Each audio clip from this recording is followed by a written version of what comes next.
Chapter 1. A Strange World. Grayish-brown swordgrass stretched across the land like a forest of blades. This was the wild Sunset Mountains, a place where even the vegetation radiated savagery. The creatures surviving here were the most fearsome magical beasts on this continent, powerful and terrifying.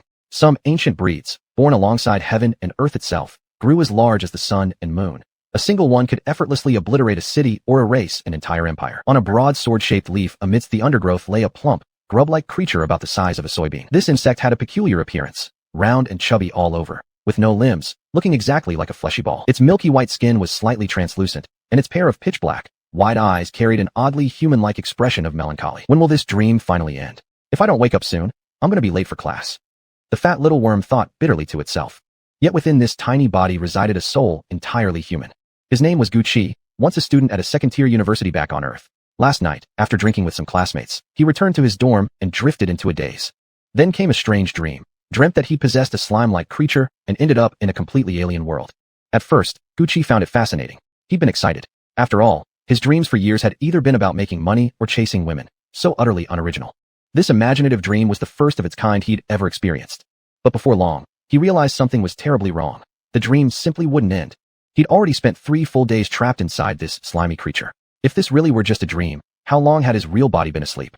I'm screwed. These past couple days were supposed to be homeroom teachers' lectures, and I've just been lying unconscious in my dorm dreaming this bizarre nonsense. When I wake up, I'll definitely get roasted. Gucci felt anxious. People always said pinching yourself would wake you from a nightmare. Unfortunately, he couldn't even pinch himself. He didn't have hands or feet in this form. After 3 days without food, Gucci began feeling a real pang of hunger, a draining weakness throughout his body. It all felt too vividly real. Just as he hesitated whether to go search for something to eat, suddenly a deep rumbling echoed from the ground. The broad, slender leaves quivered violently, nearly tossing him into the air. Boom! A colossal leg crashed down like a sky-piercing pillar, flattening an entire patch of grass. Slowly approaching was a monstrous magical beast the size of a hill. It resembled a lizard but had a body as thick and powerful as an ox, with a pair of terrifying, enormous horns jutting from its forehead like upward-thrusting swords, enough to strike fear into any who gazed upon them. Compared to Gucci's current minuscule size, this thing might as well have been a prehistoric dinosaur. Not only could one stomp crush him instantly, one sneeze from this beast could send him flying into the heavens. Fortunately, this creature seemed calm and oblivious to the tiny speck hiding in the grass, simply walking past. It was then Gucci noticed the beast wasn't wild. It had been captured and tamed, replacing horses as a draft animal pulling a carriage. Thick chains, as thick as a man's arm, dragged behind a bronze-colored carriage slowly grinding across the prairie. On the carriage was emblazoned a mystical sunset emblem, from which faint rays of light radiated outward. Each wisp of aura roared like a ferocious beast, intimidating weaker magical creatures around it. If Gucci hadn't been human, he'd probably already pissed himself in terror from the emblem's oppressive presence. Curious, Gucci wriggled his body forward, bouncing across the leaves like a dewdrop. And then, he finally saw what was inside the carriage. People. There were 7 or 8 elderly men seated within, each appearing at least 50-something. The youngest among them still clearly ancient. All wore unusual long robes, sitting quietly with eyes closed, meditating deeply. With each breath they exhaled a tremendous aura, as if every single one matched the power of an immensely powerful supergrade magical beast. Their overwhelming pressure felt almost tangible. Gucci merely glanced their way and immediately felt a sharp throb in his temples. Wait, pain. Gucci froze. You're not supposed to feel pain in a dream, right? And judging by their attire, this place wasn't Earth at all. Could it be? I'm not dreaming. I've actually transmigrated? Holy shit. This has to be the most messed up transmigration in history. And I didn't even reincarnate as a human. Gucci couldn't help but grimace inwardly. As much as he hated to admit it, under the current circumstances, this dream didn't seem like something he'd wake from anytime soon, if ever. The thought that he might have actually transmigrated brought a subtle shift in his mindset. Back on Earth, he had been an orphan with no family or attachments, so there wasn't much to miss. But if this wasn't a dream, then death was now a real possibility. No way, I know absolutely nothing about this world, and right now, I'm just the weakest kind of magical beast. Any human or other monster could kill me without a second thought.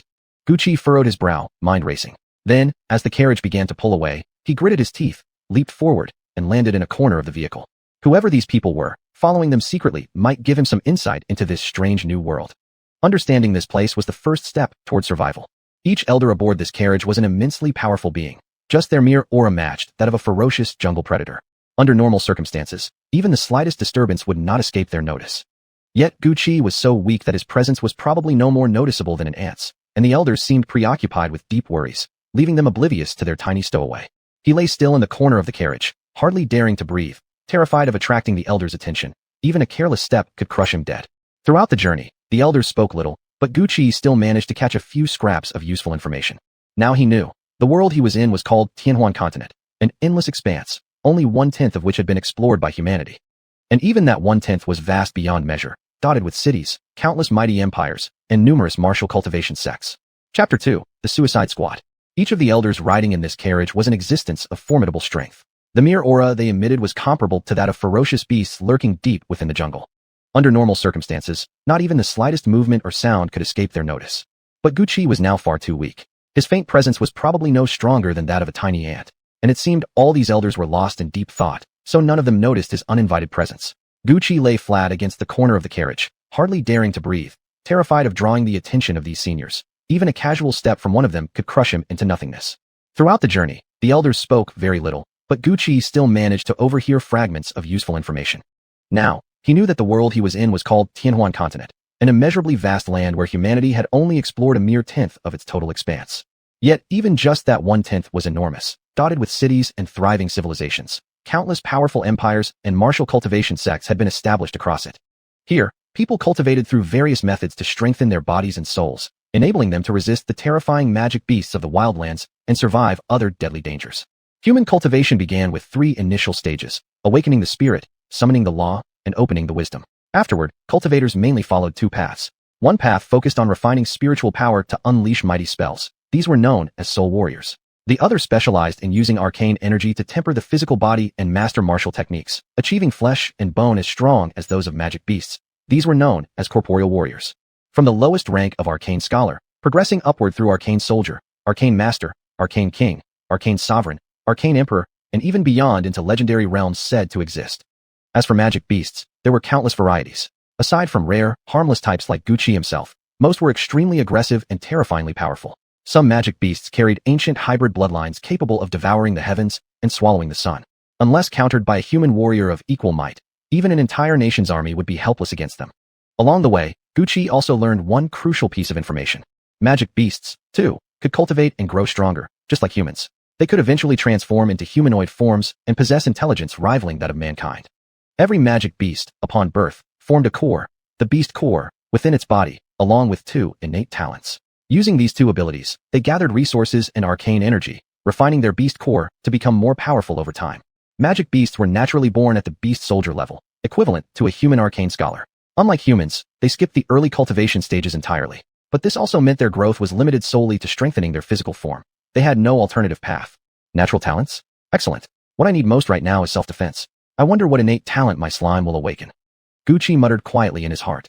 Focusing inward, he suddenly found himself in a state of inner vision, every part of his internal structure laid out clearly before him. Inside his round, squishy body, a network of tiny, thread-like meridians crisscrossed throughout. At the center of this web, a grain-sized, milky white crystal glimmered faintly with soft light. That must be the beast core. As Gucci cautiously approached it, he sensed a nearly imperceptible trickle of energy, and instantly, the details of his 2 innate talents surfaced in his mind. The first talent was called Regeneration, a biological trait. Essentially, the slime's body possessed an extraordinary healing ability. When fully cultivated, it could regrow severed limbs, or even split into multiple copies of itself. Truly terrifying potential. Gucci genuinely admired this ability. At the very least, with such a trait, he wouldn't have to fear injury or death easily. But when he saw his second talent, his excitement vanished completely.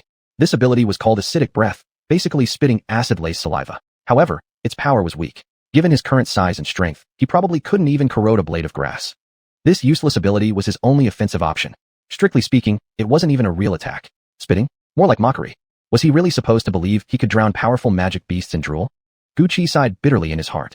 Still, knowing that cultivation was possible meant he still had a chance to eventually take on human form. That alone lifted his spirits significantly. At that moment, the carriage seemed to have entered the depths of the forest, slowing down considerably. The elders, who had occasionally exchanged words earlier, suddenly fell completely silent. An eerie quiet filled the carriage. Gucci was deeply frustrated. Come on, he thought. Say anything at all. If you don't talk, how am I supposed to know where we're going? As if in answer to his silent plea, the heavens may have finally heard his prayer. One of the eldest elders suddenly spoke. Have you all taken care of your family affairs? Hearing this, the other elders lifted their heads and silently nodded, their expressions unreadable. Their faces had remained solemn throughout, difficult to describe as sorrowful, yet carrying the air of men about to face death with resolve. Good. July is approaching soon, and the next wave of beast tide is imminent. After the last great battle, Blackstone City lost many strong cultivators, and we still haven't recovered our strength. With our current power, we won't be able to withstand this coming beast tide. The elder's voice carried a trace of helplessness. Brother, there's no need to say more. Blackstone City is our home. We old bones won't live much longer anyway. You made this decision, we don't blame you. Yes, sacrificing our dying bodies for a brief peace for our descendants, we die without regret.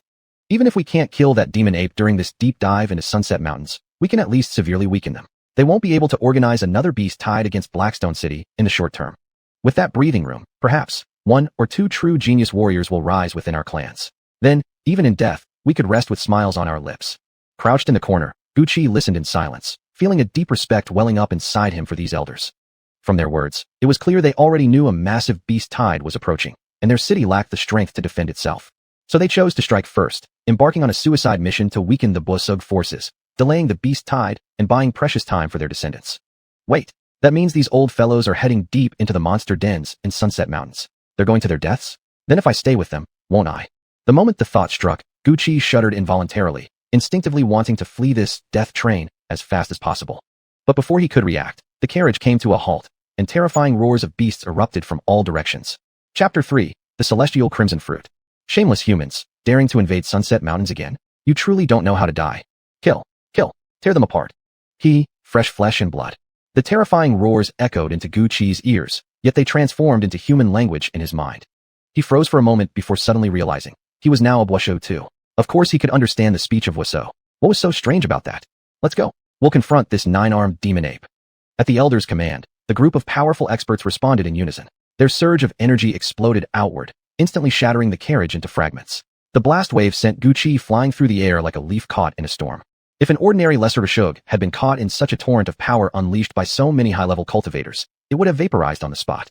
Gucci felt searing pain throughout his body, his head ringing. Only his innate ability, regeneration, saved him from instant death. Insignificant and unnoticed, he tumbled like a speck of dust until he landed near the mouth of a cave. Looking down from here, he saw swarms of terrifying Boisseau below, iron-backed rampaging bears, blood-eyed mad wolves, silver-scaled giant serpents, each an extremely formidable existence, some even at the beast soldier or beast master ranks. Any single one among them could kill Gucci 10,000 times over without breaking a sweat. At the moment, these Ugusso were locked in battle with the group of elders. In comparison, his current position was relatively safe. Phew, looks like I might survive after all. Gucci let out a long breath of relief. But just then, a deafening roar erupted from behind him, shaking the mountains and earth. He bounced into the air like a pebble flung upward by the tremor. Immediately after, a massive foot came crashing down. Its long, coarse hair stood like steel needles and fine blades, each one enough to strike terror into the heart of any beholder. An enormous body loomed above him like a mountain. Behind it spread 9 arms, broad as ridges, radiating terrifying strength. This was the king of Sunset Mountains, the 9-armed demon ape. A king-class Musug, equal in power to a Xian king among human martial cultivators, fearsome and overbearing. This was the first time Gucci had ever seen such a terrifyingly powerful Boisseau. Compared to its aura, both the fighting humans and Boisseau below seemed like nothing more than ants. Wide-eyed tiger, don't you dare fall asleep. Guard the celestial crimson fruit carefully. It's nearly ripe. It's key to whether I can achieve humanoid form ahead of schedule. If anything happens to it, I'll hold you personally responsible. As the 9-armed demon ape reached the cave entrance, it roared, not a challenge, but rather issuing orders in the unique Wushug tongue to its subordinate inside. Don't worry, Lord Demon Ape. I'll stay alert.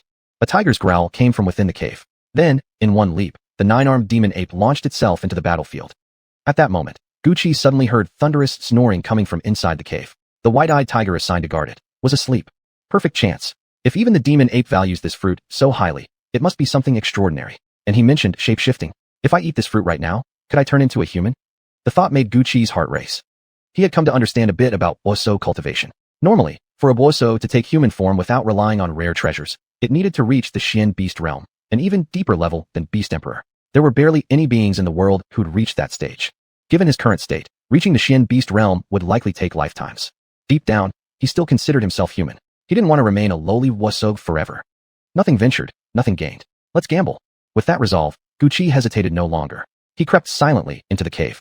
After about half an incense stick's time of moving forward, a vine-like plant appeared before him, entirely emerald green. Its lush green tendrils covered the entire cave wall. Suspended from the ceiling was a crimson fruit the size of a human head, glowing like a giant lantern. Near the cave entrance, a fierce tiger with white fur and deep-set eyes lay sprawled on the ground, napping. Perfect. Gritting his teeth, Gucci held his breath.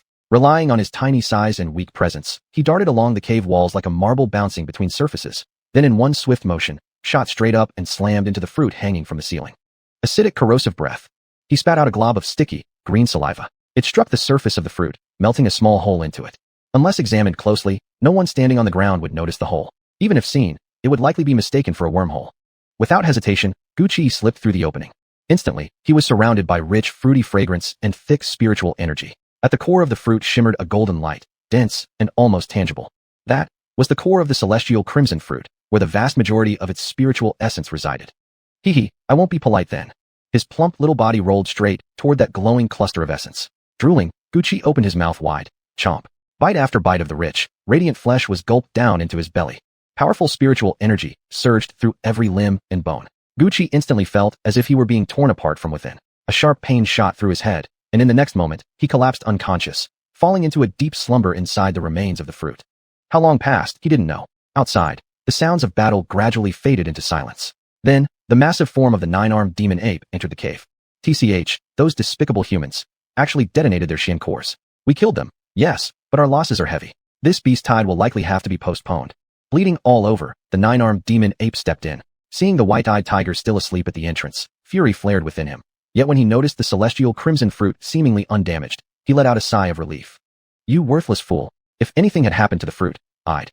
Before he could finish, suddenly, boom. The fruit above exploded as if something from within had violently ruptured it. Chapter 4. Customizing a human body. With a thunderous boom, the crimson fruit hanging from the cave ceiling suddenly exploded. Its rich, fragrant aroma instantly filled the entire cavern.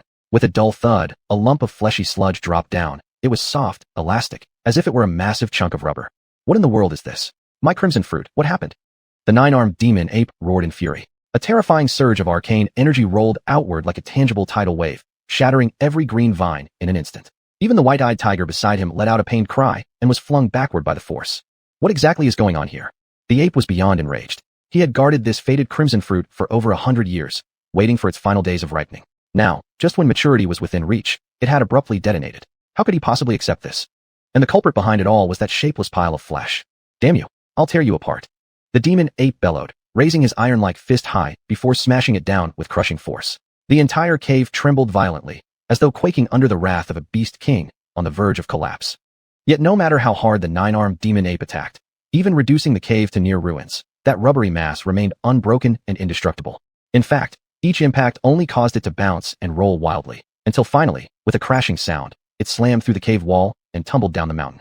White-eyed tiger, go, bring me back that thing. It dares destroy my fruit. I won't rest until I've ground its bones to dust and scattered them to the winds. The demon ape screamed furiously toward the sky. The white-eyed tiger knew full well his master was in a rampage. Terrified, he barely dared linger. With a hasty yelp, he scrambled away, gathering several demonic tigers to pursue the object downhill. At that very moment, Gucci, who had been deep in slumber, suddenly felt a jolting sensation, as if riding a roller coaster, making his head spin. He opened his eyes only to find the world spinning around him. He was rolling down a steep cliff. Shit, wasn't I asleep inside the crimson fruit? How did I end up here? Oh god, I'm gonna die. He screamed inwardly. Then, bang, he slammed into solid ground face first. Then, like a bouncing ball, he shot upward again, crashed back down, and kept rebounding uncontrollably. Dazed and battered from the repeated impacts, Gucci struggled until at last he came to a stop. I'm not dead, falling from such a height, and still alive. Must be thanks to my regeneration ability. Otherwise, even a block of steel would have flattened into a pancake. He exhaled in relief. It was then that he noticed something odd. His body had swollen to dozens of times its original size, now roughly the bulk of a small calf. Moreover, his flesh had changed. Though still elastic, it was unnaturally soft, so soft that he couldn't move on his own, like a heap of modeling clay. Wait, modeling clay? Gucci's eyes lit up. A sudden flash of inspiration struck him. The fated crimson fruit's greatest power was allowing monstrous beasts to undergo transformation ahead of time. He had already absorbed the fruit's essence. Could it be? He could now attempt to take human form? The thought sent excitement rushing through him. Deciding to try, he focused his mind. His thoughts seemed to become an invisible hand, shaping and kneading his body as if it were malleable clay. Soon, a vague humanoid outline began to emerge. Haha, this is amazing. I thought transformation was just some random flash of light, with no control over appearance, height, everything forced. But I can actually sculpt my own body? Custom made? I should think fast. Who do I want to look like? Daul? Or Egen? Images of handsome, charismatic faces flickered through his mind, and his body shifted accordingly. But after a few playful experiments, he realized he just liked his original appearance better. Guess I'll stick with being myself. With that thought, his clay-like body writhed and contorted, eventually settling into the form of a teenage boy. He stood about 1.75 meters, neither tall nor short, with a balanced, upright posture, straight as a blade. His brows were sharp, his eyes bright, perhaps not strikingly handsome, but certainly clean-featured. carrying the dignified aura of an ancient swordsman. This was Gu Qi's true appearance. Of course, since he could refine it himself, he'd made a few subtle enhancements. And in certain key areas, he had taken extra care. Like, say, a certain area particularly important to males. Haha, perfect. Gu Qi spread his arms, looking down at his naked body with an indescribable joy welling up inside him. He was like a child just learning to walk, jumping and dancing around on the spot, waving his arms wildly. Being back in human form felt absolutely amazing.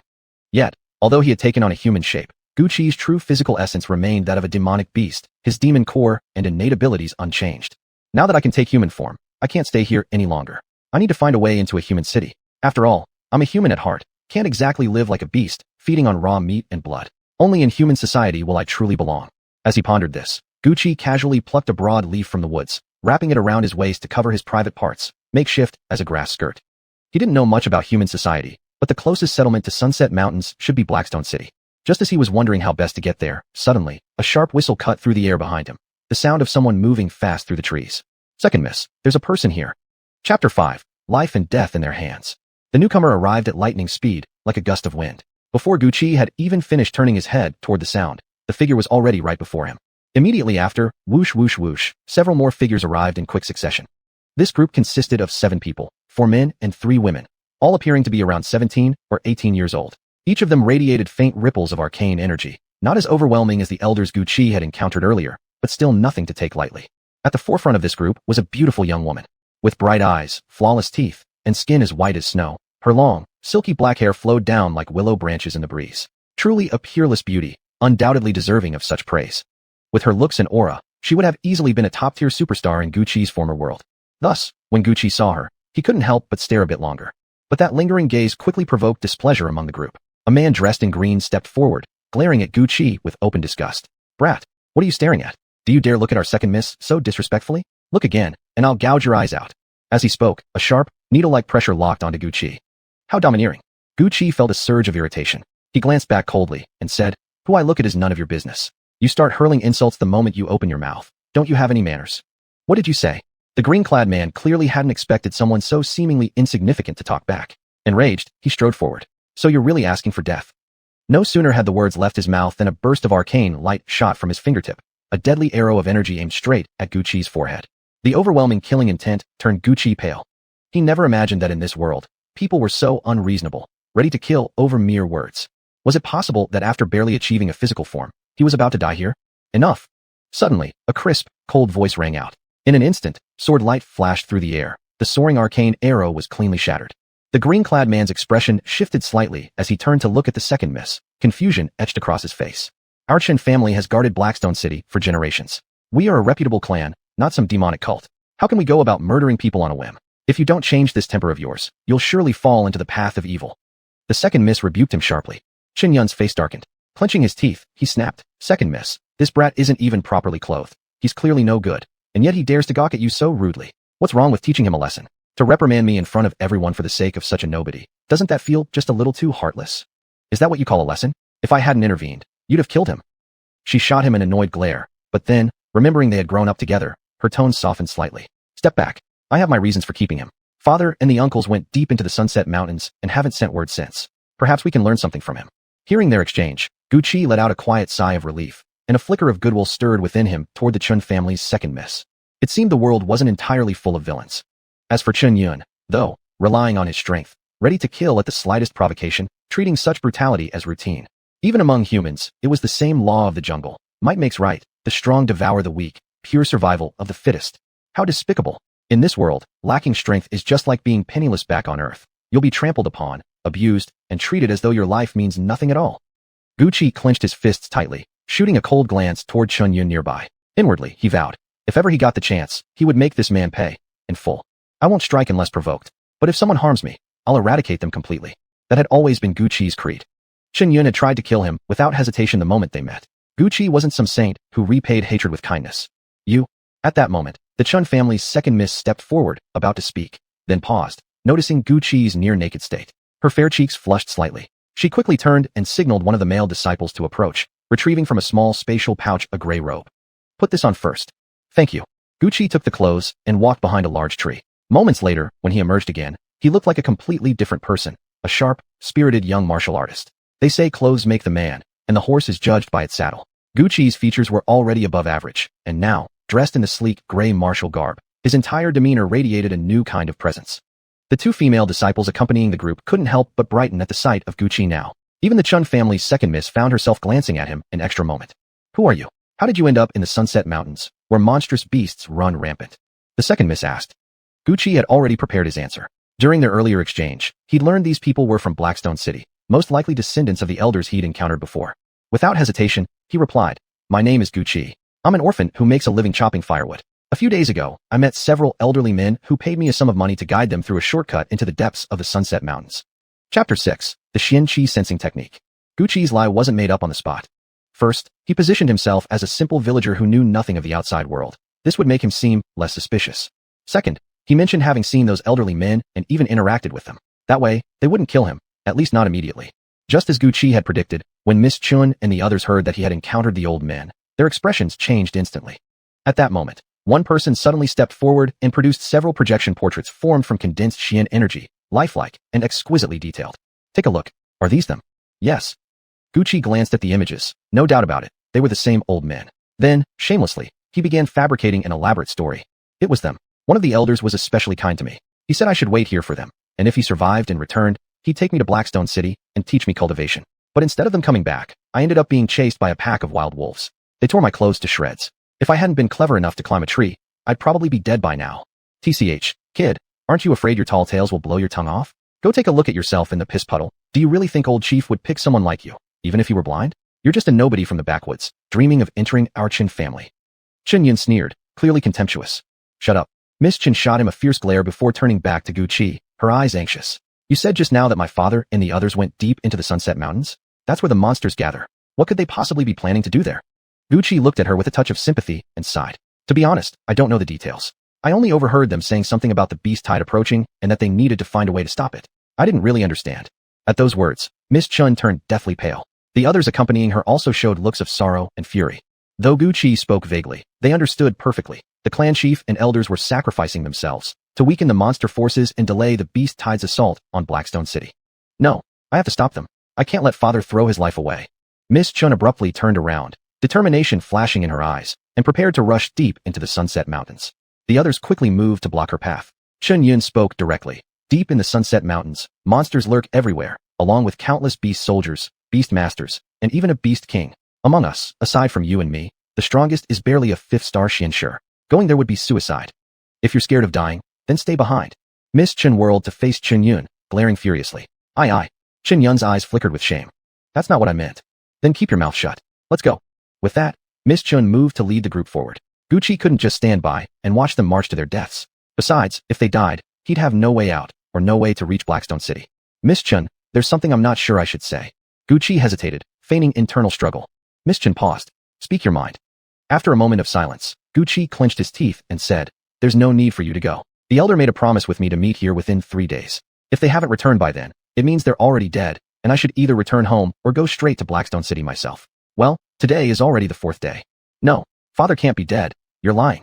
Miss Chen suddenly shouted, her body erupting with powerful energy that nearly sent Gucci flying. Yet even as she screamed, large tears spilled from her eyes. Gucci steadied himself and looked at her, not angry, for he understood her grief. Boy, you can eat whatever you want, but don't speak nonsense. Dare curse our clan chief, and I'll kill you. Chen Yun charged forward, threatening fiercely. But Miss Chun had already regained her composure, her tear-filled eyes now resolute. Deep down, she knew the truth. If her elders had come here, they had never expected to leave alive.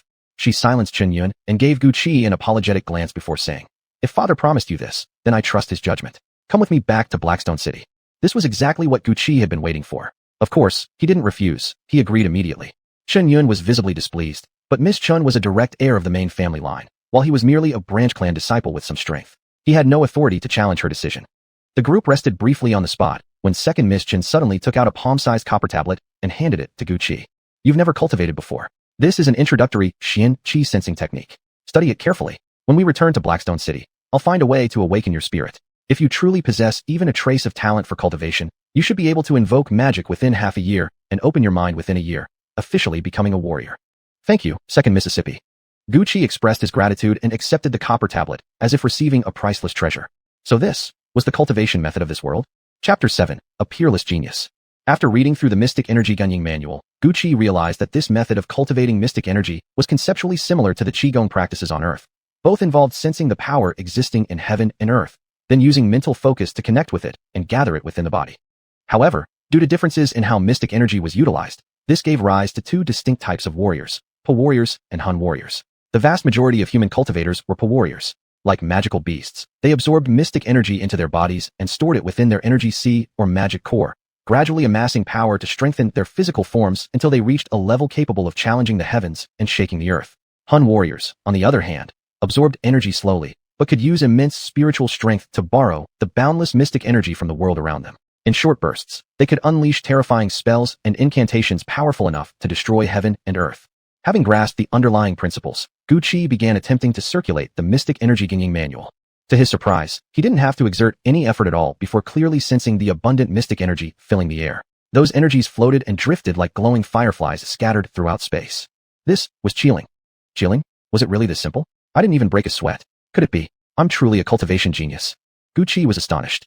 Chilling referred to the initial step of becoming aware of mystic energy's existence through cultivation techniques, an essential threshold for determining one's potential in the path of cultivation. Ordinary people without talent could never sense mystic energy no matter how hard they tried. Those of mediocre aptitude might require long periods of meditation before catching even a faint trace. Geniuses usually achieve chilling within months, or even days. But someone like Guqi, who accomplished it instantly, while not absolutely unheard of, such cases were extremely rare, virtually 1 in a million. Guqi felt a surge of pride, but quickly corrected himself. It wasn't because he was a genius. The truth was, his original form was that of a magical beast. Magical beasts naturally bypassed the early stages of Qilin, Huanfa, and Kaiji. Guqi, however, was an anomaly. He had transformed into human form before beginning cultivation.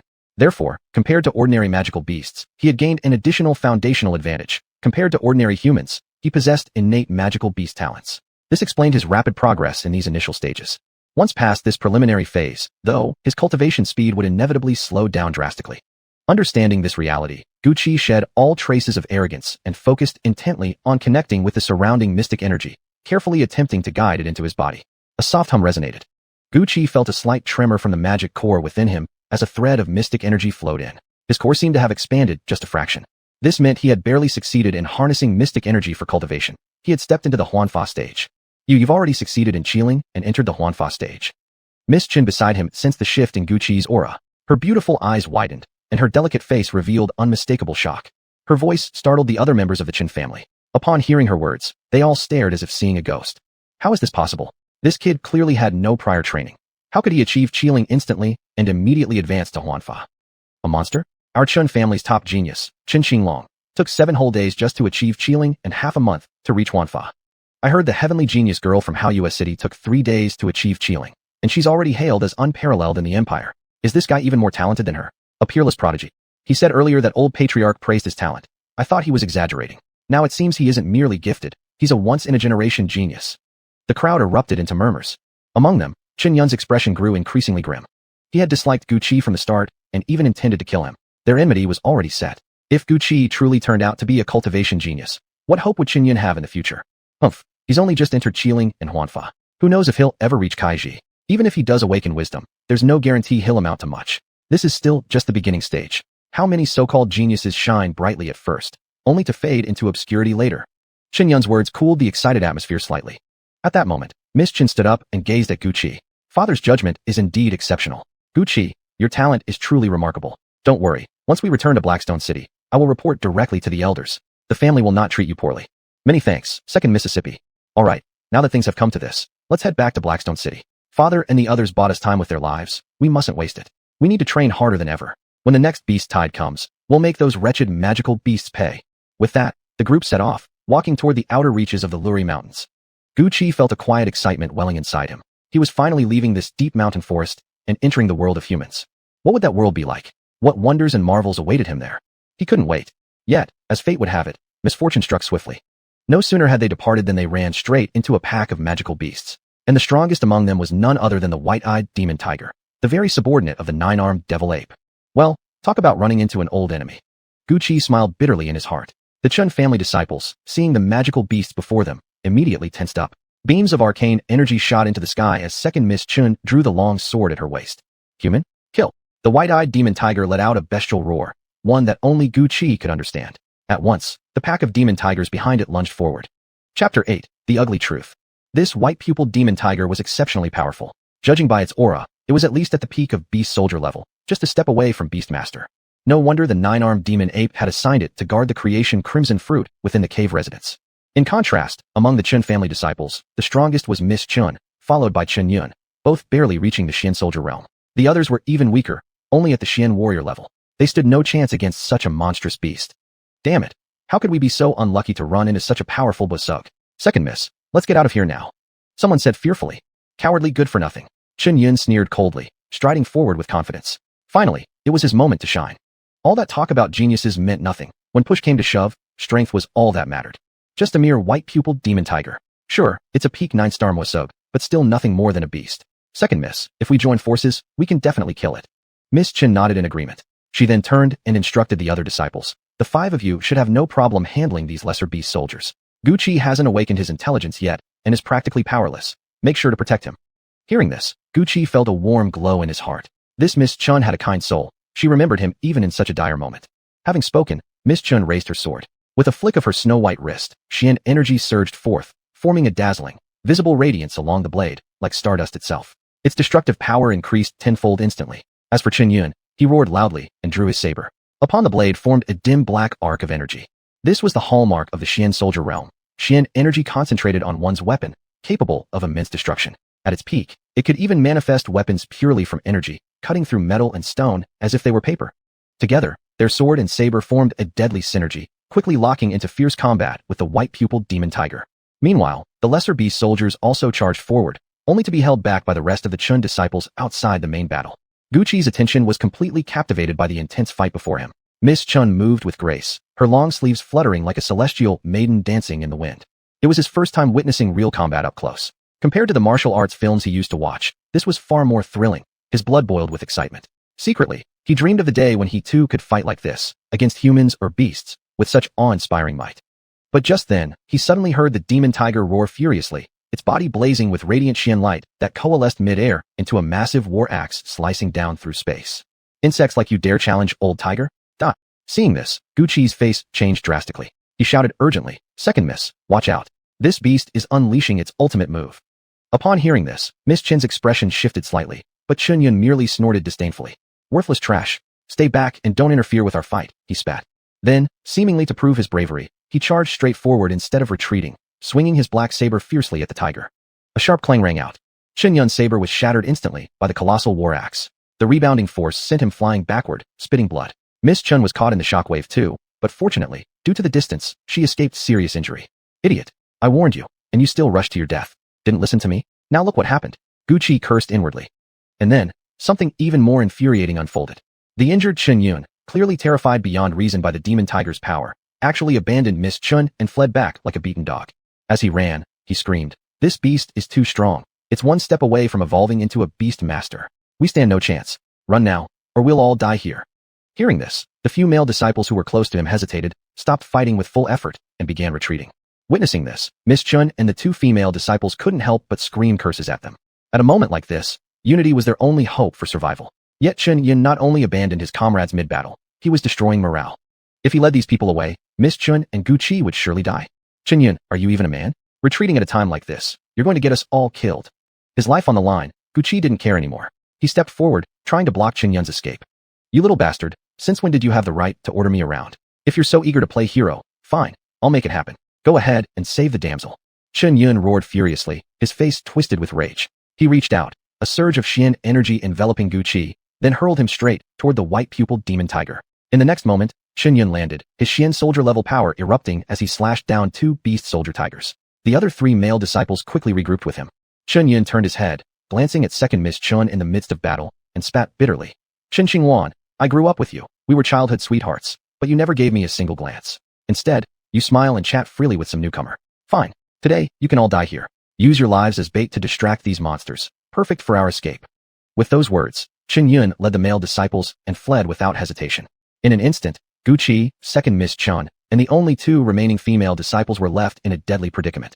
Chen Yun, I never thought you'd be such a despicable coward. I must have been blind. Second Miss Chun Qingwan's eyes flickered with pain.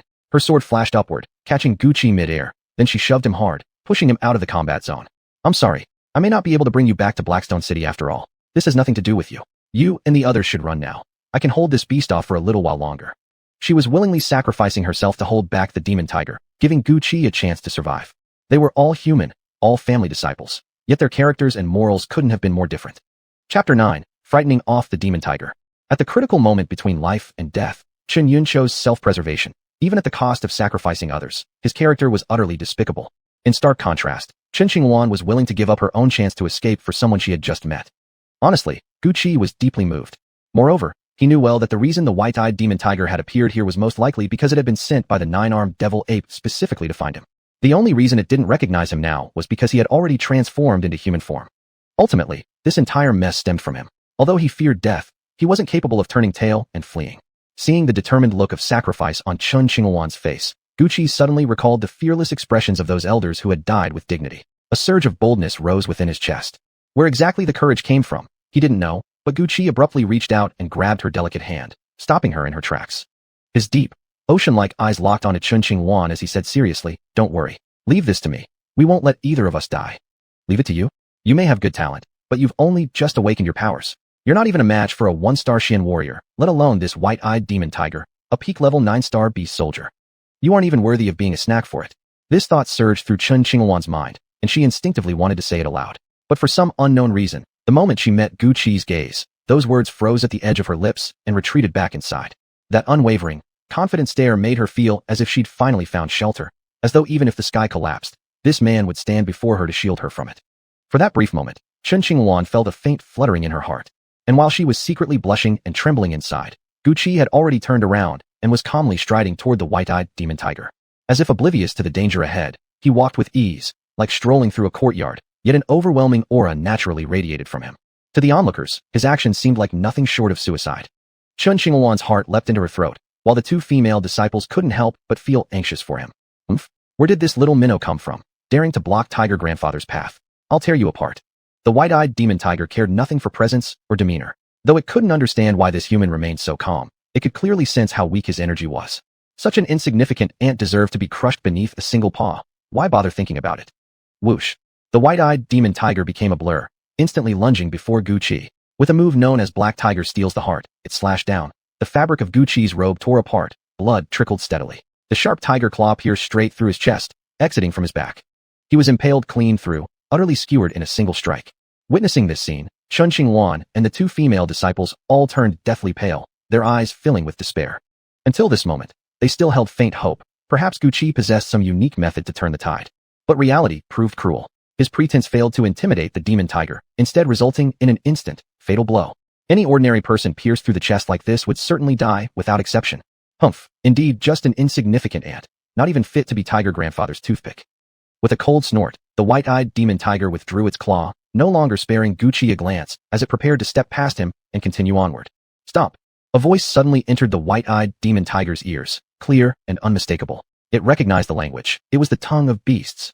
Yet this beast language had come from the mouth of a human. How could this be possible? What was going on? The white-eyed demon tiger was utterly shocked. Turning its head, it saw Gu Qi standing there, staring coldly at it.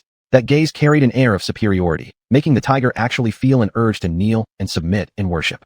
Suddenly, it recalled an old legend among beasts. If a mighty demon beast were to break through the limits of Beast King and become a heaven and earth Xian beast, it could take human form and even conceal its true cultivation level.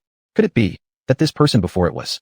At that very moment, the massive wound on Gu Qi's chest began healing visibly, at an astonishing speed, until in mere seconds, it was completely restored. What terrifying regeneration ability! Had his earlier full-powered attack truly done absolutely nothing? The white-eyed demon tiger, after all, was merely a wild beast with low cultivation and extremely limited intelligence. Witnessing this spectacle, it immediately believed its own suspicion must be correct. This human who spoke the language of beasts suddenly seemed unfathomably profound in its eyes. "You, what exactly are you?"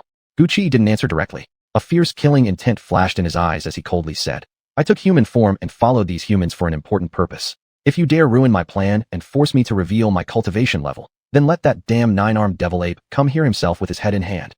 The white-eyed demon tiger was terrified by his words, stumbling backwards several steps, trembling as it stammered. "Why you? Who exactly are you?" Gu Qi had no patience for further useless talk. Suddenly, he gathered the faintest trace of Xian energy within his body. His long hair behind his head rose without wind, standing upright like steel needles, like the furious mane of a lion. With a thunderous roar that split the air, the white-eyed demon tiger's heart nearly shattered from fear.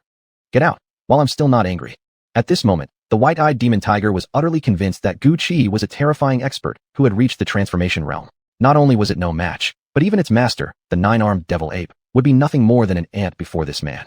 If it truly provoked him, not only would it perish, it feared that every demonic beast across the entire Sunset Mountains would suffer the same fate. This lowly beast meant no offense, Senior. I know my mistake. I know my mistake. We're leaving right away. Trembling uncontrollably, the white-eyed demon tiger muttered these words, then immediately called out to its underlings. In utter disarray, they turned tail and fled as fast as they could, not daring to remain even for a second. Witnessing this scene, Chun Xingwan and the two female disciples were completely stunned. What was going on? They couldn't understand the demonic beast's language. All they saw was Gu Qi being pierced through the chest by the black tiger, yet suffering no harm at all. And then, after letting out a few roars at the powerful demon tiger, he actually scared the white-eyed demon tiger into running away. Chapter 10. Refining the Demon Core. Gu Qi relied on his unique innate ability to temporarily scare off the white-eyed demon tiger. Luckily, this beast had low intelligence. If it had been the nine-armed demon ape instead, Gu Qi would never have intimidated it with his current strength. Even so, Gu Qi had still paid a heavy price. Though he appeared unharmed now, it was all an act. The tiger's claw strike had indeed gravely injured him. Had his heart not been slightly displaced due to his modified body, he would have died on the spot.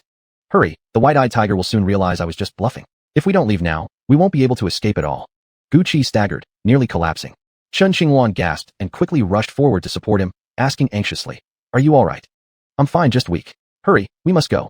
Oh, and dig out the demon cores from those beast soldiers. I'll need them to heal myself later," Gu Qi said weakly. Chun Xingwan nodded, instinctively following his instructions. This was mainly because Gu Qi's earlier act of driving back the white-eyed tiger had been so astonishing that everyone was still in shock. To them, Gu Qi now seemed unfathomably profound.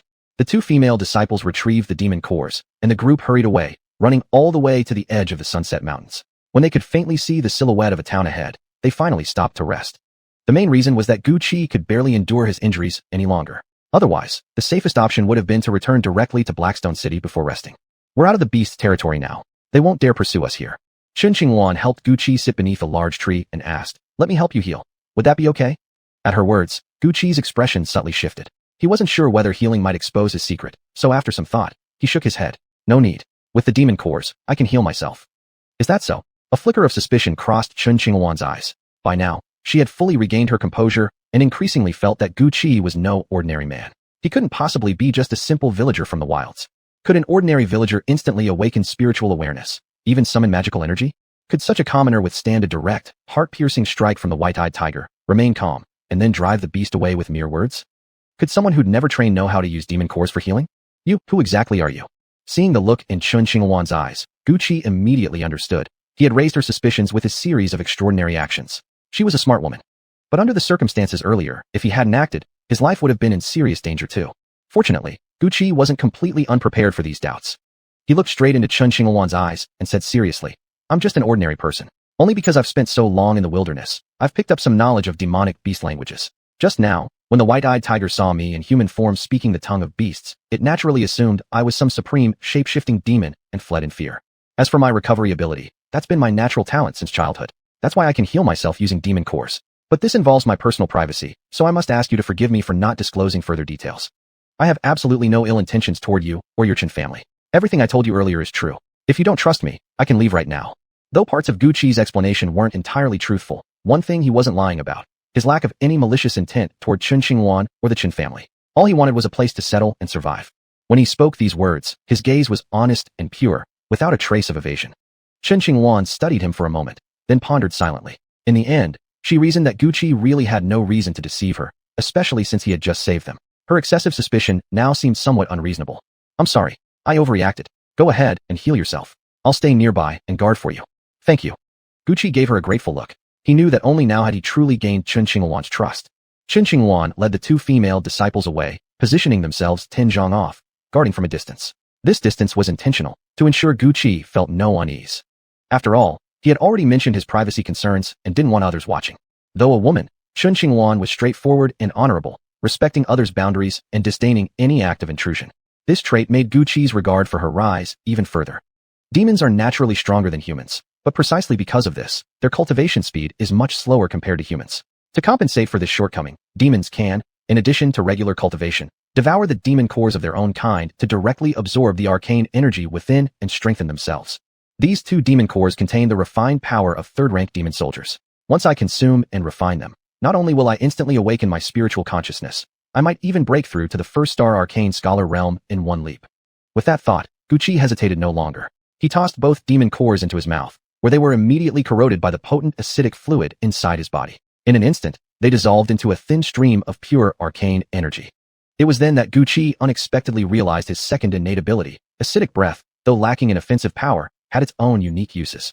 For example, during the refining of demon cores, the acid could quickly dissolve the hard outer shell and purify the arcane energy within, drastically reducing his refinement time while simultaneously improving absorption efficiency.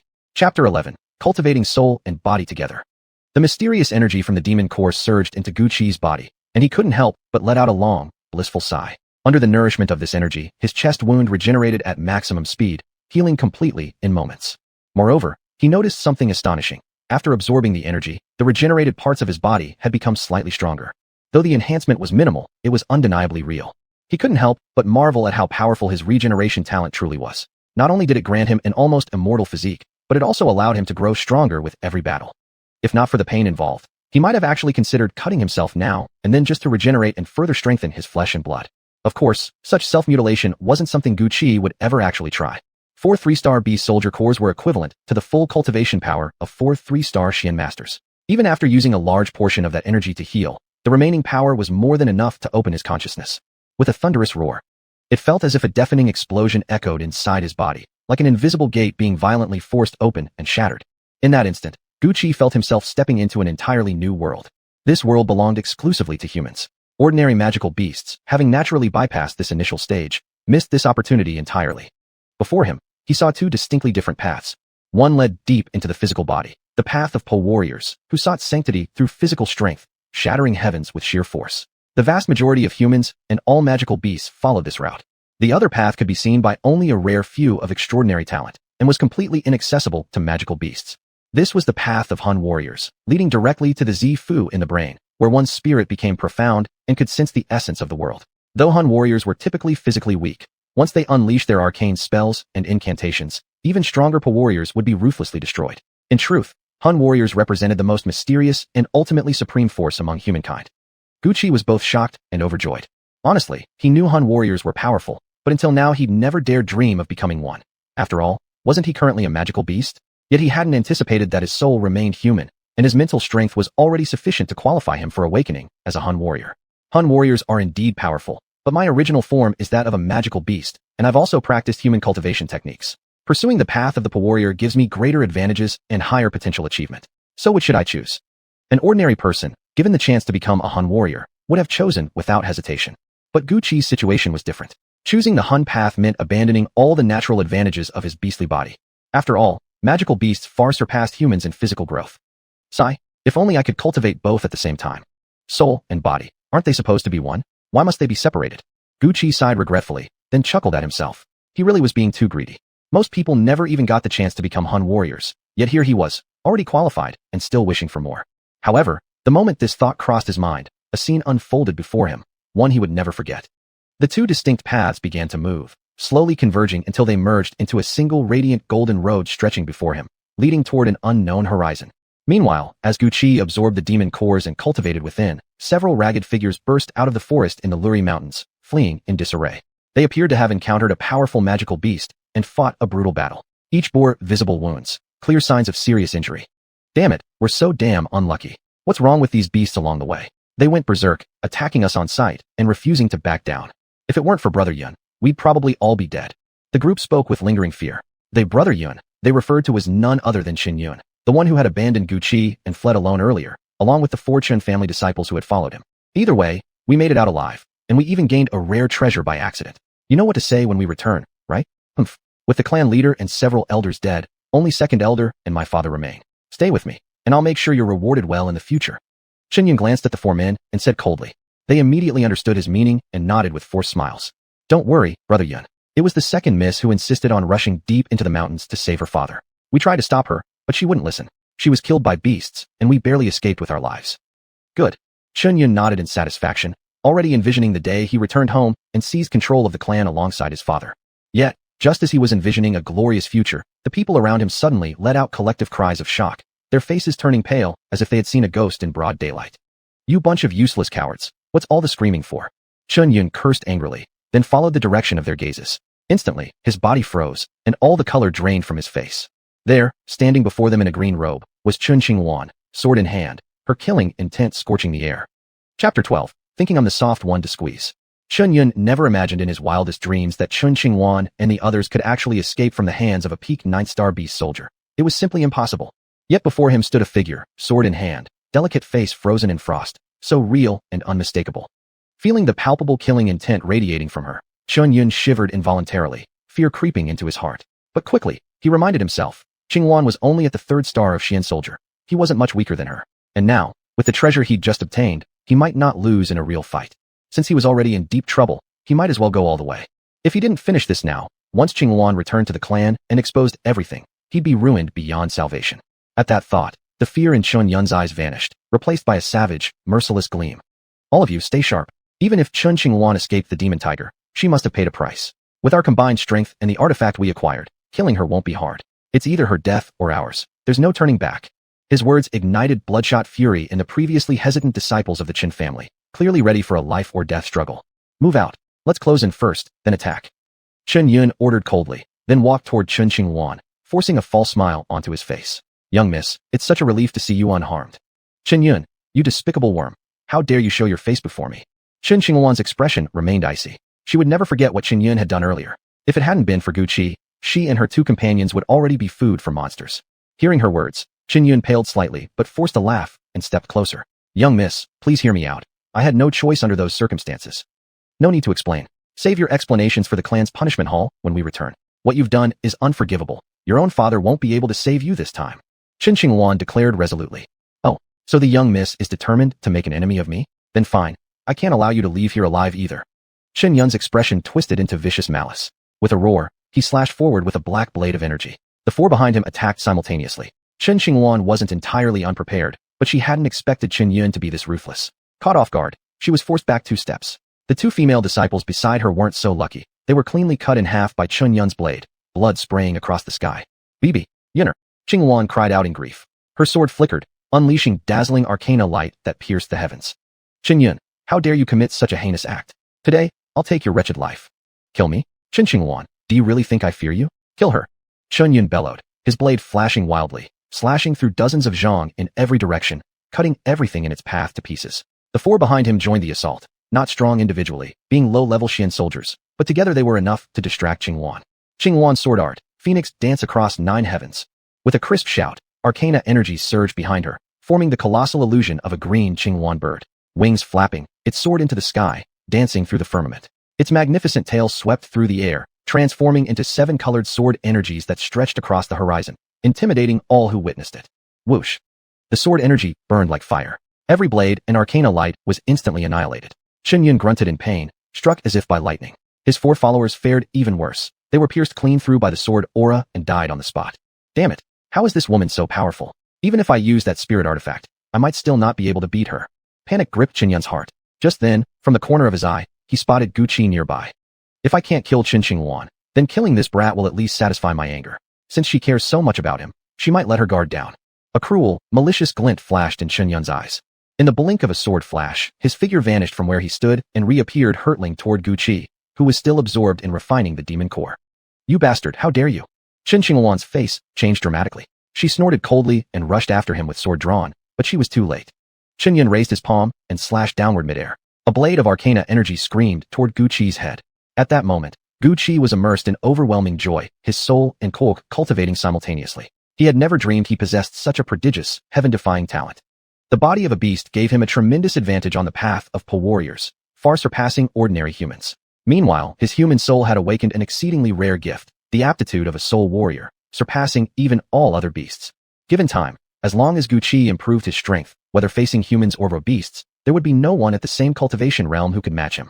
Yet just as he was silently envisioning his glorious future, suddenly, his keen spiritual sense detected danger approaching.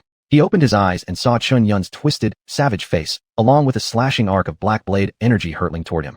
"Chun Yun, you again, attempting to kill me over and over. Do you really think I'm just a soft target to squeeze?" A flash of icy killing intent passed through Guqi's eyes. Powerful spiritual force surged outward like invisible tendrils, spreading in all directions, stirring up the violent arcana energy from the surrounding heavens and earth.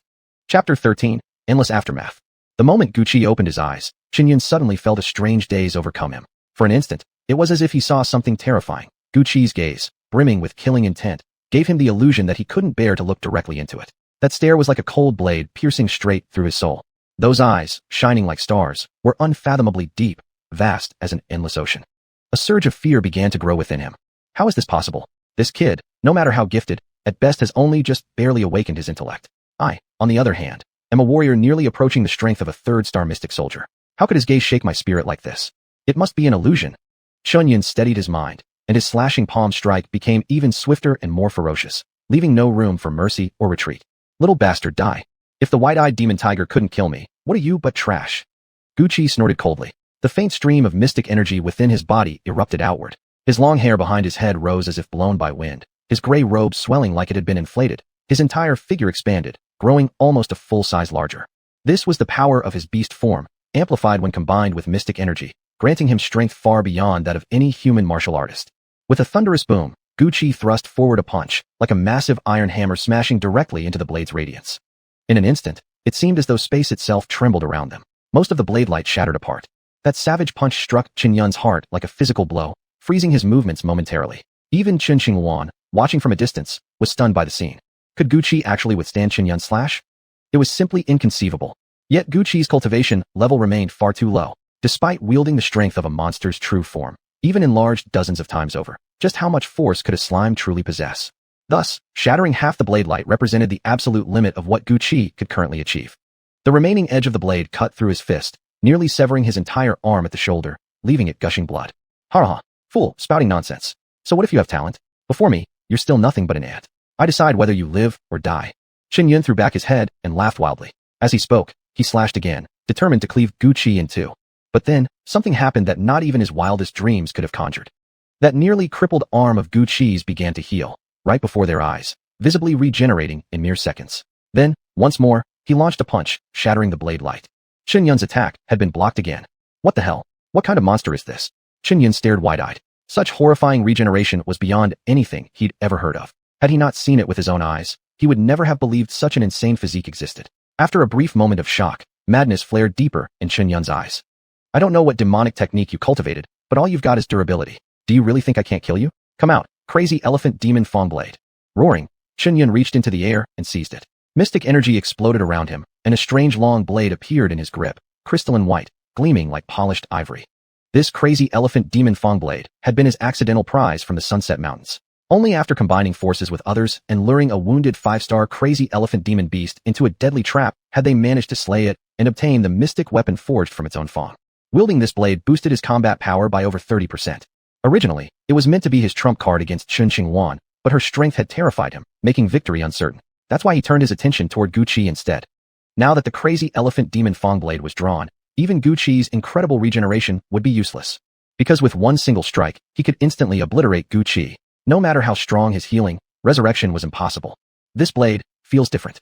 Guqi didn't know what a mystic artifact weapon was, but just from the aura alone, he sensed immediately that this strike was extraordinary. With his current strength, he couldn't block it. He'd be killed in one hit. Still, the reason he had fought Qingyun for so long, even using his body to absorb blade strikes, wasn't merely to endure. His scattered threads of spiritual sense had gathered enough mystic energy. You've slashed me so many times. Isn't it my turn to strike back? Guqi sneered coldly, completely ignoring the descending blade light. He crossed his hands and formed a mysterious seal. Instantly, the mystic energy in the surrounding air went wild. The entire forest transformed as if it had become a powder keg, ready to explode. The surging spiritual energy from heaven and earth, at this very moment, seemed to answer Guqi's command. A visible vortex of mystic energy formed in midair, instantly condensing into a terrifying orb of pure energy. With a thunderous boom, the sphere hurtled downward like a cannonball, crashing down with devastating force. Everything was utterly swallowed by this overwhelming tide of mystic power. What? That's a mystic art incantation. You were clearly fighting with your body this whole time. How could you possibly unleash a mystic art? A soul warrior? This is impossible. Qingyun screamed in horror. The blade light he had unleashed exploded into nothingness, and the crazy elephant demon fawn blade in his hand was flung away violently. He never would have dreamed that Guqi was a soul warrior. Had he known earlier, had he prepared, The lengthy time required for gathering energy to cast the spell would have been more than enough for him to kill Guqi. But Guqi's previous actions had successfully deceived him. Chen Yun let his guard down, and by the time he realized something was wrong, it was already too late. The deadly strike had arrived. With a deafening crack, the monstrous energy blast slammed into Chen Yun. Even with the cultivation of a second-star mystic soldier, he couldn't withstand the sheer magnitude of celestial might. Blood spurted from his mouth as he was gravely injured. "You little bastard. I'll remember this today. We're not done. We'll settle this another day." Chen Yun shot a glance back at Chen Qinghuan closing in behind, knowing he had no chance of victory here. Gritting his teeth in fury, he roared, then burned his mystic energy without restraint, turning and fleeing through the forest as fast as he could. Guqi's face turned pale. He grunted weakly. Casting the mystic art had taken a tremendous toll. He no longer had the strength to pursue. Pity. My current cultivation level is still too low. Otherwise, that last strike would have killed Chen Yun. Letting him escape like this will bring endless trouble. Guqi shook his head and sighed. Yet what he saw as mere regret was, to Chen Qinghuan's eyes, nothing short of miraculous. With barely awakened intellect, driving off Chen Yun, a warrior nearly reaching second-star mystic soldier strength. Even if some trickery was involved, could such a feat truly be described by the simple word genius? Even more so, Guqi was actually a rare soul warrior. The Chen family had dominated Blackstone City for hundreds of years, with countless disciples in their ranks. Yet those born with the talent of a soul warrior were as rare as phoenix feathers and unicorn horns. Could it be that this time, she had truly struck gold? Chapter 14. Guqi is worthless. Blackstone City lay nestled in the western foothills of the Sunset Mountains, a remote, backward little town at the southwestern edge of the empire, famed for its abundant supply of magical beast materials and cores. Yet trade here was far from prosperous. Located perilously close to the Sunset Mountains, Blackstone City frequently suffered brutal invasions by magical beasts, resulting in heavy casualties. Its extreme remoteness and lack of strategic significance meant the empire had little incentive to station a strong military presence here. The city's continued existence relied entirely on the Chen family and the local cultivators they led, who fought desperately to defend it. Without them, Blackstone would long ago have been reduced to ruins by rampaging beasts. This much Guqi had learned from Chen Qinghuan about the city's history. He couldn't help but feel genuine admiration. For one family to unite so many clans and cultivators, each with their own agendas, and lead them against the tide of beasts required extraordinary courage. The ancestors of the Chen family truly deserved to be called heroes. Still, where there's a large forest, all kinds of birds will appear. Even a heroic family could produce scum like Chen Yun. 3 days later, Guqi and Chen Qinghuan finally emerged from the territory of the Sunset Mountains. Blackstone City loomed ahead, within reach. Normally, they could have returned in just one day, but Guqi had suffered considerable strain from his battle with Chen Yun. He'd stayed behind to recover, and also used the time to advance his cultivation to the level of a grade 1 Xian warrior. Upon reaching this new stage, Guqi sensed subtle changes within his body. Since his original form was that of a magical beast, his Xian energy wasn't stored in the Dantian like ordinary humans, but rather inside his core. As his cultivation deepened, he noticed his core gradually expanding, and his two innate abilities slightly strengthening as well. In addition, his spiritual energy had grown minutely, though regarding the domain of soul warriors, Guqi still knew very little. A towering black fortress appeared before them. Just as its name suggested, Blackstone City was built entirely from massive, solid black stones. From afar, it looked like a slab of forged iron, impenetrable, unbreakable. To withstand attacks from magical beasts, the city's architecture differed drastically from that of ordinary towns. It was modeled after a super fortress. A single gate allowed defenders to concentrate their forces, but also meant that once breached, there would be no escape. Everyone would have to fight to the death. Perhaps it was precisely this no-retreat desperation that enabled Blackstone City's people to repel wave after wave of beastly assaults. Seeing the weathered city rise before him, Guqi couldn't suppress a quiet sigh of admiration. At last, he was back among human civilization. The feeling stirred something warm and familiar within him. After all, he was still human. If he had to live forever deep in the wilderness among beasts, he'd probably go mad. Is Blackstone City the only settlement near the Sunset Mountains closest to the beast territories? On the way into the city, Guqi suddenly asked. Because he realized that Blackstone wasn't particularly prosperous, nor large, nor uniquely special, so why did magical beasts relentlessly target it? Did every city near the Sunset Mountains suffer such attacks, or was Blackstone alone cursed with this special treatment? Ordinary people often viewed beasts as mindless brutes, except perhaps the most powerful ones, and never bothered analyzing their behavior. But Guqi was different. He knew even low-level magical beasts possessed some intelligence, roughly equivalent to that of human children. Still, they followed certain logical patterns. They wouldn't act without reason. There might be a secret here that no one knew. Chen Qinghuan wasn't sure why he was asking, but after a moment's thought, she replied honestly. If we're only considering the Empire of Light, then yes, Blackstone City is indeed the closest human settlement to the Sunset Mountains. However, beyond the mountain range to the northwest, there are other nations with cities, even closer to the beastlands than ours. Have they suffered beast invasions too? Chen Qinghuan hesitated, unsure. I don't know for certain. The nearest city, Wolf City, belongs to an enemy nation. We have almost no contact with them. But I suppose they must face beast tides as well, right?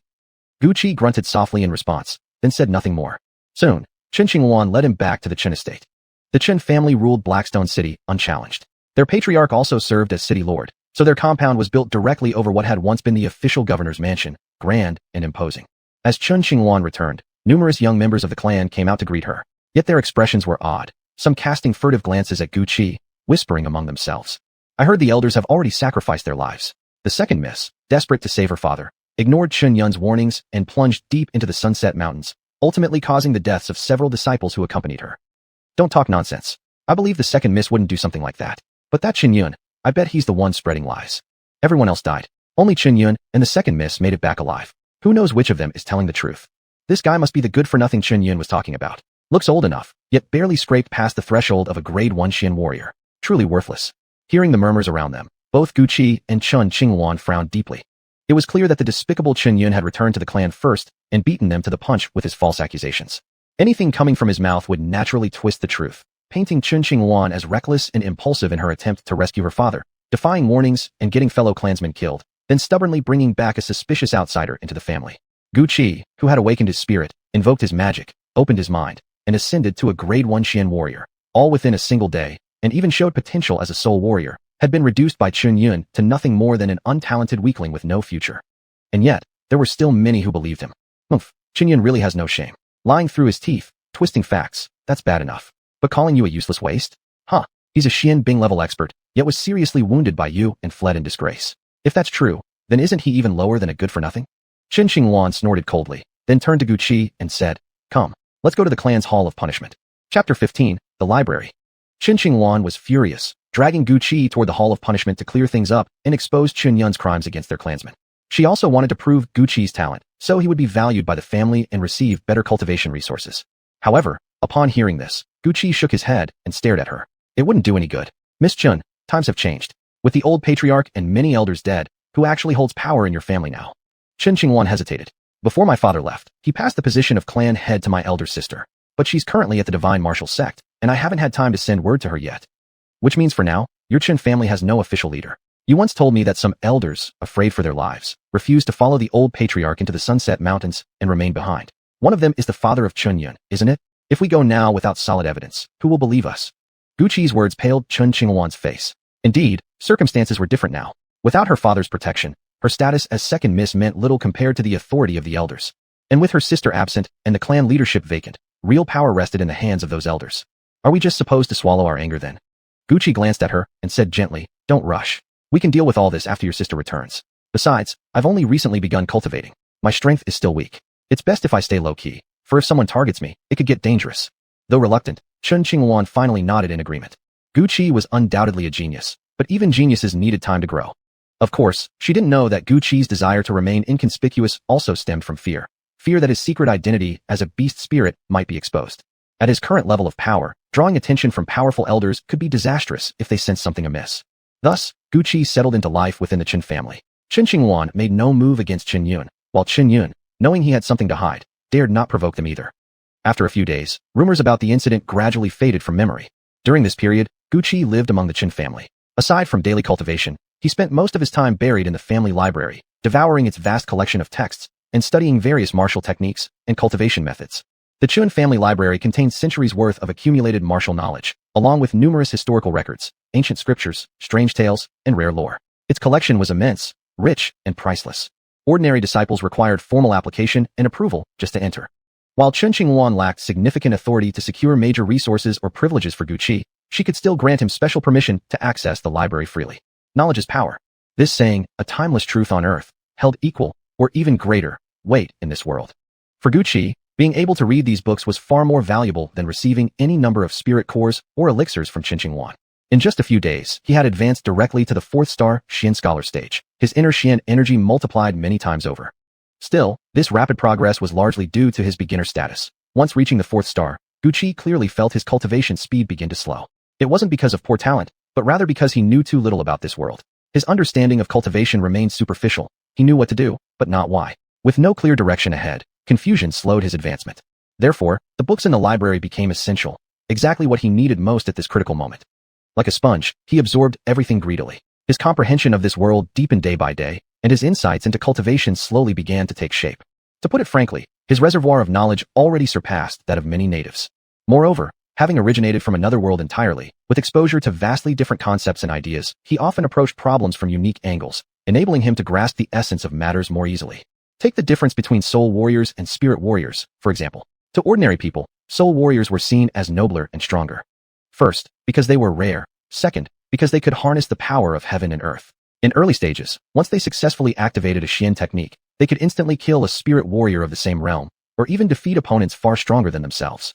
Just like when Guqi defeated Qin Yun in the Sunset Mountains.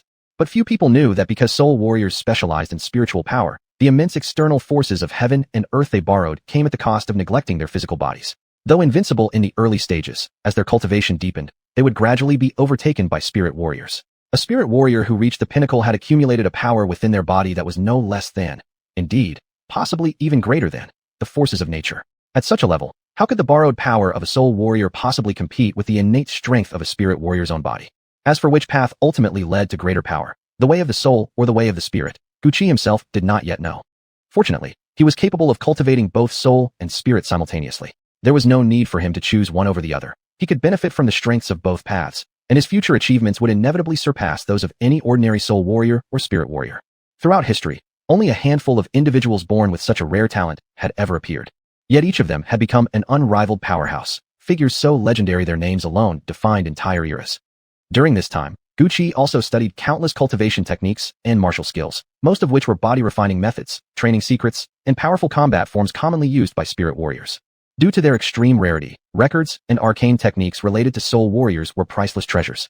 In the entire library, he had only found some very basic introductory texts. Truly useful materials on the subject were exceedingly scarce. I can cultivate both soul and spirit, and since I'm inherently a beast spirit, I naturally have an advantage in physical cultivation. With endless manuals and scriptures here to study, I've already found suitable methods for body refinement. But when it comes to the path of the soul warrior, my knowledge is still extremely limited. This aspect is too mysterious and profound, much like the Taoist arts back on Earth. Without someone to guide me, relying solely on self-exploration, I'll never be able to unleash its true potential. A silent regret lingered in Guqi's heart. And just then, he suddenly sensed a gaze locking onto him, a powerful consciousness descending like a shroud. The presence carried no hostility, yet it was overwhelmingly strong. Wuxing de Jingshenli manifested as streaks of faint golden light. As the light fell upon him, it felt as though every part of his being was laid bare before that observer, an exposed nakedness, as if no secret could remain hidden. Chapter 16. Condensed Spirit Incantation. Mental power, also known as spiritual sense, is the force generated by human thought. This kind of power is formless and traceless, so intangible that ordinary people might even deny its existence.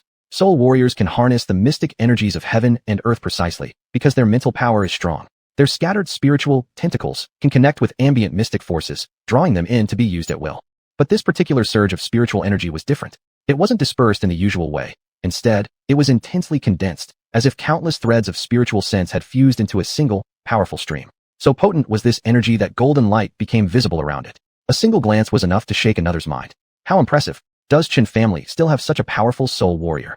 Guqi turned in surprise, only to see an elderly man with long eyebrows sitting cross-legged by the window deep inside the library. His eyes were sharp and fixed upon Guqi. Frankly, Guqi had always believed that the truly courageous elders of the Qin family had all died alongside the old patriarch in sacrifice. Those who remained were cowards who had feared death and refused to go, leaving behind a legacy tinged with disgrace. But this elder before him defied such judgment. His spiritual presence was strong and pure, proof of a clear and powerful heart. How could such a person ever be considered weak or cowardly? The reason he didn't join the sacrifice was likely to protect this library, the very foundation of the Qin family. Dying is easy. Staying behind requires far greater courage, the burden of guarding the clan and nurturing future generations. Guqi pays respects to Senior. You're Guqi? I've heard of you from Qingwan. She said you possess rare talent for being a soul warrior. At first I didn't believe it, but now it seems she wasn't mistaken. The elder withdrew his gaze and smiled faintly. In that instant, the overwhelming pressure disappeared, and he looked like nothing more than an ordinary old man. Such perfect control over one's aura. Guqi felt even greater admiration and respect for the elder's cultivation level. His tone grew even more courteous. I do not dare deceive you, Senior. I do possess some natural aptitude as a soul warrior, but due to limited talent, I haven't been able to break through to any real mastery yet. Soul warriors have always been extremely rare and mysterious. Without proper guidance, self-exploration alone makes progress difficult indeed. The elder smiled slightly, then asked, I've been observing you for a while. If you're a soul warrior, why are you studying so many physical warrior techniques and martial arts manuals? Because this old man can cultivate both soul and body. Gu Qi smirked inwardly with pride, though he dared not speak such arrogance aloud. Instead, he scratched his nose and said, I think soul cultivation and physical cultivation are essentially both paths of practice. Since I couldn't find any soul cultivation texts, I figured studying others might still offer some insight. That's a rather novel approach. The elder murmured lightly, then paused and thought. Consider yourself lucky. I am also a soul warrior. Since you were brought back by Qingluan, your character and potential must be commendable. I have a personal journal here, some notes on my own cultivation insights. It may prove helpful to you. With a flick of his finger, an aged scroll floated through the air as if alive, drifting directly into Gu Qi's hands. Gu Qi noticed the elder hadn't used any mystic energy at all. The scroll was held aloft purely by invisible mental force. Incredible. To affect physical objects with intangible thoughts, this is far more advanced than merely manipulating qi with the mind. Could it be that when soul warriors reach higher realms, they undergo a qualitative transformation, becoming like sword immortals who move objects with mere thought? If so, their achievements might rival those of peak physical warriors. Internally awed, Gu Qi externally bowed respectfully, accepting the scroll with gratitude. You don't need to thank me. I'm merely offering a spark of inspiration. Whether it suits you, what you achieve, that depends entirely on yourself. I only hope that if you succeed one day, you'll remember you once belonged to the Qin family. That is enough. With a soft word, the elder waved him away. After leaving the library, Gu Qi returned to his quarters and immediately unrolled the scroll, reading it carefully with reverence. It was then that he learned the elder's name, Qin Tianling. In his youth, unaware of his soul warrior talent, he had followed the path of physical cultivation, a path where his progress was painfully slow. Regarded as a useless good-for-nothing, he suffered constant bullying. Later, a strange encounter revealed his true nature as a soul warrior, after which he painstakingly carved out his own unique cultivation path.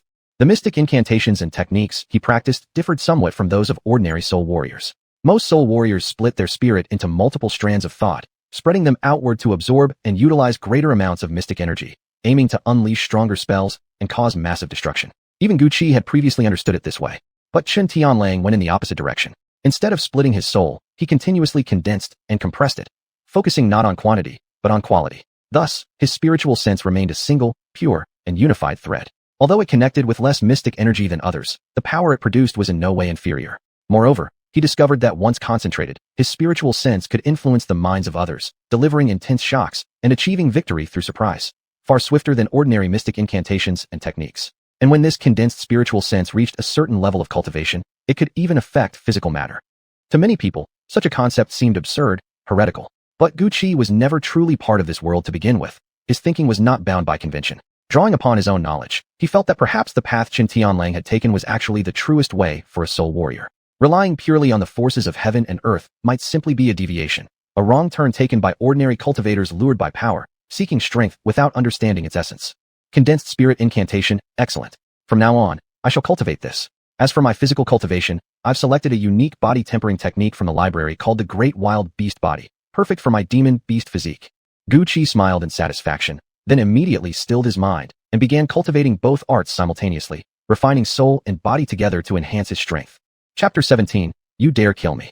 Over the next few days, Gu Qi hardly stepped out of his house, devoting himself entirely to cultivation. Now that he had gained a certain understanding of this world, he understood all too well how crucial strength was, and thus dared not slack off in the slightest. He was essentially alone here, with no family or connections. If he wanted to establish himself, he had to rely on power alone. Fortunately, his cultivation progress had been impressive these past few days. During this time, Chen Qingluan had gifted him some rare magic cores from her personal collection. After refining and absorbing them, Gu Qi's strength surged to the level of a 6-star Xian Shi, and he successfully perfected the Great Wilderness Beast Body. Now, when he released his Xian energy in battle and activated the Great Wilderness Beast Body to channel the primal force of magical beasts, he could face off directly against many 8th or 9-star senior Xian Shi. Coupled with his soul warrior talent, after cultivating the Mind Ninju Xian incantation, Gu Qi had barely grasped the first method of spiritual sense assault. Combined with the physical might of a posh warrior, launching an unexpected attack, he could even stand a chance against experts at the Xianbing realm. Meanwhile, the Qin family was far from calm. The deaths of the old patriarch and many elders had created a power vacuum, and with the new patriarch yet to return, those with ulterior motives began entertaining thoughts of seizing control. The first to make their move were Chen Yun and his father. In recent days, the clan council had convened again and again. Chen Qingluan was worn out, mentally and physically drained by the constant struggles. Gu Qi saw it all, but felt he couldn't intervene too directly. Though he was technically a guest elder of the Chen family now, fundamentally he remained an outsider. Some things weren't his place to say. Yet what he hadn't expected was that while he avoided trouble, trouble would come seeking him. One day, as Gu Qi was practicing the Mind Ninja Xian incantation in his room, a loud shout erupted outside. Without warning, Chen Yun stormed in with several clan disciples. Gu Qi, it's time we settled our accounts. Chen Yun strode in with a cold smirk. Not only had his injuries fully healed, but his cultivation had also progressed. He'd broken through into the third star of the Xianbing realm. With his father gradually seizing control of the family, he wore an air of arrogance bordering on hubris. Guqi glanced up, frowning. Qin Yun, what exactly do you want? Don't forget, I'm a guest elder of the Qin family. Are you really planning to attack me? Guest elder? Humph. Don't think clinging to Qin Qinghuan's coattails will lift you into the heavens. The Qin family doesn't answer to that little girl anymore. Qin Yun sneered cruelly. If you know what's good for you, get down on your knees right now and kowtow to me. Seeing as you've got some talent as a soul warrior, perhaps I'll persuade my father to take you in and let you serve under me. Otherwise, not only will there be no place for you in the Qin family, but today, you'll lose your life. With words like these, Guqi knew a fight was unavoidable. Qin Yun had provoked him time and again, showing no restraint. He had endured once, twice, but never a third. In that case, perfect. It's time we settled everything. Settled? Huh. Do you actually believe that injuring me once by surprise gives you the right to challenge me? Fool. Now I'm prepared. Before you can even begin casting your techniques, you'll already be a corpse. The moment the words left his mouth, Qin Yun vanished from sight. His wild elephant demon Fong blades slashed through the air, unleashing a black arc of blade energy. Just as he claimed, he gave Guqi no chance to deploy any Xian technique. From the very start, he unleashed his full power, aiming straight for the kill. Unfortunately for him, Guqi's cultivation had improved dramatically since then. For Qin Yun to hope to kill Guqi in one strike was utterly impossible now. I don't even need Xian techniques to kill you. A flash of confidence crossed Guqi's eyes. Xian energy surged across his body, causing his robes to billow outward as he grew taller. A shell of energy resembling wild beast fur formed over his skin. Invisible primitive inscriptions appeared like tribal patterns on his flesh. Great wilderness, beast body. With a thunderous boom, Guqi threw a single punch. The black blade arc exploded on impact. Sparks flew with a sharp clang. The wild elephant demon Fong blade shuddered violently, and Qin Yun felt numbness shoot through his palms. His body stiffened slightly, stepping back half a pace, shock flooding his eyes. How is this possible? You're a soul warrior. How can your body and strength be so monstrous? What kind of freak are you? But Guqi didn't respond. Qin Yun had tried to kill him again and again. Even someone with endless patience would have reached their limit. Even clay figures had their spark of fury. Now, Guqi's heart held nothing but icy killing intent. Die. The cold syllable fell from his lips, just as a concentrated beam of spiritual thought shot forth from his mind, like an arrow through the void. With a thunderous boom, Qin Yun in midair felt a sharp pain in his forehead, his entire body freezing on the spot like a puppet, as if utterly stunned by Guqi. Not dodging or evading, Guqi's fist landed squarely. Qin Yun spat blood, stumbling backward. What's going on? Why did my mind suddenly go blank just now? At such a critical moment, it was as if someone had clubbed me over the head. I slowed down completely and couldn't do anything. Just got seriously injured. Qin Yun's heart shook with shock. How did Guqi have so many bizarre abilities? What kind of monster was he exactly? The people around, witnessing this scene, turned deathly pale. If even Qin Yun couldn't comprehend what had happened, then they were even more clueless about Guqi's methods. They only saw that Qin Yun, an expert at the Xianbing realm, had been instantly gravely wounded, and every single one of them stood agape in disbelief. Not long ago, when Guqi first arrived, Qin Yun had called him trash, saying he was past his prime, yet still only a first-star Xianshi, and everyone had agreed with him at the time. But now, in just a few days, this so-called trash had skyrocketed to 6-star Xianshi and swiftly defeated and severely injured someone like Qin Yun, an elite of the Xianbing realm. If this was still considered trash, then the majority of the Chun family disciples would be nothing but rubbish. And at that very moment, Guqi had already soared right before him, looming above as he threw another powerful punch downward. Now injured and greatly weakened, Qin Yun simply could not block Guqi's strike. A blow this heavy, if it landed, would leave him crippled at best, even if it didn't kill him. In sheer desperation, Qin Yun roared aloud. Guqi, you dare kill me? My father is a clan elder. If you dare lay a hand on me, you'll die an unimaginably terrible death. Chapter 18. First encounter with the old fox. Killing you is carrying out heaven's justice. What do I have to fear? Guqi sneered coldly, mercilessly hurling a palm strike straight at Qin Yun. That wasn't all. He could now feel power surging even more fiercely within his body, channeling into a faint blue flame flickering from his fingertips. All it would take was a single throw. This flame would erupt into profound earth-true fire, reducing Qin Yun to ashes and obliterating him utterly in an instant. With a thunderous boom, the spot where Qin Yun had stood exploded into a cloud of sparks and smoke. What did it matter if you were a clan elder? Guqi thought. I'll kill anyone who deserves it. No hesitation, no mercy, especially not for a beast like you. As the smoke cleared moments later, a deep crater over 10 meters wide lay where Qin Yun had been, a testament to the devastating force of that blow. Yet, strangely, there was no scent of death. Thanks to the demon core inside him, Guqi's sense of smell was extremely acute. There was no doubt about it. He hadn't hit Qin Yun. But how could that be? The old man was nearly helpless. How could he possibly escape from right under his hand? Guqi, don't act rashly in a crisis. Spare his life. Just as confusion clouded his mind, a calm, yet slightly anxious voice came from behind. Turning around, Guqi saw it was Chun Qinghuan who had saved Qin Yun, moving him to safety just before Guqi's attack landed. Guqi scowled. Qingwan, this doesn't concern you. After everything this bastard had done to me, am I supposed to just sit back while he treats me like a weakling? I know, she replied evenly. But we must consider the bigger picture. The leadership of the Chun family hasn't been decided yet. My uncle is only acting temporarily. If you kill Qinyun today, then his succession will become inevitable. I cannot risk handing our clan over to him. Turning to face Qinyun, her expression turned icy. We'll spare your life today, but remember this. If you ever dare offend again, not even the Jade Emperor himself could save you. Now get out of here. Cough. Damn it all. Better to preserve one's life than die foolishly. We'll see who wins and who loses in the Chun family later.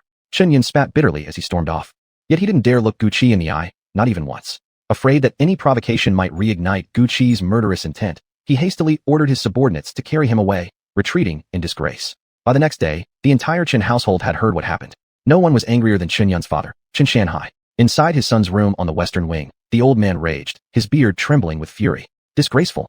You shameless wretch! How could you bring such humiliation upon my name? How can we face the clan now? Even if I seize control in the future, how could I possibly let you succeed me? Ow, careful! Qinyun winced on the bed, moaning loudly as a maid applied ointment to his wounds. But how could a father not feel pain seeing his son suffer? Witnessing Qinyun's agony only deepened Qin Shanhai's anguish. Father! Qinyun whined, grimacing. Will you just stand by and watch your own son endure such treatment? It hurts so much. Father, I don't care. You must avenge me. Qin Shanhai shot him a furious glare. You dare demand revenge from me? Who doesn't know you brought this upon yourself? From this moment on, unless I permit it, you're not allowed to step outside this room. And if you ever provoke that boy again, doesn't matter if heaven itself intervenes, you'll be beyond saving. So according to you, I deserve to be beaten? Father, I don't care. I must have my revenge. At that moment, Qinyun acted like a spoiled child throwing a tantrum, one who knew well this tactic always worked on his father. Enough. You think I don't understand? Qin Shanhai said slowly, a sinister smile creeping across his lips, chilling enough to raise goosebumps. Yet it thrilled Qinyun. Whenever his father wore that look, someone was already marked for death. 3 days later, Qin Shanhai hosted a banquet for Chun Qingwan and Gu Qi, claiming it was to express his apology. When summoned by the clan's highest elder, how could one refuse? At noon, Gu Qi and Chun Qingwan arrived at Qin Shanhai's grand courtyard. Forget about father and son being scheming villains. The lavish, extravagant decorations greeting them at the door already spoke volumes of their corrupt and dissolute lives. Oh, you've come. Qin Shanhai greeted warmly the moment he saw them, quickly putting on a kind and gentle demeanor. Come, let uncle take a good look at you. Qingwan, it's been too long. You've grown even slimmer. About your father's matter, please don't worry too much. Qin Qingwan smiled politely. Thank you, uncle, for your concern. I understand. Truly my brother's daughter. Qin Shanhai nodded approvingly. Then turning to Gu Qi, he said, so this must be Gu Qi. What my son did to you last time has utterly disgraced me as a father. I offer you my deepest apologies. As he spoke, Qin Shanhai reached out and firmly grasped Gu Qi's hand, his face still wearing that warm, smiling mask. Only Gu Qi could feel it, the relentless pressure surging from that grip, as if trying to crush his entire palm into dust. But he could endure it. If this had happened before, his hand might have been crippled by now. So this old fox was playing host with hidden daggers, huh? A slight smirk curled Gu Qi's lips. No problem at all. But is your dear son able to get out of bed and walk yet? Can he at least take care of himself? The mockery in his words was unmistakable. Qin Shanhai's face twitched visibly for a split second. This brat really didn't know how to accept kindness when he saw it. Still, the act had to go on. He can. Qin Shanhai chuckled. Haha. Truly, young brother, your martial arts skill is indeed extraordinary. Let's sit down first. Dinner is served. With that, Qin Shanhai walked over and took his seat at the head of the table. On the marble dining table before them lay a feast spread from edge to edge, dishes bursting with color, aroma, and flavor, so lavish and inviting that Gu Qi couldn't help but swallow hard. The scent alone was enough to stir anyone's appetite. Throughout the meal, Qin Shanhai carried on casual chatter with Qin Qingwan, while Gu Qi remained entirely focused on one thing, eating. And not just eating, devouring, bite after massive bite. Qin Qingwan could barely watch. It was like he was a pig at a trough. But Gu Qi thought otherwise. If the food was free, why not eat? Every mouthful meant more energy, more strength. Best to take full advantage. It seems the dishes suit young brother's taste quite well, Qin Shanhai said with a smile. But fine food calls for fine wine. I happen to have something special here. I'll bring it out so we can all enjoy it together. With a subtle glance, he signaled an attendant, who promptly appeared carrying several jade wine cups. Gu Qi's brows furrowed slightly. Oh, what kind of good wine? A dark suspicion crept into his mind. This old fox was notorious for his stinginess. Why would he suddenly share anything valuable? Chapter 19. I won't fall for this. As soon as he finished speaking, a jade cup was already placed in front of him. Gu Qi looked down and saw a murky, dark green liquid inside, faintly glowing with an eerie sheen. It carried a slightly fishy, foul odor, something only he could detect through the demon core within him. Qin Qingwan and Qin Shanhai couldn't smell a thing. Seeing their hesitation, Qin Shanhai quickly explained. This is good stuff. It's a rare nectar I obtained 2 years ago after defeating the demon head. Just one sip can boost your cultivation energy by several Schwanta levels. It'll greatly help you in training and give you better chances when the beast tide arrives. Really? Is there actually something like that? Upon hearing it could elevate their cultivation by multiple star levels, Chen Qingwan immediately grew eager. Chen Shanhai nodded. Of course. Would your uncle lie to you? Go on, Qingwan, try it. I wouldn't normally bring this out. Even though my son made such a grave mistake, I'd still hesitate to use it. Then thank you, uncle. Chen Qingwan said happily, lifting her cup to make a toast, but Gu Qi stopped her hand. Cough, cough, he said. Such a precious thing. Why doesn't Elder Chen use more of it himself? Or give it to Chun Yun, who's currently recovering? Giving it to us would be such a waste. He then winked subtly at Chen Qingwan. I'm just an old man with brittle bones. Using this would be a waste. As for Chen Yun, he's severely injured now. He can't take anything too stimulating. This substance works too fast and forcefully. I'm afraid it might do more harm than good to his body. Chen Shanhai replied smoothly. Gu Qi nodded, but inwardly scoffed. As if he believed that anything beneficial to the body would have triggered the demon core inside him instantly, and usually with a pleasant aroma. This swill wasn't even fit for pigs. There was definitely something suspicious here. What's wrong? Why aren't you drinking? Chen Shanhai frowned, clearly annoyed. He seemed to be provoking Chen Qingwan. At this point, even someone dull would understand Gu Qi's warning. For a moment, Chen Qingwan was torn. If she refused, gossip would surely spread by tomorrow. But if she drank it, she feared the concoction might do more harm than good. Although Chen Shanhai likely wouldn't dare kill her, making her suffer wasn't beyond him. Just then, Gu Qi smiled lightly and smoothly took the cup from Chen Qingwan. Well then, let me taste it first. I'll make a toast to Elder Chun. You should drink too, shouldn't you? He handed his own cup over to Chen Shanhai. Chen Shanhai immediately waved his hands. I've got my own. Shouldn't you save one for Qingwan? Cough, cough, Gu Qi said. Trying it first won't delay giving one to Qingwan. Let this cup be my toast to you. What, Elder Chun, do you refuse to drink with me? Though I'm merely a simple farmer from the wilds, I hold deep respect for my elders. So then, it's decided. I'll drink first. Without waiting for a reply, Gu Qi downed the entire cup in one go, making loud gulping sounds. He then exaggeratedly smacked his lips, wearing a satisfied grin as he looked at Chen Shanhai. Now Chen Shanhai was caught in a bind. Drink or don't. Both were bad options. Everyone was watching him. He had meant to intimidate the younger generation, but at this very moment, seeing Gu Qi's boldness and quick thinking, Chen Shanhai silently resolved. Given the chance later, he would kill Gu Qi without mercy. Otherwise, he'd only grow into a greater threat. Glug, glug. Chen Shanhai forced himself to swallow the liquid in 3 quick gulps. But unlike Gu Qi, he couldn't fake enjoyment. His face twisted in discomfort, visibly pained. The taste, one could only imagine. Chen Qingwan frowned. She had thought her uncle was domineering and proud, but never imagined he'd stoop to such underhanded tricks, especially against his own juniors. He lacked the noble bearing of her own father. Well, Elder Chun, Gu Qi said with a half-smile, how's the taste? Inside, he was far from fine. He relied on subtle movements within his tongue to secrete wave after wave of corrosive fluid, dissolving the foul substance bit by bit. Fortunately, he could withstand it completely. But Chen Shanhai wasn't so lucky. After several agonizing moments, he had to chug down several bowls of plain water before he could weakly mutter, cough. Yes, quite good, quite good. My old body just doesn't digest as well as you young folks. Getting old, getting old. Still, both Chen Qingwan and Gu Qi could clearly see how terrible he looked. The potion contained a special soft bone powder he had secretly added, not deadly, but harmful during cultivation. Instead of aiding progress, it would cause regression over time. It was a pity, then, that he no longer needed to cultivate. Now, he could only hope Gu Qi's health deteriorated day by day. Little did he know that, within moments, the liquid in Gu Qi's stomach had already been almost entirely dissolved, rendering the poison completely ineffective. The meal ended on a sour note, and Chen Shanhai had long lost any interest in entertaining the two. When Chen Qingwan Dudong proposed leaving, he actually appeared slightly pleased. Then take care on your way back. I won't see you off. Keep practicing hard. You young ones will surely bring glory to our Chun family one day. Thank you, uncle, for your guidance. I naturally won't guffaw my father's expectations. I will lead the Chen family through the beast tide, protect our clan, and restore honor to our noble house. Chen Qingwan declared confidently, clearly implying her determination to carry on her father's legacy and keep the Chen family standing strong even in these chaotic times. Chen Shanhai gave a tight, humorless nod. At that moment, all he wanted was for the two of them to leave his house as quickly as possible. Of course, and I'll help too. We've got this, right, Uncle Chen? Sayonara, Gu Qi said cheerfully, winking and making faces at Chen Shanhai before being hastily dragged away by Chen Qingwan. After they left, Chen Shanhai's expression immediately darkened, looking eerie in the night shadows. Send word, find out everything about this kid. Dispatch a master to secretly monitor his martial arts training and every move he makes. Report to me daily. Fail me, and I'll take your lives. As he spoke, the servants behind him broke into cold sweat. How long had it been since they'd seen their master so terrifying? Yes, sir. We shall serve with utmost loyalty and never shirk our duty, even at the cost of death. Chen Shanhai grunted in approval, then gazed toward the east, the direction of the family head seat, the highest position in the household. He had yearned for it for so many years. If not for feigning illness and staying home to avoid danger, he might never have gotten such an opportunity. He wouldn't let some brat stand in his way. Brother, if I ascend as the Chun family patriarch, you'd probably never rest in peace beneath the earth. Qin Shanhai whispered with a sinister grin, like a man-eating demon of the night, his greedy, bloodthirsty claws already bared and ready. Chapter 20. Open Provocation. One rainy day a month later, a drizzle fell over Blackstone City, casting a gloomy chill in the absence of sunlight. Gucci was still diligently cultivating his inner energy within the library hall. He had grown increasingly obsessed with this practice. Each breakthrough brought him deeper satisfaction and pride. Just as he clutched his scripture, preparing to unblock another meridian, an abrupt, aggressive knocking echoed from outside the door. The Qin family had always been courteous. Why such rudeness today? Irritated, Gucci stood and opened the door, only to be met with a sudden palm strike.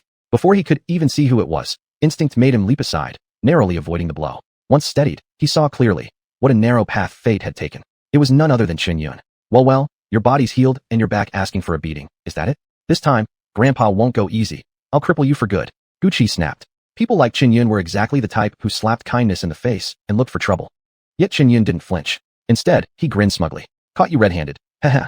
What now, Qin Xingwan? He's an outsider. What right does he have entering our sacred library? You've clearly forgotten our ancestors' rules.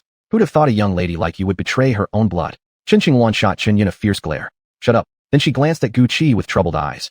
As if holding back words, she dared not speak. What is it? Gucci asked, fists already clenched. After all, Qin Xingwan had saved Qin Yun's life before, yet not only did he show no gratitude, he spoke so harshly. Deserved a punch, he did. What is it? You dare ask? The library hall is a secret sanctuary of the Qin family. Outsiders mustn't enter, let alone study our scriptures or train in martial arts. What do we call someone like you? Ah yes, I know. A thief, sneaking around stealing treasures. Now caught in the act. I shall, by my father's order, expel you from our Qin family and drive you out of Blackstone City. As soon as he finished speaking, the group behind him erupted into triumphant shouts. Expel the thief Gu. Banish him from the Qin household. Cast him out of Blackstone City. Everything happened too fast. Gucci was momentarily stunned. He quickly retorted. An elder of your family permitted me to enter this library. How can you call me a thief? And if I've been here so long, why are you just finding out now? Qin Yun was visibly delighted.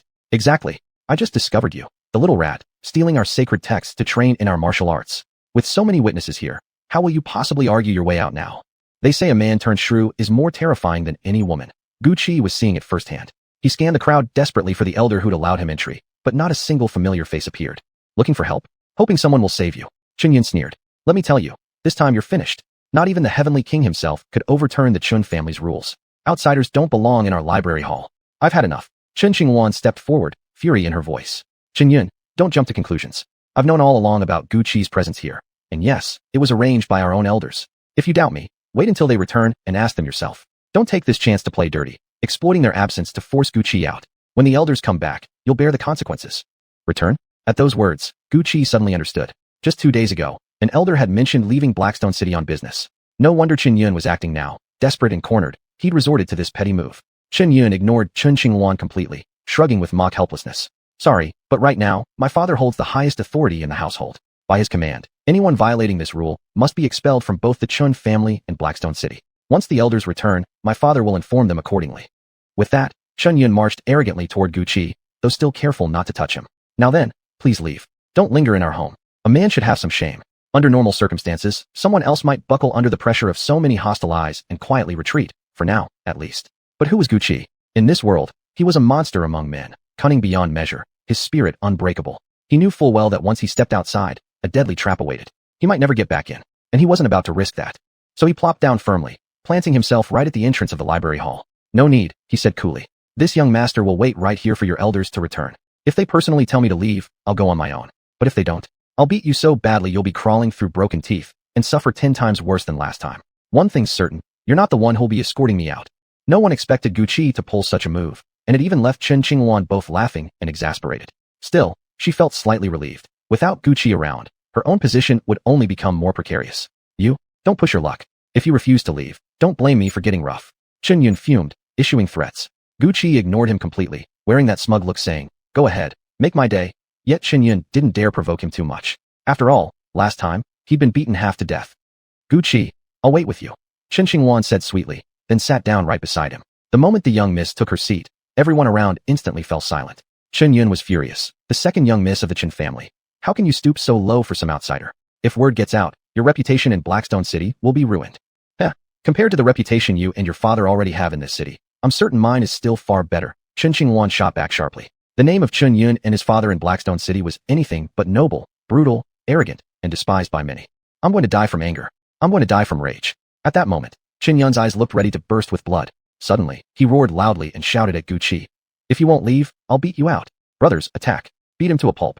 500 silver taels to anyone who lands a hit. More hits, more rewards. At the sound of money, especially such an enormous sum, the servants could no longer hold back. This was more than they could earn in several years combined. Men die for wealth, birds die for food. Already, many of them charged forward recklessly, armed with knives, spears, clubs, whatever they had.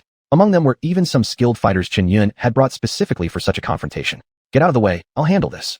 Gu Qi quickly shoved Chen Xingwan aside as he saw the mob rushing in. I want to help you. Chen Xingwan cried anxiously. She had forgotten to bring her sword today, damn it. Haha, don't worry. These fools aren't even enough to fill the gaps in my teeth. Bring out whoever else you've got. I'll slaughter them first, then come for you. Gu Qi shouted back, his expression now brimming with killing intent. Chapter 21. No Quran. Never mind all that. Brothers, as long as you land even a single hair on him, I'll still pay. Qin Yun roared. The power of money was infinite. Instantly, the group charged forward again without fear of death. Just as the first wave of attackers neared Gu Qi, he suddenly sneered, his entire body launching into the air and circling behind the group. With a sweep of his hand, explosive waves of light erupted outward, loud, dazzling, and painful to the eyes. In moments, they all collapsed to the ground and never rose again. Qin Yun turned pale. How could this be? Hadn't his father poured bone-dissolving powder into Gu Qi's cup? Yet now, Gu Qi's cultivation didn't seem weakened at all. In fact, it appeared several levels stronger. If so, what was there left to fight for? Of course, after recent training, Gu Qi had already reached the 8th level of Xuanqing. The higher one went, the harder it became, and such rapid progress in such a short time was nothing short of miraculous. Is this the best your underlings can do? Gu Qi mocked. These mere ants were wiped out without breaking a sweat. Not at all, young master. Hope you've been well. As the words floated through the air, countless pink and red petals suddenly filled the sky, blending with the light drizzle and dark clouds to create a hauntingly beautiful scene. The voice itself was soft, melting into one's heart like silk.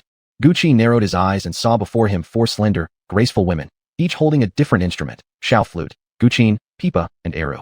Was this an ancient female band? Was this a battle or a concert? Gu Qi couldn't help but find it amusing. But before he could speak, the woman holding the pipa gently raised her delicate hands and flicked them outward. Immediately, a flowing, cascading melody poured forth from the instrument.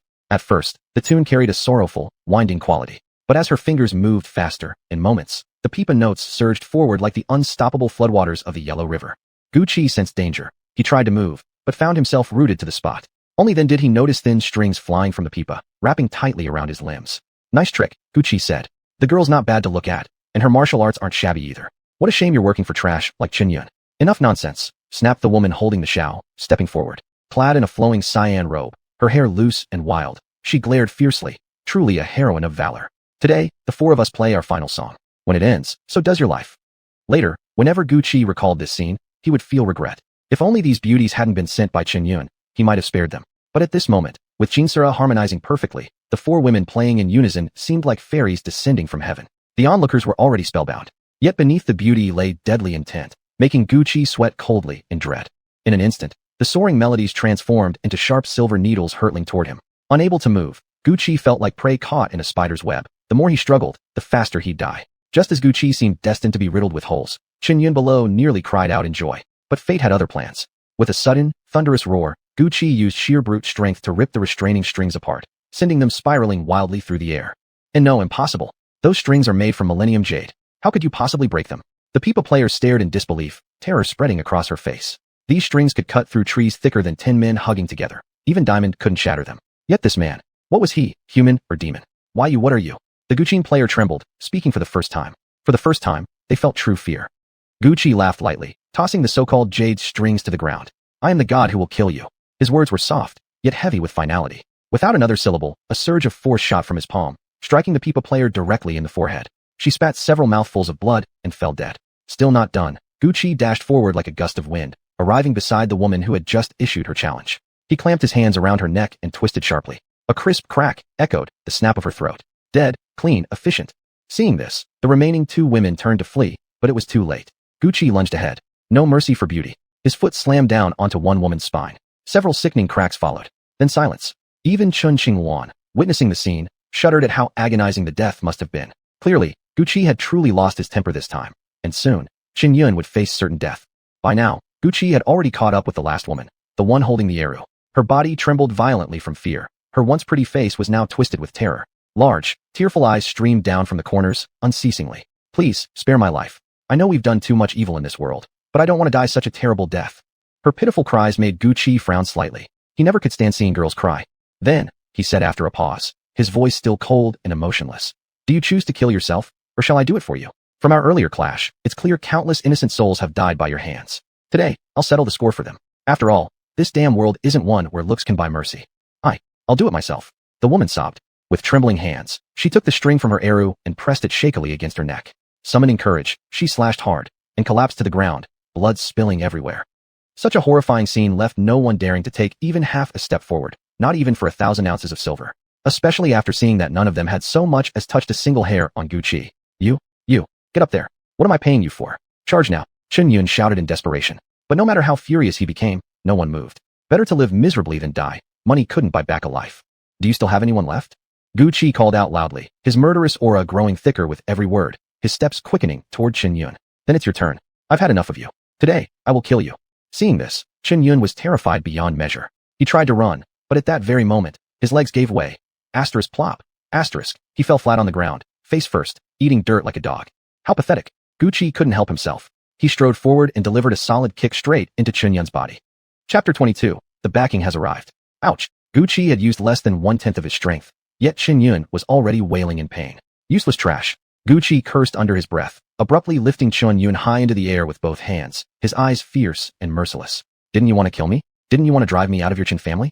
Now we're this close. Let me show you who'll die a more miserable death. At this moment, Chen Yun couldn't even speak. Terrified, tears and snot streamed down his face. His backside throbbed with pain, and he couldn't even whimper for mercy. Chen Qingwan had never seen Chen Yun like this before. She understood what Gu Qi had done, and its consequences, but she also knew that if she stepped forward to plead, Gu Qi wouldn't listen. Last time, she had already warned Chen Yun. This time, well, it was only his own doing. What happened now was fate repaying him for his misdeeds. Words were pointless. Gu Qi suddenly raised Chen Yun higher, subtly tightening his grip, ready to hurl him down at any second. That fall would be fatal. Chen Yun's internal organs would be utterly destroyed. Stop harming my son. Put him down now. Just then, Chen Tianda appeared out of nowhere, shouting furiously. With one powerful palm strike aimed squarely at Gu Qi's back, he tore straight through Gu Qi's clothes. Gu Qi grunted in pain. Spotting Chen Tianda, he immediately dropped Chen Yun onto the ground.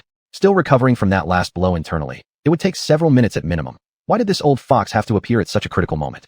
Uncle Chen, Gu Qi said coldly. Let me make one thing clear. Your son provoked me first. I've endured enough. But you were the one who sneaked into the library first. Chen Tianda shot back, looking perfectly justified. Our ancestors laid down rules. The boy was merely following orders. Instead of complying, you resisted and tried to kill him. Are you really showing no respect for me? Gu Qi couldn't help but laugh bitterly. No use arguing.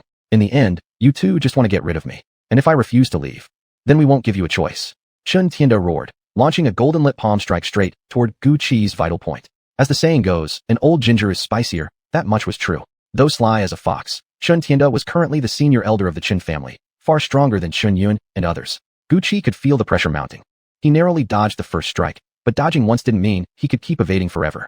The second and third strikes came rapidly in succession. Gu Qi noticed something. Though Chen Tianda kept changing techniques, every move carried the same heavy, stable aura of oppressive energy. For anyone else, surviving 3 such blows would be impossible. Not fighting back? Then just wait to die. Chen Tianda barked, flipping his hand into his robe and tossing out a small bead. It began growing larger. By the time it reached Gu Qi, it had expanded into a barrier-like shield, instantly enveloping Gu Qi's entire body. What is this? Gu Qi sensed danger. A strange smell reached his nose, something corrosive. Indeed, acidic liquid dripped from the surface of the barrier. Gu Qi's eyes widened in shock. The old fox doesn't practice our Chun family martial arts at all. Where did he learn this sinister, heretical technique? In recent days, Gu Qi had studied many of the Chun family's secret manuals in the library. Some didn't suit his cultivation path, so he ignored them. But none of them contained anything like this. Could this kind of technique even belong to humans? In that instant, Gu Qi uncovered a deeper secret about Chen Tianda. This old fox was far more complicated than he'd imagined. But to outside observers, it now seemed that Gu Qi himself was doomed. From where people stood, they could no longer clearly see what Gu Qi was doing inside. All they saw was a faint white mist rising around the barrier, like steam from something evaporating under heat. Uncle, what are you doing? Chen Qingwan blurted out anxiously. Chen Tianda glared at her sharply. Wait till I finish dealing with this brat. Then I'll handle you. A girl shouldn't side with outsiders over her own family. Perhaps it's time I properly educated you on behalf of your father. Hold her, don't let her move. As he spoke, several elite guards stepped forward from behind Chen Qingwan and restrained her firmly. Their overwhelming strength revealed the truth. This was a setup carefully planned by father and son. Qingwan silently regretted not realizing it sooner. While Chen Tianda waited for Gu Qi to fully dissolve inside the barrier, an eerie silence fell over the area. Chen Yun sat dazed on the ground, face alight with excitement. This time, Guqi must be completely dead by now. Several minutes later, the barrier began dissolving on its own, shrinking back into a tiny bead. But just as the barrier was halfway through dissolving, everyone sucked in a sharp breath in shock. Guqi wasn't only unharmed, he was sitting calmly inside it, lounging at ease, puffing out clouds of vapor, casually shaping the corrosive liquid in his hands like modeling clay, clearly enjoying himself immensely. How is this possible? Chen Tianda gasped in disbelief. This substance had never failed him since he first began using it. Guqi was flesh and blood just like anyone else. How could he possibly withstand it? Seeing the astonishment on Chen Tianda's face, Guqi grinned and stood up leisurely. Disappointed, old fox? Now it's my turn to strike. As Guqi spoke, a surge of inner chi suddenly welled up within him, smooth, swift, and incredibly soothing. His hands began glowing faintly white, and his eyes turned crystal clear. Could this mean he'd evolved once again? Without overthinking it, Guqi turned toward Chen Tianda, pressed his palms together, murmured something under his breath, and effortlessly conjured a jade-white ring from his hands, launching it straight at Chen Tianda with a flick. It happened in the blink of an eye. Chen Tianda saw the ring closing in and instantly leapt aside. He didn't know what it was, but he could sense it was deadly. Yet he never expected that the ring seemed fixated on him alone. It chased relentlessly wherever he ran, refusing to let up, forcing him to dart frantically around the courtyard. An old body like his couldn't endure such strain for long. Before long, Chen Tianda was exhausted. The white jade ring clamped tightly around him, sealing his movements. No matter how hard he struggled, using both internal energy and physical force, he couldn't break free. Why don't you kill me? Chen Tianda shouted. Kill you? Then who would reveal your hidden secrets? Guqi thought silently. Aloud, he merely said with a cold smile. Old fox, whether you live or die is entirely my decision. Since you've stirred up this mess today, our future days are bound to be quite thrilling. I'm truly looking forward to them.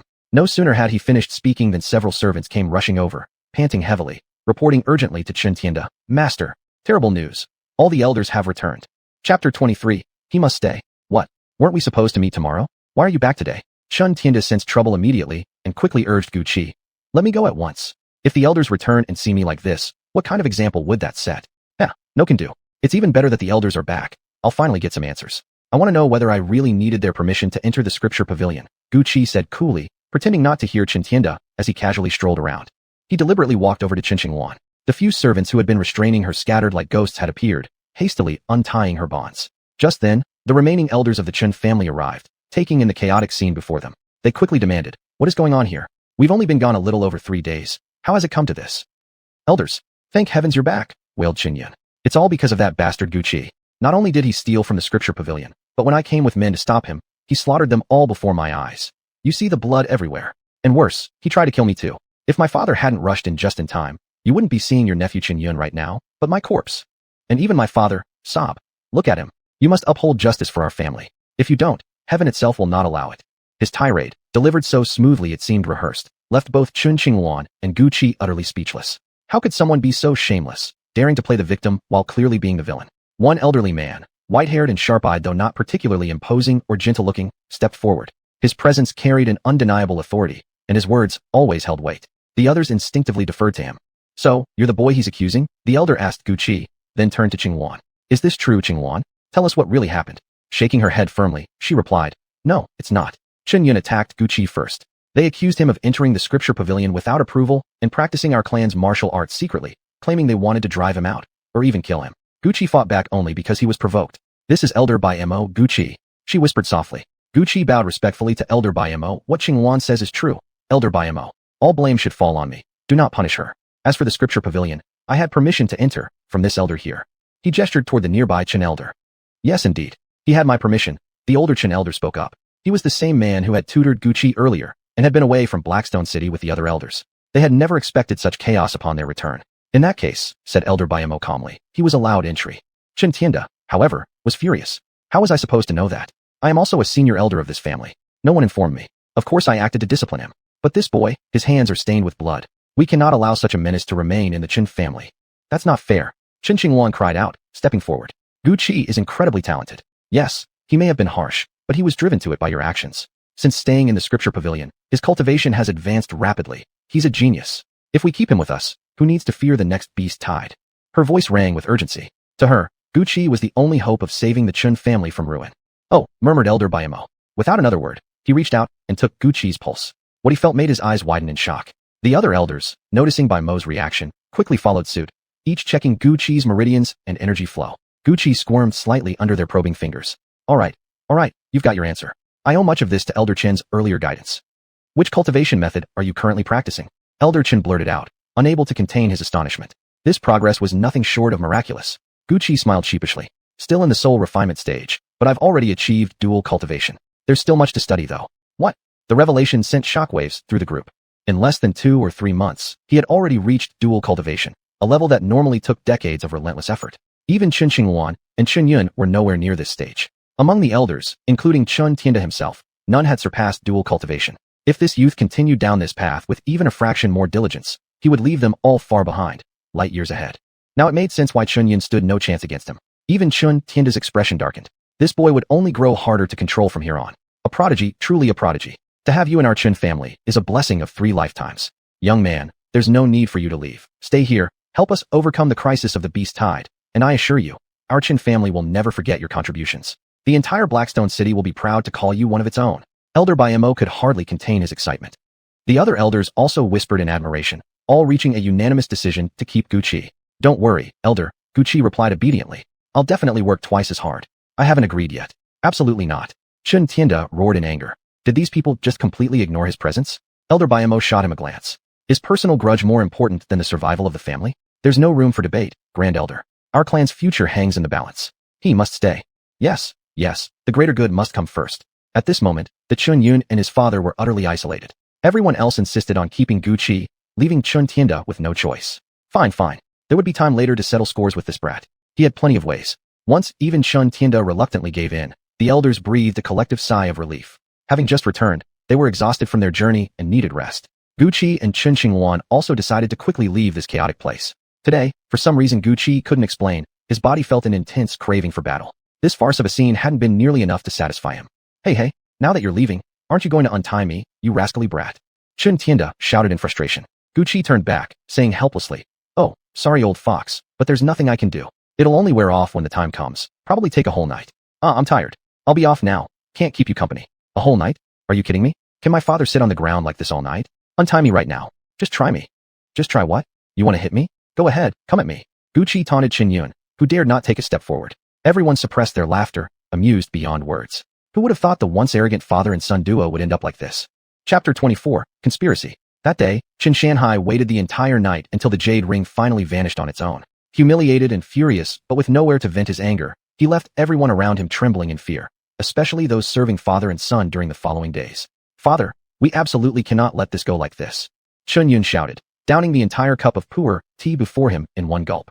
Chen Shanhai merely smiled coldly, staring at his useless son with a shake of his head. Of course I know, but even your old man has been tricked this time. What I want you to do now is secretly issue orders across the martial world to first uncover that brat's true identity, then put a price on his head. Until further notice, we remain completely still.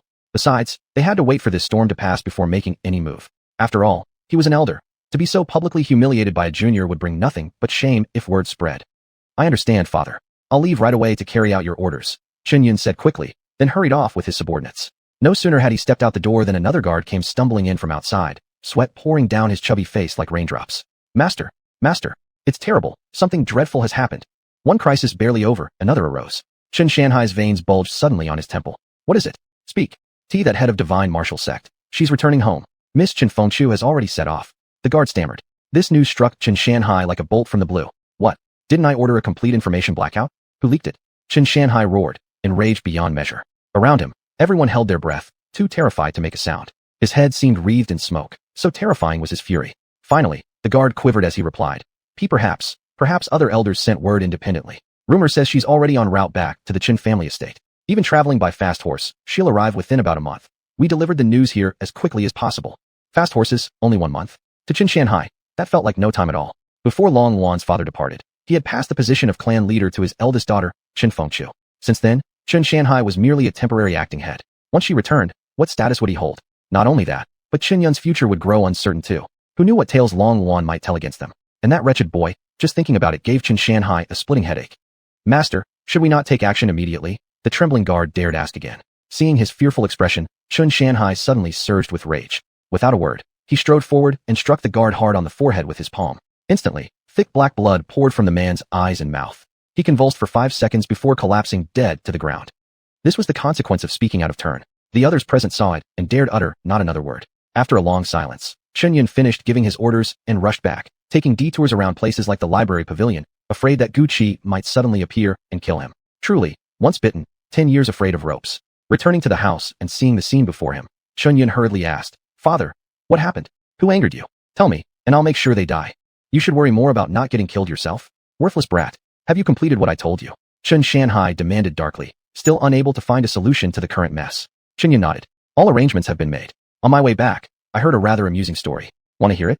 Might cheer you up." "What story?" "Not much really. Seems the young master of Langqing couldn't bear loneliness and sneaked into another country disguised, harassing innocent women. He got exposed and expelled from the city. Isn't that hilarious? Langqing prides itself as a land of warriors. Now the whole city is laughing at them. Ha ha ha." Chunyun found it quite funny. How could someone so foolish do such idiotic things? But Qin Shanhai had no interest whatsoever. Instead, he kicked Chunyun hard in the leg. "Instead of idling around listening to nonsense like this, why don't you train properly and cultivate your martial arts so one day you can stand a chance against that boy? At this rate, you're going to drive me to an early grave." What an unfair kick. Chunyun winced, his face sour as a bitter gourd. "Father, if I had that kid's luck, I could accomplish anything too. But honestly, what's bothering you? How can I help solve your problems if you won't speak?" Help solve problems? As long as you don't bring me more trouble, I call that progress." Qin Shanhai snapped coldly. Just as Chunyun dared not utter another word for fear of further scolding, Qin Shanhai suddenly seemed to remember something and quickly asked, "Do you know how to get in touch with that young master of Langqing?" Chunyun let out an "ah," clearly caught off guard. Why on earth would we contact that lecherous brat? Suddenly, a mysterious smile spread across Qin Shanhai's face, one so faint, yet vaguely chilling. Chunyun knew this look well. His father had already hatched a plan. "You lot, go find me the young master of Langqing's contact immediately. Remember, no one must know. If word leaks out, I'll make sure you regret it." Chunyun instantly ordered the men behind him. "Yes, we shall fulfill this task at all costs, even if it means death." After speaking, the group swiftly dispersed in different directions. These were newly recruited elite assassins Chunyun had been training lately, utterly reliable, meticulous, and lightning fast. Entrusting them with such a mission gave Chunyun great confidence. As for what exactly Qin Shanhai was planning, he chose not to reveal it now, and Chunyun didn't dare ask. When the time came, he would naturally find out. Meanwhile, in the East Wing, Chun Qingwan had specially prepared a nourishing pot of black chicken soup for Gu Qi, rich in flavor and full of nutrients. Gu Qi was deeply moved. "Qingwan, you really don't have to treat me so well. Here, I can eat whatever I want. Why go through the trouble of cooking yourself? I know what you mean, but I'm actually quite skilled in the kitchen, not inferior to any professional chef. Besides, you are now the hope of our Qin family. We must keep your body strong and healthy, which will greatly benefit your martial cultivation," Qin Qingwan said with a gentle smile. Her trust in Gu Qi had been growing steadily. Gu Qi nodded, drool already forming at the corner of his mouth. "Then I won't hold back. I can eat a lot." No sooner had he finished speaking than he grabbed a large bowl and began slurping noisily. In no time, the entire pot was empty. Qin Qingwan stared in shock. This wasn't eating. It was like watching a pig devour its meal. Yet strangely, she felt her heart lightening with joy. Chapter 25, A Nightmare Message. In the days that followed, Gu Qi continued diligently cultivating in the scripture pavilion. Not only that, but whenever he encountered difficulties, he would humbly seek guidance from the elders, even though his cultivation was nearly surpassing theirs. Such a modest, eager learner who also understood proper etiquette naturally grew more and more beloved among Qin family's elders. All who saw him wore warm smiles, except for Qin Shanhai. After that day, he secluded himself indoors, refusing to appear. But Gu Qi knew full well that Qin Shanhai was merely biding his time. What Gu Qi hadn't expected, however, was that this moment would arrive so swiftly. It had been a bright, sunny day. Gu Qi had planned to invite Qin Qingwan to meditate together in the open courtyard, to calm their minds and bodies, while enjoying the warmth of the sun, an opportunity too good to waste on such perfect weather. But no sooner had they sat down than servants arrived with urgent news. Qin Shanhai had called an assembly in the main hall, and every family member was required to attend. What could be so important? Both Gu Qi and Qin Qingwan were puzzled, but they hurried toward the main hall without delay. The Qin family's main hall was no ordinary place. Gatherings here only occurred for matters of utmost importance known to all, or during grand ceremonial celebrations. Only the eldest elder held the authority to summon everyone, and though Qin Shanhai was merely acting in that role, he still possessed the right. When they entered, all the major elders, children, and relatives were already present. Qin Qingwan led Gu Qi to a seat at the side just as Elder Mo rose and asked, "Everyone is now gathered. What pressing matter brings us together?" Up on the elevated platform, Qin Shanhai seemed to relish the feeling of superiority. With a lazy hum, he turned his gaze toward Qin Qingwan and asked with a smile, "How old are you this year, Qingwan?" "Huh? 18, uncle," she replied, confused. Wasn't this a pointless question? Qin Shanhai nodded, then theatrically stroked his sparse whiskers before announcing, "Indeed, it's about time you were married. Recently, the young lord of Langqing has been seeking a principal consort. I recommended you, and he was quite pleased. The engagement letter has already arrived. Today, as your uncle, I shall act as matchmaker and formally promise you to him." "What?" At these words, nearly everyone in the room erupted. Qin Qingwan shot to her feet. "Uncle, marriage may be arranged by parents and matchmakers, but consent still matters. And haven't you overstepped your authority? You're not even the one responsible for arranging my marriage. Besides, I'm still young, nowhere near marriageable age. Yes, this is far too sudden. Elder by Mo and others quickly stood in protest. Was this some kind of joke? Since when had the Chen family ever had ties with Langqing? Silence. Chen Shanhai snapped, his face darkening. I understand your reluctance, but you must recognize the gravity of the situation. Your father passed away early. Why can't your uncle handle your marriage arrangements? If you don't marry soon, you'll become an old maid. And Langqing has everything, wealth, power. Marrying into such a family isn't a loss for you. More importantly, I'm doing this for the entire Chen family. Chen Qinghuan was furious, nearly choking on her rage. Even if he lived in gold and silver palaces, I wouldn't marry him, let alone some stranger I've never met. What do you mean, for the sake of the Chen family? Seeing his niece erupt like this for the first time, Chen Shanhai clearly grew displeased. How is it not for the family? When the beast tide comes, we're closest to Langqing. We'll need to stand together against the attacks. They have a vast city, a powerful palace, and countless elite cultivators. If you become their principal consort, not only will you enjoy lifelong luxury and honor, but you'll also secure our family's glory for centuries. Therefore, I've already decided for you. There will be no debate. This time, Chen Shanhai was determined to push through, and quickly, at best, finish the wedding tomorrow. Upon hearing this, Chen Qinghuan burst into tears. Let whoever wants to marry, marry. I won't. Not unless I'm dead. Standing silently beside her, Gu Qi felt utterly helpless. Qinghuan was only 18, a girl in the prime of youth. In the modern world, marriage at 18 was considered far too early. Had she even fully matured yet? But this was the ancient world of another realm. Gu Qi knew girls of 14 or 15 were often already discussing marriage. Yet this simply couldn't happen to Chen Qinghuan. He understood clearly. She would never give in. You no longer have a choice. From this moment, I am in charge. Tomorrow, the young lord of Langqing will personally come to take you as his bride.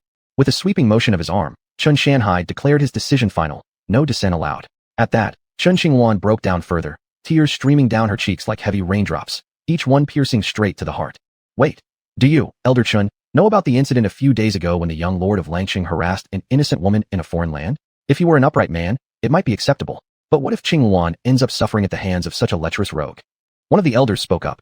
The scandal surrounding Langqing's young master had already spread far and wide. They had watched Chen Qinghuan grow up, cared for her deeply, and couldn't bear to see her thrown into the flames.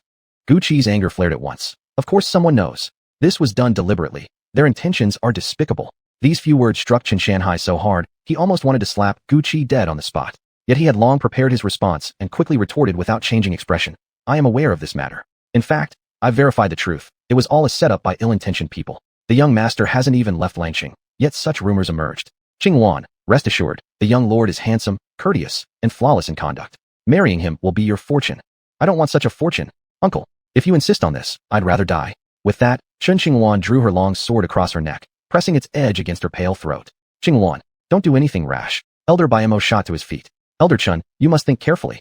Marriage is a serious matter, not something to decide so hastily. Let us elders meet the young lord of Langqing first before making any decision. After all, we still have authority within this family. Seeing Chen Qinghuan threatening suicide, Elder Byamo knew lives were at stake and acted immediately. But unexpectedly, Chen Shanhai glanced at Elder Byamo with mild irritation, then looked at Chen Qinghuan's desperate posture, sighed deeply, and suddenly flicked a small stone from his sleeve. In an instant, it struck Chen Qinghuan's wrist pulse. Immediately, she froze, unable to move a single muscle. There, now you can't attempt suicide again. Now let's get back to serious matters. A triumphant smile spread across Chen Shanhai's face. Threaten him with death? Dream on. Chapter 26, The Wedding Procession. Next, Chen Shanhai went even further, disregarding the resentment from everyone else, and announced all the arrangements for the young lord of Lang City coming to fetch his bride tomorrow. Overall, the wedding was going to be extremely simple. Gu Qi was furious. She's at least the second young mistress of the Chen family. Do you really think this kind of wedding is acceptable, elder? Chen Shanhai's face darkened. Of course I want the best possible wedding for my niece. But right now, too many eyes are watching, every detail scrutinized. We must act quickly. Once everything settles, there'll be plenty of time to throw a grand, celebratory event for Qinghuan later. Besides, who gave you the right to speak on matters within the Chen household? Yeah, just go back where you came from. Chen Yin muttered quietly in support nearby. That only infuriated Gu Qi further. Do you want me to come over there and beat you? As soon as those words left his mouth, Chen Yun fell silent. Meanwhile, Qinghuan herself was pitiful, unable to speak or move, her tears streaming silently down her face. That delicate, beautiful visage broke hearts and ignited anger alike. All right then, Chen Shanhai quickly interjected. Since Qinghuan has no objections, let's all work together tomorrow to make it happen. Nothing else to discuss. Everyone may disperse. Gu Qi could barely contain his rage. Qinghuan's blood veins have been sealed by you. She can't speak or move. How can she possibly express her will? This marriage is clearly being forced. This is for the greater good, for the survival of the Chen family. Her agreement isn't necessary, and certainly not yours as an outsider. Chen Shanhai snapped. He strode forward, pressed a finger against Qinghuan's brow, releasing her meridians, and simultaneously confiscated her sword. At once, Qinghuan's body went limp and collapsed. Guqi rushed to catch her. The other elders, powerless and voiceless, could only urge Qinghuan to accept the situation with an open mind, reminding her there were still big matters to attend to tomorrow before filing out of the hall one by one. Now, only Guqi and Qinghuan remained in the vast hall. Guqi whispered passionately, "Don't worry, Qinghuan. If you don't want to marry, we won't. Even if it comes to destruction, I won't let this happen." Qinghuan slowly shook her head, her white teeth biting her lip. "I only regret that father passed away too early, leaving this pest in the Qin family. Today's humiliation shall be repaid in full someday. Guqi, don't act rashly. Let's see who this man truly is tomorrow first. Now help me back. I'm so tired." "All right," Guqi said gently, lifting her up. Suddenly, he realized how frail she felt in his arms. He understood the depth of her pain. What daughter wouldn't dream of marrying a tall, handsome man she loved deeply, as long as it was someone she cherished? People of this ancient era were truly shackled by feudal thinking. For some reason, Guqi actually felt relieved that, having been reborn into this world, he wasn't born a woman. Soon, comforted by Guqi, Qinghuan drifted into sleep. In her slumber, she looked especially lovely and touching, though her eyelashes still glistened with lingering tears. Time flew swiftly, and morning arrived before anyone knew it. Just as the sky began to lighten, maids bustled in to bathe and dress Qinghuan. Her crimson wedding gown was embroidered with vivid rainbow dragons, her headdress studded with luminous pearls. With elegant, festive makeup applied, Qinghuan gazed at her reflection. She had imagined this moment countless times, yet never thought it would feel so desolate. "Second miss, your preparations are complete. Please come with us to the main hall now. It's a joyous day, try to be cheerful." The maid spoke softly, draping the bridal veil over Qinghuan's head. Beneath the red fabric, Qinghuan tightly gripped the small but deadly dagger hidden in her hand. Who said she had truly accepted her fate? At noon, everyone gathered once more in the main hall. Guqi saw Qinghuan adorned like this for the first time. A vision so breathtaking, she seemed like a celestial descending from heaven, peerless in beauty. If only she were his wife, he'd be soaring with happiness. Yet the atmosphere today was heavy with sorrow. They waited, for hours. By the time the young lord of Lang City finally arrived, the sun was nearly setting. The Qin family was naturally displeased, especially Qin Shanhai. Wasn't this a deliberate snub to his authority? "My apologies for keeping everyone waiting. We encountered fierce sandstorms on the road. The journey was quite difficult for the young lord and us. Please forgive the delay," explained a guard standing beside the young lord before the lord himself could even speak. Qin Shanhai nodded curtly. "I see. As long as nothing serious happened on the way, that's what matters. Young lord, you may now take your bride back to Lang City." As for the young lord himself, he looked decent enough, tall and upright, but his demeanor struck Guqi as somewhat sleazy, especially when he laid eyes on Qinghuan. Perhaps having never seen such a stunning beauty, he practically glowed with excitement, eager to whisk her away immediately. "Looks like this trip was worth it after all. Never would I have imagined the Qin family had such a peerless beauty. My utmost gratitude to you. Though we've just met, I hope you'll guide me kindly in the days ahead. Rest assured, my love for you will be stronger than gold." Courtesies had to be exchanged, yet his voice carried an eager desperation that only deepened Qinghuan's despair over this wedding. With that, Qin Shanhai hosted another banquet for everyone, shamelessly declaring, "As an uncle, there's nothing more joyful than seeing my beloved niece married off. Eat well, drink well today, but young lord, don't get drunk now. You still need to take Qinghuan back safely later. Treat her well, please. Of course, whatever I eat, she shall eat too," chuckled the young lord, already sliding one hand around Qinghuan's slender waist, growing bold and improper. Guqi, sharp-eyed as ever, saw it all and boiled with rage. Meanwhile, Qinghuan herself felt utterly violated, desperately wondering what to do, when suddenly Qin Shanhai said, "Night has fallen. Surely the young lord still has many matters to attend to in the city. Why not leave now and take Qinghuan back at once? Be careful on the journey. Once you arrive in Lang City, send someone back to inform me of your safe arrival. Only then will I feel at ease." "Perfect." The young lord nodded eagerly. "Uncle speaks wisely. My lady, let us depart at once." He could hardly contain himself. Such a beauty. How could he possibly wait any longer? Then came a thunderous crash. The table where Guqi sat instantly turned to dust. The noise was deafening. He was furious. "What are you doing?" Qin Shanhai shouted, exasperated. What was this brat up to now? Cold-eyed and unyielding, Guqi stared straight at the young lord of Lang City and declared, "You want to take her? Over my dead body." Chapter 27, Illusion. At those words, the young master of Wolf City immediately stood up. "Where did you come from, daring to speak to me like this? Why can't I take my rightfully wedded wife away?" "Rightfully wed? You call this rightful? More like brute force abduction." Guqi shot back, his fists clenching so tightly they cracked. Hearing this, the young master of Wolf City glanced back at Qin Shanhai, utterly baffled. He knew the bride wasn't willing. After all, a forced melon never tastes sweet, but once she was taken back, couldn't he eventually make the girl settle down? "Don't listen to him. Young master, just take Qinghuan and go." "Guqi, the affairs of our Qin family don't concern you," Qin Shanhai declared. As head of the household now, he held the final say, but they hadn't anticipated just how determined Guqi truly was. Seeing that the people from Wolf City had already risen to pack their belongings and leave behind their dowry, with Qinghuan about to be taken away, Guqi strode forward in heavy steps and smashed the wine cup before the young master into fragments. Are you ignoring my words? None of you can take her unless I'm dead. Gucci roared, his eyes blazing with fury, as if flames were about to erupt from within. Provoked again and again, what else could this be called but pushing one's luck? At this point, even the young master of Wolf City had reached his limit. Since you're no longer part of the Qin family, don't blame me for being ruthless. My men attack. As soon as the words left his mouth, several elite guards surrounding the young master surged forward, intent on finishing Gucci. But Gucci merely sneered. Did they really think sending these low-level lackeys would intimidate him? What a joke. Without another word, Gucci launched himself forward, delivering a powerful kick, 7/10 of his strength, to the first man charging him. With a shriek, the man collapsed, his leg shattered into multiple pieces, blood pooling beneath him, yet unable to escape, radiating agony beyond description. Arg, watch me. A black-clad man nearby suddenly bellowed, leaping down from above, brandishing a broadsword sharp enough to send chills down one's spine. He aimed straight for Gucci's forehead, one solid hit, and his skull would split like a watermelon. The outcome was too terrible to imagine. Yet Gucci wasn't someone easily struck. Before the blade could descend, he suddenly dodged to the side, reversed his motion, and kicked the attacker straight to the ground. Snatching the sword mid-fall, he drew it sharply across the man's neck. Blood erupted violently, splattering everywhere. The scene turned gruesome in an instant. On what should have been a joyous wedding day, no one expected such carnage. Seeing Gucci spiraling out of control, Qin Shanhai quickly shouted, "You're no longer one of us Qin family. Stay out of this mess, or you'll regret it for the rest of your life." Qingwan, meanwhile, was filled with dread. After all, this was the young master of Wolf City. If anything happened to him, the entire city might turn against Gucci. Gucci, you. She wanted to say so much, yet while deep down she refused to leave with this young master, her greatest fear was for Gucci's safety. Don't worry. I swear he won't take you.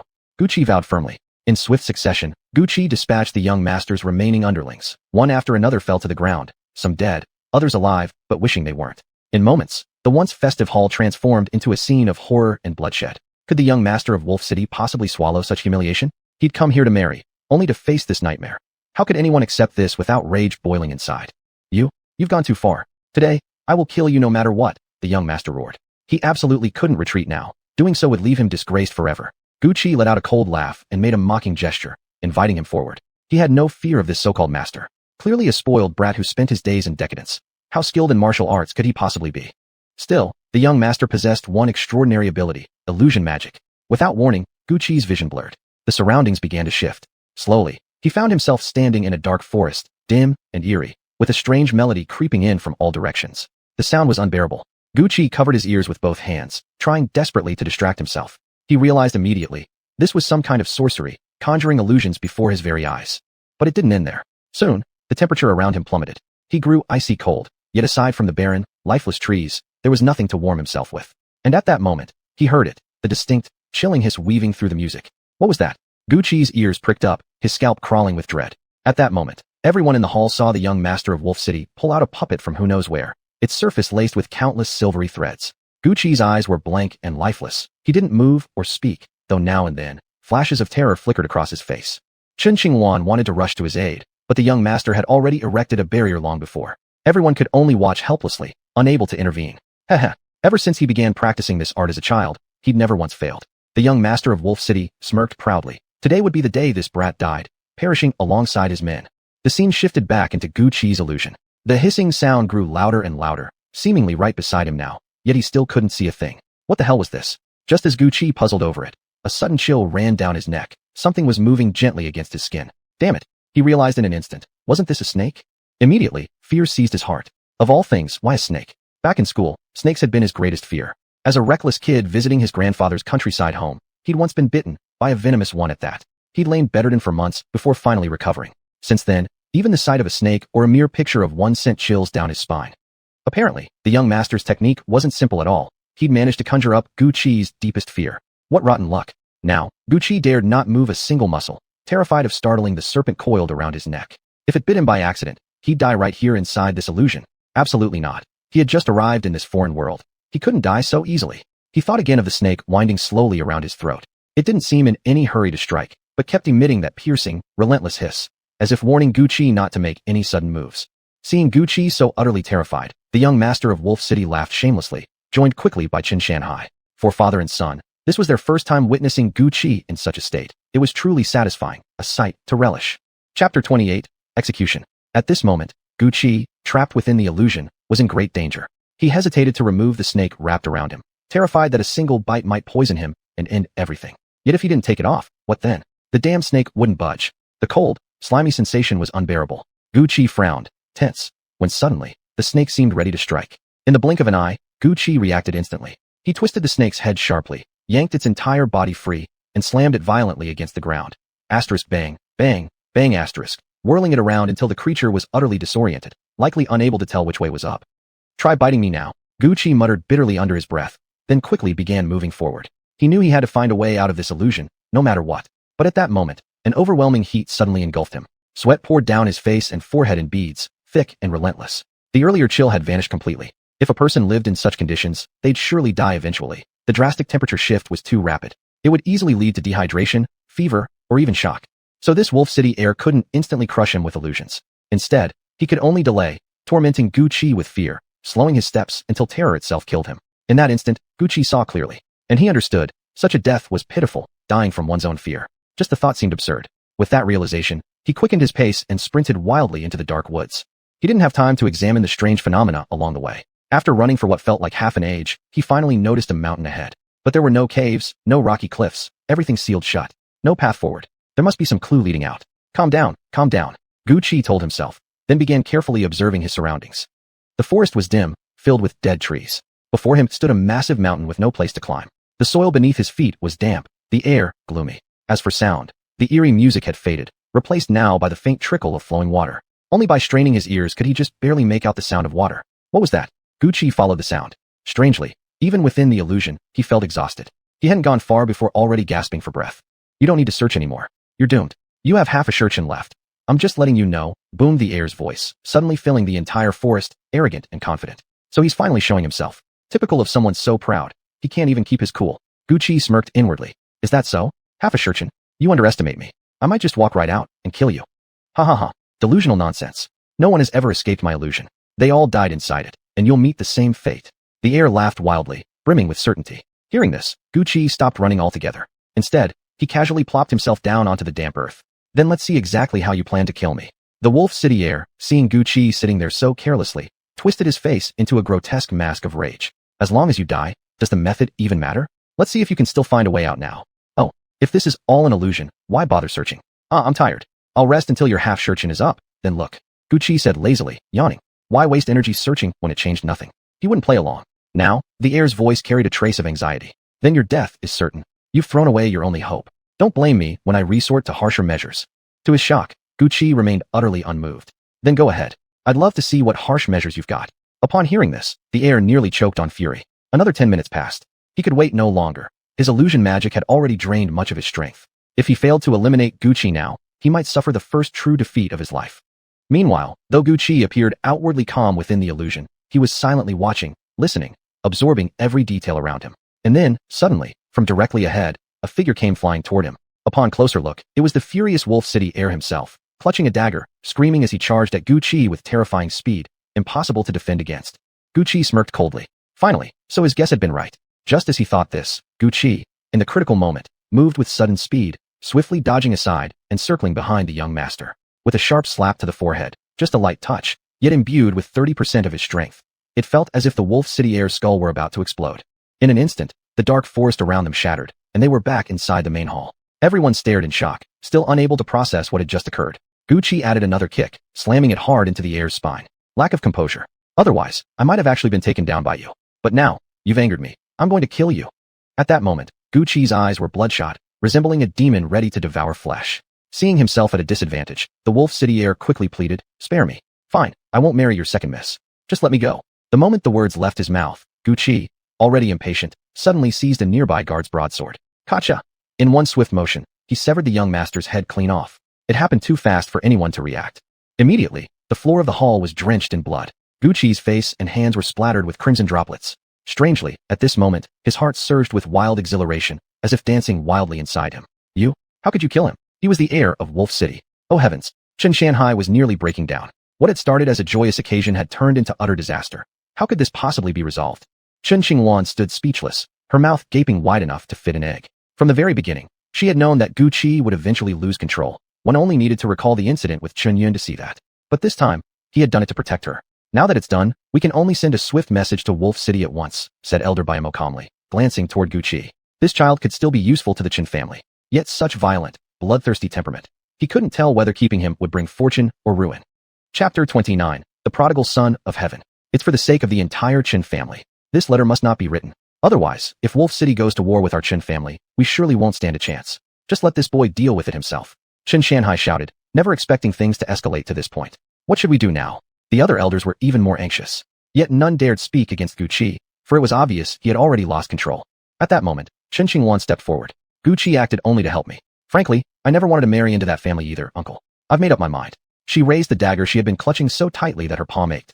This decision is mine alone. I would never agree under any circumstances. Gu Qi merely acted an impulse when he killed him. If blame must be placed, then place it on me. Let Wolf City come and arrest me instead. As she spoke, Qin Qingwan dropped the dagger and walked resolutely to Gu Qi's side. Her words stirred something deep within Gu Qi. Qin Shanhai was first taken aback, then lowered his head as if searching for answers. But no matter how hard he thought, he found no solution. After all, Gu Qi was still part of the Qin family, and he did not wish for the entire clan to stand against Wolf City in the future. What's going on here? Just then, a graceful young man entered through the main gate, tall and upright, elegant like a jade tree, his eyes radiating righteousness, exuding an aura of nobility and integrity. Brother Tianjiao, Qin Qingwan exclaimed with delight, though her expression quickly dimmed. It had been years since she last saw him. Tianjiao? Gu Qi wondered, puzzled. Immediately, one of the elders rushed over to explain everything to the newcomer, speaking with noticeable humility. Clearly, this man held great status within the Qin family. So you're the one who killed them, Qin Tianjiao said, turning toward Gu Qi after hearing the full account. Gu Qi nodded without reply. Qin Tianjiao continued, then this matter must be settled. Elder Qin, have you decided on a course of action? Oh, right, you haven't met me before. I'm the eldest disciple of the Qin family, Qin Tianjiao. The eldest disciple, the first apprentice Master Qin had ever taken since joining the family. Rumor had it he was exceptionally gifted and diligent in cultivation. He usually remained secluded in closed-door practice, rarely appearing before others. Apparently, today's incident was grave enough to draw him out. Of course, much of what Gu Qi knew came from Qin Qingwan herself, who deeply admired this elder brother. Unfortunately, Qin Tianjiao cared only for cultivation, enlightenment, and the fate of the Qin family, paying little attention to anything else. Even Qin Shanhai showed him deference. Now, clearly at a loss, Qin Shanhai could only shake his head helplessly. We can't have the Qin family take responsibility for this. Life will become unbearable otherwise. The man was killed by this boy, better cast him out. No, Qin Qingwan objected immediately. I said he was helping me. If you cast him out, I'll leave too. Your life should be just beginning. Qin Shanhai bellowed. His stubborn niece was giving him nothing but headaches. After a long silence, Qin Tianjiao finally spoke. True, the man was killed by your hand. To kill demands recompense. It's the natural order. We must write to Wolf City and report exactly what happened. However, expelling him would also be unjust, given he acted to protect my younger sister. Hearing this, Qin Shanhai snapped back urgently. If we don't expel him, what do you suggest? Should the Qin family bear the burden? I haven't finished. This whole mess began because of you, uncle. Logically, you're the one who started it all. Qin Tianjiao replied calmly, slightly displeased at being interrupted, speaking with deliberate composure. Yet every word rang true. Combined with his inherent authority and commanding presence, even Qin Shanhai could only swallow his pride. Then tell me, what do you propose we do? Qin Tianjiao nodded. I will spar with this young brother. If he cannot defeat me, he must be expelled. If he wins, I will share responsibility for today's events. But we won't fight to the death, only until one yields. For the first time in his life, Gu Qi felt that being challenged could carry a sense of respect. Somehow, his admiration for Qin Tianjiao rose several levels. Yet his anger still hadn't fully subsided, and a blind confidence took hold. Without hesitation, he declared, no need for me to defeat you. If I can fight you to a draw, I'll consider myself defeated. Heck, come on. Don't speak too soon. But if that's your wish, I accept. Qin Tianjiao replied with his usual calmness, neatly adjusting his robe before drawing out his folding fan. The fan's design was truly unique, entirely crafted from green jade, each rib exquisitely made. The intricate carvings and patterns upon it revealed its priceless worth, fit for a city of 10,000. Yet in Qin Tianjiao's hand, it seemed weightless, perfectly harmonizing with his grace. Gu Qi could clearly see that the folding fan Qin Tianjiao held was a millennium-old divine artifact. To possess such a treasure was truly a stroke of luck. You seem quite fascinated by my jade fan, Qin Tianjiao said softly. Are you not going to spar? Gu Qi laughed heartily, his mood noticeably lighter. Fascinated, yes, but this fan only reveals its true value when held by you. Enough talk, though. Let's begin. We'll go until one yields. With that, Gu Qi quietly assumed a defensive stance. Qin Tianjiao responded in kind, but then, almost imperceptibly, he darted close to Gu Qi. The jade fan snapped open with a crisp sound, slicing through the air. Gu Qi saw nothing but shimmering arcs surrounding him, yet none landed a blow. Just as the fan was about to graze his neck, Gu Qi twisted his body and swiftly evaded, spinning around to position himself behind Qin Tianjiao. He aimed for the acupoint on his back. A successful touch would mean victory. But sparring between masters was always unpredictable. Did Qin Tianjiao not anticipate this move? In an instant, he crouched low, dodging Gu Qi's strike. then used his foot to test the tip of Guqi's toes. Whoa, Brother Chun, that was dangerous. Guqi cried with a laugh, quickly flipping backwards several times. From these simple movements alone, it was evident that Chun Tianjiao's martial skill was no less than Guqi's, perhaps even greater. Clearly, Guqi had spoken too boldly earlier, and now regret began to creep in. Yet a true gentleman's word, once spoken, cannot be recalled. Clenching his teeth, Guqi launched into an aggressive assault, charging straight at Chun Tianjiao, aiming for a tap on the forehead. Brother Gu, don't rush. Chun Tianjiao called out, already turning to counter. Chapter 30, Expulsion.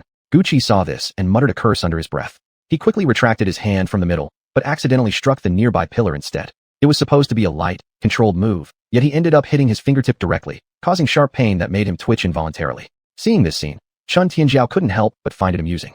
As the saying goes, there's always someone stronger. Yet when two people of similar skill sparred like this, without intent to kill, only testing each other, it became oddly fascinating.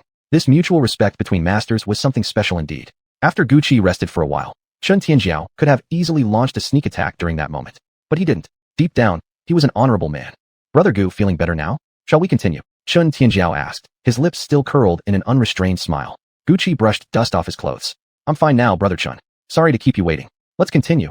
But before we do, I want to say this. No matter who wins or loses today, I'm willing to call you my friend. You're worthy of it. Same here. Chun Tianjiao replied with a nod.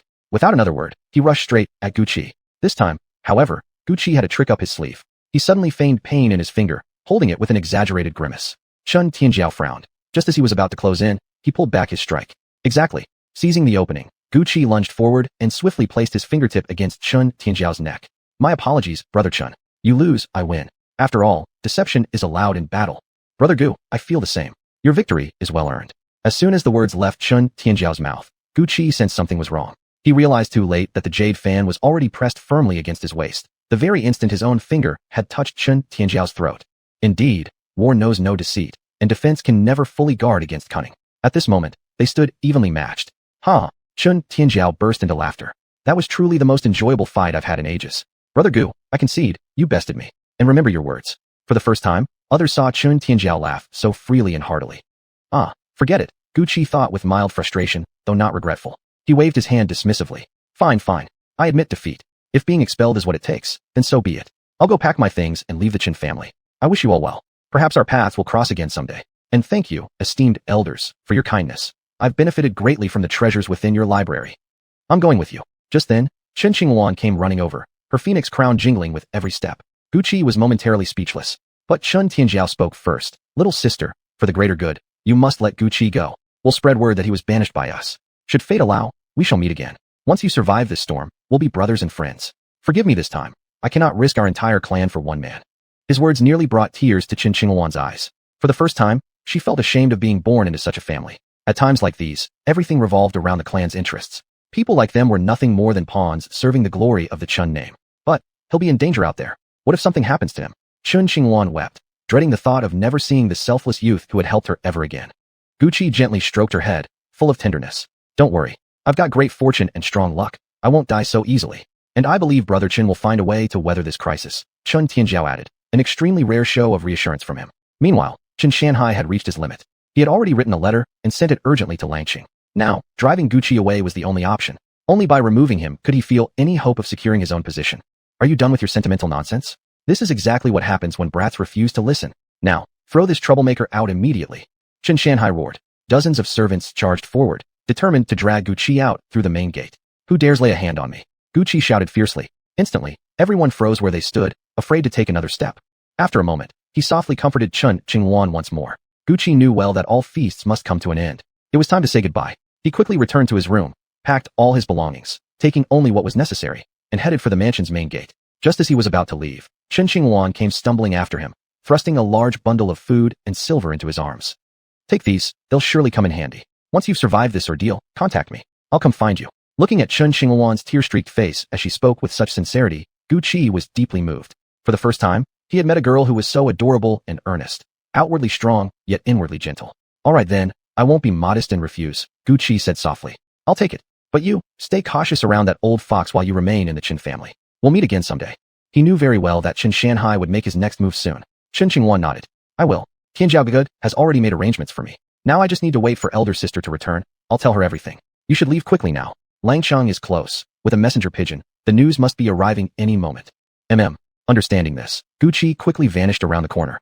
Yet amidst the vast sea of people, where should he go this time? What kind of life awaited him ahead? Would they ever meet again?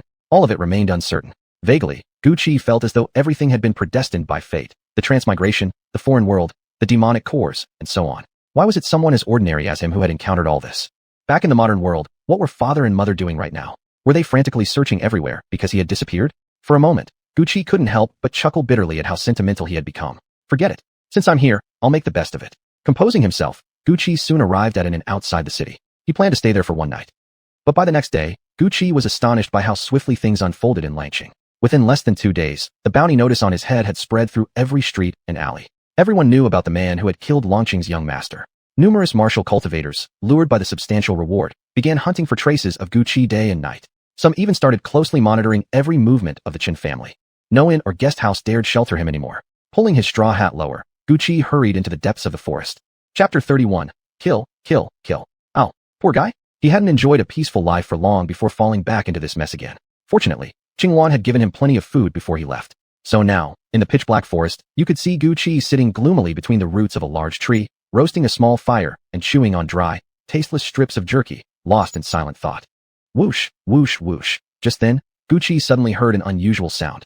Alerted instantly, he stomped out the fire and vanished swiftly into the shadows around the tree. Moments later, several figures dropped down from above where the fire had been. Men and women, young and old. An old hag stood crookedly, bluntly snapping. Where'd he go? That brat ran off so fast not one of you noticed. Don't blame us, came a deep, gruff male voice. Even you, Black Mountain Granny, didn't spot him. Not as skilled as you claim, are you? Let's keep searching. The old woman clearly took offense. I've eaten more salt than you've walked miles. How dare you talk to me like that, trying to get yourself killed? Oh, stop it, snapped a provocatively dressed woman nearby. The point is finding him, not fighting each other. I'm counting on that bounty to live it up. The man snorted. And what if we do find him? Do you really think Wolf City will let us split the reward? No way. I want it all for myself. So let's set a rule. What rule? Asked a dwarf beneath the torchlight. He was so small and unobtrusive that no one would have noticed him had he not spoken. Whoever kills him gets the bounty. If anyone else tries to take it, we kill them. The man growled through clenched teeth. There was no way he'd share that fortune, and Gucci's life was his to claim. Naturally, the others shared his greed. After murmuring agreement, they decided to keep any sighting secret until the kill was made. Whether they could actually take Gucci down was another matter entirely. After all, his reputation preceded him as someone far from easy prey. What they didn't know, however, was that while they bickered below, Gucci was perched on a nearby treetop, calmly listening to every word of their entire plan. He almost burst out laughing. These people were too entertaining. On such a long, lonely night, not doing something about it would be a crime against his own itching hands. No need to search anymore. I'm right here. Who among you dares to kill me? Come on, step right up. Why all the talk? Looks like I've got the old witch, the dwarf, the short and ugly loser, and the slutty lady, all present and accounted for. Come on, little master awaits you right here. Suddenly, Gucci revealed himself, wearing a smug, mocking grin. The group froze in shock, especially at the barrage of humiliating insults. Crude though they were, they hit with unsettling accuracy. You son of a bitch, who are you calling a dwarf? The little man exploded first. Of all things, those 2 words were his deepest insecurity, a lifelong shadow he couldn't escape. Who are you calling a slut? Have you got a death wish? The woman shrieked next. Gucci shrugged helplessly. I call him like I see him. Enough chatter. If you want my head, come and take it. Yeah, then your life is mine. Hands off, all of you. Snarling, the dwarf shot up the tree with surprising agility, moving faster than expected.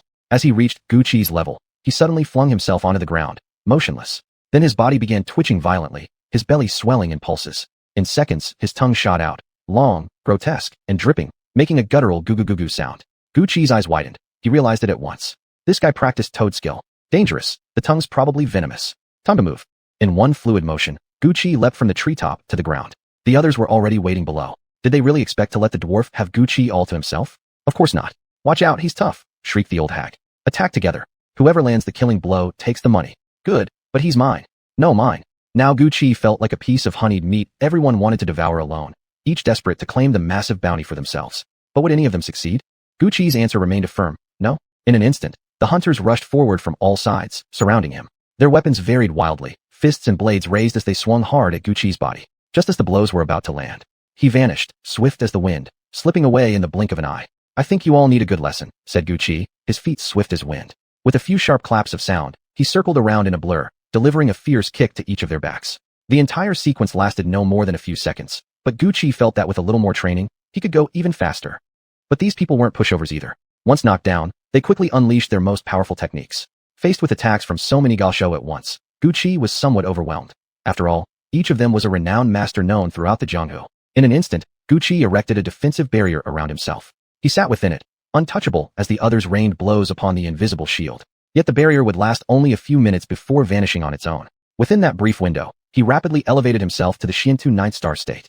Simultaneously, he guided his inner energy to flow freely and precisely through every part of his body. With breath stilled and mind focused, Chi completed his cultivation several seconds faster than expected and sprang to his feet in a flash. Now, a raging wind seemed to speak for him, swirling fiercely around his entire form. His eyes burned crimson, bloodshot as if possessed by madness. Coldly, he spat out, "You will all die." His body craved nothing but a surge of bloodlust and violence. "Damn, run," shouted one man. The moment he realized blood had already begun seeping from under his feet, pain shot through his body like wildfire. The whirlwind unleashed by Chi was like countless steel needles piercing deep into the skin of everyone present. Excruciating, soul-rending agony sent them screaming in torment. But the howling wind drowned out their cries, blinding them to sight and sound alike. After what felt like an eternity, the storm finally subsided. Only then did the grim scene reveal itself. Those figures were now unrecognizable heaps of mangled flesh and congealed blood, faces completely obliterated, bodies reduced to grotesque piles of gore. The deaths were horrifyingly brutal. Chapter 32, The Wolf City's Elite Warrior. Faced with such a horrifying scene, the dwarf who had been hanging from a tree with his tongue out was instantly struck dumb with terror. He quickly used his techniques to conceal himself among other trees, hoping he could escape this calamity. "Where do you think you're running?" Just as the dwarf was frantically trying to figure out what to do next, Chi appeared before him out of nowhere. The dwarf didn't realize that once Chi entered killing mode, no living being standing against him would be spared. "Mercy, great warrior. I won't chase after you anymore. Just let me live. I swear, I'll never tell anyone else you're here." The dwarf begged, fear consuming his heart. He knew full well that if it came down to a fight, he stood no chance against Chi. Chi smiled faintly. "That wasn't what you said a moment ago, was it? Weren't you so confident just now? I'll give you a choice then. Will you kill yourself, or shall I kill you?" Hearing this, the dwarf realized Chi was determined to take his life no matter what. In an instant, his expression twisted. Screaming madly, he stuck out his blackened tongue, oozing with corrosive venom, aiming to spray it directly onto Chi. But suddenly, a powerful gust of wind rushed in from somewhere, carrying with it a swirl of needle-like particles. Instead of hitting Chi, the venom was blown back and sprayed entirely onto the dwarf's own face. The pain was excruciating, tearing, agonizing, unbearable. Soon, the dwarf's already hideous face became horribly contorted, like a shriveled mass, blood gushing onto the ground. By the time his flesh dissolved into rawness, his eyeballs rolled lifelessly to the floor, his suffering even more gruesome than those who died earlier, and far more prolonged. "My apologies, brother. Had you chosen to end it yourself, it wouldn't have been so painful," said Chi calmly before turning away and vanishing once more into the forest. He knew there were probably countless eyes still watching him from the shadows. Word spread fast. Outside, people began describing Chi as a demon who devoured humans without spitting out blood. The number of bounty hunters dropped by more than half. Most had enough sense not to risk their lives on a losing bet. But this incident enraged Wolf City itself. They immediately dispatched one of their top-tier elite warriors to eliminate Chi, raising the bounty to 50 million silver coins. Other powerful experts also emerged, not all for money. Some simply wanted to test themselves against Chi to see what kind of man he truly was, engaging in a battle of life and death solely for honor and prestige. Several days passed. Chi had already entered the Ming Realm Forest, a place no one else dared step into. When he first saw the landmark, he hesitated for a long while. It was said countless demons and monsters roamed within, beyond counting. Yet perhaps, compared to anywhere else, the most dangerous place might just be the safest. The Ming Realm Forest was legendary across several cities. Legend has it that when Pangu split heaven and earth, this land was where his flesh and blood failed to reach. Monsters and fiends gathered here, surrounded by chilling, eerie energies from all four directions. Once someone entered, they would never come back out. Lives up to its name. It's freezing, Chi murmured under his breath, frowning slightly. The air inside was fresh, and specks of sunlight filtered through the dense canopy, yet an unnatural cold seeped deep into his bones. Every step forward was cautious. He had already noticed that even a blade of grass or a single tree seemed to carry a faint sensation. The moment you touched them, they reacted, as if aware. Whether that awareness stemmed from evil or spirit essence, he couldn't tell. After nearly a full day of sporadic walking, Chi grew exhausted and ravenous. The food Qing Wan had given him was almost gone. After finishing the last bite of dried meat, he resigned himself to finding game somewhere deeper in the forest. Just as he was idly chewing on a piece of jerky, the surrounding trees subtly shifted, as though deliberately rearranging themselves. The large tree Chi had been leaning against suddenly felt hollow behind him. Turning sharply, he saw a blade streaking toward his head at terrifying speed. What the hell? Without a word, Chi flung the meat aside and rolled wildly into the bushes. The blade struck the ground with brutal precision, fast, accurate, deadly. Gleaming on the silver surface was a clearly engraved character, Wolf. So, the ones who were bound to come, had finally arrived. "You killed our young master. A life for a life," This is justice. Gucci, my son, come out now. A furious voice boomed from all around the forest. Hearing its deep, resonant tone carrying over such distance, Gucci knew instantly the speaker possessed formidable inner energy. What must come cannot be avoided. Gucci thought for a moment, then decided not to hide anymore. He stepped forward openly and said, "Yes, I killed him. But your young master forcibly abducted women from civilian families and committed countless despicable acts. I've done the world a favor by eliminating a scoundrel. If you want to kill me, come out and settle this once and for all. I'll face you head on."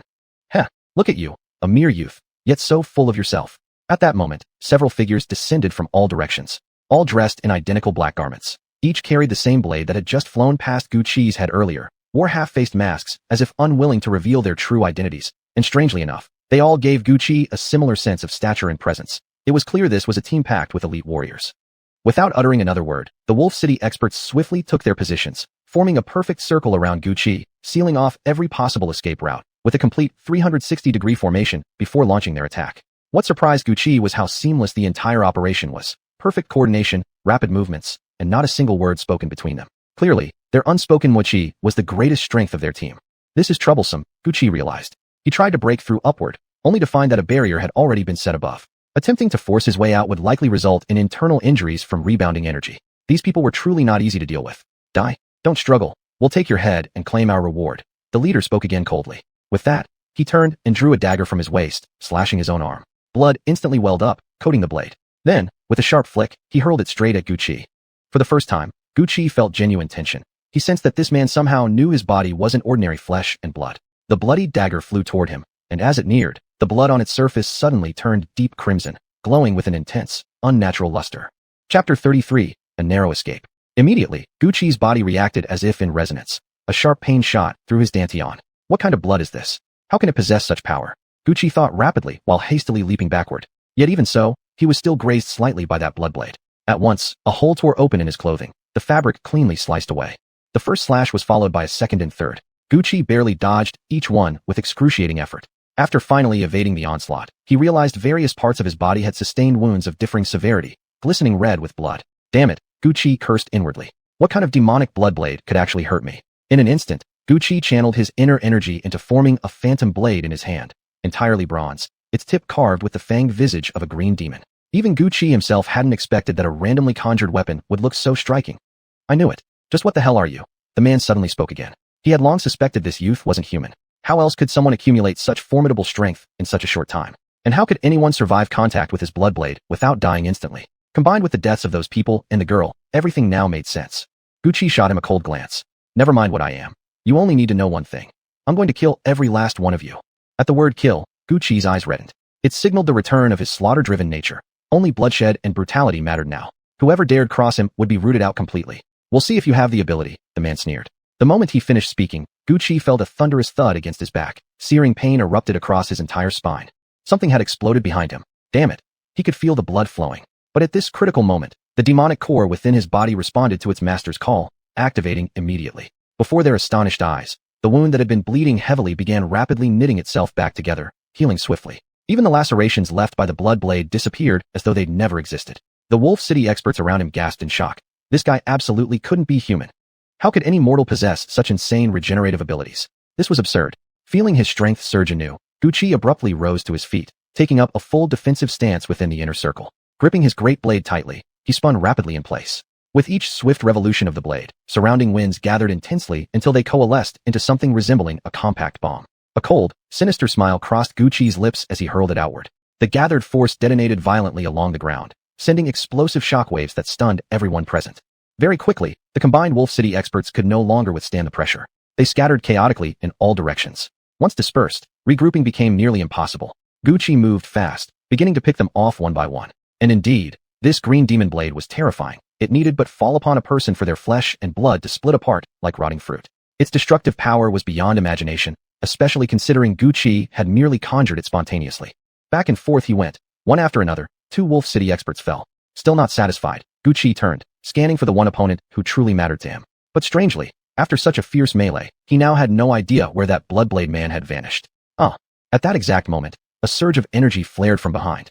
Instinct forced Gucci to drop flat to the ground. Yet even so, he caught some collateral damage. Whirling around, he saw one expert had actually ripped a nearby tree from its roots and hurled it directly at him. Fortunately, his reflexes were sharp enough. Trembling slightly, Gucci stared at the massive trunk embedded in the earth beside him. If that had hit, he'd surely have been reduced to a mushy pulp. Still, this incident revealed something important. Though the team operated with remarkable coordination, many were brute force without intelligence, others fast but lacking strategy, some clever yet ineffective in practice. Only that Bloodblade man earlier truly led, with both skill and foresight. Under his command, the unit achieved synergy. Unfortunately for them, they had met Gucci. After eliminating the remaining lackeys, still the Bloodblade man did not reappear. Gucci had no choice but to erect a barrier and wait silently in place. A long silence passed, nearly losing patience, just as Gucci prepared to shout out. Asterisk whoosh, whoosh, whoosh asterisk. A figure shot straight toward him, lightning fast. In a blink, the bloodstained blade plunged deep into his chest. Gucci's entire world crumbled. At that moment, his entire chest convulsed violently with unbearable pain. Gucci spat out a mouthful of blood. The blood blade kept expanding. When it neared his heart, he could already feel it corroding his internal organs, one by one, and even his heart itself. If this blade managed to destroy his demonic core, then Gucci's life would be over. He had no time to think. Without hesitation, Gucci seized the blade with all his strength and tore it out, flinging it to the ground. Instantly, blood splattered everywhere in a gush. Damn it. How much nourishing food will I need to recover from this? Gucci groaned inwardly, his face twisted in agony as waves of searing pain shot through his body. Meanwhile, the Bloodblade man had already exhausted over half of his inner energy breaking through the barrier earlier. Now, with only a fraction of strength left, he shakily pulled out one final Bloodblade, the last one he had, and mustered every ounce of power to lunge at Gucci. As the saying goes, what's meant to come can't be avoided, what isn't fated never arrives. For some inexplicable reason, Gucci slipped on his own blood beneath his feet, stumbling forward uncontrollably and crashing face first into the ground, eating dirt like a dog. But precisely because of this clumsy fall, the otherwise fatal slash missed its mark entirely. The Bloodblade man collapsed to the ground, completely drained, unable to rise again. He could only curse his fate. Why did Gucci suddenly trip at that exact moment? It seemed even heaven refused to let his blade strike true. With that thought, he closed his eyes forever.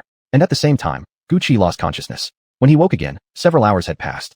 The once tranquil forest now lay deathly silent. The corpses scattered around him brought back memories of everything that had happened. His body had already regenerated automatically through the demonic core, though slight movements still caused faint, lingering pain in his wounds. Clearly, that man's blood must have possessed some extraordinary, formidable properties. Chapter 34, The Demon Hunter. You see, when a person encounters something that threatens them, they naturally feel tense. And that was exactly the state Gucci was in now. Cautiously, he crept toward where the blood-covered man lay. Looking at the streams of blood oozing from his arms, some already coagulated into dark clots, Gucci felt a chill run down his spine. The wounds were horrifying, layer upon layer, countless gashes piling up on one another. Could it be that this man uses this method every time he goes on a mission? Gucci wondered. He reached out and touched the blood with his hand. Just as expected, the moment his skin made contact, a sharp, searing pain shot through his fingers. Deep, piercing agony. Thank goodness he hadn't been hit by that final slash, otherwise he'd surely be dead by now. With that thought, Gucci searched through the bodies nearby until he found a small water flask. After some effort, he collected a bit of the bloodied man's blood into it, then quickly left the scene. The Netherworld forest was vast. Rumor had it that one might walk for months without finding an exit, often getting lost along the way. Gucci had already been walking for several days straight. Hunger made his head spin and his vision blur. Not a single wild animal crossed his path, just endless stretches of grass. Weren't there supposed to be many monsters here? He hadn't even seen a ghost. Splish splash, splish splash. Suddenly, he heard the sound of flowing water. Even if there was no food, at least drinking water could keep him going for a while longer. Hopeful, he rushed toward the sound. Before him lay a clear little waterfall, its stream constant and pure. Without hesitation, Gucci plunged his entire head into the water and gulped down mouthful after mouthful.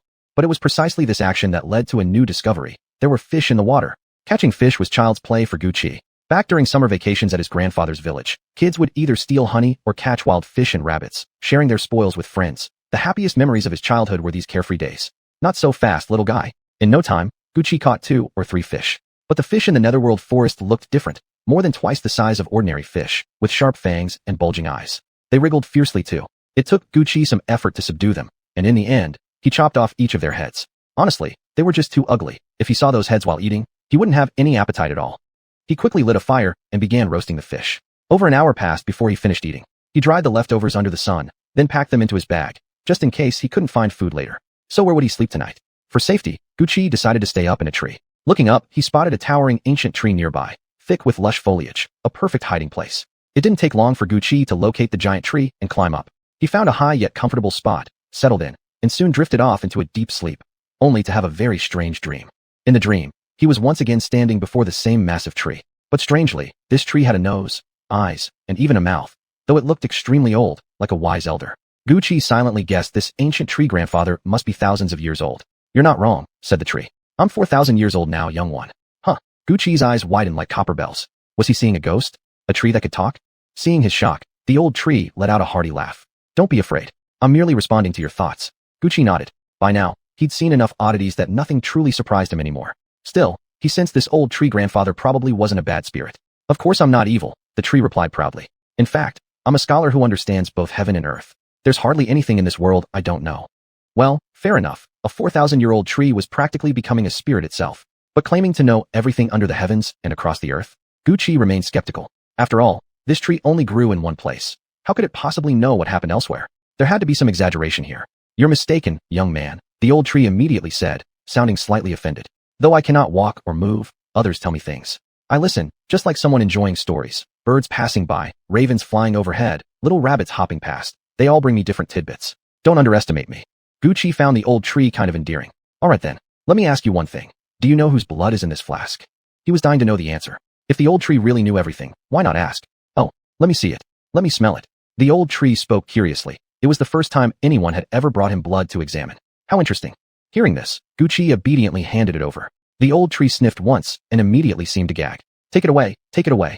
This is the blood of a demon hunter. It's our enemy. A demon hunter? Gucci asked, quickly shoving the flask aside. It was clear that even this brief whiff had deeply unsettled the old tree. No wonder. It was essentially a spirit itself, just like him. Yes, the old tree replied. Some people are born with that calling. Their blood can exorcise demons, refined since childhood. They're our enemies. A powerful one only needs a single drop to inflict harm on every living creature throughout an entire stretch of forest. Where did you get this? Why haven't you destroyed it yet? The old tree spoke in one breath, clearly shaken. It was the first time it had ever come into contact with such a thing, and just from that one scent, it already understood its destructive nature. Gucci nodded. I encountered an enemy a few days ago, killed him, and took it. Now I know, there really are demon hunters in this world. Thank you, old tree grandfather. You're welcome, but you should destroy it quickly. There are many spirits and beasts in this forest, and not all are as friendly as we are. The old tree responded, sounding somewhat weary. Seeing this, Gucci didn't feel right disturbing him further. He quickly said, then thank you again, old tree grandfather. Please rest well. Tomorrow is a new day. Yes. Before he could finish, the old tree closed his eyes and fell into a heavy slumber, occasional snores rumbling through the air. Gucci remembered every detail of this dream upon waking. When he looked back at the great tree where he had taken shelter, it no longer had eyes or a mouth. By daylight, it stood silent and still, as if the whole encounter had been nothing but a dream. Thank you. Gucci whispered softly toward the tree, then turned and walked deeper into the jungle. Chapter 35, The Deep Lake Merfolk. Another day passed. Gucci guessed that Wolf City probably already knew all the people they'd sent after him had been killed. So, who would they send next to hunt him down? Gucci couldn't help but feel a little excited. The deeper he went, the darker it became. He had long abandoned the blood trail halfway. It might attract danger if he kept it. Along the path, crows occasionally appeared, giving off an eerie, unsettling atmosphere like something straight out of a horror film. After a while, a faint bluish glow ahead caught Gucci's attention. As he approached, he couldn't help but marvel at what he saw. It was the first time in his life he'd seen a lake this large, deep blue, and utterly still, without a ripple on its surface, like a perfect mirror reflecting his figure and face with crystal clarity. The tranquility felt rare and sacred, a complete contrast to the oppressive black forest surrounding it. Yet something about the water felt lifeless. Gucci didn't dare drink from it. He simply stood quietly for a moment, savoring the serenity, but eventually, the silence itself began to feel dangerous. Plop, plop, something dropped into the water. Gucci instinctively ducked into the nearby tall grass, which easily concealed his entire body, standing nearly as high as a man. After waiting a moment, a single blue mermaid glided silently across the surface of the dark lake. That's right, mermaids. Gucci's eyes lit up in awe. This blue mermaid had clear, transparent eyes, and her long, jet black hair neatly covered her upper body. Below, a long, shimmering blue tail trailed behind her as she floated motionless in the center of the lake. A scene so perfect it seemed painted, mysterious and beautiful. Having never seen a real mermaid in all his life, Gucci suddenly felt fortunate he had come to the netherworld forest.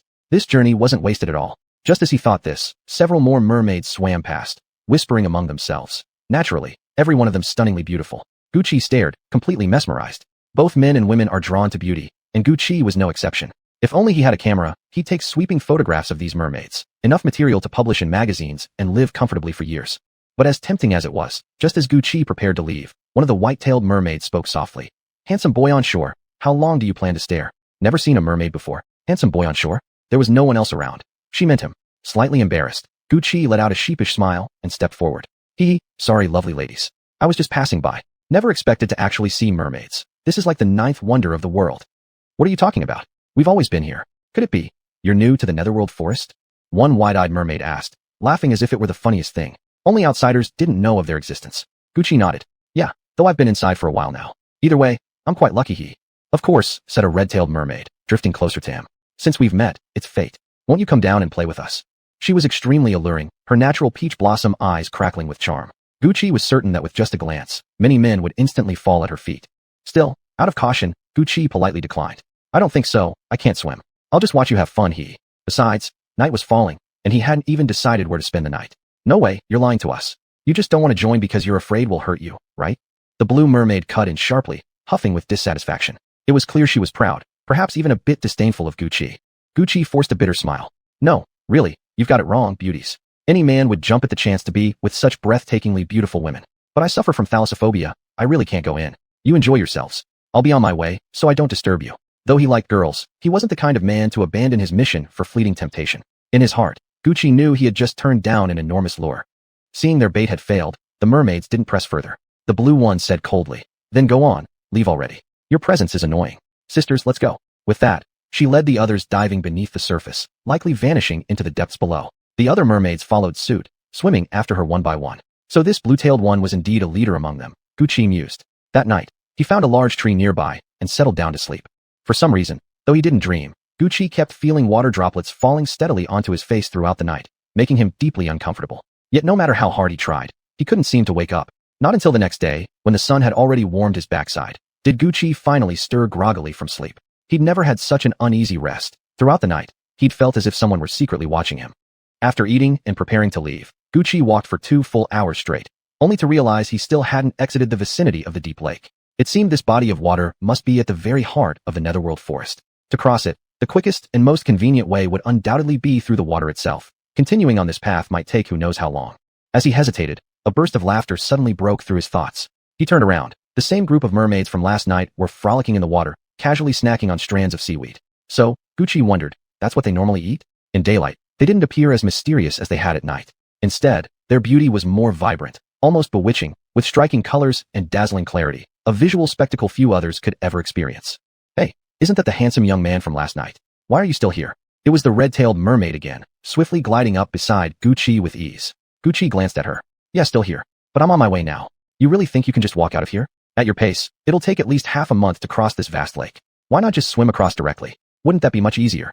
The blue-tailed mermaid interrupted, immediately seeing through the dilemma Gucci was wrestling with. Gucci was startled. Could this mermaid read minds like old tree grandpa? Don't look so surprised. Lots of people have the same problem. We're used to it, explained the red-tailed mermaid. Chapter 36, The Beautiful Demon. Ah, so that's it. No wonder they knew exactly what I was thinking, Gucci mused to himself. So, what's the lovely lady's suggestion? The blue mermaid gave a light scoff, tilting her chin up with an arrogance reminiscent of those elegant women in classical oil paintings. Of course we suggest you take the water route, it's safe. If you walk, who knows what might come along and swallow you whole in one bite. Gucci feigned surprise. Are the creatures ahead really that dangerous? Of course. We've suffered greatly ourselves. Now only a few of us remain. So this is our sincere advice. Take the water path. Several other beautiful mermaids swam forward, some appearing innocent, others genuinely concerned, all radiating an air of purity and sweetness. After careful consideration, Gucci sighed helplessly. But honestly, I can't swim. The blue mermaid clearly had enough. Oh, stop pretending already. We're not even eager to help you. How about you just swim across on your own? Heh, actually, we don't recommend walking either. Girls, let's not waste our time here. He's not as handsome as you claimed. TSK, this girl really has a sharp tongue, Gucci thought, resigned. Fine, since you've seen through me, I'll swim then. With that, Gucci neatly removed his shirt, revealing his perfectly sculpted chest and chiseled abs. Some of the mermaids gasped in delight, except for the ever-stoic blue one, who undoubtedly must be their leader. If you get tired, offered the red mermaid kindly, her eyes lingering hungrily on his abs, I could give you a little help. She hadn't seen such a handsome young man in ages, so much so that she unconsciously licked her lips. Every subtle gesture, every tiny movement, they were all noted carefully by Gucci, stored away in his memory. Without further hesitation, he plunged into the water with a loud splash. Just as he expected, the deep lake's water was bone-chillingly cold and unnaturally still, devoid of any living thing. At least he could cross safely, so he thought. Just then, the other mermaids drifted closer, surrounding him without notice, forming a tight circle. Gucci joked lightly. All of you accompanying me like this? I'm truly flattered, haha. But please, go back to your games. Thank you for your kindness. I'll repay you someday.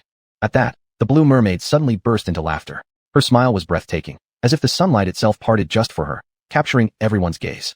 Maybe you can repay us right now. Oh, now, And how exactly would that work? Gucci asked, instinctively pausing. How about letting me touch those abs of yours? The red mermaid giggled softly, then quickly added with a laugh upon seeing his expression change. Just kidding. It's just been so long since we've seen a man. The blue mermaid shot a look of disgust at the red one, then turned to Gucci with a gentle smile. Don't mind her. We'll swim with you a bit longer, then head back. Staying beyond the boundary isn't good for us. Gucci nodded. It was for the best. But as he swam, he realized 2 of the mermaids had gone missing. Before he could dwell on it, he suddenly felt something yank hard at his foot, dragging him violently downward. The force was immense. If he were an ordinary man, his body would have been torn apart instantly.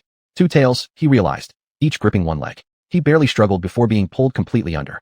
As the icy lake water seeped into his body, Gucci felt his entire being rapidly numbing, losing sensation. His arms and legs were now tightly coiled by mermaid tails, immobilized. He couldn't move, let alone summon internal energy to warm himself. Damn it. He'd suspected this from the start. Crossing this lake meant facing the mermaid's test. There were no kind-hearted creatures here. Shocked, handsome? I can't wait to taste those abs of yours. They must be delicious, the red mermaid laughed wildly. In that moment, her face twisted into something grotesque and terrifying, sharp fangs glinting. The blue mermaid shook her head disapprovingly. You're getting weaker these days. This one won't even fill a single tooth gap. Looks like we'll need to divide him properly. It's been far too long since we've tasted fresh human flesh. Yes, let's start quickly. I can't wait. No, the blue mermaid interjected calmly. This man is highly skilled. Let him go numb first. Remember, haste makes waste. From the beginning, she had known Gucci was no ordinary prey. If it had been in the past, she really wouldn't have touched such a dangerous man, but their prolonged hunger was simply unbearable. Faced with such a tempting meal, how could they not take one risky chance? Once their true nature was revealed, the once charming and lovely appearances vanished completely, replaced by demons beneath beautiful masks. Gucci remained mentally clear. He had to find a way to escape from these mermaids, and he still had some time left, or else he would be devoured. One greedy voice followed another. Gucci could even feel droplets of saliva landing on his face, just like last night. No, it was the exact same sensation. It had been them last night too. Gucci suddenly realized that if only he had woken up earlier at the back lake, he surely would have found out they had drugged him. But underwater was their domain. Everything on land was uncertain, so they hadn't made a move recklessly last night. Handsome boy, your initial wariness was correct. Now, do you regret entering the water? But regret won't help. When I say start, everyone can begin enjoying the feast. Remember, no one dares touch the heart. That belongs to me alone. The blue mermaid declared coldly, warning them not to go wild and snatch what she cherished most. If anyone dared defy her, she'd demand their lives in return. We understand perfectly, big sister. Don't worry, we won't take it from you. The other mermaids quickly assured her. At this moment, every mermaid bared their sharp fangs, drooling, their faces twisted into grotesque and terrifying expressions. They waited only for that single word. Then they would indulge in this long-overdue delicacy. Chapter 37, The Lake of Blood. As the jagged fangs closed in, threatening to pierce his skin, Gucci suddenly paused, then curled his entire body into a tight ball, shrinking down to the size of an ordinary sphere. What the hell? Who's ever seen someone actually shrink like that? The merfolk couldn't believe their eyes. Seeing him try to escape, the blue mermaid didn't hesitate. Grab him now, she screamed. Humph, think you can catch me? You're still too slow, Gucci thought. The fleshy ball began spinning rapidly in the water, creating a whirlpool so strong it looked as if the lake itself had come alive. What is he doing? The other mermaids stared nervously, afraid to approach the vortex, fearing some kind of trap. But hunger and desperation clouded the blue mermaid's judgment. She wouldn't let her meal slip away now. Attack. I'll eat him today no matter what. Are you really afraid of a little whirlpool? Do you want to keep eating seaweed for the rest of your lives? Her true nature exposed, her hair writhed wildly with rage, no longer beautiful or alluring, but terrifying. At her words, the merfolk's eyes turned red. They were starving, driven mad by the craving for human flesh, drooling at the thought. And so, all the mermaids dove headfirst into the vortex, clawing with their hands, biting with their teeth, lashing out with their long, powerful tails. But the meaty ball was simply too fast. Each time they lunged, they were just a few seconds too late, leaving them frustrated and seething. From above, it might have looked as though the merfolk were playing some kind of bizarre water game. Enough, useless fools. Let me handle this. The blue mermaid roared in fury. At this rate, they'd never catch him. Fear spread instantly. Seeing her rage, the other merfolk scattered without a word. The scent of blood filled the air, driving Gucci into a primal frenzy. In a flash, he surged toward the group, slashing through the air in wild, chaotic arcs. No one dared advance, not after seeing what happened to the blue mermaid. Some began pleading desperately. It was all the elder sister's idea. We were forced. Great Lord, please spare us. That's right, we had no choice. Sorry, young master. No, great master, savior. We'll never do anything evil again, we swear. Please, have mercy. We'll serve you in the next life, as oxen or horses, we beg you. Their cries of surrender rose one after another, growing louder, making Gucci increasingly impatient. He roared. How many innocent lives have you already destroyed? Now, it's time for you to pay. Without waiting for their pleas to end, he thrust both hands forward. The lines he'd drawn earlier surged into the merfolk's bodies. The moment they crossed those invisible boundaries, each mermaid was torn apart, some sliced cleanly in half, others reduced to bloody pulp. So dense were the cuts that some were ground into unrecognizable mush, horrifying beyond words. Silence. Dead silence.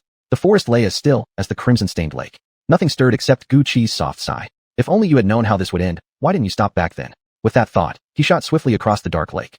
Swimming would have taken hours, but flying made it effortless. When he reached the woods on the opposite shore, he immediately noticed the air was warmer. After just a few steps, he began feeling hot, even though the sun wasn't particularly strong. But the real difference here was clear. Signs of life were flourishing everywhere. Not far ahead, he spotted rabbits, squirrels, birds of strange shapes perched on trees. Though odd-looking, their presence gave Gu Chi a sense of relief. He no longer felt entirely alone. Finally finding a clearing, Gu Chi sat in meditation for a short rest. Then he focused hard, wondering what form he should take. Silently, he prayed, "Please turn me into a little bird." He waited, hoping for a miracle, but nothing happened. Minutes passed. Still nothing. Gu Chi grew dejected. Back at the deep lake, when danger struck, he hadn't even thought about turning into a fish, yet it happened. Now, no matter how hard he tried, he couldn't become a bird. Could transformation only occur in life-threatening moments? He wondered. But such a powerful ability, if he couldn't control it freely, wouldn't that be a waste? Ever since childhood, he had dreamed of possessing the 108 transformations like the great sage Sun Wukong. The thought gnawed at him. Unwilling to give up, he sat back down, concentrating deeply, this time channeling his inner energy, forcing his body to shift and change. At first, he could still only transform into a fleshy ball, the most basic form, or once again into a fish. But Gu Chi poured all his focus into imagining the image of a bird, and when he finally saw his body shrinking, sprouting wings and feathers, he was overjoyed. The wings appeared to be multicolored. Could it be that he'd actually become a vibrant little bird? Excited by the thought, Gu Chi couldn't contain himself and immediately took flight. At first, his movements were clumsy and unsteady, but soon he got the hang of it and flew smoothly. Before long, he reached a small pond and eagerly flew closer to look at his reflection, just like checking in a mirror. But as the saying goes, you never know until you see. And what he saw startled him. Yes, he had turned into a bird, but this creature was bizarre. Its colors were wildly mismatched, the head oddly resembled a frog's, and its 2 feet were covered in strange, fish-like scales. Its eyes were tiny and dazed, almost lewd-looking, and its body was comically lopsided. One side short and stumpy, the other fat and bloated. Good heavens, what kind of monster was this? It was utterly grotesque, a chimera of absurd proportions. Unable to bear the sight of himself any longer, Gu Chi quickly transformed back to his original form. Phew, the repeated shifting had completely worn him out. Clearly, mastering beastly transformations wasn't something that could be perfected in just a day or two. With that thought, Gu Chi plopped down on the ground and began meditating, focusing on calming his meridians and adjusting his inner energy. It was then that he noticed 2 rabbits hopping toward him, bouncing curiously in front of him, staring strangely and whispering to each other. Both rabbits were unusually muscular and sturdy, their bodies rippling with strength, yet their faces remained adorable and childish, creating a jarring contrast. As Gu Chi pondered this oddity, suddenly one of the rabbits darted straight at him and punched him right on the butt, making him cry out in pain. Ow. Hey rabbit bro, what did I ever do to you? You hit me? Just wait. I'll catch you and turn you into roasted rabbit meat. Gu Chi snarled through gritted teeth. Damn, that punch hurt. But the rabbit didn't seem fazed by the threat. Instead, it waved its companion over and pointed at Gu Chi's rear, as if saying, "That thing's fun. Come give it a punch too." Seeing this, Gu Chi shot to his feet and rubbed his backside. But to his surprise, instead of feeling skin, he felt something soft and furry. What was this? He quickly twisted around to look and discovered a fluffy white patch of fur growing on his buttocks, exactly like a rabbit's tail fluff, only even larger. Oh no, thank God nobody else saw this. This would have been mortifying. Gu Chi panicked and desperately tried to revert to his normal form. But this time, no matter how hard he tried, he couldn't change back. Gods above, must have been too focused on transforming earlier. Now I can't even fix this tiny leftover bit.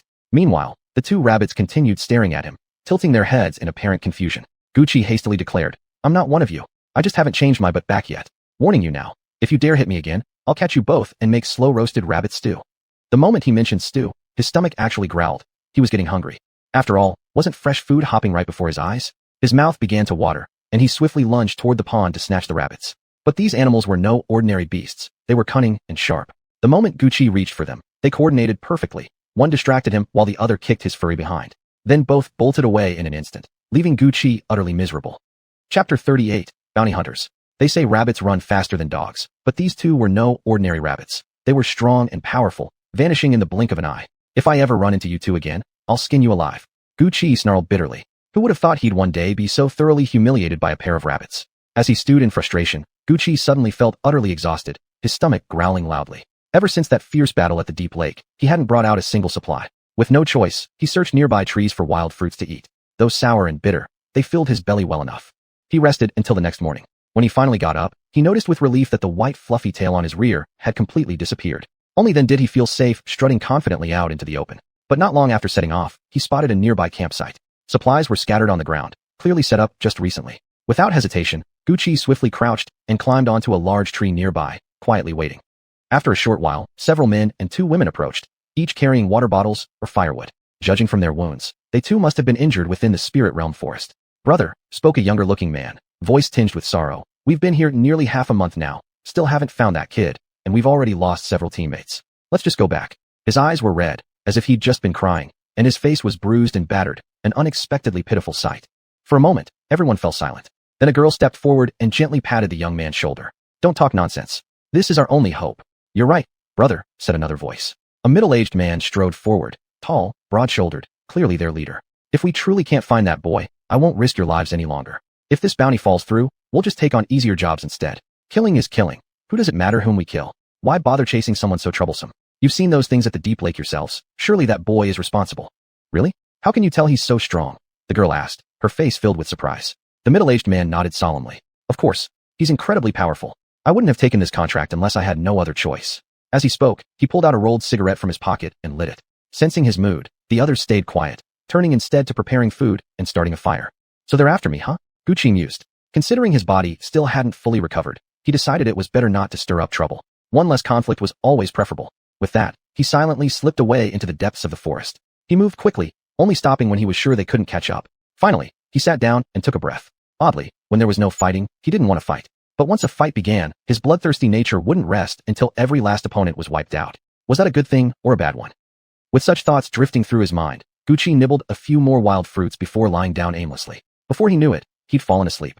Boom, boom, boom. A series of violent sounds jolted him wide awake in an instant. Looking back, he could barely make out several colossal figures charging wildly toward him like mad beasts. Trees around them shattered and crumbled under their force, and the smaller animals scattered in terror, fleeing for their lives. What was going on? Had they all gone insane? As the stampede drew near, even the rabbits beside him dashed past far quicker than he could manage. Gucci gasped, "Damn it, how great it would be if he were a rabbit right now." No sooner had that thought crossed his mind than the miracle occurred. Looking down, he saw his legs had turned into rabbit legs. Touching his face, he confirmed, he hadn't become some grotesque chimera this time. He was a full, genuine rabbit. Seizing this advantage, Gucci bolted forward as fast as he could, racing blindly until he skidded to a stop around a bend. Only then did he get a clear look. The monstrous figures were elephants. No, creatures much larger than real-world elephants, so huge they blotted out the sky. Their ears were covered in dense, jagged ridges, and their fangs gleamed sharp and deadly. They looked ready to devour anyone in their path. Thud, thud, thud, they thundered past. Even though Gucci was now just a small, adorable rabbit, the shockwave sent his entire body trembling. It took a long time before the shaking finally stopped. Phew, finally safe, Gucci sighed, just beginning to wonder how to turn back, when, suddenly, his ear was grabbed. "Hey sis, look what I caught, a wild rabbit. We've got meat for dinner." Damn it, he'd been captured. At that moment, Gucci quickly looked up. Damn it, weren't these the very bounty hunters he'd encountered earlier that day? Unbelievable. After running around so much, he had actually run right back to them himself. No wonder he got caught. The one speaking was indeed that same sniveling boy from earlier. The woman called Big Sister came over and, with a face smeared black with soot, lit up as soon as she saw Gucci, the sparkle in her eyes clearly born of hunger. "Perfect. Our camp was just wrecked by those beasts, so this will solve dinner for us. Hand it over. I'll start skinning it." What? This was terrible. It looked like he was about to become their meal. But at this critical moment, the more frantic he became, the less able he was to transform back. His cultivation level simply hadn't reached the point where he could do so at will. Desperate, he kicked and thrashed with all his might, hopping wildly in an attempt to break free from the woman's dark, gripping hands and escape. "Hey, this rabbit's surprisingly strong. Looks like it won't be easy to handle," Big Sister suddenly remarked. Gucci thought bitterly, "You don't say? They're about to eat me alive. Of course I'm not going to go quietly and let you skin me." Just then, the young girl from earlier came running over again, now wearing a light yellow outfit and 2 ponytails, looking as childish and innocent as ever. "Ah, what a cute little rabbit. Are we really going to eat it?" "Of course," replied Big Sister without hesitation. "Everything's been destroyed. We've got no choice but to rely on wild game now. Besides, who knows what's safe to eat in this forest?" Without waiting another second, she began sharpening her knife with a menacing grind. Now tied firmly to a pole, Gucci listened to the chilling scrape of the blade being sharpened over and over. His heart pounded so hard it felt like it would leap out of his throat. Mamma mia, what am I going to do? I haven't learned nearly enough, haven't proven myself in this world yet. There's no way I can die here like this. Gucci thought despairingly, tears welling as memories of everything since his arrival flashed before his eyes, as vivid and fresh as if they'd happened only yesterday. Chapter 39. Every family has its own troubles. Just as Gucci was overwhelmed with sorrow and couldn't think of anything else, the little girl in the pale yellow dress came running back, looking at him with deep pity. Poor thing, are you okay? Seeing her big, innocent eyes, Gucci suddenly had an idea. He instantly began shedding tears, one after another, so convincingly that he believed if he ever tried acting at the Oscars, he'd definitely win Best Actor. Oh no, poor baby, you're actually crying. Wait here, I'll go talk to my eldest sister. I'll make sure she saves you. Immediately, the girl's compassion overflowed. Without hesitation, she rushed off to argue with her elder sister. Hopefully, she would succeed. A short while later, Gucci could hear the eldest sister's displeased voice from afar. Then what are we supposed to eat? You can't possibly save every animal like this. What if we starve to death? Do you think these creatures would show us any mercy? Although those words made perfect sense, now that he himself was a rabbit on the menu, there was no way he was going to become someone's dinner. At that moment, he started sobbing even harder. Boo-hoo, boo-hoo. And since a rabbit's cry naturally sounded heart-wrenching, it quickly drew attention from everyone nearby. All eyes turned toward them. Seeing this scene, the little girl felt even more sorry for the rabbit and became fiercely determined to save it. No, we can't eat it. This rabbit is intelligent. It's actually crying. We absolutely cannot let you eat it. Go catch some other wild animal instead. With that, she fearlessly threw herself in front of Gucci, shielding him like a martyr ready to die. Perfect. Seeing that his act was working, Gucci immediately cried, even louder, each wail more pitiful than the last. At first, the eldest sister stood firm, but eventually gave in. She stomped over to Gucci, scowling. Stop crying already. I heard you. Fine. Today must be your lucky day. But what now? Are you just going to let it go? After she said that, the little girl blinked her eyes innocently and asked, Can I keep it as a pet? As long as you take full responsibility, the eldest sister replied. Then she swung her kitchen knife and cut through the ropes binding Gucci. He instantly felt his body go slack. The moment she saw it, the girl quickly scooped Gucci into her arms tenderly, exclaiming, Oh my, you're so chubby, so heavy. Being a beloved pet wasn't bad at all, especially being held warmly like this by such a kind and adorable girl. So cozy, so sweet. For a brief moment, Gucci forgot himself completely, blushing deeply. Hey, look, the rabbit's face is turning red. The rabbits in the Ming Realm forest really are different, someone remarked from the side. Phew, luckily he was a rabbit. How could a rabbit blush? He chuckled inwardly and decided to just lazily close his eyes, curling up comfortably in the girl's arms until he drifted off to sleep. And strangely, he slept more soundly than he had in ages.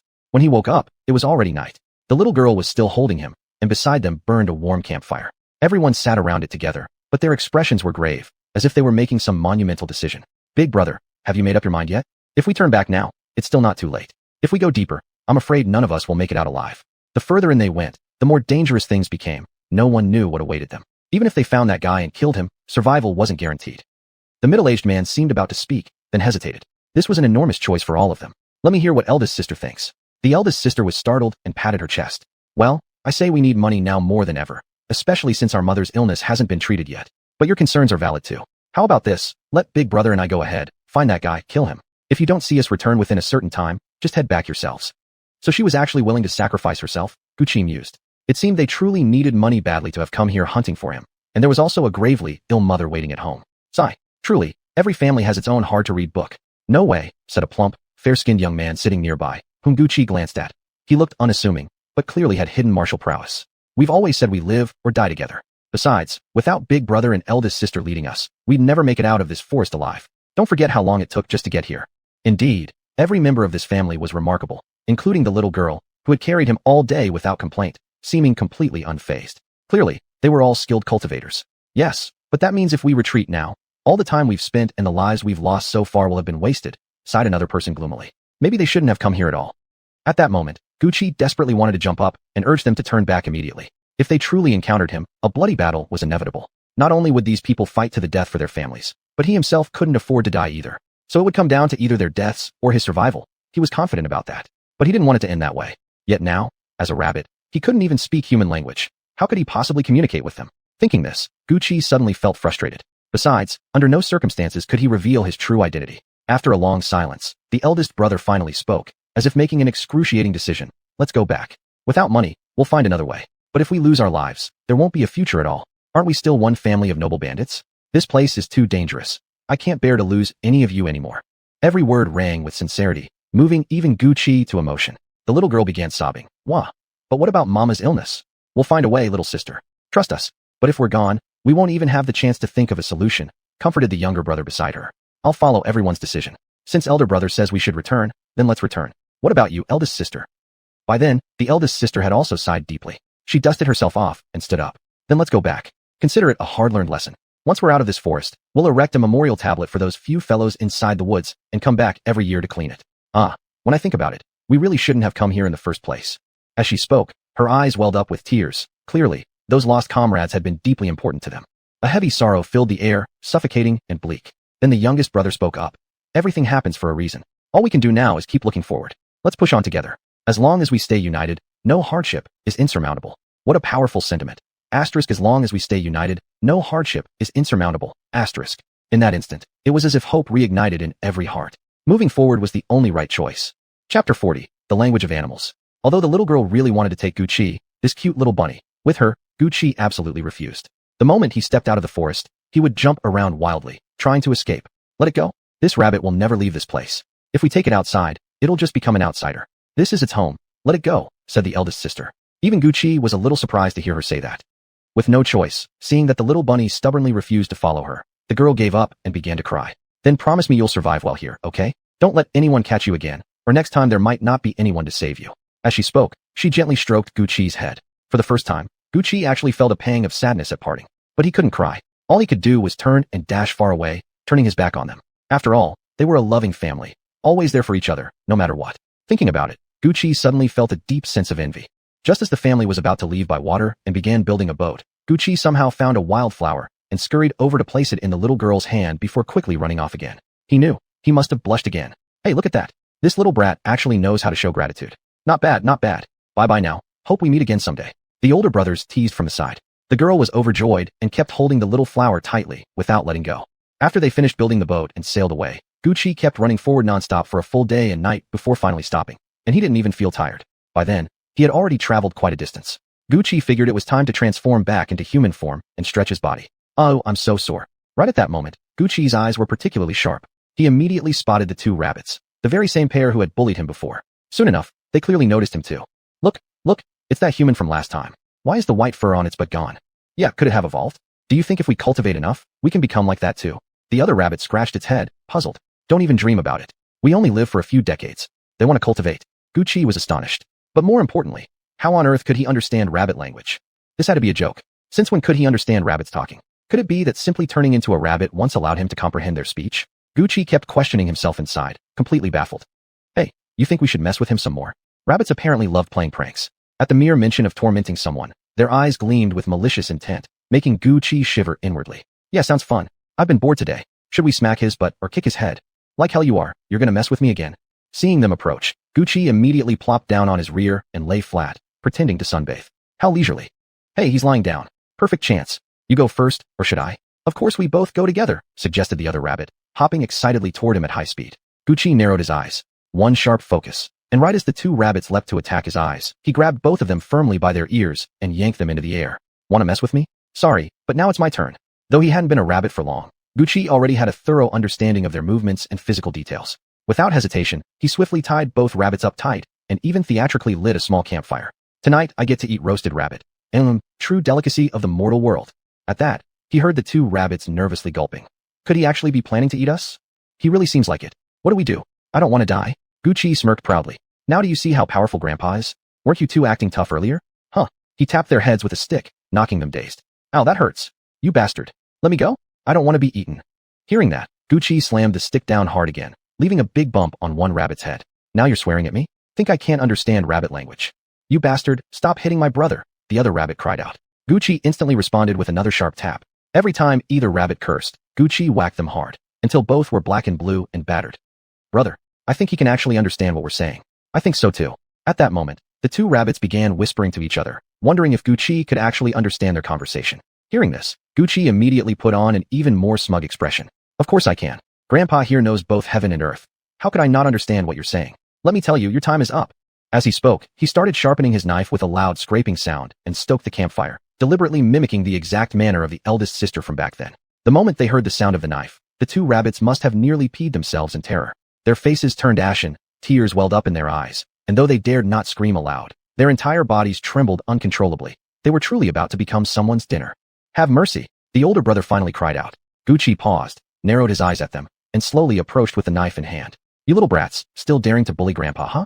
Let me tell you something in rabbit language. If you mess with me, I'll really kill you and roast you for meat. But if you beg properly and behave yourselves, maybe I'll spare your lives.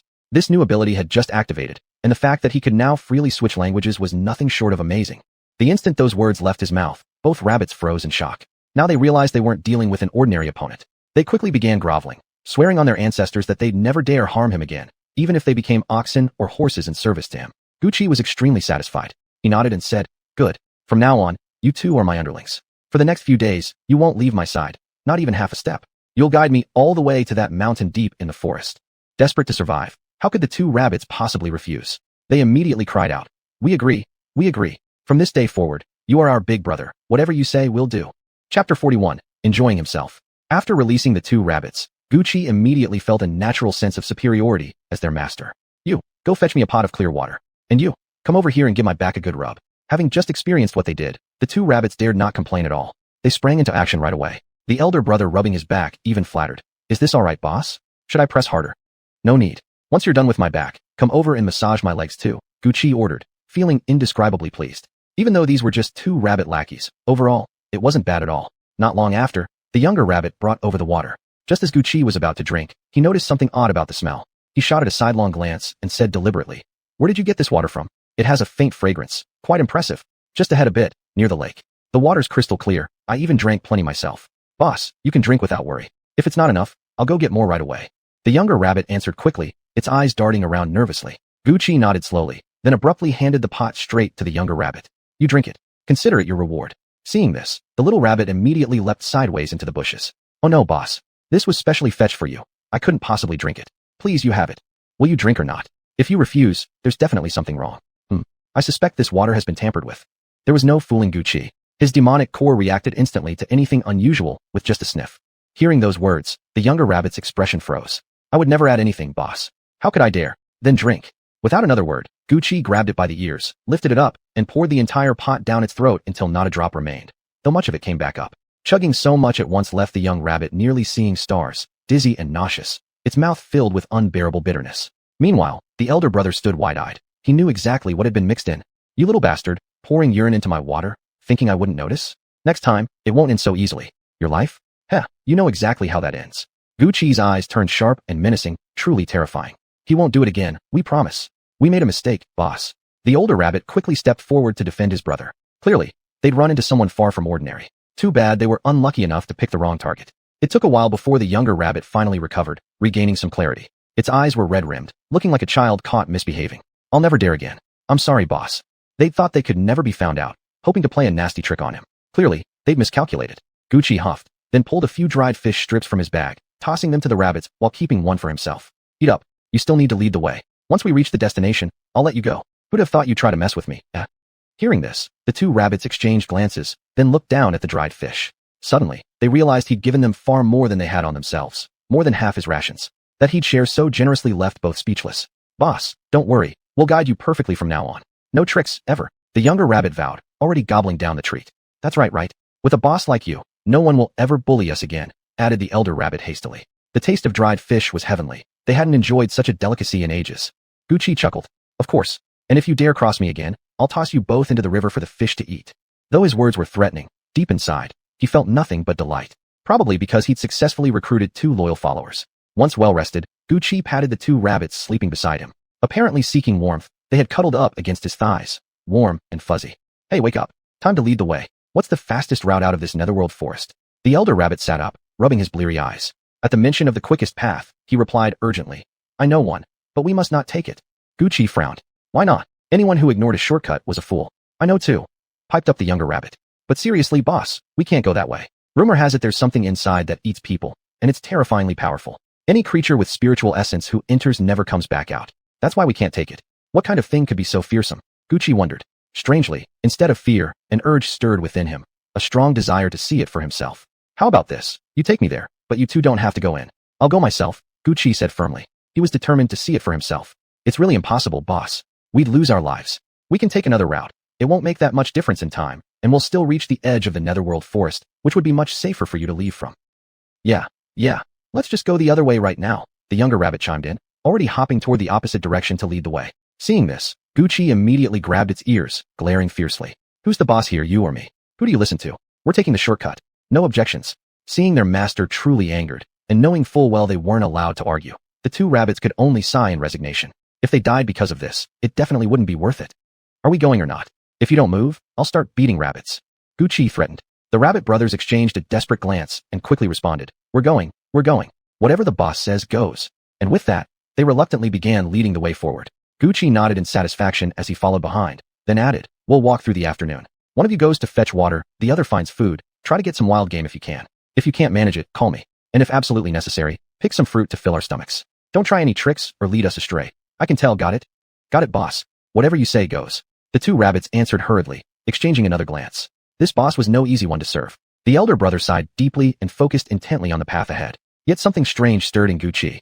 He knew the rabbits weren't leading him astray, but the road ahead grew darker by the moment, as if something was waiting ahead, some dangerous abyss inching ever closer. Still, deep within his heart, there was an undeniable sense of anticipation. Lost in thought, Gucci couldn't help urging the two rabbits to quicken their pace. Chapter 42, The Cave. After walking the entire afternoon, Gucci noticed that the two rabbits were getting tired. Given their smaller bodies, it was only natural they'd run out of stamina faster than he did. Gucci thought for a moment and said, Let's rest here for a bit. You two must be exhausted. But to his surprise, Rabbit Brother's body began to tremble. No need to rest, boss. I think we're here. He pointed ahead, and as Gucci looked in that direction, he suddenly spotted a dark cave entrance hidden within the surrounding underbrush, so well concealed that it could easily be missed if one wasn't paying close attention. So it wasn't that far after all of taking the shortcut, Gucci mused. Just then, he noticed both rabbits instantly leapt behind him and hid. Is it really that scary? Gucci couldn't help but find it amusing. He quickly said, If you're too afraid, I'll go in alone. You can wait nearby or come in when you hear my signal. That sounds perfect. But, we're really hungry. Boss, maybe eat something before you go in there to face the monster. Rabbit Brother suggested eagerly. After walking all afternoon, he felt like he could sleep for a whole day. Hearing that, Gucci's stomach growled. He was indeed hungry. Without hesitation, he kicked Rabbit Brother lightly. Tell me what's edible around here, quick. Rabbit Brother yelped, looking hurt. There should be some wild fruits nearby. Ow, my butt. Fine, I'll get them. Wait here, Gucci said, turning toward the woods to look around. If he was lucky, he might even catch some game. We're coming too.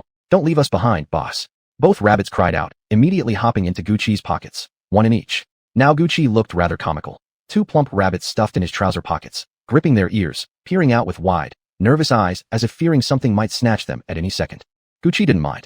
He swiftly gathered a bunch of wild fruits from the nearby trees, divided them among them, and ate quite a few himself. All right, that's enough. I'm heading in now. Stay out here and wait. But Wah, what if something dangerous finds us out here? Wah, I want to go home. Rabbit Brother burst into tears first. Since childhood, terrifying stories about this place had haunted them, casting a lingering shadow over their lives. Well, do you want to come with me then? Wah, what if we go in and get eaten instead? Rabbit Brother wailed even harder. Stuck between a rock and a hard place, Gucci was exasperated. Fine, do whatever you want. I'm leaving. With that, he strode toward the cave entrance. And sure enough, as he drew closer, an icy chill seeped through his bones. We'll wait for you inside that hollow tree over there. Rabbit Brother shouted, dragging his sobbing brother away and hastily covering the opening with leaves. Not a bad idea. These two little bunnies are smarter than they look, Gucci thought, then quickly stepped into the cave. In truth, despite how pitch black it appeared from outside, once inside it wasn't entirely dark. The dim light allowed vague visibility, though the overwhelming cold, from head to toe, was deeply unsettling. The deeper he went, the stronger the cold became. Even with a body as tough as iron, Gucci couldn't suppress a violent shiver. At this rate, he'd freeze to death if he went much further. Quickly, he activated his inner energy, forming a protective barrier around himself to resist the freezing current. Faintly, he also caught a foul stench, like rotting flesh. With a squelch, Gucci suddenly felt his hand stick to something, covered in thick, slimy goo. He flicked his fingers slightly, summoning a faint glow to illuminate his hand. What he saw startled him. The sticky substance was some kind of biological slime, dark green, snotty-looking, and utterly repulsive. Barely holding back nausea, Gucci shook his hand vigorously, but the slime clung stubbornly, refusing to come off. At that exact moment, a sudden coldness washed over his feet. He looked down. Water. Why was there water in the cave? What kind of place was this? Curiosity now burning stronger than ever, Gucci pressed forward, wading through the water. Just as he expected, the cave opened up into a deep, still pond. The water lay completely motionless, indicating it was stagnant, with no signs of life. At least in that sense, Gucci was safe while standing in it. Shoo! Gucci couldn't help but let out a gasp as the stagnant water reached his neck. He felt his entire body stiffen, frozen, and numb. Only by relying on his martial prowess could he keep moving through the water. An ordinary person would have died long before making it this far. Damn it, what's that stench? Gucci instinctively covered his nose. The closer he got, the stronger the foul odor became. After swimming for about half an hour, Gucci finally sensed the water growing shallower. When he was able to emerge completely from the surface and step onto dry land, he let out a deep breath of relief. Here, the temperature was significantly higher than at the entrance. At least now, he no longer needed to use his inner energy to maintain his body heat. Looks like anyone who wants to pass through here must possess some ability, if they're even alive to begin with. Strangely, the cavern ceiling above grew wider at this point. No longer did he need to crouch, and the air was noticeably drier. After walking a short distance, Gucci's clothes had already dried. Yet something puzzled him. Despite the dry air, the wall still oozed thick, snot-like slime. Some patches covered entire sections of the wall in globs, so large they seemed impossible to dry or harden. What kind of substance was this? Though full of questions, Gucci refused to touch it again at any cost.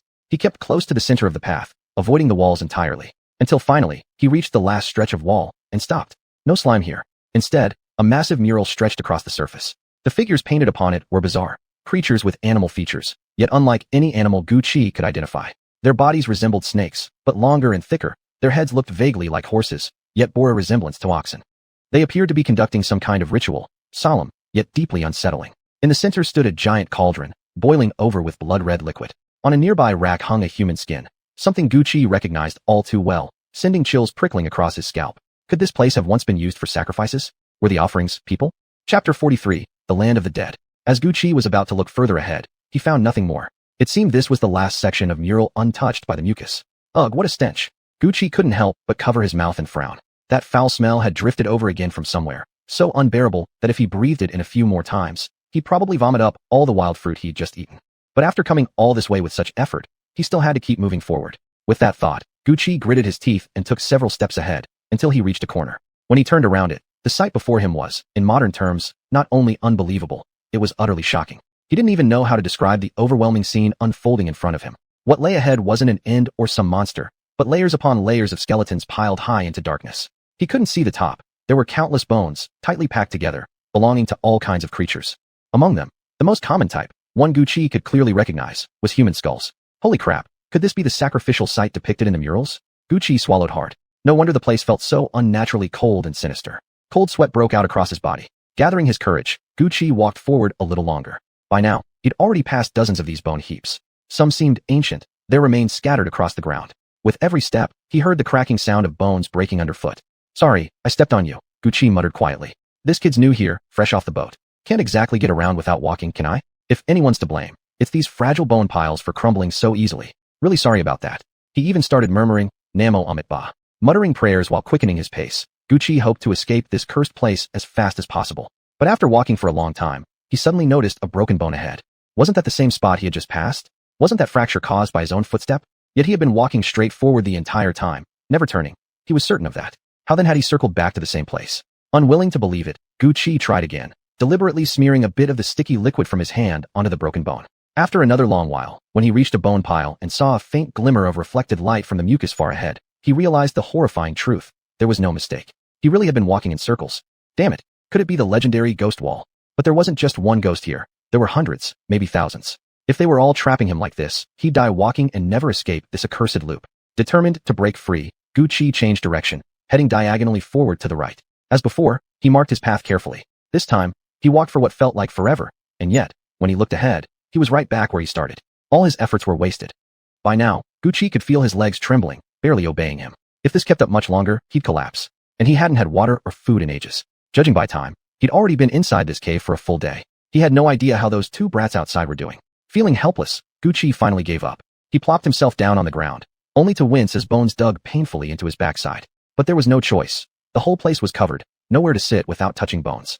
Just as he sat there, completely at a loss, he suddenly heard a distant kikikiki, a dry, eerie chuckling, like something laughing silently in the shadows. It sent chills through his spine. Could there really be ghosts? Another layer of sweat coated Gucci's skin. In this world, it was better to believe than disbelieve. After all, if he could be transported into this strange realm and witness so many bizarre, unbelievable things, then whatever appeared next, no matter how terrifying, he believed his strong mind could endure. Fine. At worst, I'll die, but I should go see what that thing actually is. With that resolve, Gucci forced himself toward the sound. But as he approached, the chuckling shifted, seeming to come from farther away, like a piece of candy placed before your eyes, only to leap backward as you reached for it, taunting you to chase. Who knew ghosts could be so damn bored? Shaking his head, Gucci ran after the sound once more. This time, just as he neared, there was a sudden whoosh. The pile of bones above his head cracked apart. Dozens of bones rained down like rocks.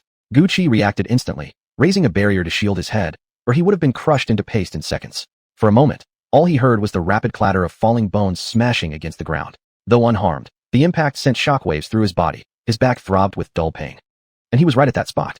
Gucci was furious. Who the hell is messing with me? If you're human or ghost, come out and face me like a man. Don't play dirty tricks behind my back. Once I find you, you're dead.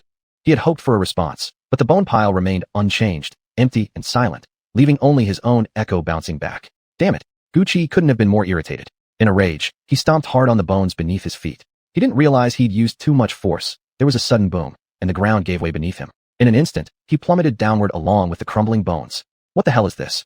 Gucci was completely shaken. He never expected there to be open space beneath the cave, some kind of underground chamber, tumbling down together with the scattered bones. The drop wasn't extremely high, but the impact still knocked the wind out of him and left him gasping in pain. As the dust slowly settled, Gucci snapped his eyes open. This time, instead of piles of bones, what lay before him were actual corpses. Real, lifeless bodies packed tightly together, stretching endlessly into the distance. What kind of nightmare was this? First the bone heaps, now an entire field of dead bodies.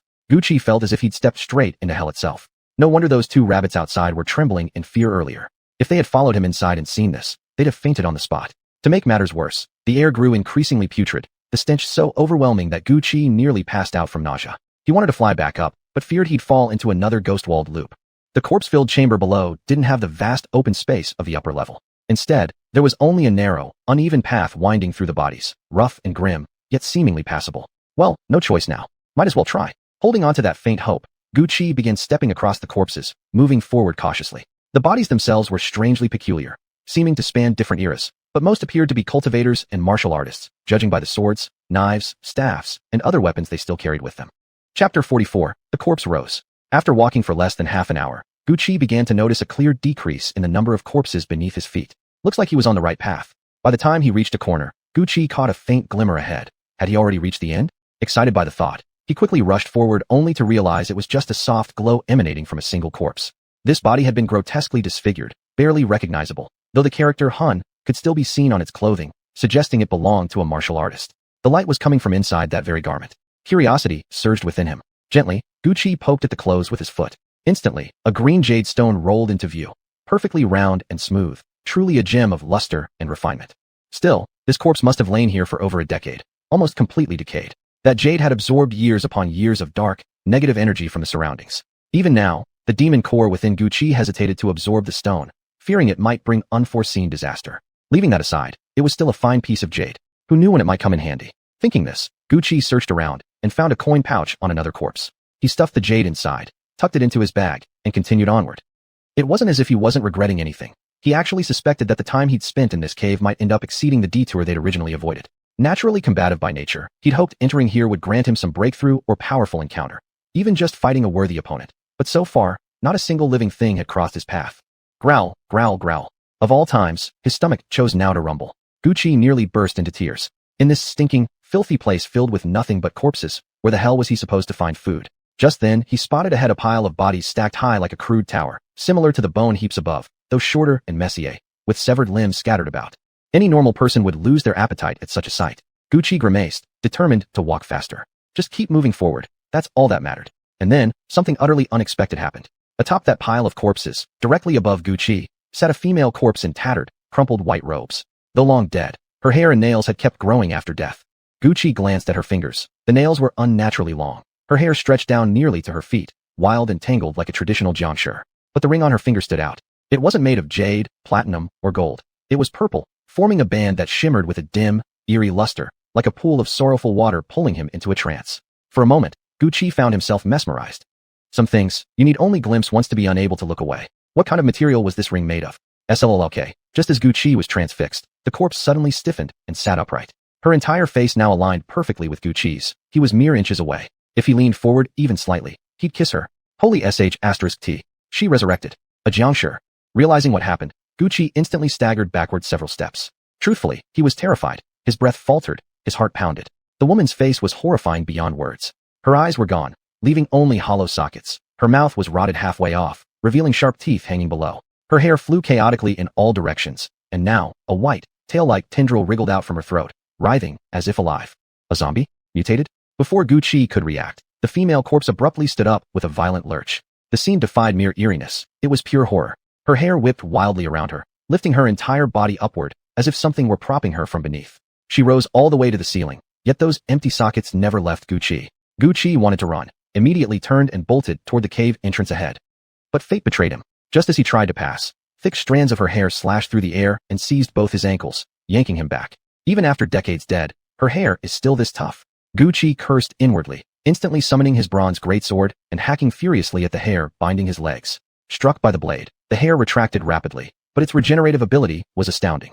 In moments, it came slithering back like sticky leather, this time wrapping not only his legs but also his arms, restraining him completely, as if deliberately preventing him from wielding the sword. Well damn, she's not stupid either. Gucci silently thought to himself, then suddenly yanked hard on the hair, testing who had more strength.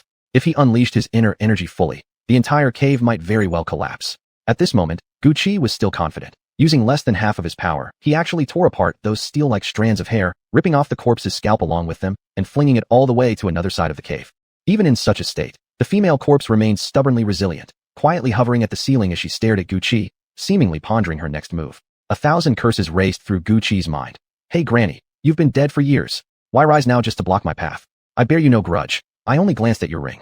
I was just curious, not even thinking of stealing it. You're so petty. Bet people cursed you plenty when you were alive too. Gucci couldn't help but vent aloud. The instant the words left his mouth, the corpse lunged straight at him, fingers stretched out with long nails like claws, as if determined to tear him apart. Whoa, I was just joking, don't get angry. Anger makes you ugly, you know. Gucci blurted out, sprinting away faster than a rabbit. Never mind what being caught would mean. The mere touch of that corpse-laden filth on his skin would surely require a long recovery, even with the demon core inside him. So whenever possible, Gucci avoided contact. But the corpse pursued relentlessly, nearly grabbing him from behind time and again.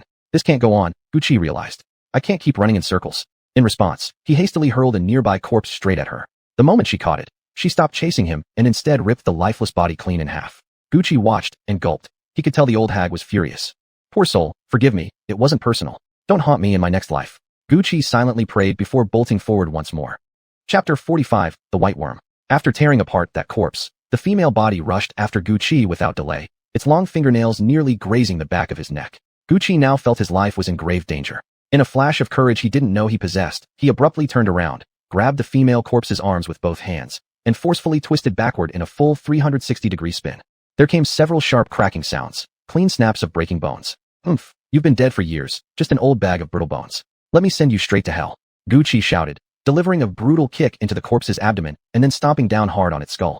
With a few sickening thuds, the female corpse collapsed instantly, its frame disintegrating onto the ground, never to rise again. Yet Gucci immediately sensed something was wrong. How could such a powerful creature suddenly fall so easily?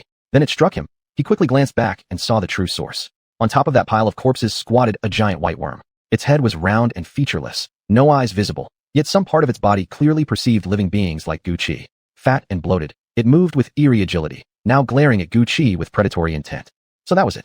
Moments ago, this worm had burrowed inside the female corpse, animating it from within. No wonder it had seemed like a reanimated corpse. The real puppeteer had been hiding all along. Look how fat you are, must have devoured countless corpses by now, Gucci sneered. Well, here I am, a fresh, living meal. But seriously, with that ugly mug of yours, do you really think you can catch me?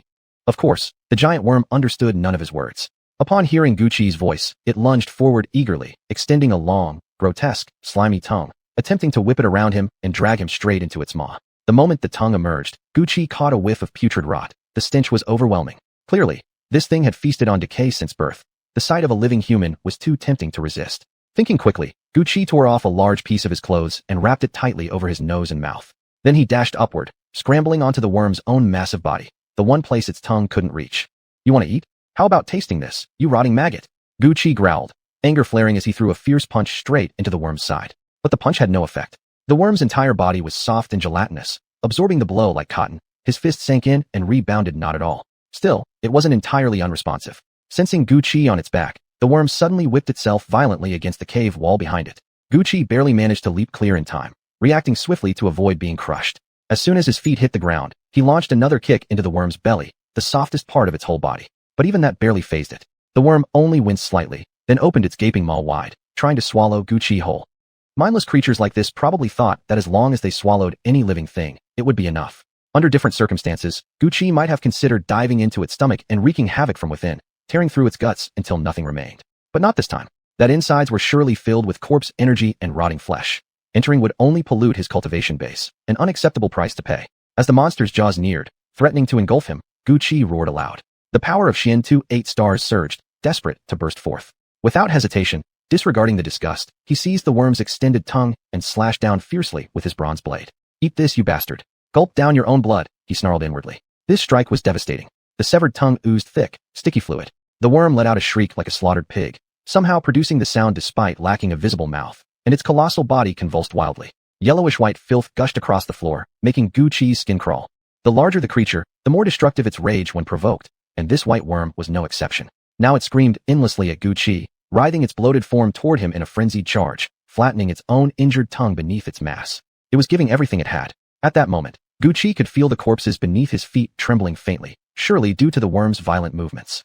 The worm reached behind him, trying to lash out with its tongue, but found only emptiness. Now toothless and maimed, it could only open its maw wide and lunge viciously at Gucci, or crush him beneath its sheer bulk. Even so, Gucci was in dire straits. His small size put him at a disadvantage against the worm's massive form, and the cave itself was narrow, limiting his movement. He dodged frantically, but had almost no space to properly wield his bronze knife. Damn it, this is so frustrating. Fuck. Gucci couldn't help but curse out loud.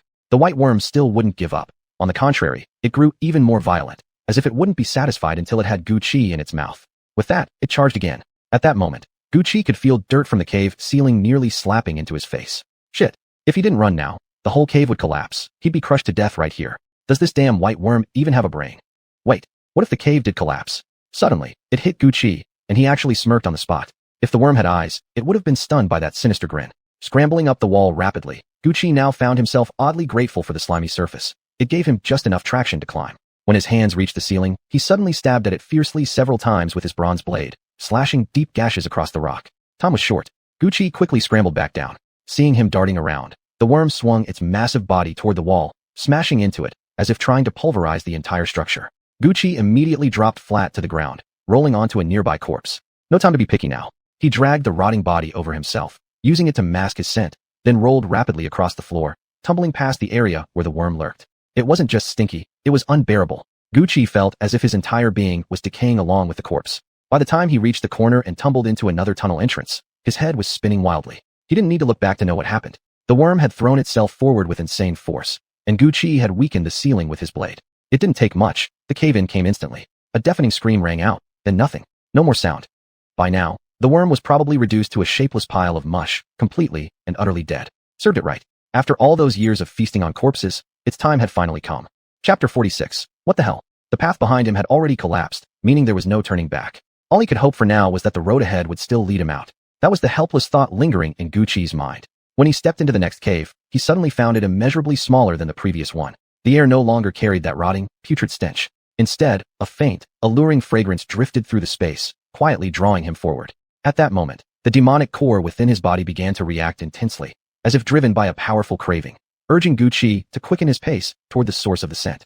After about half an incense stick's worth of time, Gucci finally saw a small chamber set into the wall. In its center stood a stone platform half his height, upon which bloomed a massive lotus flower. It was fully open, radiating a beautiful pinkish-purple glow. The lotus was enormous. Gucci would need both arms to fully encircle it. How could such a flower grow underground? And with no apparent space or nutrients, how had it not only survived, but flourished so vividly and luxuriantly? Something was definitely off. His instincts screamed it. Without hesitation, Gucci reached out to touch the lotus. To his shock, the moment his fingers made contact, a sharp pain shot through his hand, forcing him to pull back immediately. Where he had touched it, his fingertip turned a sickly green. What the hell? This flower refused to be touched by outsiders. Thinking about it, throughout history, countless skilled cultivators must have made it this far. Yet this lotus still thrived in perfect condition. It seemed even more formidable than that white worm earlier. As Gucci pondered what to do, the lotus gently trembled, as though sentient, suddenly emitting an even stronger fragrance.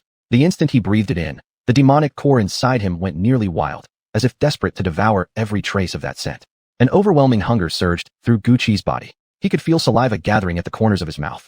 He hadn't eaten in nearly a day, and now, with this fragrance and the core's reaction, he was certain the lotus must contain something delicious inside. Sorry, but you're just too damn tempting, Gucci muttered under his breath. In a flash, his bronze blade appeared in his hand. Without hesitation, he swung it straight down at the lotus. The strike didn't leave even a scratch on the flower, no damage at all, and nearly shattered the bronze blade itself. Gucci stared. Well damn, this thing really was tough. If even his bronze blade couldn't harm it, he suddenly had no idea what to do. Just as despair crept in, the lotus seemed to sense his frustration. Slowly, gently, it unfurled its petals, revealing the glowing pinkish-purple heart deep within. Gucci squinted. Inside, there was something resembling a seed, also pinkish-purple, and pulsing with intense, ethereal light. Clearly, this was something precious. For it to bloom so vibrantly in a place of death, This lotus must surely be guarding that very core. You've got to be kidding me, Gucci complained. Teasing me like this? Showing me something I can't have. The lotus seemed almost smug now, blooming even more extravagantly. The feeling of seeing something right before him, yet being unable to obtain it was, as Gucci would later describe it, 10 times worse than having a cat claw at his heart. Unwilling to give up, Gucci searched around the lotus for any clue that might break its defenses. He saw no invisible barrier or shielding aura. But when he tested reaching past the flower's petals, searing, unbearable pain shot through his arm the moment his hand crossed that boundary. Could it be the light? He considered, then circled behind the lotus, studying it carefully for a long while. Still, nothing revealed itself. Was he supposed to just give up? No, quitting wasn't in Gucci's vocabulary. Taking a deep breath, he gathered all his strength and spat out a stream of corrosive fluid directly onto the lotus petals. This was one of his signature abilities, his ace in the hole. It had to work, right? But once again, the result crushed his hopes. The corrosive liquid hit the petals and was instantly absorbed, as if the flower were drinking it in like nutrient-rich broth. Holy crap.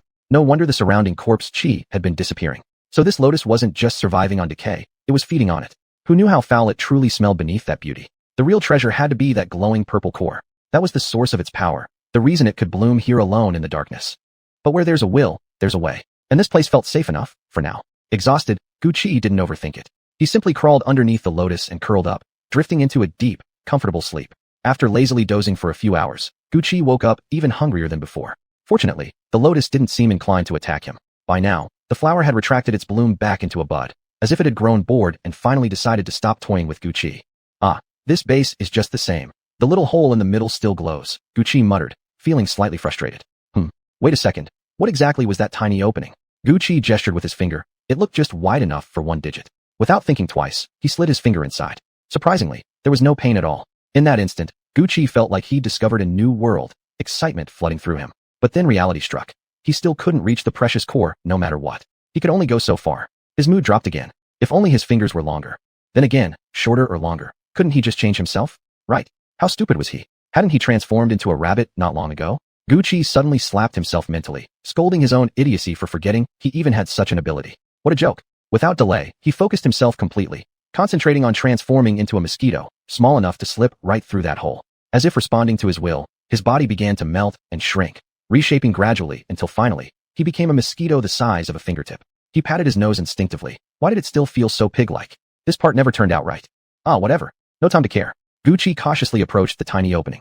At first, he was tense, but once he slipped inside safely, he let out a quiet sigh of relief. Nothing bad happened. Good. Now, the pinkish-purple treasure lay fully exposed before him, radiating fragrance. Gucci almost couldn't resist shoving it straight into his mouth. But still, he forced himself to inspect every inch carefully. He couldn't afford any surprises when it came time to eat. Chapter 47. The Demon Core. Upon closer inspection, the tender purple core appeared soft and squishy, like an internal organ from some creature, and it was from here that most of the lotus's radiance originated.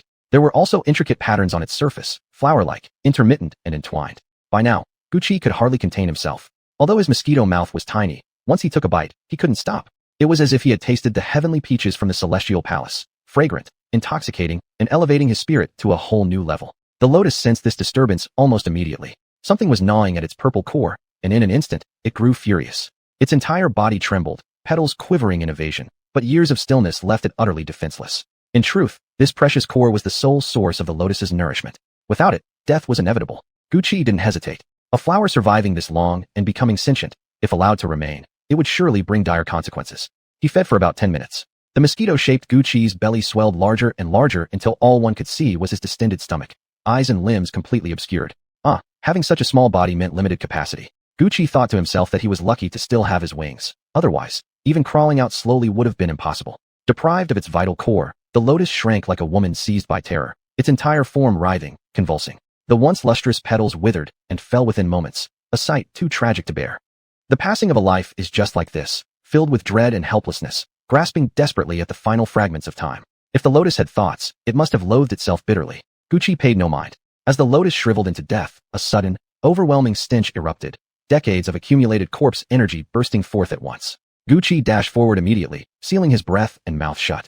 Contact with such miasma meant instant poisoning. Severe exposure led quickly to death or coma. He ran far and fast, spotting only uneven pits and craters along the way. The cave narrowed further. Gasping for breath, Gucci staggered to the side, panting heavily. Damn it, why haven't I gotten out yet? How damn long is this cave? Just as he tried to rise again, a searing pain exploded in his abdomen, something struggling violently to break free from within. The demon core seemed to be corroding his insides, threatening to burst out. Gucci cried out in agony, clutching his stomach tightly. But the pain only intensified. What the hell? Was the thing poisoned? Then why had the demon core so strongly urged him to consume it? Or was this backlash from ingesting too much at once? He couldn't think straight. Sweat poured down his scalp from the unbearable torment. He couldn't even drink water. The dry cave offered nothing. All he could do was curl into a ball on the ground, hoping it might ease the suffering slightly. Minute by minute, second by second, Gucci realized what it truly meant to endure time like an eternity. Each moment brought sharper agony. In the end, he grew numb, reduced to mere spasms. What was happening? He couldn't make sense of it. Only after a long while did the core's violent reaction begin to subside. By then, Gucci had lost all human form, regressed entirely to his original state. A fleshy sphere lying inert somewhere in the cave. From a distance, one might mistake it for a stone. Within, however, Gucci clearly saw the core changing color. It had been green before, now it glowed with a delicate violet hue, shining brightly. This must have been the effect of absorbing the lotus's essence. Yet that essence brought no comfort. Even though it had been fully devoured and digested, Gucci now felt as if the substance had wrapped itself around his very core. And after regressing to this primal form amid pain and numbness, he began to fear. Around him flowed endless waves of pale violet energy. Would this mean all the martial cultivation he'd worked so hard for was now gone? If so, the cost had been too great. Still, Gucci attempted to spit out some corrosive fluid from his mouth. When it touched the core, it was gently absorbed, almost dissolved. The color shifted slowly, as if partaking in some ancient ritual. Gradually, Gucci felt his body and eyelids twitching, numb from internal conflict. Before long, sensation faded entirely. He collapsed into unconsciousness. When he awoke again, Gucci had no idea how much time had passed. Though still in the form of a fleshy sphere, he could clearly sense the change. His entire body was filled with a pinkish-purple sensation, and the demon core was glowing with the same pure, radiant light as the lotus had emitted in life, holy and bright. Gucci felt utterly refreshed, as if surrounded by a celestial halo. Thinking this, he quickly reshaped himself into human form and stood up, gazing around the cave. He felt completely different, transformed. He checked his pulse and discovered that the previously chaotic energy within him had now become calm and steady, flowing smoothly through his meridians. Moreover, a subtle current of true chi coursed inside, barely noticeable unless one paid close attention. His cultivation level, once Xuan to 8th level, had now risen to Xuan to 10th level, a threshold notoriously difficult to cross. For ordinary cultivators, ascending these two ranks could take hundreds of years of dedicated practice. Clearly, enduring all that suffering had led him to the right place after all. At 10th level, he doubted even Chen family's eldest elder would be his match. There was no need to fear those assassins from Langqing any longer. The thought made Gucci eager to burst out immediately. He couldn't wait any longer. The path ahead remained pitch dark and likely treacherous. If he heard neither wind nor running water, it might lead to a dead end. And the way back had already collapsed under his earlier passage. Gucci reconsidered. Might as well test the power of Xuan to 10th level right here. Without overthinking, he summoned all his strength and struck the wall before him with a powerful palm strike. He waited, but nothing happened. Is this some kind of joke? Not even a sound. Impossible. Gucci muttered in confusion, lightly tapping the wall with his hand. But that single tap triggered disaster. Instantly, the entire cave trembled violently, shaking as though the mountain itself were collapsing. The force nearly knocked Gucci unconscious, and thunderous roars echoed through the chamber. He looked around in panic. No good.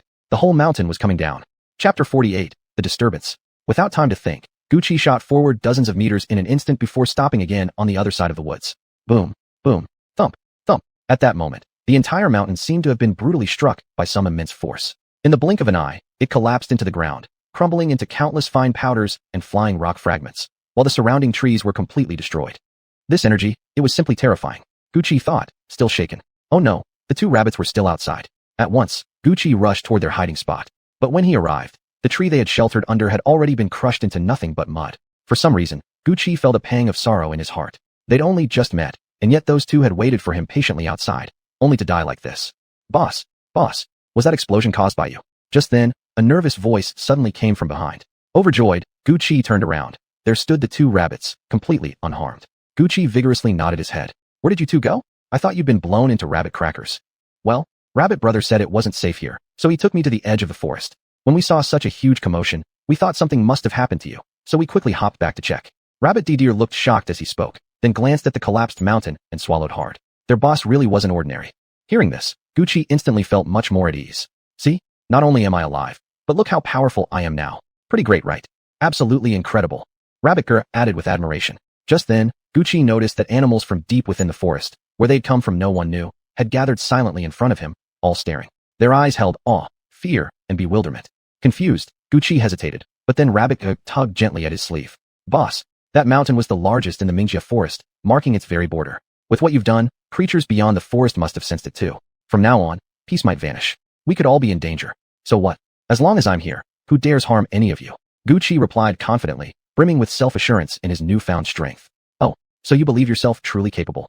No sooner had Gucci spoken than a deep, thunderous voice rumbled behind him, like a god speaking from the heavens.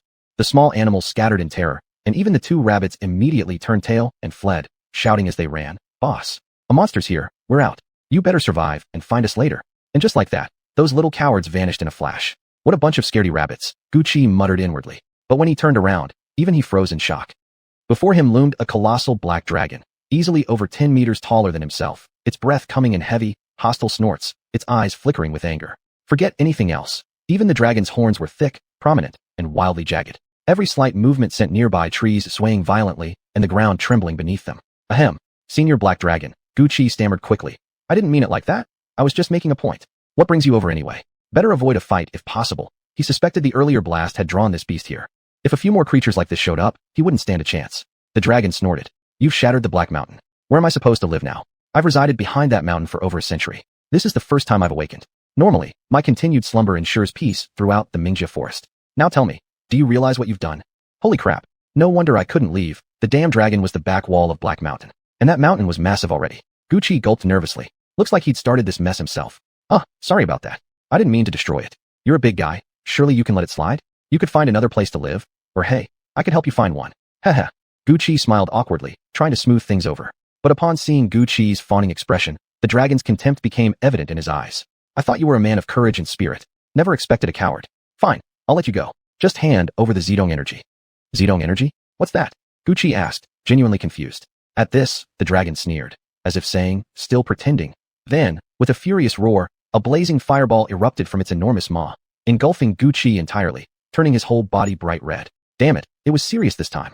That purple energy from the lotus. Hand it over to me, and I'll let you go, little brat. That substance can't be digested by a human body. You'll suffocate and die within 3 days. Giving it to me is your only chance to survive. Then I won't bother you anymore, said the black dragon, shifting its posture to appear even more imposing. So that thing was called Zedong energy, Gucci finally realized. He quickly retorted, how do you even know about it? And why didn't you take it yourself when it was inside all along? Why wait for over 100 years? What do you know? The lotus is untouchable. I don't know how you managed to get it, but now that you have it, just give it to me, and I'll leave you in peace. I've been waiting for this opportunity. Otherwise, your life is already hanging by a thread.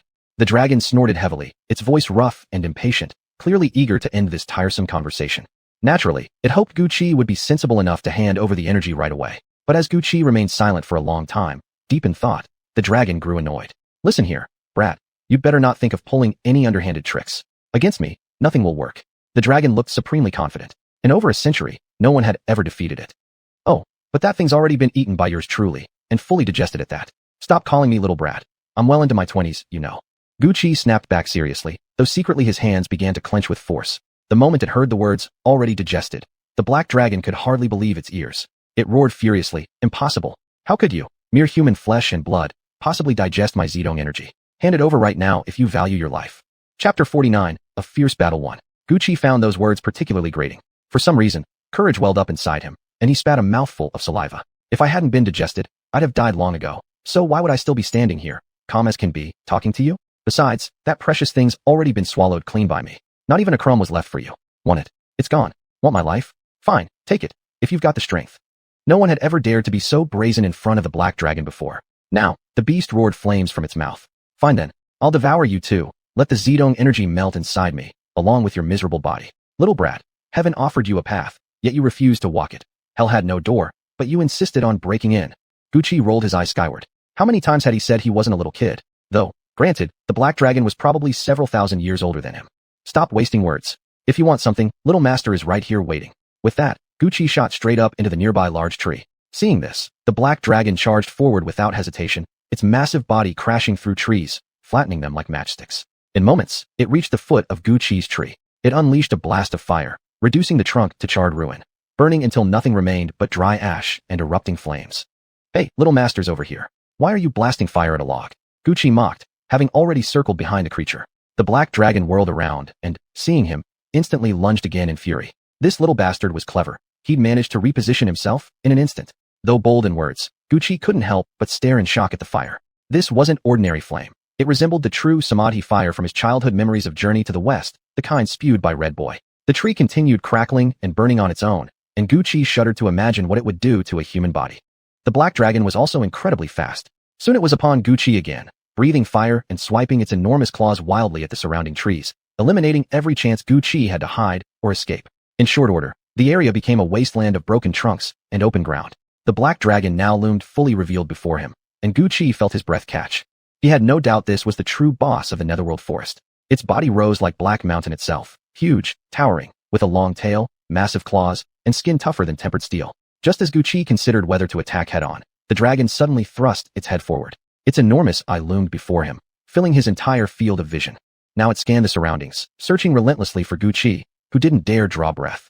"Little brat," the dragon rumbled, "don't make me catch you. You'd better come out quietly." Then, slowly, it turned its head away, as if failing to spot him. As Gucci shifted position to escape, the dragon suddenly whipped back, its face pressing against Gucci's in terrifying proximity. The boy nearly jumped out of his skin, but he wasn't the type to panic and wet himself.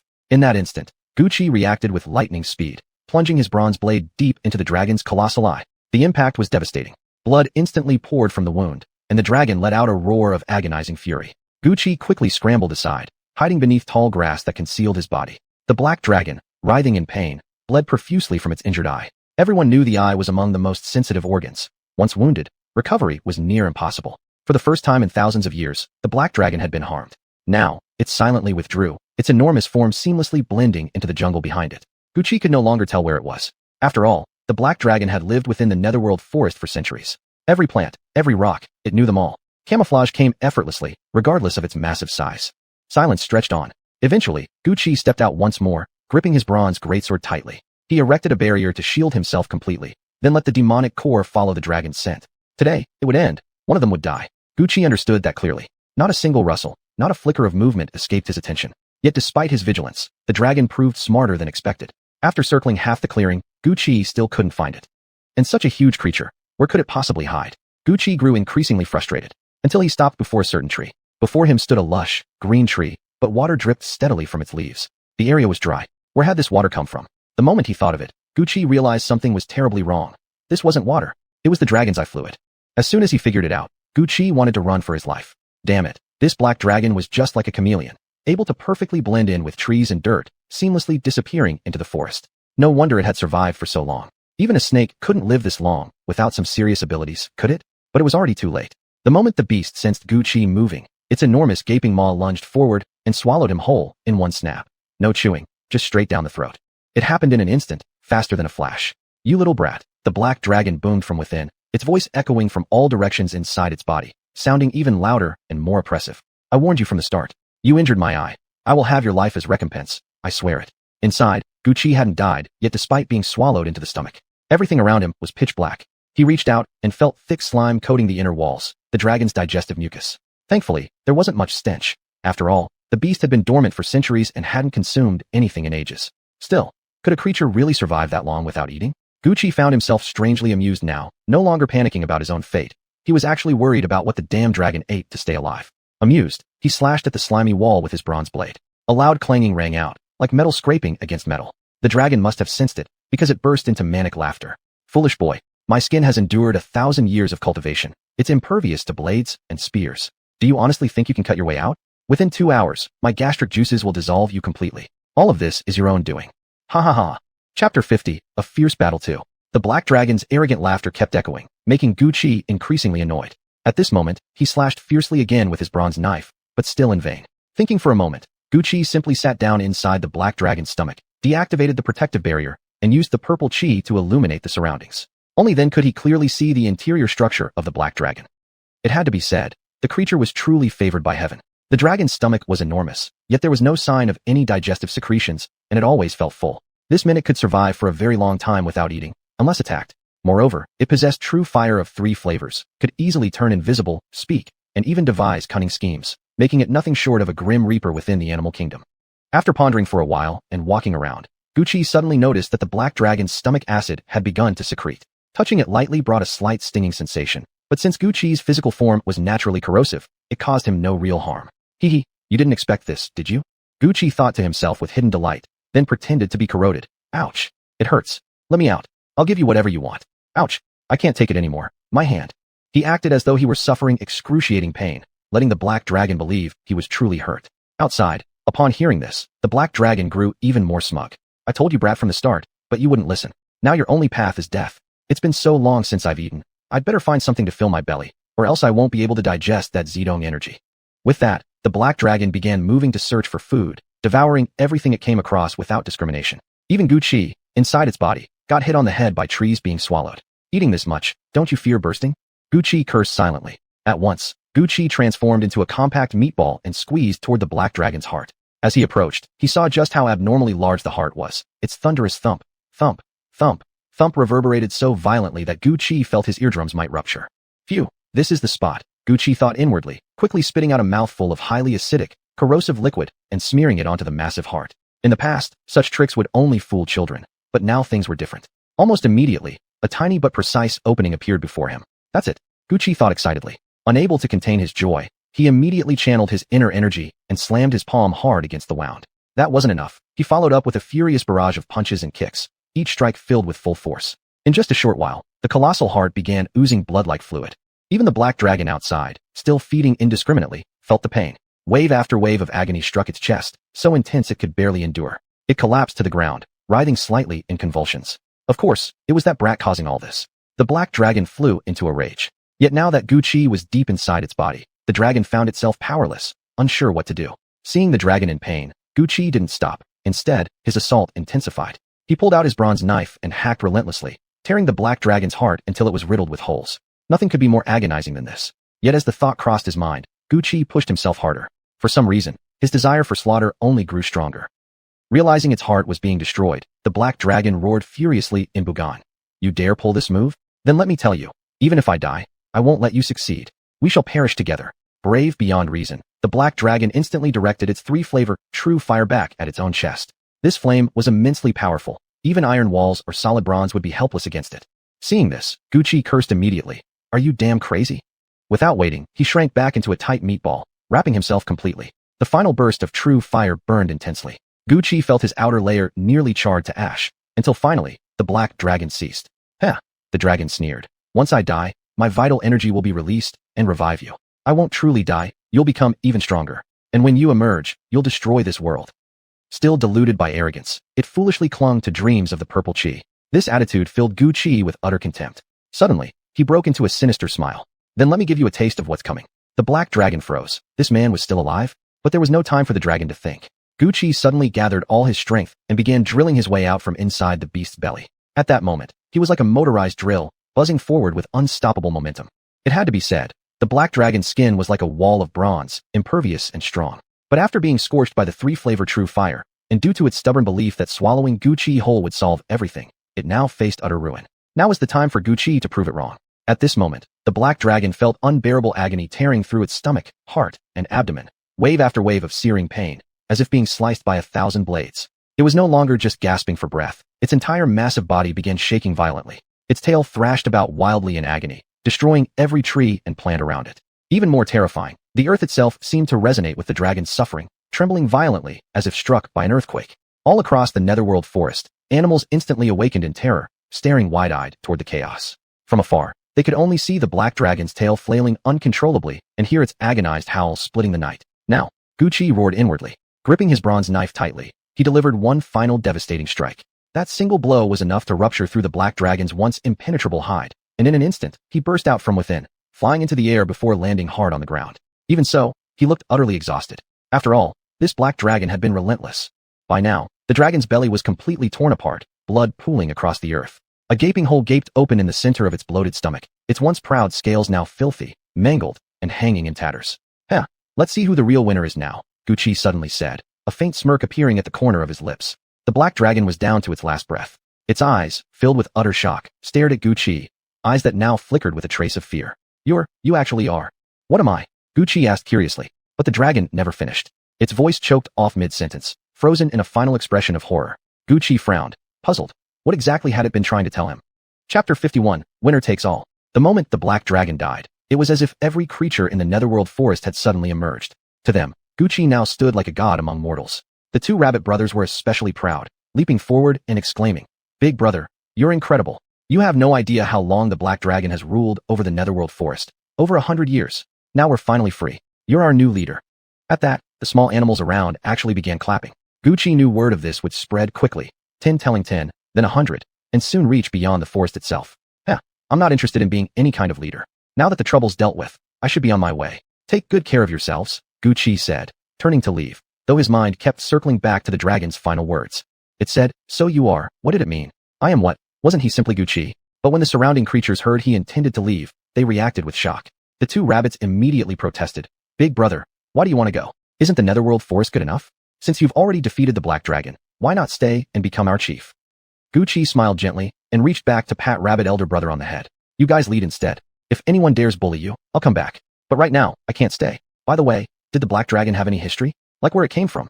Remembering those cryptic words, he decided to dig a little deeper. At that moment, an old raccoon appeared out of nowhere and spoke up. That was hundreds of years ago. The Black Dragon was once just a young serpent. In some battle, it mysteriously absorbed another's inner energy. After that, its power grew uncontrollably.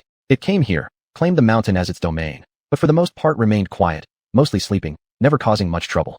Oh, then perhaps it wasn't truly evil after all. Do you know of any other places outside the Netherworld forest nearby? The raccoon lowered his head in thought, then studied Gucci carefully. Your name will surely spread throughout this entire realm before tonight ends. I suggest you don't rush out yet. Whether enemies or rivals, anyone who can defeat you here would gain fame, fortune, and status in this world. To find someone so perceptive pleased Gucci greatly, and he nodded in agreement. But if he couldn't leave now, where could he go? The world was vast, and home could be anywhere. Perhaps he could even elevate his martial cultivation further. Big brother, why not just stay in the Netherworld forest? Everyone's here. We'd all call you Big Brother. Rabbit elder brother was thrilled. At that moment, he and his younger brother felt more honored than ever. But Gucci was still Gucci. After pondering, he slowly shook his head. No, even here, others might eventually track me down. It's better I go find them first. Anyway, I'll leave tomorrow morning. But honestly, after that fight, I'm exhausted. My waist aches, my back hurts. It's unbearable. No sooner had he spoken than all the animals rushed over, some massaging his legs, others pounding his back, fussing over him with relentless enthusiasm. Gucci happily indulged in their care. Soon, other creatures brought forth exquisite food. For months he'd lived in the Netherworld forest without tasting anything half this delicious. If he'd known about this earlier, he'd have come long ago. After a hearty meal, he drifted into a comfortable sleep. That night, many animals stayed close by his side.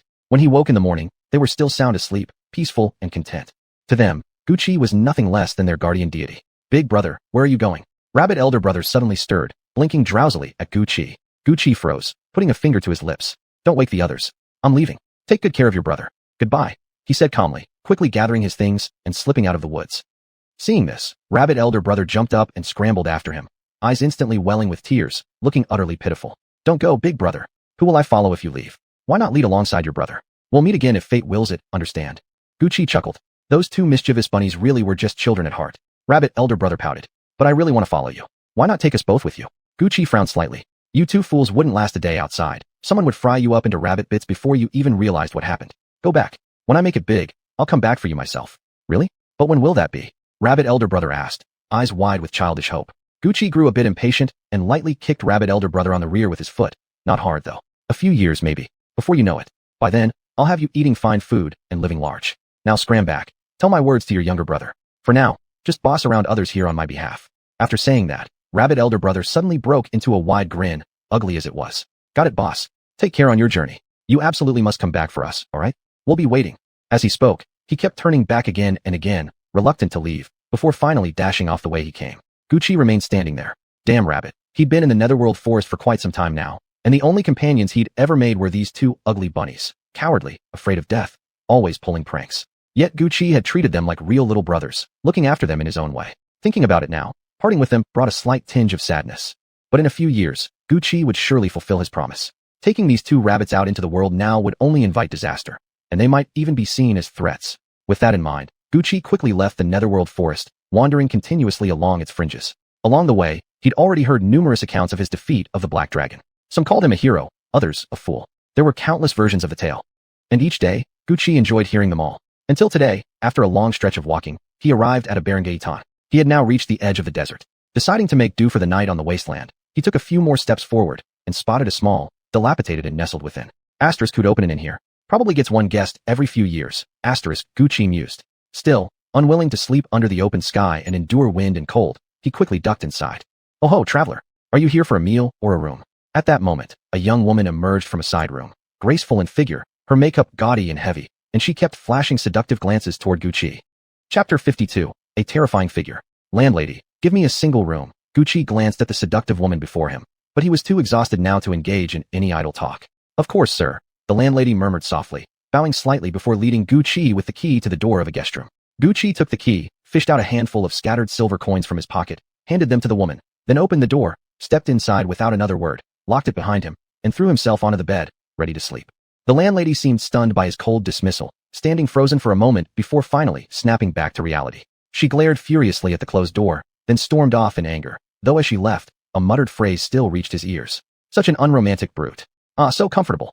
Gucci couldn't care less what the landlady thought. Lying on the bed, he exhaled deeply, as if releasing all the fatigue accumulated over these past days. For a moment, he actually felt refreshed and clear-headed. Opening his eyes, he stared up at the ceiling, lost in thought. Never expected an inn like this would exist here. I thought I might have to sleep on the streets tonight. He murmured to himself with a light chuckle, then shook his head. Just as his mind wandered, a faint disturbance suddenly came from the neighboring room. How's the situation in Blackstone City lately? A deep, low voice echoed through the wall. Gucci shot upright from the bed, tiptoed silently to the wall, and pressed his ear against it. Sir, right now Blackstone City is leaderless. Not long ago, the elder masters who ruled the city all went out together into Sunset Mountains, provoked the dominant beast there, and were completely wiped out. Now only minor figures remain from the Qin family. Came another voice, so faint that only someone with Gucci's enhanced demonic hearing could have caught it clearly, otherwise it might have been mistaken for buzzing insects. So it's connected to Second Miss after all. Gucci's heart clenched, instantly growing wary. Don't be careless with the demon beasts either. Keep everyone focused. When you return, give Tianlong a proper reprimand. Don't let him grow too arrogant. There are still many powerful beings in this world, the deep voice said, sounding satisfied with the current state of Blackstone City, yet carrying the tone of a superior issuing orders. Yes, sir. The soft voice grew even fainter, then fell silent entirely, as if its owner had vanished into thin air. Tianlong. Qin Tianlong. Could it be? At the mention of the name, Tianlong, something clicked in Gucci's mind. His pupils contracted sharply. If his suspicion was correct, then Blackstone City was in grave danger. Silence returned to the neighboring room. No further sounds emerged. Trembling internally, Gucci returned to his bed, his eyes reflecting deep contemplation, now frowning, now clenching his fists, clearly deep in thought. It seems this isn't simple at all. A flash of alarm sparked in Gucci's eyes. An ordinary adventurer might stay here without suspicion, but people like the one next door, how could such a man possibly just happen to stay in a random inn? Perhaps this very place was his hideout. At this thought, Gucci shook his head. No, if this were his base, the landlady wouldn't have casually assigned my room right next to his. As Gucci continued pondering, a voice came from outside his door. Sir, would you like something to eat? The landlady's sultry, provocative voice sent chills down Gucci's spine, making his skin crawl with goosebumps. Before he could respond, a slight tremor came from the adjacent room, followed by a violent crash, the sound of a door being smashed open. Master? You, how are you here? The landlady's trembling voice reached Gucci's ears. You're telling me someone was staying in this room? That deep, chilling voice rang out again. Gucci's scalp tightened, every nerve in his body alert. Why yes, sir, the landlady stammered, her voice shaking even more. Earlier, I saw this guest looked extremely tired when he came in, so I just gave him a room at random. I didn't know you'd be staying next door. The deep voice paused for a beat, then fell silent. Alarmed, Gucci sprang into action, lunging for the window, flinging it open, and leaping out just as, with a thunderous crash, a figure burst into his room. Outside, Liu vaguely caught sight of something, a man whose gaze dripped with icy killing intent, and beside him, the lifeless corpse of the landlady. Gucci's heart nearly stopped. He channeled all his strength into his legs, unleashing unprecedented speed and power, and in an instant, disappeared from the man's sight. The intruder walked slowly to the shattered window, watching coldly as Gucci fled for his life. What exactly was going through his mind, no one could say. That man, still sprinting wildly, Gucci plunged once more into the depths of Minjia Forest. The journey that would take days on foot, Gucci had covered in just one day, driven by the full unleashing of his speed under mortal peril. Beside the waterfall, Gucci gasped for breath, his eyes faintly reflecting a sense of surviving catastrophe. It's not a Xinbing. It absolutely can't be. Horror was written all over Gucci's face. At that moment, the man had merely stared at him with his eyes, yet the pressure Gucci felt was no less than that exuded by the elders in Sunset Forest. But if just a gaze could match a Xinbing's aura, how strong must this person actually be? Could his true power possibly fall short of a Xinbing? In fact, Gucci had the chilling realization. Had his speed faltered even slightly in that instant, the man would have caught up and killed him without hesitation. Who exactly is he? Gucci was terrified and deeply puzzled. In his memory, there were certainly no such terrifying figures in Blackstone City, and the Chun family couldn't possibly possess anyone like that either. After racking his brain for a long time, Gucci still found no answers. He shook his head and shifted his gaze to the waterfall before him. After a moment of contemplation, he leapt straight into the cascading water, clothes still on. The icy waterfall pounded against Gucci's head, sending waves of coldness spreading from his scalp throughout his entire body. jolting him violently. The lingering dread in his heart began to slowly dissipate. Gucci closed his eyes slightly, allowing the freezing water to beat down upon his body. At that moment, his beast core trembled several times, then released streams of soothing warmth that flowed through his meridians. As a result, even submerged in the freezing water, Gucci's body temperature remained unchanged. He sat motionless beneath the waterfall, completely still, as time gradually passed. The sky darkened steadily, and around him, there was no cicada song, no sound at all. Deeply immersed in the rhythm of his beast core, Gucci remained unaware of the changing world around him. Then suddenly, a powerful tremor jolted through the air, waking Gucci from his trance. He opened his eyes and fixed his gaze into the distance, where vibrations were growing stronger and stronger, as if something was about to emerge. Chapter 53, Sensations in the Night. Where Gucci's gaze fell, tremors spread outward, and as time passed, they grew increasingly violent.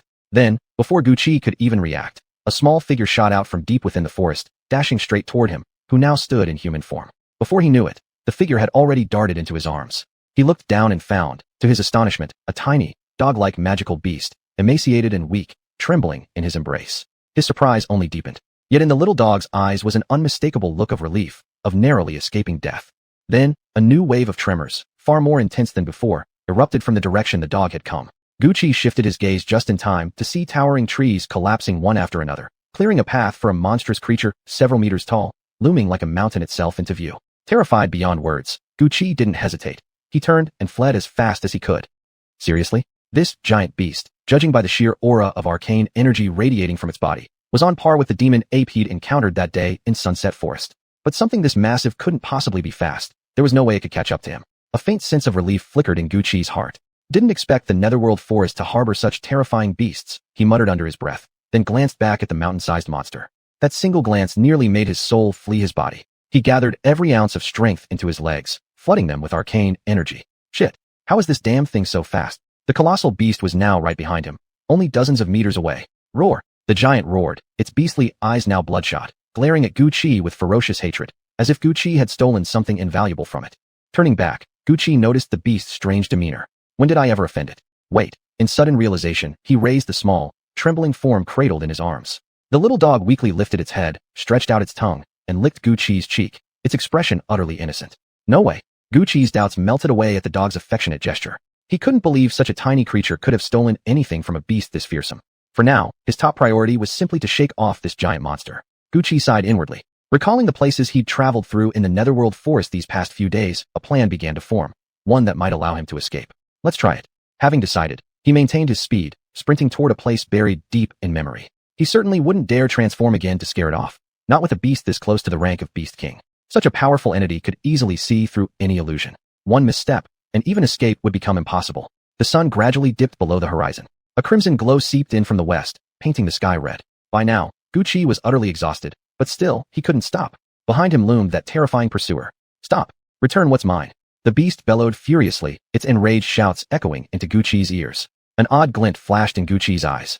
Though not yet certain, he began to suspect, the item this Beast King valued so highly must have been taken by the little dog in his arms.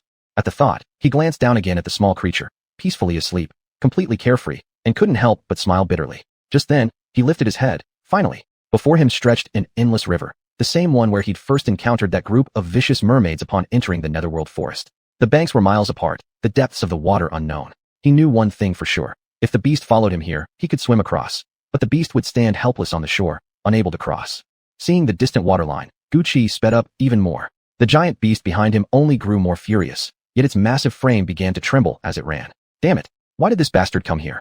It roared twice in rage, voice thick with fury, but also laced with clear dread, as if afraid of something lurking in this place. Gucci raised an eyebrow, turning back curiously to see the colossal beast now hesitating, its face twisted in obvious conflict. It's actually afraid to come closer? Gucci thought in astonishment. If even a being of such overwhelming power feared this river, then what horrors must lie beneath its surface? Even as doubts filled his mind, Gucci began to slow his steps. The giant beast fixed its eyes on Gucci's wavering figure, and as if sensing its pride as the Beast King had been mocked, it let out a long, earth-shaking roar. Screw it. This damn human dares to steal my treasure and mocks my pride. He must die. As the roar faded, the colossal magical beast launched forward like a mountain, crashing toward Gucci. An overwhelming pressure bore down on Gucci. His brows tightened, alarm bells ringing in his mind. Without hesitation, he pushed off with his legs, narrowly dodging the beast just as it drew near. Cold sweat soaked through the back of Gucci's clothes. With no time to waste, he sprinted straight to the riverside and leaped into the water without pause. The giant beast came to a halt at the riverbank. "This river belongs to that guy," it muttered, glaring at Gucci, who was now swimming hard through the current. Its face darkened, clearly frustrated. "That one is trouble. I can't mess with him. But my treasure." The beast stood frozen, helplessly watching Gucci disappear into the distance. It shot a venomous glare at Gucci's retreating back, then abruptly spun around and roared furiously before charging away. Hearing the enraged roar, Gucci turned with confusion, just in time to see the massive beast vanishing into the forest in fury. Just then, a sharp pain flashed across his scalp. A strand of his hair slowly drifted down, floating atop the water. Hey, stop pulling my hair." Seeing this, Gucci ceased swimming, lifted his right hand, and grabbed the little dog that had climbed onto his head and was tugging at his hair. Holding it in place, he used his left arm to paddle steadily toward the opposite shore. Night began to engulf the entire netherworld forest, swallowing every corner. Yet instead of silence, the forest echoed with endless roars. For this was the hour when magical beasts emerged to hunt. At one spot deep within the netherworld forest, a faint glow flickered, a small campfire emitting warmth. Above it hung damp clothes, suspended from a few wooden poles. Beside the fire sat a young man, shirtless, wearing only briefs, holding a stick with mushrooms skewered on it over the flames. This youth was none other than Gucci, who had just swum across the mysterious river. At his side lay a small dog, curled up and sound asleep. Gucci looked at the little creature and let out a soft sigh. After reaching the shore, he tried to release the dog, but instead of leaving, it stubbornly followed him everywhere, leaving him no choice but to bring it along. As he stared at the sleeping pup, inspiration suddenly struck. An idea flitted through his mind. Acting on instinct, Gucci jumped up and nudged the sleeping dog. Along their journey, Gucci hadn't once heard the dog bark. Whether it couldn't or simply chose not to, he didn't know. But he had to try. If the dog could speak somehow, perhaps they could even communicate. Jostled awake, the dog blinked groggily, staring at Gucci with confused eyes as the young man grinned excitedly. Seeing it awake, Gucci quickly pointed at his own mouth and imitated a dog's bark twice, then stopped, watching the puppy expectantly. The dog's gaze seemed laced with mild disdain. It glanced at Gucci, turned its head aside, and refused to look at him again. Gucci found the dog's aloof attitude utterly exasperating, but his curiosity only grew stronger. He gave it another nudge. The dog turned back. Again, Gucci barked like a dog twice, then pointed at his mouth. This time, the puppy didn't look away. Instead, it raised both front paws high and opened its mouth slightly. Seeing this, Gucci's face lit up in anticipation. Then, the dog opened its mouth wide and yawned, stretching lazily before closing its eyes again, completely ignoring him. "Damn it," Gucci blurted out in disappointment, slumping back with a sigh. "If only you could talk," he murmured, half to himself, half to the sleeping pup before him, shaking his head gently. "Ow." Right after those words, the dog cracked one eye open, seemingly humoring him, and let out a faint whimper. To Gucci's ears, that soft cry transformed into something else entirely, into the language of magical beasts. This human's acting like a total idiot. Hearing that, Gucci didn't know whether to laugh or cry. He stared at the dog, still pretending to sleep with eyes closed, utterly speechless. Man and dog, well, two magical beings now, fell silent. Gucci tilted his head up. The moon hung high, its pale, cold light filtering through the rustling leaves, scattering in fragments upon the ground. Around them, only the faint growls of low-level beasts could be heard, each cry dissolving swiftly into infinite silence. He raised his head and glanced around. A deep sense of loss spread through Gucci's heart, and loneliness crept in naturally. Gucci took a deep breath and shook his head. After all, I never belonged to this world. The faint murmur didn't carry beyond him. It was so soft, so quiet, that only he could hear it. But the little dog seemed to have heard Gucci's whisper. It lifted its head in confusion, gazing at Gucci, who now wore a dazed expression. Though it couldn't understand the meaning of Gucci's words, the loneliness and sorrow in his tone, those, it somehow seemed to comprehend. "Woof," the puppy whimpered softly, snapping Gucci out of his thoughts. He looked down at the dog as it stretched lazily and yawned again, and a smile gradually appeared on his face. The haze of confusion vanished from Gucci's face, replaced by an increasingly resolute light in his eyes. "Since I've come to this world, I must live an extraordinary life." Firm and resolute, those words echoed within Gucci's heart. His spirit surged with excitement. His gaze burned with intensity, and a fierce fighting will rose hotly in his eyes. This sudden change surprised the little dog. It stared curiously at Gucci's current appearance, unsure what had come over him. But sensing that Gucci would be all right, it lay back down. This time, however, it didn't close its eyes. Instead, it quietly watched Gucci. The dog watched Gucci. Gucci looked up at the sky. Man and dog sat there in peaceful silence. Chapter 54. Changes in the Chen family. One person, one dog, one world. Time slowly slipped by here. The night had passed, and Gucci hadn't slept. Now he was already dressed. The sun had just risen, its patchy, delicate rays falling upon his face, carrying a gentle warmth. Gucci glanced at the little dog, which had long opened its eyes, and smiled slightly. "Since you insist on following me, I'll give you a name," Gucci said with a soft smile, though the words he spoke were in the common language of the beasts, a tongue used among magical creatures. Hearing Gucci's perfectly fluent beast dialect, the puppy was momentarily stunned, frozen in shock. How could a human possibly speak the language of beasts? Confusion swirled heavily in the puppy's mind. Seeing the dog's reaction, Gucci wasn't surprised. After all, any beast would be startled to hear a human utter their sacred tongue, just as humans would be shocked if a beast suddenly spoke human language. Still, after a whole night of thinking, Gucci already knew how to explain it. Would he say outright that he himself was a beast? Of course not. He wasn't an idiot. No one would believe that. Moreover, he wouldn't casually reveal his secret of being a humanoid beast. Compared to being a beast, he much preferred being human. After all, his soul belonged to humanity. In our human realm, there are powerful figures who have studied the languages of beasts. I happen to learn it, so I can understand you, and even speak your tongue, Gucci explained. Really? The puppy looked at him, its eyes not clearing up but instead filling with even more doubt. It let out a soft yelp and stared at Gucci hesitantly. Why would I lie to you? Gucci shrugged, spreading his hands helplessly, as if to say, you don't believe me? That's on you, All right. The puppy tilted its head, giving Gucci one last glance. Though still puzzled, it didn't dwell on it, choosing to ignore the matter and simply nodded once with a soft bark. Haha, then I'll call you Tibetan Mastiff. Seeing this, Gucci laughed heartily, stroking the puppy's head. Remembering the massive Tibetan Mastiffs from Earth, he casually decided on the name. That name is ugly. It sounds terrible. The puppy barked twice in dissatisfaction, then leapt onto Gucci's head, pawing playfully at his hair. I think it's great. It's settled. Gucci chuckled again, ignoring the puppy's protests. With that, he started walking toward the edge of the forest. He had been inside the Netherworld forest for quite some time now. Several days had passed since his terrifying encounter with that mysterious figure. He couldn't afford to linger here any longer. Blackstone City was already facing grave danger. Though he didn't particularly care about the city itself, he couldn't abandon Miss Chen Qingwan. After all, he had seen clearly how she had treated him. So if Blackstone City fell to the beast tide, he would make sure to rescue Chen Qingwan. As Gucci hurried along his path, major changes were indeed unfolding within Blackstone City. The Chen family, the most dominant clan in Blackstone City, had once ruled unchallenged, wielding overwhelming power. Their influence was so vast that a single stomp from them could shake the entire city. But ever since that expedition into the Sunset Mountains, when the Chen family's most powerful elders and clan leaders all perished, their dominance began to wane. Meanwhile, other prominent families in Blackstone City seized the opportunity to grow stronger. Gradually, 3 rival forces emerged, each strong enough to stand toe-to-toe with the weakened Chen family. From a single ruler, the city had shifted into a balance of 4 equal powers. Everyone assumed the Chen family was finished, but shortly after these 3 new powers rose, the Chen family unexpectedly struck back.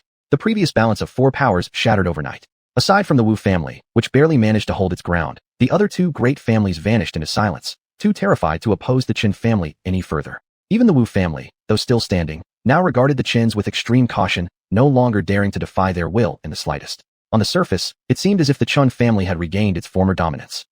But in truth, that wasn't the case at all. Inside the Chen family's council hall, is what happened yesterday truly confirmed? Chen Shanhai asked, his expression uneasy. The previous balance of power had been broken overnight, all because of one individual. That person had used unfathomable means to completely obliterate the core strength of 3 major families. Father, could it be that that terrifying woman has returned? Chen Yun, stripped of his usual arrogance, now wore a look of fear, as if haunted by the memory of someone from the past. How undignified. Even if it were true, wouldn't that be good news for our Chen family? Though his words sounded positive, Chen Shanhai's face was grim. Clearly, even he harbored deep fear toward that so-called terrifying woman. The entire council hall was filled with many elders, all of whom wore expressions of excitement and exhilaration. Chen Qingwan was also present, seated in a secondary position, her delicate and charming face flushed with emotion. Her gaze was fixed on the entrance of the council hall, as if she were waiting for someone. She wasn't alone. Many of the excited elders were staring at the doorway as well. In contrast, the father and son duo of Chen Shanhai and Chen Yun stood out starkly, completely out of sync with the atmosphere of the hall. At that moment, the grand doors of the council hall slowly opened, and a petite figure stepped in gracefully. It was a woman, dainty and lovely, bearing a faint resemblance to Chen Qingwan seated at the lower seat. Yet their auras were entirely different. If Chen Qingwan was the pure, innocent type, this woman exuded a bewitching, seductive charm. When the elders caught sight of her, several immediately broke into cheers, clenching their fists in excitement and bowing respectfully toward her. Hail the clan head. The elders' cry seemed to trigger a chain reaction. One by one, the elders rose Judong Ly and bowed deeply. Hail the clan head. Hail the clan head. Almost every elder in the hall paid their respects, except for Chen Shanhai and Chen Yun. The woman remained expressionless, her demeanor icy. Her eyes swept around the hall, pausing briefly on Chen Qingwan. Then, her delicate brows lifted slightly, and a hint of a smile appeared, mesmerizing and alluring. Sister, Chen Qingwan said Judong Ly as she stood up, gazing at the woman. The woman gave a slight nod, allowed a brief smile before quickly suppressing it, then continued scanning the room, until her gaze settled upon Chen Shanhai and his son. Before the two could speak, an overwhelming surge of energy suddenly erupted from Chen Fengchu's body. Her beautiful eyes turned glacially cold. What crimes do you two have to answer for? Her icy voice echoed through the hall. Whether it was imagination or not, The elders felt the surrounding air temperature drop sharply with those words. Fengchu, I may be your uncle, after all. Chen Shanhai stammered, embarrassment coloring his face red. Chen Fengchu's actions clearly humiliated him in front of everyone. Silence. Chen Shanhai hadn't even finished speaking before he was cut off by Chen Fengchu's frigid tone. She paused, then added, not only have you failed to discipline your son properly, but you've colluded with outsiders to undermine our Chen family. Do you admit this, Joik? Fengchu, do you have any evidence for these accusations? Even as clan head, you cannot make such grave charges without proof. Chen Shanhai's face turned ashen. He had known that once Chen Fengchu returned, she would come after him, but he hadn't come unprepared. All the sordid affairs involving Chen Yun had already been meticulously erased. As for his own matters, the death of the Langqing young master had already been fully pinned on Gu Qi. Overall, he truly didn't have any glaring flaws left.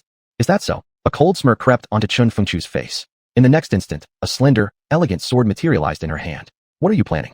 Chen Shanhai, seeing her draw the sword, felt a sudden unease in his heart. Do you know what I learned at the Divine Martial Sect? Chen Fengchu ignored his question, swiftly drawing the slender blade. A subtle killing intent began to seep into her voice. You can't do this. Without evidence, you have no right to lay a hand on me. Chen Shanhai staggered backward in alarm. Despite all his calculations, he hadn't expected Chen Fengchu to act so decisively. Even without definitive proof, she intended to take his life. The creed of the Divine Martial Sect is simple. Strength grants the right to speak. Chen Fengchu's voice was cold, devoid of any emotion. As she spoke, her graceful figure flickered, and in the blink of an eye, she stood directly before Chen Shanhai. And you have no such right. The sword flashed. Horror deepened on Chen Shanhai's face. At a loss for words, he could only unleash all his power and fight back against Chen Fengchu. Fengchu, must we really tear apart our family ties? Chen Shanhai drew his own saber now, barely blocking her strike. Feeling the terrifying force transmitted through the blade, he became even more unwilling and afraid to continue fighting her. Do you know what a black sheep is? Chen Fengchu's expression remained calm as she softly uttered the words. Then, her sword danced again, but this time, unlike before, a shocking surge of arcane energy exploded outward. The elders watched Jidong Ly, sensing the aura radiating from Chen Fengchu. That was the Yishru of an arcane master. You've actually reached the level of an arcane master? Chen Shanhai's voice now carried unmistakable terror and despair. But with a furious roar, his eyes bloodshot, he swung his great saber with even greater desperation. Execute the death penalty. Chen Fengchu uttered her final words to Chen Shanhai, and in the next moment, the arcane energy surging from her body became almost tangible, enveloping the delicate sword in her hand as she thrust it straight toward Chen Shanhai's chest. Chen Shanhai could no longer escape. He could only brace himself. Yet sensing the terrifying force radiating from the blade, he knew in his heart that there was no way he could withstand this strike. Arms raised to guard his chest, the sword arrived. With devastating ease, the slender blade pierced through both of Chen Shanhai's arms. A scream tore from his throat. His face twisted in agony. The excruciating pain shooting through his limbs had nearly driven him mad. Yet the elegant sword did not slow. After slicing through his arms, it plunged into Chen Shanhai's chest.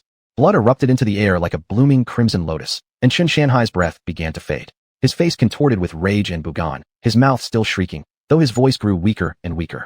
Father! Chen Yun's eyes were bloodshot as he stared at Chen Shanhai collapsing to the ground. His expression turned monstrous, and like a madman, he charged furiously at Chen Fengchu. Die! Facing Chen Yun's wild charge, Chen Fengchu remained calm, her beautiful eyes flashing with killing intent. Your crimes also warrant death. Death be it. Then you die too. Roaring madly, Chen Yun's eyes were now completely blood red. The aura around him exploded outward. His cultivation at the third star of Arcane Warrior seemed on the verge of breakthrough.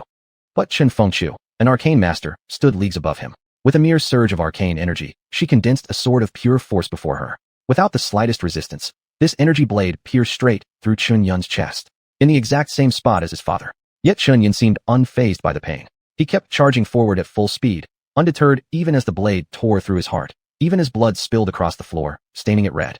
The elders watched, their expressions complex, filled with sorrow, yet also relief. Then, just 1 meter away from Chen Fengchu, Chen Yun's body suddenly collapsed, lifeless. Chapter 55, The Crisis of Blackstone City. Gu Qi strolled leisurely on his way back to Blackstone City. On top of his head, Zhang Ao lay lazily sprawled, eyes closed, looking thoroughly content. There was little Gu Qi could do about it. Ever since this little dog had started following him, it had insisted on staying atop his head, as if treating the crown of his skull as its personal doghouse. It ate, drank, and even relieved itself up there. Once, it nearly peed directly on his head. Gu Qi reached up and gently patted the puppy on top of his head, shaking his own with resignation before sighing softly and continuing forward. He was completely unaware of what had just transpired at Chen's estate. At his current location, it would still take 3 or 4 days to reach Blackstone City. But he wasn't in a hurry. He glanced up at the sky. The daylight was fading fast, and nightfall was drawing near. There's something strange about that river, he muttered, stopping in his tracks. As he gathered some dry branches from around to start a fire, his mind wandered back to the river they had crossed. Arf! Arf! No sooner had the fire crackled to life than Zhang Ao opened its eyes, leapt down effortlessly, and then curled up beside Gu Qi, seemingly finding the warmth beside the flames more pleasant than the perch atop his head. Zhang Ao, Gu Qi said, eyeing the lazy pup, a sudden thought flashing through his mind. The giant magical beast hunting them moments earlier. Did you take that thing from the big guy? The puppy didn't open its eyes or even bark, it simply remained as it was. Gu Qi gave an exasperated sigh and gently nudged the dog's body. Woof! Annoyed, the pup lightly swatted Gu Qi's right hand with its paw, then opened one eye, giving him a suspicious look. What do you want? So it was you who took it? Gu Qi's eyes flickered with surprise. Of course, he wasn't after the object itself. He just wanted to take a look, nothing more. Come on, let me see it for a moment. Just a look, okay? The puppy gave a soft whimper as it stared at him. Seeing that, Gu Qi nodded firmly. After a brief pause, the puppy somehow pulled out a small box from somewhere unseen. The box was tiny, roughly the size of Gu Qi's palm, bordered with golden filigree, clearly valuable. Gu Qi examined it closely. There were intricate, cryptic patterns carved across its surface. Beautiful. Though he couldn't understand the symbols, Gu Qi found their appearance oddly pleasing. In fact, he felt his inner arcane energy flowing more smoothly the longer he gazed at them. Noticing this effect, excitement flared within him. If I could use this box while cultivating, a single day might equal dozens. Making a tentative judgment in his mind, Gu Qi's gaze subtly shifted. His hand instinctively began to reach toward the box, when suddenly, a paw shot out ahead of him, snatching the box away and pulling it in front of the puppy. Zhang Ao gave Gu Qi a disdainful look, making him instinctively rub his nose and cough awkwardly twice. You said you'd only look. Cough cough.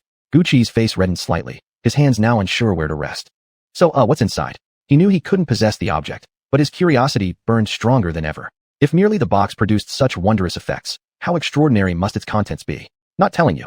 The puppy cast him a sideways glance. Then, with a flick of its paw, the box vanished into thin air. Earlier, Gu Qi hadn't seen where the box came from, but this time, its disappearance was clear. He saw no object being tucked away. The instant the puppy waved its paw, the box was gone. What? How did you make it disappear? Shock rippled through Gu Qi. To make an object vanish into nothingness, since coming to this world, he'd never seen such a technique. Haven't you heard of Jizzy artifacts? Zhang Ao stared at Gu Qi as if he were some kind of ignorant fool, genuinely surprised. Then, as if recalling something, it nodded slowly. All right, just a country bumpkin. Gu Qi was left speechless, a dark line running down his forehead. Though annoyed at being insulted by a dog, he couldn't refute it, because truly, he had never heard of Jizzy artifacts. What exactly is a Jizzy artifact? Jizzy is a spiritual herb whose interior forms its own space. A single Jizzy plant contains a cubic meter of internal space, 1 meter long, wide, and high. Later, powerful cultivators extracted these spatial cores and fashioned them into items capable of storing objects, like rings or bracelets. As the puppy spoke, it shot Gu Qi a quick glance. By now, he was utterly dumbfounded. A space formed inside a plant? How is that possible? Part of him still refused to believe it. Yet, recalling the magical beasts he'd encountered and the impossible phenomena that defied earthly logic since his arrival here, he slowly accepted that this could indeed be real. Before Gu Qi could finish processing this, the puppy casually pulled out a small bracelet from nowhere. See? This is a bracelet made from Jizzy grass, the puppy said, tossing the bracelet to Gu Qi before continuing. Pour your spiritual sense into it, and you'll be able to see the space inside. Gu Qi caught the bracelet, but a strange feeling stirred in his heart. Was he now even beneath a dog's notice? Yet moments later, he shook his head, as if reassuring himself. It's not a dog. No, it's a magical beast. Nodding firmly, he unleashed a torrent of spiritual energy, flooding it all into the tiny bracelet. Instantly, the world before his eyes shifted. A modest-sized space appeared clearly in Gu Qi's mind's eye, empty and hollow all around. The interior seemed quite spacious precisely because there was nothing within it. After withdrawing his spiritual sense, Gu Qi felt an even deeper anticipation for this world growing inside him. Are you stupid? Just a sliver of spiritual energy would have been enough. The puppy had watched with faint astonishment as Gu Qi poured out his entire reservoir, but then, with clear sarcasm, added that jab. All right, fine, but how do I put things in? Gu Qi sighed helplessly, nodding without strength to argue back. Just hold the object you want to store and think it into the space. The puppy yawned lazily, shot Gu Qi a look of disdain, tossed off the instruction casually, and closed its eyes once more. The fire crackled and danced. Warmth enveloped Gu Qi, while the rest of the forest remained bitterly cold. Though he traveled far, he still hadn't fully left the boundaries of Mingjia Forest. The puppy had gradually drifted off to sleep, but Gu Qi remained wide awake, curiously fiddling with the small bracelet in his hand. It was pale green, its patterns plain and unremarkable, revealing no obvious secrets. As he turned it over and over, Gu Qi marveled inwardly at its wonder. After all, he'd never encountered anything like it before, not on Earth, not in the Qin family either. Still, he didn't believe for a moment that such a vast and powerful household as the Chun clan wouldn't possess these items. It was simply that he'd never been qualified to access them. Time flew. 2 days passed in the blink of an eye. At this moment, Gu Qi was still within Mingjia Forest, though nearing its outer edges, no longer too far from Blackstone City. But Blackstone City itself had undergone a dramatic transformation. After the Qin family ruthlessly crushed the two other rising major clans, the city had fallen into quietude. Yet this peace lasted barely 2 days before chaos stirred again. Now, the city gates were sealed shut. An oppressive weight hung over the entire city. At the entrances stood members of the great families, their expressions grim as they stared into the distance. One threat came from Sunset Mountains, another from Mingjia Forest. Blackstone City's power distribution had long been balanced. The Sunset Mountains side controlled by the Qin family and another relatively minor clan, while the opposite side was held by the Wu family and another small house. Now, however, the entire city had unified as one, tightly bound together. Because magical beasts were beginning to cross over, from both Sunset Mountains and Mingjia Forest. At first, the people of Blackstone City thought it mere coincidence. Only low-level beasts of Xian-Shi rank wandered across. But soon, the incursions grew frequent. Even Xian-Bing-level magical beasts started breaching the border. Panic spread through Blackstone City like wildfire. In response, the order of lockdown was issued. The city gates were shut tight, cutting off all contact with the outside world. On the northern wall of Blackstone City now stood Qin Fengqiu, clad in jade-green armor that tightly outlined her graceful yet powerful figure. She stood atop the gate tower, gazing down at the Qin family disciples below, already armed and ready. Beneath her, Chen Qinghuan stared anxiously toward the entrance of Sunset Mountains. Though prepared for all-out war with the beasts, she had never faced such a crisis before, and for a moment, felt completely lost. Qin Fengqiu glanced at Chen Qinghuan and sighed quietly. Then, with a slight shift of her body, she descended gracefully, landing beside her younger sister. Afraid? Qin Fengqiu asked softly, her voice gentle, like an elder sister next door, soothing and easy to trust. Not afraid. Chen Qinghuan shook her head, though her eyes betrayed tension. Just nervous. First time seeing something like this? Qin Fengqiu smiled gently, her gaze drifting over the massive, tense formation before them. Yes, but you've experienced this before? You're only 3 years older than me. Chen Qinghuan said, puzzled by how calm Qin Fengqiu remained. After entering Shenwu's sect, my first disciple trial mission was to annihilate a minor sect. Qin Fengqiu replied, shaking her head slightly, her eyes taking on a distant look. Beast tides may be terrifying, but they're not invincible. Annihilate an entire sect. Chen Qinghuan's voice trembled. She knew well the power of even the smallest sects. Each possessed strength not to be underestimated. Not even she dared to establish her own. By the way, I heard from Elder Six that before I came back, you brought back a little boyfriend? Qin Fengqiu said with a slight squint, her eyes gleaming mischievously. There's no such thing. Hearing Qin Fengqiu's teasing, Chen Qinghuan instantly blushed, her face turning as red as a ripe apple. Still saying there's nothing? Look at how red your face is. Qin Fengqiu laughed, her smile widening. Then she raised an eyebrow and asked, right? Where's your little boyfriend now? I told you, he's not my boyfriend. Qin Qinghuan stomped her foot, then added somewhat dejectedly, his name is Gu Qi. I met him in Sunset Mountains. But ever since he arrived, he's been constantly harassed by Chen Yun, so they've developed deep conflict. Then was he driven out by Qin Shanhai? Qin Fengqiu, familiar with Qin Shanhai's character, interrupted before Chen Qinghuan could finish. No, Qin Shanhai couldn't do anything to him. It was only when Chen Tianlong showed up that he was forced to leave. As she spoke, disappointment flickered in Qin Qinghuan's eyes. Qin Fengqiu's brow furrowed deeply. Chen Tianlong. What level is that guy at now? At the mention of Chen Tianlong's name, Qin Fengqiu immediately forgot about Gu Qi. When it came to the family's #1 genius, someone who had defeated her as a child, a faint sense of bufu still stirred within her heart. Sister, weren't you asking about Gu Qi just now? Qin Qinghuan gave her sister a dumbfounded look, staring until Qin Fengqiu felt slightly awkward. Just then, Qin Fengqiu's expression suddenly changed. She shifted her gaze, her face growing serious. From the direction she stared, violent tremors rumbled incessantly. He's here. Chapter 56, The Terrifying Beast Tide.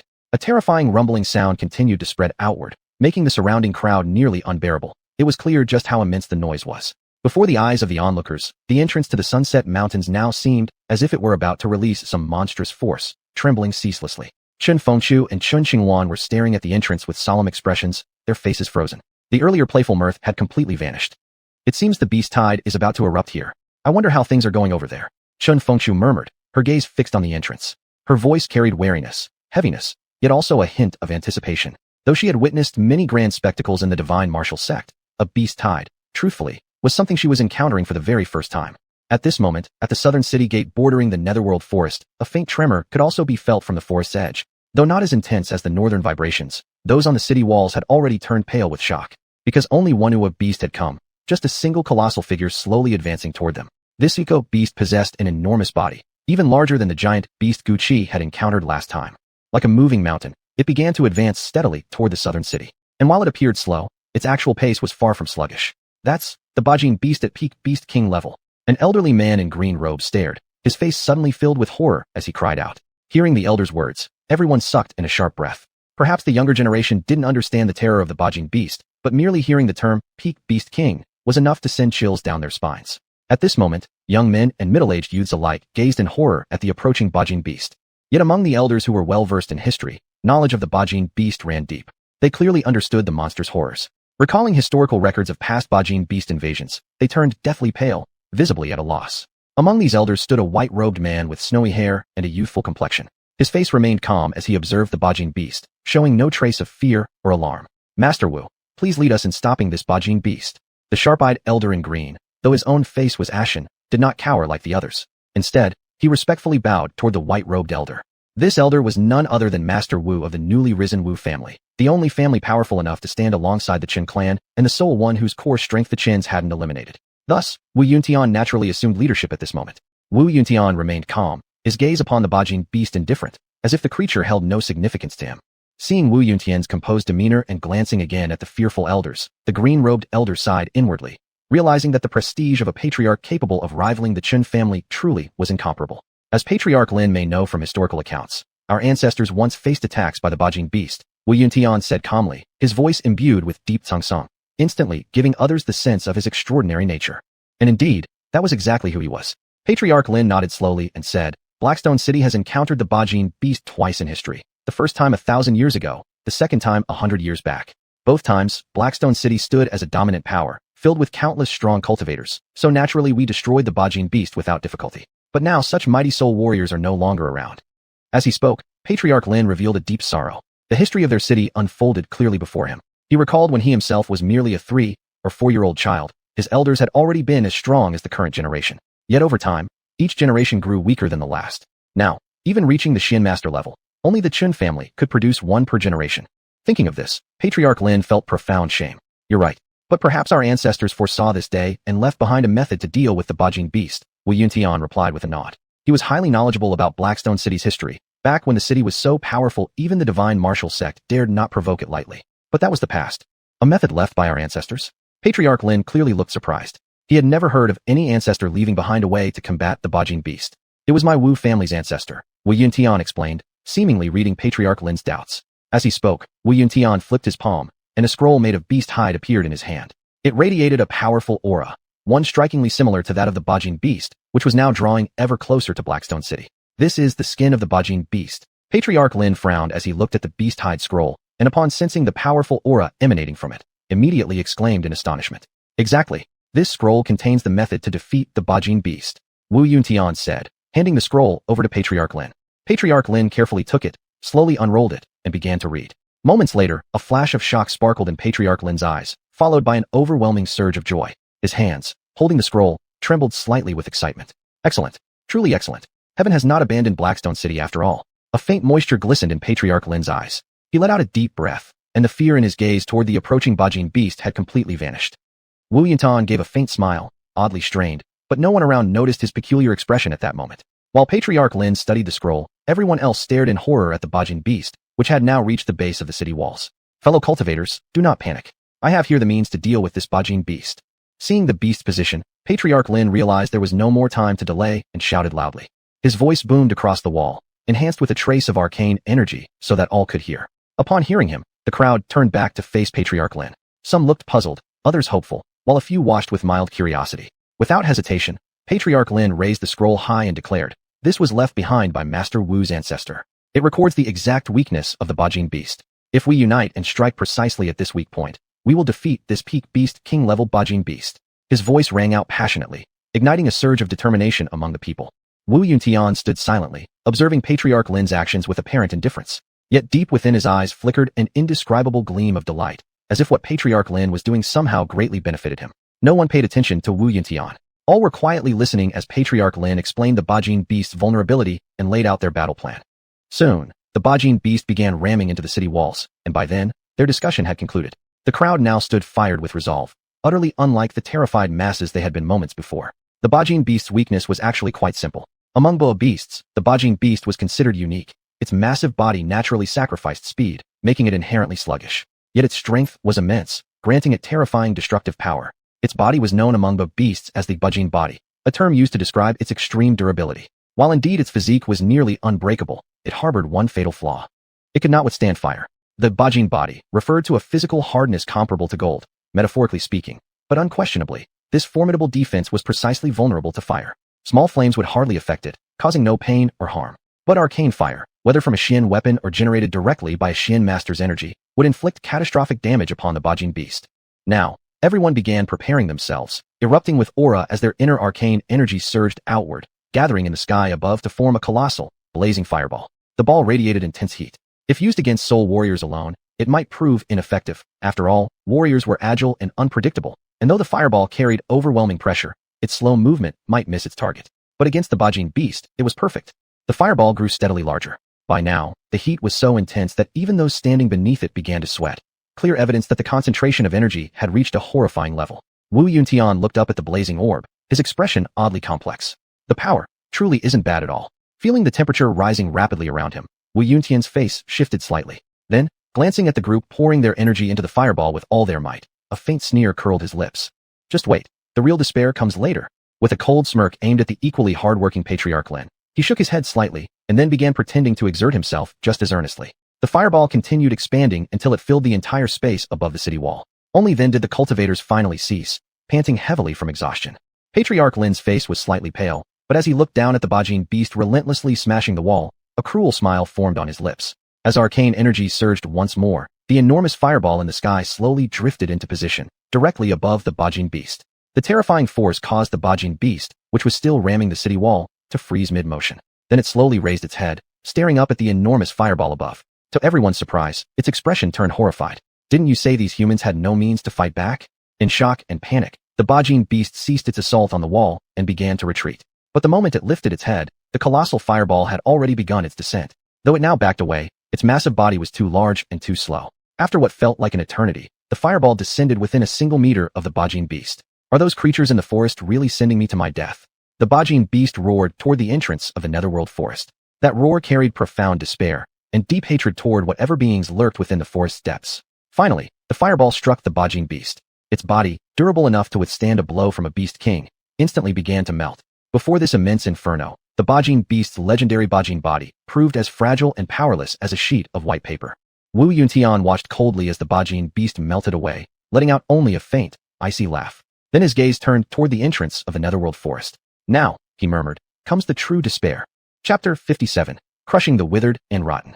On the northern wall of Blackstone City, Chun Fengchu's expression was already grave, and Chun Qingluan's face was pale. Both of their gazes were fixed on a single spot, the entrance to the Sunset Mountains, which now seemed to have burst open like a cage. One after another, terrifying magical beasts slowly emerged, emanating oppressive auras. Among them were magical beasts at the peak of Xian soldier level, as well as others still at the lower Xian warrior tier. The Xian soldiers were few in number but extremely powerful, while the Xian warriors, though weaker in cultivation, came in overwhelming numbers. Chun Fengchu estimated there were hundreds of Xian warrior-level beasts, with several dozen at Xian soldier level.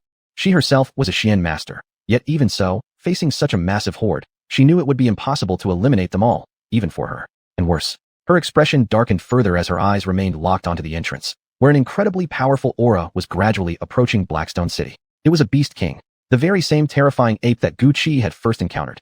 Chun Fengchu stared solemnly at the entrance, waiting for the ape to emerge fully. She was the strongest among those present, and across the entire Blackstone City, she alone could stand head-to-head against this monstrous ape, which meant the rest of the beast swarm would have to be dealt with by everyone else. Her gaze shifted toward Chun Qingluan, whispering a few words.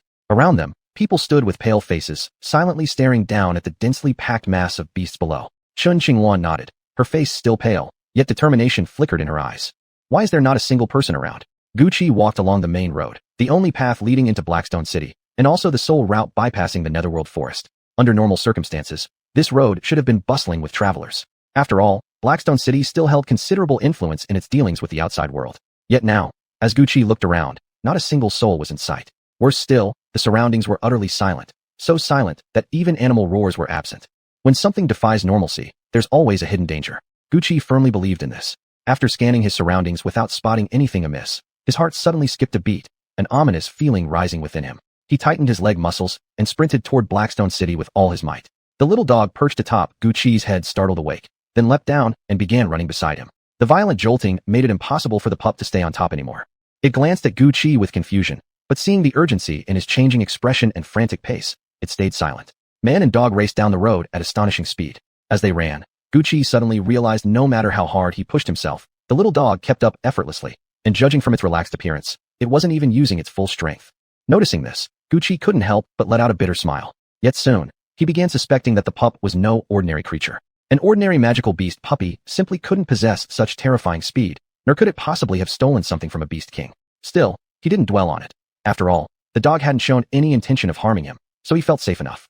Who knows? He might need this little dog's help in the future. As these thoughts passed through his mind, Gucci glanced at the pup, a faint smile appearing on his face. But quickly, the smile faded. He had sensed a powerful aura rushing toward Blackstone City. And by now, he was already close to the city. A moment later, Gucci could finally see Blackstone City ahead. He gazed at it from afar, frowning slightly. However, instead of moving forward directly, he ducked into a nearby thicket and waited silently, observing the unfolding situation. No sooner had Gucci concealed himself than a massive surge of power erupted violently from the edge of the Netherworld forest. His attention had originally been focused on the ball of fire beneath Blackstone City, but this sudden explosion of energy startled him. His eyes instinctively turned toward a monstrous beast emerging slowly from the forest's border. This beast was pitch black, its body etched with intricate wenlu that gave it the appearance of being armored in scales. At its tail flared a strange crimson flame, eerie and unnatural. Most striking of all, atop its head protruded a sharp horn, pure white in color. The horn now shimmered faintly with a silvery sheen. It looked exactly like a deadly spear, sharp, unyielding, unstoppable. Everyone on the city walls stared in shock at this monstrous beast. None of them had expected that after defeating the terrifying Bajin beast, an even more fearsome monster would appear. This is the Howling Sky Beast, renowned among beast kings for possessing the sharpest horn. Lin Family Head, standing on the wall, stared in utter horror at the roaring sky beast, his face drained of all color. They had already exhausted every ounce of their Xian energy just dealing with one Bajin beast. How could they possibly resist the fearsome Howling Sky Beast now? Everyone was silently pondering this very question. For a moment, the crowd fell into stunned silence. The only person who remained calm was the head of the Wu family, who gazed at the Howling Sky Beast with a flicker of burning intensity in his eyes. Hidden in the thicket, Gucci stared in shock at the Howling Sky Beast roaring beneath Blackstone City, his brows deeply furrowed. The little dog also widened its eyes, staring fixedly at the Howling Sky Beast. No one knew what it was thinking. After letting out several furious roars, the Howling Sky Beast's eyes suddenly turned blood red. Then, locking its gaze upon the people atop the city walls, it paused momentarily before raising its sharp horn and charging straight toward the city gate at blinding speed. The sudden assault sent shockwaves through those on the wall. Lin Family Head reacted instantly, swiftly channeling the last remnants of his Xian energy to form a long spear, which he thrust forcefully at the charging beast. With no other options left, everyone else followed suit, expending their final reserves of Xian energy to create powerful weapons that they hurled desperately at the Howling Sky Beast. Humph, a bunch of fools, Wu Yuntian sneered under his breath, lips curling with mockery. But everyone's attention was focused entirely on the beast, none noticing Wu Yuntian's muttered contempt. All their attacks struck the Howling Sky Beast at once, immediately shrouding it in thick smoke. The explosion thundered across the sky and earth. The beast let out a pained shriek, yet its speed didn't slow a bit, and in that instant, its razor-sharp horn made contact with Blackstone City's gate. SHHK. It pierced through like slicing soft tofu. The Howling Sky Beast's horn met almost no resistance as it tore straight through the city gate. The gate was completely destroyed. Everyone froze in horror, then frantically unleashed every remaining trump card they possessed. If this beast advanced any further, it would breach the city itself. Their families, their clans' homes, all would be devastated, leading to unimaginable losses. Some, eyes bloodshot, even leapt directly from the wall, plunging poisoned daggers into the beast's body with both hands. But the Howling Sky Beast simply flicked its tail as if nothing had happened. The purple flames touched the man's body, instantly setting him ablaze. In moments, he turned to ashes and vanished completely. This purple flame, how terrifying. Gucci gulped hard. Though he had encountered many Beast King-level magical beasts before, this was the first time he had truly witnessed a Beast King unleashing its full power. Back at Sunset Mountains, Gucci could tell that the monstrous ape had merely been warming up. The little dog glanced at the Howling Sky Beast, a strange glint flashing in its eyes. It lowered its head, seemingly lost in thought. The Howling Sky Beast pressed forward, intensifying its destruction. No matter what techniques the defenders on the wall used, none managed to truly harm it. Lin Family Head's expression grew increasingly grim. Suddenly, his gaze settled on Wu Yuntian, who by now had gone completely still. Wu Family Head, what should we do now? Lin Family Head asked anxiously, his eyes darting constantly to where the Howling Sky Beast was wreaking havoc. Well, I'm afraid I'm powerless too, Wu Yuntian replied with an apologetic look, shaking his head helplessly. At these words, despair flickered in Lin Family Head's eyes, only to be quickly replaced by steely determination. We absolutely cannot allow it to keep destroying like this. With that, Lin Family Head jumped down from the wall and charged straight toward the Howling Sky Beast. By his actions, it seemed he intended to fight the beast to the death. Wu Family Head, you are. Wu Yuntian feigned hesitation, his face even adopting a trace of apparent anxiety as he watched Lin Family Head sprint away. In truth, deep inside, he was practically overjoyed. Seeing Lin Family Head's action, most of the others on the wall clenched their teeth, determination blazing in their eyes as they too leapt down and rushed after him toward the howling sky beast. This sight sent a jolt through Gu Qi, still hiding in the thicket. Then, remembering Chun Qingluan inside Blackstone City, he abruptly sprang out from cover. "Let's go, we're going in," he said to the pup, then without waiting to see if it followed, dashed toward the city at full speed. At that moment, only dozens remained on the wall, and all of them were fixated on the battle below, failing to notice Gu Qi slipping in, nor the little dog quickly trailing behind him. By now, Lin family head had led the group into direct combat with the howling sky beast. Though the beast wielded its deadly horn and terrifying mysterious flames, Lin family head and the others were formidable warriors, able to skillfully dodge its attacks. Proceeding with extreme caution, Lin family head and his companions actually managed to hold their ground, reaching a stalemate against the monstrous beast. Gu Qi also noticed the current situation, his eyes flickering with a strange look. But he didn't hesitate. He immediately dashed toward the Chun family's residence. On the city wall, Wu Yuntian stared down at the fierce battle between the howling sky beast and Lin family head's group, his expression growing dark. As the stalemate dragged on, every last person on the wall had joined the fight below. Now, Wu Yuntian stood alone atop the ramparts. "This is just the beginning. Later, you'll all die," Wu Yuntian muttered under his breath, his face grim as he watched the blazing combat beneath. Gu Qi moved swiftly, dashing straight past the howling sky beast. Though he couldn't find the shortest path to the Chun family compound, he could still navigate by memory of the route he had taken when leaving. But just as he was about to depart, a sudden change erupted behind him. As if consumed by fury, the howling sky beast's eyes were now completely bloodshot. It roared furiously toward the sky several times. Then its body began to transform. Gu Qi stared in shock at the beast, now fully enraged, hesitating for a moment. After a brief pause, Gu Qi clenched his teeth and pressed on. After all, in his heart, Chun Qingluan's safety was paramount. No sooner had Gu Qi left than the transformation completed. Now, a new horn sprouted from the beast's forehead, while its tail underwent an even more terrifying change. The purple flames now fully enveloped it. An unsuspecting young man failed to notice this change and accidentally came into contact with the dreadful flame, only to be instantly reduced to ashes. The instant he turned to dust, the purple flames on the beast's tail flared up even more intensely. One after another, more people were caught by the flames and perished. As time passed, their numbers dwindled rapidly. Soon, only dozens remained. Chapter 58, Facing the Demon Ape. Gu Qi didn't bother with whatever was happening over at the Lin family's estate. Right now, his heart was filled with worry for Chun Qingluan. Running at full speed, it didn't take long before he arrived at the Chun family grounds. At that moment, the Chun residence was nearly empty. There wasn't even a single gatekeeper in sight. Frowning, Gu Qi grabbed one of the servants passing by and asked abruptly, "Where are the Chun family members?" He didn't know about what had happened at Sunset Mountains, but judging from what he'd seen earlier in the Netherworld Forest, he already had an uneasy suspicion. There's a beast tied at Sunset Mountains. Most of the Chun clan went to defend the city walls. You didn't know? The servant shot him a strange look, speaking with an oddly sarcastic tone. "My apologies, I just returned," Gu Qi said, not stopping another second as he immediately turned and sprinted towards Sunset Mountains, leaving behind the bewildered servant. "What a weird guy," the servant muttered, watching Gu Qi's retreating figure, and the little dog silently trailing behind him without so much as a bark. There was a flicker of confusion in his eyes, but then he shook his head and dismissed it.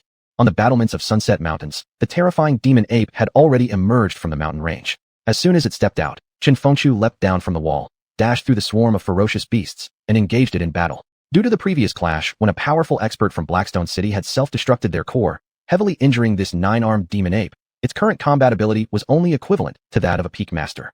Chen Fengqiu had trained in the divine martial sect for quite some time now. She'd seen beast kings before and wouldn't be easily defeated by one, even less so by a wounded ape demon. With a graceful motion, she drew out an elegant longsword from her spatial ring. With a casual swing, silvery sword chi, condensed into solid form, shot forward like crescent moon straight toward the demon ape. The ape's eyes flashed red. As the silvery sword chi approached, it roared toward the sky. One of its 9 arms extended outward, blocking the incoming strike directly. The moment the sword chi met the arm, a violent shockwave erupted from the point of impact, scattering the surrounding horde of beasts. Some weaker creatures vomited blood under the backlash and collapsed unconscious. Chen Fengqiu's expression remained cold as ice. In an instant, she stood right before the 9-armed demon ape.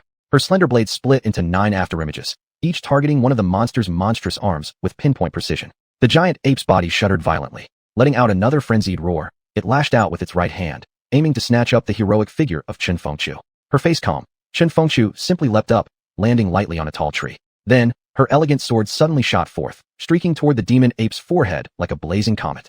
The force of the strike was overwhelming. Before the watching crowd, it seemed as though a falling star had been hurled at the beast.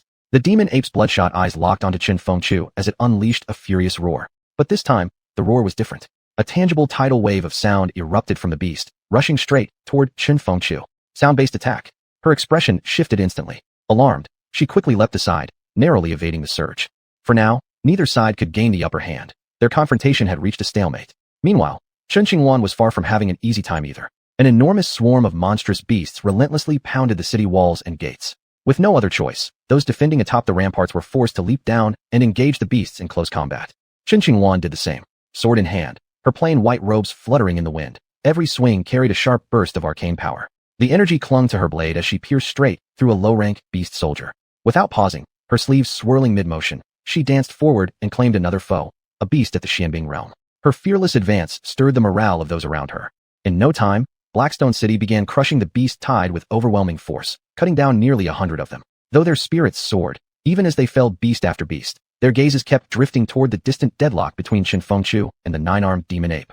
They all knew clearly, even if they completely wiped out the beast horde, if Qin Fengchu lost to the demon ape, they would still meet their end.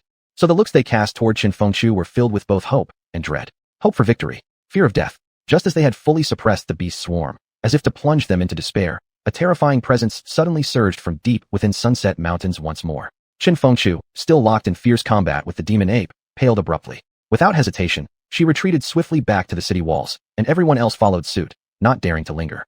This time, the nine-armed demon ape didn't pursue. Instead, its gaze slowly turned backward, its beastly pupils faintly revealing annoyance. Roar, another bestial roar echoed out. The nine-armed demon ape's eyes flickered with sharp light, and then it let out a long, defiant howl of its own. If Gu Qi had been present, he would have understood the meaning behind these two roars clearly. You're truly useless. After all this time, I still have to step in myself. Stand aside. I'll kill this one with my own hands. As the roars faded, a presence equal in power to the nine-armed demon ape surged forth from deep within Sunset Mountains. It was a true beast king, unquestionably. An astonishing aura exploded outward from Sunset Mountains, sweeping through the air like a storm. Chen Fengchu's delicate face turned deathly pale. Just dealing with one beast master had already pushed her to her limits. Now, another beast king-level monster emerged. Her heart filled with dread, yet her resolve remained unshaken. Roar, roar, roar. With furious bellows, the nine-armed demon ape shot forward at blinding speed toward Qin Fengchu. At the same time, the source of that terrifying aura finally revealed itself completely into the open. It resembled a serpent, its enormous head smooth as a mirror, its entire body covered in scales like hardened rock, shimmering faintly with silver light, an appearance so unnerving it sent chills down one's spine. The moment the Beast King emerged, its snake-like pupils locked directly onto the nine-armed demon ape, now rushing toward Qin Fengchu. Then, a glint of bloodthirsty battle lust flashed in its eyes. Its serpentine body trembled, and in an instant, it seemed to transform into a streak of silver light, vanishing completely before everyone's eyes. How did it disappear? Everyone stared in shock at the spot where the snake-like Beast King had stood moments ago, now empty, their voices filled with disbelief. Just then, Qin Fengchu's brows twitched sharply. Though others couldn't see it, as a Xian master, her spiritual awareness was extraordinary. She quickly sensed the serpent-shaped Beast King, a streak of light moving far faster than even the nine-armed demon ape, and it was now dangerously close. She glanced back at Blackstone City. Then, clenching her teeth, she darted away, deliberately charging deeper into the Sunset Mountains instead. One Beast King had nearly overwhelmed her. Now came another with incredible speed. If such a battle erupted within Blackstone City, the city itself would be destroyed first. Qin Fengchu knew this well. That was why she was fleeing, to draw them away. The nine-armed demon ape and the serpent-like Beast King both flickered with astonished light in their eyes. Though their intelligence wasn't as high as humans, that didn't mean they were foolish. They clearly realized she was luring them away. But as Wu beasts, even if they recognized it as a trap, they would still charge in. Because Wu beasts existed for battle. They were born for war. The crimson hue in their eyes grew darker, more intense. Both monsters neared the brink of frenzy, their speed increasing rapidly, closing the gap between themselves and Qin Fengchu with terrifying swiftness.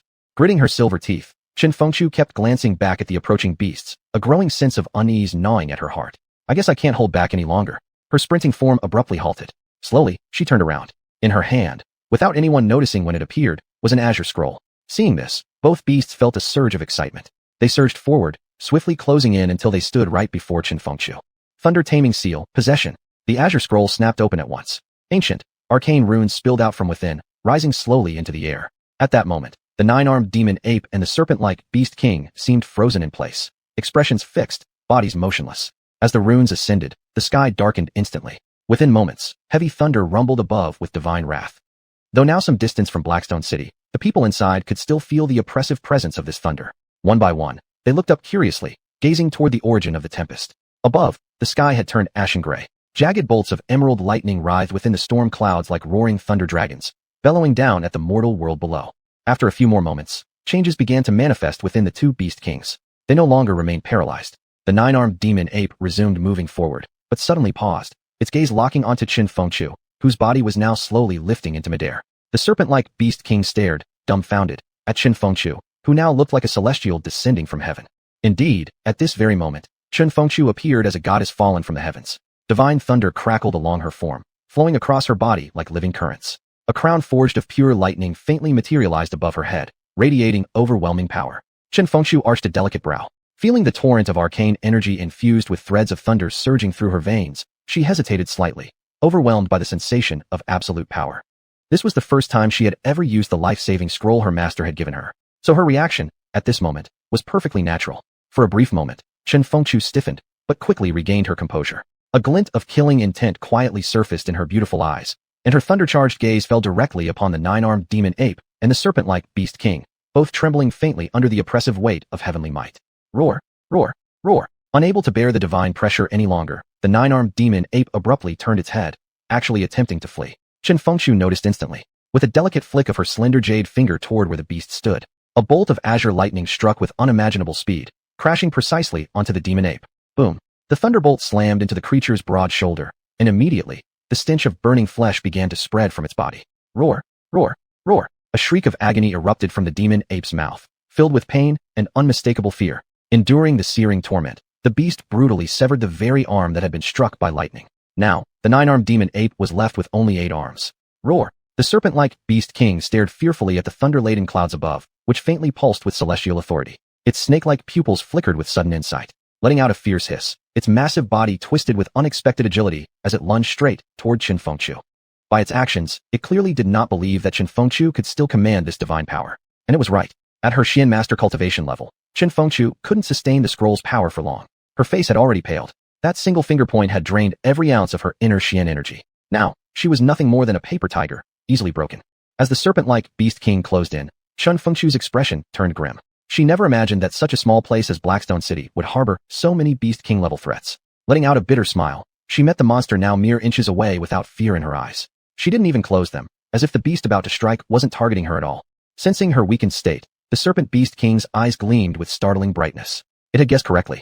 Bloodlust flared in its gaze as it reached Qin Fengqiu. With terrifying force and blinding speed, its massive tail lashed out toward her. If this blow landed, Qin Fengqiu would be shattered to pieces. The serpent beast grinned savagely, already envisioning her body exploding before its eyes. That's really unreasonable. 2 beast kings ganging up on a young girl. Just then, a mocking voice rang out, sharp and piercing through the tension. Chapter 59, arriving in time. Just as the serpent-type beast king's tail was about to crash down upon Qin Fengqiu's delicate body, a voice suddenly rang out, an interruption that seemed oddly out of place at this critical moment. Then, before the astonished eyes of the serpent-type beast king, a figure appeared, someone who did not look particularly strong, stepping directly in front of Qin Fengqiu.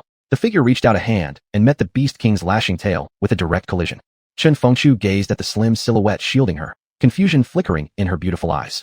Yet despite its lack of breadth, this figure somehow filled her with an overwhelming sense of safety. She wondered, who could possibly be the owner of this back? As the figure's palm clashed with the serpent beast's tail, the mysterious protector staggered slightly, appearing momentarily overwhelmed by the force rushing through his arm, taking half a step backward. But only half a step. Immediately after, his palm clenched tightly around the beast's tail, then his entire arm surged with power. Like a man hurling a hammer in a discus throw, the figure began to spin, dragging the horrified serpent beast along with him. As he spun, Qin Fengqiu caught sight of the person standing before her. Jet black hair, a face sharply chiseled, not classically handsome, yet strikingly memorable. It was Gu Qi. From the very beginning, Gu Qi had never stopped moving. When he reached Chun Qingwan, he hadn't even had time to speak before she shoved him forward in this direction, and thus came the scene that just unfolded. Gu Qi's spinning speed kept accelerating. The serpent beast's snake-like pupils widened in growing terror. Having lived for so long, having witnessed countless grand spectacles and powerful magical beasts, this was the first time it encountered a human capable of nullifying its fully charged attack and turning it into a counterattack, with such monstrous physical strength. As Gu Qi's rotation reached terrifying speeds, even the 9-armed demon ape far away stared in shock. Within its vision, the air around the spinning figure began to swirl violently, forming a vortex. As time passed, the vortex expanded in intensity. The serpent beast grew increasingly frantic. Already, it could feel sharp pains radiating through its massive body. The presence of the vortex was pushing its otherwise formidable physique to its limits. Tough one, Gu Qi muttered under his breath, feeling the hardness of the serpent beast's body through his grip. Then, without hesitation, he increased his spinning speed even further. No good, I'm reaching my limit. If I keep this up much longer, this beast might survive, but my arm will break first. Gu Qi thought grimly. His brow twitched, and suddenly, his right hand, which had been clamped tightly around the serpent's tail, let go completely. At the very instant the beast registered surprise, its body shot forward like a cannonball loaded to maximum capacity, hurtling straight toward the nine-armed demon ape. So fast was its trajectory that in the blink of an eye, it crashed into the demon ape before the latter could react, sending both bodies rocketing deep into the heart of the Luri Mountains.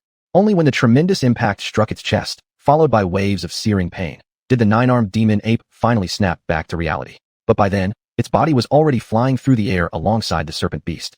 Ow! How is that man so terrifying? That was the only thought running through its mind mid-flight. By the time it finished pondering, both creatures had already plummeted deep into the Luri mountain range. Thank you for saving me. Chen Fengchu now wore a breathtaking smile, bowing slightly toward Gu Qi. Her eyes shimmered with a peculiar light, her gaze upon Gu Qi tinged with newfound depth. She couldn't believe it, that such an ordinary-looking man could harbor such terrifying strength. You're the eldest young miss, aren't you? Gu Qi asked with a gentle smile, noticing the odd look in her eyes. You know who I am? Chen Fengchu opened her mouth in surprise, then paused, as if recalling something. Hesitantly, she added, Are you Qingluan's little lover? Cough cough. What lover? Gu Qi's face instantly flushed red. While he admitted Chen Qingluan was quite beautiful, he'd never harbored romantic feelings toward her. Hearing such words now, he felt utterly embarrassed. The second miss saved me in the Luri Mountains. I'm just repaying a debt of gratitude. Oh, you have such impressive strength, yet still found yourself in danger. Chen Fengchu studied him with amused curiosity. Miss, we should probably return to Haishi City as soon as possible, Gu Qi suggested, his expression turning serious. He wasn't entirely carefree. He was worried about the swarm of magical beasts near Qingluan. One misstep could lead to them being surrounded, leaving not even bones behind. Chen Fengchu's expression immediately turned grave. She nodded in agreement. Seeing this, Gu Qi paused briefly, then sprang forward with explosive force, dashing toward Haishi City. Chen Fengchu didn't hesitate either. She followed behind Gu Qi, sensing the level of his arcane power, merely that of a fifth-star arcane soldier. It wasn't even as high as Chen Qingluan's cultivation.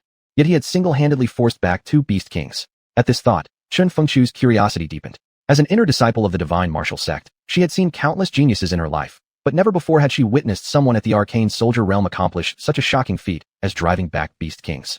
As they ran, Chen Fengchu's beautiful eyes remained fixed on Gu Qi's back. In her mind replayed the image of him suddenly appearing before her, grabbing the explosively powerful tail with bare hands, and then using terrifying strength to force both beast kings into retreat. Just what kind of man is he? Lost in thought, Gu Qi and Chen Fengchu soon arrived back at Haishi City. By now, the woke beast swarm had grown even larger. The experts from Haishi City were barely holding their ground. Gritting their teeth, they stared at the ever-expanding horde of beasts, their eyes turning bloodshot. Gu Qi's gaze swept across the battlefield and landed on Chen Qingluan, who was currently surrounded by a group of arcane soldier-level beasts. Among them stood a beast master, the white-eyed demon tiger they had encountered earlier in the Luri Mountains. At this moment, Chen Qingluan had been driven to the brink of despair. The surrounding beasts were closing in fast, leaving her with no way out. Without delay, Gu Qi rushed toward Chen Qingluan. He quickly formed a strange hand seal, the unique technique of a soul warrior. Closing his eyes slightly, Gu Qi unleashed his spiritual energy mid-sprint. In the air, it seemed to condense into a massive invisible hand that forcefully slammed down upon the beasts advancing toward Chen Qingluan. To everyone else, and all the beasts, this enormous hand was completely invisible.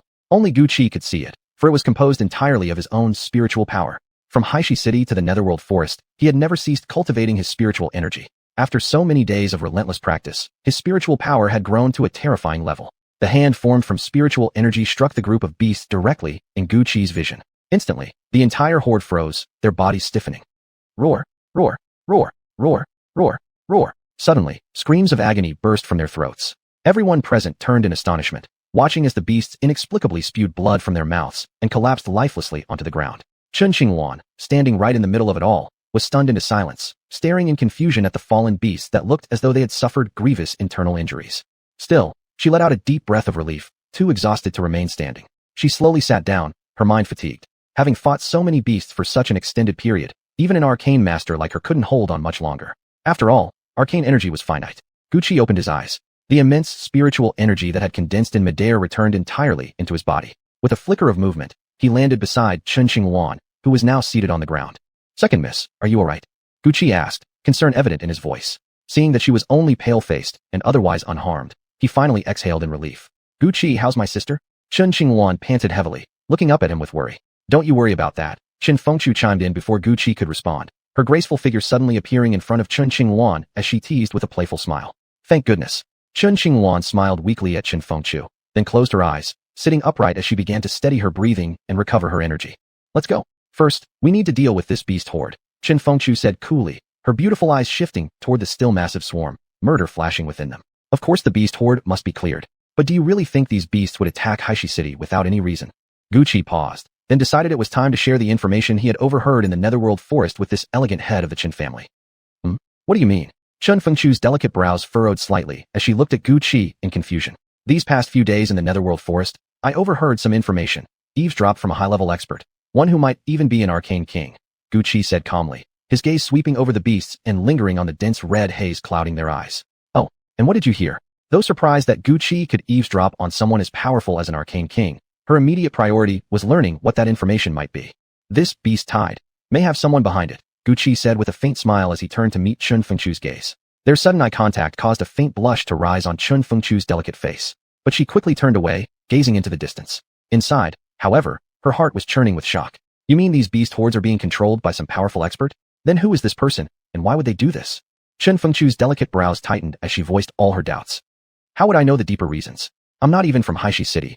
Gucci shrugged, spreading his hands with an innocent look. Then he seemed to recall something, lowering his voice slightly. Perhaps you should look into your family's #1 genius.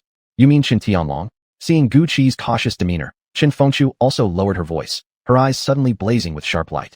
Maybe yes, maybe no. Though Gucci had some suspicions, he wasn't certain enough to make a definite judgment. Of course, it's never wrong to be careful.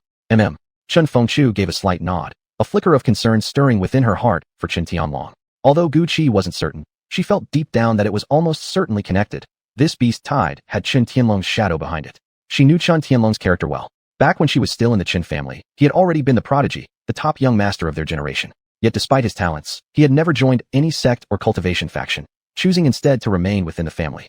And yet today, when the beast horde attacked, he was nowhere to be found. The hidden meaning behind this might escape Gucci, but she understood it perfectly. Father once told me that although Qin Tianlong is publicly regarded as the family's genius, the reality is quite different.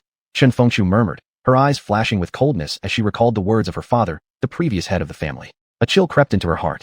Let's clear this area first. There are still other troubles over there, Gucci said to Chun Fengchu, pointing toward the direction of the netherworld forest. Chun Fengchu nodded. In the next instant, her graceful figure leapt high into the air, landing deep within the thickest cluster of void beasts. Seeing that Chun Fengchu had already begun fighting, Gucci hesitated no longer.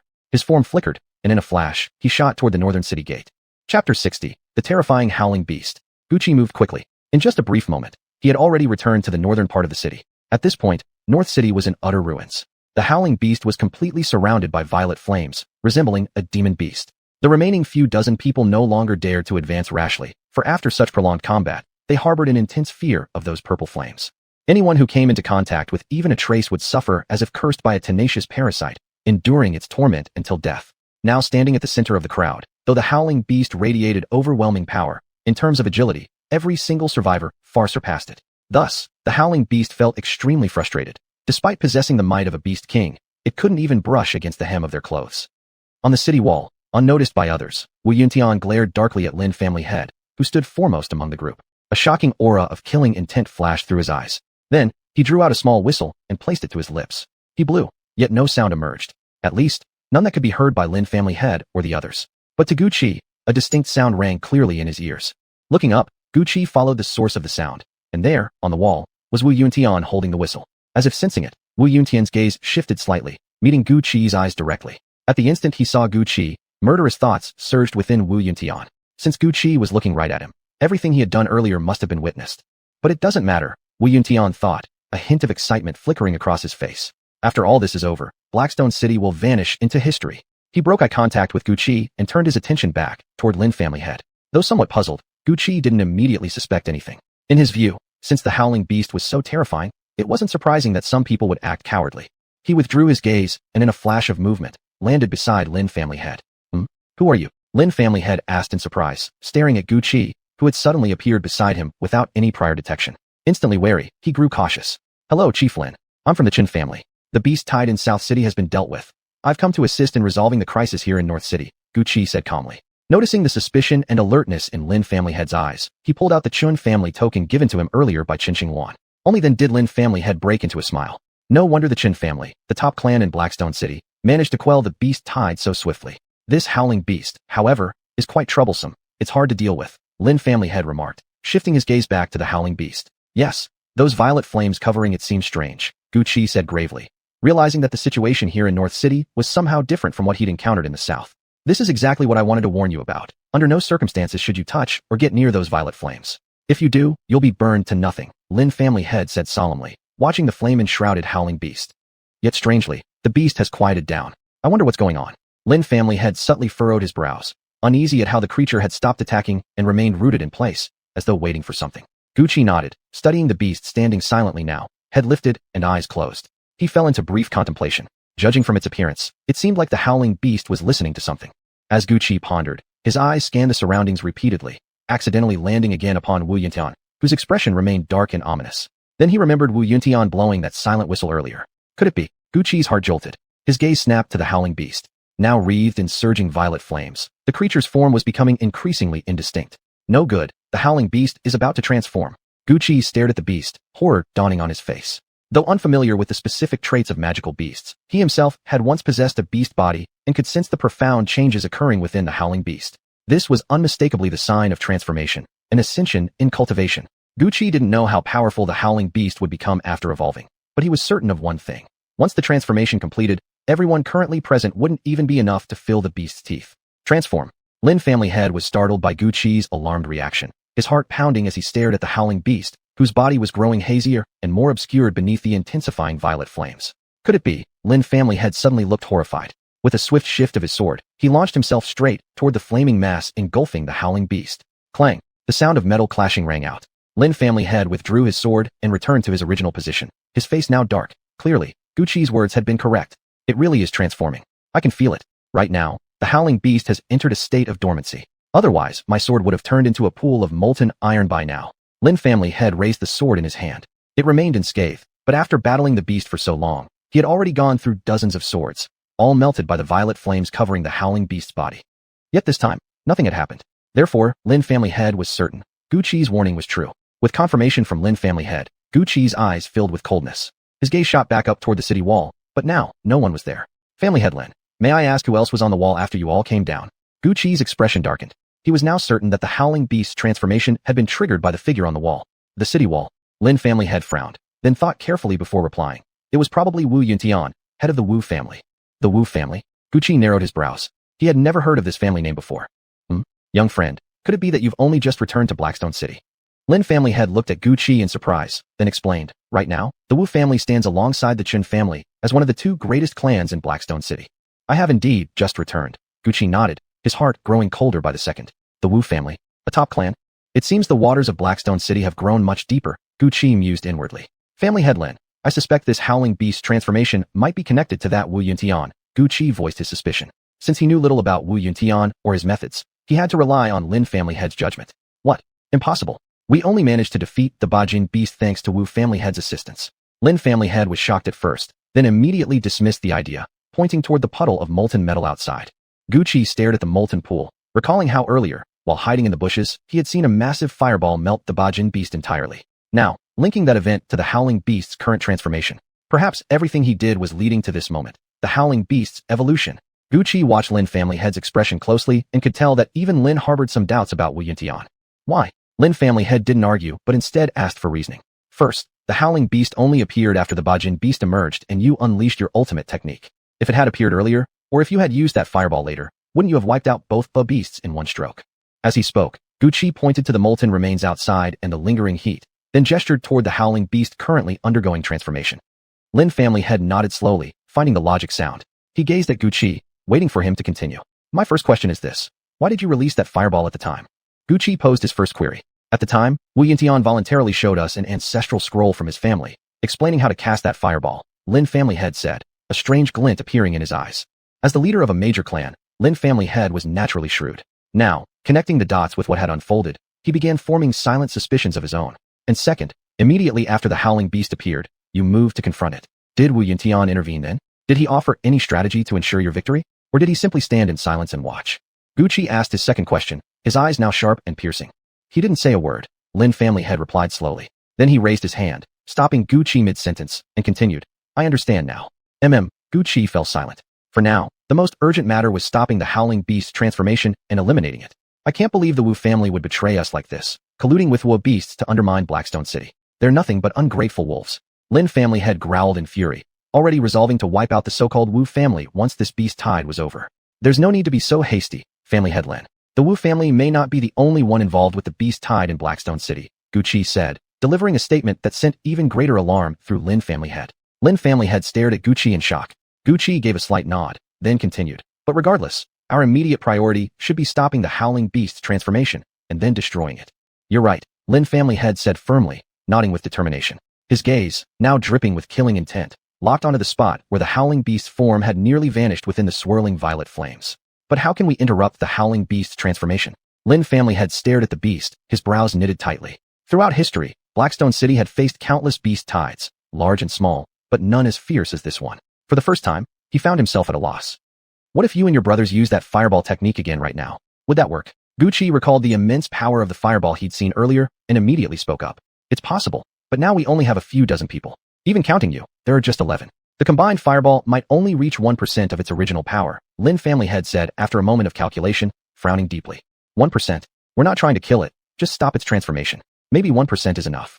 Guqi considered it, then nodded firmly. Seeing Guqi's conviction, Lin family head asked no further questions. Without hesitation, he flashed forward, his voice spreading outward clearly. Everyone, the howling beast is transforming as we speak. If it completes its evolution, none of us will survive. Our only chance is to repeat what we did on the city wall. We must stop its transformation now. Are you with me? His voice carried a stirring intensity. The remaining fighters fell silent for a moment, but soon responded with determined nods. They had watched helplessly as their comrades were slaughtered by this beast. Now, they too wanted to fight back. Lin family head raised both hands. His arcane energy, though not fully restored, had recovered significantly. Once more, he channeled all of it into his palms, where it slowly swirled, forming a blazing fireball. Gradually, the fireball lifted into the air. The others followed suit, gathering flames in their hands and guiding them upward. Guqi followed the method taught by Lin family head. Though his internal arcane energy was limited, he managed to form a modest-sized fireball. As his spiritual sense guided it skyward, a sudden thought struck him. He infused a strand of his spiritual force directly into the fireball. Slowly, the individual fireballs converged, merging into a larger, rotating sphere. An oppressive aura began radiating from the massive fireball hanging in the air. Guqi's face lit up with hope. In his eyes, the giant fireball hovered above the transforming howling beast, and then came crashing down. As it descended, everyone scattered. The fireball struck the violet flames shrouding the howling beast with a thunderous impact. Then, an astonishing sight unfolded before them. The purple flames didn't dissipate. Instead, they absorbed the entire surface flame of the fireball. It was as if the fireball's arrival brought no harm at all. On the contrary, it seemed to nourish the flames like a feast. How is this possible? Lin family head roared, eyes bloodshot, unable to accept it. This had been their strongest attack, the very peak of their power. And yet, against the howling beast, it was completely countered. Are we really just going to stand here and watch it transform? A middle-aged man wept, staring at the beast with despair in his eyes. Guqi stood in silence, watching the purple flames devour the remnants of the fireball. He could feel it. The strand of spiritual force he'd embedded inside had also been absorbed. The fireball was utterly useless against these violet flames. Suddenly, something changed within the thread of spiritual force he had sent in. What is this? Guqi's eyes widened, as if witnessing something unimaginable. Chapter 61, The Purple Flame Seed. Guqi could still sense the spiritual force he had infused into the fireball, but now that force was located at the heart of the purple flames. At the core, viewed through the state of Guqi's spiritual perception, lay a small purple seed. This seed radiated dense waves of violet flame. So much so that it appeared as if all the purple flames surrounding the sky howler beast were emanating directly from this single seed. Yet the seed was buried deep within, hidden so thoroughly that anyone seeing the purple flames would mistakenly believe they were merely an innate ability of the sky howler beast itself. Or rather, the power of a sky howler king. But within his spiritual awareness, Guqi could clearly see that this seed was embedded precisely in the middle of the beast's tail, the very origin point where the purple flames first emerged. If I control this spiritual force right now, I wonder, can I actually take hold of this seed? A spark of excitement flashed in Guqi's eyes. He had witnessed firsthand the terrifying power of these purple flames. If he could truly control this seed, his capabilities would become vastly more formidable. His breathing grew slightly rapid. Calming his mind, Guqi entered a deep meditative state. Gradually, the oppressive aura radiating from the sky howler beast began to fade. Once that presence disappeared completely, they would no longer be able to suppress the beast's transformation. After mentally confirming his resolve, Guqi took a deep breath and slowly closed his eyes. Lin Clan Master had been about to ask him something, but upon seeing Guqi's current state, decided not to disturb him. Centering his spirit, Guqi directed his intent. The sliver of spiritual force lingering within the purple flames began to move. Earlier, he had attempted to merge his spiritual force directly into the flames, only to discover it couldn't penetrate. Within the purple fire seemed to exist some substance capable of blocking spiritual energy entirely, only if the flame willingly absorbed it. Otherwise, unless his spiritual strength became overwhelming enough to frighten the flame itself, he would never forcibly insert his spiritual force inside. I wonder what kind of flame this really is. Its power is truly astonishing. While inwardly amazed, Gucci cautiously guided that faint thread of spiritual energy closer and closer toward the purple flame seed. Intricate runes were carved onto the surface of the seed. Gucci couldn't understand them, nor did he pay them any attention. He simply directed his spiritual force to make contact with the seed. When the feeble spiritual thread lightly touched the seed, there was no resistance or backlash at all. Perhaps because the force was so weak, it slipped past unnoticed, effortlessly wrapping around the entire purple seed. What exactly is this thing? A flicker of doubt arose in Gucci's heart. He had read countless books in the Qin family, gaining extensive knowledge of the entire continent, yet he had never come across any record of such a mysterious purple flame. Perhaps some things can only be understood once one reaches a certain level of cultivation, he speculated inwardly. His spiritual force gradually probed deeper. At first, it merely clung to the surface, but now Gucci prepared to attempt full integration. The spiritual force steadily condensed, shrinking in a circular motion until it nearly fused with the surface layer of the purple seed. At the same time, however, this thread of spiritual energy began to feel a faint repelling force, a subtle resistance pushing back against intrusion. But the force was extremely weak, far too insignificant to halt Gucci's advancing spiritual presence. Bit by bit, the spiritual force merged into the interior of the purple seed. A growing warmth ignited within Gucci's chest. If he could truly fuse with and control this seed, then he would gain command over this enigmatic purple flame, making it a powerful trump card for survival. Though inwardly burning with anticipation, outwardly, there was no change in his appearance.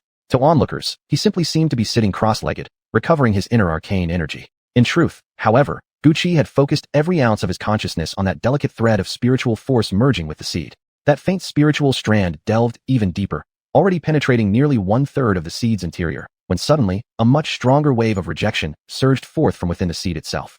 Still, Gucci's spiritual strength was immense. Though this was only a sliver of his power, its quality was exceptionally refined. Even a mere thread possessed astonishing might, and thus could endure tremendous resistance. As his spiritual force pressed further, the repelling force intensified. Worse still, that resistance began to subtly materialize, taking form within the seed's core, actively obstructing his advance. Gucci furrowed his brow. He hadn't expected such a development inside the purple seed, but he didn't let it deter him. With renewed determination, he directed his will once more, this time, unexpectedly accelerating the invasion speed of his spiritual force to its absolute limit. In an instant, that thin thread of spiritual energy shot forward at blinding speed, piercing straight toward the very center of the seed. All along the way, the repelling force began to surge violently. Time gradually passed, and Gucci's spiritual force was now within striking distance of the purple seed's core. Just a little further, and his spiritual presence would touch the very center of the seed, leaving behind a spiritual imprint. At that point, he could control the purple seed through this imprint. But this final gap felt like an uncrossable chasm.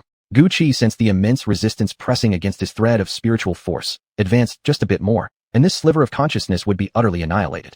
This was something he absolutely did not want. I should have split off more spiritual force from the beginning, Gucci inwardly regretted. If only this strand were slightly stronger right now, he might already have succeeded in controlling the purple seed. Am I really going to give up here? A flash of unwillingness flickered across Gucci's brow. After all the effort it took to reach the heart of the seed, how could he possibly abandon it over such a small distance? As he hesitated, changes erupted outside once again, and at that very moment, Gucci's eyes snapped open. His gaze locked onto the source of the purple flames, and right then, the flames were beginning to fade. A massive figure emerged before everyone's eyes. An overwhelming aura radiated from that enormous form. Gucci didn't know what kind of aura it was, but one thing he was certain of, it was far beyond their capability to fight now. This is also an opportunity. A sharp gleam flashed in Gucci's eyes. His gaze fell upon the tip of the sky howler beast's tail, which now emitted only faint traces of purple flame, and his heart quietly burned with determination. Not wasting a second, while the others were still staring in despair at the fully transformed sky howler beast, a torrent of astonishing spiritual energy surged forth from Gucci's mind, shooting straight toward the beast's tail.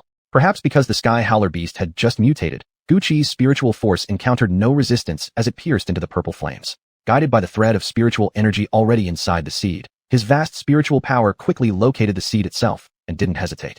Gucci poured all his spiritual force directly into the purple seed. Thanks to the earlier breakthrough by that initial thread, the merging process was extremely fast. Within a blink, his powerful spiritual energy reached the original strand's position, the very center of the seed. A vastly greater wave of rejection surged from all around the seed. Without overthinking, Gucci steeled his resolve, mentally roaring as he thrust his entire spiritual force forward, crossing that last remaining distance in one decisive leap. The instant he crossed it, Gucci felt a massive loss in his spiritual essence, as if much of it had simply vanished under the crushing pressure. Yet he felt no regret, for at that moment, his spiritual force had finally touched the purple seed and left its mark. And instantly, The surrounding resistance vanished completely, without a trace. Sweat drenched Gucci's forehead. He opened his eyes and let out a long, deep breath. The moment his eyes opened, the transformed sky howler beast seemed to sense something, letting out a furious roar toward the sky, its colossal body trembling violently. At the same time, in the eyes of the onlookers, the ball of purple flame at the tip of the sky howler beast's tail slowly faded away, until it disappeared entirely. And without anyone noticing, Gucci had already used his spiritual force to retrieve the purple seed. Gucci glanced at the raging beast, then lowered his head and opened his palm. Resting quietly in his right hand lay the purple seed.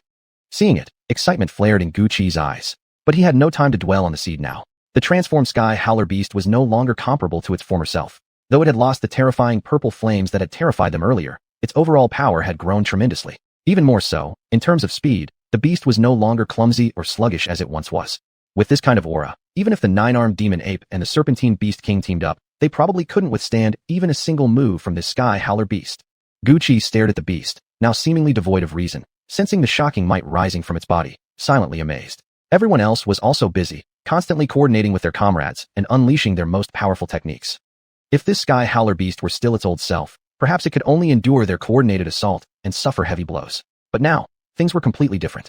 Facing their well-synchronized attacks, the sky howler beast roared defiantly toward the heavens, then suddenly dashed forward. Its massive body moved with surprising agility, weaving and dodging like a slippery eel through the barrage of attacks. The combined assault of dozens of people failed to land a single blow on the sky howler beast. Is this even a monster? A young man cried out in shock and despair as his attack missed completely, only to see the sky howler beast move with even greater agility. Lin Clan Lord also sucked in a sharp breath of cold air, yet he still gripped his long sword tightly and, steeling himself, thrust it toward the beast's body. The sky howler beast, its back turned to Lin Clan Lord, seemed to have sensed it all along. Blood-red light flashed in its beastly pupils before its body abruptly twisted around, now directly facing Lin Clan Lord. Its claw lifted and slammed straight toward Lin Clan Lord's head.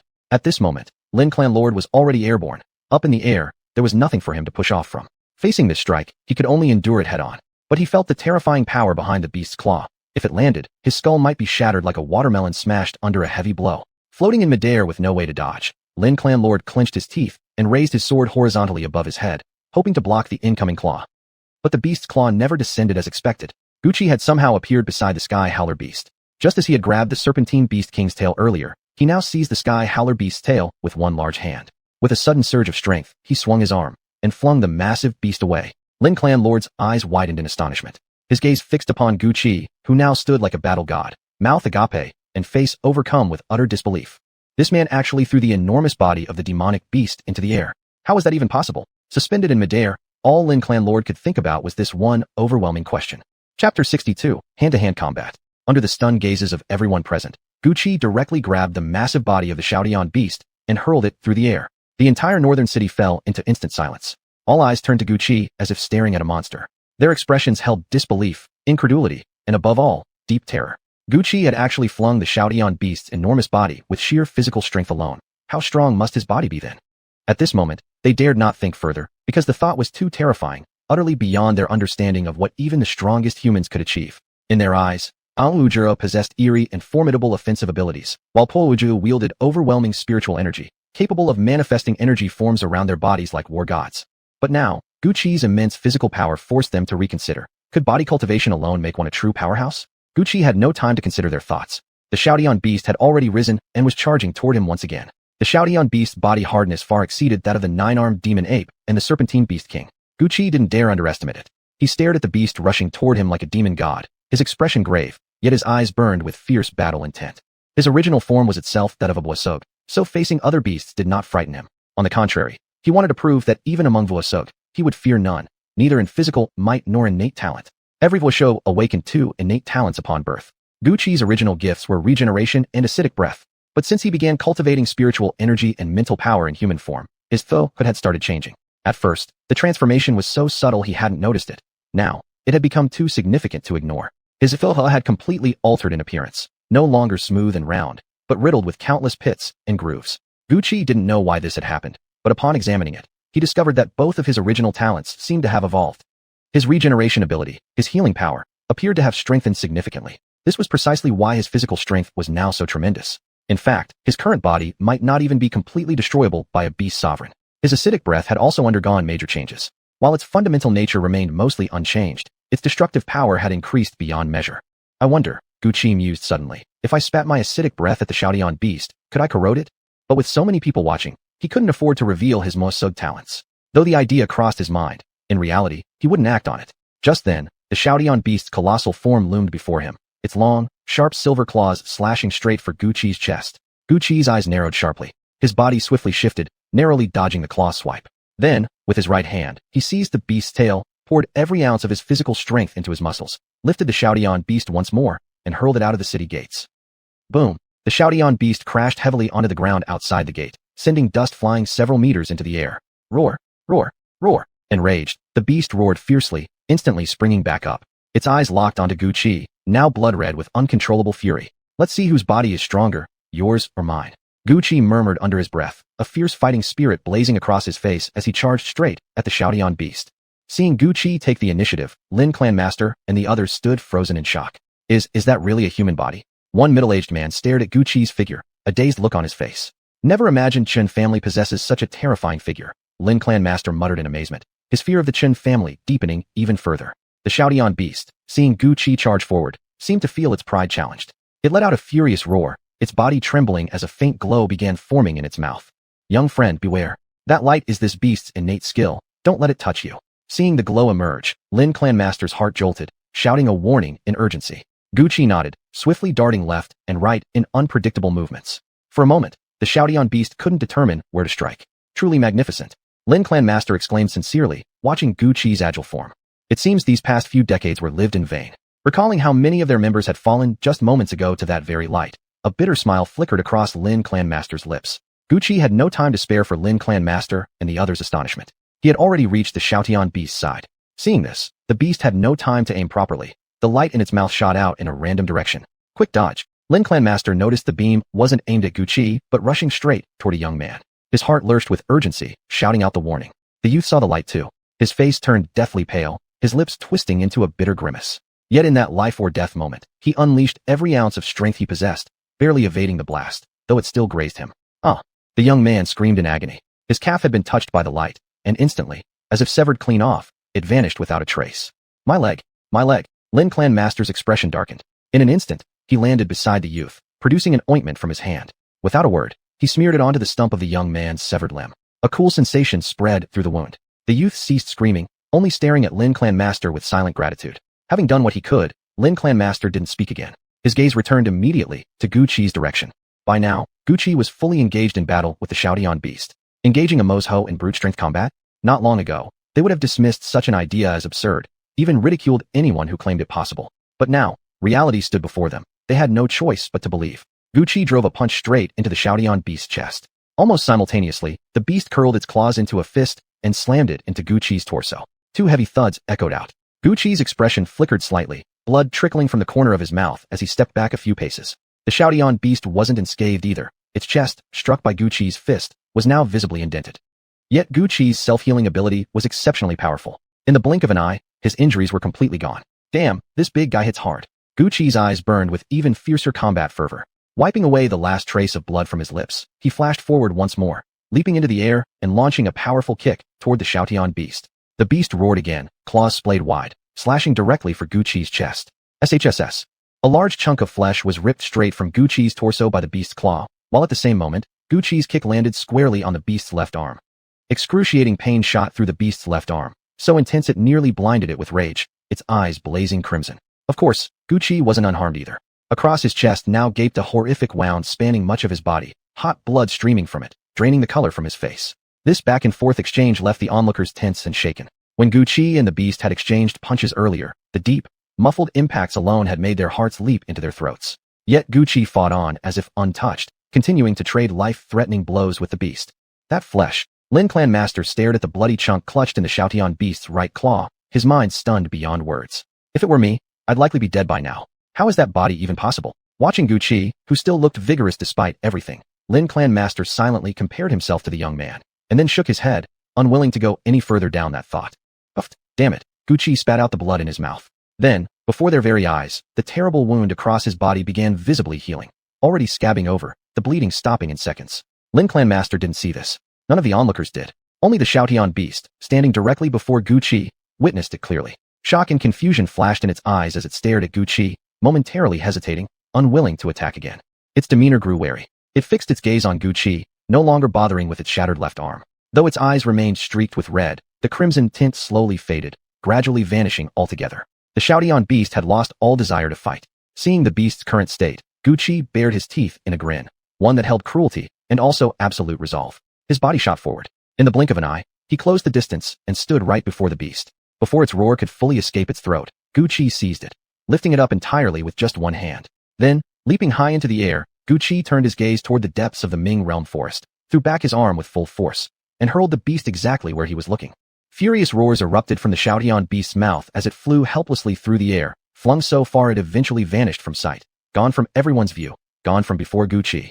The moment the Xiaotian beast disappeared, Gu Qi was overwhelmed by an intense exhaustion so profound that he didn't even have the strength to keep his eyelids open. A wave of helplessness surged through him like a tide, and he could no longer bear it. His eyes shut heavily.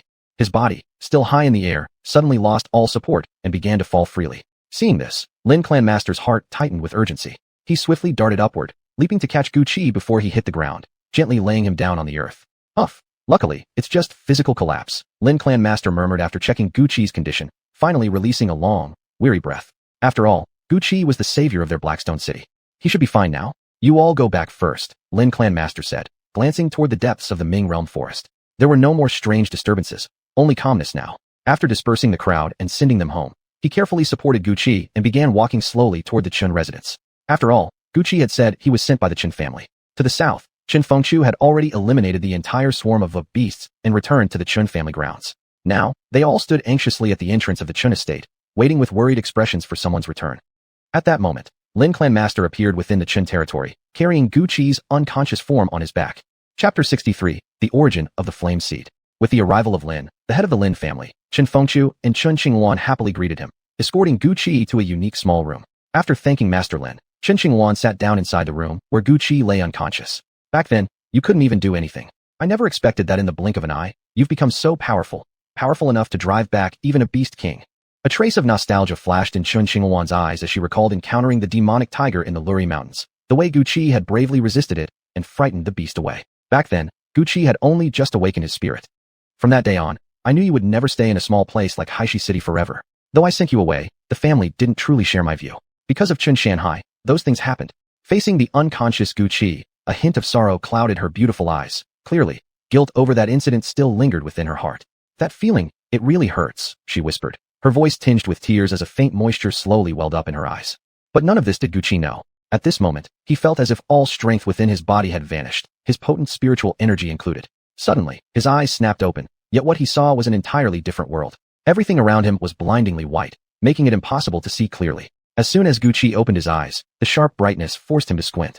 Only after a moment of adjustment could he finally take in his surroundings properly. After examining the area for quite some time, however, he discovered nothing at all. With no leads to follow, Gu Qi decided to simply walk in one direction. Given that everything here was uniformly white, determining any sense of orientation was nearly impossible. Moreover, in this space, his spiritual energy was gone. His formidable demonic beast physique had vanished too, and even the arcane energy within his body had completely disappeared. This bizarre situation made Gu Qi deeply uneasy. With no choice but to press forward, unaware of what lay ahead, he continued walking.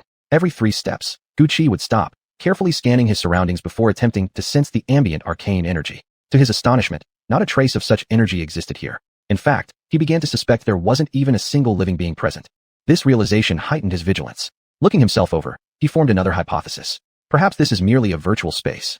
These two theories clashed in Gu Qi's mind, leaving him uncertain about what to do. For now, he could only rely on instinct, continuing forward step by step. Gu Qi walked on for who knows how long until, at last, the scenery before him began to change. No longer was there endless white. Ahead rose a tall mountain crowned with an altar. The entire peak shimmered in deep purple, while the altar stood pure white, making it strikingly visible against the landscape. What kind of place is this? Gu Qi frowned at the mountain before him, paused briefly, then decided it best to climb to the summit and investigate. The mountain wasn't particularly high or steep, so scaling it required little effort from Gu Qi. When he reached the top, the scene before him looked drastically different. What had seemed like an altar from afar turned out to be something else entirely. This is a chair? Gu Qi stared at the seat, enveloped by numerous intricately carved ornaments, surprise flickering across his face. Driven by curiosity, Gu Qi approached and stepped beside the throne-like chair. Its surface bore even more complex runes and inscriptions. They appeared to hold some mysterious power, but exactly what kind, Guqi could not tell. Let me try sitting on it, he muttered. Having observed it for so long without gaining insight, he decided direct action might yield results. Resolved, Guqi plopped himself down onto the chair. At first, nothing happened. He felt no difference at all, as if it were an ordinary seat. But moments later, flames suddenly surged into existence before his eyes, a vivid, dancing mass of purple fire. From the outside, the entire chair was now engulfed in violet flames, with Guqi seated right at its center. Is this violet fire? Guqi gazed at the swirling purple flames before him, confusion deepening in his eyes. Though the flames burned fiercely, he sensed they held no intention to harm. If anything, they seemed almost beneficial to him. Soon, the violet flames began spreading across his body, as if transmitting something, some essence, some message. Guqi didn't understand, but he remained still, silently observing what the flames intended to do. Nothing at all. After a long while, the purple flames finally seemed to finish transmitting their message. Just as Guqi was confused, feeling nothing unusual, a sudden sharp pain pierced his mind. Then, like a gushing spring, a flood of memories not his own surged into his consciousness. Though still bewildered by the situation, Guqi now saw images flashing vividly within his mind. A vast palace appeared before him, magnificent and colossal, its size nearly rivaling that of Haishi City itself. As Guqi stared in amazement, a familiar throne materialized, but this time, it held a middle-aged man seated upon it. The man was enveloped in swirling purple flames, and from the aura emanating from him, Guqi recognized it instantly. It was exactly the same energy as that from the flame seed he had received.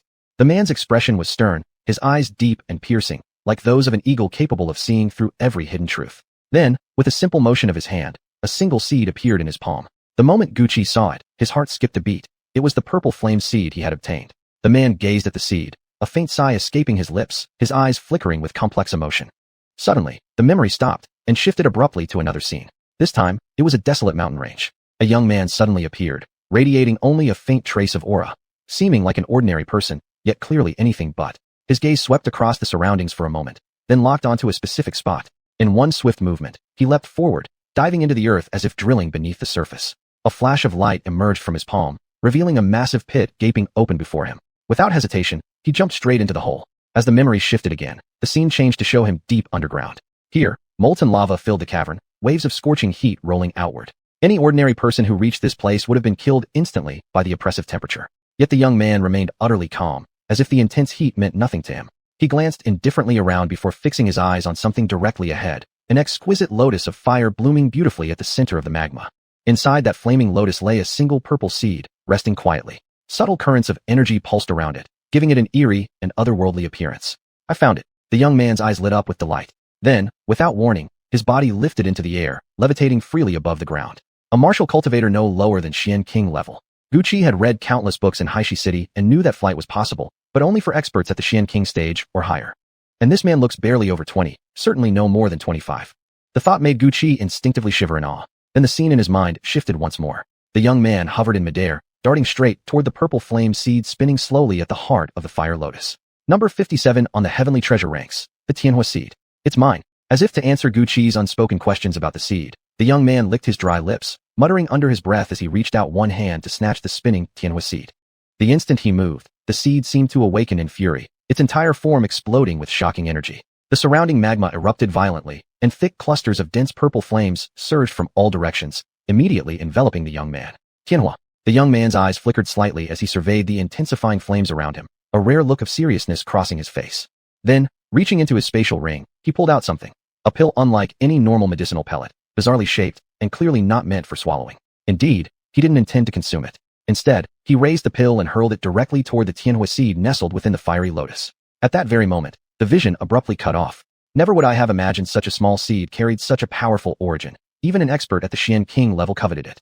Guqi's attitude toward the purple seed, now known as the Tianhua seed, had completely transformed. At first, he believed it was merely a protective artifact, something to save his life in dire straits. But now, he realized he couldn't afford to use it recklessly. Though the two visions hadn't explicitly explained everything, Guqi understood that the seed must have changed hands due to conflict or unforeseen circumstances. Moreover, he sensed the Tianhua seed's origins likely ran even deeper than what he'd just witnessed. Therefore, despite its immense power, he dared not use it carelessly. He fully understood the old saying, no crime exists for the common man. Misfortune comes only when one possesses a priceless treasure. Without absolute assurance, he wouldn't dare use it lightly. For a moment, Guqi felt utterly stifled, as if a beggar had obtained a lump of gold but was too afraid to spend it.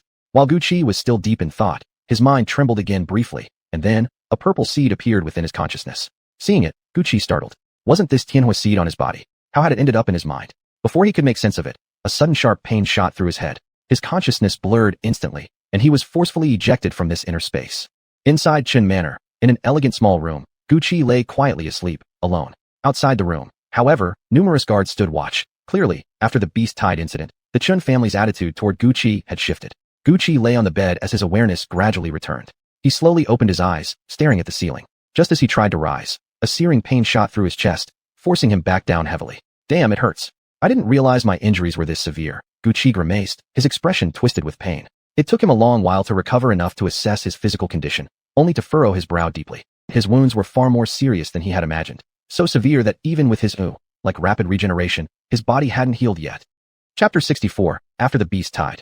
Gu Qi could only lie quietly on the bed, completely unable to move. His injuries were far too severe. Aside from the horrifying scar across his chest, the fact that he had directly withstood a clash against Xiang Tian Beast after its evolution had inflicted immense damage upon his body. And in that final moment, he had truly poured every last shred of strength into the attack, nothing left behind. Otherwise, he wouldn't be in this pitiful state now. It really is miserable, Gu Qi frowned. The greatest thing he could manage at the moment was lifting his hand, then letting it drop back down. As for moving his body, even slightly, the fiery, tearing pain was something he absolutely refused to invite again. Failure. Deep within the Ming Realm forest, in a secluded little wooden cabin, two men stood inside. One sat in a chair, staring coldly at a young man kneeling before him. His voice carried a heavy aura of killing intent. Sir, in Blackstone City we deployed 4 Beast Kings, all defeated. Though only 1 Beast King perished, the remaining 3 seemed to have completely lost their will to fight. The kneeling young man said without daring to lift his head, keeping his gaze lowered as he spoke. When did Blackstone City become capable of this? Didn't you investigate Blackstone's forces yourself? In theory, aside from the initial Ba Jin beast meant to draw attention, this beast tied should have crushed them effortlessly. The man in the chair grew increasingly angry, letting out a cold snort before continuing. You'd better investigate again right away. Otherwise, next time you come here, bring your head with you. Yes, sir. The young man trembled slightly, hastily nodding before quickly backing out of the cabin. Qin Tianlin, you will never surpass me in the end. That thing shall inevitably belong to me. The man gazed through the window beside him toward the sky, murmuring with a cold laugh. You're awake. Qin Fengshu had arrived at the place where Gu Qi was resting, speaking in a notably polite tone. Gu Qi could only turn his head slightly to look at the beautiful Qin Fengshu sitting beside him, offering a faint, wry smile. I heard you've been cultivating for less than a year. When Qin Fengshu said this, even she couldn't help but inject disbelief into her voice. As much as I hate to admit it, it's true, Gu Qi said, slightly uncomfortable from turning his head. He shifted his gaze toward the ceiling, speaking calmly. Less than a year, from nothing to now, able to stand up against a beast king. To be honest, I'm genuinely curious about your current cultivation level. People from the clan mention you're a dual cultivator of both soul and physical form. Qin Fengshu looked at Gu Qi, who was still staring at the ceiling, with an unusual glimmer in her eyes. Gu Qi chuckled softly, saying nothing, slowly closing his eyes instead. Seeing this, Qin Fengshu didn't press further, merely sitting quietly beside him. After some time passed, she finally left. Gu Qi remained gazing at the ceiling, not uttering a single word. Is he made of wood? On her way back to her room after leaving Gu Qi's resting place, the thought suddenly arose in Qin Fengshu's mind.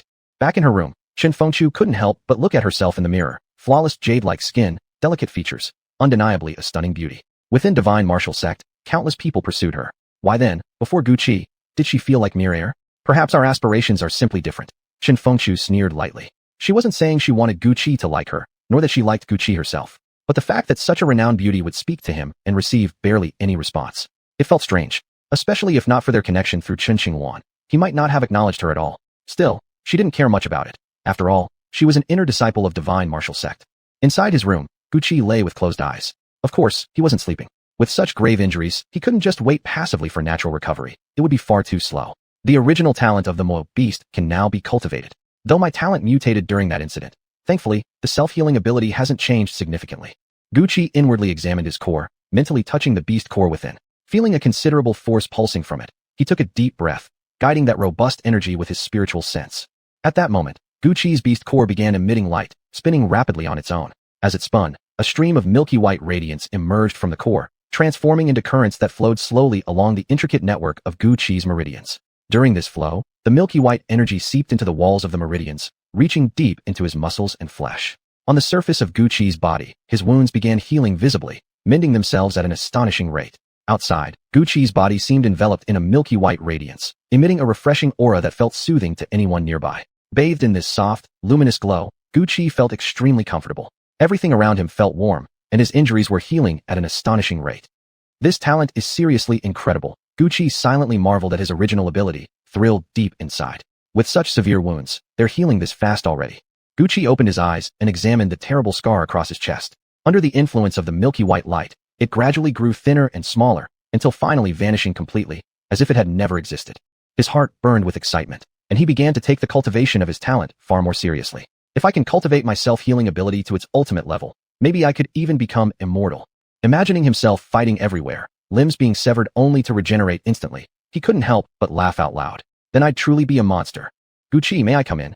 Just as Gucci was lost in fantasy, a delicate voice called from outside the door. The voice was very familiar. Gucci recognized it as Chen Qinghuan's. He quickly responded, and she gently pushed the door open. Chen Qinghuan stood there in a white dress, resembling a lotus fairy. Her beautiful face now carried a trace of worry as she gazed at Gucci. Gucci was momentarily stunned, though luckily lying down on the bed concealed his reaction. Second miss, he smiled softly, addressing her. His attitude toward Chen Qinghuan was clearly different from how he treated Chen Fengqiu. After all, Chen Qinghuan had saved him in the Sunset Mountains and treated him so kindly, constantly supporting him within the Chen family. Truthfully, without her, Gucci might still have been an ignorant novice. A drop of water repaid with a spring. Gucci fully understood this principle, hence his deep gratitude toward Chen Qinghuan. As for Chen Fengqiu, things were different. In fact, he had saved her life. She ought to be the one repaying him. If Chen Fengqiu knew what he was thinking right then, she would probably be furious. Just call me Qinghuan, Chen Qinghuan said with a charming smile, sitting down on a chair beside him. Are you feeling better? She looked at Gucci, whose complexion remained somewhat pale, and concern flickered in her eyes. I'm really sorry, I ended up dragging you into this. Second miss. Qinghuan, don't say that. You brought me into the Chen family and taught me cultivation. That debt surpasses even saving my life. So everything I've done is only natural, Gucci began, but noticing a subtle shift in Chen Qinghuan's expression, he swiftly corrected himself.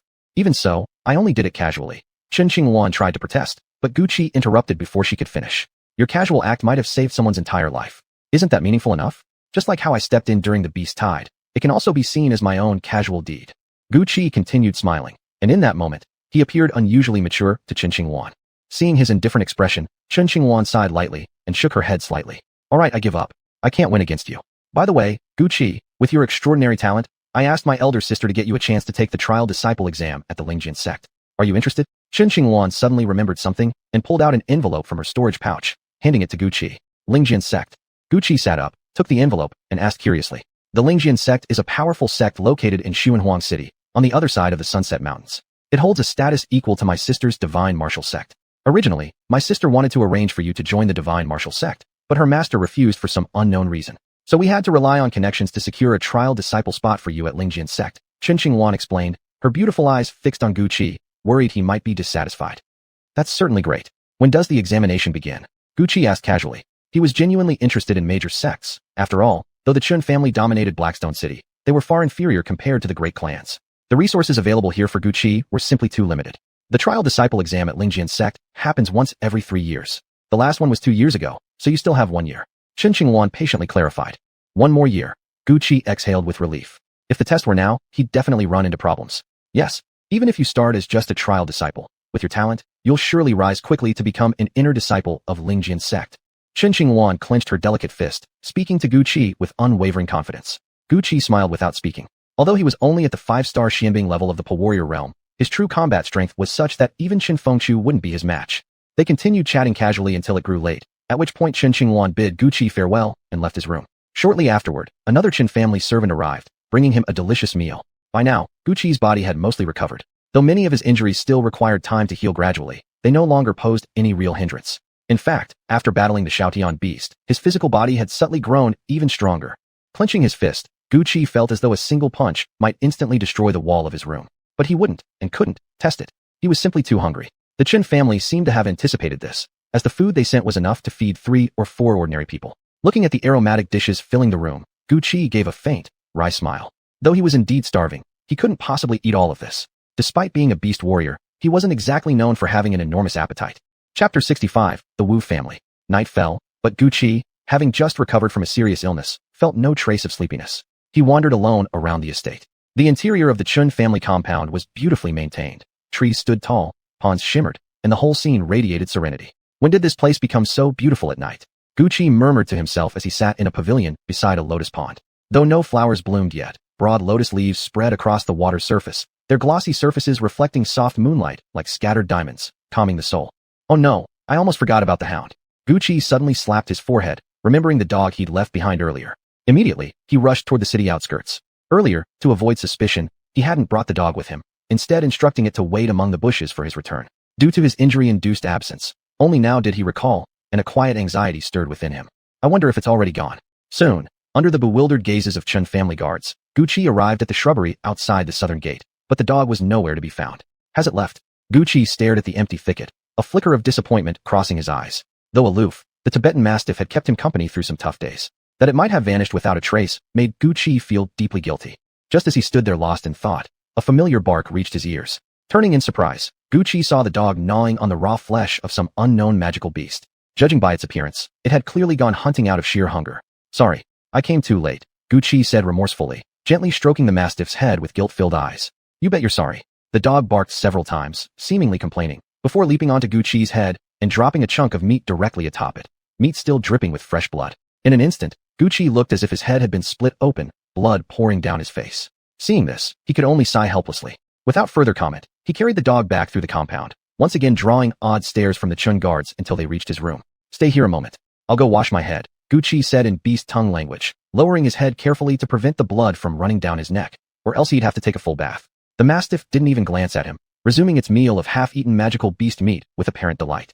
Gucci cast one helpless look at the ever-cold canine, shook his head, fetched some water, and thoroughly washed the blood from his hair. And so, the night passed. The next morning, Chun Qingwan arrived at Gucci's quarters, prompting him to stare in surprise. What is it, Qingwan? The Wu family has sent people. My sister wants you to come see her. Qingwan looked visibly anxious as she spoke quickly to Gucci. The Wu family? The name immediately reminded him of Wu Yuntian, and his expression darkened slightly. What's wrong? Oh, nothing. Gucci forced a faint smile, though thoughts churned silently in his mind. Huh? Gucci, when did you get a puppy? Wow, how cute. Just as Gucci was pondering, the Mastiff yawned sleepily and walked out unnoticed. The moment Qingwan spotted it, her eyes lit up. She scooped up the small form without hesitation. The dog struggled furiously, broke free, and bolted back into Gucci's room. I picked it up off the street somewhere, Gucci stammered awkwardly, fabricating a quick excuse. He couldn't exactly tell Qingwan this was a magical beast. Such strength for such a tiny pup, Qingwan murmured, watching the creature dash back inside. She looked slightly surprised but didn't dwell on it. Let's go. We should meet your sister. Gucci quickly shifted her attention and walked with her toward the Chun family's assembly hall. By then, the atmosphere inside the hall had grown oppressively tense. Only a few dozen people were present, 5 from the Chun family, including 4 elders, and Chun Fengshui herself. The other 5 were senior elders from the Wu family. Notably absent, however, was Wu Yuntian, the patriarch.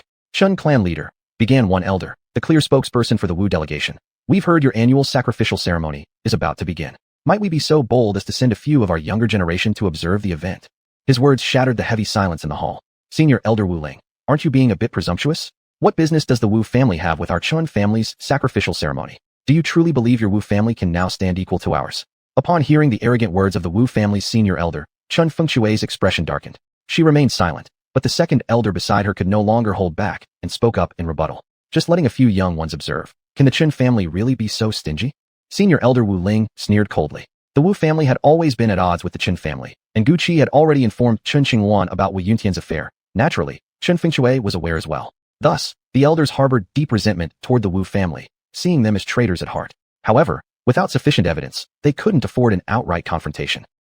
Just as the second elder of the Qin family was about to retort again upon hearing Wu Ling's cold laugh, he was stopped by Chun Fengshui. For a moment, the Wu family's arrogance swelled even further. Chun Fengshui's delicate brows furrowed slightly. She wasn't certain whether the Wu family now had some powerful backing, so she dared not act rashly. If not for that, the Wu family would have already been eradicated from Blackstone City long ago. Just then, the massive doors of the assembly hall slowly creaked open. Since your Wu family is so generous, how about allowing our Chun family's younger generation to come and observe your affairs as well? Gucci stepped in slowly. Beside him, Chun Qingwan followed gracefully, coming to stand beside Chun Fengshui. But Gucci fixed his gaze directly on Wu Ling, locking eyes with him. Who are you?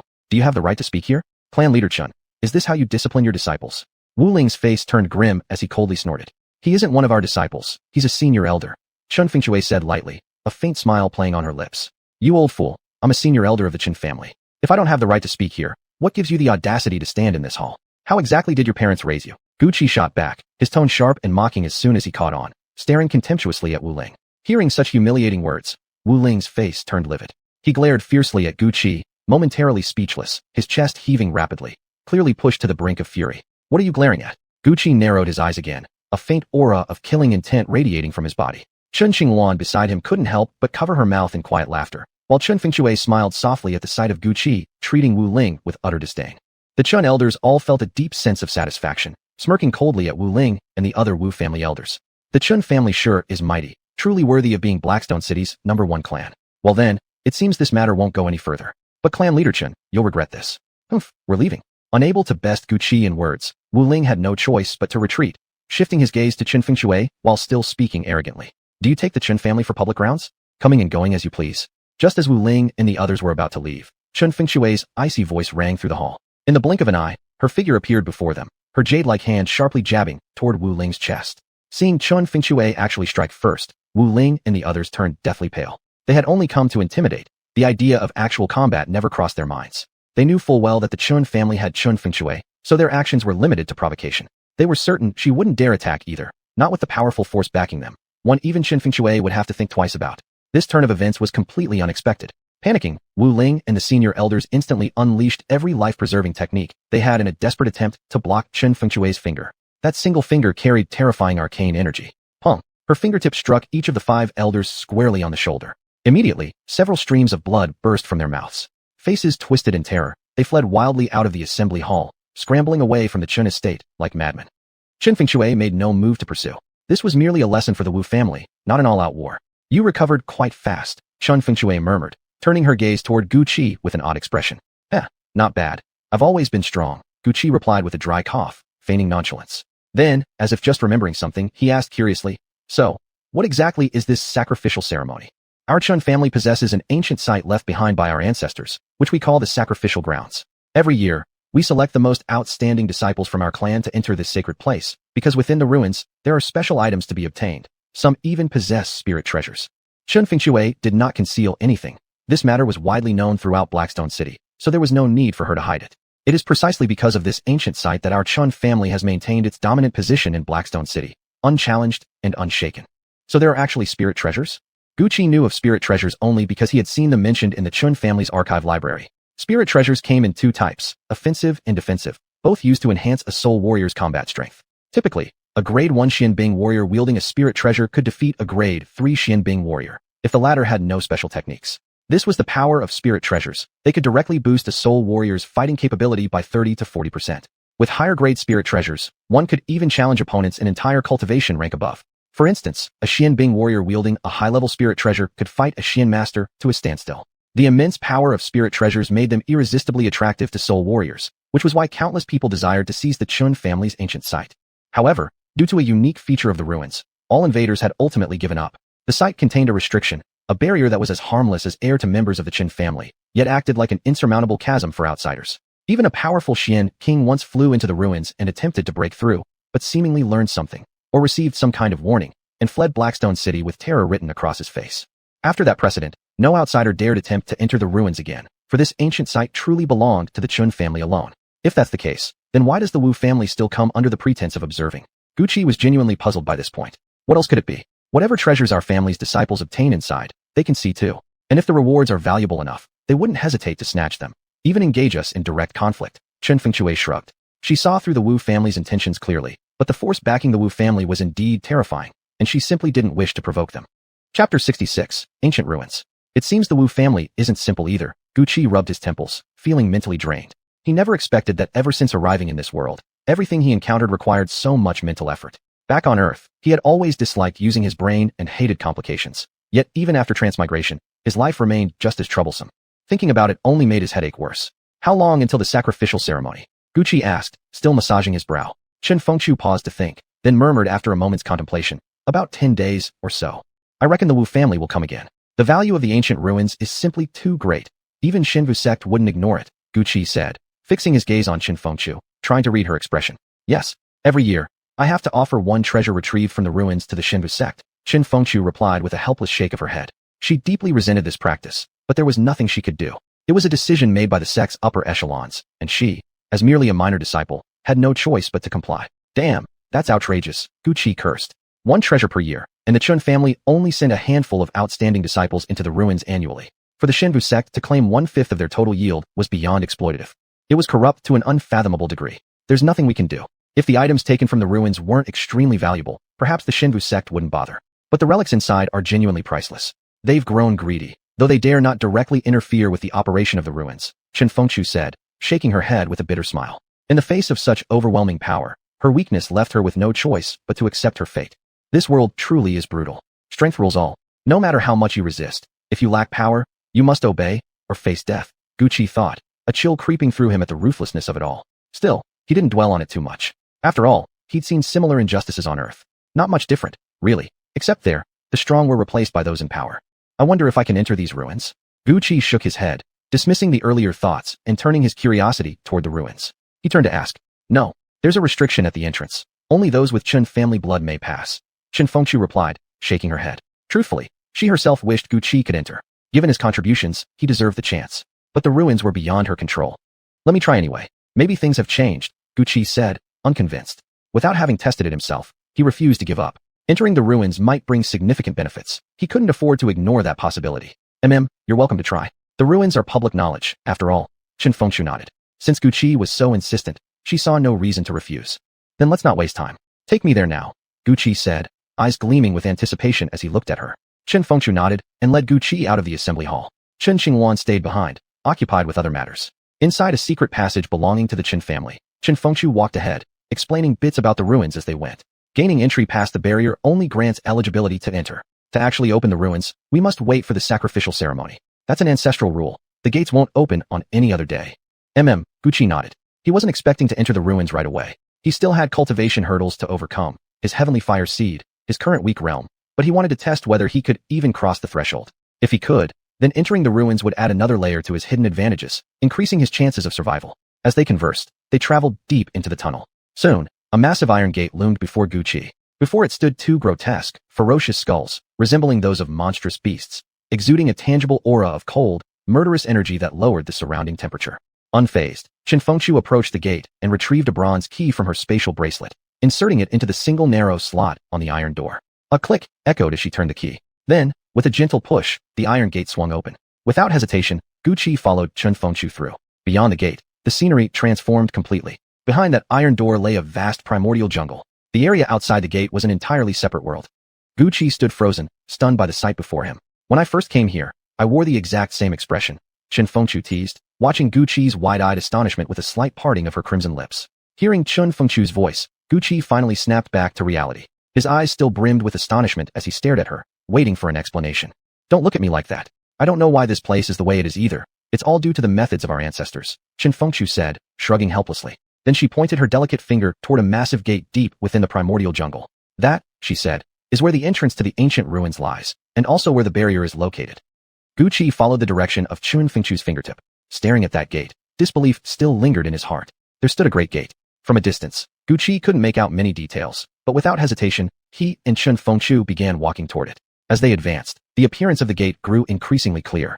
It was an oddly shaped structure, circular in form, seemingly suspended in midair with no foundation beneath it. Strange patterns adorned its surface, incomprehensible and obscure to Guqi's eyes. Alongside these were carvings of monstrous beast skulls, including one identical to the giant beast he had previously encountered when meeting Zhang Ao, an exact match in species. The carved skull now appeared strikingly lifelike, its expression filled with sheer terror, as if it had gazed upon something unimaginably horrifying. After advancing several dozen steps, Guqi finally grasped the true scale of this gate. It was colossal, nearly reaching the heavens. Standing before it, Guqi felt himself reduced to insignificance, like an ant staring up at an elephant. Surrounding the gate was a translucent barrier, the restriction Chen Fengchu had mentioned. Its coverage was immense, completely enclosing the entire gate, without even the smallest gap. Thus, any attempt to sneak into the ruins through trickery was virtually impossible. Do you want to try now? Chen Fengchu asked, standing beside Guqi and interrupting his thoughts. Guqi turned to her and nodded, then took several steps forward toward the barrier. But he didn't rush to touch it directly. Since the restriction required Chen family blood, charging in blindly would only result in being repelled. Instead, he wanted to observe carefully, searching for any anomalies. Guqi began sprinting rapidly around the perimeter of the barrier. As he ran and scrutinized it closely, he found no flaws whatsoever. A look of disappointment crossed his face, and he could only gaze helplessly at the gate.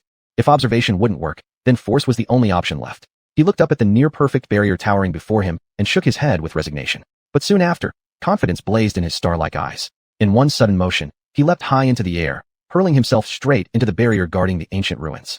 Chen Fengchu watched him with anticipation. She truly wanted to know whether Guqi could succeed. After all, though rare, there had been cases of success over the years. Yet there was one thing she hadn't told him. Those who managed to penetrate the barrier still couldn't enter the ruins, overwhelmed by the bloodline pressure emanating from the gate itself. She hadn't mentioned it because she genuinely believed in Guqi. His ability to withstand the Beast King's physical assault was proof enough of his resilience. If he could pass through the barrier, she believed he might also endure the oppressive aura of the gate. Unaware of Chun Fengchu's thoughts, Guqi's mind at that moment held only one sensation: pain. The instant he entered the barrier, a tearing agony surged throughout his body.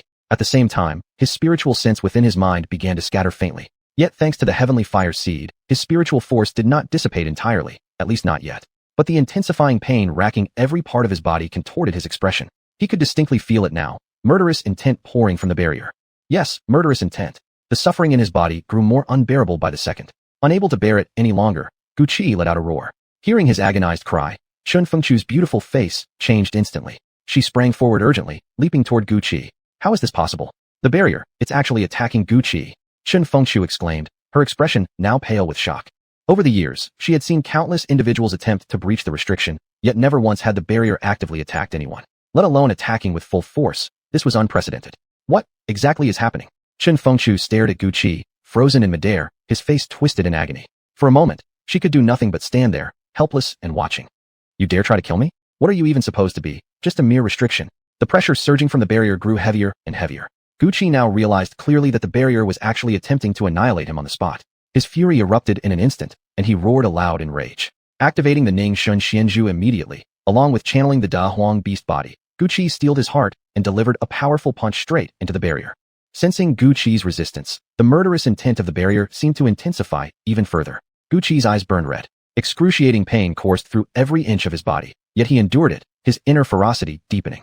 No longer holding back, he unleashed both hands without hesitation, striking the barrier with all his might. And his assault did seem to have some effect on the barrier. Gradually, blood began to stream from Guqi's entire body. But instead of forcing him to retreat, the bleeding only ignited the fire of battle within him. Chun Fengchu stared at the sky, where thunderous booms continued to echo, her eyes filled with disbelief. Is Guqi actually fighting the barrier? Chapter 67. Fierce Battle Against the Seal. Guqi's eyes blazed with intense killing intent. If it weren't for this seal provoking him, he would never have raised his hand in attack. The heavy door exuded a suffocating aura, silhouetting Guqi's handsome features under dim light. Gathering his arcane energy, he lunged toward the ancient stone gate engraved with intricate runes. His fist slammed forward once more. This strike carried all of his fury. Yet the seal remained utterly unshaken by the impact, its force rebounding outward, majestic and fierce. Damn it, I couldn't even crack the seal. Guqi had poured every ounce of strength into that blow, yet it had not affected the seal at all. Now, the seal began to retaliate. Before it, swirling masses of white mist condensed, arcane energy taking form. Hazy and shapeless at first, within the wide, silent corridor the vapor gradually coalesced into a distinct figure. Guqi narrowed his eyes. It was clearly forming into a giant nearly 5 meters tall. The arcane giant had a muscular, grotesque face, entirely pale white in color. He looked ferocious. Facing this sight, Guqi immediately turned to Chun Fengchu behind him and said, "Fall back. I'll take care of this giant." "No, you can't win against him." Anxiety flooded Chun Fengchu's delicate features. She knew well the power of the Chun family seals. Even though Guqi had defeated several beast kings during the beast tide, going head-to-head with this seal was impossible.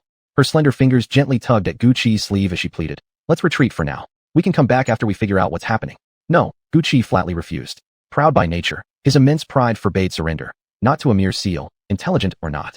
He had to strike back. His gaze unwavering, milky white arcane energy swirled around Guqi's body like a storm. Watching this, Chun Fengchu could only shake her head helplessly. She couldn't understand why Guqi had to be so stubborn. Victory was clearly impossible, yet he allowed emotion to override reason. With no choice, she quietly stepped aside, her anxious eyes locked onto Guqi as he faced off against the white giant. In the spacious corridor lined with ancient bricks and stone walls, the arcane giant and Guqi stood in tense confrontation. Though they hadn't clashed yet, the powerful energies radiating from both were already locked in battle. Suddenly, Guqi's eyes snapped shut, then shot open. In an instant, he launched his assault. Moving like lightning, he covered half a step and appeared behind the giant. With bare hands, he struck hard against the giant's back. But the mighty blow barely fazed the entity. The giant merely braced himself, shrugging off the attack effortlessly. Roar! The giant roared suddenly, its eyes blazing blood red. The white arcane energy rippling across its body lashed outward like wind blades. The gale force wind forced Guqi's eyes shut. As he prepared to retreat, the giant swung a massive fist, not landing a direct hit, but unleashing a devastating shockwave of compressed air. The energy slammed into Guqi's chest. Struck full force, he blasted backward, crashing heavily onto the ground. Grah! The giant wailed mournfully, like a lonely starving wolf standing on a cliff edge. Each step it took shook the entire ruin. It was clear, one more punch from the giant would finish Gu Qi. Indeed, Gu Qi's condition was dire. Bones fractured, muscles torn, stamina plummeting rapidly. As the giant advanced, Gu Qi could only prop himself up weakly with one arm. Regrets surged through him. Why had he insisted on challenging the seal? He remembered then, Chen Fengchu had warned him earlier. Powerful cultivators before had come to the Chun ancestral ruins seeking treasures, only to be driven out by these very seals. If even the strongest had failed, how could he hope to succeed? Knowing death might be imminent, Gu Qi had no choice but to fight with everything he had left. In one swift burst, he shot forward, appearing before the giant. His hand rose high, descending like a thunderbolt streaking from the heavens. The punch crashed straight into the giant's chest. The giant staggered back, just half a step. Then, with one motion, it seized Gu Qi's fist, twisted, and executed a brutal over-the-shoulder throw, slamming him hard onto the floor. Damn it! Pain exploded in Gu Qi's abdomen, his body numb and weak. When he tried to rise, he found his legs wouldn't obey. That last strike had wounded him severely. In truth, the arcane energy giant created by the seal was no mere construct. Every move it executed carried immense power, with arcane energy clinging to its fists, so its attacks were not just physical force, but also infused with piercing arcane might. The ground was littered with broken stones, the walls scarred by battle. The floor beneath Gu Qi was cracked like a dried-up riverbed. As the arcane giant prepared to launch its second assault, Gu Qi finally panicked. On the side, Chen Fengchu saw the situation unfold and cried out in a soft, urgent voice, "Stop!"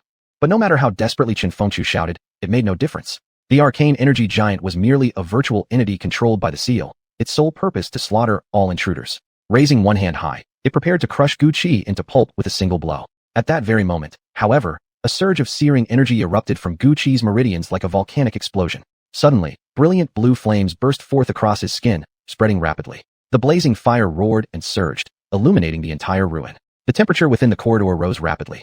The arcane giant, standing near Gu Qi, was instantly scorched, its form dissolving into a blurry mass of dispersed arcane energy. In an instant, the fierce flames consumed everything in the passageway. Fortunately, Chen Fengchu reacted swiftly, darting to safety just in time to avoid being caught in the inferno. What in the world is going on?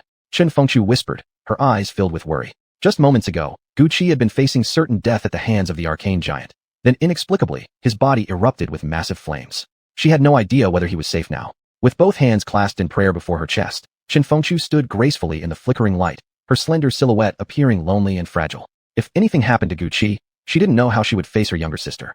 But thankfully, though the blue flames danced violently through the ancient corridor like a raging tide, terrifying in their intensity, a dark figure slowly emerged from within the blaze. Cold and sharp-featured, with flowing black hair, it was none other than Gu Qi himself, walking calmly through the scorching blue inferno, as if completely unharmed. Seeing Gu Qi unharmed, Chen Fengchu stepped forward with delicate, lotus-like strides until she stood before him. "I'm so glad you're all right," she said softly, and without hesitation, threw her arms around him in a tight embrace. A faint blush suddenly bloomed on Gu Qi's handsome face. It was the first time a girl had shown such concern for him. He could see the glistening tears welling in Chen Fengchu's eyes, and realized that if he had truly died fighting the arcane giant, the woman now in his arms would likely have wept bitterly. Gently, he wrapped an arm around her slender waist, flashing a bright, reassuring smile. "Don't worry. I still have many things left to do. I won't die so easily. I'm just glad you're safe." After a pause, Chen Fengchu suddenly remembered her status as head of the Chen family. Such intimacy with a man was clearly inappropriate. She quickly stepped back, creating distance between them. At once, an awkward silence settled over them. Neither spoke for a long time, as if bound by some unspoken understanding. But lingering in silence wouldn't solve anything. Eventually, Chen Fengchu broke the stillness, bowing her head slightly before speaking firmly. "It seems now that the seal doesn't recognize you.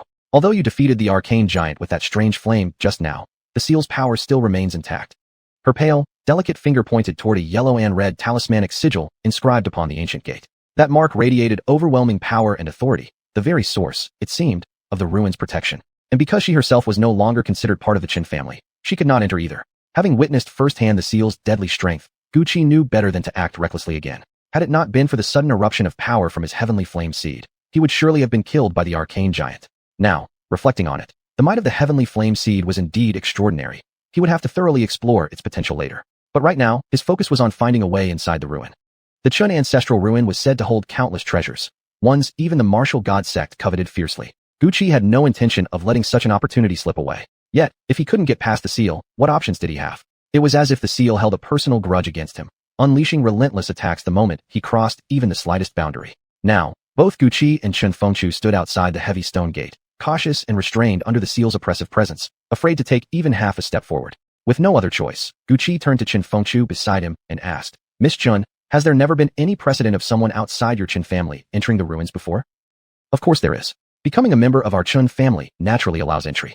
But your case is special. Our Chun clan's grand elder is usually someone with blood ties or marital relations to the family. Since you're an outsider, the seal naturally doesn't accept you.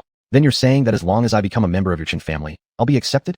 Suddenly, Gucci had a flash of inspiration. The reason the seal was blocking him was simply because he wasn't a Chun by blood or marriage. Although he was already recognized as a clan elder, without blood or marital ties, he was still denied entry. Blood relation was impossible for him to obtain, but marriage, perhaps that was another matter. His clear eyes flickered slightly as he stared directly at Chen Fengqiu. Under his intense gaze, Chen Fengqiu visibly grew flustered, her delicate face flushing deep red like blooming roses. She lowered her head shyly and asked in a soft voice, What are you thinking? You just said it. Anyone who's a member of the Chun family can enter. Then how about this? Let's get married right now. The moment the idea escaped his lips, even Gucci was stunned by himself. He was still young and had never expected to marry so soon. And if it were up to him, he certainly wouldn't choose Chen Fengqiu. Toward her, he harbored not the slightest affection. If it were Chun Qingwan instead, he might actually consider it. But given the current circumstances, this was the only option available. Chapter 68. Bluffing their way through. When Chen Fengqiu heard Gucci's suggestion, her beautiful face paled with shock. Her voice trembled as she stammered and stepped back repeatedly. What are you saying? Aye. Are you refusing? Don't worry, we won't actually get married. We're just fooling the barrier. Fool the barrier? You mean you want us to fake a marriage? How could such a thing possibly work? Chen Fengqiu said angrily. Not only was this something she couldn't accept, but no woman in the world would ever agree to it. A sham marriage was simply out of the question, so she flatly refused. No. Just hear me out. It's only pretend. Nothing real will happen between us, and there won't be any intimate acts. Besides, I've already come up with a way to trick the barrier. Hearing this, Chen Fengqiu gradually calmed down. If Gucci truly had a method that could deceive the barrier, then perhaps it wasn't impossible after all, and if it avoided physical closeness, even better. She immediately asked, What method do you have in mind? Holding hands.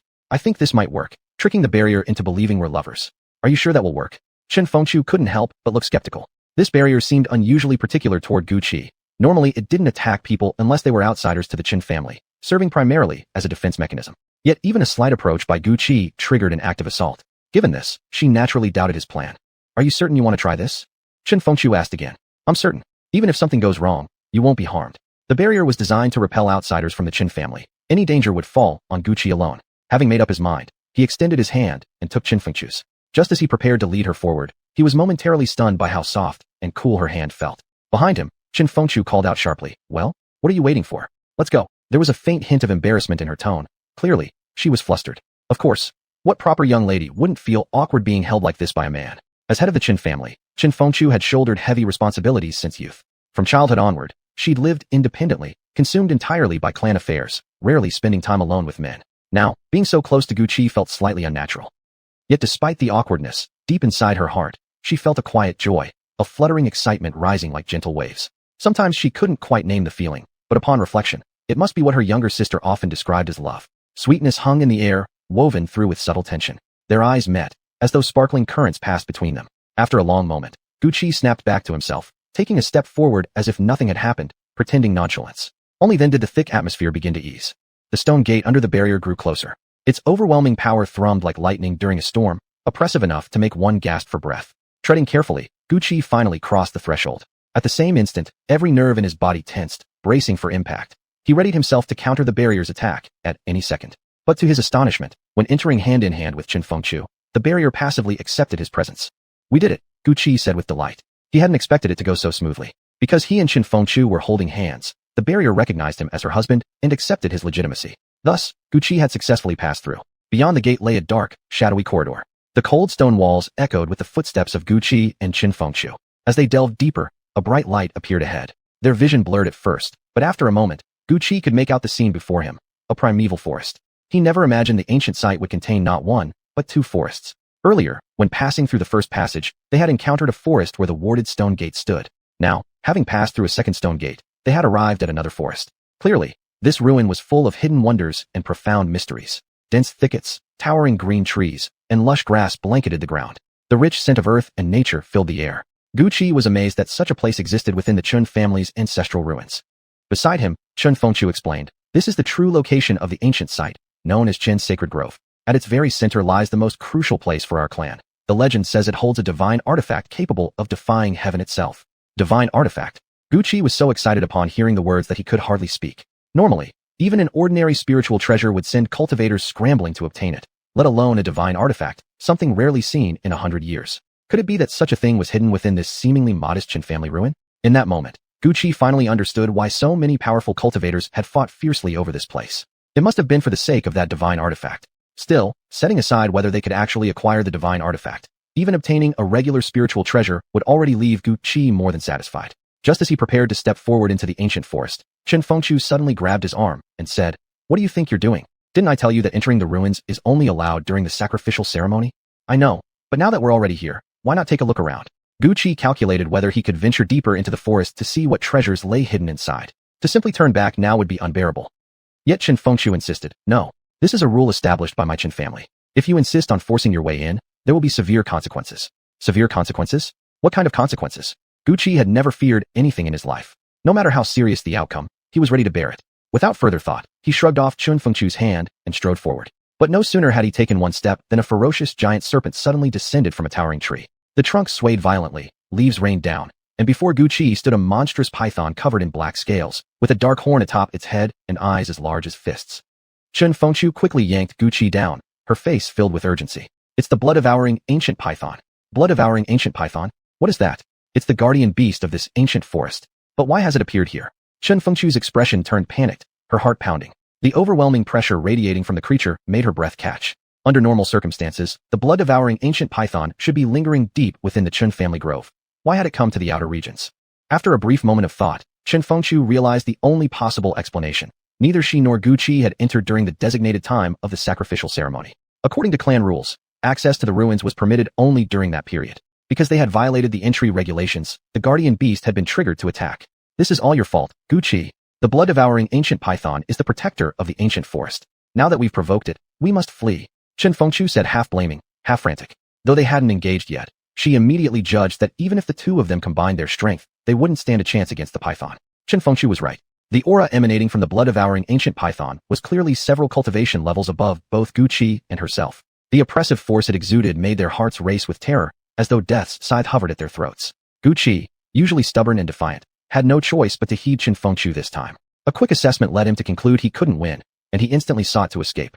But before either could take a step, the python's thick, long body swept across the ground in a wide arc. With a thunderous strike, it slammed directly into both Guqi and Qin Fengchu, sending them flying through the air before crashing hard against distant trees. Pain shot through their bodies, blood seeped from wounds. As Guqi struggled to rise, Qin Fengchu cried out beside him, "We have to run, must run. We can't fight it." She knew Guqi well enough. He'd surely want to test his strength against the python, exchange a few blows. But such a move would bring nothing but harm, wasting energy and risking their lives. Hearing the urgency in Qin Fengchu's voice, Guqi understood the gravity of the situation. He lowered his head and asked, "Can you move now? I'll carry you away." "I can." Her body was light, but as Qin Fengchu tried to stand, her legs gave out, and she collapsed to the ground, trembling. Her lips were pale, her entire frame weak. Clearly, she wasn't in good condition. "What's wrong with you?"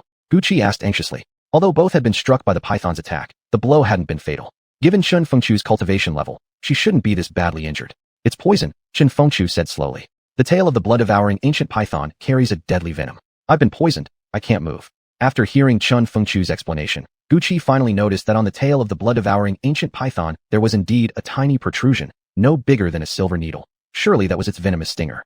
With no other choice, Guqi wrapped an arm around Qin Fengchu's waist and began to flee. Unfortunately, the blood-devouring ancient python had no intention of letting Guqi escape so easily. Now, its massive body coiled firmly across the stone gate entrance, tongue flickering faintly, as if waiting for Guqi to walk straight into its gaping jaws. Damn it, Guqi gritted his teeth.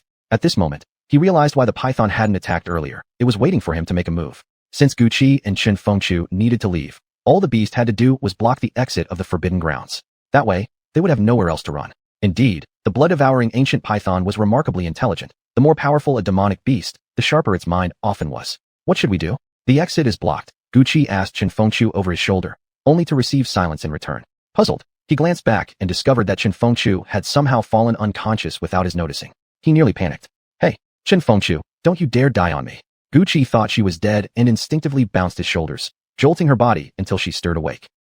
I'm fine. It's just the pain. I've been poisoned by the blood-devouring ancient python. I need the antidote now." Hearing her words, Guqi felt utterly helpless. Not only was he facing a deadly python, but now he also had to find a way to cure Qin Fengchu. Two life-or-death crises weighed heavily upon him, and at this point, escaping the python's maw seemed uncertain enough, let alone treating her poison. His thoughts racing, Guqi realized that since the python had already sealed off the exit, His only option was to retreat deeper into the Chun family grove. Without hesitation, he turned and sprinted back toward the forest, not daring to look behind, aiming straight for the dark depths of the ancient woods. Chapter 69, Curing the Snake Poison. However, the bloodthirsty ancient python would not allow Gu Qi to have his way. Its serpentine body twisted and slithered across the ground, catching up to Gu Qi in mere seconds. With a wide-open maw, it lunged straight at him. Fortunately, Gu Qi reacted swiftly, leaping into the air and narrowly avoiding its attack.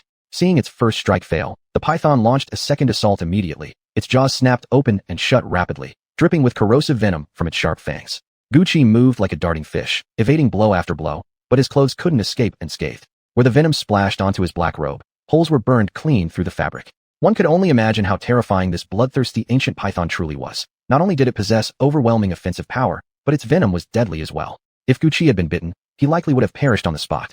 Originally, Gu Qi had no intention of fighting the bloodthirsty ancient python, but under the current circumstances, avoiding battle was no longer an option. With Chen Fengchu unconscious on his back, escape was impossible. And since fleeing wasn't feasible, he had no choice but to fight. Whether he lived or died, one path or another, he might as well go all out and fight until the end. He gently laid Chen Fengchu beneath a tree, then stepped forward to stand directly before the bloodthirsty ancient python, face to face. Around Gu Qi's body swirled powerful vortexes of arcane energy. As his strength gathered, a brilliant, shimmering orb of energy emerged within Chen Fengchu's palm. With a sweeping motion through the air, the glowing sphere shot toward the python. But with a single flick of its massive tail, the beast batted the orb aside. Bang! The sphere was sent flying deep into the forest, detonating upon impact and sending shockwaves rippling outward. Dust billowed into the air, blurring vision and obscuring sight. Seizing the moment, Gu Qi intended to flee with Chen Fengchu. But suddenly, the python burst forth from the haze, jaws snapping toward his waist. At the last second, Gu Qi dodged just in time. Though he escaped the bite, as the python coiled midair, it lashed its tail at him, striking Gu Qi squarely. The force sent him flying backward, slamming hard into a tree. Ribs shattered, his body trembled, internal organs already bleeding. He never expected this bloodthirsty ancient python to be so formidable. As he struggled to rise, he found his limbs weak, muscles screaming in agony, as if countless worms burrowed beneath his skin. The python's target was Gu Qi. It slithered past Chen Fengchu and advanced toward him. Suddenly, it opened its mouth wide and unleashed a torrent of swirling flame. The fire spiraled through the air, radiating intense heat that scorched Gu Qi's face. He had never anticipated that this beast possessed not only devastating close combat abilities, but also the power to breathe fire. Even incapacitated, he knew he must dodge. Slamming his palm against the trunk behind him, he used the explosive force to propel himself sideways. Crack! The tree split apart, and the thrust launched Gu Qi clear of the inferno. Looking back, he saw the python's fiery breath erupt into a blazing pillar, engulfing the ancient forest. Within moments, the entire woodland was ablaze, transformed into a roaring sea of fire. Before him, the bloodthirsty ancient python flicked its tongue in and out, eyes gleaming with malice, its body wreathed in murderous aura, clearly determined to kill Gu Qi or die trying. If you can use fire, Gu Qi spat, blood trickling from his lips, then so can I. Concealed within his body was the 57th ranked treasure among the heavenly oddities list, the Heavenfire Seed. This flame was no ordinary one. Though unsure of its full capabilities, Gu Qi believed it might hold some advantage against such a fearsome opponent. Drawing every ounce of strength from within, he released his arcane energy outward. Oppressive waves surged from his body, and over his skin, ethereal blue flames began dancing like flowing silk, winding across his flesh without burning him. Heavenfire Seed, capable of destroying heaven and earth, supreme above all. Now let us see what power you truly possess, bloodthirsty python, to take my life. Gu Qi extended a single hand. In his palm bloomed a fist-sized ball of deep blue flame, dense, searing hot, pulsing with radiant light. When he hurled it forward, it struck the python's armored scales dead on. Upon impact, the beast shrieked in agony, writhing uncontrollably on the ground. The Heavenfire Seed's extreme temperature reduced the python's dark scales to ash. Blood oozed from wounds, flesh blackened and burned. Gu Qi stared in disbelief. His mastery over the Heavenfire Seed was still incomplete, having obtained it only recently. He never imagined that even a casual attack could inflict such devastating damage. Although the Heavenfire Seed was powerful, unleashing just one strike had drained Gu Qi completely. Controlling such a fierce flame required immense physical strength, and at his current cultivation level, Gu Qi was not yet capable of fully wielding this demonic fire. Without hesitation, he extinguished the blue flames surrounding him, leapt into the air, and dashed straight past the bloodthirsty ancient python, intending to carry Chen Fengchu away. But at that moment, the python suddenly surged back to life. Its body shuddered violently, transforming into a black streak of lightning as it slithered rapidly toward Gu Qi. Once again, its jaws gaped wide open, and a wave of rotting, foul stench burst from its mouth. Gu Qi immediately recognized the attack. Clasping his hands together, he erupted flames from within his body, roaring outward like a tornado. The charging python never expected such a counterattack. As it lunged forward, its body instantly became engulfed in scorching, eerie blue fire. The dark scales that once armored its body melted into liquid, and writhing in agony, the beast rolled and screamed, struggling desperately. Previously intent on attacking Gucci, it could now only suffer helplessly in the searing inferno. Gucci had initially intended to burn the bloodthirsty ancient python to death with the Heavenfire seed. However, he had overestimated his own strength. The Heavenfire seed was not a mature flame. It existed merely as a tiny spark growing inside him. Merely sustaining it was already taxing, let alone using it in combat. Thus, when the surging flame struck, they suddenly began to weaken, eventually dying out completely and vanishing into thin air as a faint flicker. Damn it! Seeing this, Gucci knew something was wrong. He launched himself into the air and delivered a forceful punch directly into the python's eyes. Already wounded by the flames, the python was now struck blind by Gucci's blow, instantly losing all coordination and the ability to attack. Seizing this opportunity, Gucci quickly scooped up Chen Fengchu and fled. Roar! The bloodthirsty ancient python refused to accept defeat. Even unable to move, it wouldn't let Gucci escape so easily. Possessing sharp hearing and a thermal sensing system, the moment Gucci moved, the python sensed his presence. It opened its massive maw, gathering a fiery orb that erupted from its throat as a blazing pillar aimed straight at Gucci. Glancing back, Gucci saw the incoming flame and immediately sprang high into the air, narrowly avoiding the ferocious attack. As he soared overhead, he couldn't help but wipe an invisible bead of sweat. He knew full well that if he had been hit, his life would have been in grave danger, and with him gone, Chen Fengchu would surely have perished as well. Under normal circumstances, Gucci might have turned back to teach the python a harsh lesson, but now was not the time. Quickly glancing around, he clutched Chen Fengchu tightly and bolted through the ancient, rune-carved stone gate. Having left the Chun clan garden behind, Gucci now passed through the second passage and returned to the first primordial forest. This place differed greatly from the Chun clan garden. It was quiet and peaceful, free of monstrous beasts, offering Gucci a rare chance to catch his breath. He found a patch of lush, soft grass and gently laid Chen Fengchu down. His brows knitted tightly as he studied her. Her lips were purple, her face deathly pale, a clear sign of severe poisoning. Gucci knew well that someone afflicted with such a potent toxin should not be moved vigorously, lest the venom spread faster through their veins. If that happened, she might die before any cure could be administered. What should I do? Gucci had no experience with antidotes and didn't know where to begin. If he went to the Chun family seeking help from Chen Qingwan, it would take too long. By the time he returned, Chen Fengchu might already be dead. Fortunately, at that very moment, Chen Fengchu slowly opened her eyes. Her delicate eyelids fluttered weakly, her usually vibrant gaze now clouded with pain. In a feeble voice, she whispered, "The bloodthirsty ancient python's venom is strong, but not fatal. You must suck the poison out from my back with your mouth." Suck it out? How exactly? Gucci was taken aback. He wasn't naive. He knew that attempting to suck out poison orally could cost him his own life, if done incorrectly. Saving Chen Fengchu was one thing, but giving up his own life in the process was another matter entirely. Seeing Gucci's alarmed expression, Chen Fengchu felt annoyed, but her body was too weak to lash out or scold him. Her voice trembling, she continued, "Just use your mouth, it will be fine. Are you sure it'll be safe?"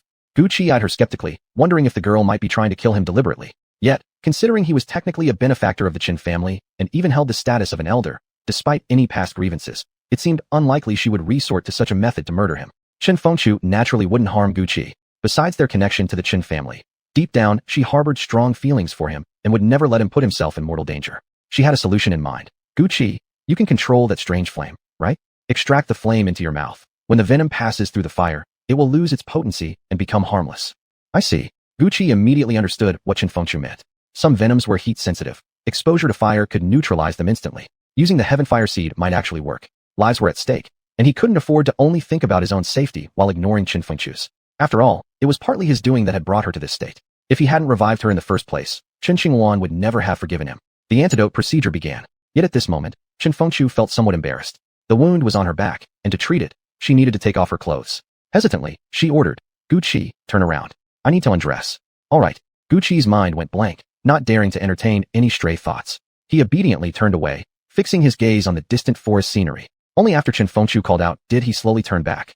Yet what appeared before Gucci still took his breath away. Her snow-white skin, delicate frame, and gracefully curved figure revealed a charm he had never fully realized. As he stepped closer, he could even catch the faint, lingering scent of jasmine from her body. But Gucci had no time to dwell on such thoughts. Focusing intently, he examined her back for the puncture wound left by the snake's tail. Then, using a sharp stone, he carefully reopened the wound. As blood began to seep out, he immediately leaned down and sucked out the poison with his mouth. In this way, the detoxification process was completed. Chapter 70, the so-called Foundation. Though it had been out of necessity, being so close to a man still made Chen Fengchu blush so deeply that her face seemed ready to drip with crimson. It was the first time a man had seen her bare back and touched it with his mouth. She felt utterly ashamed. "Turn around. I need to get dressed," Chen Fengchu said, her face flushed red. Gucci turned his back, listening to the soft rustling of clothing. That girl's skin is actually pretty nice, smooth and delicate. And her figure, well-rounded and shapely. Gucci secretly replayed the scene in his mind. His lips were still faintly stained with blood, but recalling what had just happened, he couldn't help smiling. Don't you dare peek. Gucci was momentarily stunned.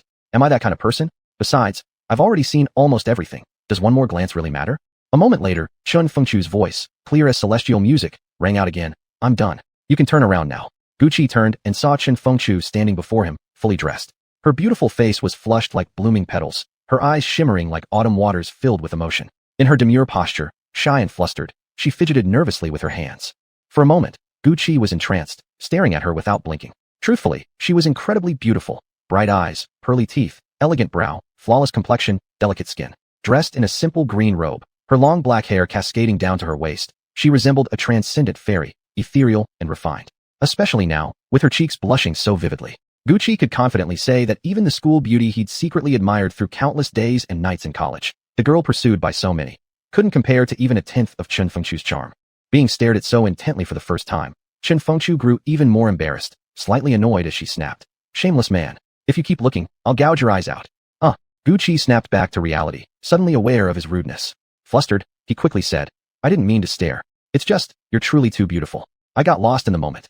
Hee hee. Chun Fengchu let out a light laugh. Fine, I won't blame you. Let's go outside now. We can come back once the ritual begins. All right, Gucci agreed. Let's head out first. Even though Gucci wanted to continue exploring this ancestral land, he had to consider Chun Fengchu's condition. Although he had seemingly sucked out the poison, traces of it likely remained within her body and would require prompt medicinal treatment. Night fell. The moon hung bright and clear, stars scattered across the horizon. Gucci sat in the courtyard, gazing distantly at the moon, momentarily lost in thought. He was feeling homesick. It had been nearly a year since he left home. So much had happened in that year. Moments between life and death, intersections of good and evil, human scheming, the benefits of strength, the two lovely girls from the Qin family, and the first time he killed someone, eliminating the young lord of Lang City. Things that once seemed unimaginable had become reality. He never thought he'd actually cross into another world.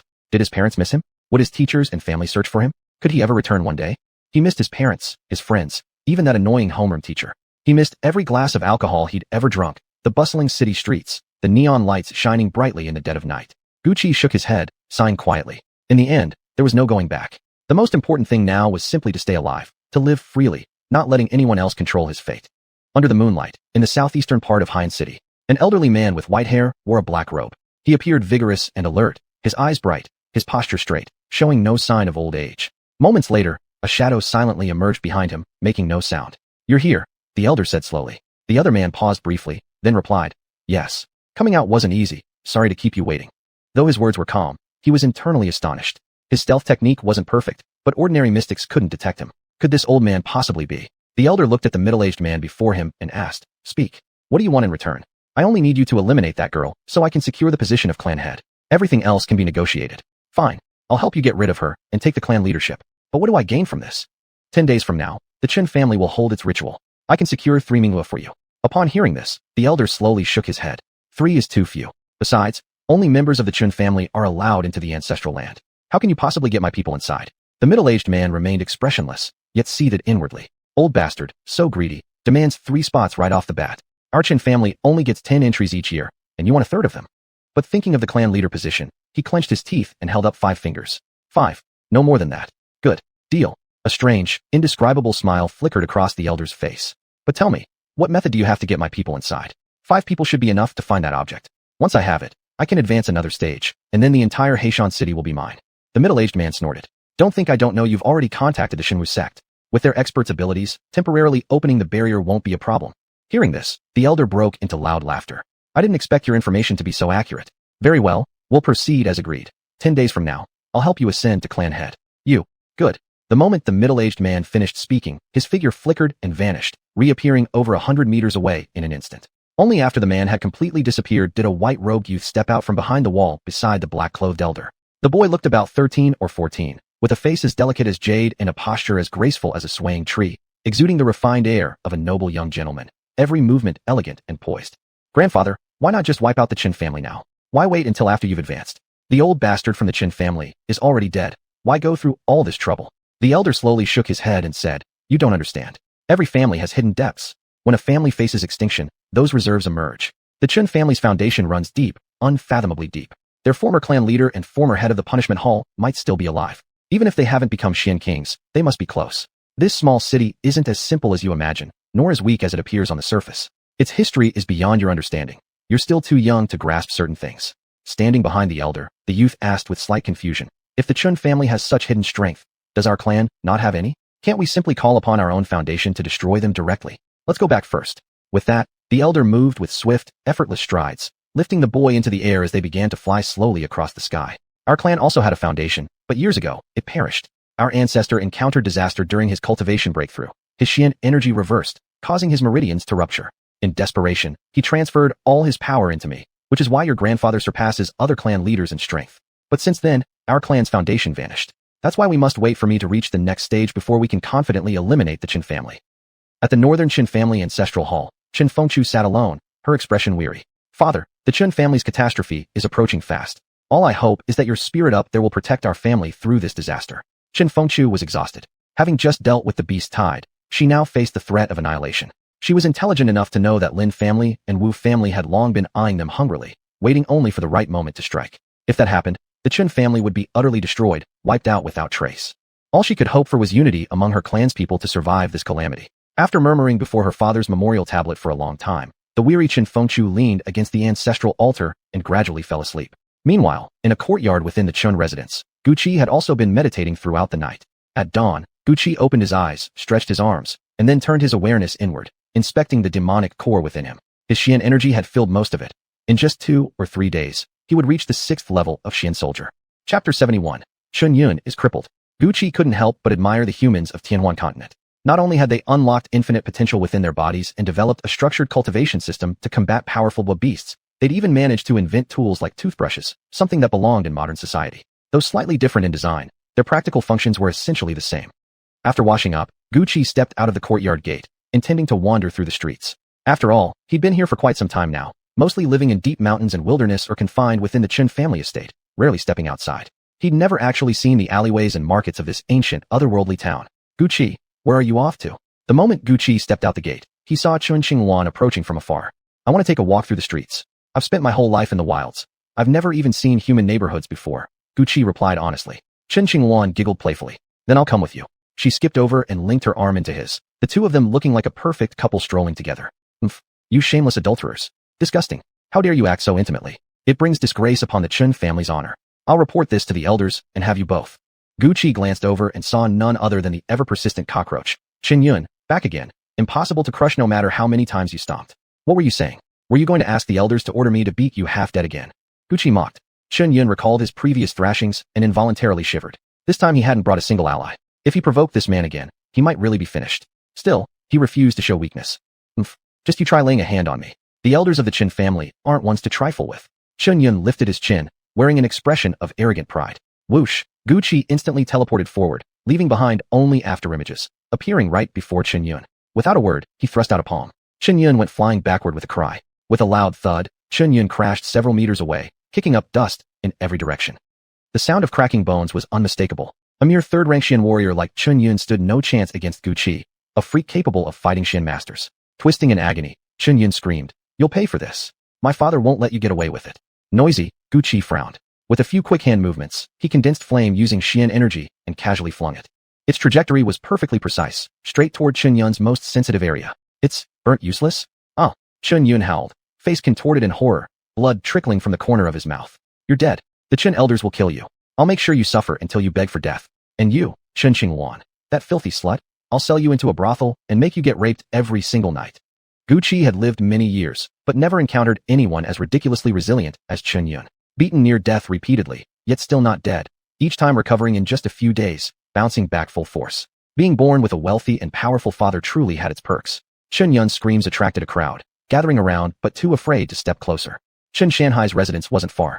The moment he heard his son's shriek, he came sprinting over at full speed. What happened to my son? His voice arrived before his body did, shouting in panic before even appearing. Moments later, the slightly overweight figure of Chun Shanhai came into view. His eyes immediately landed on Qin Yun, surrounded by onlookers. Seeing his son lying on the ground, blood at his lips, he knew the boy was gravely injured. But when he noticed the charred blackness between his son's legs and the look of utter despair in his eyes, his fury exploded. Who did this? Come out and die. Two clear tears rolled down Qin Yun's cheeks. He was only 17, Never married, never even touched a woman, and now his entire future was ruined. Father, it was Gu Qi. That bastard Gu Qi crippled me. I want him to suffer. I want him to suffer beyond death. Chun Yun shrieked, face twisted in rage, pointing at Chen Qingwan standing nervously behind Gu Qi. Chen Qingwan too, that dirty whore. I'll have her raped day and night in a brothel. I want them both to suffer forever. Laughing and crying at once, Chun Yun's grotesque state sent chills down everyone's spines. Chen Shanhai gently stroked his son's face, soothing him softly. Don't worry, my son. I promise you, I will capture Gu Qi and make him suffer worse than death. I'll avenge you. He then stood, turning to face Gu Qi, who stood calmly at a distance, seemingly unconcerned. Chun Shanhai's eyes burned with pure hatred, glaring as if he wanted to devour Gu Qi alive. But Gu Qi merely watched with the amusement of someone enjoying a spectacle, completely indifferent to the hatred aimed at him. Behind him, Chen Qingwan tugged at Gu Qi's sleeve, whispering urgently, Gu Qi, run. I'll hold Uncle back. He wouldn't dare kill me. Hurry, escape. My uncle is a 9th-rank Xian warrior. You can't defeat him. Go, go. Gu Qi reached back and firmly grasped Chen Qingwan's delicate hand. Turning his head, he looked at her tense expression and gave a faint smile. Don't be afraid. No one can kill me. At the very least, your uncle cannot. Chen Qingwan froze, unsure why, but she felt that his smile and confidence gave her immense reassurance, as if what he said was truly possible. Chun Shanhai's aura suddenly erupted, fully revealing the might of a 9th-rank Xian warrior. The onlookers instinctively stepped back, overwhelmed by the oppressive pressure. Chun Shanhai shot forward like a cannonball, racing toward Gu Qi with a storm of flying dust kicked up in his wake. In an instant, Chun Shanhai closed the distance, his right fist hurtling straight toward Gu Qi's face. Gu Qi merely narrowed his eyes slightly, watching Chun Shanhai approach with a faint, unreadable smile, showing no intention of defending at all. The crowd couldn't help but feel dumbfounded at Gu Qi's arrogance. To just stand there motionless against the full force of a 9th-rank Xian warrior? He must be showing off. Now he'll die. One punch should be enough to kill him. Just as everyone assumed Gu Qi was finished, something utterly unbelievable happened. Gu Qi, still holding Chun Qingwan behind him, shifted his form. The long US step activated instantly, and suddenly appeared behind Chen Shanhai, who stood confused, unable to comprehend how Gu Qi had vanished. With his left palm, Gu Qi struck directly onto Chun Shanhai's back. Caught completely off guard, Chun Shanhai tumbled forward headfirst, crashing into the ground with a humiliating faceplant. What? Overcoming 3 ranks in a single move? That's insane. Isn't he someone who only started cultivating a few months ago? Now he's already reached 6th-rank Xian warrior? Unbelievable. People like this really make others want to die of envy. Everyone had clearly sensed Gu Qi's aura just now. The Chun Shanhai branch truly brought this disaster upon themselves. First crippling his son, now getting knocked down by the father too. What a disgrace across 2 generations. Someone this talented will surely rise higher and higher in the future. The crowd murmured in awe. Chapter 72. Life or Death. How did you advance so quickly? And how do you even know our family's long step? That's a high-grade martial body technique. Only a handful of people in our clan have mastered it. Oh, this. Gu Qi grinned proudly. You really don't know who I am, do you? I'm Gu Qi, the genius Gu Qi. To me, the impossible is just everyday routine. Get it? Oh, and whatever you do, don't start worshipping me. Chen Qingwan burst out laughing. He simply couldn't stand Gu Qi's arrogance anymore. The rest of the Chen family stood frozen. The second young Mrs. Laughter was breathtaking, so radiant it could only be described as a blooming flower. Of course, Gu Qi didn't notice at all, still caught up in his own self-indulgent boasting. The long West step was something he had picked up from a book on body movements in the Chen family's library. Back then, he had selected 4 books total. One was the long West step, a high-grade martial technique. If perfected, the user could leap like a soaring dragon, covering 1,000 miles in a single bound, leaving only shadows behind. During those days wandering through the Mingwei forest, Gu Qi trained whenever he could. With natural talent already on his side, his progress was swift, and he was now close to perfection. The second book was a manual on close combat, merely mid-tier mundane class. The third was a fist technique, Qixing Hu Xiao Quan, mid-tier martial rank. Once mastered, each punch would crash down like a tiger leaping from the mountains, its roar shaking the forests. The fourth was an unnamed cultivation method, only a few pages long. Gu Qi knew that by the logic of the novels he'd read in his past life, such an incomplete scripture usually had a shocking origin and incredible power. So without hesitation, he immediately tucked those pages away. And of course, there was also the cultivation notes left behind by the sole warrior of the Qin family, along with methods of harnessing natural arcane energy. Otherwise Gu Qi wouldn't have been able to casually gather ambient energy into a blazing fireball earlier. You really are full of yourself? But you're actually kind of. Chen Qingwan paused for a moment before finishing, freakishly talented. As they bantered, Chen Shanhai had already climbed back to his feet, glaring at them with seething rage, his eyes seemingly ready to burst into flames. Gu Qi, I swear I won't remain human unless I kill you. With a flip of his right hand, he brought down a Fantiang Yin palm strike, while his left hand formed a fist unleashing the 7-star tiger roar. In an instant, arcane energy surged around Gu Qi, creating oppressive pressure. Stop, Chen Shanhai, you must not do this. By then, the elders and Chen Fengchu had finally arrived, but they were too far away to intervene as the Fantiang Yin and the tiger-like fist roared toward Gu Qi, who was only at martial stage 6. It's over. That boy is finished. Even if he survives, he'll be crippled. We finally found a once-in-a-generation genius connected to our family, a beacon of hope for the Chun clan's revival, and now it's about to vanish. Chen Fengchu was furious, his face dark with anger.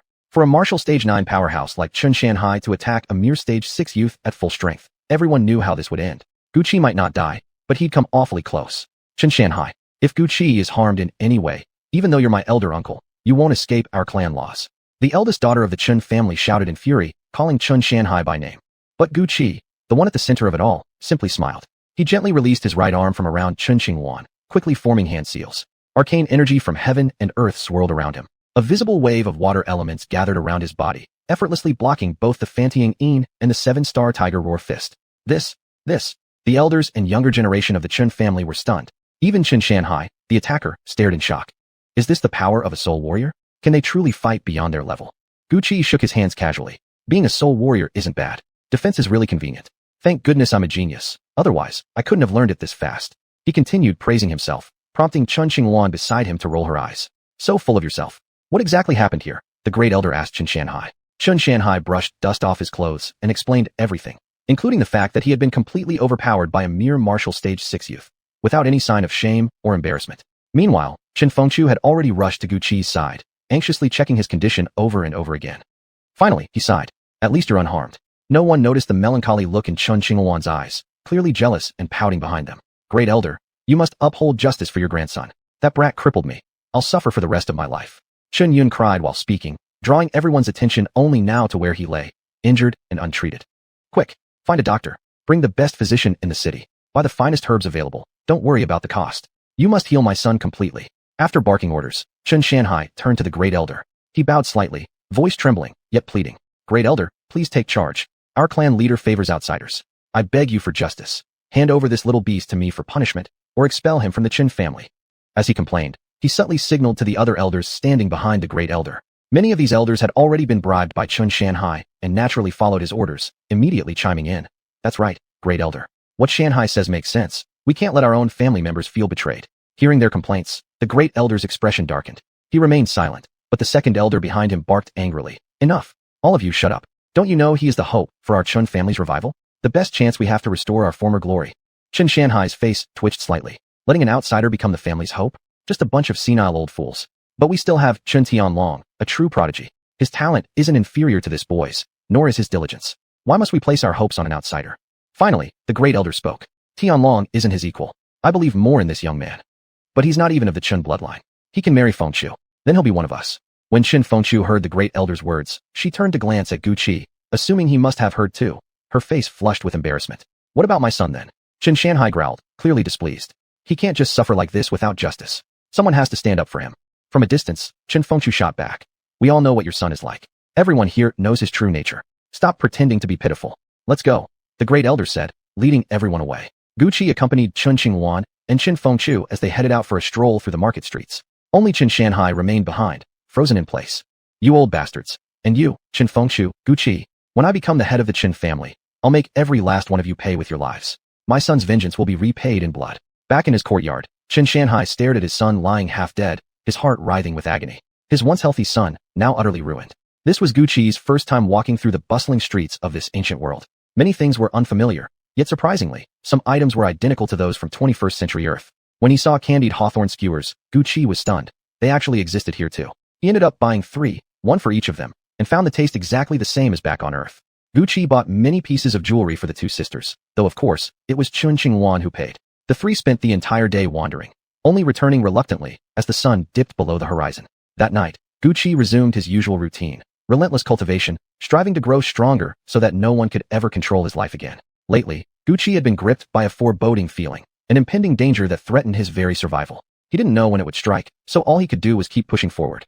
He knew well that in this cultivation world, where Chengdu reigned supreme and strength determined everything, a dog-eat-dog society ruled by the law of the jungle, the only way to survive was to grow stronger.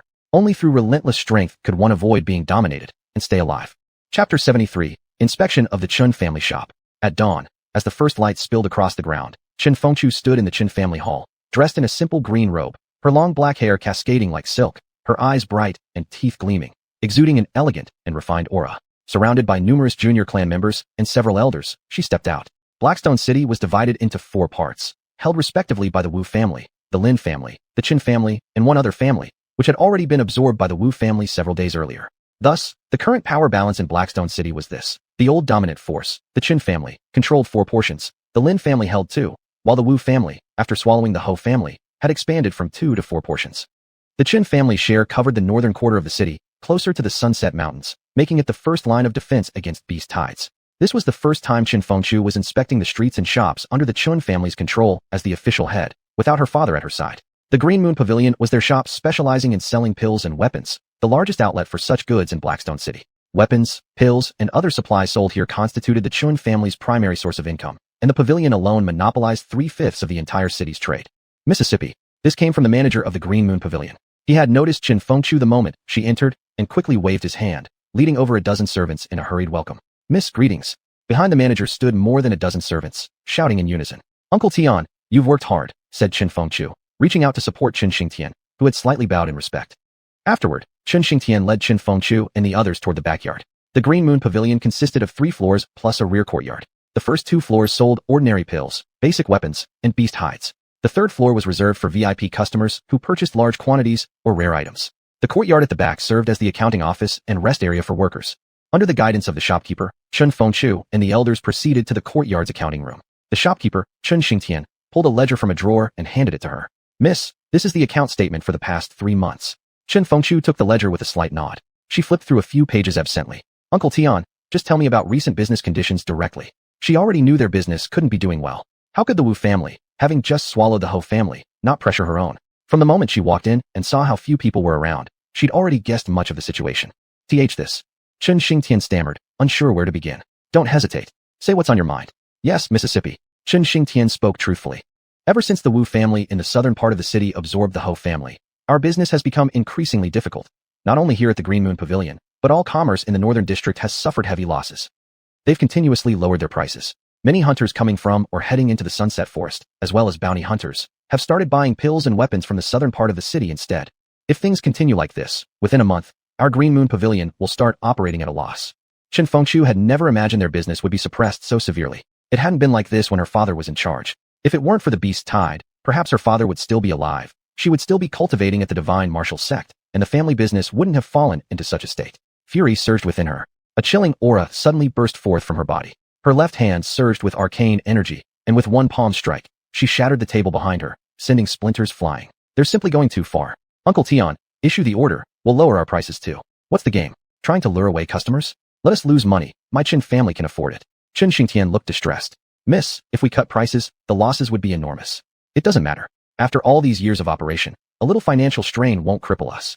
Qin Xingtian nodded in agreement, secretly praising the young mistress. She was even more decisive and resolute than the previous clan head had been. Oh, miss, he added. A few days ago, our Green Moon Pavilion acquired a batch of high-grade holy stones. Holy stones? Such a rare treasure. Who would sell such a precious fire attribute variant arcane stone? Qin Fengchu was astonished. Each type of attribute-infused variant arcane stone could spark fierce battles outside, with people fighting to the death for possession. Yet someone actually sold a top-tier fire attribute arcane stone? Arcane stones were rock formations capable of supplying arcane energy. The energy contained within them was over 10 times denser than ambient energy in the air. Cultivating while holding such a stone could multiply one's cultivation speed many times over, making progress feel like thousands of miles a day. However, such arcane stones only emerged from arcane veins, most of which were tightly controlled by powerful families, sects, and empires.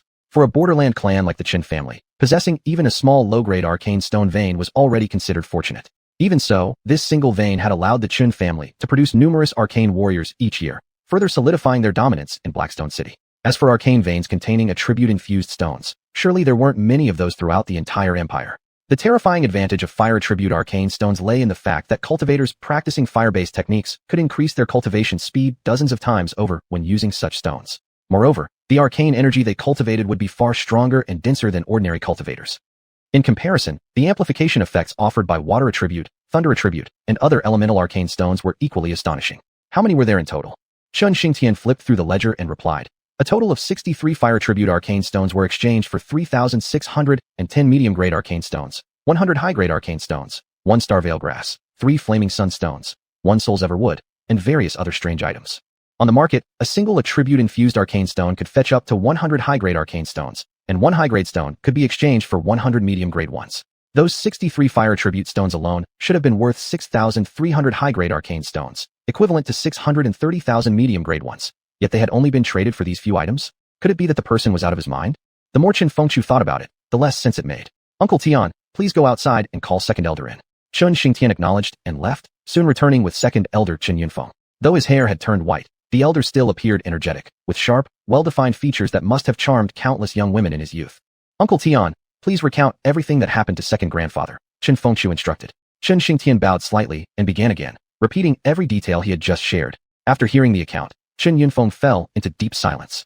Souls Everwood, Starvale Grass, 3,610 medium-grade arcane stones, 100 high-grade ones. What could someone possibly need all this for? He murmured to himself. A formation? Yes, it must be a formation. After some thought, Chen Yunfeng finally recalled. These materials were all components used in formations. Hearing the elders muttering, Chen Fengchu ventured a question. A formation? What kind of formation? This is the Heaven Fire Binding Formation.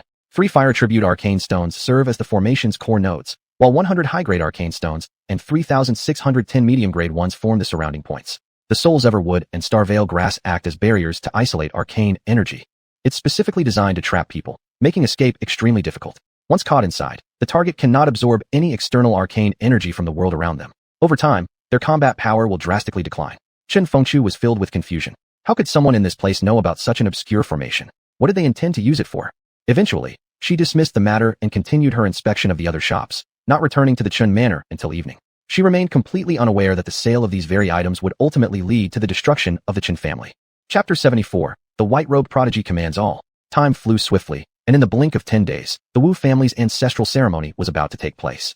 Early in the morning, Chen family's council hall filled with people. Chen Fengchu wore a black robe today, her hair neatly tied up, as beautiful as ever. Gucci had also arrived early, standing silently behind Chen Fengchu, not uttering a word, his gaze scanning around. Chen Yin didn't come? That brat actually stayed away. Strange, I'm not used to peace like this. Just then, Gucci felt a fierce glare fixed upon him. Following the direction of that stare, he saw Chen Fengchu's eldest uncle, Chen Shanhai. Chen Shanhai wore an expression as if he wanted to devour someone alive, his eyes venomous. You little bastard, raged Chen Shanhai inwardly. If it weren't for you, my son would never have missed this ceremony. You ruined everything for him. Just wait. Once the ritual ends, you'll all die. Every single one of you who defies me will perish. Madness filled Chen Shanhai's mind completely. About a quarter of an hour later, more and more people gathered in the square before the council hall, creating a noisy, bustling crowd. The venerable great elder, white-haired yet youthful-faced, amplified his voice with arcane energy so that every person in the vast square could hear clearly. Silence. Listen to the clan leader speak. The great elder's aged voice resonated across the square, and instantly the clamor died down. Chen Fengchu gently parted her lips and spoke. Fellow members of the Chen clan, today marks our sacred ancestral ceremony, a tradition passed down through generations, unbroken for over 1,000 years. You all know well the purpose of this ceremony. It is not merely to honor our ancestors, but also to grant our promising young talents an opportunity to enter our ancestral land and gain rare fortunes, enhancing both their individual abilities and our clan's overall strength. Our ancestral land is a small spatial realm created by our first ancestors specifically for the benefit of future descendants, filled with extraordinary opportunities awaiting us. However, our ancestor left a clear condition. Only exceptional offspring of the Chun clan may enter. Therefore, after the ritual, we shall hold trials. Only the top 10 prodigies will be permitted to step into the ancestral land. Chen Fengchu spoke for nearly 2 hours straight, and even Gu Qi was astonished by how eloquent this girl was. Now, the ceremonial rites shall begin. Chen Fengchu raised her voice and proclaimed, "Summon the ritual officiant. Ascend the altar." Slowly from among the crowd emerged an old man wearing a white cap, dressed in full ceremonial robes. The old man walked steadily onto the altar, then turned toward the crowd and shouted loudly, "Bring forth the sacrificial offerings."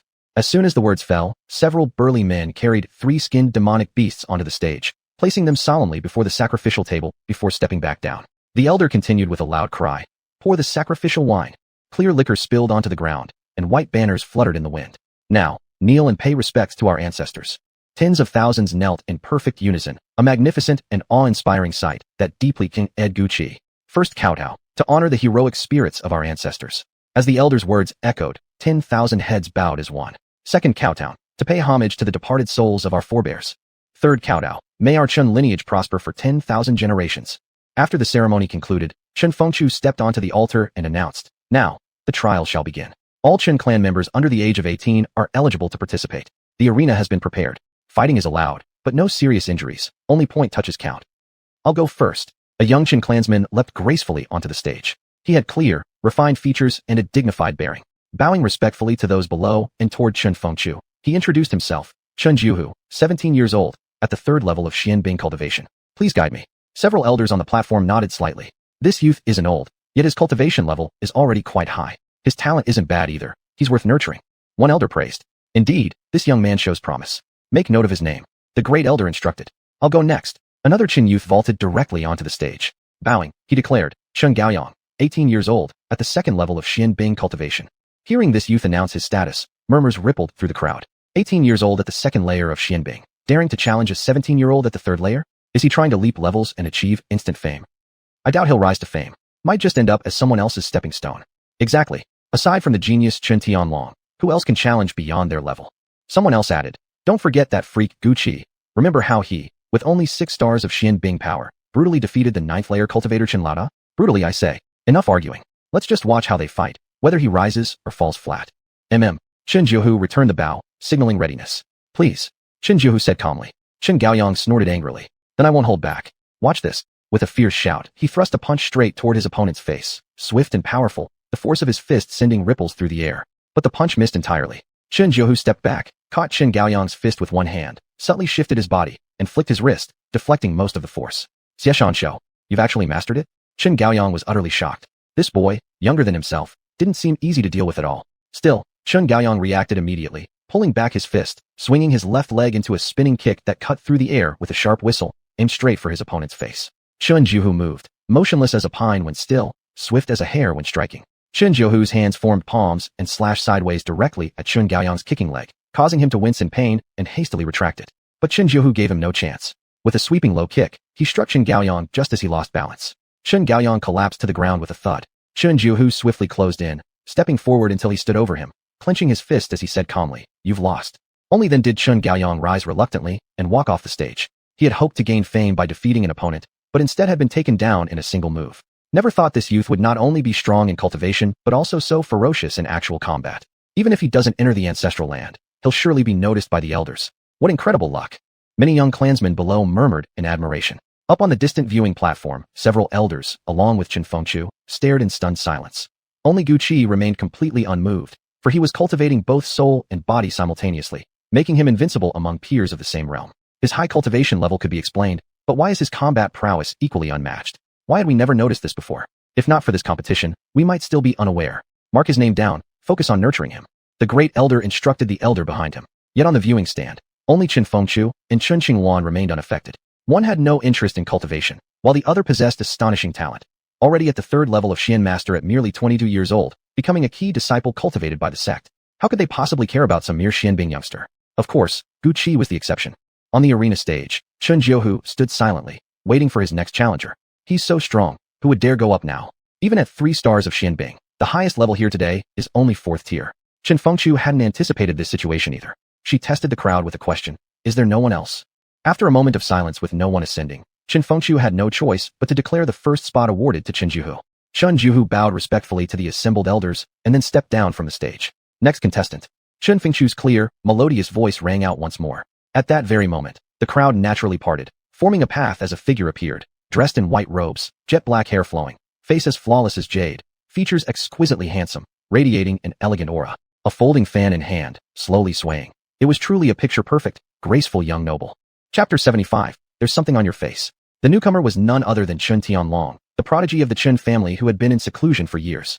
The moment he appeared, countless eyes turned toward him. Countless young girls felt their hearts flutter, while countless men felt instantly overshadowed. People really do die of jealousy. Chen Tianlong flashed a charming smile, lips curling upward as he said, "My deepest apologies. I was too deep in cultivation and couldn't snap out of it in time, so I missed the ceremony. I hope the clan head won't hold it against me." Chen Fengchu knew well that this man was an obsessive cultivator and recluse, so he didn't take offense. "Then I'll take the challenge now," Chen Tianlong declared. With that, he snapped his folding fan shut, leapt forward, and gracefully landed upon the arena stage. His movement was light and elegant, filled with aesthetic grace. The crowd below instantly fell silent, and the elders seated on the high platform exchanged uneasy glances. "You're only at the 7th level of Xian tier. What are you even doing up there? How can anyone else dare step up after you?"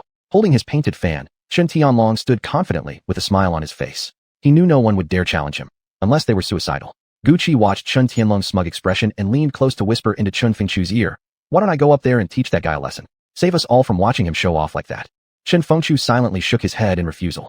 In the end, Chen Fengchu could only reluctantly announce that the second spot belonged to Chen Tianlong. Let's continue, Chen Fengchu declared, using his Xian power to amplify his voice. This time, fighters on the arena rotated quickly, engaging in one thrilling battle after another. Finally, just before nightfall quietly descended, 5 more participants were selected. After dinner, Guqi prepared to sit cross-legged for cultivation as usual when he heard faint footsteps approaching outside. However, after recent cultivation, every one of his senses had improved dramatically, even his hearing. He could now hear the sound of a needle hitting the ground, and his perception far exceeded what it used to be. "May I come in?" came Chen Fengchu's voice from outside. Of course. Creak. The wooden door opened, and Chen Fengchu immediately spotted Guqi sitting cross-legged on the bed. "I never expected you to be so diligent in your training. No wonder your strength has improved so quickly. How could I not work hard? This world is too realistic. If you're weak, even your right to survive is taken away. If I weren't stronger than others, during Lord Longqing's manhunt, I'd probably have already been captured by bounty hunters for my head. There'd be no way I could be sitting here talking to you now." Chen Fengchu sighed inwardly. She hadn't realized this wild boy from the deep mountains had already grasped the brutal law of the world, the survival of the fittest, where weakness meant having no guarantee of life. She could never have guessed that Guqi had lived 2 lives, or rather, one as a human and one as a beast. Though now transformed into human form, he wasn't merely some naive boy from the wilderness. He had seen and experienced far more. "Yes, I admit it was our mistake before. Expelling you from the Chen family was something we were forced into. Even if it had been me making the decision back then, I might have done the same. After all, our humble Chen family means nothing in the eyes of Lord Longqing. With just a word from him, our entire clan could vanish into the dust of history." A bitter smile appeared on Chen Fengchu's face. "Being weak truly sucked. You didn't even have the right to make choices. I understand. I don't blame any of you. Anyone would have made the same choice. After all, one person's life simply isn't as important as the lives of many." Chen Fengchu remained silent for a long while before finally speaking again. "Guqi, I feel like something huge is about to happen. Our Chen family may face a great disaster. I'm truly afraid." This proud blue-robed immortal fairy, always strong in front of others, now had slightly trembling shoulders and tears welling in her eyes.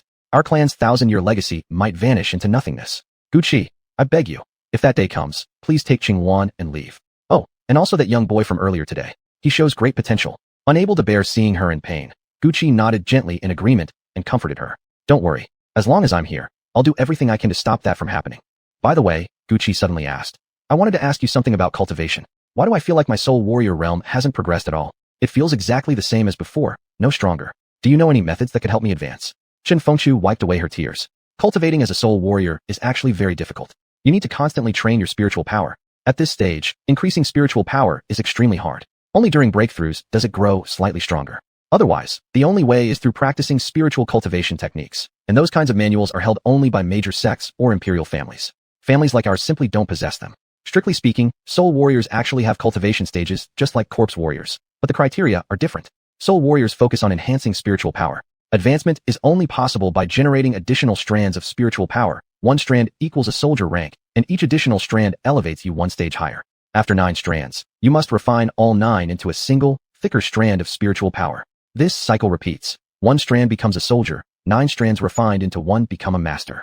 These are the principles for early stages. As for what lies beyond the master realm, I'm not certain. Soul warriors are simply too rare. In our divine martial sect, the highest level ever reached was 5 master level strands. Beyond that, cultivation becomes even harder than for corpse warriors. Although, there are exceptions, like that freak in the Imperial Palace. Guqi was stunned. There's someone else in this world who could be called a freak? Of course, that freak is a soul warrior. You'll meet him someday. Guqi frowned deeply. Is cultivating as a soul warrior really that difficult? Where can one even find such techniques? Should I go steal from the palace? Now I'm just daydreaming again. Chen Fengchu extended her delicate hand and waved it in front of Guqi's eyes. What are you spacing out for? Nothing. Just thinking about how to rapidly increase my spiritual power. Chen Fengchu sighed. Stop thinking about it. True soul warriors are 1 in 10,000, and cultivation is extremely arduous. Though they're invincible at their stage, there's ultimately a limit to their growth. This is in ancient times, when soul warriors could reach the pinnacle and stand equal to corpse warriors. Actually, with your monstrous talent, focusing solely on cultivating as a corpse warrior wouldn't be a bad choice either. She wasn't wrong. Guqi possessed the physique of a transformed magical beast, naturally strong and well-suited for corpse warrior cultivation, like a tiger gaining wings. Guqi sighed. You don't understand.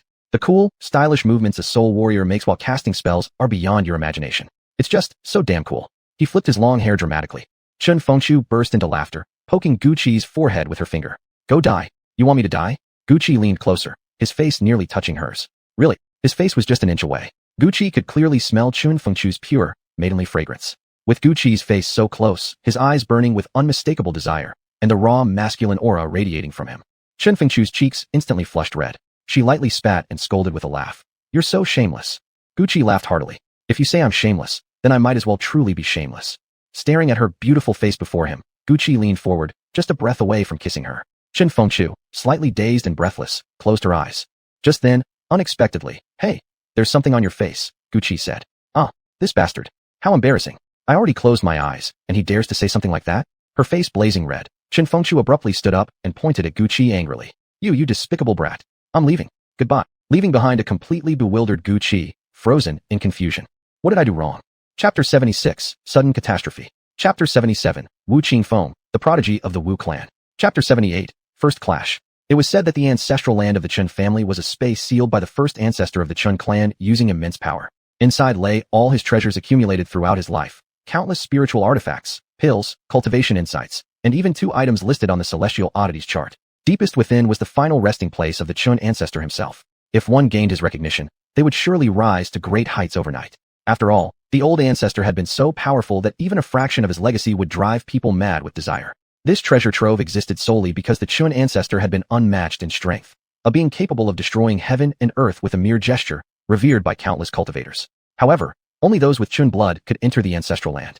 Otherwise, the ancient restrictions left behind would prevent entry, just as when Gu Qi had tried before. The barrier refused anyone outside the Chen bloodline. This safeguard was the old ancestor's gift to his descendants. Before the entrance to the ancestral land, Chen Fengchu stood respectfully with several elders of the Chen clan and 7 outstanding disciples.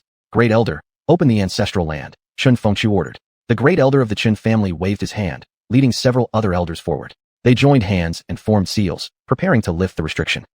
Chen Fengchu, Gu Qi, and the others wore tense yet expectant expressions. The last time they entered, they'd been forced to retreat prematurely due to Chen Fengchu's injury. They hadn't managed to explore anything, let alone find any treasures. Now, thanks to the opportunity provided by the Chen family ritual, they finally could enter. According to Chen Fengchu, the Chen ancestor had lived undefeated, amassing endless treasures, none of which he left behind during his lifetime. Everything had been brought into this ancestral land for future generations. Among these treasures must be cultivation techniques related to enhancing mental power. That was exactly what Gu Qi sought. If he could obtain such a technique, he could cultivate his mental strength. A soul warrior's cultivation speed would then increase rapidly, enabling far greater combat power and significantly improving his fighting capabilities, giving him greater ability to protect himself.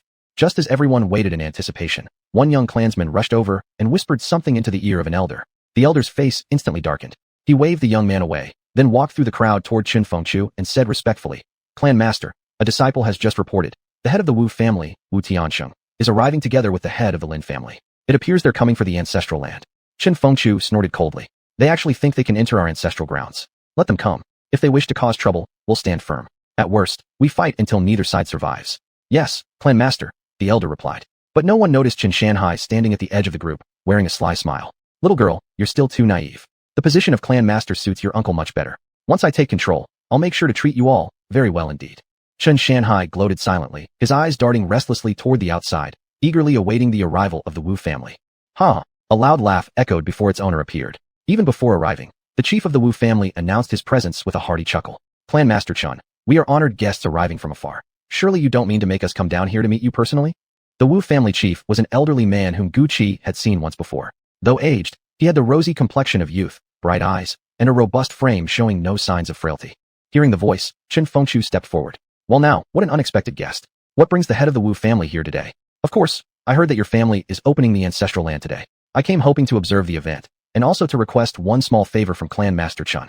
Chen Fengchu and Gu Qi both frowned slightly. How did the Wu family know about the ancestral land opening? And why did they arrive at such a precise moment? There must be a traitor within the family. All the elders simultaneously thought the same thing, their eyes scanning each other suspiciously. Chen Fengchu and Gu Qi carefully observed every elder around them, trying to identify the betrayer. Chen Fengchu's expression turned grim. She never expected a traitor among her own kin. Her suspicions were largely confirmed. Perhaps today marked the beginning of a great disaster for the Chen family. Was compromise their only option? Silently, she began calculating how best to handle the situation. Observation is naturally permitted. The Chen family isn't stingy. Chief Wu, if you merely wish to watch, you may do so freely. But I wonder why you've brought so many of your young clansmen along. The elderly chief of the Wu family spoke again with a smile. Didn't I already mention that I have a small request for the Chen family? Chen Fengchu had already guessed 9/10 of it. The old fox indeed aimed to enter the Chen ancestral land. Still, she kept a calm smile and replied, "Whatever lies within our power, Chief Wu, please speak without reservation." "Clan Master Chun, You truly live up to your reputation, strong-willed and dignified. I suppose you and your people have already guessed the matter halfway. Since that's the case, I'll speak plainly.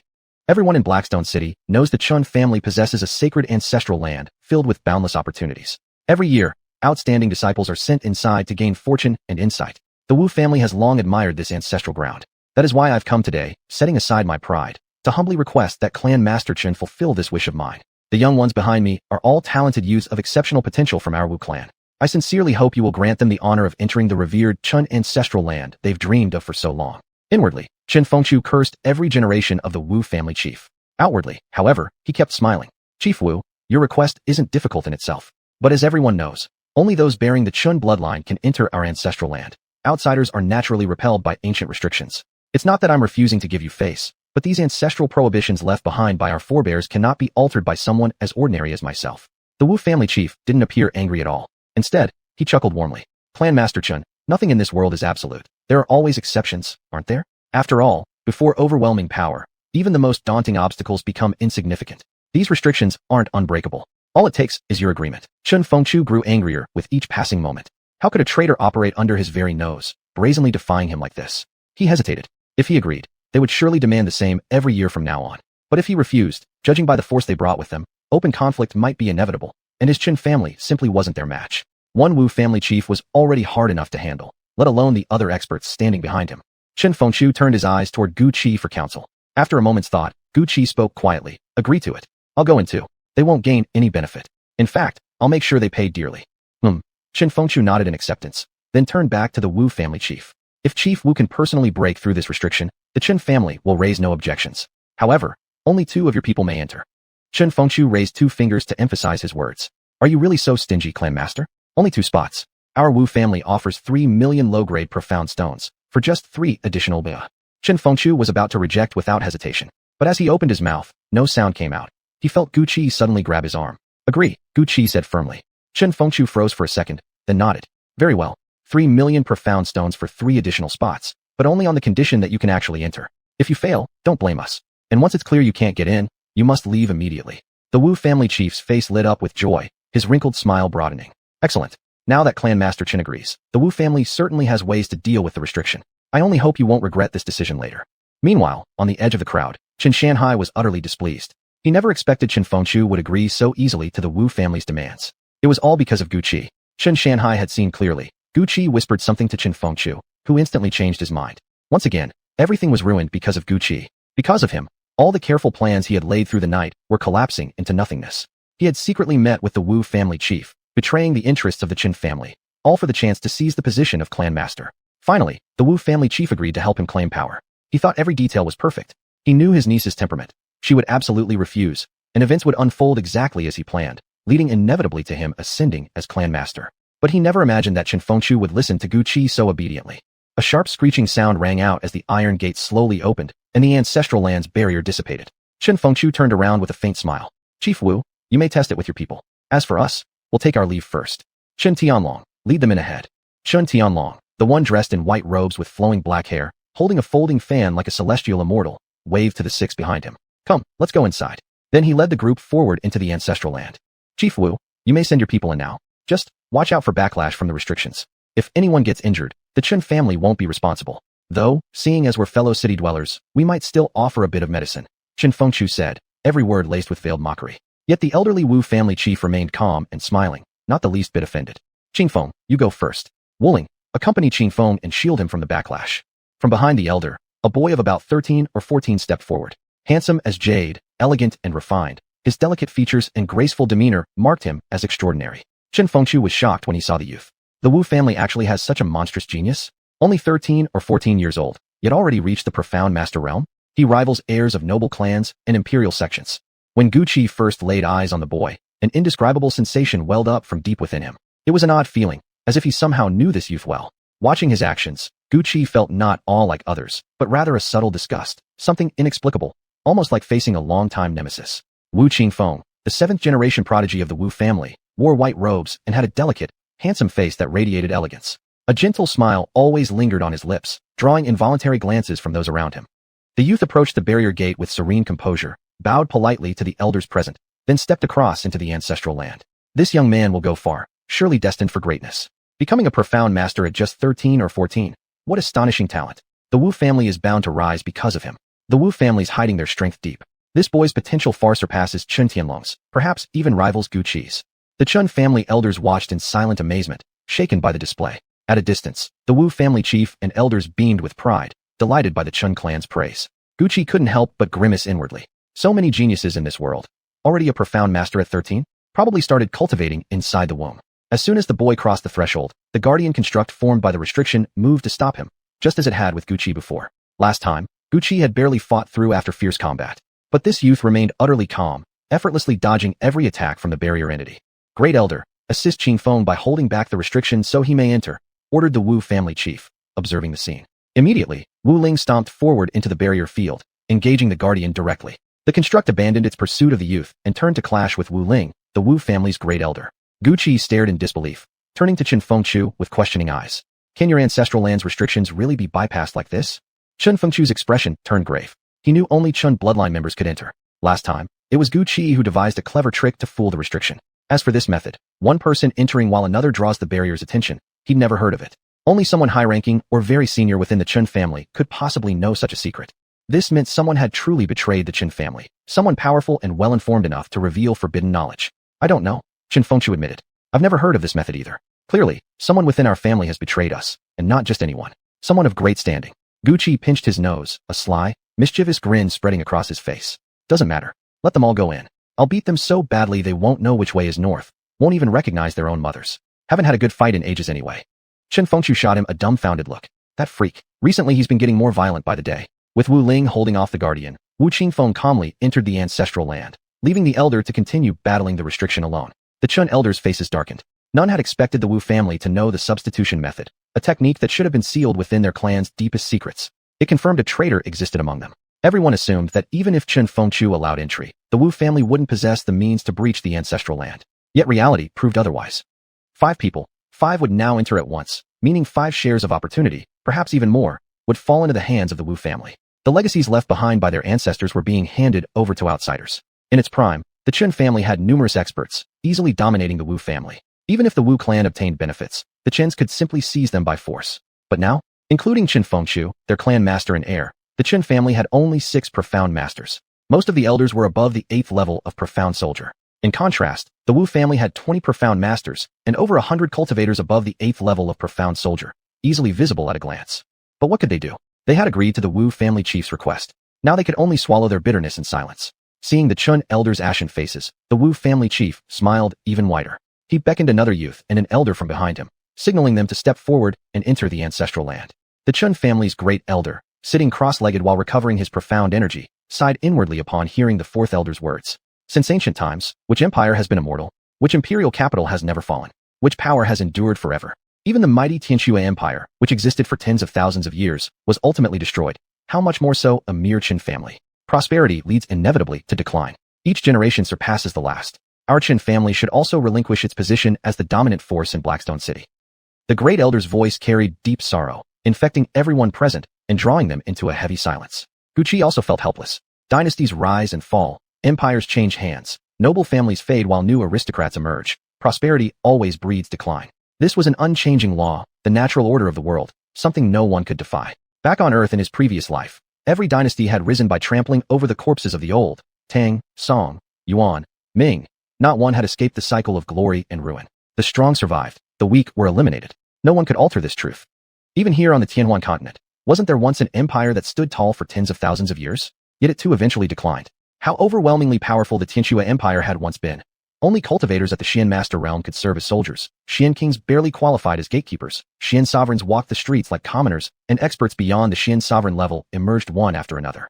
At its peak, the Tianxue Empire received tributes from all nations.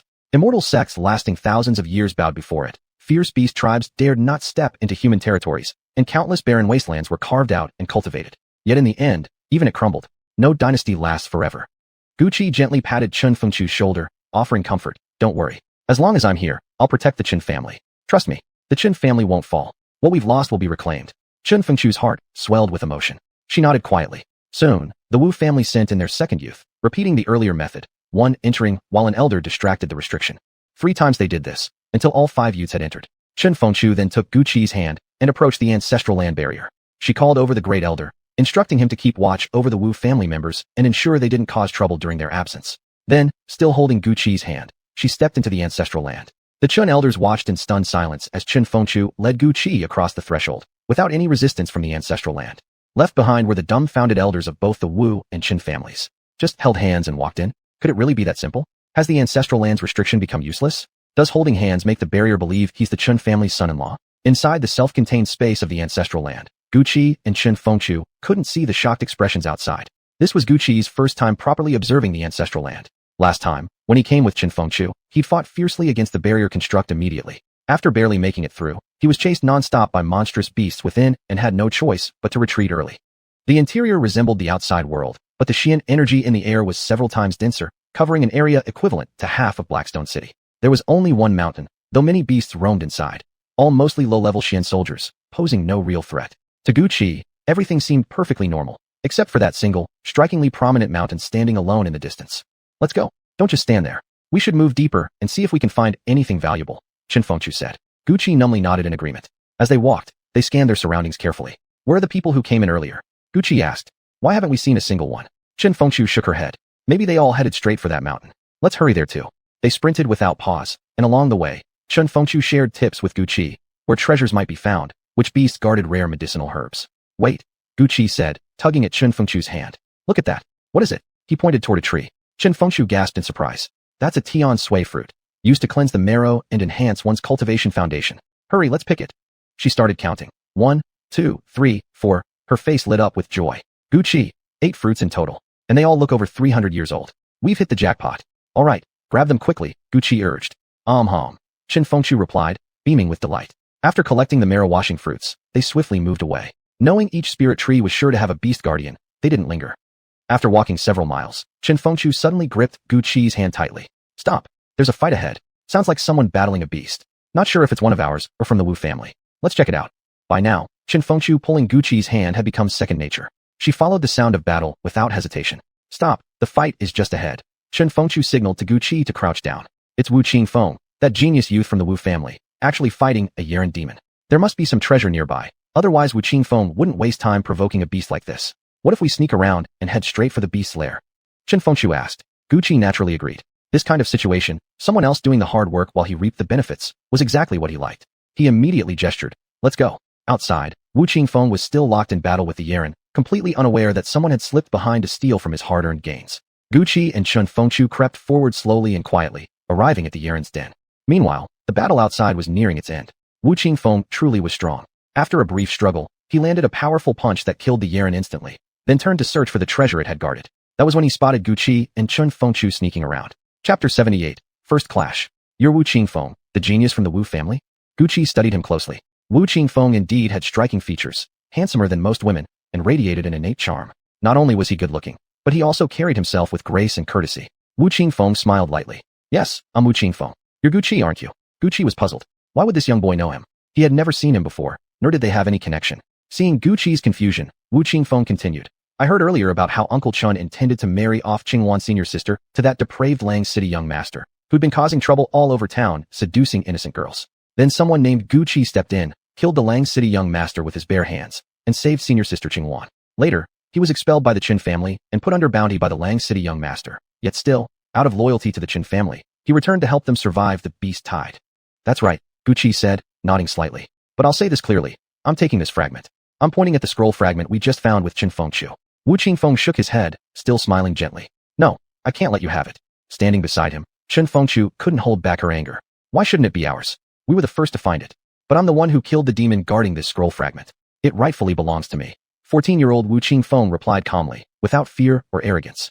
Gu Qi recognized the paper immediately. It was identical to the tattered scraps he'd once found in the Qin family estate. This had to be a cultivation manual, torn apart and divided into pieces by the Qin ancestor. Now that he finally had a chance to reclaim one piece, there was no way he could give it up. Any technique important enough for the Qin ancestor to hide by tearing it apart could not be ordinary. According to novel logic from his previous life, this was definitely a cheat ability or a golden hand.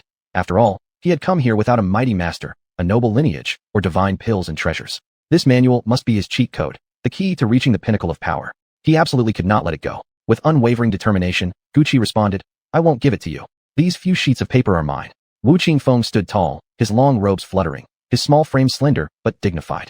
Facing both Gu Qi and Chen Fengqiu, he showed no fear. He smiled and said, "Then we'll just have to fight for it. Whoever wins gets the scroll. How about that?" Gu Qi looked at Wu Qingfeng, who despite being only 14 had already reached the 3rd level of Xian Master, and smirked proudly. "Don't blame me for bullying a younger opponent then." With that, Gu Qi pushed off the ground with the tip of his foot, shifting swiftly through steps, 7 stars formation, his right hand forming a fist as he charged forward. As his body moved, a fierce tiger took shape midair. With a single punch, the tiger roared toward the sky, jaws gaping as it lunged at Wu Qingfeng. Unshaken, Wu Qingfeng smiled and retorted, "And don't you blame me for overpowering a weaker opponent." His hands moved fluidly, conjuring a dragon-like force that clashed with the tiger, the two beasts tearing at each other. By now, Gu Qi had closed in on the youth, palm raised to strike down at his head. Wu Qingfeng met it with his own palm. Impact. The force sent Gu Qi flying backward. His palms trembled violently from the shock. "I have to admit, you're really strong, and your talent is exceptional," Gu Qi said with a bitter smile. Wu Qingfeng replied, "You're not bad either. After all, I'm already a Xian master, while you're merely a Xian soldier. The gap between us is enormous. My physical body is stronger than yours too." Gu Qi had to acknowledge the vast difference. Even though he could transform using demonic beast techniques, his physical strength still couldn't compare. "Actually, you're not weak," Wu Qingfeng said calmly, looking at the injured Gu Qi. "It's just that I'm too strong. Among Xian masters, my body is already comparable to a 7th-rank Xian master's. You're just a Xian soldier. No matter how strong your body is, it's useless. The gap is like an abyss. How could you possibly cross it?" "Humph," Gu Qi snorted coldly. Being lectured by a child irritated him deeply. His hands began moving rapidly, weaving seals. The Xian energy in the world surged restlessly, becoming slightly turbulent. The speed at which it flowed was so intense it could clearly be seen with the naked eye. Seeing this, Wu Qingfeng's brow furrowed slightly, and finally, a trace of seriousness appeared on his face. "You're actually a soul cultivator?"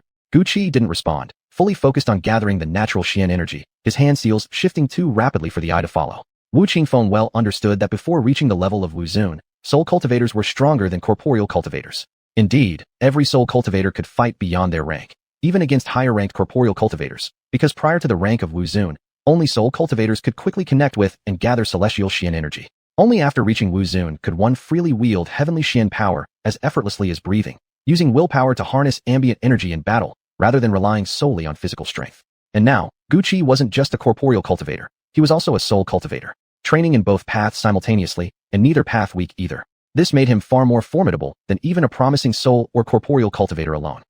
Corporeal cultivators could only form a Xian core in their Dantian to cultivate and store energy, but lacked the ability to open a Xian core within the immortal platform, the Sea of Consciousness, to hold energy or consolidate spiritual power. Soul cultivators, on the other hand, could only form their Xian core within the Sea of Consciousness, having no such talent in the Dantian. Yet here was Gu Qi, cultivating both soul and body simultaneously, and displaying extraordinary talent in both. Even as a mere corporeal cultivator, he could challenge opponents above his rank. As Wu Qingfeng pondered, Gu Qi's final seal snapped into place. Lotus seal. Gu Qi roared, as a massive lotus formed from condensed Xian energy shot toward Wu Qingfeng. Pooh! Wu Qingfeng couldn't withstand the impact. He spat out a mouthful of blood, staining the ground before him red. His clothes were now disheveled, hair slightly tousled, yet he still wore that faint smile on his face. "Never thought you were a soul cultivator. Still, you're extremely weak. I don't wish to waste more time fighting you. You're simply not qualified to stand as my opponent yet." With that, Wu Qingfeng turned and walked away without another word about the few torn pages. Gu Qi quietly shook his head. "I never expected him to be so strong. Even the lotus seal only made him spit blood. Looks like he isn't injured at all." He had to admit it. He truly couldn't beat that youth. His cultivation was lower, his physical strength inferior, and even the lotus seal only forced out a single mouthful of blood. And Wu Qingfeng hadn't even revealed any of his true abilities yet. His arsenal was undoubtedly vast. Meanwhile, Gu Qi had already used nearly everything he had. Aside from the 4 form seals taught by the elder from Chun family's scripture pavilion and a few basic methods of utilizing natural Xian energy, he really had nothing else powerful to rely on. Chen Fengqiu approached from the side, casually handing over the fragment they'd found. Seeing Gu Qi's disappointed expression, she encouraged him. "Don't be discouraged. He's been cultivating for 7 or 8 years, with endless resources, constant supplies of Xian stones, daily immersion in spirit medicines. You've barely cultivated for a year, with 0 resources, yet you've already reached the 9th level of Xian soldier. You're not inferior to him at all. You just need time." Gu Qi nodded. I really do just need time, and some hidden techniques and martial skills at my disposal. I know I'm stronger than him. You don't need to say it out loud." "What an ego you have," Chen Fengqiu laughed. "Come on, let's go straight to that mountain. That's where the real treasure and inheritance lie. The beasts guarding things outside only protect second-rate goods." Gu Qi continued, asking, "When I first entered, I noticed that mountain immediately. I've always wanted to ask, why is there a mountain standing out of place here in the ancestral ground? Actually, this isn't just our Chun family's ancestral land. It's also the tomb of our ancestor. Before passing away, our Chun ancestor searched for and claimed this spatial realm specifically to serve as his burial site. After his death, he truly had his descendants bury him here, leaving behind not only his legacy, but countless treasures inside the mountain as well. Only the one who inherits his mantle and succession will gain access to everything. But for over 1,000 years, no one has ever succeeded in claiming the inheritance. No one has ever obtained the ancestors' treasures. Every time the ancestral ground opens, disciples merely search for minor relics to take back out. Having read countless novels in his previous life, Gucci knew that anyone capable of leaving behind a legacy and possessing a spatial realm must have been extraordinarily powerful in life. He couldn't help but ask Chen Fengchu, just what level was the Chen ancestor? Chen Fengchu's face lit up with pride as she slowly said, our ancestor was incredibly powerful in his prime, so mighty he intimidated the entire empire. The imperial family honored him as a distinguished guest, personally granting him the title of royal lord, a hereditary peerage without end. He guarded the southwest borderlands for 900 years, suppressing threats across the frontier. In the end, our ancestor likely reached the level of sage, the only living sage of his era. Gucci silently whistled in awe. The Chun ancestor was truly formidable, dominating the borders, revered as a sage. But then, he asked, why is your Chun family so fallen now? When the ancestor was alive, he was invincible and had offended many imperial nobles. Fearing that his descendants would suffer after his death, he divided his 1,000-year collection into 2 parts, one part buried with him in the tomb. If someone were to obtain his legacy, they could bring out the other half of the treasure and restore the Chun family to glory. The other part was left to our Chun family, along with instructions for us to relocate to Blackstone City. After the ancestor passed away, our family did not decline at first and remained powerful within the empire. However, many still kept a close eye on us. Then came the beast tide that struck Blackstone City. It was enormous. Our family sent every expert we had to hold it back, while many imperial nobles seized the opportunity not only to refuse aid, but even sabotaged us from behind.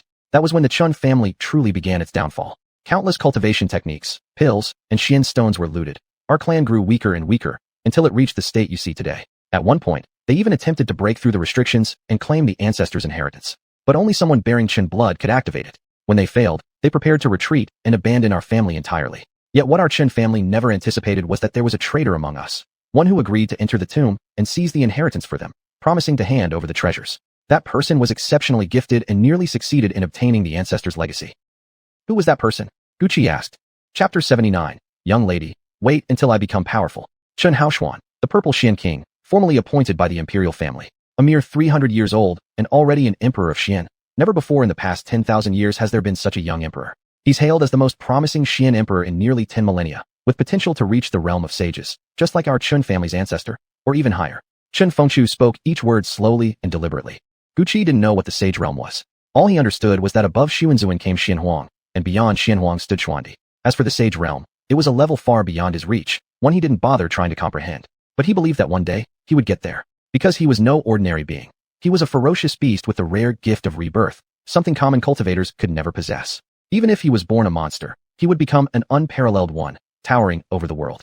There was an old saying across the Tianhuan continent. Enter Dao at 13, become a warrior at 21, master at 50, king at 300, venerate at 600, emperor at 1,000. The path to emperorship is uncertain. Only the deathless stand for 1,000 years. Cultivators usually achieve the rank of emperor only after a millennium. Yet Chen Haoshuan had ascended to emperorhood at just 300, an unfathomably monstrous talent. Gucci didn't know when he would ever reach such heights. He asked, how strong is he? Chen Fengchu knew Gucci was proud and wanted to surpass Chen Haoshuan. Still, she shook her head. You won't understand how powerful he truly is unless you face him yourself. You can't possibly surpass him. In his era, heroes rose in droves, geniuses emerged constantly, freaks of nature from every sect and holy land appeared endlessly. The saints' sons from major sects, the princes of empires and royal houses, the heir of ice and snow city, the mysterious women of the mystic maiden's palace. Any of them could have dominated their generation, become the strongest of their time. But then Chen Haoshuan appeared. They all became his backdrop, highlighting only his strength, his invincibility. From the moment he stepped into the great martial imperial city, he began displaying unmatched talent, battling, challenging, defeating saints' sons, fighting princes, never once losing. He climbed from the soldier of Xian realm all the way to king in merely 70 years. At just 100, he became king, dominating the world, receiving the title of Marquis. Listening to Chen Fengchu's praise, Gucci didn't feel discouraged. Instead, a confident smile spread across his face. Don't worry, he said. I will be stronger than him. Chen Fengchu gave him a helpless look. You're so confident. Then she smiled sweetly. But I believe you. Gucci threw back his head and laughed, a wild, arrogant laugh. Don't look down on this youth while I'm fallen. One day I shall rise again and rule over the 9 heavens. In this world, I alone am supreme. I will be peerless. His booming laughter echoed far and wide, reverberating through the entire space. Instantly, the surrounding beasts grew restless, roars surged one after another, rising into a deafening tide. Chen Fengqiu looked at Gu Qi, at his arrogance and grand declarations, and strangely, she didn't mock him. Instead, she felt that perhaps his words weren't empty boasts. She could almost see the image of Gu Qi standing unconquered upon the world, gazing down upon all under heaven. The sun dipped behind the western hills. Within the ancestral land, the dying sun bled crimson, painting the entire sky red. Slowly, the frenzied beasts calmed. Gu Qi and Chen Fengqiu had killed a beast and seized its territory, preparing to spend the night there. Gu Qi peeled off the beast's hide, tore its flesh into strips, and used his soul warrior ability to quickly gather droplets of rain, washing the meat clean. Chen Fengqiu watched in fascination and curiously asked, "Do you even know how to roast meat?" Gu Qi continued concentrating, forming drops of water from Xian energy to rinse the flesh, shaking his head. "No." Chen Fengqiu fell silent, exasperated. "If you don't know how, why go through the motions so seriously?" After a while, Gu Qi scraped off dozens of strips of meat, enough for two, and lit a bonfire, skewering the meat and roasting it steadily over the flames. The moon shone bright, stars sparse. The sun, moon, and stars within the ancestral land were no different from those outside, seemingly real and vivid. The two sat beside the fire, turning the roasting meat. Around them, only the occasional distant roar broke the silence. Chen Fengqiu glanced at Gu Qi, who looked carefree and relaxed, and couldn't help but ask, "Why do you cultivate? This path is extremely difficult. Wouldn't it be better to just live your life in peace among the deep mountains and forests?" Gu Qi stopped turning the meat, staring seriously at Chen Fengqiu. His eyes were deep as starry skies, clear, bright, utterly pure. "Because I refuse to be ordinary. No matter how hard the path, I won't give up. Living out my days in the wilderness might be good, but I don't like it. But you know, cultivation is truly brutal. Only those whose hands are stained with blood can reach the peak. You might end up becoming someone else's stepping stone." Gu Qi smiled. "I know you're worried about me. Don't worry, I won't die. Really. Eat. Try the roasted meat. See how it tastes. It's my first time doing this, after all." Chen Fengqiu took a bite, then made a disgusted face. "It's awful. Here, try it yourself. It's not bad at all. Here, try mine and see how it tastes." Gu Qi handed the roasted meat in his hand to Chen Fengqiu. Chen Fengqiu pinched her nose and took a bite. The spicy chili inside instantly overwhelmed her. Tears welled up in her eyes, brimming with rage. "Gu Qi, you bastard. I'm going to kill you. How dare you bring chili in here and feed it to me?" All traces of her earlier ladylike demeanor vanished as she flew into a furious rage, lunging forward with both hands reaching for Gu Qi's neck. Gu Qi dropped the meat and bolted immediately, setting off a bizarre scene. A black-clad girl furiously chasing a handsome white-robed youth. The boy shrieking uncontrollably as he ran, but never fighting back. Only when night deepened and the girl grew weary from pursuit did she finally stop, ceasing her assault. Under the moonlight, beside the campfire, Chen Fengqiu faced Gu Qi. Both fell silent. The previous chase had been too intimate, too many accidental touches. During the scuffle, Gu Qi had bumped into Chen Fengqiu's soft chest more than once, even experiencing several moments of skin-to-skin contact. Their lips had nearly met on multiple occasions. In the heat of the moment, neither had thought much of it. But now, in stillness, recalling those fleeting seconds, Chen Fengqiu blushed, flustered by the sheer number of close encounters. Gu Qi, too, couldn't forget. He remembered how, while trying to stop her attacks, his hands had accidentally brushed against her chest. That sensation lingered vividly in his mind, replaying itself over and over. Though Chen Fengqiu was already a Xian master and head of the Chen family, she was only 19. Gu Qi, on the other hand, had been a 21-year-old college student in his past life, technically 1 year older.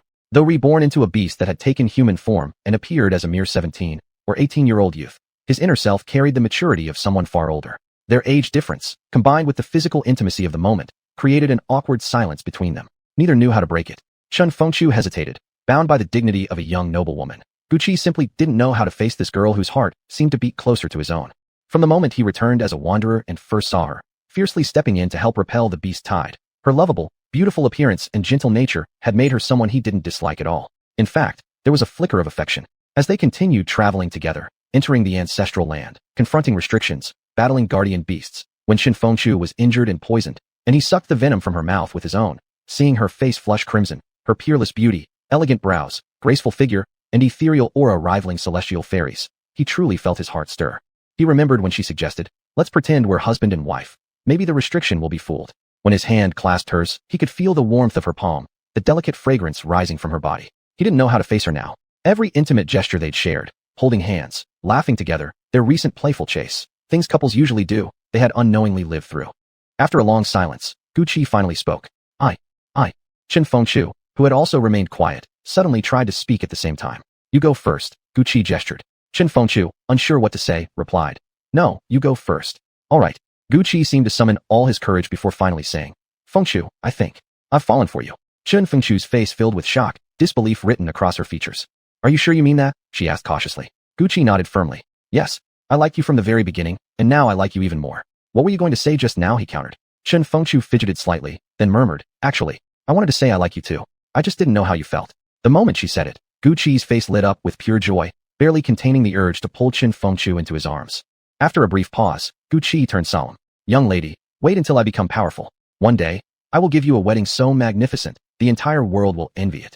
Chapter 80, 7 Dragon Slaying Stances. Chen Fengchu nodded lightly, her face glowing with joy. The bonfire continued to burn, and the moon had already passed its zenith. Chen Fengchu leaned against Gu Qi's shoulder, sleeping peacefully, a sweet smile playing on her lips. A night of tranquility passed. At dawn the next day, Gu Qi awoke to find Chen Fengchu still asleep, yet still smiling. He couldn't help but smile back. Without moving a muscle, he stayed in the same position, offering his shoulder for her to lean on, afraid of disturbing her peaceful slumber. It wasn't until a bestial roar shattered the silence that Chen Fengchu finally woke up.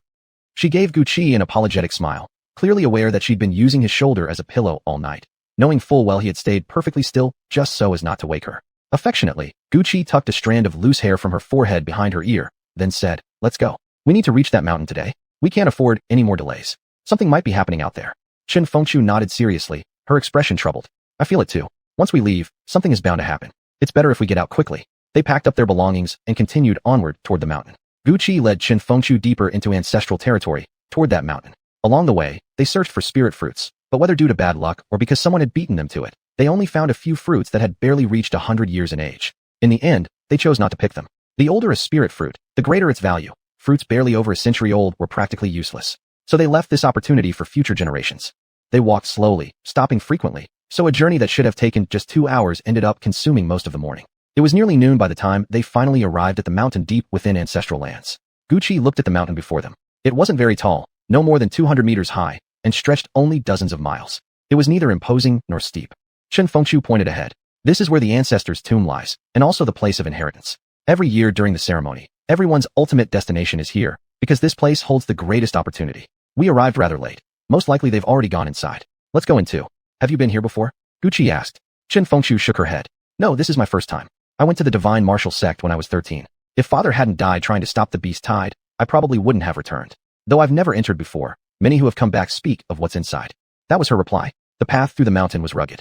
Since the Chun family ancestors' tomb lay deep within the mountain, they could only advance step by step. Below the rank of Xianwang realm, one couldn't fly freely through the air, so they had to walk. They kept getting caught on wild grasses, wasting considerable time. It took them a full hour to cover just a few miles. This is the ancestors' tomb, Chen Fengchu signaled to Gu Qi. There was no gravestone, only a small earthen mound, barely large enough to hold a single coffin. Are you sure this is it? Your Chen family ancestor seems rather frugal. No inscription, not even a name carved on a stone. Gu Qi was baffled. A peerless expert of unimaginable wealth buried under nothing but a dirt heap, without even a marked gravestone, spending vast resources just to bury someone in a simple coffin. Really, the rich truly did whatever they pleased. I'm sure. Don't underestimate this little mound, okay? There's space beneath it, but only Chen family blood can open it. Then how did the Wu family get in? Chen Fengchu shook her head, unsure. Probably they slipped in when someone from our Chun family opened the tomb. Oh, well then, let's go in quickly. No point wasting time. Chen Fengchu said, then sliced her left fingernail across her right middle finger, drawing a small drop of blood. With a flick, she sent the blood flying onto the mound. Slowly, the earth began to part. A vast, bottomless space opened beneath them. Chen Fengchu gestured for Gu Qi to jump down. Gu Qi swiftly scooped her around the waist and leapt straight in. Chen Fengchu immediately blushed deeply, flustered and stiff, frozen in his arms. Gu Qi reassured her, relax. Don't be afraid. Once down, Gu Qi gently released her and surveyed the passageway before them. It's completely dark in here, yet the corridor remains bright. How is that possible? Gu Qi murmured in bewilderment, silently marveling. Truly, the methods of saints are incomprehensibly powerful. Why hide the inheritance underground like this? Impossible to predict. Holding Chen Fengchu's hand, Gu Qi moved steadily forward through the passage, carefully inspecting the walls on both sides, hoping to discover something. There are people ahead. It looks like members of both the Wu and Qin families. Chen Fengchu confirmed, having noticed them too. Why are they all staring at the walls? Is there something written on them? Let's go take a look. Gu Qi and Chen Fengchu approached, and only then did the others notice them. The Chen family disciples simultaneously called out, family head. The members of the Wu family merely nodded in greeting before turning back, motionless once more toward the walls. Gu Qi scanned the crowd, searching incessantly, yet he couldn't find Wu Qingfeng anywhere. At that moment, Chen Jiuhu stepped forward, clasping his hands respectfully. Family head. Chen Fengchu gave a slight nod and said coolly, no need for formalities. What's going on? Why is everyone staring at the walls? Chen Jiuhu replied, this is the first trial set by our ancestor. Only by fully comprehending the techniques inscribed on the wall can one pass the first stage and enter the next trial. We arrived yesterday already. Why have you come only today? Chen Jiuhu asked. Chen Fengqiu briefly recounted their journey, though she deliberately omitted many crucial details, such as her intimacy with Gu Qi and their mutual confessions, only mentioning their encounter with Wu Qingfeng. Upon hearing this, Chen Jiuhu suddenly wore a look of realization. No wonder that young boy yesterday was disheveled and appeared injured. Where is Wu Qingfeng? Gu Qi asked quietly, still scanning the surroundings without speaking until now. Among so many people, why was Wu Qingfeng alone absent? Could it be that the boy had already comprehended the first trial and entered the second? Such speed, such insight. It was just too absurd. Chen Jiuhu flushed with embarrassment. To tell the truth, we're truly ashamed. All of us here couldn't match a mere 13 or 14-year-old boy. He grasped everything left on the wall in just half a day, then advanced into the second trial. None of us have surpassed 2/3 understanding, at best. Just as I suspected. That boy really has already mastered the first trial and moved on. His talent and comprehension are truly incomparable. After listening to Chen Jiuhu, Chen Fengqiu patted his shoulder reassuringly. Don't lose heart. You're not lacking in ability. It's just that the boy is monstrously gifted, far beyond what any of us could achieve. Only those saint sons from the sacred lands might compare. Focus now and strive to pass quickly. Don't bring shame upon the Chen family and become the laughingstock of others. Chen Jiuhu nodded earnestly and turned back to resume his meditation. Gu Qi and Chen Fengqiu exchanged a glance, then also faced the wall to begin their study. There were several lines of text on the wall, each accompanied by a series of sequential illustrations. At the top, bold characters declared, 7 dragon-slaying stances. Gu Qi stared at those words, instantly overwhelmed by a sense of awe and majesty. Dragon-slaying. Dragons were born rulers, ranking from birth as powerhouses equivalent to human Xian Wang realm experts among demonic beasts. They could take human form in youth, and grown dragons stood as mighty beings rivaling Xian Huang realm masters. The dragon race was formidable, their bodies armored with impenetrable scales, nearly indestructible under normal circumstances. Even humans generally avoided provoking dragons. And yet here existed a martial technique, boldly named 7 dragon-slaying stances. Who throughout history would dare speak of slaying dragons? Only humanity's strongest could force dragons to submit. As for others, dragons wouldn't even deign to acknowledge them. Chen Fengqiu, too, stood shocked by those characters. She stepped beside Gu Qi and whispered, these are the 7 dragon-slaying stances, the most supreme technique of my family's ancestor. Legend says he actually slew a dragon. Chapter 81, the 7th move, Dragon Slayer. Dragon Slayer. Gu Qi couldn't help but gasp in amazement. As a demonic beast himself, he naturally understood just how powerful the dragon clan truly was. If not for the existence of supreme human cultivators capable of challenging the dragons, the dragon race would have long ago unified the entire continent and become its absolute rulers. Instead of being confined to a remote corner, subsisting on resources pitifully scarce compared to those enjoyed by humanity. In ancient times, Tianhuan continent teemed with rampant demonic beasts, with the dragon clan reigning supreme. Humans were weak, enslaved and devoured as mere sustenance. It wasn't until later that humanity mastered cultivation techniques, creating an independent cultivation system to strengthen their bodies and fight against demonic beasts. Through generations of relentless effort and the continual emergence of prodigies, after accumulating strength over thousands of years, 10 great sage emperors finally appeared among mankind.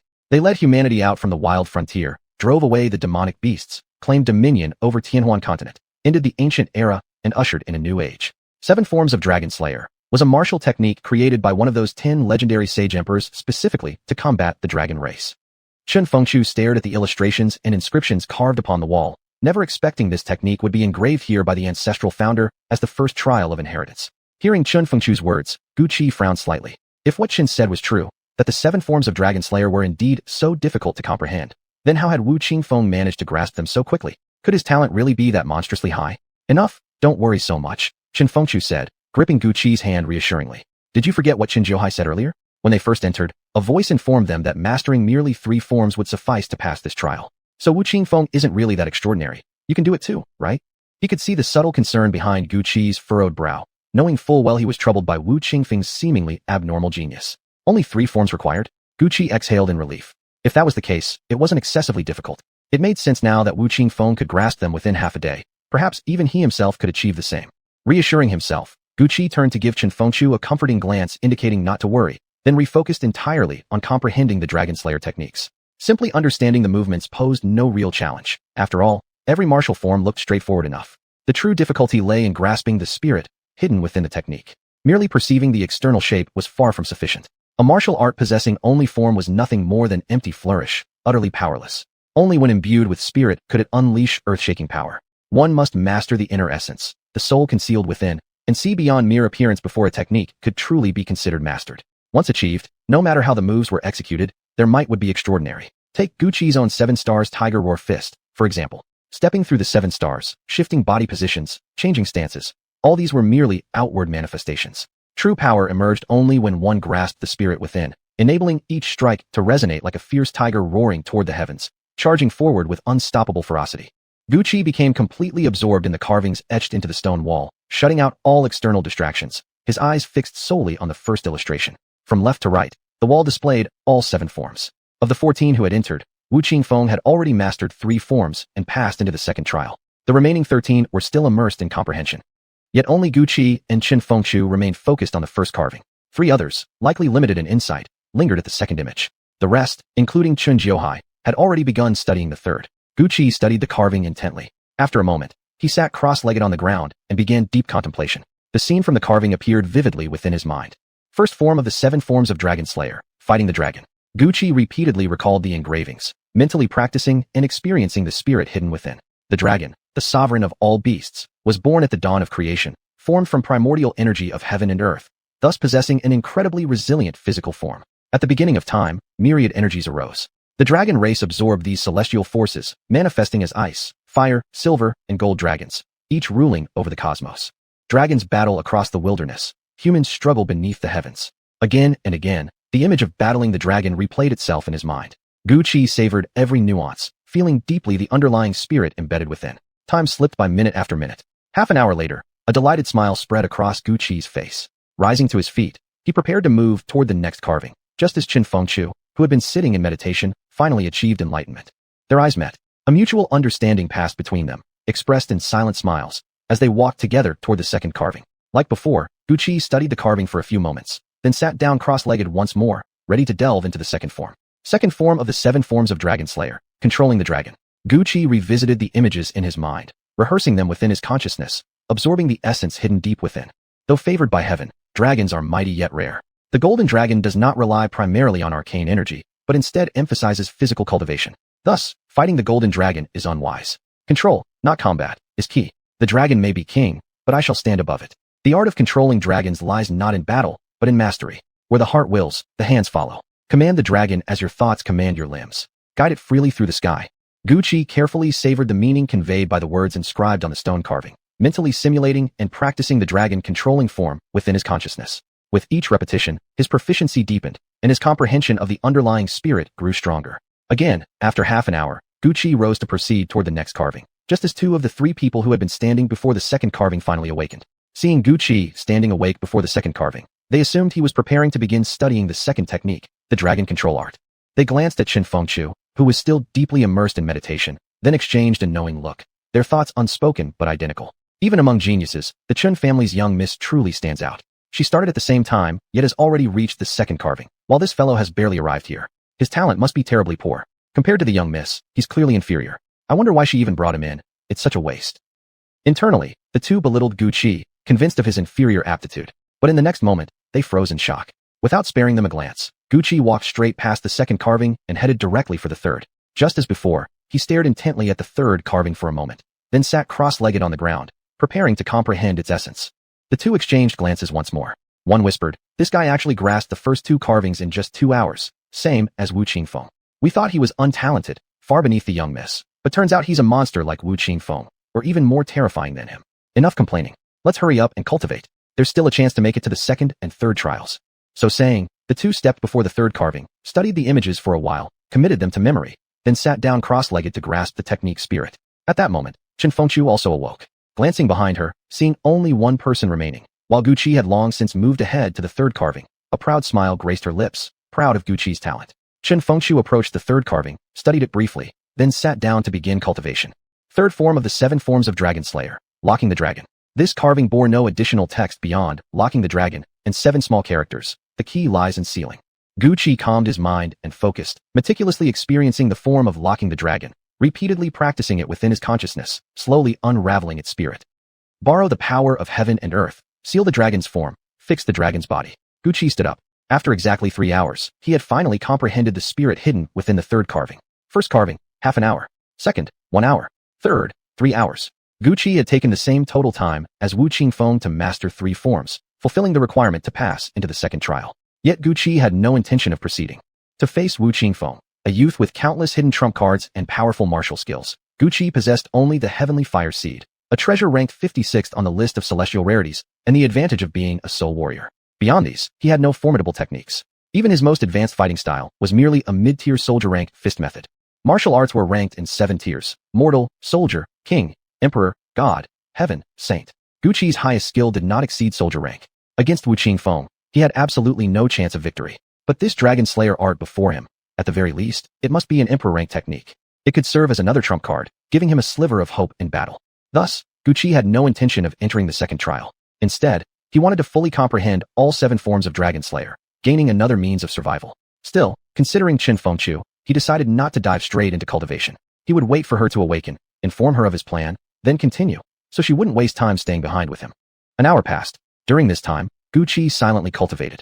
The arcane energy here was dozens of times denser than outside, immensely beneficial for training, and he refused to let the opportunity slip by. Meanwhile, 5 or 6 others gradually awakened, likely having grasped the third carving, and proceeded toward the second trial. But Guqi remained deep in meditation, unaware of their departure.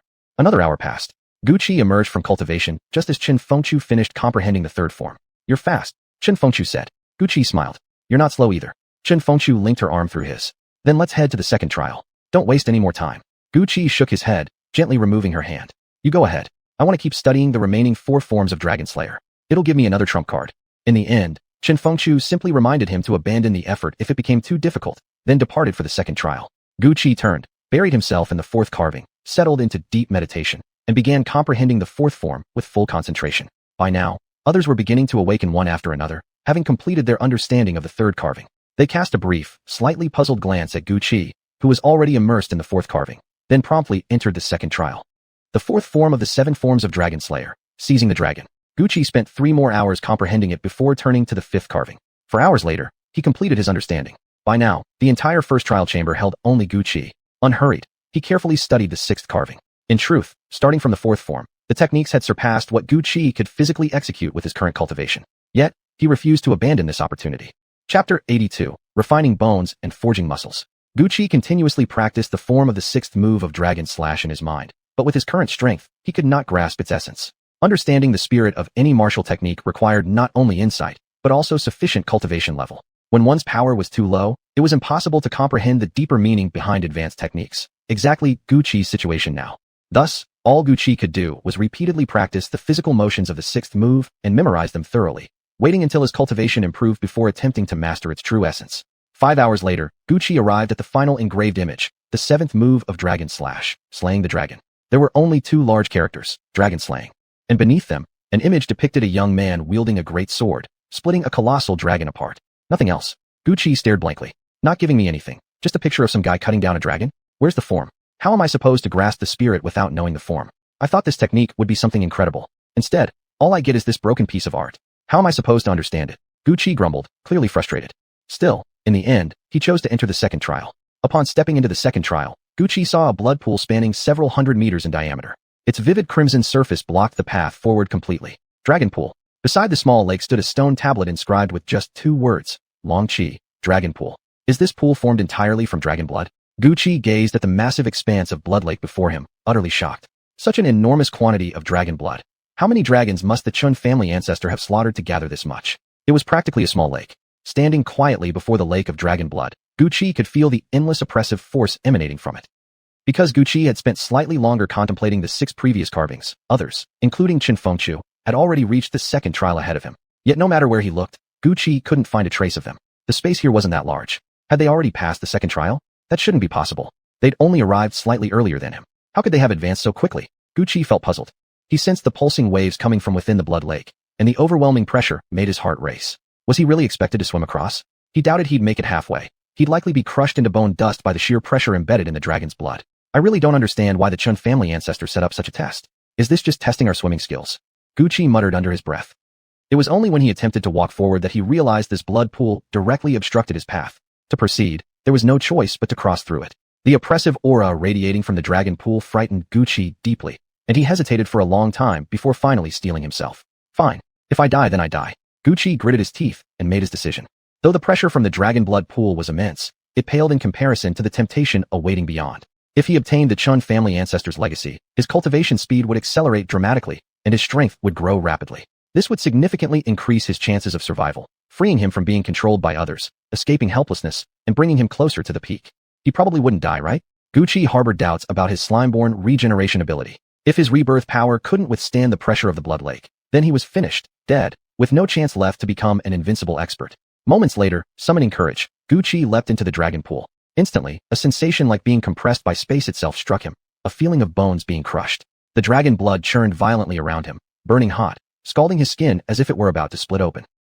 How can it be so powerful? It feels like I won't make it across. Gucci clenched his teeth, his brows tightly furrowed. The agony racked his body, tormenting him so badly that he wanted to retreat immediately. Even if it meant giving up the inheritance, anything to escape this suffering. A university student in his past life, and having never endured hardship in this life, Gucci had never experienced pain or torment like this. Yet, in the end, he chose to press forward. Because the inheritance mattered. Every bit of strength gained meant greater self-protection, and each increase in survivability strengthened the chain binding him to his goal. Only by enduring this pain could the subsequent effects unfold. Only then could he survive, an inch closer to the summit. No matter how rough the road ahead, no matter how treacherous the journey, my heart remains fixed on the peak. Death itself cannot stop me. Gucci didn't know this was called Daul heart, a steadfast heart pursuing the Daul, unshaken by hardship or external forces. It was essential for anyone walking the path of a true powerhouse. No matter how extraordinary your talent, how unparalleled your genius or comprehension, without a resolute heart devoted to the Daul, you would fall halfway, becoming nothing more than stepping stones for others' glory and legend. The pain intensified. Gucci felt as if many of his bones had already shattered, and he feared his heart might explode in the next moment. The blood lake wasn't deep, only reaching up to Gucci's chest, not enough to submerge him entirely. Yet with clenched teeth and a face twisted in agony, Gucci took one excruciating step after another forward. The 5-meter distance felt like it had lasted for centuries to Gucci. If only I could fly through the air, I wouldn't have to endure this torment, Gucci muttered through clenched teeth as he dragged himself forward, each step feeling as if he were crossing billions of light years. How did the others make it across? I have the body of a monster beast. Could it be that I'm still inferior to them? Gucci couldn't understand why such a brutal trial seemed effortless for others while he was struggling here. Am I really weaker than them? Why do they pass with ease while I feel like I'm in hell? He asked himself bitterly. Yet Gucci persisted. Even though every step was like walking through hell, he kept moving forward, refusing to give up. 10 meters, 20 meters, 30 meters, 100 meters, 110, 120. Gucci could clearly sense the oppressive force growing stronger. The sensation of his heart being crushed and his bones shattered wasn't just imagined anymore. It was real, already happening. His flesh turned crimson red, his face deathly pale, large beads of sweat rolling down continuously. Blood seeped from the skin on his face. Combined with the agonized expression brought on by excruciating pain, he now resembled a monstrous, horrifying creature. His skin and flesh had long since split open, revealing the red bone beneath. The pressure of the dragon blood relentlessly compressed him. The hollow sensation in his chest created a suffocating vacuum, utter agony beyond death itself. The 200-meter stretch had become an endless purgatory, an infernal ordeal constantly refining him. 300 meters left. Staring at the opposite bank, so close yet impossibly distant, Gucci felt utterly helpless. He simply couldn't move any further. The pressure here was dozens of times greater than what he'd endured during the first 200 meters. His flesh burst apart inch by inch. His slime-born regeneration talent, no matter how persistent, could no longer keep pace with the rate at which his body was tearing itself apart. Even as the regenerative ability repaired his wounds, the crushing pressure instantly destroyed them again. Soon, Gucci's body became a grotesque mess. All flesh below the chest had completely vanished, and even his bones began to fracture. Within the dragon pool, ancient dragon blood, preserved for millennia and still vibrant, mixed inseparably with Gucci's own. 210 meters, 220, 230. Gucci's consciousness grew hazy. Only instinct drove his legs to lift and stagger forward. One thought remained in his mind. Don't stop. If you stop, you lose your golden finger. Without it, you'll never level up like a cheat in this world. At 260 meters, Gucci could go no further. The crushing weight pressed down so heavily that he could no longer breathe. His consciousness faded into complete obscurity. Gucci collapsed to his knees, but somehow remained upright. His slime's regeneration silently worked to repair his injuries, yet each mended portion was immediately pulverized by the relentless pressure. These fallen dragons had been immensely powerful in life. Even a single drop of their blood was beyond what Gucci could endure. The fact that he'd made it this far was purely due to sheer willpower and the constant healing of his slime physiology. Otherwise, he would have fallen at the 100-meter mark, let alone survive 260 meters. Now, Gucci had lost all sensation. His mind plunged into chaos. Only his heartbeat remained, a steady pulse proving he was still alive. Time trickled by. Day after day, Gucci stayed in this state, completely stripped of flesh, his bones endlessly breaking and slowly mending, then breaking again, repeating endlessly. Every single bone underwent this cycle. His blood had drained completely just after his first 100 steps. Only the surrounding dragon blood prevented immediate death. He remained in this condition. Anyone who saw him would be stunned, deeply shaken. At this moment, Gucci no longer looked human. Only a few bones held up his relatively intact skull, and the pounding heart within signaled he was still alive. Strangely, he continued standing, never collapsing. Had he fallen, the immense pressure would have instantly crushed his skull and heart. 1 day, 2 days, 5 days passed. A week flew by since entering the ancestral grounds. 1/4 of a month had elapsed. Everyone else progressed through trial after trial. But Gucci, still stuck in the second trial, lingering between life and death. If Gucci fell, he would die, reduced to ashes. Under the continuous scouring of dragon blood, he hovered at the brink of life and death. Yet paradoxically, the very blood torturing him was tempering his physical shell, forging a true transformation. His bones fractured and healed dozens of times over, each time emerging stronger, harder than before. His meridians, bathed in dragon blood, grew thicker and more resilient.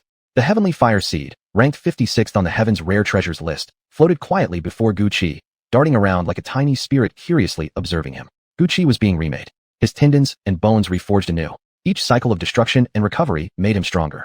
Yet throughout it all, Gucci remained deep in unconscious slumber, unaware of anything. The dragon blood's oppressive force remained intense, yet Gucci's body had largely adapted to the pressure of the dragon pool. With the rate at which his bones shattered slowing down, the slime's regeneration ability began to slowly restore his body. Gucci's bones were being tempered, his meridians growing stronger. The rhythm of his heartbeat gradually accelerated, each beat firm and powerful, as if the sound of his heart pounding could be heard clearly. Chapter 83, Reforging the Bloodline. Every single bone in Gucci's body had been tempered hundreds of times, hammered over and over again, repeatedly washed by dragon blood. Each bone was now soaked in it. With every shattering and healing, his bones became smoother, more radiant. The slime's innate ability continuously repaired the cracks in his bones, but each time the damage was mended, new fractures would immediately appear, because as long as Gucci remained inside the dragon pool, his bones would keep breaking. From the heart downward, Gucci's body resembled a skeleton, stripped of all flesh, a sight so grotesque it turned one's stomach, making onlookers feel nauseous. 11 days passed. Gucci still lay with eyes tightly shut, unconscious and barely alive. It was on this 11th day that, after remaining motionless for so long, Gucci twitched slightly. His head began tilting forward, inching toward the surface of the blood pool. Trapped in deep slumber, he had no awareness that death awaited him in mere moments. Ka, came the crisp sound of cracking bones. Gucci's body slowly tilted, on the verge of collapsing completely into the pool, destined to dissolve into a pool of pus and gore. At that instant, a sigh echoed through the vast underground chamber. A figure emerged abruptly from the darkness, appearing above Gucci. The old man gazed at Gucci's state, visibly shaken. Sigh, truly stubborn. Such indomitable will. Even in the face of death, you refuse to retreat. What were you thinking, entering this dragon pool? You're just a mere Xianbing warrior. Ah, well, seeing as your talent is promising, and your character admirable, I shall grant you a great fortune. The elder who appeared out of thin air had a long white beard, a kind face, bright eyes, and deep wrinkles. Though small and frail in stature, his stillness exuded an overwhelming pressure, as if one stood before a towering mountain, breath crushed beneath its weight. Looking down at Gucci, moments from death, the elder wore a helpless smile, half amused, half saddened by the young man's relentless, almost foolish persistence. A beam of intertwined black and white light shot from the elder's hand, slicing through the air. It rose from the blood pool, lifting Gucci's nearly unrecognizable body. The soft glow shaped itself into a circular disc of light, gently raising Gucci upward. Studying Gucci's condition, the elder's eyes gleamed with sharp insight. He sucked in a breath. Never before had he seen a human form so utterly ravaged. The slime's regenerative ability was gradually healing him. Gucci's bones were recovering at a pace imperceptible to ordinary eyes. But the elder was no ordinary being. His vision pierced through layers of energy and flesh. Instantly, he discerned the changes within Gucci's body, watching with growing interest. After a moment, a knowing smile spread across his face. This boy truly possesses profound fortune and destiny. A primordial undying heavenly beast, obtaining a chaos crimson fruit, an impossible celestial treasure capable of accelerating transformation, accompanied even by a heavenly flame seed. The chaos crimson fruit, anything bearing the words primordial, chaos, or origin, was a treasure dating back to the birth of the heavens and earth. The chaos crimson fruit, primordial spirit stones, and Hongmeng Dao fruit, the 3 legendary divine medicines of Tianwaxia continent. Since the dawn of time, they had appeared only a handful of times, and each appearance sparked catastrophic wars among factions, battles ending in shattered skulls, broken limbs, and rivers of blood. The elder was genuinely stunned by Gucci's luck to possess such a miracle as the chaos crimson fruit. And the undying heavenly beast, one of the ancient mythical beasts, has reappeared and achieved humanoid form ahead of schedule. If not cut down prematurely, it was destined to become a saint. But which side would it choose, beasts or humans? 1,000 years have passed. Chaos stirs once more across the continent. The dragon clan will eventually succumb to their desires. But in this age where no saints walk the world, can humanity withstand the coming invasion? Worry clouded the elder's face as he muttered to himself. Ah well, since you've taken human form and managed to reach this place, passing the trial, I shall bestow upon you a great fortune. Not because I expect you to stand with humankind in the future, but merely I pray, do not join the beasts in bringing ruin to this land." With these words, the elder flicked his wrist. A mysterious beam of light shot toward Guqi's near-lifeless body. Gentle yet firm, the arcane light enveloped him like a cocoon, radiating infinite brilliance, shining with blinding splendor. His bones accelerated their recovery. Fractures healed before the eye, starting from the feet, then legs, moving up to the ribs. The shattered remains slowly knit back together. Half a bell later, a flawless skeleton stood complete, new bones pure white, lustrous, glowing with inner light. Observing Guqi's restored frame, the elder murmured, "I promised you a great fortune. Now let's see if you can endure it." Hands shifting in complex patterns, the elder summoned the essence of heaven and earth. The surrounding primal energies trembled violently, swirling at speeds too fast for mortal eyes to follow. As the elder's hands danced through seals, the dragon pool beneath them roared and churned, boiling like scalding water. The old man shouted, "Rise!" The dragon blood within the dragon pool erupted skyward, swirling and dancing beneath the earth. With a swift change of hand seals, the elder waved his hands, and the blood abruptly halted its motion, hovering silently between Guqi and himself. With a sweeping motion of his right sleeve, the countless droplets of blood in midair rapidly condensed, diminishing in number until only 7 remained. 7 glistening drops of vivid crimson, radiant with divine light. These were the most refined dragon blood of the dragon clan, condensed from 1/3 of the entire dragon pool's contents. Each drop contained overwhelming draconic might, radiating such oppressive warrior that it stirred palpitations in the heart. A single drop seemed capable of collapsing the heavens, another enough to shatter the earth. Glowing with sacred brilliance on the surface, they pulsed with rich, vibrant life force. With a palm strike, the elder sent the 7 dragon blood droplets, still suspended in midair and imbued with dragon essence, shooting directly into Guqi's chest. Boom, boom, boom. Guqi's heart began pounding violently, like the heartbeat of a colossal dragon, deep, thunderous, horrifyingly loud in the vast underground chamber. After entering Guqi's body, his heart felt as if packed with explosives, ready to detonate. The 7 droplets circled his heart endlessly, spinning rapidly, but not a single one merged, refusing to become part of him. They radiated terrifying divine might, their sacred light shimmering so brightly that 7 phantom dragons could be seen dancing around Guqi's heart, heads raised as they roared toward the sky. The elder frowned slightly, uttering a soft note of confusion. The dragon blood refuses to merge with this boy's body.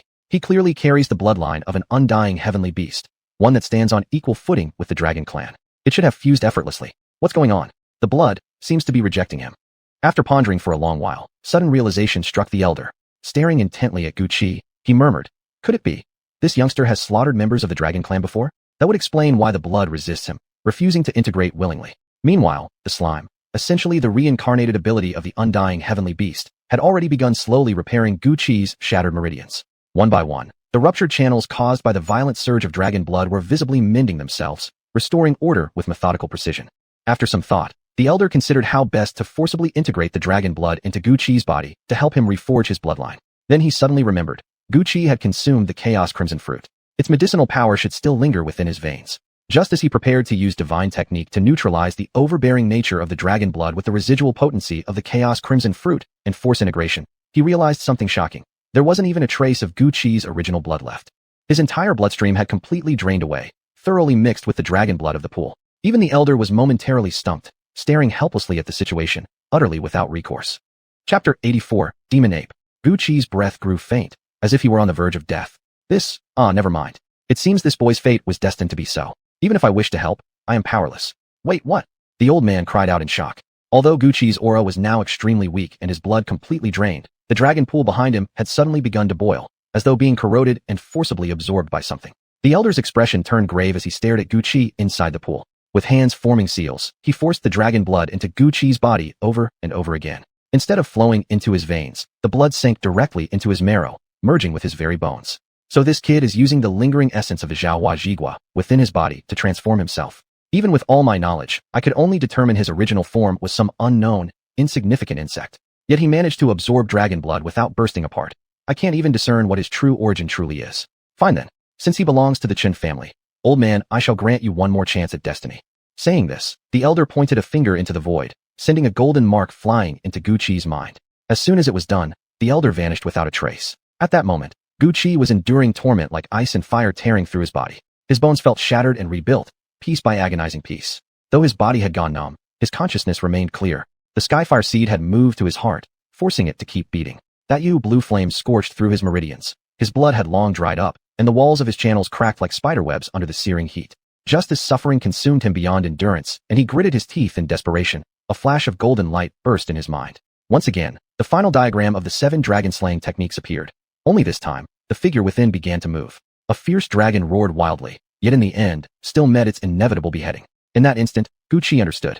The 7th movement wasn't a technique at all. It was the indomitable spirit of a supreme warrior who fears nothing. The entire 7 dragon-slaying forms flowed through his mind seamlessly, each move now smooth and perfect, as though mastered over decades of practice. The dragon blood surged into his body, repeatedly refined by the skyfire within. When no further refinement was possible, Gucci's body crazily absorbed the purified essence from the remaining pool. The blood fused into his own life force, filling him with a cool, soothing sensation that made him moan involuntarily. He came back to life once more. How much time passed, he didn't know. But when Gucci opened his eyes again, they shimmered with brilliance, his aura vast and imposing. At first glance, anyone would mistake him for an unparalleled expert. No way. How could the dragon blood pool have completely dried up? Gucci stared in dismay at the spot where the sacred pool once stood, now nothing but ordinary earth, save for a deep hollow indicating its former presence. Oh no. If the dragon blood pool is gone, future generations of the Chun family won't gain its benefits anymore. When Qin Fengshu finds out, she'll probably forget it. I'll deal with that when I see her. Only then did Gucci realize he was completely naked. His clothes must have been dissolved by the corrosive power of the dragon blood. He examined his new body for a moment before retrieving a fresh set of robes from his spatial pouch and dressing himself again. The spatial ring remained intact despite the extreme pressure earlier, a testament to both its maker's incredible prowess and its mystical nature. One day, I will surpass even those who created this. Dressed and ready, Gucci prepared to press onward, but as soon as he stepped forward, something felt off. Looking down, he saw that his foot had left a massive crater in the ground. His strength had always been formidable, but not to this extent. Could it be? I actually absorbed all the dragon blood. Skeptical, Gucci threw a punch into the air. The sound of an explosive crack echoed back.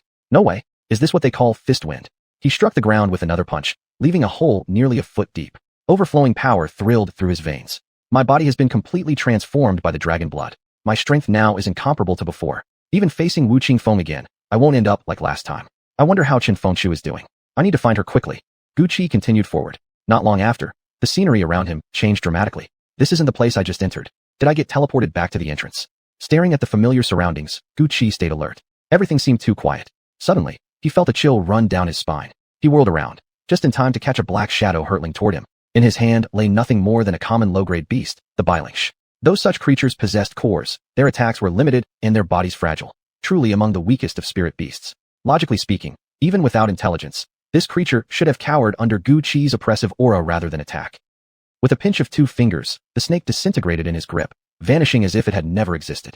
What is this? How could the Bailing vanish like that? This. Before Gucci could think further, a roar erupted from the bushes. A monstrous beast with steel-like spines on its back charged out, ramming straight toward him. But Gucci, whose body had already been transformed by dragon blood, felt no fear at all against such feeble attacks. With a casual kick, the beast was flung to the ground, lifeless. Just like before, it disappeared instantly after death. Could it be? I've fallen into an illusion. Gucci fended off a third charging beast, recalling his previous battle against Wolf City's young master. Back then, the air had trapped him in an illusion, trying to make him die from fear. Yet compared to that experience, this illusion seemed flawless, as if utterly real. Gucci didn't kill the beast this time, but left it severely wounded. He touched the blood oozing from its wound. Faint traces of arcane energy still lingered within. It was undoubtedly demonic beast blood, but why did it vanish upon death? Whoa! A howl rang out. A wolf-shaped beast appeared. Unlike earlier, Gucci hadn't killed the last one, yet another still emerged. Evading the wolf beast's attacks, Gucci carefully observed its current state.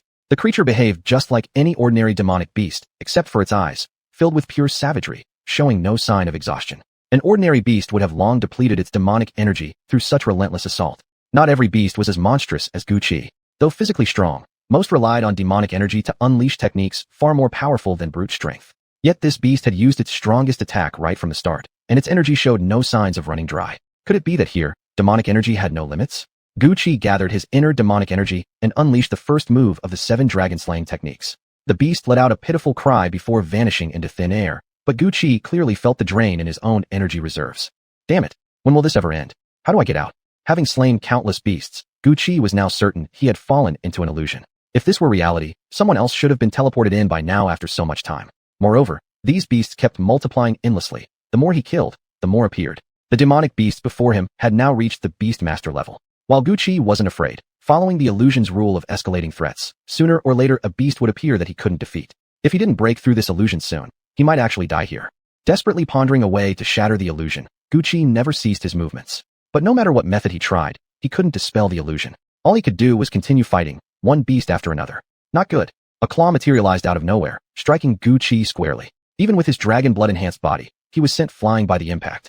Barely managing to stabilize himself, searing pain exploded in his chest. Looking down, he saw a massive palm imprint, nearly piercing straight through. If not for his powerful innate abilities, he would have died instantly from that blow. "Brat, I'll make you suffer," came a furious roar, and the beast's form finally revealed itself to Gu Qi. Wasn't this the demon ape from Sunset Mountains? How could its aura be so overwhelming? Its oppressive power crushed down on Gu Qi, threatening to shatter his Daul heart. "This is an illusion," Gu Qi growled. "But even if it is, I won't be broken beneath the weight of some lowly demon ape." His hands flashed through seals, forming the lotus seal, which slammed fiercely into the ape's spiritual sense. Yet the demon ape seemed unharmed, charging forward once again. Seven-star tiger roar fist.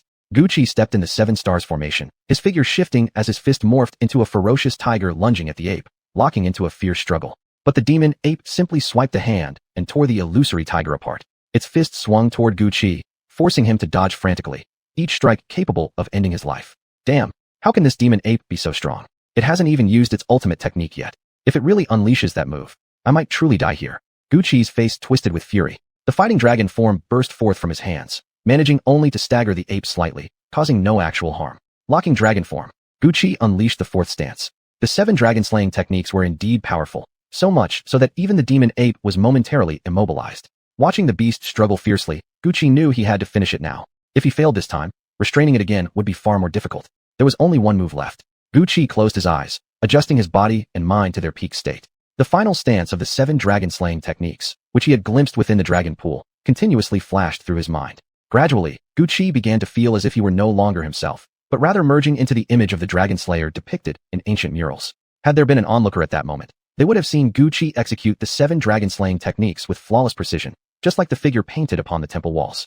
At last, Gu Qi unleashed the ultimate technique, the true dragon slayer. It struck the demon ape with devastating force. The beast let out a mournful cry before vanishing into nothingness. It's finally over. This final move. Before Gu Qi could finish speaking, darkness swallowed him whole. Chapter 85. The Mysterious Elder. When Gu Qi woke up again, he had no idea what time it was. The scene before him was completely different from before. Now it seemed as though he had returned to the Chun family estate. So much pain. The slaying the dragon technique truly possessed power capable of wiping out an entire dragon clan. But the cost had been enormous. Gu Qi smiled bitterly as his innate skill continuously repaired his injuries. Even with the body recovery process ongoing throughout his unconsciousness, he still couldn't move. If even his body, transformed by dragon blood, suffered such severe backlash, the price was indeed steep. Yet, recalling its sheer destructive power, Gu Qi believed it had been worth it. Still, like the heavenly fire seed, this move could never be used lightly again. He didn't know how long he'd been unconscious. As for Chun Fengshui, had she experienced the same illusions? He hoped she was all right.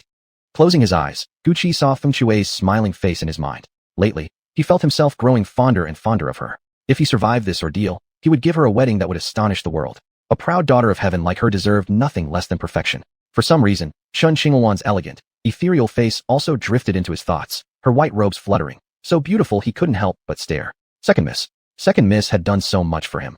Without her kindness, he might still be trapped in the Sunset Mountains. And during his time at the Chun household, her support had touched him deeply. How heartbroken would she be if she found out her elder sister was with him now? Gu Qi chuckled bitterly. After all, he was just an ordinary college student, once full of wild fantasies. Hadn't he dreamed, during those innocent days, of holding both sisters close? But they were peerless geniuses of their generation. Would they ever accept someone like him? A sharp pang of pain snapped him back to reality. Right, he was still inside the Chun family's secret realm. Whether he'd even survive to leave remained uncertain. How could he possibly indulge in such foolish daydreams now? Securing the inheritance should be his only priority. After resting a while, Gu Qi finally felt his body responding. He stood up slowly, scanning his surroundings. Any Qin family disciple present would instantly recognize the layout and decorations. They were identical to those of their ancestral hall. Cautiously exploring, Gu Qi found no traps or mechanisms, except for one difference: a small box placed upon the altar. Though it appeared utterly ordinary, Gu Qi felt an inexplicable pull toward it, as if some voice within screamed for him to take it. He stepped forward and touched the box, surprised to find no protective barriers as he had expected. He picked it up and tried to open it, but no matter how hard he tried, the box refused to budge. Fine, I'll leave it for now. First, I need to find Fengshui. Gu Qi stored the box within his spatial ring and turned to leave. The moment Gu Qi disappeared from sight, an aged figure silently materialized, the same elder who had once appeared at the dragon blood pool. Watching Gu Qi's retreating form, the old man nodded in satisfaction. Never expected this young fellow to come this far. Now that he's accepted my token, he is officially my disciple. Huh? After wandering the mortal world for decades without finding a suitable successor, my legacy continues here. And his little beloved is the new heir to our Qin family. born with the phoenix embryo constitution. Pity, hardly anyone can recognize it now. If properly cultivated, that physique could reach unimaginable heights. But alas, I am powerless to guide her. Still, I suppose I can grant her one final boon. That youth from the Wu family is also extraordinarily talented, encountering wonders after wonders. This generation seems destined to produce countless prodigies. Perhaps the time foretold has finally arrived. For even a petty clan like the Wu family to dare humiliate the Chun household. Humph. If these two youngsters grow strong enough, they may well surpass us old-timers. Only hope remains that the Chun family survives the coming catastrophe. With those words, the elder vanished once more. After leaving the hall, Guqi encountered no further barriers. The path ahead remained eerily quiet, until, not long after, he heard sounds of battle. He couldn't tell whether the fighters were from the Chun or Wu families. Don't dream on. Our clan leader will definitely obtain the treasure left behind by the ancestor. It was Chun Tianlong and several other Chun disciples, fighting against two members of the Wu family. Though the Wu duo weren't particularly strong individually, together they activated a strange arcane weapon that completely suppressed Chun Tianlong and his group. No longer the refined young nobleman, Chun Tianlong now barely managed to defend himself. The Chun family's treasures are none of the Wu family's concern, came a calm, youthful voice. From behind a tree stepped a boy clad in simple clothes, but his presence exuded the aura of a true powerhouse. Guqi, stay out of this. Our clan is battling Wu Qingfeng for the ancestors' divine artifact. Hurry and aid the clan leader. Although Chen Tianlong held no affection for Guqi, faced with overwhelming enemies, he chose to set aside their differences. Stop him. We can't let him interfere with the young master. Although the one who arrived was only at the Xianbing realm, the dangerous aura emanating from him made the two Wu family members highly vigilant. A flash of white light shot through the air. Instead of targeting Chen Tianlong, the Wu family member chose to attack Guqi. The light moved so fast that Guqi couldn't dodge it in time. It slashed directly across his arm. Looking down at his wounded arm, Guqi realized how narrowly he'd avoided losing it completely.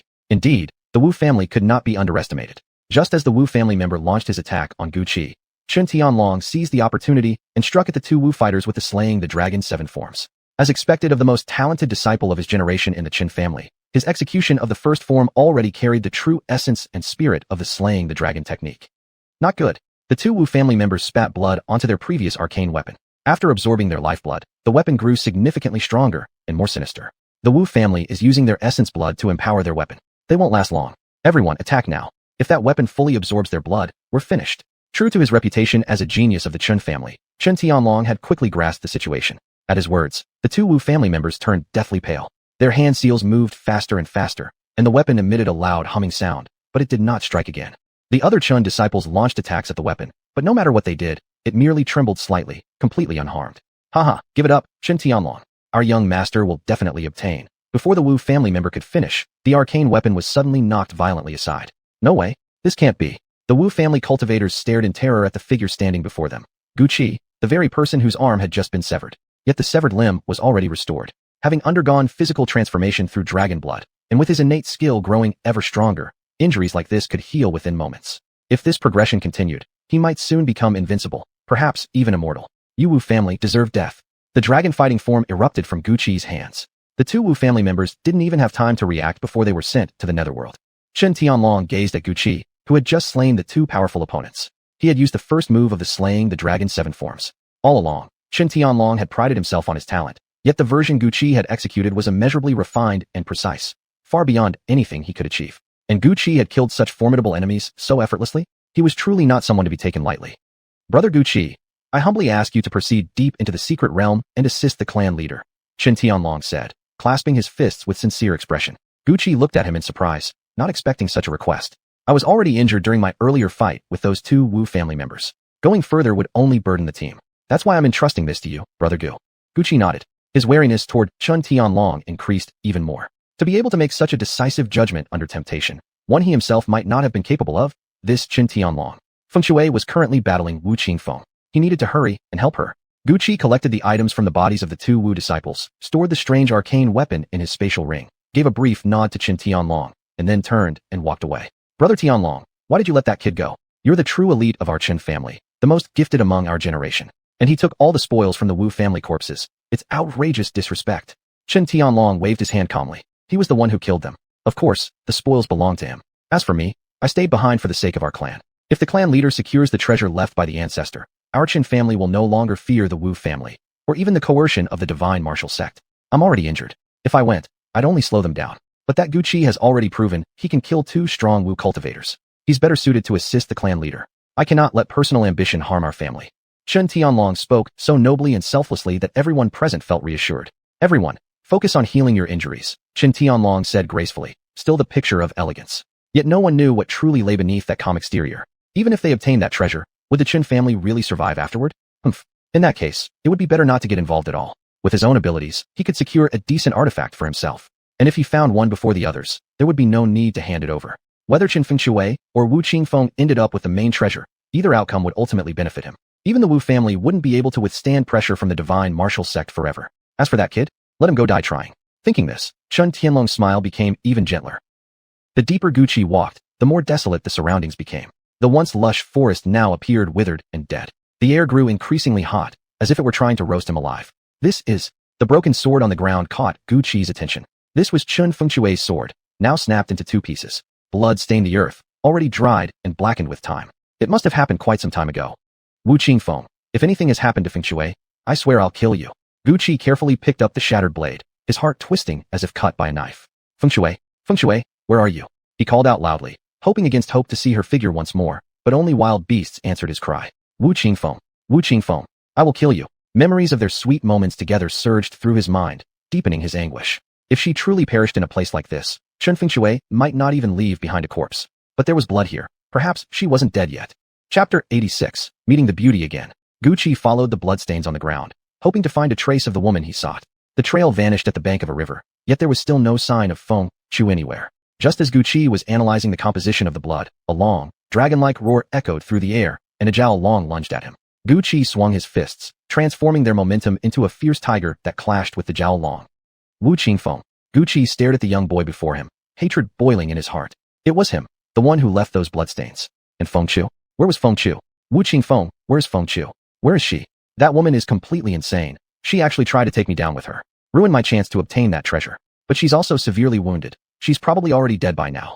Wu Qingfeng, seeing how easily Guqi had blocked his attack and sensing the vast improvement in his strength, immediately turned to retreat, clearly unwilling to linger in a prolonged fight. How dare you? Hearing Wu Qingfeng's words, Guqi's eyes turned blood red. No, it couldn't be true. Feng Chu was so powerful. How could anything happen to her? If Feng Chu were here, she'd want me to bury you in this secret realm forever.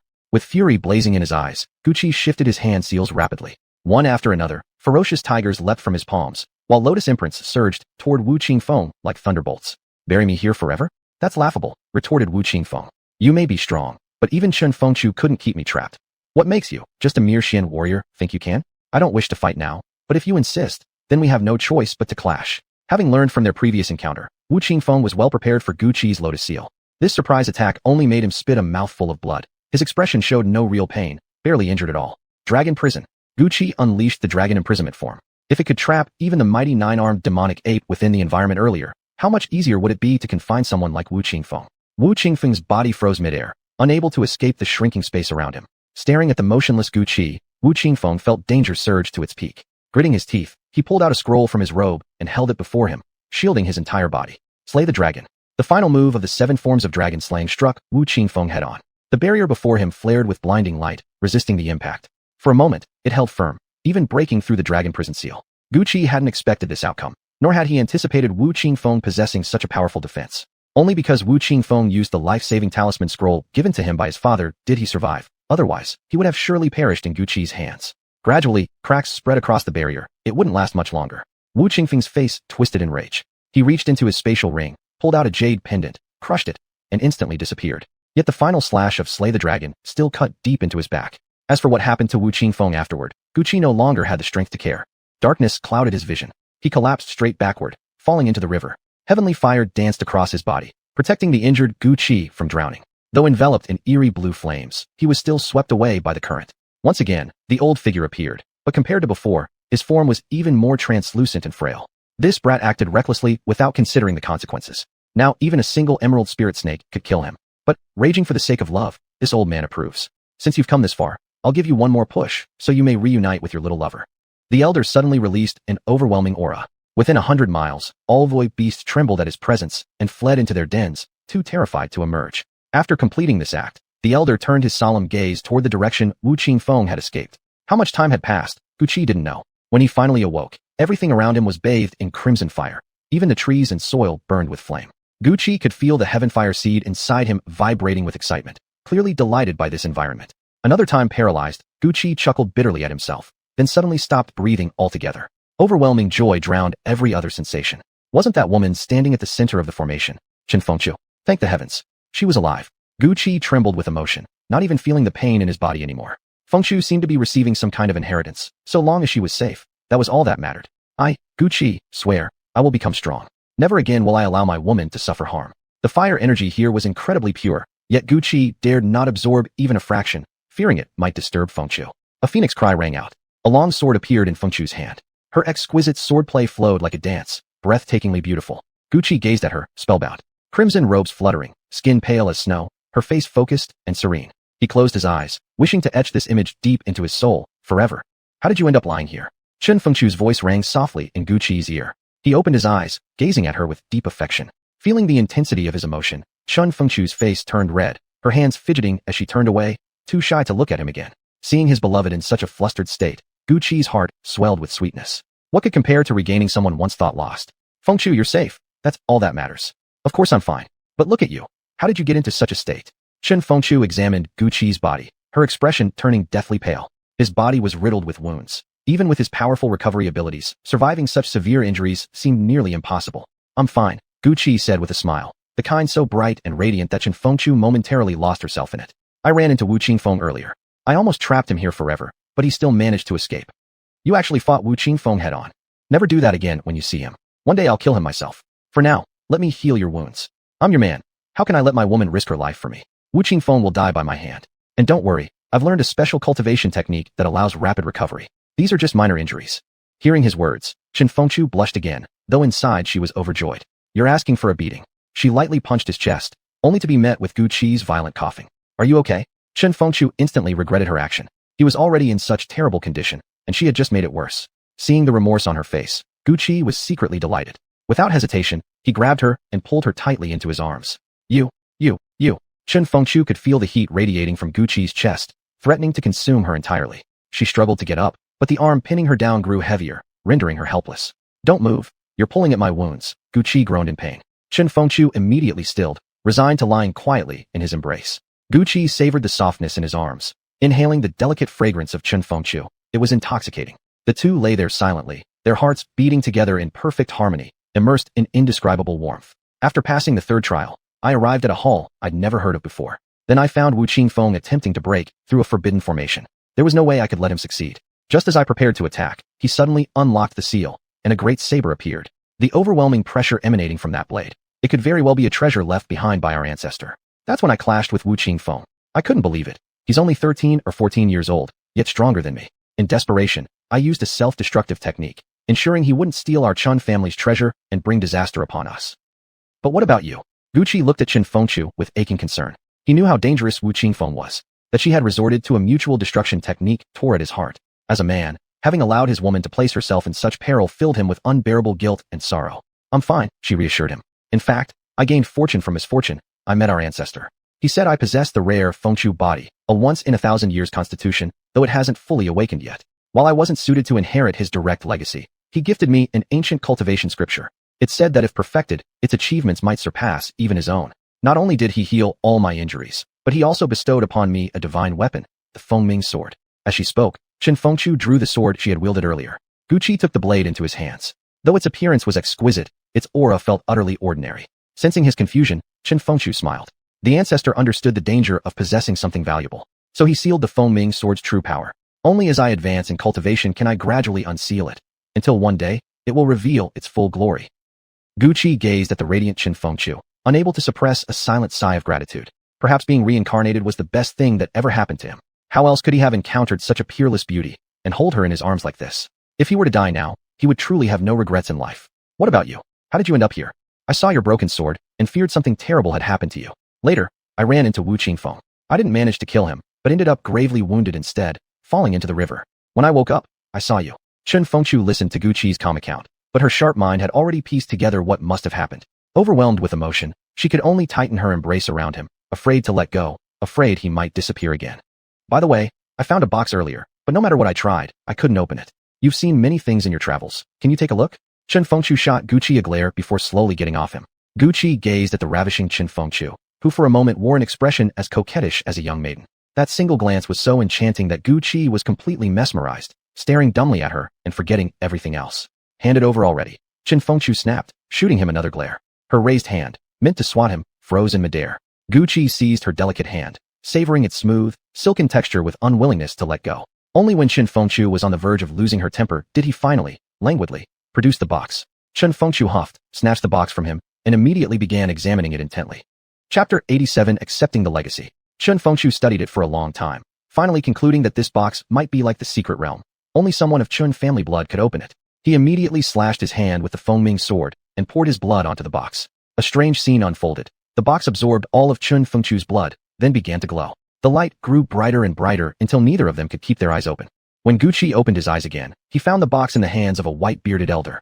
Though small and thin, the old man radiated an aura unmatched by anyone Gu Qi had ever encountered. He had never met anyone so powerful before, but he couldn't tell whether this person was friend or foe.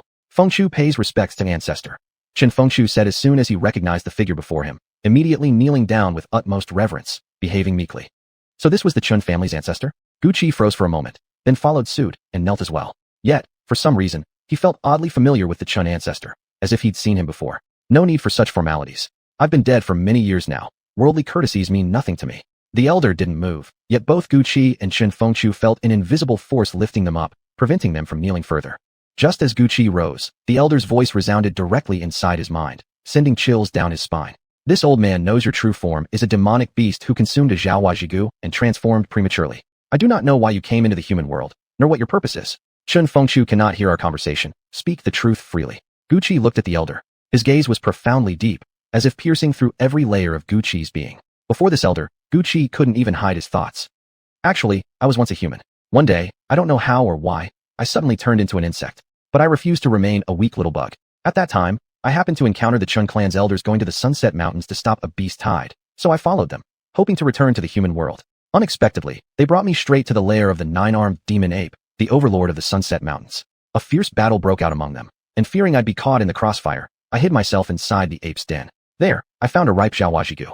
While no one was looking, I secretly ate it. After consuming it, I fled for my life. Once I escaped safely, I transformed into human form and met the second miss of the Qin family. She took me back to the Qin household and taught me martial arts. To me, the Qin family has shown immense kindness. It was the first place I stayed upon returning to the human world, just like my hometown. And Qin Fengchu, the current head of the Qin family, is also my fiancé. I would never do anything to harm the Qin family. So that's how it was. Huh. The elder laughed heartily, leaving Gu Qi utterly astonished. Such an unbelievable story, even though it was true, would normally be impossible for others to accept. Yet the elder seemed genuinely delighted. The thoughts of a cultivator at such heights were truly unfathomable. Girl, your judgment is excellent. Once you leave here, marry quickly. The Qin ancestor laughed loudly, and the box reappeared in Gu Qi's hands. Thank you, ancestor. Gu Qi looked at the ancestor with deep gratitude. If the ancestor himself had spoken these words, there was no doubt he could marry Fengchu. It was too good to be true. Qin Fengchu didn't reply, only blushing deeply. Her beauty captivated Gu Qi completely, making him forget entirely that the ancestor still stood nearby. Young one, since you've accepted my token, you've agreed to become my disciple, haven't you? Only then did Gu Qi snap back to reality, overwhelmed with joy. Disciple Gu Qi greets master. Good, good, good. Gu Qi, open this box. It contains what I have left for you. The elder laughed, clearly in high spirits, while Qin Fengchu stood quietly beside them, watching their interaction. Gu Qi opened the box and saw only an ancient-looking ring inside, nothing else. This ring is called the Qinkuan ring, the most precious item I own. It can store spiritual energy identical to that of its bearer, and will grow in capacity as the bearer's cultivation advances. Moreover, it contains an independent space within, so vast that even I do not know its limits. Upon hearing these words, Gu Qi couldn't help but widen his eyes slightly. If this ring could store spiritual energy, wouldn't it be like having a second self? Even after using Zhanglong, he could still maintain basic movement. More importantly, when breaking through cultivation barriers, enormous amounts of spiritual energy are required. With the stored energy from the ring, and provided his mental state kept pace, wouldn't bottlenecks become almost non-existent? Thank you, master. At a loss for how to express his gratitude, Gu Qi could only kneel once more. Rise, child. To have found a satisfactory disciple is truly my fortune. Were it not for the Qinkuan ring preserving my lingering soul within this ring, I would long ago have vanished into nothingness. How then could I have ever met you and taken you as my apprentice? Though you are not of Qin blood, I trust my judgment and I trust your character. Child, the future of the Qin family rests upon both of you. Master, rest assured, I will protect the Qin family with my life. As long as Gu Qi still walks this world, the Qin family shall never fall. Ancestor, please rest easy. I will fulfill my duties as head of the family and restore the Qin clan to its former glory. Hearing their words, the elder let out a soft sigh, Whether from joy or sorrow, none could tell. Remember this, both of you. In this world, the weak are prey to the strong. Do not betray your own heart, but also do not commit heinous acts. Beware of treachery, for human hearts are perilous. And stop calling me ancestor. You may call me Old Man Shun. They nodded. Old Man Shun continued. Gu Qi, I will remain by your side. But cultivation depends entirely on oneself. I can only guide, not assist. Do you have any complaint? A teacher for a day, a father for life. I have no complaints whatsoever. Gu Qi knelt firmly, speaking with solemn sincerity. Good, good, good. There is one more gift I must give you. With a wave of his hand, a golden great sword appeared in midair. This blade is named Wulong, the very sword I once used to slay dragons. It has absorbed dragon blood and awakened chaotic intelligence, becoming a divine weapon. May it shine brightly once more in your hands. Isn't this the same weapon I fought Wu Qingfeng over earlier? Chen Fengchu stared at the shimmering golden blade, unable to suppress a shiver of fear. It had already developed sentience. After my death, it wandered these tombs. Meeting you was fate. Please, ancestor, eliminate Wu Qingfeng. Though only 12 or 13 years old, his talent is monstrous, and he covets our Chen family. If left unchecked, he will become a great calamity. Gu Qi was stunned. Chen Fengchu was actually asking the ancestor to kill a mere youth. Fate cannot be defied. I am powerless here. This burden falls to you. That boy likely harbors some terrifying existence as well. Tread carefully. At the mention of Wu Qingfeng, even Old Man Chen's expression turned grave. He hadn't expected Wu Qingfeng to possess such fortune, truly a destined rival. Rest assured, Old Man Chen, I will personally kill Wu Qingfeng. Gu Qi's voice was firm, his mindset deepening once more. Excellent, excellent. That fearless spirit. That's what makes a true expert. What Changjia hasn't walked along the edge of life and death, doing what seems impossible. True strength lies in the heart. Satisfied, Old Man Shun gazed at Gu Qi, his hand seals shifting rapidly until the mighty Wulong, like Feng Ming before it, transformed into an ordinary-looking sword. There is one more thing, Old Man Shun, Gu Qi said hesitantly. Earlier when I entered the dragon blood pool, I accidentally dried it up completely. Ashamed, he bowed his head. After receiving so much kindness from the Chen family, destroying their sacred pool meant for nurturing young heirs filled him with guilt. I know. Had I not intervened back then, you would have died inside that pool. So it was you who saved me.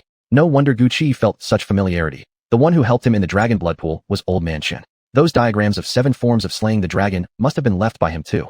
Old Man Shen, no need to say more. You are my disciple. Everything I leave behind belongs to you. No guilt required. Your body has already undergone transformation through dragon blood. So long as you avoid recklessness, your achievements will surpass even mine. Dragon blood transformation? But I haven't noticed any significant changes, only increased strength. Everything else feels the same. Gu Qi clenched his fist, testing his body, puzzled. The power of dragon blood lies in endless regeneration. It can heal even the gravest injuries over time. A cultivator at your level unleashing, slaying the dragon, should have exhausted their spiritual energy and perished instantly. Only because your body was remade by dragon blood could you endure it. But carelessness could cost you your life. Also, the dragon prison form, though immensely powerful in sealing an opponent, is not without price. Using it drains your very lifespan. Use it sparingly. I understand. I won't use it lightly again. Gu Qi felt regret. Such a formidable technique came at the cost of his life.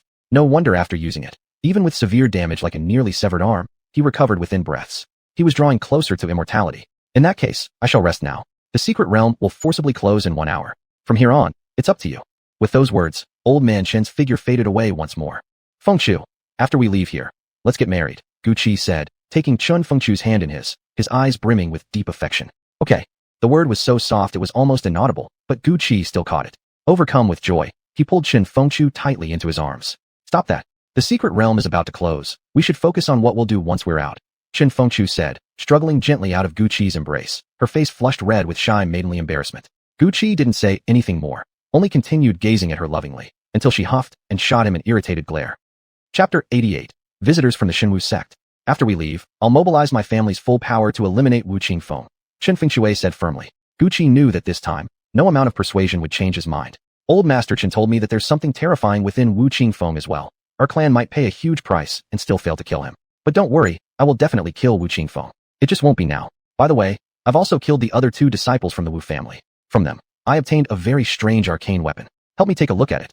Gu Qi pulled out the arcane weapon the 2 Wu family members had been wielding from his spatial ring, but now it looked like nothing more than an ordinary sphere with no distinguishing features. Upon seeing the weapon, Chun Fengxue's expression changed dramatically. This is a demonic artifact. How could the Wu family possibly have a demonic artifact? Gu Qi had never heard the term before. There are people in the empire who resort to any means for power, using cruel, bloody methods. They're considered demons, hunted down by the righteous path and branded enemies of the empire. Demonic artifacts are the weapons these monsters use. The process of creating a single demonic artifact is unbearably brutal, involving countless deaths. That the Wu family possesses such a thing. This is unforgivable. I must return to the Xinwu sect immediately and report everything to my master. Gu Qi grew serious as well. Feng Shui, be cautious and don't act rashly. Before this, Chen Tianlong's behavior was already suspicious. When I encountered those two from the Wu family earlier, they were fighting against men from our Chen family. Although they activated the demonic artifact, given Chen Tianlong's strength, he should have easily blocked them. And the incident with the beast tide, there's more to it. I understand. I'll be careful. The secret realm is about to close. Let's search for anything else valuable before then. Gu Qi nodded, and the two resumed their search inside the realm, waiting for its closure. The secret realm began forcefully shutting down. Everyone felt a flash of movement before being teleported outside. During the transmission, Gu Qi tightly gripped Chun Fengshui's hand, afraid they might be separated. When everyone regained their senses, they found themselves back at the Chen family estate, only then realizing the realm had closed prematurely. Soon, powerful auras approached rapidly. It was the elders of the Chen family, who had been guarding the entrance out of concern that the Wu family might cause trouble. Seeing that everyone had returned safely, they relaxed. Young Master Wu, where do you think you're going? Why not stay a while longer at the Chen residence? Gu Qi spotted Wu Qingfeng attempting to slip away quietly and stepped forward to block him. Wu Qingfeng glanced at the hostile elders surrounding him, but remained calm. I assume the Chen family has much business to attend to. I won't impose any further. Mid-sentence, his expression suddenly shifted. He sensed two incredibly powerful auras approaching rapidly. He hadn't felt such overwhelming pressure even from his own ancestral patriarch. Gu Qi and Chen Fengshui were equally shocked. Master, Elder Qin. Upon recognizing the newcomers, Chen Fengshui couldn't help but cry out in astonishment. Only then did Gu Qi turn his attention to the arriving figures, a man and a woman. The woman appeared barely over 30, dressed in a flowing red gown of stunning beauty. She hovered in midair, her dress fluttering wildly in the fierce wind around her, yet somehow remaining perfectly ordered. She radiated the presence of a warrior goddess, formidable and confident. The other figure, the man, looked extremely amiable, but when Gu Qi saw him, all he could think of was a slime merchant. Still, the aura emanating from him was immensely powerful, inspiring instant fear. Feng Shui, your master heard you were about to succeed as head of the Chen family, so we came specially to see for ourselves. The woman spoke, her voice as proud and self-assured as her appearance. Squeak, squeak, squeak. A shrill sound of mice interrupted her words. Sorry, little junior sister, sorry to interrupt your reunion with your disciple. My spirit beast always loses control when it detects treasures. Apologies, apologies. Though the man spoke politely, his face showed not a trace of genuine remorse. Esteemed senior, as a junior returning from the Chun family secret realm, I failed to properly welcome you and my second elder uncle. I humbly ask for your forgiveness. Chun Fengshui replied flatly, standing beside the woman. Gu Qi watched the scene unfold, feeling utterly helpless. There was nothing he could do but stand by and watch as Chun Fengshui was pressured. Strength. Only with true strength could one avoid being trampled upon. Power. Woof, woof. Out of nowhere, a dog charged forth and clamped its jaws onto Wu Qingfeng's thigh. Song Ao, it's you. Let go quickly. At Gu Qi's command, Song Ao finally released Wu Qingfeng. Looking at Wu Qingfeng's furious expression, it was clear he was on the verge of exploding, if not for the presence of the two from the Xinwu sect. The two newcomers curiously examined the dog that had attacked Wu Qingfeng, but after sensing its energy, quickly lost interest. Woof, woof. This time, Gu Qi understood what Song Ao was saying. It was actually telling the treasure-seeking rat to go after Wu Qingfeng. Strangely enough, the rat really did jump down from Elder Qin of the Xinwu sect and lunged straight into Wu Qingfeng's arms, biting tightly and refusing to let go. This, nephew Qin, who exactly is this? Seeing the rat's abnormal behavior, Elder Qin narrowed his eyes, smiling with a warmth that seemed almost too kind. Yet Gu Qi sensed danger beneath it. He is Wu Qingfeng, young master of the Wu family from Haishi City, and also one of those who entered the secret realm. Oh, since he's someone who entered the secret realm as well, then regarding the agreement between your Chen family and our Xinwu sect, it naturally remains unchanged. Good, good, good. In a flash, Elder Qin appeared directly before Wu Qingfeng. I am Qin Yu, ninth elder of the Xinwu sect. As per the prior agreement between the Chen family and our sect, a single treasure retrieved from the secret realm must be handed over each year. I've grown exceedingly fond of this little treasure seeker. Whatever it desires, even if it's a precious item, I will grant it. Young man, would you be willing to part with whatever has caught its interest? Though Wu Qingfeng was only at the Xianshi level, he remained composed and dignified before a senior elder of the Xinwu sect. This junior is not of the Chen family, and I do not know what exactly attracted the rat. Elder Qin's smile vanished instantly. Wu Qingfeng staggered backward several steps, then spat out a mouthful of blood, clearly injured by Qin's oppressive aura. Senior, please calm yourself.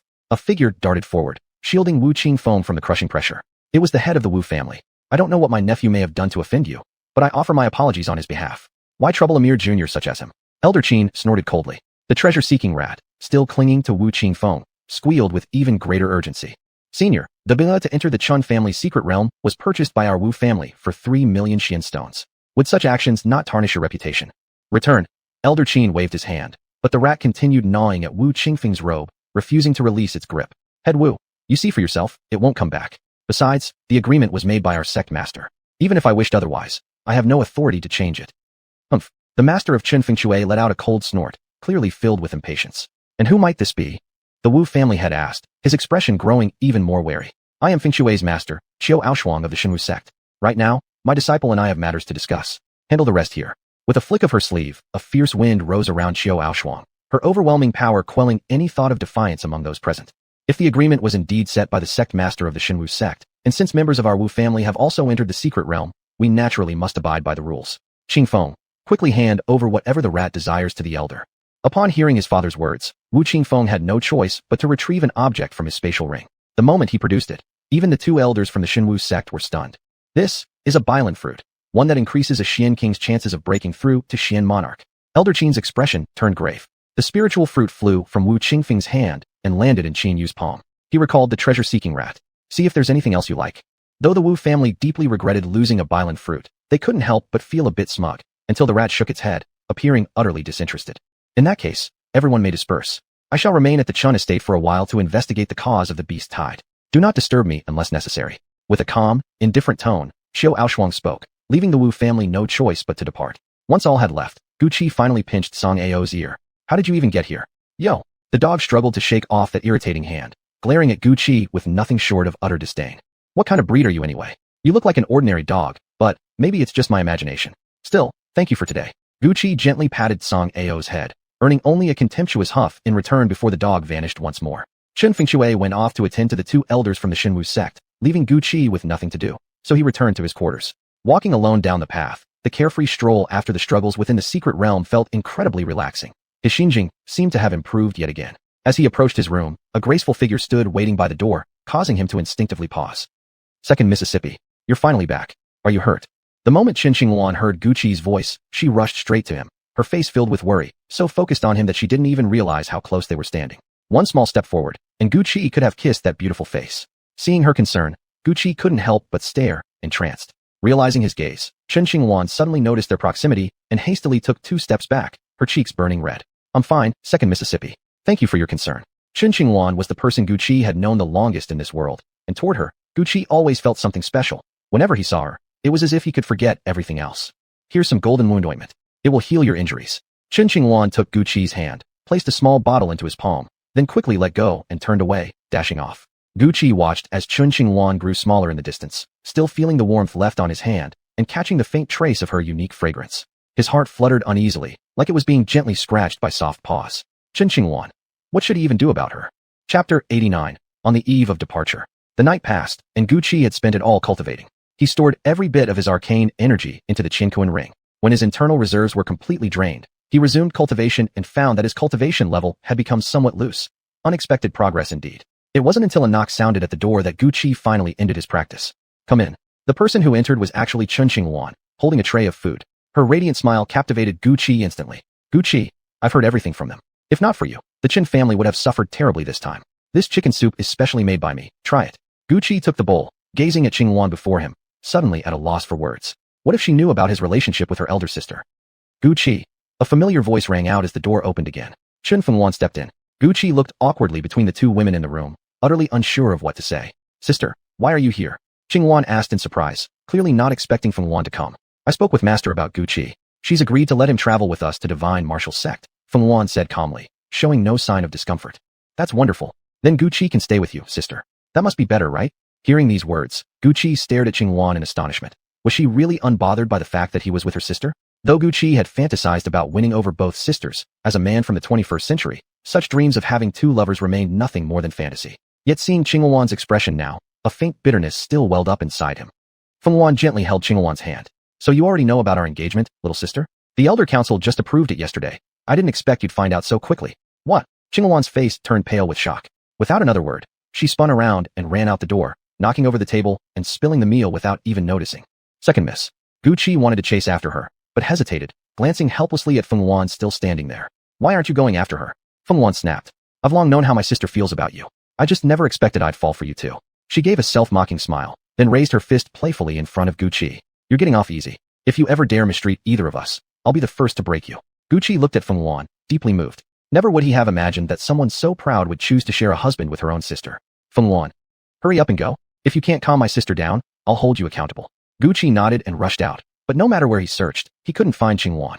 Zhang Ao, where are you? At his wit's end, Gucci called upon Zhang Ao to help search. You idiot, what do you want now? A voice in beast tongue responded. It was Zhang Ao. Zhang Ao, the second miss is missing. Help me find her. Seeing Gucci's urgency, Zhang Ao rolled his eyes, then darted eastward. Gucci followed close behind. Wasn't this the path leading to the Sunset Mountains? Why would the second miss go there? Soon enough, Gucci spotted Qingwan. Seeing her tear-streaked face, his heart clenched with pain. Second miss. Gucci stepped in front of her. Don't go any further. The Sunset Mountains begin just ahead. Qingwan wiped away her tears. What are you doing here? Since you're already with my sister, why come looking for me? Seeing her stubborn expression, Gucci felt an even deeper sense of guilt. I can't let go of you.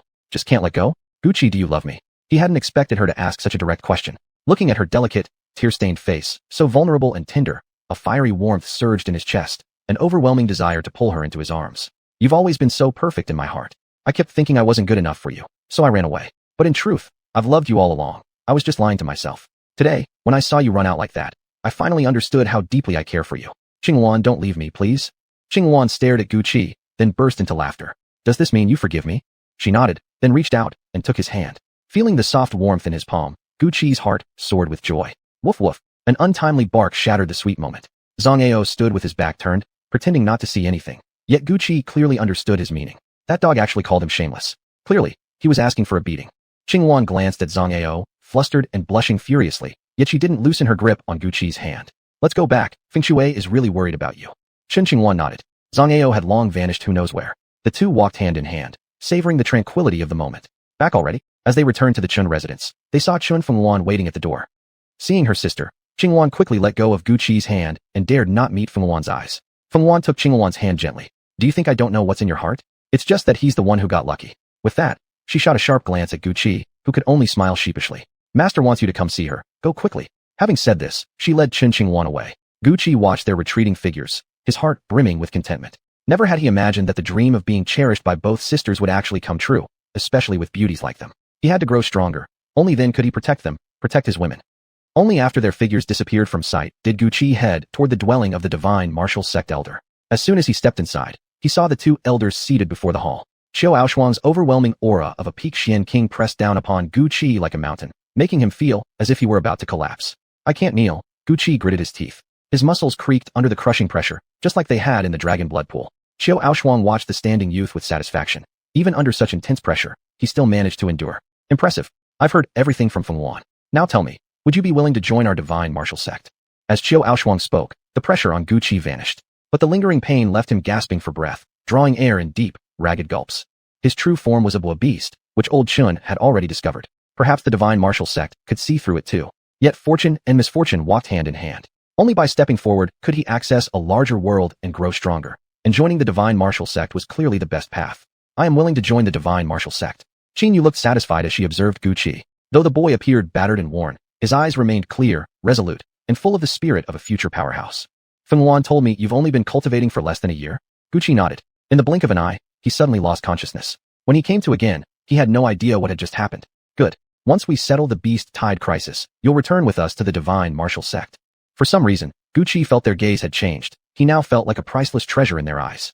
Gucci nodded. After that, the two elders dismissed him, telling him to return and cultivate on his own, leaving Gucci alone with his thoughts. Gucci, do you know why you lost consciousness just now? Old Chin's voice whispered beside his ear. Qinyu is a peak Xian King soul warrior. She used a special ability unique to soul warriors. Anyone with weaker mental power than hers can have their mind controlled briefly, allowing her to extract whatever information she seeks. So that was it. At the Qin family, Gucci had only learned the basics about soul warriors. Meeting Qinyu today made him realize just how formidable they truly were. Had they uncovered his secret? Don't worry. I interfered when she probed your mind. She only learned about your talent. Thank you, Elder Chun. If not for him, Gucci might have been seized by the divine martial sect today. After all, humans and beasts were mortal enemies. Shape-shifting beasts were absolutely forbidden from infiltrating human society. No wonder their attitude toward him had changed so drastically. They didn't know his secret, only his potential. Potential is only part of a warrior's journey. While great talent can ease one's path, it doesn't determine everything. Diligence can make up for lack of talent. Never become arrogant or complacent.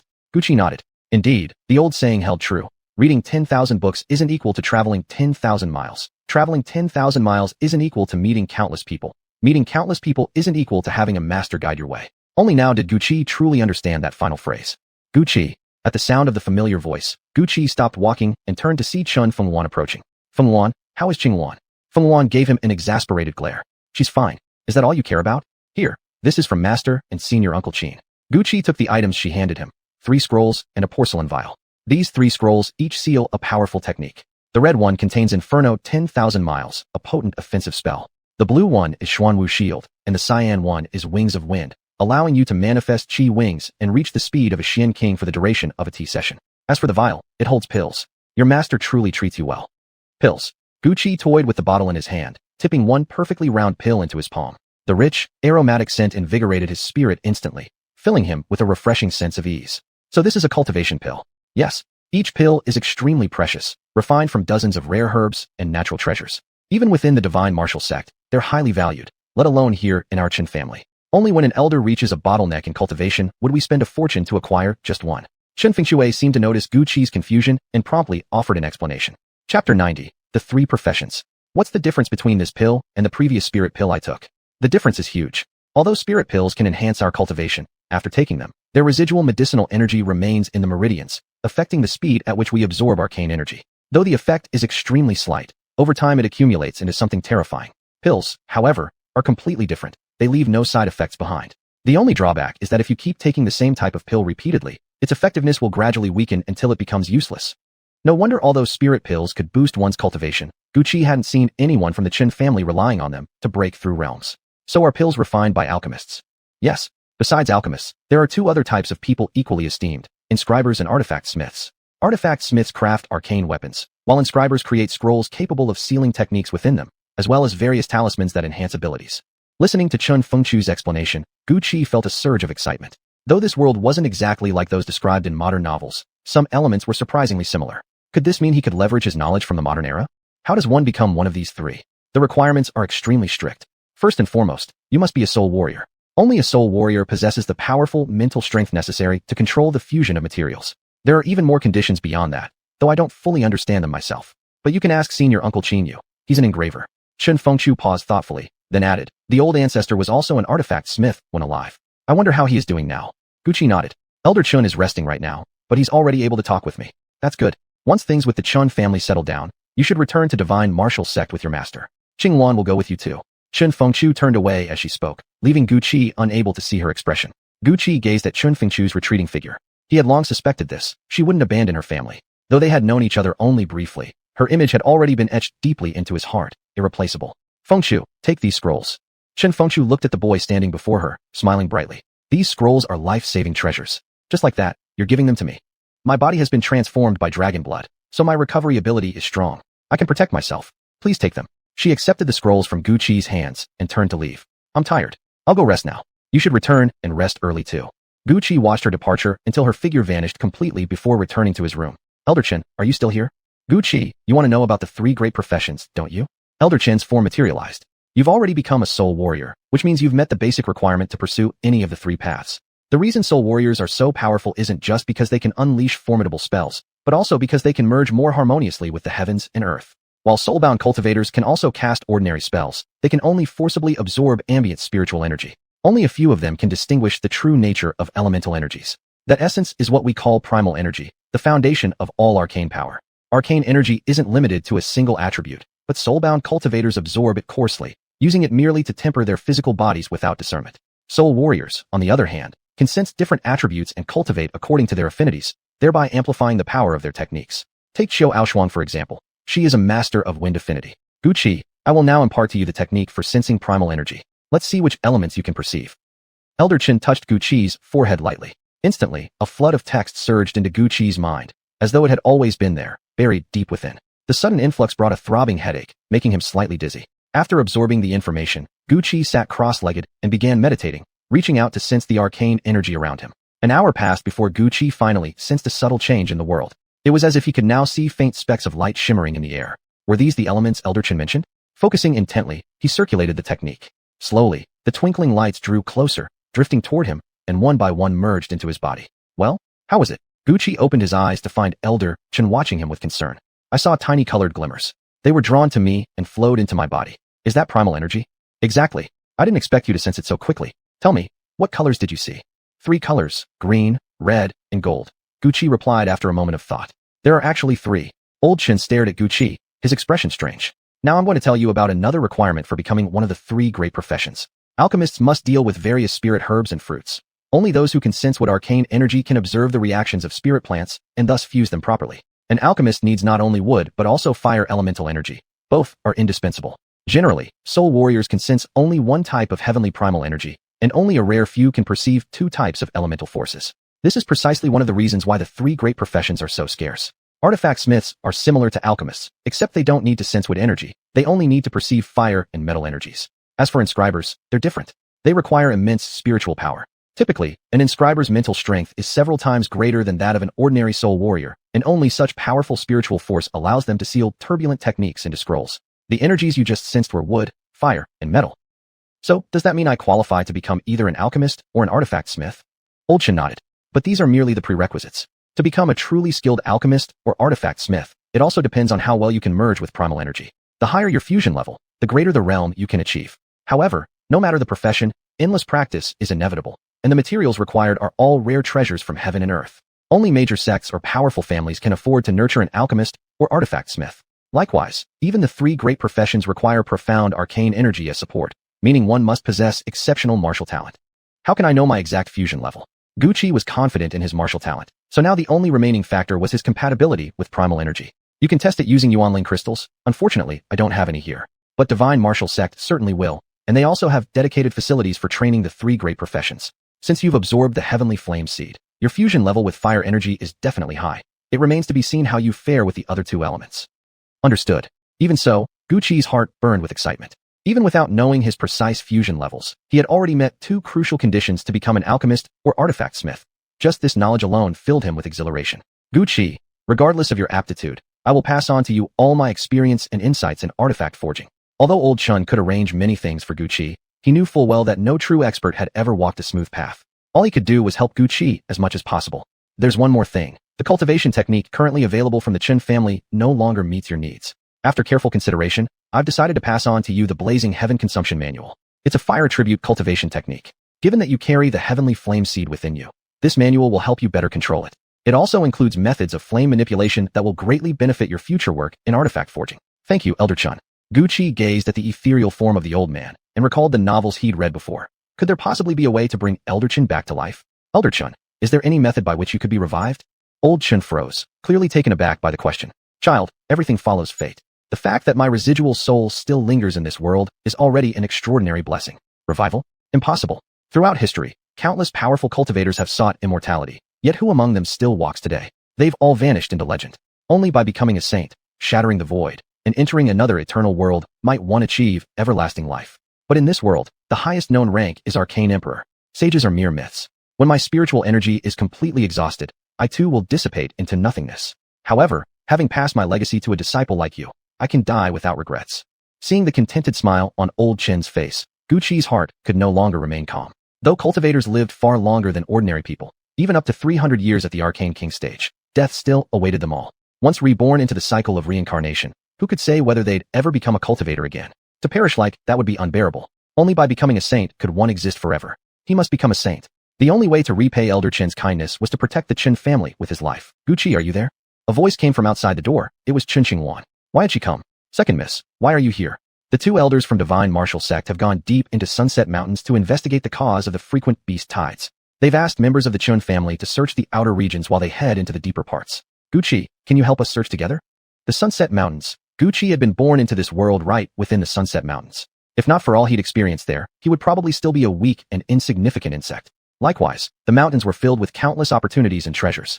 Beast masters no longer posed a threat to him, and he could even escape from early-stage beast kings. Moreover, according to Old Chun, there were traces left behind by a saint deep within the Sunset Mountains. Even if they were just remnants, fully comprehending them could provide immense help on his path to becoming a saint.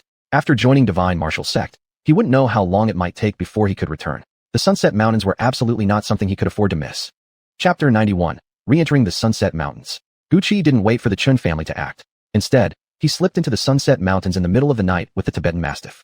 There were too many secrets on Gucci's person, things he couldn't reveal in front of others. Having more people around would only hinder him, becoming a burden rather than help.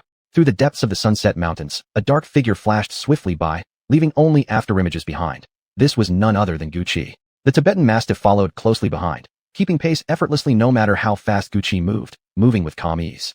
As for the mastiff, even old Chun couldn't discern its origins, and its strange behavior left Gucci completely puzzled. After casually killing a beast mage-level magical creature, Gucci realized he had already reached the inner regions of the Sunset Mountains. Old Chun, what should I do next? Old Chun's figure materialized. Sensing the disturbance, the Tibetan Mastiff immediately opened its eyes, but upon seeing it was only Old Chun, it lazily closed them again. Old Chun gazed at the dog lying on the ground, astonished that the long-extinct Howling Moon Celestial Wolf had reappeared, and was now staying alongside the immortal worm. All signs pointed to the approaching of that era. He never expected to relive that age once more. Was this truly the will of heaven? Gucci, first find a pond and successfully cultivate the first level of Flaming Sky Incineration. Understood. Follow me. The Tibetan Mastiff ran ahead, with Gucci following behind. The deeper they went, the denser the ambient spiritual energy in the air became. When they finally stopped, Gucci found himself standing on a vast flat plateau. In the middle of this dense forest, such a large open space seemed unnaturally eerie. Not far away was a small pond, surrounded only by wildflowers and nothing else. This place felt deeply strange. Given the richness of spiritual energy here, it should have attracted countless magical beasts, yet there was nothing, no life, not even a sound. Unfazed by Gucci's unease, the Tibetan Mastiff ran straight toward the pond and plunged in. It shook its fur vigorously, splashing water onto Gucci and soaking him. What are you doing, Zhang? The water. Gucci sensed the exceptionally pure arcane energy contained within. The quality of this water rivaled the refined energy released when dissolving magic crystals. Seeing that the Tibetan Mastiff swam freely without harm, Gucci also entered the pool. The pure arcane energy from the water continuously flowed into his body, and within just a few breaths, Gucci actually broke through another cultivation level. As he entered deep cultivation, the Tibetan Mastiff climbed out of the pond and vanished into the distance. The arcane energy continued to pour into Gucci's body, when suddenly a dark shadow emerged from the depths of the pond, slowly approaching him. A chilling sensation jolted Gucci out of his cultivation. The moment he opened his eyes, he saw a gaping maw rushing to devour him. 7-star Tiger Roar Fist. Shadowy fists whirled from Gucci's hands. The strike landed on the beast, barely staggering it. In that instant, Gucci managed to escape its attack range. The creature in the pond was a serpentine magical beast. Gucci, be careful. This is a beast king that has just broken through. At Old Chen's warning, Gucci stared at the giant python undulating in the water. Snakes were his greatest fear. Although during the battle against the young master of Langxing, the illusions filled with snakes had somewhat reduced his terror, seeing a real serpent again still sent shivers down his spine and raised goosebumps all over his body.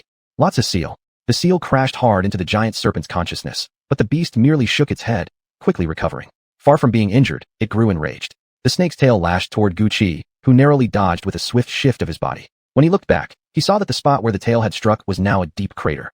Had that blow landed on him, he'd have been severely wounded, if not killed outright. Dragon prison form. Gucci prepared to use the technique, but before he could complete it, the tail slammed into him, disrupting the move. Gucci staggered backward, spitting out a mouthful of blood, then rapidly activated his innate skill to repair the damage. This python hadn't even used its own innate ability yet, and was already this powerful. If it did unleash its talent, perhaps only the dragon-slaying technique could stand against it. Gucci watched the serpent warily as it held back from attacking. Suddenly, blue flames flared across his body. His fire-wreathed fist slammed into the python's scales, producing sizzling sounds like roasting meat. With a pained roar, the serpent whipped Gucci straight into the pond. The spirit-infused water rushed into his body, accelerating the healing process. You brat, you dared wound this king. If I don't skin you alive and tear out your tendons, my hatred will never be quenched. The python roared in fury, yet it made no move toward the pond, as if something within it filled the beast with dread. Gucci glanced at the spot he'd scorched with heavenly flame. Only a single scale was blackened. The pond's arcane power kept surging into him. Feeling the overwhelming flow of energy within, Gucci couldn't bear to abandon this mysterious pond. He decided to stake everything and fight back. Seeing that Gucci refused to come out of the pond, the python furiously destroyed everything around it. A long shriek rang out, and Gucci felt his mind go blank, his consciousness clouded. The Qiankuan ring emitted a dazzling light, snapping him back to reality. This python's innate attack was actually a spiritual assault. Staring at the serpent's head just inches from his face, Gucci suddenly recalled an old saying. Without hesitation, he dove beneath the water and seized the snake at its weak point, the 7th inch. Gucci already possessed immense physical strength, and after being remade by dragon blood, his body could rival even a Xian master's. With this grip, even a beast king-level python couldn't break free. You dare lay hands on this king? Bring me down. The python writhed in panic as it was repeatedly slammed into the ground, bleeding profusely. I can't keep this up. I have to think of a way. Gucci summoned the heavenly fire seed once more. His fists, wreathed in celestial flames, pummeled the giant serpent relentlessly. Soon, its scales cracked open, spilling blood in a gruesome sight. You little brat. I'll kill you. The python spat out streams of water blades, attacking wildly without regard for its own safety. Damn it, Dolom. Gucci dodged the water blades, only to realize they were laced with deadly poison. Where they struck the ground, the earth began to corrode. Dodging the endless barrage of poisoned water blades, the image of the Daul diagram surfaced in Guqi's mind. Ancient texts recorded that the prototype of the dragon was none other than the serpent. Could the Daul techniques work against this creature? His footsteps flickered as he easily evaded the python's attacks. Guqi had activated Yulong Zitian. Then came Bo Long Shi, striking viciously at the snake's 7th inch, and shockingly, it breached the beast's defenses. In the brief moment the python recoiled in pain, Xiong Long Shi emerged, trapping the serpent in place. Zhanlong. With a thunderous shout, Guqi channeled the full power of the Qinquan ring, pouring every drop of arcane energy into completing this final move. A massive beam of light slashed down upon the serpent's head and cleaved it clean in two. Seeing the python finally dead, Guqi collapsed, utterly spent, falling back into the pool. An ancient figure appeared, an old man glowing with milky white light, enveloping Guqi and saving him from death. With fingers dancing through the air, Old Chen sliced the beast king-level serpent into pieces as easily as cutting tofu. He extracted the snake's gallbladder and fed it directly to Guqi. How long passed, Guqi didn't know. When he finally regained consciousness, the first thing he saw was Old Chen sitting beside him. Old Chen, you saved me again. As he spoke, Guqi suddenly realized in delight. He had reached the Xian Master Realm. Guqi, it was you who killed that black python. I had nothing to do with it. Judging by your cultivation level now, it must have been the effect of that serpent's gallbladder. Here, take its magic crystal. Guqi accepted the radiant magic crystal handed to him. Without hesitation, he swallowed it whole. Activating his second innate skill, corrosive liquid sprayed onto the crystal, melting through its tough outer shell. Arcane energy surged within his body, and seizing the opportunity, Guqi resolved to perfect the first level of flaming sky incineration. The heavenly fire seed was drawn to the technique, swirling wildly through his meridians. Where it passed, searing pain tore through his body. He could only clench his teeth and endure. Fortunately, the pool's spirit-infused liquid came to his aid. As Old Chen guided it, the healing essence flowed into Guqi's scorched and shattered meridians. One side burned with unbearable heat, the other froze with numbing cold. This agony of fire and ice nearly drove him mad. Yet still, Guqi did not stop circulating flaming sky incineration. Slowly, the eerie blue flames left behind by the heavenly fire seed grew obedient, moving in harmony with the flaming sky incineration cultivation method, repairing his damaged meridians. Each healed channel became denser, stronger, a true reformation of sinews and bones. Old Chen watched the young man in the pond and nodded in approval. It had been the same in the dragon blood pool. Only someone with such unwavering willpower could become a true powerhouse. But this pond, at last, the heavenly fire seed was tamed, flowing smoothly along with the cultivation technique. The arcane energy circulating in Guqi's body was now roasted by the flame until it turned into a liquid form. Only a tiny amount had transformed, yet the oppressive aura emanating from it was not to be underestimated. Xing Huo Liao Yuan. Watching sparks ignite across the lake's surface, Guqi knew he had finally mastered the first stance of flaming sky incineration. A single spark could set the prairie ablaze. Though these tiny flames seemed fragile, the power contained within them grew stronger and stronger. You actually mastered it in just 3 days? Excellent, excellent. Old Chen stared at the flaming lake, overjoyed. 3 days? Has it really been 3 days? Guqi felt the abundant arcane energy surging through his body. He had already reached the 6th stage of the Xian Master Realm. I never expected my comprehension to be so poor. It took me 3 whole days just to grasp the first level. You brat. Old Chen heard Guqi's words. Do you even know what rank this cultivation technique is? It's a genuine heaven-tier technique. It requires heavenly fire to practice. Heavenly fire is a miraculous substance born of heaven and earth. I spent my entire life searching for it, but never found any sign. Moreover, this technique demands forcibly fusing with heavenly fire, an incredibly dangerous process. I never expected you would succeed. I truly feel immense joy and relief. Chapter 92, Spirit Collecting Fish. Old Chen, why does the water in this pond contain such pure arcane energy? Guqi was soaking in the pond, with spiritual energy continuously flooding into his body. If he could cultivate here consistently, he would probably reach the rank of Arcane King in no time. That even I can't tell, Old Chen replied. Legend has it that this Sunset Mountains is where a saint perished, so the existence of such a mystical pond isn't all that surprising. Woof, woof, a familiar bark rang out. It was the Tibetan Mastiff returning. Guqi grabbed the dog by the neck and choked it until its eyes rolled back. Spill it. Where did you go? Why did you leave me behind? Did you know there was a beast king-level black python here and ran off on your own? You idiot, let me go. The Mastiff bit down hard on Guqi's hand. I had important matters to attend to. I brought you here safely, and this is how you treat me? Just as I expected. You're a damn fool. Hearing the dog speak, Guqi loosened his grip. He actually felt grateful toward the Mastiff. If not for it leading him here, he wouldn't have broken through to Arcane Master, much less perfected the flame incinerating heaven technique. Guqi activated Slime's innate ability, but the bite mark on his arm didn't heal, it worsened instead. This was the first time he'd encountered such a situation. Let the Mastiff heal you, said Old Chen, eyeing the wound. Even the immortal worm's unique regeneration skill couldn't repair it. No wonder, the Howling Moon Heaven Wolf truly lived up to its name. So it was him. The Mastiff glanced at Old Chen with clear disdain. So the old man recognized his true identity after all. Without another word, he licked Gucci's injured hand once, and the wound vanished completely, as though it had never existed. Not bad, Mastiff. You sure live up to your name. Next time we run into someone like Qin Yun, we'll just shut the gate and release the Mastiff. Gucci examined his healed arm, grinning from ear to ear. The Mastiff snorted, then strode to the edge of the pond and slapped a paw onto the water's surface. Water splashed everywhere, and Gucci spotted flecks of golden light mixed within. The Mastiff was actually consuming the lingering flames left behind by Starfire Blaze. That was heavenly fire. Huh? Gucci quickly grabbed it. Old Chen finally recognized what was in the water and shouted in excitement. The sheer joy in his voice made Gucci even more cautious.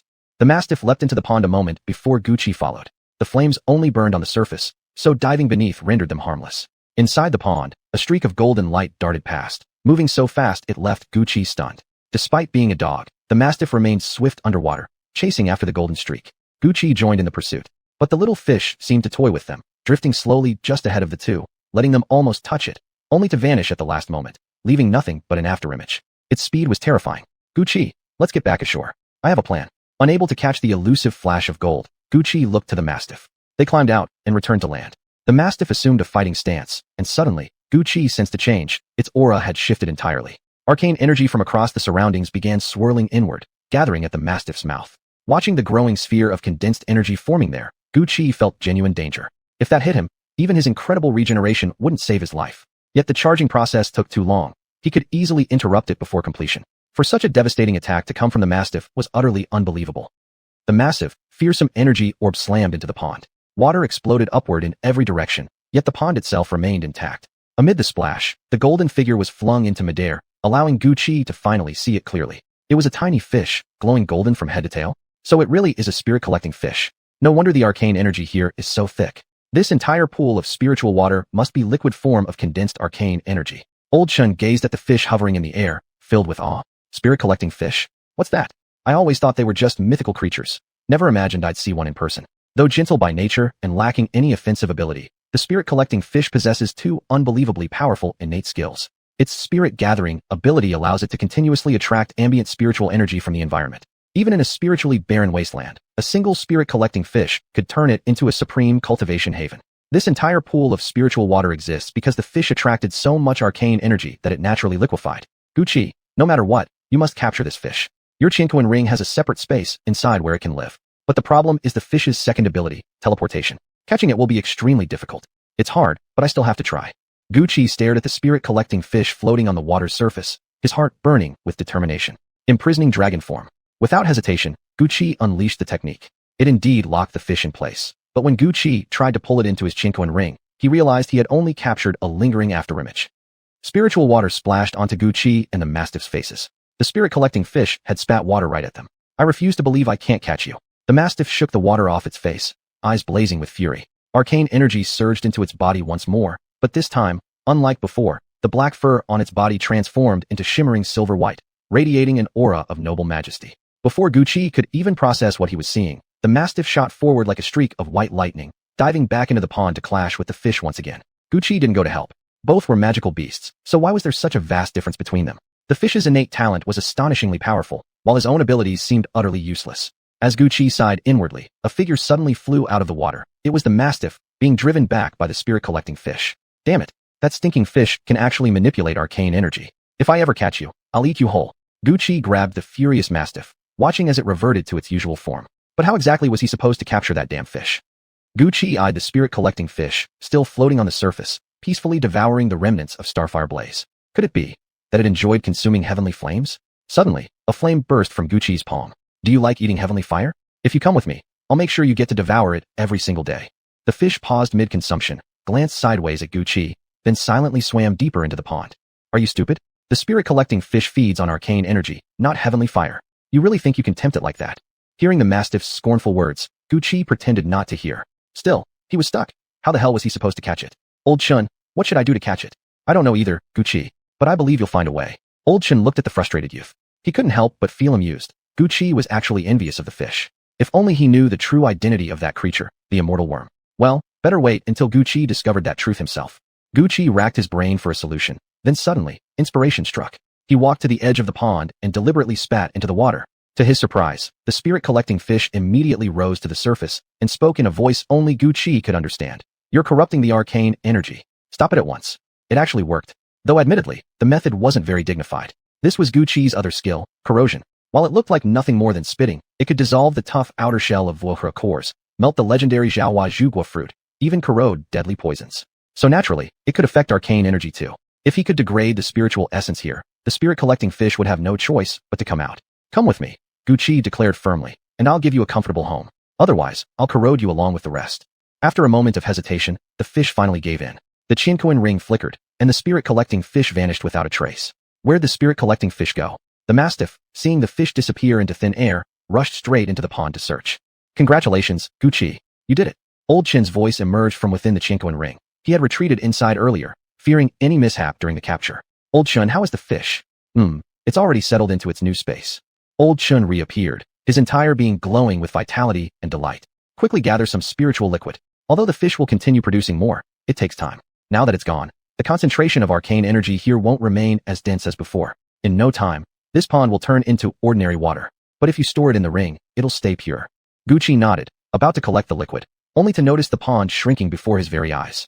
He quickly activated the Qianquan ring, frantically absorbing the remaining spiritual water. Damn it, the spirit-collecting fish is really gone, isn't it? Did you do something, you little punk? Within just a few breaths, the entire pond had dried up. There on the cracked ground lay the mastiff, its belly swollen. Had it drunk all the spiritual liquid? Dog, tell me, did you swallow all the spiritual water? Yeah, the fish is gone, so what else am I supposed to drink? The mastiff glared at him. Now tell me, did you take the spirit-collecting fish?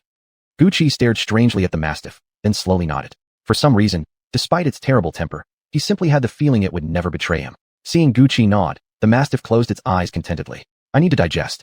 After that, follow whatever path you want, just don't die. Wouldn't want the spirit-collecting fish falling into someone else's hands. Or better yet, give it to me. I promise I'll take good care of it. I'm not going to die, so you just focus on digesting. Look at that belly of yours. It looks like it's about to burst. The mastiff shot a glare at Guqi, then immediately entered cultivation. A silvery white cocoon of light enveloped its body. This place carries the aura of the black python. Other magical beasts won't dare come near. Guqi, let the mastiff cultivate in peace. Guqi nodded, and together with Old Chun, he left the area, walking steadily toward the heart of the Luri Mountains. Chapter 93, The Man in Black. Left. Guqi, sensing the fragrance of herbs, accurately picked a rare medicinal plant. Guqi, I didn't expect you to have such a talent. You'll surely become an excellent alchemist, Old Chin said, looking at the pile of herbs inside the Qianquan ring, unable to suppress his admiration. It's not much really, just being able to sense spiritual herbs and fruits, Guqi sighed. The reason he could find them was simply because he was drawn by the tempting aroma of something edible.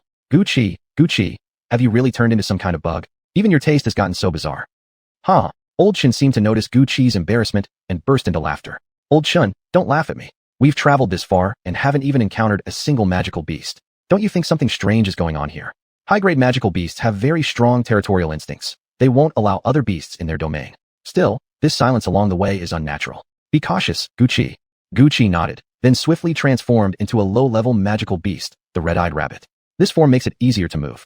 There are more spirit fruits 10 miles ahead. As the red-eyed rabbit, Guqi moved through the Sunset Mountains. Along the way, he even found a rare herb capable of increasing the chances of breaking through to Xianqing. Yet after picking it, no guardian beast appeared. Clearly, something terrible had happened in the Sunset Mountains. Suddenly, a powerful beast roar echoed from afar. Could it be that two mighty beasts were fighting, causing all others in the vicinity to flee? Judging by the roar, it must be a beast king-level creature. Even if he couldn't kill it, escaping from under its claws should still be possible. Fortune favors the bold. After weighing the risks and benefits, Guqi decided to investigate. He quickly arrived at the source, but the scene before him was nothing like he expected. A massive gathering of magical beasts stood there, forming a horde larger and more terrifying than the one that once attacked Blackstone City. What was happening? Yet these beasts marched forward in perfect order, as if under someone's control. Guqi slipped into the group of red-eyed rabbits and followed behind. Along the way, he even saw a Bailing fruit, one that could drive beast kings mad with desire. But not a single beast stopped to pick it. It was as if they didn't see it at all, continuing their march blindly. Were they truly being controlled? Old Chun, are these beasts being controlled? Is there anyone in the world capable of controlling so many beasts at once? Fearing detection, Guqi only communicated with Old Chun through mental force. In my time, there was a sect called Yusho sect, famous for taming beasts. Even their renowned sect leader couldn't achieve this. These beasts' abnormal behavior might be linked to the demon cult. Only the demon cult's soul-stealing melody can seize control of beasts' minds in such a short time. The demon cult. This was the second time Guqi had heard the name.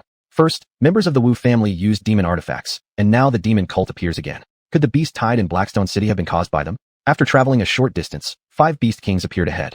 The leading one had already cultivated half a human form, proof of its immense power. A melodious flute tune reached Guqi's ears. The music was so enchanting that he felt himself sinking into a trance, longing to lose himself within it.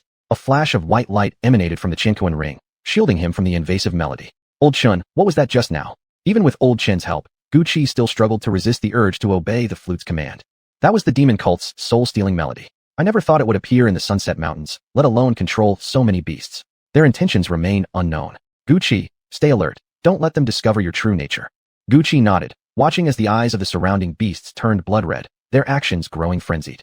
Only the lead beast king seemed slightly calmer, though even their eyes burned crimson. To think the demon cult was this powerful, able to manipulate countless beasts into forming a tide. If they attacked Blackstone City, even with 2 elders from Divine Martial Sect present, the Qin family wouldn't survive. He had to uncover their true purpose. Master, all the beasts bowed in unison, and only then did Guqi see the figure standing before them. Dressed in a wide black cloak, the person's silhouette was completely obscured. But the other figure, wasn't that Qin Tianlong? You said you'd eliminate that Guqi for me. Why is he still alive, and now even favored by the Divine Martial Sect? Qin Tianlong snarled, his face twisted with rage, nothing like the humble gentleman he portrayed in public. Then what about the Chun family treasure you promised to get for me? The man in black's voice was hoarse and distorted, impossible to tell whether male or female. Since you failed to meet my demands, I have no obligation to eliminate Guqi for you. You never even told me what the Chun family treasure is. How do you expect me to retrieve it? Only after I become the clan head will I have the authority to access the treasure vault. Help me become clan head, and then whatever treasure you want, I'll give it to you. Hee, came the cold laugh. I'm not a 3-year-old child anymore. I've already triggered a beast tide on Blackstone City once. I don't have much patience left. As the man in black spoke, all the magical beasts roared in unison, their terrifying aura turning Qin Tianlong deathly pale. Guqi. Yes, Guqi. The treasure you're seeking is on Guqi. That boy advanced from an ordinary mortal to Xian soldier in just a few months. Such talent is unheard of. I don't believe anyone could achieve that naturally. Guqi must have obtained the Qin family treasure and gained sudden power. How despicable, to frame him like this. Qin Tianlong had betrayed his own clan. If these beasts attacked Blackstone City, the Qin family would be destroyed. No, he must stop this at all costs. I know you wouldn't dare lie to me, Qin Tianlong.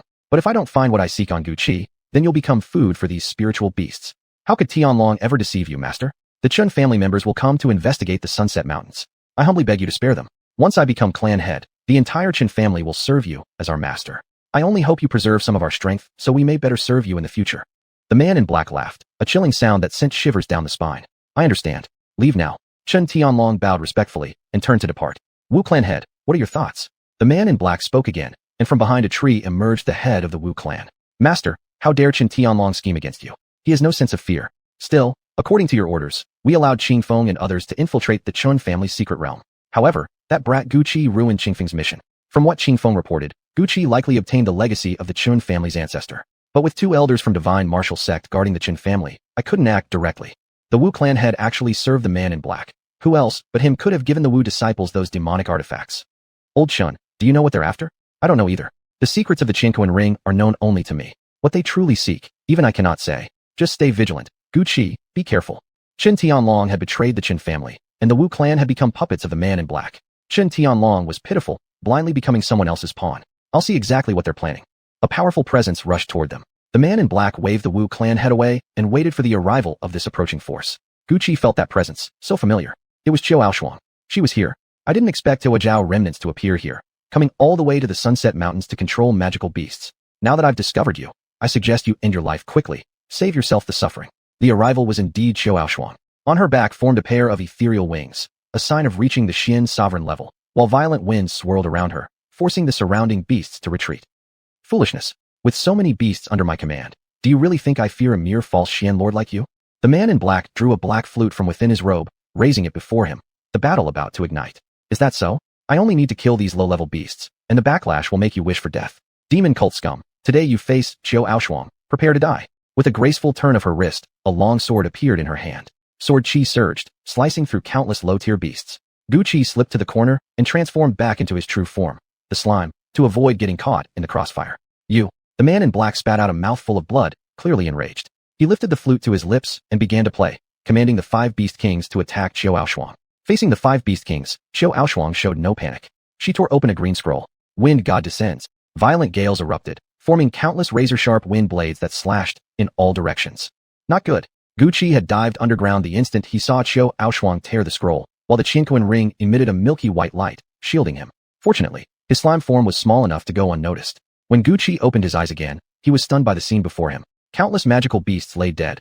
Only the 5 beast kings and the man in black remained standing. Old Chun, how did this happen? This is the gap between cultivation realms. Not everyone can challenge above their level like you. That woman was already on the verge of Xian Sovereign, and her cultivation technique is wind-based. The scroll she tore open earlier was Wind God Descends, a move inherently powerful, amplified by the scroll itself. Nothing below the beast kings stood a chance. This was the battle between true powerhouses, such a terrifying beast tide, yet subdued by a single person. Strength, that was all it came down to. One day, he would become a powerhouse like her. Even with his magical beasts gone, the man in black did not panic. Dark demonic mist surged from his body, shielding him from everything. Chapter 94, Xiao Aoshuang. Nothing but mere tricks. The thick black mist covered everything, hiding the figure of the man in black robes behind it. The dark fog surged toward Xiao Aoshuang, as if attempting to devour her completely. She snorted coldly. A cyan glow burst from her body, and Wind's spiritual energy raged violently, trying to disperse the suffocating haze. The flute melody grew increasingly frantic, and attacks flew from within the black mist toward Xiao Aoshuang. With both hands forming seals, Xiao Aoshuang summoned wings made of condensed arcane energy. Countless blades of wind sliced through the fog, scattering the assaults and blocking every strike. If things continue like this, that girl will surely fall soon, came Elder Chen's voice within Guqi's consciousness. This didn't make sense. Xiao Aoshuang clearly held the upper hand, effortlessly repelling every attack. How could she be on the verge of defeat? Calm your mind and focus. I'll show you. Following Elder Chen's instruction, Guqi stilled his thoughts instantly.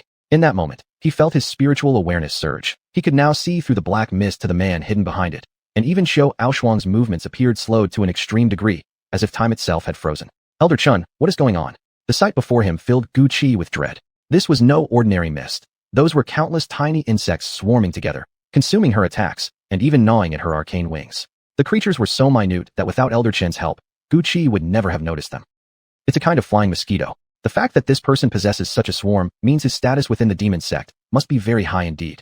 Bloodthirsty mosquitoes are a unique, demonic insect species bred only by the demon sect. Though they aren't even classified as spirit beasts, they're extremely dangerous. They possess 2 innate talents, spirit devouring and blood-sucking. Once they breach her protective aura, that little girl won't survive. Is there anything we can do to help her? If something happens to her too, then the Chun family. These pests fear fire. But still, Guqi, it's better if you don't reveal yourself.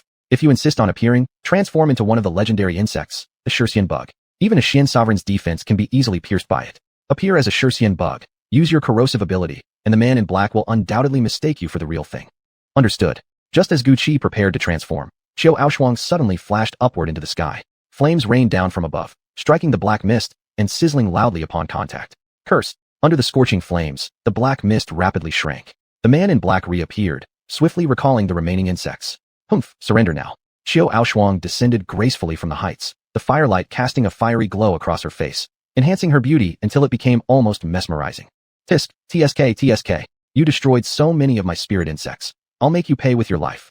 The man trembled with rage, pulling out a black demon banner from his spatial ring and spitting a mouthful of fresh blood onto it. Crimson light pulsed along the banner, emitting eerie wails that sent chills through the air.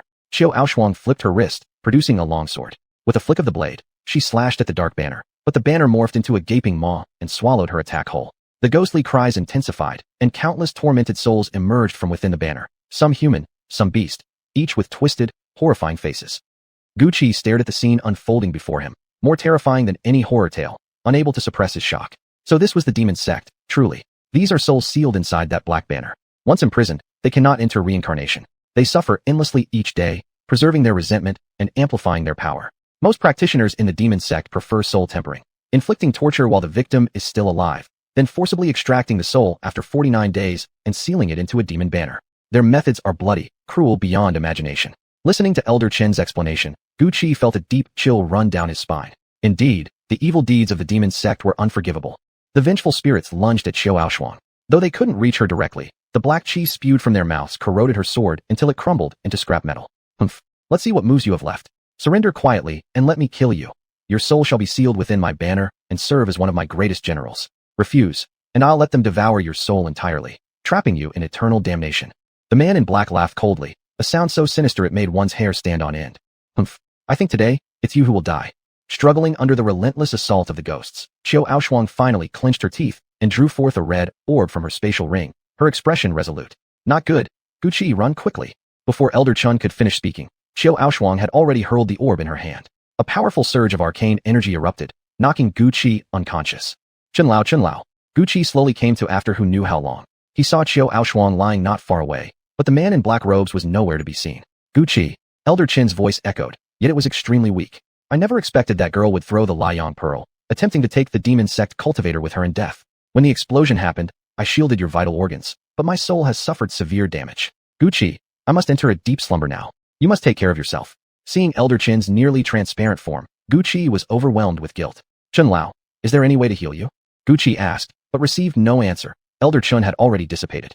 Feeling the familiar presence from the Qianquan ring, Guqi could only confirm that Elder Qin still existed somewhere, though he had no idea when he might awaken again. It was all because of him that Elder Qin ended up like this. No matter what, Guqi was determined to bring Elder Qin back. Closing his eyes, Guqi let the slime's innate ability continuously repair his damaged body.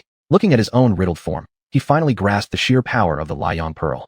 Without Elder Qin's protection, he surely wouldn't be alive today. As his wounds gradually healed, he turned his attention to Qiu Aoshuang lying nearby. Whether she was dead or alive remained uncertain.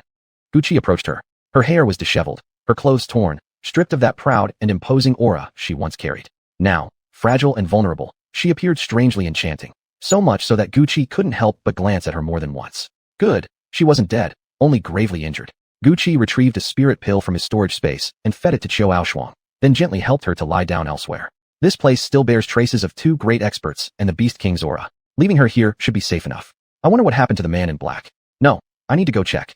After placing Qiu Aoshuang safely, Guqi began searching around.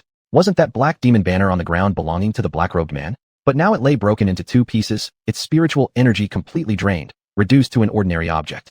Guqi placed both fragments into the Qianquan ring and continued his search. Yet no matter where he looked, he found no clues. Only the shattered banner. Not even a drop of blood remained. Could it be that the man had been blown apart until nothing was left? Worried about Qiu Aoshuang's condition, Guqi gave up his search and returned to her side. She was still unconscious. With injuries as severe as hers, an ordinary person wouldn't survive under normal healing abilities. Guqi silently berated himself. He'd foolishly compared her endurance to his own. What an idiot. He chewed another spirit pill and carefully fed it to Qiu Aoshuang, then summoned the spirit-collecting fish from the Qianquan ring.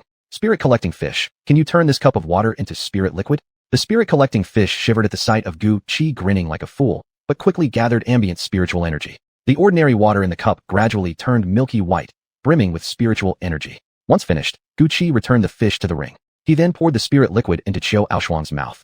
A steady stream of spiritual energy flowed inside her, repairing her shattered meridians and stabilizing her condition. You're awake. Qiu Aoshuang opened her eyes to meet Guqi's concerned gaze. Why are you here? Where's that man in black? Did you see someone in black robes? Reporting to Elder, I came with people from the Chun family to investigate the Luri Mountains. I accidentally got lost and somehow wandered deep into the range. That's when I found you lying on the ground, seemingly severely injured. As for the man in black, I didn't see anyone. I only saw you. Carefully helping Qiu Aoshuang sit up, Guqi checked her injuries. I'm fine. How did you even end up this deep in the mountains? You know only beast masters or higher dare roam here. You're just a Xian soldier. She paused suddenly. Wait, in just a few days, you've actually broken through to Xian master? I fell into a cave earlier. There was a spirit fruit inside, and after eating it, I reached the Xian master stage. You truly possess great destiny. Even advancing through spirit fruits usually leaves some instability, yet you show none at all. Just after speaking a few sentences, blood trickled from Qiu Aoshuang's lips, a clear sign of how grave her injuries were. Now, I command you, return to the Chun family immediately. Guqi hadn't expected her to say this. Elder, you're seriously wounded. Let me help heal you first, then we can return together. No, leave right now. I'm injured. We'd both die if even a single beast king attacked us. My death means nothing, but you carry the hopes of our sect. You must not suffer any harm. I order you leave now. Though Qiu Aoshuang now appeared battered and helpless, her gaze was firm and resolute, deeply etched into Guqi's heart. But you. Before Guqi could finish speaking, Qiu Aoshuang took out a scroll from her storage space and slapped it onto Guqi. Spiritual energy surged, and in an instant, Guqi was sent flying into the distance. Chapter 95, The Girl in Black. Guqi watched as Qiu Aoshuang grew smaller and more distant, his heart filled with an indescribable feeling. Wind spiritual energy surged around him, carrying him who knew where.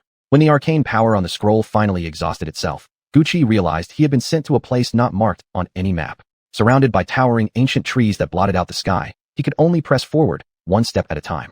Bushes nearby rustled violently. Guqi immediately assumed a defensive stance, only for several red-eyed rabbits to leap out. The sight of him sent them scattering in panic, startling numerous weak magical beasts hidden in the undergrowth. None were stronger than low-level beast practitioners. Could he have ended up at the edge of the Sunset Mountains? He casually killed a quillboar. At once, every other magical beast fled. Guqi extracted the core, then glanced at the bloodstains coating his body, mostly Qiu Aoshuang's. He wondered how she was doing now. Taking out some branches, he cleaned the poor quillboar and began roasting it. Soon, Rich aromas filled the air. As he looked at the cooked meat in his hand, memories returned of how he'd once roasted meat like this for Qinfengqiu. He hoped she was safe. He should return as soon as possible. There would be other chances to explore the saint's ruins. Just as Guqi drifted into thought, a white streak flashed past, snatching the roast meat from his hand and dashing deep into the forest. Stop! Don't run. His meal stolen without even sensing the thief. He knew instantly this was no ordinary magical beast. The white figure moved with blinding speed, vanishing almost immediately. Forget it, Guqi sighed. It's just some roasted meat. Consider it a gift. Unable to locate the creature, he turned back toward camp. But when he arrived, everything was in disarray, his prepared food completely gone. Tracing footprints left behind, Guqi followed them. Whoever, or whatever, had done this must have disregarded the aura of an arcane master. Only a beast master or above would dare such a thing, and beast master grade cores held great value to him. Following the tracks, Guqi eventually reached a riverbank, where the prince abruptly disappeared. Searching the area, he instead stumbled upon a human. Who's there? Who's hiding? The girl's voice was soft and melodious. Though he couldn't see her face, her silhouette alone suggested she was a breathtaking beauty. Hearing her, Guqi reluctantly stepped out from behind a tree. He hadn't expected to be spotted so easily. This girl wasn't ordinary. I'm merely passing through. If I've caused any offense, I apologize. Passing through? Then do you even know where you are? The girl in black turned around, and for a moment, Guqi felt his heartbeat stop. She looked only 15 or 16, yet her figure was more alluring and voluptuous than any modern-day model. Even a simple turn of her body sent heat rushing through his veins. Yet her face was utterly pure, untouched by the world's corruption. And yet, beneath that innocence lingered a subtle aura of bewitchment. In this girl, Guqi finally understood what it meant to be perfectly balanced between seductive charm and divine purity, a true enchantress. Big brother, what are you staring at? Her voice snapped him back to reality. Beside her lay the very same quillboar meat he'd prepared earlier. The beast that stole his roast had clearly vanished, replaced only by this mysterious girl in black. Could she be a shape-shifting magical beast? I was chasing a magical beast that stole my roast, Guqi said. I lost track of it, and then I found you. Oh, so that roasted meat was yours. The girl said with a look of guilt. I'm sorry, big brother. The beast who took your food is Xiao Shui. She went to find me something to eat because I was so hungry. I didn't know she stole from you. Here, take it all back. From her spatial pouch, she retrieved the missing meat and handed it to Guqi, her eyes brimming with sorrowful regret, tugging at his heartstrings. It's just some roasted meat. If you like it, consider it a gift. Really, her face lit up with joy, and Guqi suddenly felt a deep sense of contentment. This is Xiao Shui. Xiao Shui quickly apologized to Big Brother. With that, she pulled from behind her a small, snow-white magical beast. Guqi hadn't sensed it at all. It was marten-shaped, no larger than a palm, completely white, and incredibly adorable. Yet beneath that cuteness radiated the unmistakable presence of a beast king. It's all right, Guqi said softly. If you like it, I'll roast more for you. He studied the girl carefully. No trace of arcane energy emanated from her. She seemed like an ordinary person. Yet how could an ordinary girl appear in the depths of the Sunset Mountains, accompanied by a beast king? It was simply too bizarre. Big Brother is so kind. Xiao Linger likes Big Brother, the girl in black said innocently, as if she knew nothing of the world's cruelty. She suddenly wrapped her arms around Guqi's arm and began swaying it gently. Your name is Xiao Linger? Yes. My name is Shengwan Linger. You can just call me Xiao Linger, Big Brother. Then, Xiao Linger, how did you end up in the Sunset Mountains? At this, Linger burst into tears. My father is very ill. The doctor said only the reincarnation grass could save him. But that herb only grows in the center of the Sunset Mountains. To heal my father, I had no choice but to come here. Guqi looked at the sobbing girl. Though he knew full well this young girl was far from simple, seeing her tears made him unable to resist placing a gentle hand on her head, softly comforting her. Don't cry, Xiao Linger. Big Brother will help you find the reincarnation grass too. But do you know where we are right now? Instantly, Linger threw herself into Guqi's arms. Wah, Big Brother is so good. We're already at the heart of the Sunset Mountains, but no matter how hard I searched, I couldn't find the reincarnation grass. Guqi inhaled the delicate fragrance from her body. This girl truly was an enchantress. He never expected to have been sent straight to the core of the Sunset Mountains. Old Shun had once said that the center of these mountains was precisely where the saint perished, exactly the destination of his mission. To think he'd stumbled here by accident. Old Shun would surely be thrilled if he knew. At the thought of Old Shun, Guqi's heart sank involuntarily, yet his resolve to grow stronger burned fiercer than ever, pushing him onward. Xiao Linger, what does the reincarnation grass look like? Where does it usually grow? I don't know either. All I know is that it's nourished by the saint's blood and contains the saint's unyielding will. Everything else, I don't know at all. Nourished by the saint's blood? Containing the saint's indomitable will? Could this little girl really be a shape-shifting magical beast? Big Brother, why did you push me away? Linger pouted, her face filled with unhappiness. Seeing her like that, Guqi almost couldn't resist pulling her back into his embrace again. Truly, she was an enchantress. Aren't you afraid I might be a bad person? But Big Brother doesn't seem like a bad person at all. And you carry such a pleasant scent. Linger really likes it. So Big Brother, can Linger follow you? Meeting her hopeful gaze, Guqi almost instinctively wanted to agree. But she was clearly lying. If her father were truly injured, there's no way she'd act like this. Not to mention searching for a legendary herb like that. She couldn't be trusted so easily. But Big Brother has urgent matters to attend to outside. Xiao Linger, do you know the way out? Of course I do. Linger wants to go with Big Brother. She started crying again. Linger knows. I'll never find the reincarnation grass. Father is definitely beyond saving. I don't want to go back. Back there, everyone bullies Linger. Only Father ever cared for me. Now even Father is gone. What will Linger do? Big Brother, please take me with you. I'll be so well behaved. Looking at the weeping girl in black, Gucci could only sigh helplessly. For now, he decided to let her have her way. Let her lead him out first. One thing was certain. She wasn't a shape-shifting magical beast. Just moments ago, Gucci had probed her with his spiritual energy. She was undoubtedly human. Yet when his energy entered her body, it vanished as if swallowed by an endless void, an anomaly he'd never encountered before. Fine, you may follow me. By the way, Xiao Linger, why can't I sense any arcane power from you at all? That's because I was born with a severed meridian system. Linger chirped happily, leaping back into Gucci's arms. I've had this condition since birth. It takes 10 times more arcane energy than normal people to advance. As for why Big Brother can't sense my cultivation level, that's natural. Father gave me a spirit-blocking jade, which prevents others from detecting me. Right now, I'm already at the 9th stage of Arcane Master. Isn't that impressive? Needing 10 times the energy of an ordinary person, yet still reaching Arcane Master. Whether that was true or not, who could say? This girl was like a riddle, impossible to decipher. If only old Chun were here, he'd be able to tell whether her words held truth. Very impressive. Then, Xiao Linger, let's leave this place first.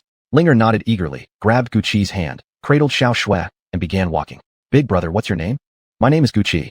I'm from the Chun family of Blackstone City. Gucci, such a nice name. Hee, but I still prefer calling you Big Brother. So from now on, I'll keep calling you that, okay? Looking at Xiao Linger's smile, one might truly believe she was overjoyed just to know his name. Gucci had deliberately mentioned the Chun family earlier, focusing all his spiritual energy on observing her. If she had approached him for the sake of the Chun family, there would surely have been a slip. Yet it seemed Xiao Linger really wasn't targeting the Chun family at all. Xiao Linger, just who exactly are you? Chapter 96, Divine Martial Sect. Big Brother, we're almost at the edge of the Sunset Mountains. Gucci and Xiao Linger had walked all day before finally seeing familiar scenery once again. Thank you, Xiao Linger, said Gucci, gently ruffling her hair. So where will you go from here? Of course I'll follow. But before she could finish, Xiao Linger's expression suddenly changed. Brother, do you dislike me? I know I came from nowhere. You probably only treated me so kindly because you needed me to lead you out of the Sunset Mountains. Now that we've left, you must not need me anymore. I understand. I'll leave right now. With that, she burst into tears and ran off, moving so swiftly that no matter how hard Gucci chased, he couldn't catch up. Only watch helplessly as she disappeared. Gucci, are you investigating the Sunset Mountains too? A familiar voice came from behind. It was actually Qin Yu. Yes, Senior Qin. Please hurry and save Senior Sister Chio. She's severely injured and in mortal danger. What? Where is she now? Qin Yu's face turned pale. May I search your consciousness to confirm this? Gucci nodded. After the last time Qin Yu had probed his mind, with Elder Chen's help, Gucci had sealed parts of his memory, mastering a technique that allowed him to lock away certain recollections, letting others see only what he wished them to see. As Qin Yu's spiritual force entered Gucci's mind, his expression grew grave upon finishing. Gucci, return to the Chen family immediately. My senior sister is right. You must not come to any harm. I'll send you back first, then go rescue her. That's what my senior sister ordered. With that, Qin Yu retrieved a white spirit boat from his spatial pouch. The vessel looked carved from top-grade white jade. Though initially palm-sized, radiant treasures glowed across its surface, clearly no ordinary object. With a light breath from Qin Yu, it expanded dramatically, large enough to hold over 100 people. Get on. Gucci followed Qin Yu onto the boat. Qin Yu then placed a multicolored crystal into a slot on the vessel, and instantly the craft shot forward at astonishing speed, one even a typical Xian king would struggle to match. Junior uncle, what powers this spirit boat? This is Xian crystal. It functions similarly to Xian stones, but contains far purer Xian energy, allowing for faster absorption. Also, Xian crystals serve as currency. One Xian crystal equals 100 Xian stones, and they're often rare and priceless. High-tier Xian artifacts typically require Xian crystals to operate. Gucci nodded. The flowing Xian energy inside stirred a deep hunger within him. He'd definitely need to exchange for some crystals when he returned. Xiao Linger. She must have sensed Qin Yu's presence and fled before he arrived. Without her help, he might still be trapped in the Sunset Mountains. Next time they met, he would repay her properly. The spirit boat halted before the entrance of the Chun residence. Gucci stepped down, and without delay, Qin Yu set off to rescue Qiu Aoshuang. When he returned with her later, she was out of life-threatening danger, greatly relieving Gucci. However, given the Bojack's reappearance, both men decided immediately to return to the Divine Martial Sect. Fengqiu, have you made your decision? You really won't come back to the Divine Martial Sect. Gucci held Chun Fengqiu's hand, gazing at her beautiful face, reluctant to leave her behind. This beast tide had involved the Bojack. If they didn't know whether that black-robed man lived or died, the Shijag certainly wouldn't let things rest. Leaving Fengqiu here was too dangerous. I'm now the head of the Chun family. I can't let the clan fall under my rule. Chun Fengqiu smiled. A radiant smile, yet Gucci still caught a flicker of sorrow in her eyes. I'll wait for the day you come back for me. You promised me a wedding that would make the whole world envious. I took that seriously. Besides, Qingwan will go with you to the divine martial sect. That makes me feel safe. Guqi, I'm entrusting Qingwan to you. Take good care of her. Gently, Guqi pulled Qin Fengchu into his arms. The two stood silently, savoring the quiet moment together. Time passed quickly. Soon, the four of them boarded Qin Yu's spirit boat and departed for the divine martial sect. 3 days flew by, and Guqi finally arrived at the Empire's supreme sect, the divine martial sect. Gazing at the grand, magnificent architecture, every detail exquisitely crafted, he was awestruck. Most astonishing was the central hall, floating high in midair. It left Guqi utterly speechless. My sister told me about this heavenly palace before, but seeing it in person is even more breathtaking than she described. Chun Qingwan, visiting the divine martial sect for the first time, couldn't help but praise the floating palace with wonder. You two wait here. I'll go report to the sectmaster. This is Senior Sister Chio's Aoshuang Hall. You're free to move around. But since you haven't received your divine martial sect disciple identity tokens yet, the defensive formations will attack you if you leave. So stay here for now. I'll come back for you once I've informed the sectmaster. With a few final instructions, Qin Yu turned and left, leaving Guqi and the other alone. Why is there no one here? Guqi felt the abundant spiritual energy permeating the air and couldn't help but exclaim in awe. No wonder this was the Empire's supreme sect. The Xian energy here was incredibly dense. The Aoshuang Palace was magnificent beyond words, yet Guqi saw not a single soul. Because this is where the elders live. Only direct disciples are allowed here. Other disciples aren't permitted to reside in this area. Second Miss, could you tell me more about the divine martial sect? Don't call me Second Miss, just call me Qingwan. The divine martial sect is one of the Empire's top-tier sects, standing alongside the Juejian sect and Belan Pavilion as the three great powers. Even the imperial family must show respect to our sect. The divine martial sect is divided into inner and outer disciples. Outer disciples are still considered part of the sect, but their treatment is far inferior compared to inner disciples. Every 3 years, a sect-wide competition is held to promote outstanding outer disciples into the inner ranks. Among the inner disciples, there are further distinctions, inner and core. Core disciples are direct apprentices of the elders. My sister, for instance, is a core disciple. As for the regular inner disciples, they may be formally accepted under an elder's tutelage, but they don't live with them, only attending monthly lectures. Both inner and core disciples must participate in the triennial sect competition. Additionally, the divine martial sect has a special branch dedicated to cultivating the 3 major professions: alchemists, artifact makers, and inscription masters. Though their cultivation levels may not be high, their status within the sect is extremely prestigious. I wonder what path we'll take. Regardless of which path we choose, we must keep cultivating. In this world, strength rules all. Only by growing stronger can I protect everything I care about. Guqi, you will definitely become a powerhouse. By the way, Qingwan, do you know where I can exchange for Xian crystals? Qin Qingwan thought for a moment. You can exchange them at the Merit Hall. All divine martial sect disciples must complete tasks, whether it's gathering spirit herbs, slaying magical beasts, or eliminating Buojiao cultivators. Upon completion, you'll be rewarded with merit points. With these points, you can obtain various treasures, though only through merit exchanges. Sister said merit points are very important. The sect has numerous secret realms for cultivation, but access requires spending merit. When you officially join, you'll receive an initial allocation based on rank. New disciples also receive annual merit as a benefit for their first year. After that, the only way to earn more is by completing tasks. However, if you discover any valuable treasures and submit them to the sect, you'll also be rewarded with merit. Before leaving, Sister gave me all her accumulated merit. If you ever have an urgent need, you can use hers. How could I possibly take your merit? Guqi gently pinched Qin Qingwan's nose. I'll make sure to protect you well. Soon, they were led to the heavenly palace. The moment Guqi stepped onto its grounds, he still felt as if he were walking through a dream. When they entered the main hall, many people were already gathered. Directly before them sat the sect master, with elders positioned on either side. So you're Guqi? The sect master in the center spoke. He appeared to be a man in his 40s, his face radiating an aura of righteousness. As Guqi stood before him, he felt completely exposed, as if stripped bare, with nowhere to hide. Yet he detected no fluctuation of spiritual force or Xian energy, as though the man were an ordinary mortal, and yet his mere presence exerted overwhelming pressure. Yes, I am Guqi, honored to meet the sect master. Guqi sensed every gaze in the hall focusing on him, yet he remained composed and dignified, undaunted. Come, place your hand on this orb, and feel the primal elemental energies. A spherical gem floated before Guqi. Surely this was the Yuanling crystal Elder Chen had mentioned, used to test elemental affinity. Guqi placed his hand upon it, calming his mind. Instantly, the fire and wood elemental energies surged toward him from the air, while metal energy slowly merged into his body. On the crystal in his hand, 3 colors emerged, red and green, each occupied half, with only a small portion glowing golden. When Guqi opened his eyes again, he could feel the elder's gazes burning even hotter. His affinity level was clearly far from ordinary. Sectmaster, this boy is born for alchemy. Give him to me. He might devote to sovereign realm one day, surpassing even me. Nonsense. He's clearly more suited for artifact forging. Although his fusion level with metal Xian energy isn't high, his fusion with fire Xian energy has actually reached a full 10-fold. With that kind of control, what material couldn't he refine? I think he's far better suited to become an artifact maker. Alchemists and artifact makers may hold extremely prestigious status, but human capacity is limited. Dividing focus between alchemy and artifact forging only dilutes one's potential. If an alchemist or artifact maker were forced into battle, they'd always be the ones to lose. What are you talking about? Do you have any idea how rare it is to find a talented alchemical prodigy? Fighting. Have you ever seen an alchemist going around brawling every day? You actually had the nerve to say that out loud. Gucci, now tell me plainly, what path will you choose? Chapter 97. The Alchemist. Gucci watched the three elders arguing. All three stood beside the sect master, clearly men of immense status.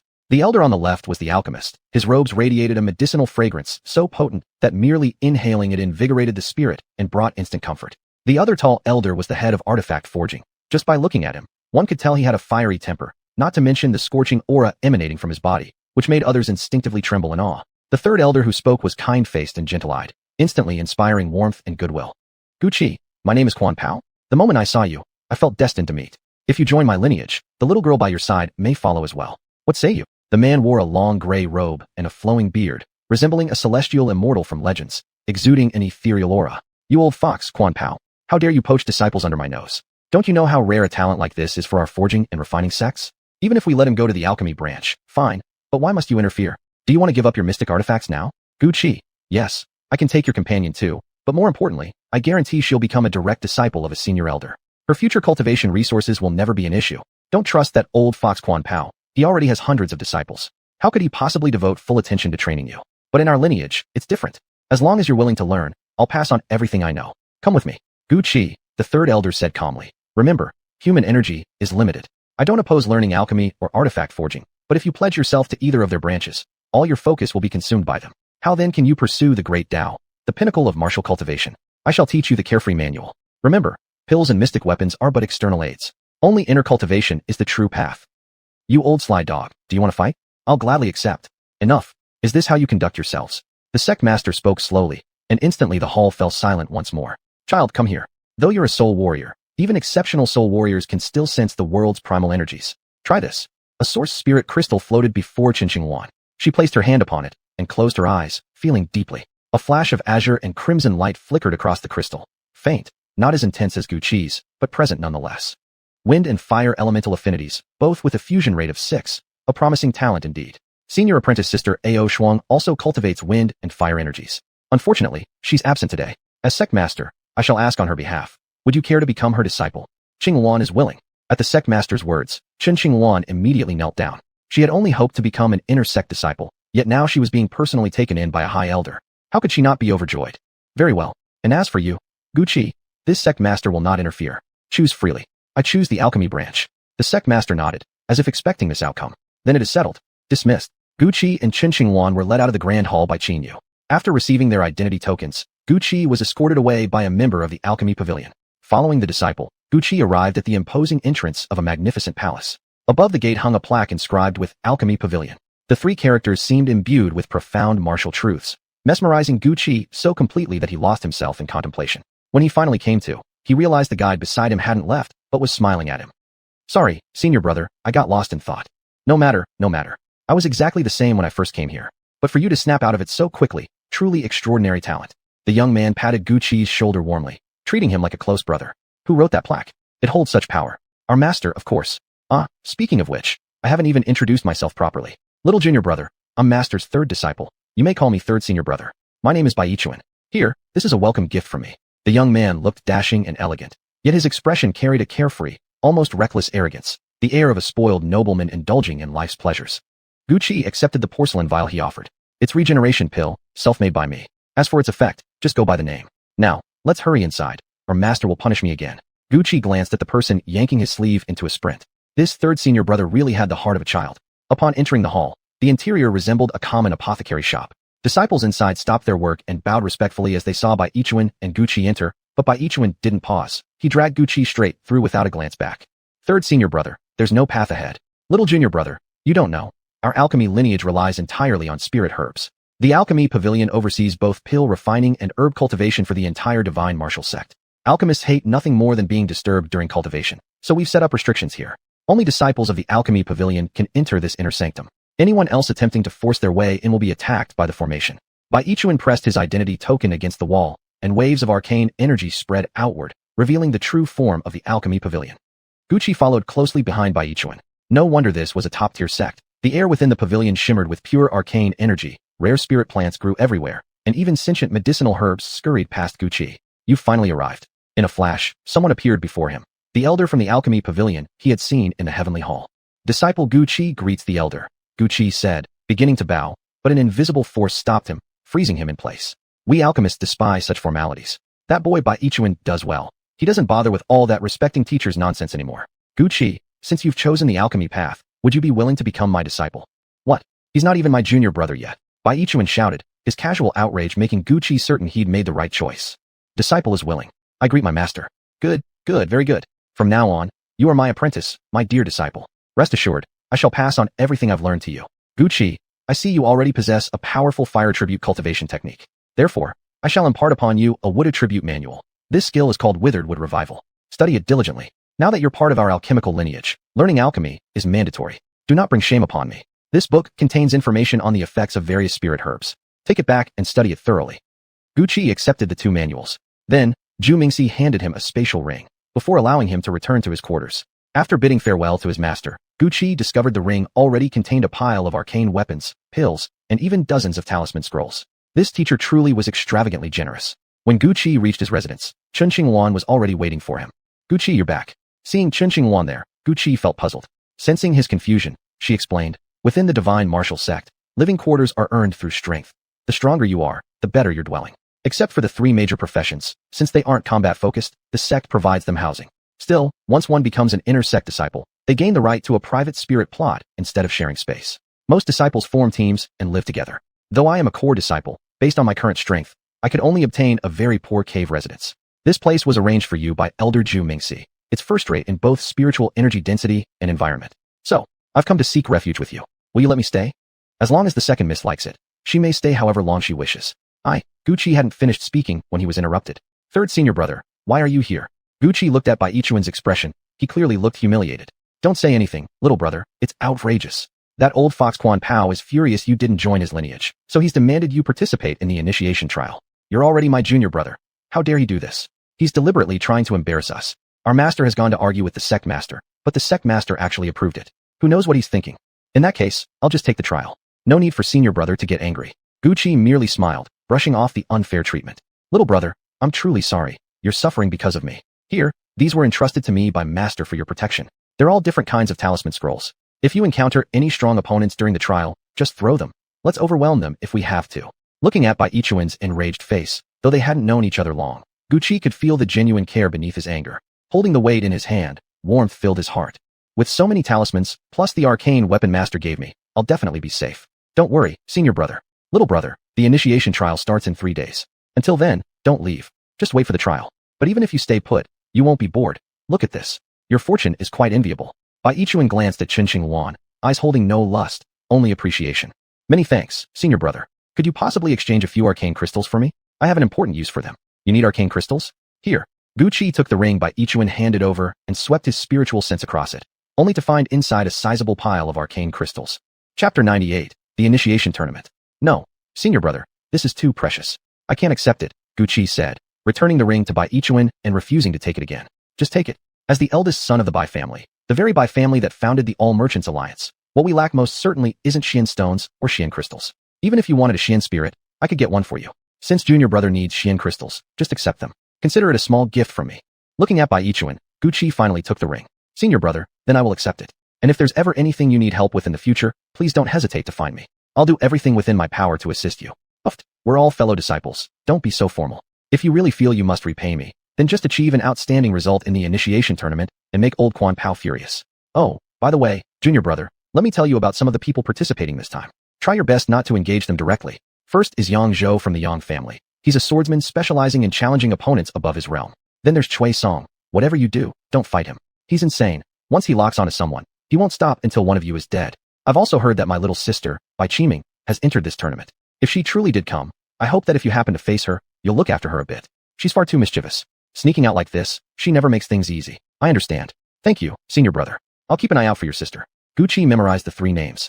So even members of the Yang and Bai families were participating. This wasn't going to be as simple as he'd thought. Master, you're here too. The newcomer was indeed Zhu Mingxi, though his expression was unusually grave, as if something serious had occurred. Gu Qi, regarding this initiation tournament, I must insist you participate. It's tied directly to qualification for the Xuantian realm.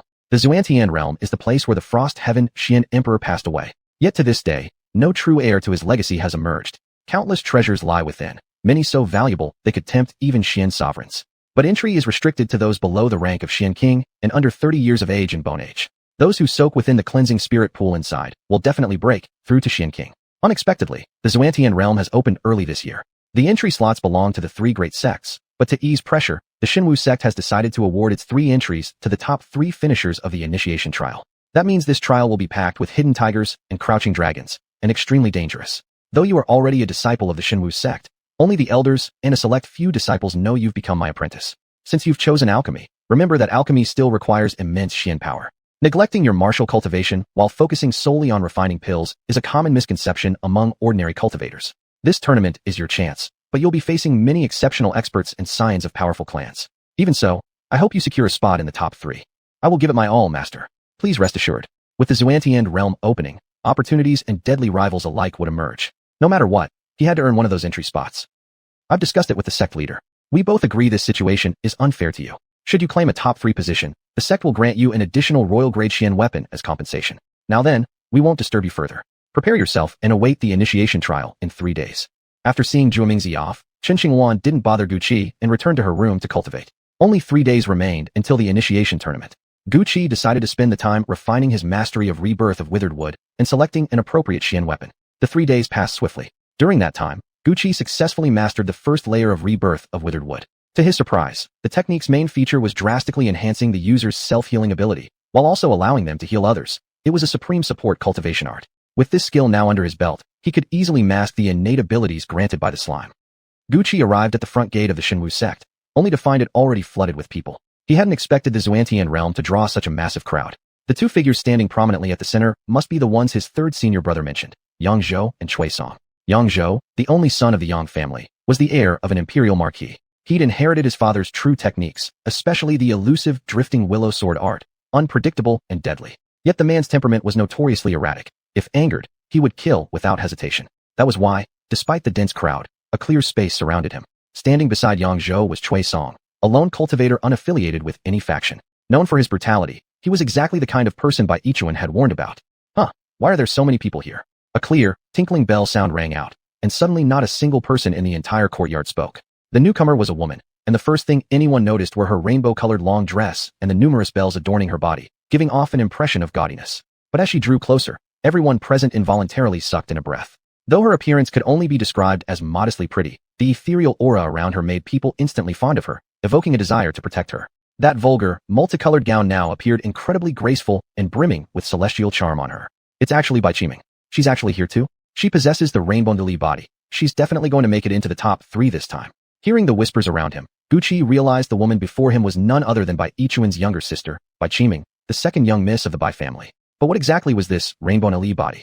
Clearly, she was another formidable opponent. Silence. A bell tolled, shaking their very souls. Elder Qin reappeared within everyone's sight. You have all come to participate in our Xinwu sect's initiation trial. Those who pass will become disciples of our sect. The top 3 will additionally earn a spot in the Xuantian secret realm. I won't waste words. Let the trial begin. The moment Elder Qin finished speaking, Gu Qi and the others felt a sudden blur in their vision, and the scene shifted. A disciple wearing the robes of a core Xinwu sect member explained, "This is the first stage of the trial. Climb the heavenly ladder. Simply reaching the top counts as passing." Hearing this explanation, many rushed toward the ladder, but a portion of them triggered restrictions and were attacked, left barely clinging to life. I advise those whose bone age or cultivation level don't meet requirements not to attempt sneaking through. The formation automatically detects both. One final warning. Once you step onto the ascension ladder, your life and death are no longer our concern. Those lacking resolve should leave now. Seeing the half-dead cultivators being carried away, more than half the crowd turned and fled. Never expected the lure of the Xuantian secret realm to be so strong that so many would try to cheat their way in. Unconcerned with the others, Gu Qi stepped onto the ascension ladder. The moment his foot touched the first step, he felt the gravity here differed from the outside world, as if a mountain pressed down upon his body. This trial clearly tested a warrior's physical strength and constitution.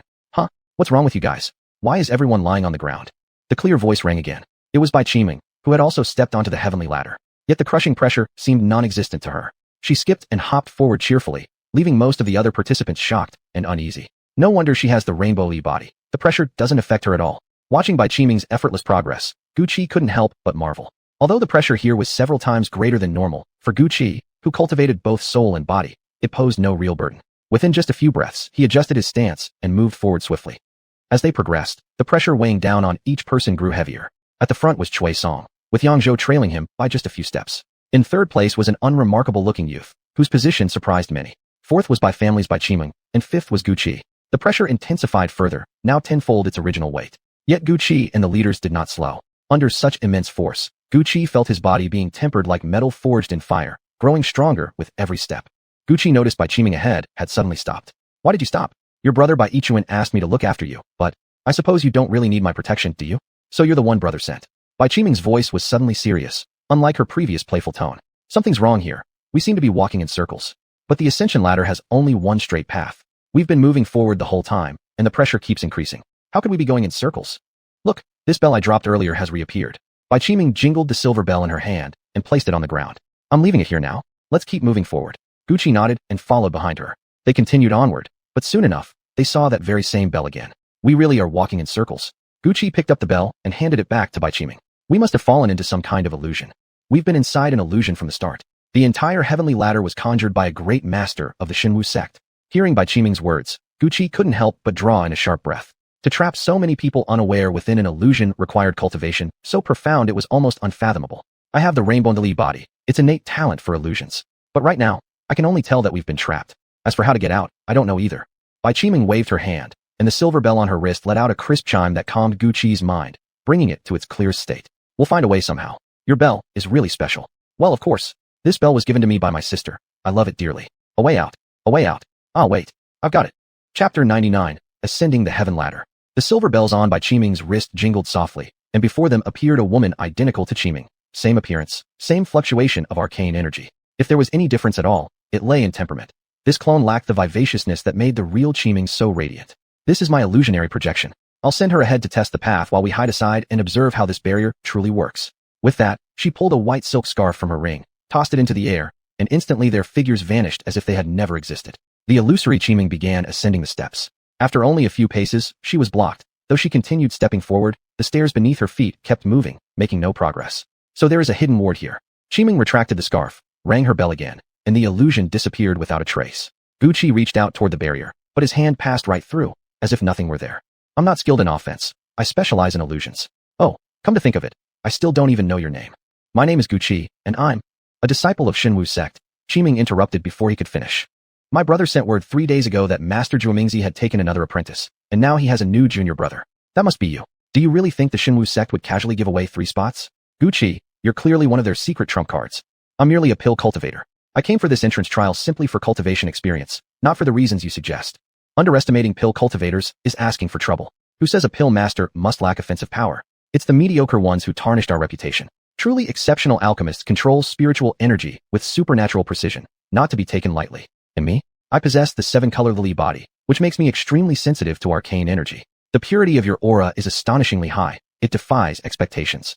Gucci stared at Qimeng, who beamed at him brightly, unsure what to say. Let's focus on breaking through this barrier first. Breaking it is easy, Qimeng said casually, flicking a beam of light at the barrier. Instantly, it activated, shimmering into visibility. Gucci Gidge, since you're my brother's junior brother, that makes you my elder brother too. My combat strength isn't strong, so breaking this barrier is up to you. Gucci nodded. He struck the barrier with dragon fist style, and the ward shattered. But immediately, pressure surged around him, hundreds of times stronger than outside. It bore down so heavily that he struggled to stand upright. Yet Qimeng seemed entirely unaffected, hopping cheerfully as usual. Gucci Gidge, take your time climbing. I'll go on ahead. Oh, and this trial is only the first stage, not the decisive one. The real challenges come later. Don't expose your full strength too early, or it won't be any fun. See you later, Gucci Gidge.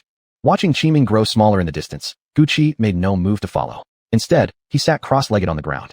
This immense pressure, hundredfold that of the outside world, was a perfect opportunity to temper his physical body. Better to cultivate first before continuing. Activating his soul warrior cultivation technique, Gucci refined his body thoroughly before resuming his ascent. By the time he reached the endpoint, hundreds had already passed the first trial. Indeed, this place was teeming with hidden talents. Congratulations to all who have arrived. Everyone present shall become outer disciples of our Xinwu sect. You now face 2 choices. Either continue the trials and attempt to qualify as inner disciples, a path fraught with danger where death is possible at any moment, with no responsibility borne by our sect, or withdraw here and accept your status as outer disciples. The choice is yours. Following the attendance announcement, only a dozen or so chose to quit. Clearly, most had come for the Xiantian secret realm. Guqi and the others were assigned lodgings to rest overnight before the next round. Just as Guqi settled in to meditate, Qiming arrived. Guqi Gij, my brother sent me a message to pass on to you. Qiming casually plopped down somewhere, the candlelight casting flowing rainbow hues across her face, breathtakingly beautiful. Guqi Gij, my brother said many of the disciples participating in this trial are secretly trained by Xinwu sect's elders. They're all joining this time. Grandmaster Zhuomingzi only focuses on alchemy, so he found out rather late. All Xinwu sect disciples carry a sect token, which allows him to sense their presence and prevent friendly casualties. This trial has 3 stages. The first was ascending the heaven ladder. We've already passed that. The second is traversing the blazing flame valley. Finally, disciples who succeed in the first 2 stages will compete against each other for rankings. Here's a map of the blazing flame valley. Take a look, Guqi Gij, then destroy it. Oh, and this Ice Soul Pearl is a water attribute arcane weapon. It can shield against magma heat and greatly increase your chances of passing tomorrow. Guqi Gij, you absolutely must make it through. Guqi looked at the map and the Ice Soul Pearl before him. The moment the pearl was taken out, the room's temperature plummeted sharply. It was clearly a rare and priceless treasure. Then he glanced at Qiming, who was propping her chin thoughtfully, and suddenly felt as if he were seeing a little sister. Without thinking, he reached over and gently ruffled her hair. Look at all of you going to such great lengths for me. How could I possibly fail? But what about you? Why aren't you worried at all? Because even if I don't rank in the top 3, I can still enter the Xiantian secret realm. My elder sister already secured a spot for me. But honestly, staying at home was so boring. The Xinwu sect trials are so much fun, so I decided to join. I thought no one knew I'd come, but turns out my sister already knew and told my brother. So not fun at all. Pouting, Qiming twirled the silver bell on her hair ribbon, looking utterly adorable. Do you have any idea how worried your brother must be? Don't ever run off like this again without telling anyone. Remember, though the Bai family is powerful, there are still plenty of unscrupulous people out there. The human heart can be treacherous. Guqi Gij, why are you acting just like my brother? So boring. I'm leaving now. With that, Qiming dashed off. Guqi picked up the map on the table. After scanning it, a flicker of firelight flashed across its surface before it burned to ashes. He then attuned himself to the Ice Soul Pearl and began examining it carefully. It seemed the Xinwu sect had put tremendous effort into this entrance trial. Surely, anyone who made it to the 3rd stage would be a formidable opponent. The Blazing Flame Valley might be extremely difficult for others, but for Guqi, who possessed the Heavenly Fire Seed, it would be like swimming in familiar waters. Especially since the map marked the precise locations where rare treasures grew within the valley. This must be a special reward granted to Xinwu sect disciples. Closing his eyes, Guqi entered meditation. And just like that, the night swiftly passed. The second trial is the journey through the Blazing Flame Valley. Each participant will receive a token. To pass, you must exit the valley while holding at least 10 tokens. A small number of magical beasts within the valley also carry tokens, but there are only 100 such beasts. If you encounter an insurmountable problem, crush your token. It will teleport you out immediately. Any teleported person's tokens will automatically be destroyed, and they will lose eligibility for the trial. By infusing arcane energy into your token, you can sense the approximate location of other tokens within a 10-mile radius, except for those held by magical beasts. Good luck. Guqi examined the token handed out by the attendant. His was slightly different from the others. A tiny character, Shun, was hidden in the corner, nearly invisible unless scrutinized closely. This must be the identity token Qiming mentioned. Activating it, Guqi saw several red dots appear on its surface. Many participants had already stored their tokens inside their spatial rings, yet the device could still detect them. 5 red lines extended toward 5 glowing points, likely the secret disciples planted by the Xinwu sect.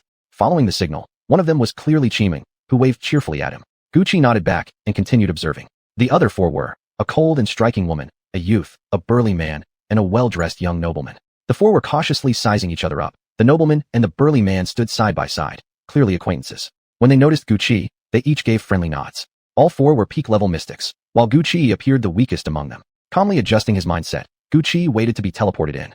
As the formation on the ground activated, Guqi felt a sudden dizziness. When he regained his senses, he had already arrived in the Blazing Flame Valley.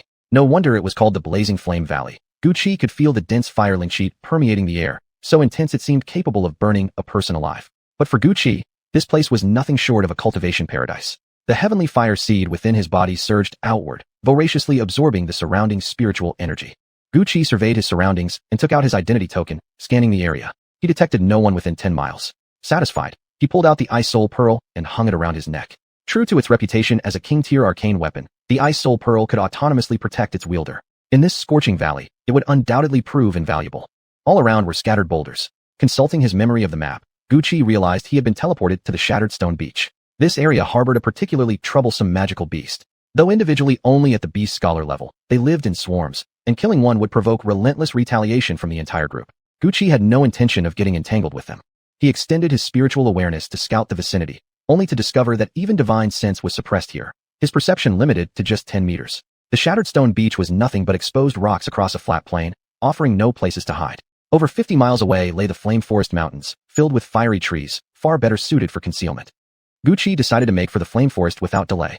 Chapter 100, Flame Valley. Gucci hurried forward at full speed when suddenly a blaze shot toward him. The Ice Soul Pearl instinctively protected its master, forming an ice-blue barrier around Gucci that blocked the attack. Only then did he see clearly that the creature attacking him was a lizard-like oiseau that hadn't even awakened spiritual awareness. No wonder it dared to target him. Though this type of oiseau was usually social, Gucci quickly sensed that within 10 miles, this one stood alone. He raised his hand and sent forth a surge of arcane energy, slicing through the beast. It collapsed lifeless. To his surprise, the slain oiseau dissolved into pure fire spiritual energy, which was immediately absorbed into Gucci's body. How extraordinary this Flame Valley truly was. Feeling the invigorating power flow through him, Gucci felt a surge of excitement and immediately resolved to seek out more such beasts. With that thought, he drew from his ring a small emerald gourd, the arcane weapon bestowed upon him earlier by Zhu Mingxi. This jade gourd could emit mist, effectively concealing his form. As he finished preparing, his identity token suddenly flared with bright red light, an indication someone had arrived. Calmly, Gucci whispered a spell seal, and the token quieted instantly, as if nothing had occurred. This area definitely showed someone present just now. Could they have escaped? The intruder, a man and a woman, were now channeling spells to locate Gucci. Indeed, the disciples' identity tokens from Xinwu sect functioned differently from others, capable of blocking external detection. Both newcomers were at the first star of Xian Master level. Gucci activated the jade gourd, enveloping both figures in thick mist. Careful, we're ambushed, the man snapped, pulling a crimson longsword from his storage ring. Clearly a fire element arcane weapon, the blade began absorbing fire spiritual energy from the surrounding air. No one in this competition was weak. The man swung the sword, unleashing intense flames that burned away the fog. Seeing the mist thinning rapidly, the man grinned triumphantly. But Gucci merely watched coldly. With another activation of the jade gourd, the mist turned a terrifying ink green, a clear sign of lethal poison. The woman swiftly pulled out a silk handkerchief, expanding it to shield them both. To Gucci's surprise, the poisonous fog was completely repelled, unable to penetrate even slightly. Humph. If that's all you've got, then your identity token belongs to me. The man sneered, releasing his spiritual sense to lock onto Gucci. He was surprised to find his opponent was a warrior. Swinging his sword, he launched a wave of fiery sword chi at Gucci. Meanwhile, the woman summoned a flower basket-shaped arcane weapon that flew above Gucci, releasing countless blossoms that froze his body in place. As the sword neared Gucci's heart, both attackers smiled in victory, only for the blade to pierce empty space. No blood spilled. They had trapped only an illusion. It's my turn now. Gucci emerged from the toxic mist. Without any arcane energy, he struck with pure physical force, one punch sending the man reeling back with a mouthful of blood. Seeing this, the woman immediately recalled her weapon, turning to flee. But Gucci moved faster, appearing before her in an instant. I believe you can hand over your identity token now. The woman glanced at him, then crushed her token without hesitation, vanishing instantly. The man followed suit, disappearing just as abruptly. Only Gucci remained. I didn't want to kill needlessly, but now I see I must either eliminate or cripple them right before they crush their tokens. 10 tokens are required for success. I need to move faster. Gucci chided himself inwardly, yet still darted forward swiftly toward the flaming forest. Just as he neared the forest, a sea of fire surged across his path. Once again, the Ice Soul Pearl deflected the assault. Now Gucci realized, the flames weren't natural. They were generated collectively by swarms of Wusou. So the creature he'd slain earlier must have been one of these pack beasts. He looked down to see countless fire-formed Wusou crawling on the ground like a living carpet. Suddenly, the Skyfire seed leapt out from his body. This legendary heavenly treasure already possessed intelligence. Upon sensing so many creatures formed of pure fire spiritual energy, it let out a joyful cry and charged straight into the swarm. The once fearsome Wusou scattered like prey facing their natural predator. Yet despite their flight, many were devoured by the Skyfire seed. Sated, it slowly floated back into Gucci's body, relaying a revelation. The origin of Flame Valley lay in the presence of primordial Skyfire buried beneath the land. Long ago, the Xinwu sect had sealed it, resulting in the volatile yet contained energies that shaped today's Flame Valley. Though the thought of such ancient Skyfire stirred deep desire within Gucci, he pushed it aside for now. There would be time later. For now, he pressed onward, swift as the wind. Gucci reached the edge of the Runshutan, with an endless forest stretching beyond. The trees were entirely crimson, their leaves shimmering with condensed flames. These were flame trees, whose foliage served as a key material for crafting fire attribute arcane weapons, yet no one had dared to harvest them. Activating his identity token, Gucci discovered over a dozen glowing dots upon it. There must have been an ambush prepared long ago. He drew out the jade gourd, activated it, and entered the forest undetected, completely hidden from sight. Brother, the token just showed someone approaching. Probably saw how many of us there are and ran off, said one of the people nearby. Gucci crept closer and noticed they all wore identical attire, members of the same clan. Each had a pendant inscribed with the character Li. They must be from the Li clan of Purple River Prefecture, the most powerful family in that region, protected by a Xian master. Yet even they had come here.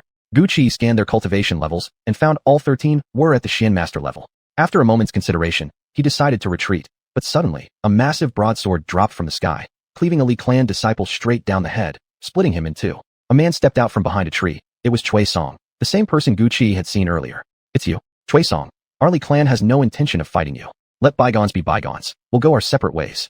Chui Song ignored them completely, only retrieving the identity token from the corpse. "I have no interest in you people, but I do want your tokens. Will you hand it over willingly, or must I kill every last one of you and take it myself?" Chui Song raised his greatsword, a cold sneer on his face as he stared at the remaining Li clan members. "Chui Song, you're pushing too far." The leader among the Li disciples was clearly furious, and the others swiftly drew their weapons, rushing toward Chui Song. With just one swing, Chui Song cut down another disciple. Seeing yet another death, the leader tore open a scroll. Immediately, thick vines erupted from the ground, binding Chui Song tightly. As soon as they saw him restrained, the Li clan disciples launched their attacks in unison. Arcane spells flew through the air, painting the sky in dazzling colors. Just as the barrage was about to strike, the vines began snapping 1 inch at a time. Chui Song broke free like a living weapon, sharp and unstoppable. Gucci observed him carefully. Though a pole warrior, Chui Song wielded Jinling Li, the most aggressive form of spiritual energy. Judging by his prowess, his fusion rate with Jin's spiritual energy must be extremely high. With every swing of his blade, he tore through the Li clan disciples' defenses as if they were paper. Seeing this devastation, the leader tore open a Wind Attribute escape scroll and fled. The other disciples tried to follow suit, but before they could retrieve their scrolls, Chui Song's blade struck each of them down. In mere breaths, everyone except the fleeing leader lay dead. Humph, one got away? Apart from Li Rumen, the entire Li clan is worthless. Huh, there's still one more. A flash of sword light slashed toward Gucci's hiding place. Gucci dodged swiftly, evading the strike, but in doing so, revealed himself to Chui Song. "I don't know how you managed to hide yourself so completely that even the identity tokens couldn't detect you. If you tell me your method and surrender your token, I might let you live. Otherwise, I'll kill you, and the secret will be mine anyway." Chui Song lifted his blade, arcane energy gathering along its edge, ready to strike at any moment. "I suppose I don't have much of a choice." Gucci shifted his footing with a mysterious step, hands forming seals. One after another, ferocious tigers made of pure arcane energy lunged at Chui Song. Chui Song didn't dodge. He simply swung his sword, ripping through the ethereal beasts without harming Gucci at all. At that instant, Gucci's fist landed squarely on Chui Song's body. Chui Song staggered back several steps, blood trickling from the corner of his mouth. "I didn't expect you to possess such power. I underestimated you earlier." The mockery in Chui Song's voice was gone. Gucci looked at his own bleeding hands, expression grim. "Lian Huayin." Gucci unleashed a mental assault directly at Chui Song, but it was blocked by a layer of milky white barrier. "So you're a pole warrior, but psychic attacks are useless against me." Zhan Shanju. Arcane energy surged, forming a massive radiant blade that slashed toward Gucci. This time, Gucci didn't retreat. Instead, he used the Qiong Long Shi, sealing Chui Song in place, causing the giant blade to dissipate midair. Then came Do Long Shi, slamming into Chui Song with tremendous force. As a pole warrior, Chui Song had an exceptionally strong physique. This blow wasn't enough to seriously injure him. Quickly breaking free from the Shufu, Chui Song retaliated with a downward slash. Gucci couldn't dodge in time and was struck by the blade. Just as the two were about to clash again, a low buzzing sound filled the air. Fire's spiritual energy surged wildly, transforming the entire flaming forest into a raging sea of fire. "Damn it, it's the flame demon bees." The moment Chui Song saw the overwhelming swarm of red lights filling the sky, he abandoned any thought of Gucci. He pulled out a scroll, tore it open, and instantly vanished. Gucci's expression changed drastically as well. He activated Yulong Zitian at full power and shot away, escaping dozens of miles in an instant. These demon bees were extremely poisonous, so toxic that even a Xian King couldn't withstand their sting. Their innate ability allowed them to completely ignore a cultivator's defenses. Worse still, they were social demonic beasts, always appearing in swarms of tens of thousands. Even a Xian King would avoid direct confrontation with such a horde. Although the heavenly fire seed could devour fire spiritual energy constructs like these beasts, its current strength was only at the Bing level. Faced with such a massive swarm of venomous insects, it was utterly helpless. Gucci had no choice but to flee, desperately trying to shake off the pursuing bees. Chapter 101, Flame Valley. Soon, the venomous bees reached the place where the two had fought earlier. Sensing the lingering auras, the swarm split into two groups and chased after each of them. Gucci watched as the venomous bees drew closer and closer. Gritting his teeth, he pulled out a Wind Attribute scroll from his ring and tore it open. But even then, the bees still clung to his trail, impossible to shake off. With no choice, Gucci continued fleeing while continuously forming the lotus seal toward the demonic bees, then using heavenly flame to consume those that had been stunned. He ran for an entire hour, finally wiping out more than half of the venomous bees. Only then did he notice the remaining demonic bees had given up their pursuit, so he stopped to catch his breath. Gucci took out his token and checked it, only to find no one nearby. Apparently, everyone else had sensed the presence of the demonic bees and fled. This was no longer the flame forest. It must be the volcanic crater marked on the map. The ground here was dotted with small craters, usually hidden beneath layers of volcanic ash, making them invisible until someone accidentally fell in and burned to ashes. Occasionally, these craters would erupt streams of magma. There was also a kind of bird-type demonic beast called Eli. Although solitary by nature, this creature was extremely troublesome. It specialized in both wind and fire attacks, and could even manipulate magma, making it nearly impossible to defend against. Not far ahead, Gucci spotted a pile of shredded flesh on the ground, clearly left by a demonic beast attack. The deceased storage ring was still hanging on the corpse. Gucci removed it and searched inside, finding no token, only a few pills and scrolls. Most likely, the person had used everything fighting others or demonic beasts. Gucci quietly buried the body in a nearby spot, so it wouldn't be devoured by other beasts.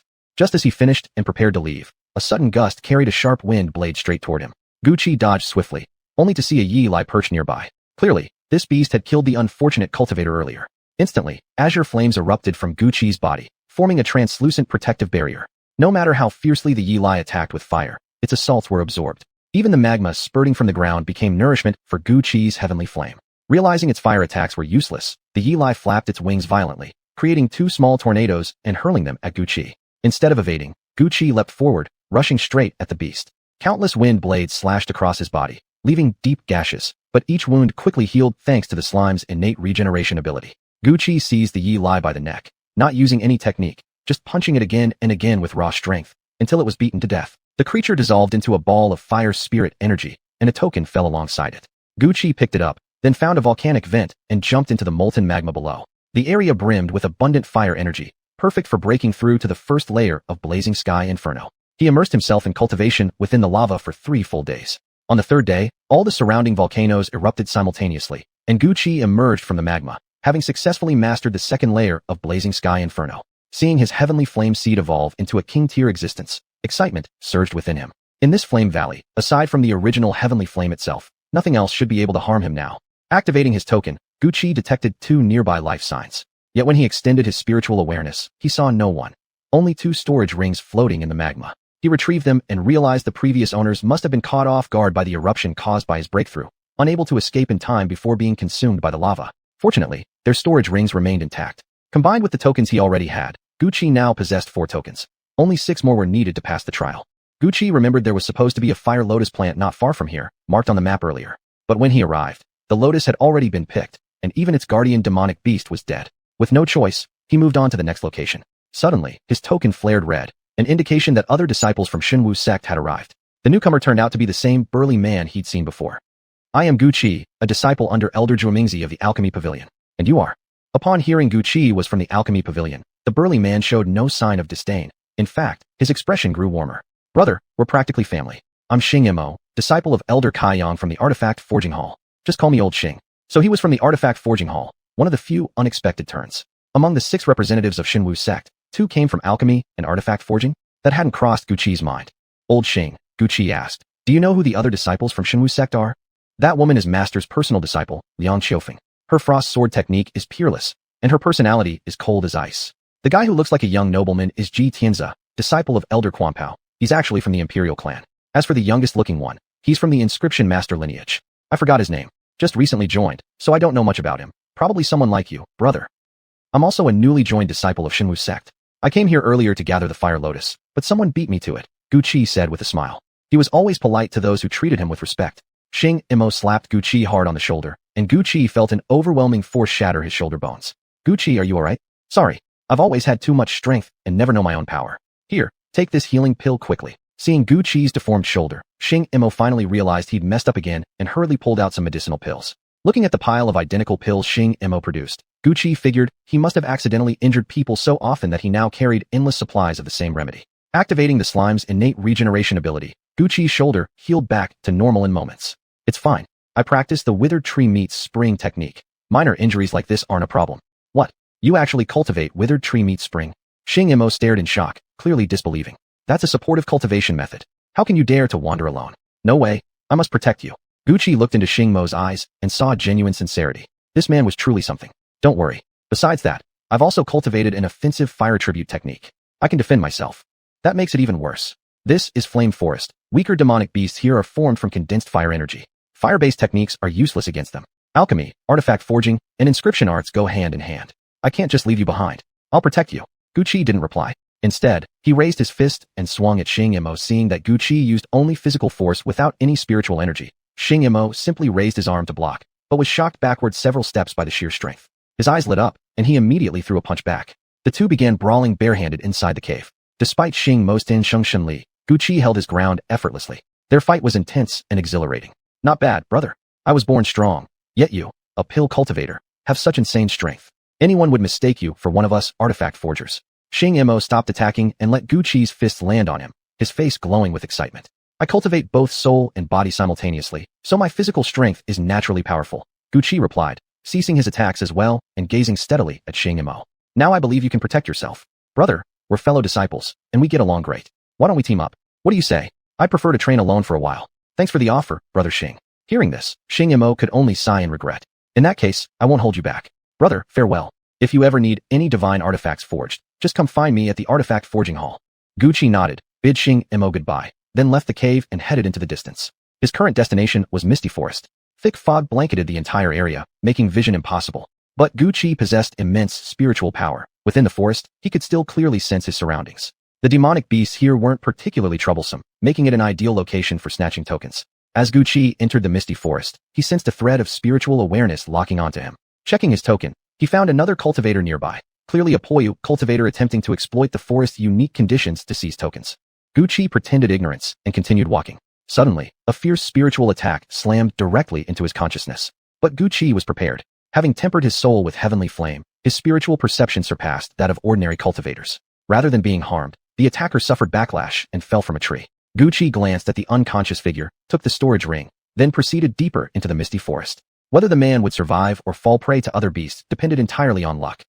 Gu Qi had another purpose for coming here, retrieving the egg of the Demon Soundbat King. Demon Soundbats were powerful demonic beasts, born already at the level of Beastmaster. They possessed two extraordinary innate abilities, concealment and detection. No matter how well one hid, they couldn't escape a Demon Soundbat's senses unless they were two major realms stronger. If even ordinary Demon Soundbats were like this, the Bat King would be even more formidable. Although the demonic beasts here were formed from flame essence, this particular egg wasn't native. It had been placed here by an elder of the Bai family for cultivation purposes. Bai Yichuan and Bai Qiming, the siblings, both had unique cultivation methods that prevented them from taming the Demon Soundbat King. Before coming, Qiming had given Gu Qi the location and arranged to meet him there. Big brother Gu Qi, you're finally here. Gu Qi turned to see a young girl crouched on the ground, idly fiddling with her tokens, counting no less than 23 of them. Big brother Gu Qi, do you want some? I'll just give them to you, Qiming said, pushing the tokens toward Gu Qi. I can't take your tokens. Let's go and subdue the Demon Soundbat King first, Gu Qi replied. Chapter 102, The King of Soundbats. Qiming pouted, put away the token, and then led Gu Qi toward the cave where the King of Soundbats' beast egg was kept. The place we're going is a cave, filled entirely with soundbats.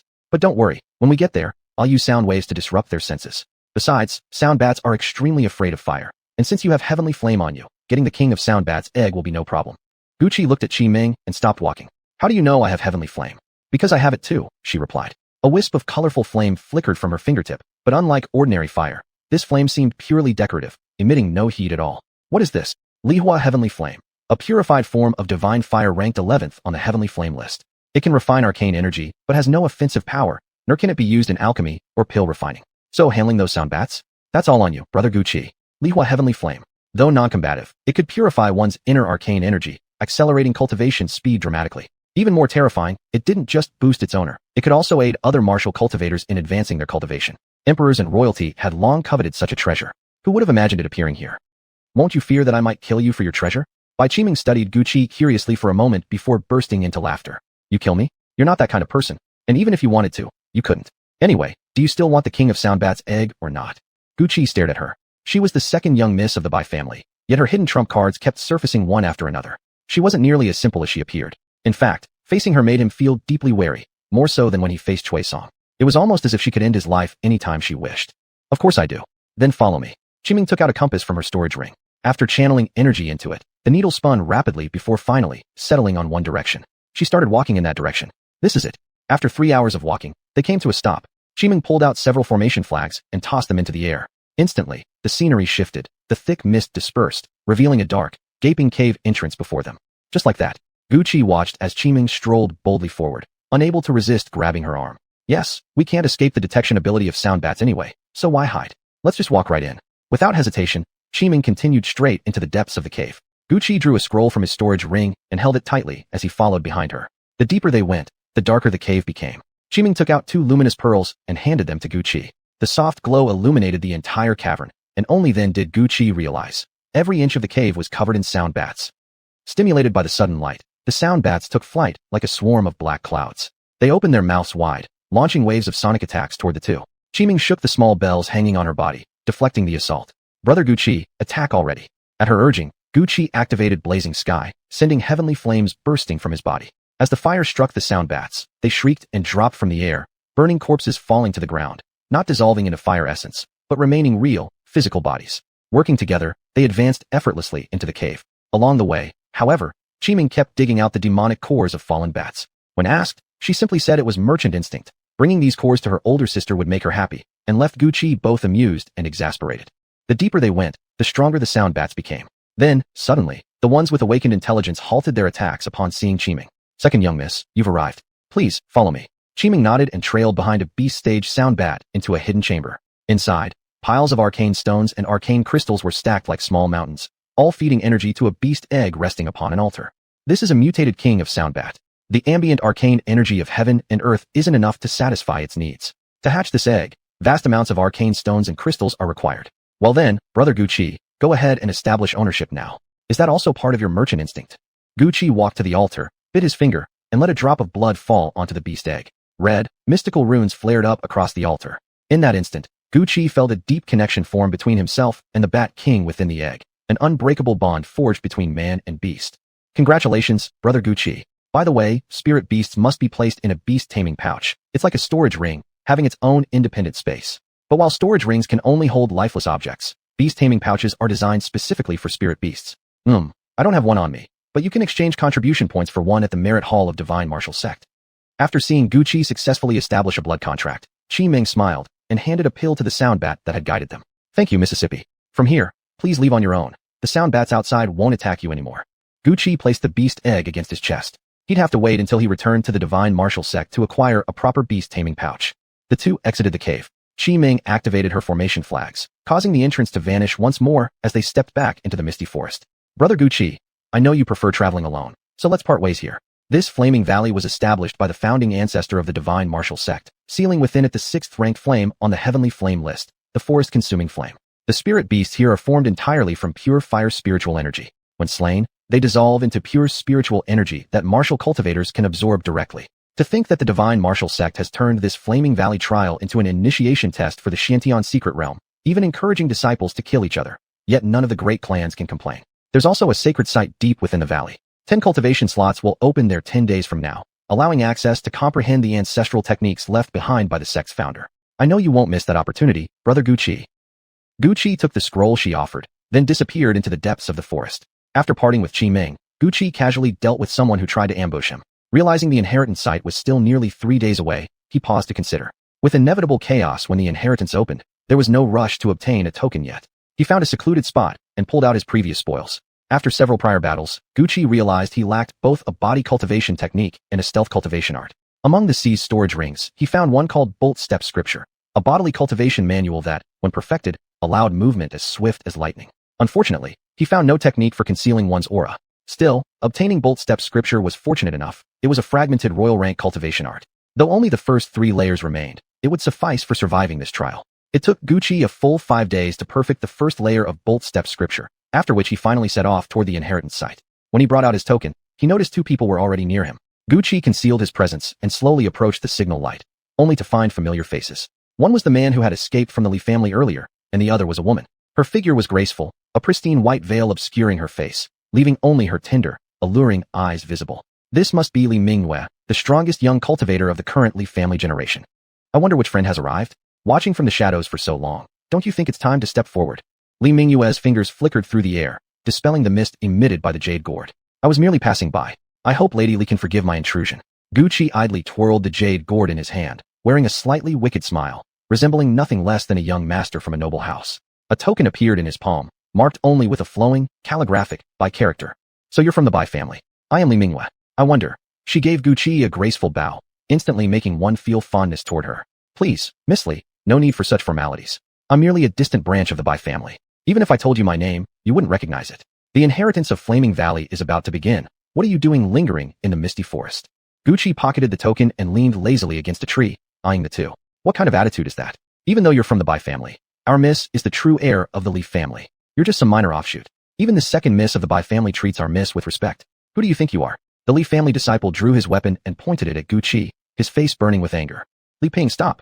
Li Mingwen knocked the weapon aside. I deeply apologize. Li Ping inhaled toxic mist from the forest earlier and isn't quite himself right now. I beg your forgiveness, young Master Bai. I offer my sincere apologies on his behalf. Gucci glanced between the two members of the Li family. I nearly had a reason to fight. But since Miss Li has apologized so sincerely, I'll let it go. Who pays attention to the ramblings of a madman? You. Li Ping tried to charge at Gucci, but Li Mingyue blocked his path. Young Master Bai, we're also heading toward the inheritance site. Would you grace us with your company for the journey? Gucci hadn't expected Li Mingyue to act this way. Not all members of the Li family are as courteous as Miss Li. I should hurry to the inheritance site to meet up with 2nd Mississippi. Since that's the case, I won't press you further.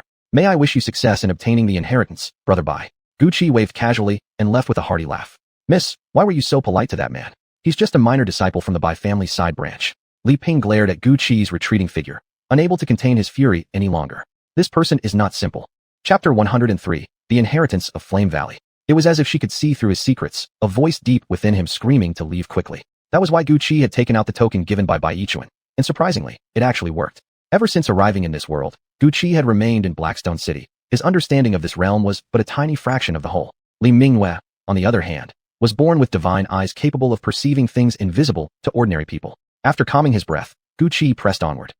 3 days later, a blood-soaked youth appeared at the edge of the inheritance grounds. He was Gucci, having rushed all the way from the misty forest. Along the path to this sacred place, many had blocked his way, attempting to seize tokens by force. Each time bandits attacked, Gucci struck back and eliminated them. He had faced several life and death battles, but each time he turned the tide and killed his opponents.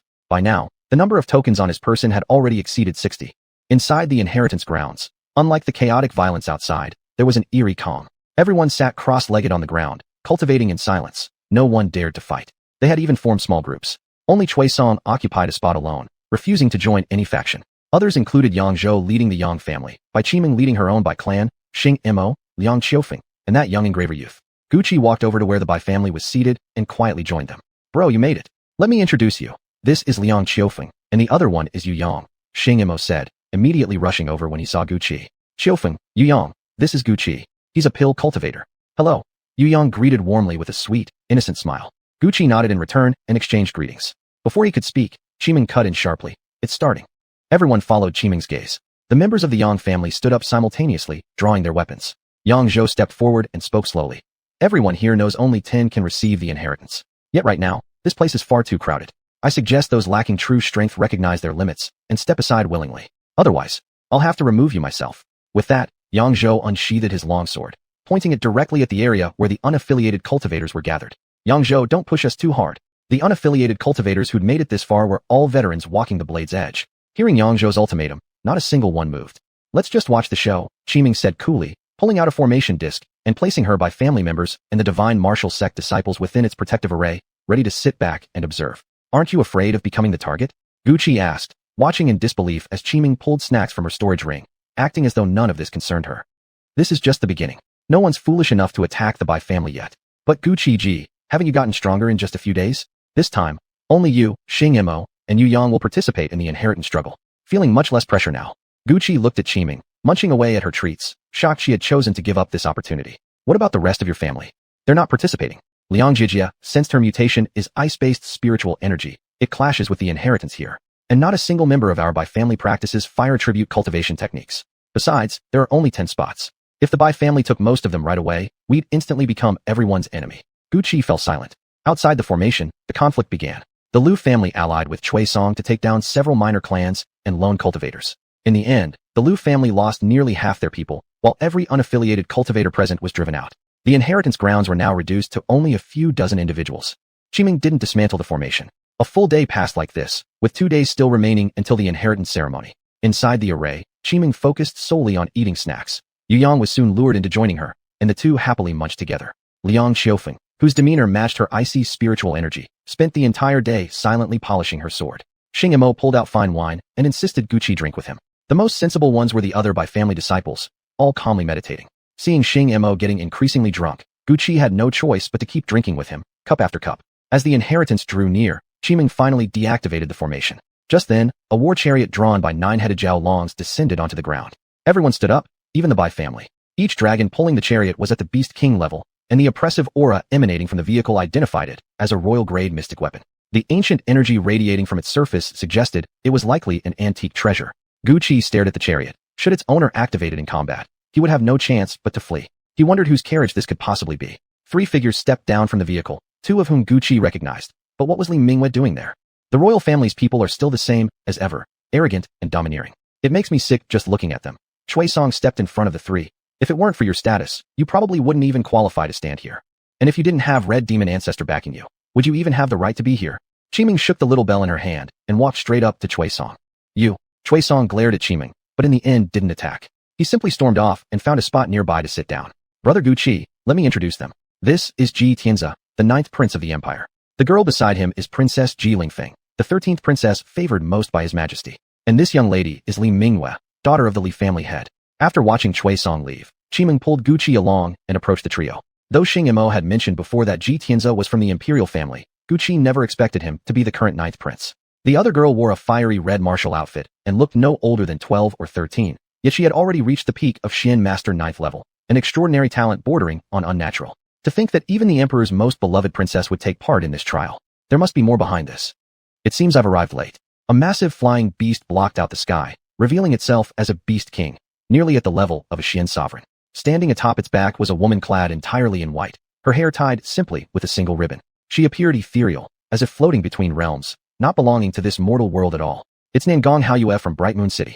Why is she here? There wasn't even a whisper about her participation. Listening to the murmurs around him, Gu Qi finally learned that this woman before his eyes was the renowned genius, the daughter of Bright Moon City, who had awakened her spiritual power in merely 3 days. But if the crowd knew that Gu Qi himself had advanced to his current stage in less than a year since he began cultivation, no one could predict their reactions.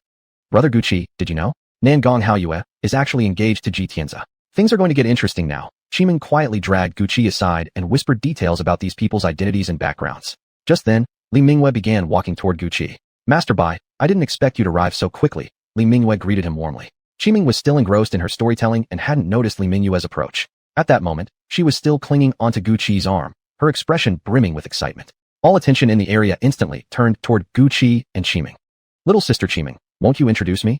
Ji Tianze fanned himself elegantly as he strolled over, followed closely by Ji Lingfeng and the others. He's my brother too. His name is Gu Qi, Qiming said without letting go of Gu Qi's arm.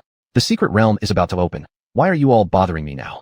Anyone who catches Qiming's sister's eye is surely no ordinary person, especially someone you treat so intimately. Do tell us, Qiming's sister, is there something special about him? Does he have 2 heads or 3 arms that make you act this way?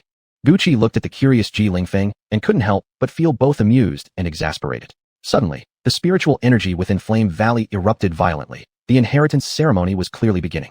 A massive crack split open the air, and from within emerged 10 keys, now floating midair. Chui Song rushed forward first, seizing one of the keys and immediately vanishing in a flash of teleportation. With 9 remaining keys suspended above, everyone scrambled into action. Lu Zhou, Ji Lingfeng, Ji Tianze, and Nangong Haoyue each managed to snatch a key, leaving only 5 still unclaimed. Only then did Gu Qi and his group enter the fray. Xing Mo relied on his monstrous strength to quickly seize a key. Yu Yang, however, moved differently. Wherever he went, opponents collapsed, faces pale, clearly struck by mental attacks. In the end, no one dared approach him. 1 key remained untouched, apparently left specifically for Qiming. Seeing this, Qiming casually took the key but did not activate its teleportation. A black-robed youth also grabbed hold of 1 key. Only 1 inheritance key now remained in the entire sacred ground. The struggle grew fiercer than ever before, with cultivators being either teleported away or slain. Gu Qi activated the Thunderbolt Sutra, dashing through the chaotic crowd. Just as he reached for the final key, a delicate pair of jade-like hands blocked his path. It was Li Mingwei. Gu Qi, it's clear that the final key will be claimed by one of us. Let's clear out the others first. No need to let some opportunist benefit from our struggle. Li Mingyue's voice echoed into Gu Qi's consciousness. She was actually a soul warrior as well. Li Mingyue drew out a palace fan and gently waved it, sending cultivators flying backward with each sweep. Seeing this, Gu Qi immediately summoned the heavenly flame. A layer of deep blue fire enveloped him, and after merging with Lian Fentian, the flame resembled the manifestation of an advanced fire-based cultivation technique. Reassured, Gu Qi decided to fully unleash the heavenly flame.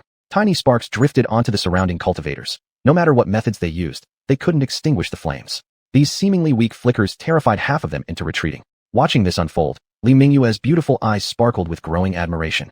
Chapter 104. The Inheritance of the Flame Valley. Seeing their actions, no one dared to rush forward for a moment. Only Guqi and Li Mingyue remained near the final key, while the others stood aside, watching and hoping to reap the benefits without effort. "Forgive me," said Guqi as he unleashed his heavenly flame.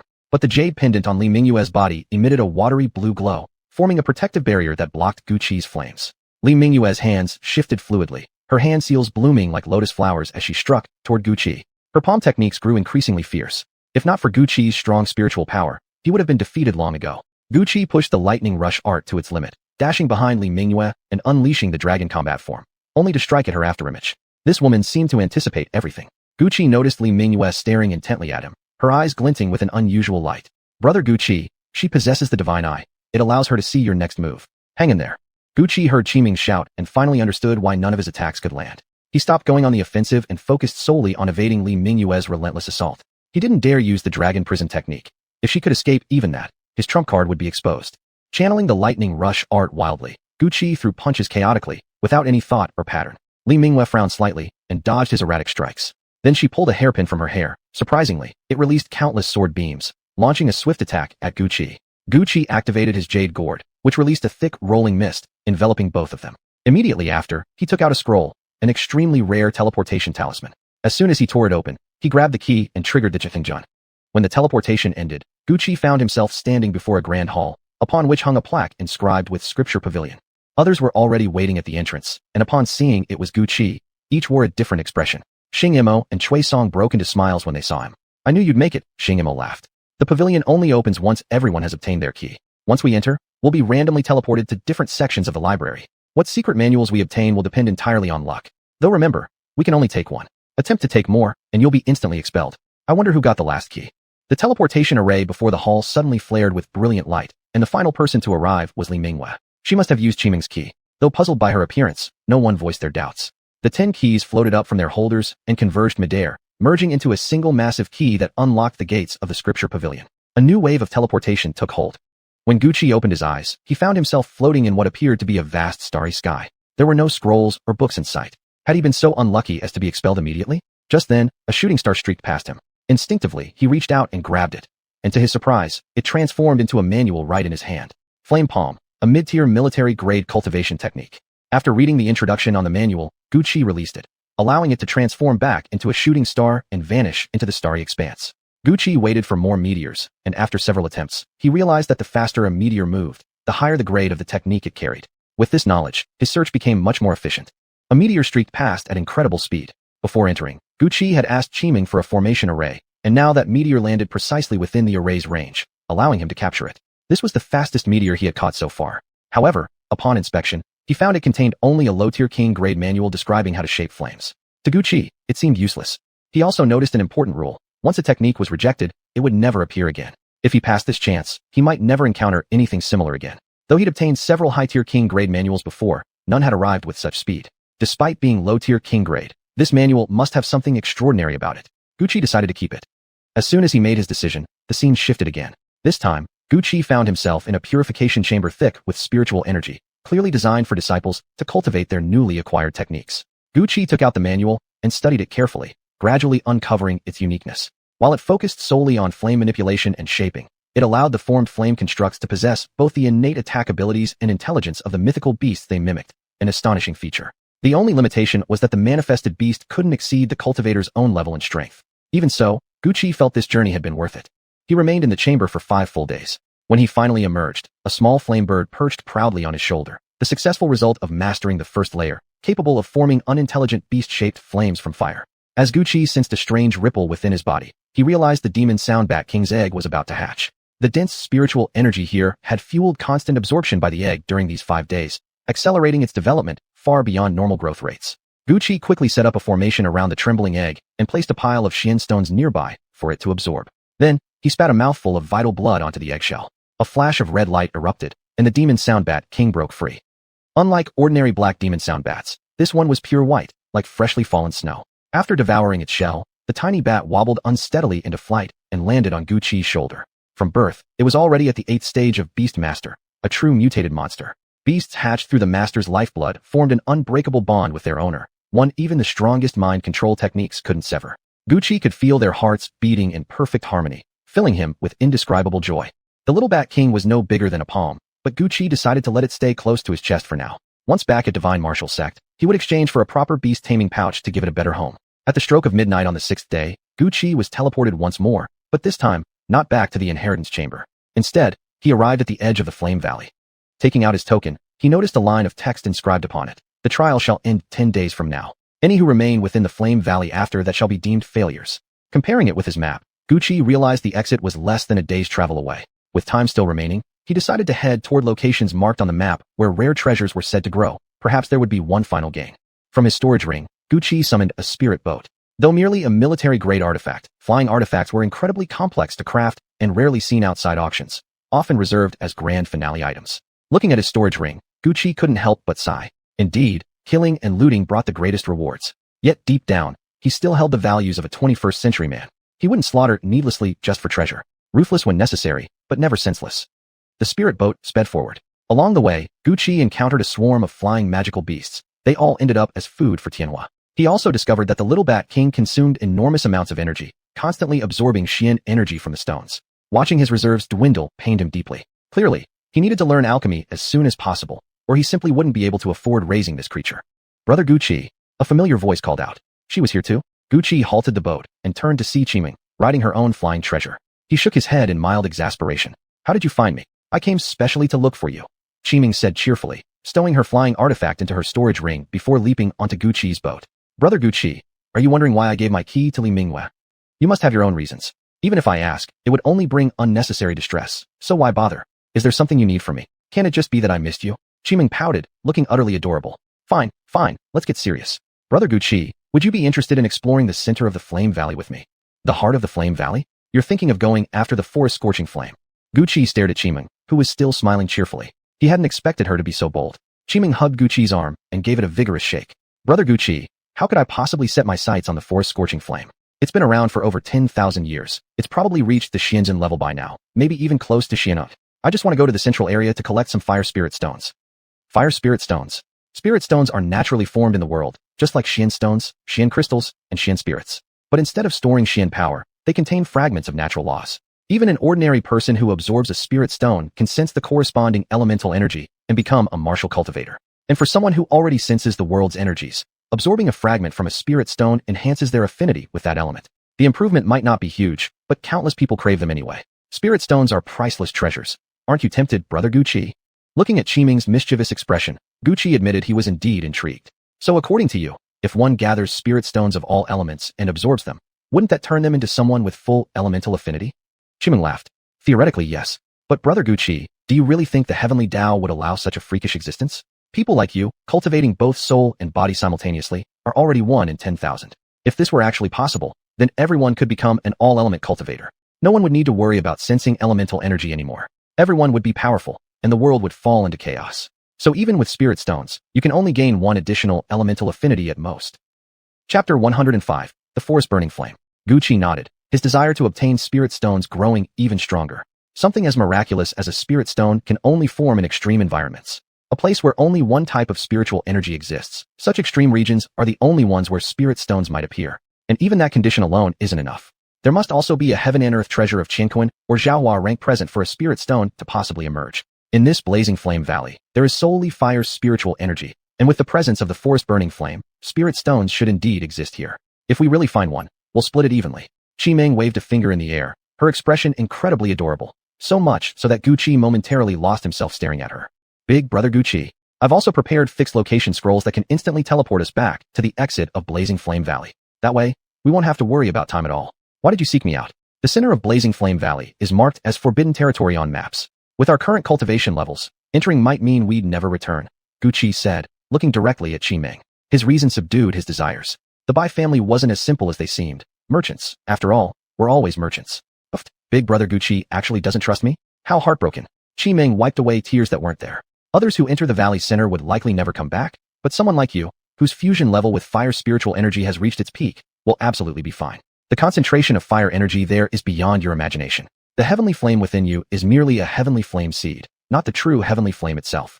It was forcibly separated from the real heavenly flame by some great expert using their profound energy. In every aspect, this seed cannot compare to the genuine article. Only by continuously absorbing fire's spiritual energy can it possibly evolve into the true heavenly flame. At the heart of Blazing Flame Valley lies the forest-burning flame, an inexhaustible source of fire energy. If you don't want to go, fine, I'll just go myself. Hearing Qi Meng's words, Gu Qi couldn't remain calm. He had obtained the heavenly flame seed during the beast tide in Blackstone City, from the body of the howling beast Xiantian. It seemed likely now that whoever had separated the flame originally placed the seed inside Xiantian to nurture it. But if it was truly that cloaked figure, then why would he allow Xiantian to fight? This entire situation formed a tangled mystery that Gu Qi couldn't unravel. Qi Meng, is the heavenly flame an evil object, or perhaps the nemesis of demonic sects? Can cultivators from demonic sects control it? Qi Meng thought for a moment before replying. Impossible. The techniques of demonic sects are extremely sinister and dark, while the heavenly flame is the natural enemy of all such malevolent forces. The two simply cannot coexist. Then who had planted the heavenly flame seed? Gu Qi recalled clearly. The black-robed figure used demonic arts. So why would such a person place a heavenly flame seed there? And if he discovered that Xiantian had been killed and the seed taken, would he vent his wrath upon everyone in Blackstone City? Qi Meng, does the heavenly flame seed have any kind of resonance with the original heavenly flame? Qi Meng rested her chin on her hand, completely unconcerned. Big brother Gu Qi, if your heavenly flame seed lacked consciousness, the original heavenly flame could sense its location no matter where it was. But your seed has already developed sentience. It meets the conditions to become a true heavenly flame. Also, the seed itself can hide its position from the original flame, so it won't get absorbed. Don't worry, big brother Gu Qi. Given how well attuned you are with the seed, it's probably ownerless anyway. Thinking too much now won't help. What matters most is heading to the center of Blazing Flame Valley, letting the seed absorb sufficient fire spiritual energy, and seeing whether it can evolve. There was nothing else Gu Qi could do. He recalled the palace and the young man he'd glimpsed when he first obtained the heavenly flame seed. Despite searching repeatedly since then, he'd found no trace of them. This journey to Blazing Flame Valley, he would have to make it, regardless of Qi Meng's motives. Following her instructions, Gu Qi piloted the spirit vessel forward. Yet even 100 miles away from the valley's core, the fire spiritual energy in the air began to rage violently. The searing heat became unbearable, and even flying spirit tools risked melting. Gu Qi and Qi Meng had no choice but to retract their vessel and continue on foot. Big brother Gu Qi, wearing this will make things easier for you. Qi Meng pulled out 2 teardrop-shaped pendants of icy blue. One she placed around her own neck, the other handed to Gu Qi. Gu Qi followed her lead and wore it. Immediately, a layer of icy blue light enveloped him, forming actual frost over his body. Frost, in this kind of heat. This was Big brother Gu Qi. Each pendant contains a single drop of 1,000-year ice marrow. That's more than enough to protect us until we stand face to face with the forest-burning flame without suffering a single injury. Qi Meng then produced a fiery red orb. As she activated it, fire spiritual energy throughout the surroundings surged wildly into the sphere. See, big brother Gu Qi? This is how we create a seed of the forest-burning flame. Gu Qi stared at the sphere in Qi Meng's hand, which had absorbed nearly all the surrounding fire spiritual energy. Yet soon, the air replenished itself as if nothing had happened. Aren't you afraid of attracting the forest-burning flame with this? I'm trying to attract it, Qi Meng replied, pulling out several glowing crystals that looked mesmerizing. Qi Meng, what are these? Why do I feel such a strong craving for them? These are Xianling stones, she said, handing one to Gu Qi. As he took it, he immediately sensed terrifying Xian force sealed within. Releasing it could severely injure him, but absorbing its power would allow him to advance an entire cultivation stage given enough time. What are you planning to do with these Zuanlings? Qi Meng drove the stones deep into the ground, where they naturally formed a formation that amplified the area's Xian force several times over. Once the forest-burning flame arrives, these Zuanlings should transform into spirit stones. Big brother Gu Qi, you're about to strike it rich. Only now did Gu Qi truly grasp the value of spirit stones. They were transformed from Zuanlings, treasures so rare, even a single piece was nearly impossible to obtain. And yet spirit stones required Zuanlings as raw material. Their worth was beyond imagination. Without further explanation, Qi Meng continued activating the sphere, drawing in fire spiritual energy from the air. The energy compressed inside the orb, gradually condensing into a single thread of flame. Though small, this flame radiated overwhelming dominance, as if capable of burning everything to ashes. Who dares to steal fire spiritual energy and forcibly condense a fire seed? A domineering voice thundered forth. The mere sound pressed down upon Gu Qi and Qi Meng like a mountain, forcing them to their knees as blood spilled from their mouths. Before them stood a man completely wreathed in flames, radiating scorching heat. Just one glance from him made Gu Qi struggle to breathe. If the man wished for his death, a mere thought would suffice. Though he hadn't moved, merely standing before them caused Gu Qi's pendant containing 1,000-year ice marrow to instantly vaporize into steam. In that moment, Gu Qi felt death's grip upon him. The heavenly flame seed surged out from Gu Qi's body, sharing the crushing pressure. At the same time, Qi Meng's the heavenly flame emerged as well, joining Gu Qi's seed to resist the oppressive might of the forest-burning flame. So there are 2 children blessed with heavenly flames. That you've obtained such flames and entered Blazing Flame Valley. You must be disciples of divine martial sect. The forest-burning flame spoke slowly, appearing outwardly like an ordinary man in his 40s. Yet every inch of him exuded a tyrannical aura, as if destined to destroy all in existence. Gu Qi bowed respectfully. We are both disciples of divine martial sect. I am Gu Qi, direct disciple of the alchemy pavilion master, and this is by Qi Ming, a personal disciple of the sect leader. Qi Ming extended the sphere toward the forest burning flame. Forgive us, senior. I didn't know how else to locate you, so I resorted to this crude method. Please pardon my disrespect. This sliver of your flame rightfully belongs to you. I return it now. The forest burning flame did not take the sphere, instead studying Qi Ming intently. Xianbing pearl, crafted from 1,000-year Xian ice and various heavenly materials. That alone, the 1,000-year Xian ice, only exists in the far north. And yet such a rare treasure serves merely as a vessel. What lies within is even more precious. Ruo Shui, weak water, ranked 11th on the heavenly waters list. As far as I know, weak water exists in only one place, the Sea of Yama. Senior's eyes are as sharp as ever, describing every ingredient flawlessly. I'm truly impressed, Qi Ming said with a smile, withdrawing her hand. She gazed at him sweetly. Senior, may I boldly ask you one question? Would that be permitted? Ask. Senior, do you still need disciples? Upon hearing her words, the forest burning flame actually laughed, carefully examining the two of them. Girl, though you possess the once-in-a-thousand-years 7-colored body, my cultivation technique fundamentally clashes with your nature. Even if I wish to accept you, I cannot misguide a disciple.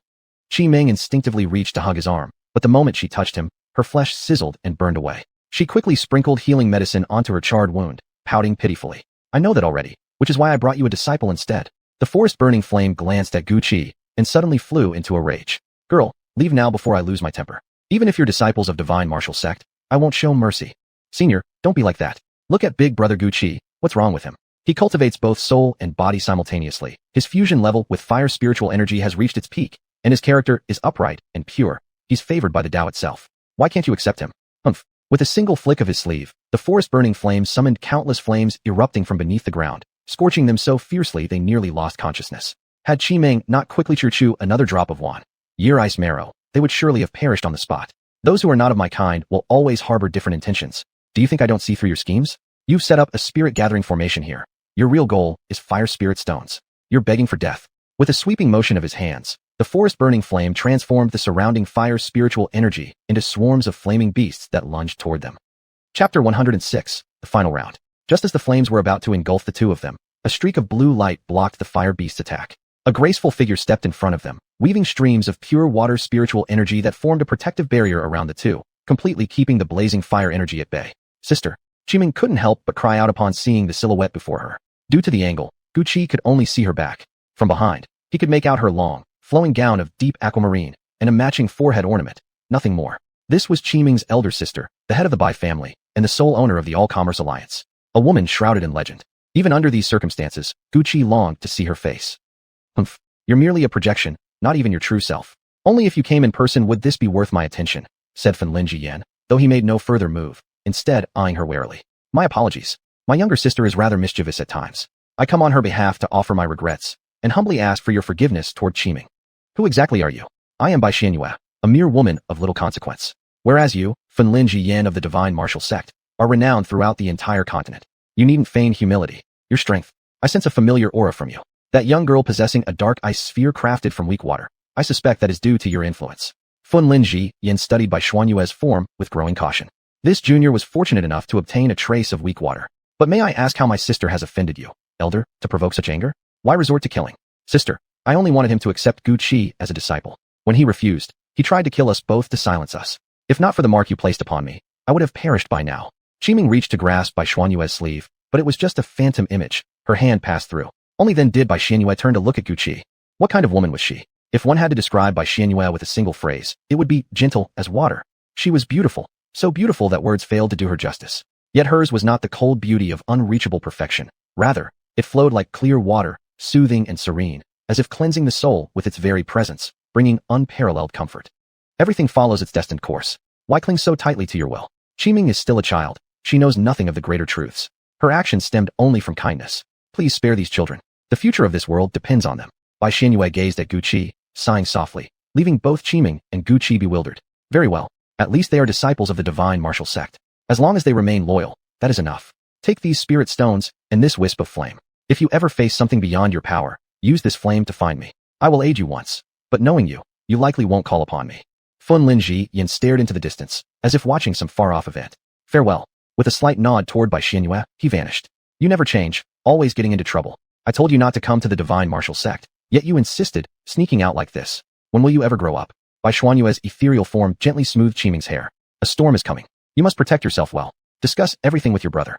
Remember, the Bai family will always be your steadfast support. Bai Xuanyue withdrew her hand from Qiming and turned to Gu Qi, handing him a jade pendant engraved with intricate dragon patterns. This pendant contains a sealed dragon soul. It can mask your aura. I hope it proves useful to you. Qiming is reckless. I entrust her to your care. I wonder, will you accept this responsibility? Gu Qi looked at the dragon pattern jade, so it could conceal his aura. No wonder Finlin Ji Yin had suddenly changed his demeanor earlier. He must have sensed Gu Qi's true nature as a beast. Between humans and magical beasts, there had always been enmity. Only destruction or domination, no middle ground. If anyone discovered he was a shape-shifted beast, he would have no place left in this world. With this jade concealing his essence, such danger might be avoided. Gu Qi realized he could not refuse Bai Xuanyue. I will take good care of Qiming, he said firmly, accepting the pendant and fastening it around his neck. All right, Qiming. Sister must go now. Remember, not another tantrum. If you ever face something you cannot handle, come home. Find me. Understand. Bai Xuanyue gazed at Qiming with lingering sorrow before fading away entirely. Let's dig out the fire spirit stones from underground, Gu Qi brother, Qiming said, forming a hand seal. In response, spirit stones rose from beneath the earth, but half were crimson red, while the other half shimmered in aquamarine blue. My goodness. Qiming wailed, her face fallen. I never expected that just one visit from my sister would alter the spiritual energy here, turning half into water spirit stones and half into fire spirit stones. Gu Qi took the spirit stones Qiming handed him. Compared to Xianling's stones, they didn't seem dazzling or brimming with overflowing spiritual aura. Rather, they looked like ordinary rocks. Yet, when stared at, faint fragments of broken heavenly Dao traces could be seen within, captivating enough to make one lose themselves. One half of the Xianling turned into water spirit stones simply because your sister came by? Could it be that your sister herself is made from celestial water? Of course not. My sister possesses weak water, ranked 11th on the heavenly water list, and given her profound cultivation level, this kind of transformation is only natural. By the way, brother Gu Qi, what kind of spiritual energy can you sense? Fire, wood, and metal. Hearing Gu Qi's words, Qiming wore an expression of sudden understanding. No wonder you're able to sense 3 types of spiritual energy. It figures that you'd represent the alchemy pavilion in this trial. So, brother Gu Qi, are you planning to absorb the water spirit stones? Gu Qi shook his head. Since a person can only use one type of spirit stone in their lifetime, I won't choose lightly. Although the world is mainly governed by 5 great elemental energies, there are still countless special attributes out there. I'll decide later. Brother Gu Qi, you might have to wait a long time then. Spirit stones are extremely rare. Even the Bai family only has collections of 3 different attributes. But since you're a chosen one blessed by fate, I'm sure you'll obtain another spirit stone in the future. Realizing she'd said too much, Qiming immediately clamped her hand over her mouth, determined not to utter another word. Gu Qi could only look at her helplessly, stifling a laugh, before dropping the subject. 3 days had passed since entering the center of Blazing Flame Valley, and the second round of trials was nearing its end. Gu Qi and the other decided to take a spirit boat back.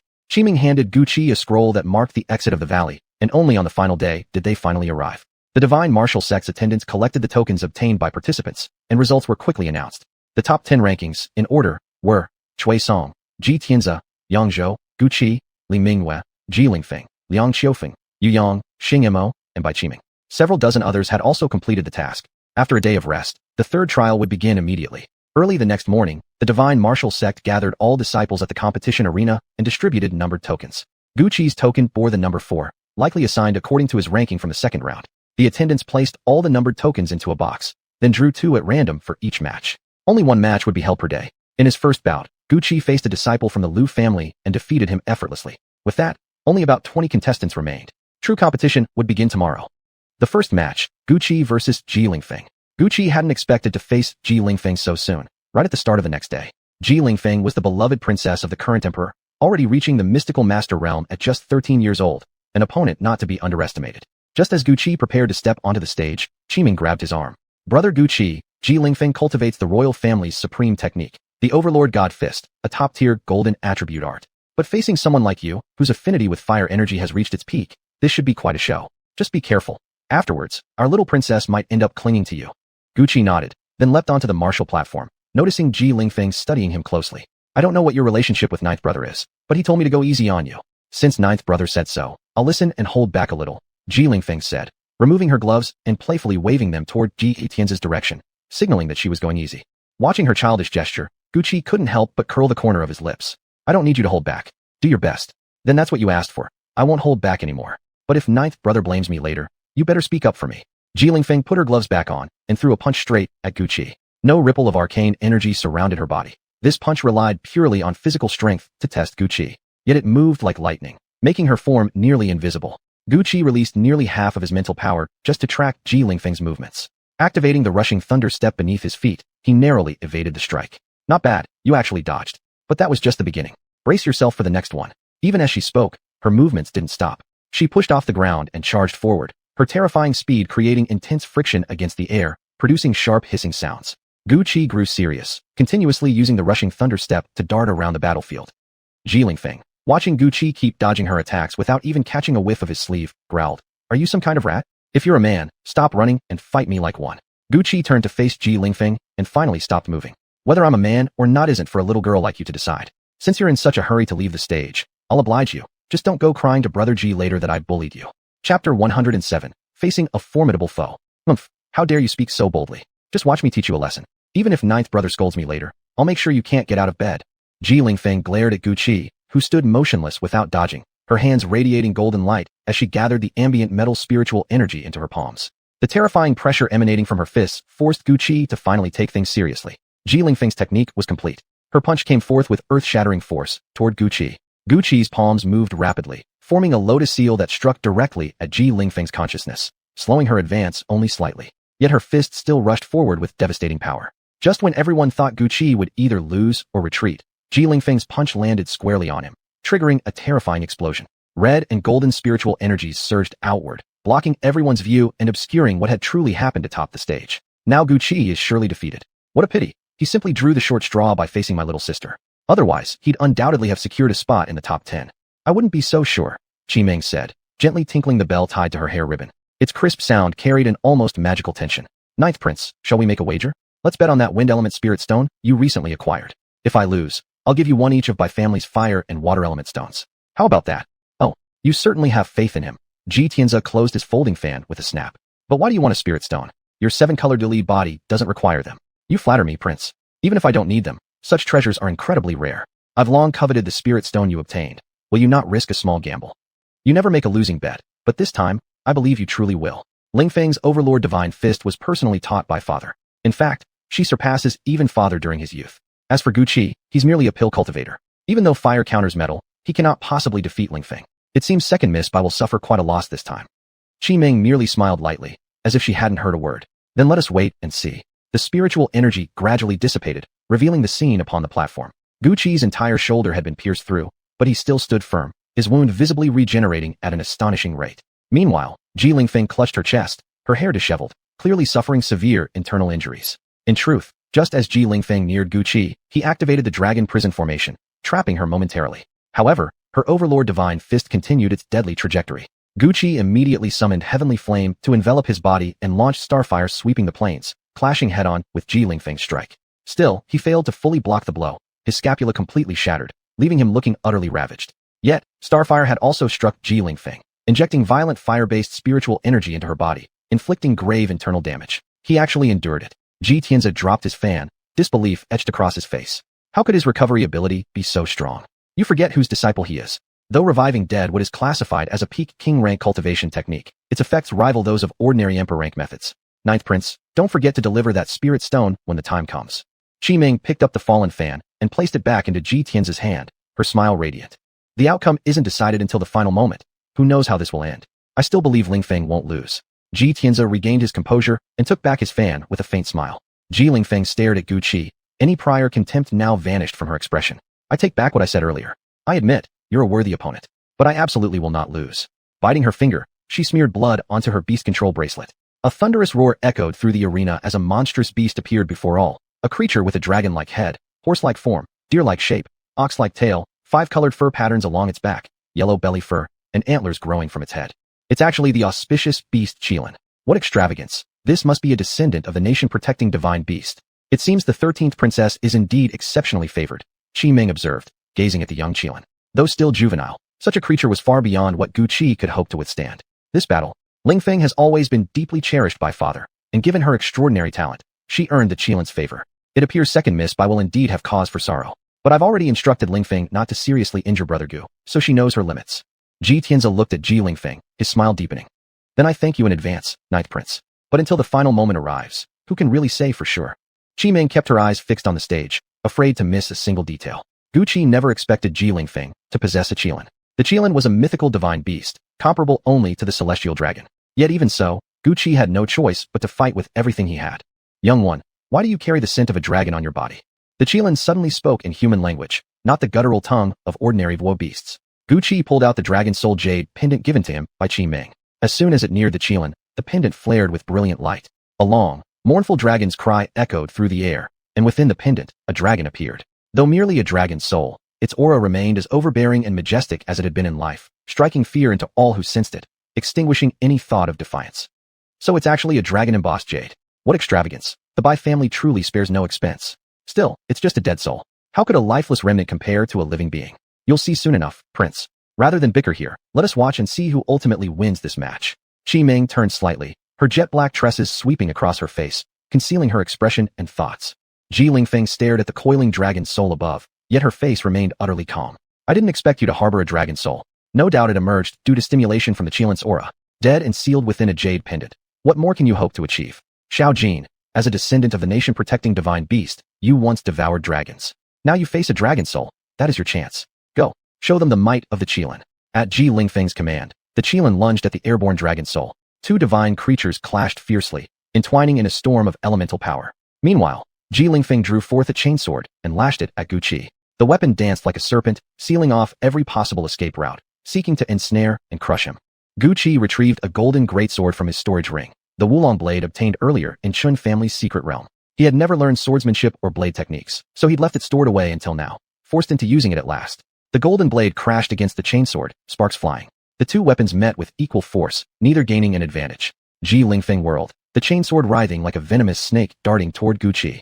Qi channeled heavenly flame onto the blade's edge. Each strike sent showers of fiery sparks scattering across the arena floor.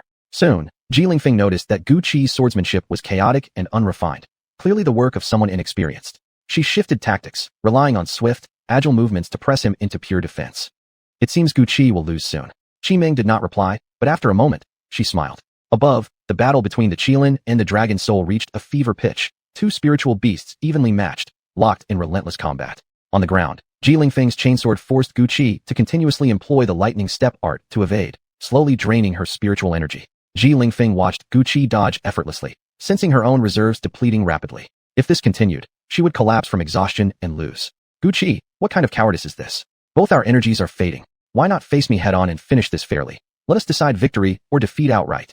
Qi ignored her, continuing to evade without reply. With the Qianquan ring replenishing his energy, he had no fear of depletion. The outcome must come, but not yet. Gritting her teeth, Ji Lingfeng swung her chainsword with renewed ferocity. Suddenly, a mournful cry rang from the sky. The dragon's soul had been defeated. The qilin broke free and returned toward the battlefield. Qi frowned. Seeing the qilin about to attack, he ceased retreating and stood still, allowing Ji Lingfeng's chainsword to strike his body. His hands formed rapid incantations. Points of starfire already scattered across the arena converged under his command. In moments, the entire platform transformed into an inferno. Heavenly flame descends. Qi roared. Countless flames rained down from the heavens like divine retribution, forming a blazing barrier that blocked the qilin from returning. For a time, sky and earth alike were dyed crimson. This match is won by Qi. Just as the qilin broke through the fire barrier and lunged at Qi, the arena referee abruptly activated the stage formation, forcibly intercepting the beast's attack. In an instant, Ji Lingfeng was seen cradled in the referee's arms, unconscious. It turned out that when Qi unleashed starfire sweeping the plains, Ji Lingfeng had collapsed from complete spiritual exhaustion. Rescued by the referee, her defeat was confirmed. Thus, Qi was declared the victor. All around, spectators murmured in astonishment, staring at Qi standing alone upon the stage. Ninth Prince, you've got yourself quite the capable junior brother. Don't forget to send over those spirit stones. I'll be waiting, Qi Ming teased, making a playful grimace at Ji Tianzi before hopping onto the stage and slipping a pill into Qi's mouth. A warm current surged through his body, flowing into his limbs. The injuries that had plagued him vanished instantly, and the warmth nourished his drained meridians. This pill is too precious. I truly don't deserve it, Qi said as the two of them jumped down from the stage and made their way toward the resting area. Qi Ming waved her hand indifferently. You earned it. Congratulations, brother Qi. After this battle, your name is sure to spread far and wide. Next match, by Qi Ming versus Yang Zhou. Chapter 108, Battle Against a Strong Foe. The next match is between Bai Qiming and Yang Zhou. This will be good entertainment. Bai Qiming has the 7-color Li body. She might not lose to Yang Zhou after all. The 7-color Li body is mentioned only briefly in ancient texts. No one really knows what's special about it. Now we'll finally see if the legends are true. I still think Yang Zhou will win. He's a sword cultivator, famous for years, with the record of slaying Xianwang. Even if this second Miss Bai has the 7-color lily body, what can she do? A young lady from a secluded mansion, never stained by blood. How could she stand against the ruthless Yang Zhou? I just hope he doesn't cruelly harm such a beauty. Qiming continued supporting Gu Qi as she slowly walked toward the resting area, seemingly unaware of the surrounding whispers. Your match is next. I want to watch you fight, Gu Qi said, stopping and refusing to move further. Brother Gu Qi, your health comes first. It's not like I only have this one match. You can watch next time, Qiming replied, trying to guide him forward. Gu Qi let go of Yimeng and strode firmly toward the arena. I've cultivated withered wood meets spring. A minor injury like this will heal in no time. But your battle with Yang Zhou happens only once.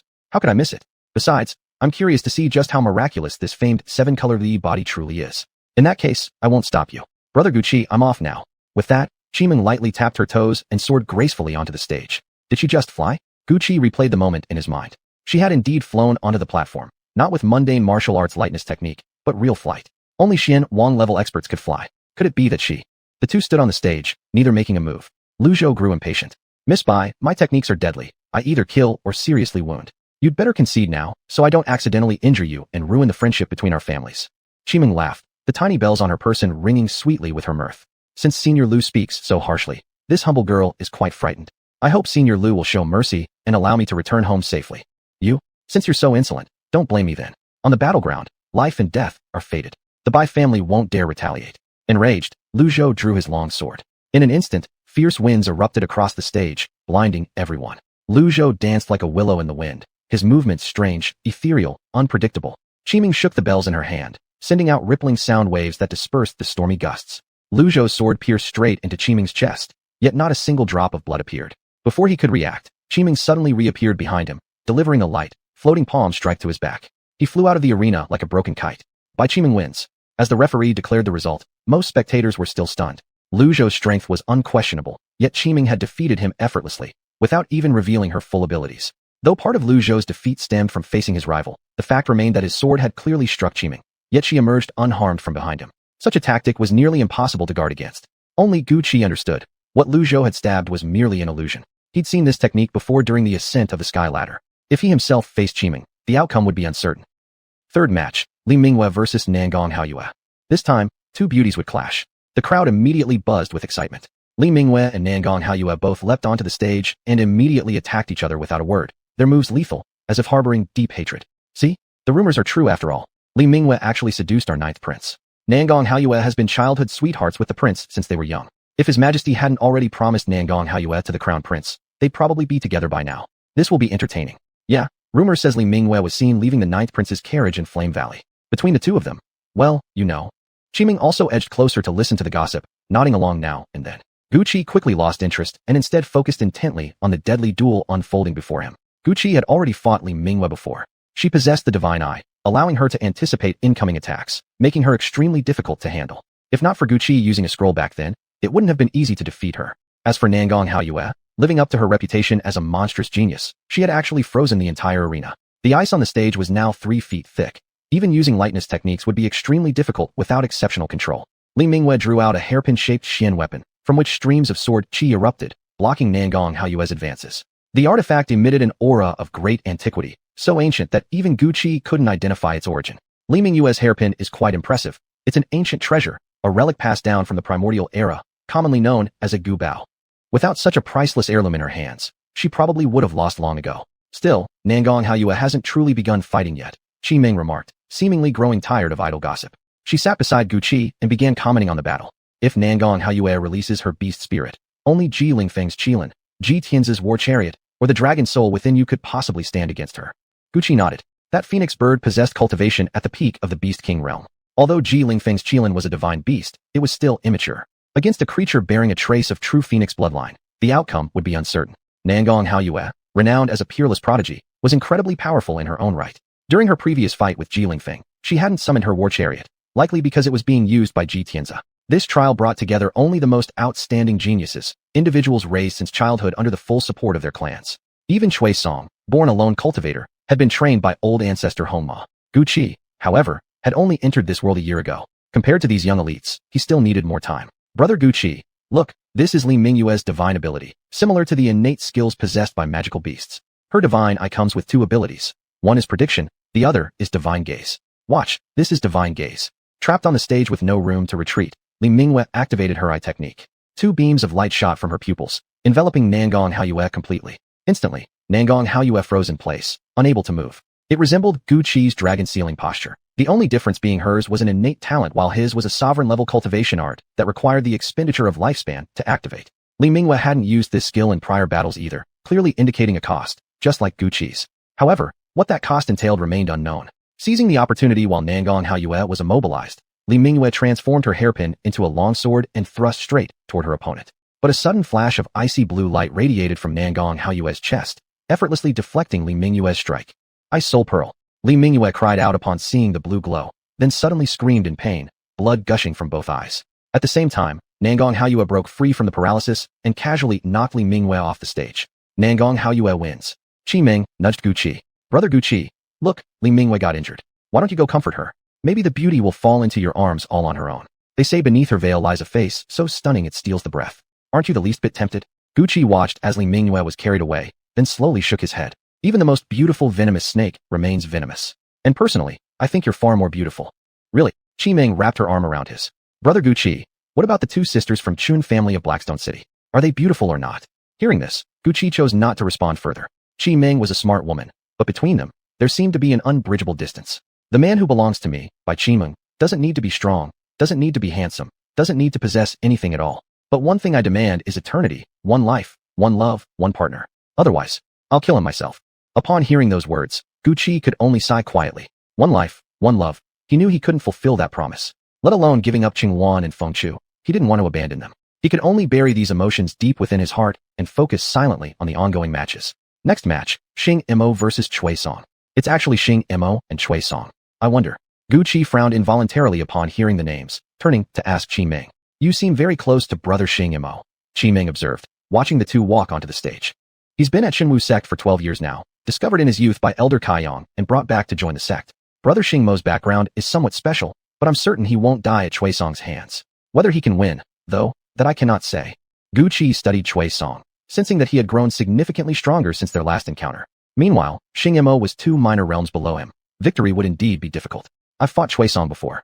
He's formidable. Senior brother Xing Imo is likely going to lose this one. Xing Imo knew he was 2 minor realms below Cui Song in cultivation. If they were to compete in Xuanqi, it would certainly end in his defeat. Abandoning any further shutan, he immediately unleashed the Yen Tianju, hoping for a quick victory. Xing Imo had cultivated the Yen Tianju to an extremely profound level.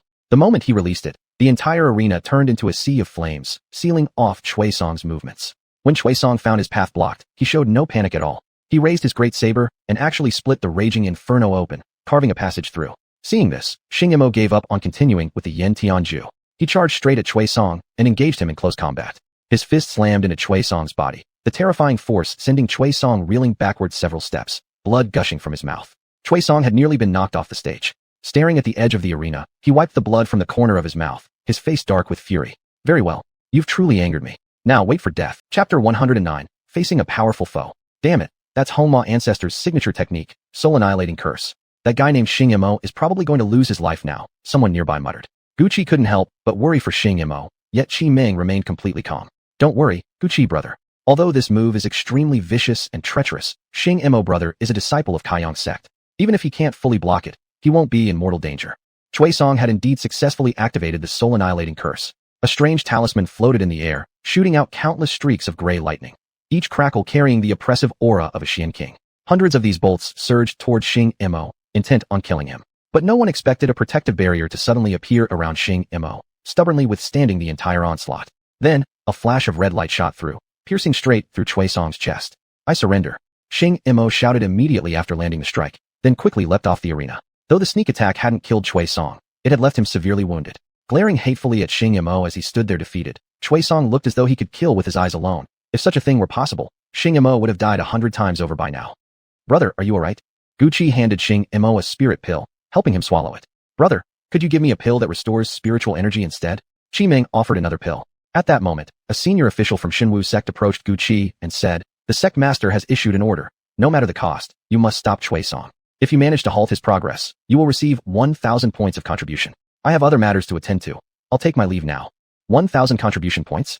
If I'd known that, I'd have fought to the death to stop Cui Song. What a pity. Xing Imo sighed regretfully, shaking his head. Qi Ming patted Xing Mo comfortingly before turning to Gu Qi. Gu Qi, brother, your next opponent will most likely be Cui Song. His master is Hongma Shangren, a wandering cultivator. Cui Song came here solely for the Xuani secret realm. If we prevent him from advancing, Hongma Shangren will have no face to return to. That's why Xinwu sect allowed Cui Song to participate in the entrance trial. Even 13th Princess Nangon Haiyue didn't object. However, if Cui Song becomes a full disciple of our sect, his master Hongma Shangren will use that as leverage to demand entry into our sect. That could spark a major internal conflict within Xinwu's sect. So no matter what, the sect cannot allow Cui Song to rank among the top 3. Gu Qi, brother, think of it, 1,000 contribution points. How about this? I'll provide scrolls and spirit weapons, and we'll split the reward equally. You little schemer. Qi Ming, you're trying to trick people again, Xing Mo said with a grin. I already landed that death-chasing needle right in his chest earlier, seriously injuring him. Even with top-grade pills, there's no way he'll fully recover by tomorrow. As long as my brother stays cautious against his soul-annihilating curse, we can definitely stop him. He pulled out a flask, took a long swig, then passed it to Gu Qi. Gu Qi accepted it and drank deeply. The spirit wine sent his inner spiritual energy boiling, leaving him feeling refreshed and invigorated. Great wine. Absolutely fantastic. Earlier, when I saw Cui Song fighting you, that soul-annihilating seal had astonishing power. It doesn't quite resemble the techniques of soul warriors, yet it's not purely a spirit warrior's attack either. It contains mental force. How is that possible? It's Hongma Ancestor's unique secret art. Hongma Ancestor is himself a soul warrior, but he never accepted his fate. He spent years searching for a way to become a spirit warrior and unlock spiritual force. Unless one is a legendary being, such a thing is impossible. Yet Hongma Ancestor refused to give up. Eventually, he discovered that when a person dies consumed by hatred, a burst of spiritual force appears at the very moment of death, so intense that even soul warriors can sense it. After discovering this, he researched relentlessly and ultimately created the soul-annihilating seal. It carries a spiritual consciousness attack, but it's cast by a soul warrior. However, using the seal requires the spiritual energy of those who died unjustly and filled with resentment as its foundation. Though Hongma Ancestor's methods resemble those of demonic sects, he hasn't gone on indiscriminate killing sprees, which is why he's never been officially declared an outlaw. Still, his reputation is utterly ruined. No sect will take him in. Judging by the power of Cui Song's soul-annihilating seal, he must have already absorbed the spiritual force of many wrongfully deceased souls. Gu Qi, brother, you must be extremely cautious, Xing Mo warned, patting Gu Qi's shoulder with grave seriousness. If others fear the soul-annihilating seal, Gu Qi, brother, certainly doesn't need to. Xing Mo, brother, how come even you're being so dense this time? The seal may look like something from a demonic sect, but the countermeasures are the same as fighting demonic arts. Fire and light attributes are its weaknesses. Xing Mo, brother, looks like your 1,000 contribution points just flew away. Qi Ming slapped Xing Mo's shoulder, wearing a teasing smirk as if he'd lost big, making Gu Qi laugh out loud. Xing Mo brushed off Qi Ming's hand. You little brat, stop joking around. Even if my cultivation technique has some resistance against the soul-annihilating seal, Cui Song himself has already reached the peak of Xian Master Realm, and his Xian energy is so profound that even ordinary Xian kings at the initial stage can't compare. Gu Qi, brother, you must be extremely cautious. I already have a plan. Just wait for tomorrow's match, Gu Qi said, nodding to both of them. By the end of that day's trials, only a dozen or so contestants remained. Even strong contenders like Ji Lingfeng, Lu Zhou, Li Mingyue, and Xing Mo had been eliminated. Every upcoming bout would be a fierce battle, marking the absolute climax of the trial. First match, Gu Qi versus Cui Song. Just as expected, Gu Qi, brother, your 1,000 contribution points are practically waving at you now. Qi Ming grinned eagerly as she watched Cui Song leap onto the arena. Gu Qi nodded and calmly stepped onto the platform. When Cui Song saw his opponent was Gu Qi, he sneered coldly. So it's you again. Last time, you were lucky to escape with your life. Let's see how you'll survive this time. Gu Qi acted as if he hadn't heard a word, his gaze still bright and composed. Cui Song, if you're ready, then let's begin. No need for useless chatter. Heaven offered you a path, yet you insist on walking to hell. Don't blame me when you die. Enraged by Gu Qi's indifference, Cui Song drew his broadsword and swung it fiercely toward him. Gu Qi, still smiling faintly, didn't flinch. He leisurely pulled out a scroll from his storage ring and tore it open. Cui Song's powerful strike slammed into a dull yellow barrier in front of Gu Qi and failed to do even a scratch. It's Earth Guardian. That's a top-tier Earth Element scroll. How could he use such a high-grade defensive scroll just to block an ordinary attack? What a waste. Yeah, sure, others have used scrolls before, but nobody has ever started a fight by using one right from the beginning. Isn't that Gu Qi? Didn't we see him using an incredibly fierce fire attribute technique when he fought Princess Nangon Haiyue? Why isn't he using it now? Cui Song swung repeatedly, but still couldn't break through the seemingly fragile shield in front of Gu Qi. The audience below grew increasingly loud with criticism, their words turning harsher and more mocking. Cui Song's eyes turned bloodshot, consumed by fury, burning with the desire to tear Gu Qi apart alive.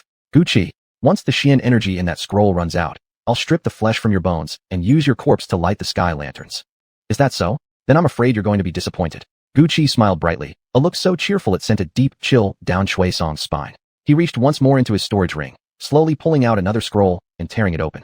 Suddenly, countless vines erupted across the arena, lashing wildly toward Chui Song. Each vine was as thick as a baby's arm, dark green in color and covered in sharp, backward-facing thorns, sending shivers down everyone's spine. At the tip of each vine were swollen nodes, dripping a viscous fluid that sizzled upon contact with the iron-reinforced stone platform, burning holes clean through it, one after another.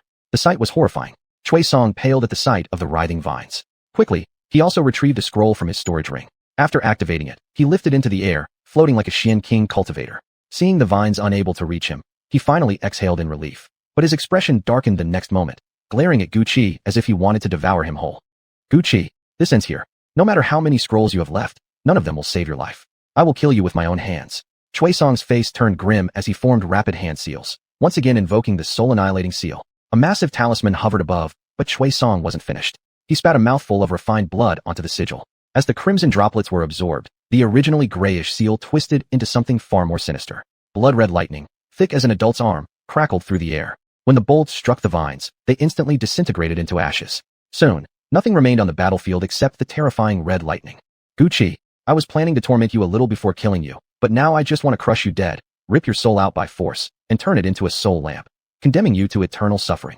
Unfazed by the threat, Gu Qi calmly reached into his storage ring again and pulled out yet another scroll. Ripping out souls. That's a technique only demonic sect cultivators use. Are you revealing your true identity now? Looks like I won't even need to kill you. Shenwu sect's enforcers should execute you on the spot for being a demonic cultivator. You dare talk back when death is already at your door? Watch me kill you right here. Chui Song channeled the soul-annihilating seal, sending wave after wave of red lightning crashing toward Gu Qi. The dull yellow barrier in front of Gu Qi let out a mournful groan before finally shattering. The lightning slammed into the ground, kicking up a thick cloud of dust, obscuring everything on the arena from view. Now Gu Qi must finally be dead. Although Chui Song did expend some of the Earth Guardian's power earlier, he broke through Gu Qi's defense with just one move. Gu Qi is definitely dead now. No way, Gu Qi won't die. Xing Mo grabbed the first person who claimed Gu Qi was dead, lifted him up, and raised his fist ready to strike. Chapter 110, Battle Against a Powerful Foe. Who the hell told you Gu Qi is dead? You're spouting nonsense. Xing Mo grabbed the man by the collar, his fist halted only by Qi Meng's firm grip. Xing Mo brother, don't be impulsive. Look, isn't Gu Qi brother perfectly fine? Hearing Qi Meng's words, Xing Mo turned toward the arena. Sure enough, a tall, upright figure stood at the center, unshaken even amid the red lightning. Could you let me go now? The man Xing Mo was holding was merely at the initial stage of Xian Master. He couldn't possibly withstand the oppressive aura radiating from an enraged Xing Mo. Seeing that Gu Qi was unharmed, he quickly pleaded for release. Xing Mo ignored him, simply letting go. The man collapsed to the ground, face twisted in despair. In fact, before the red lightning struck, Gu Qi had already torn open a fire-type defensive scroll and secretly summoned his heavenly flame seed, spreading it across the entire barrier.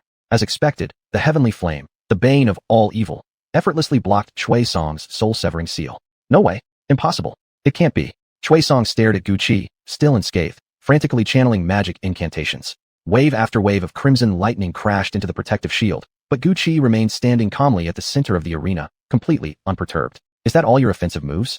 Now it's my turn. Gu Qi pulled out yet another scroll from his storage ring. By now, Gu Qi had used 4 incredibly powerful scrolls, making everyone feel frustrated and resentful. They almost wanted to rush up and snatch the scrolls from his hands, stopping this reckless wastefulness. The scroll tore open, unleashing a sea of fire onto the arena. The moment the red lightning touched the flames, it vanished as if meeting its natural nemesis. No matter how hard Chui Song channeled his spells, he couldn't breach the fiery wall one bit. Gu Qi smiled. Then for the first time since the match began, he actively channeled his Xian power. Infused with his energy, the flames surged 3 zhang high, consuming the floating soul-severing seal midair. A scream echoed from above. It was Chui Song. Clearly, with his soul-severing seal destroyed, he suffered severe backlash. Lava fire. You conspired with Kaiyang, didn't you? Gu Qi, you ruined years of my cultivation. Today, it ends with either your death or mine. Only after the sea of fire dissipated could everyone clearly see Chui Song's condition. Blood streamed from his 7 orifices, his clothes burned to tatters, leaving him looking utterly wretched. His roar carried such intense hatred toward Gu Qi that it sent chills down everyone's spine. Ignoring him, Gu Qi reached into his storage ring again and tore open another scroll. One of the metal element myriad swords returning to origin. Countless flying swords rained down from the sky, piercing through the entire arena. Yet from Chui Song's body burst forth thick coils of black mist, forming a protective veil around him, concealing his true state. Staring at the dark smoke, Gu Qi felt a vague sense of unease. Without hesitation, he took out 2 more fire-type defense scrolls, activated them, and summoned the heavenly flame to form a flaming armor around himself. Only then did he feel slightly reassured. Within the black fog, Chui Song's silhouette slowly emerged. To everyone's horror, he was actually absorbing the black mist. And this was no ordinary smoke. In the process of being absorbed, the mist transformed into countless screaming human faces, chilling every onlooker to their core. Could that be a demonic sect technique? It sure looks like it. After all, Chui Song is Red Demon Ancestor's prized disciple. What kind of honor does it show coming shamelessly to participate in our divine martial sect's martial arts tournament? Isn't this exactly what the demonic path stands for? The Red Demon Ancestor's soul-severing seal always seems suspiciously similar to demonic techniques, but we never had proof. Now look, his own disciple has exposed them. He's a demonic fiend. Gucci, kill him quickly. Gucci paid no attention to the chaos below. A deep instinct warned him. If he didn't eliminate or disrupt Chui Song immediately, endless trouble would follow. With that thought, he activated the rushing thunder technique, drew a dagger, and lunged straight into Chui Song's body. But the sensation was soft, as if he had pierced nothing at all. Gucci, Chui Song hissed. You forced my identity into the open, costing me the chance to join the divine martial sect and enter the Xiantian secret realm. I'd tear your tendons and flay your skin if I could. This is my ultimate technique. Dying by my hand should be considered your blessing. People like you deserve to be fed alive to wild beasts, made to watch as they slowly devour you piece by piece. The last of the black mist vanished, absorbed entirely. Chui Song's entire body turned pitch black, tendrils of dark smoke curling off him ceaselessly, until only a vaguely human shape remained. Chui Song lashed out directly with his hand, though now it was more accurate to call it a claw. His palm was covered in scales, and his fingernails had grown into black claws 5 cun long, clearly poisonous. The claw struck swiftly, too fast for the naked eye to follow. Only a rush of wind perceptible. It slammed into the first protective barrier around Gucci Anji, tearing apart the Earth-type shield renowned for its defense, as if it were paper. Gucci stared grimly at the shattered barrier, fingers constantly shifting through spell seals. The Lotus Seal struck viciously into Chui Song's consciousness, but he merely shook his head, unharmed, then lunged toward the next layer of protection. Gucci tore open another scroll given by his master upon registration. It contained a technique sealed by Kai Yong, sect leader of the Artificer's Gate, imbued with a trace of heavenly flame that proved exceptionally effective against ghostly or demonic entities. Kai Yong wielded the lava fire, ranked 81st on the heavenly flame list, an extraordinary fire born within molten lava. Even this mere wisp caused Chui Song to scream in agony. Brother Gucci, spare him. Consider this a favor for my Bai family. Gucci received a telepathic message from Qi Ming urging him to let Chui Song live, promising they would handle it afterward. Glancing down at the arena, he saw Qi Ming opening her mouth wide, silently pleading for mercy, but Gucci ignored her completely. This man had attempted to frame him multiple times. If not eliminated now, there would never be peace again. But Chui Song's screams ceased after only a moment.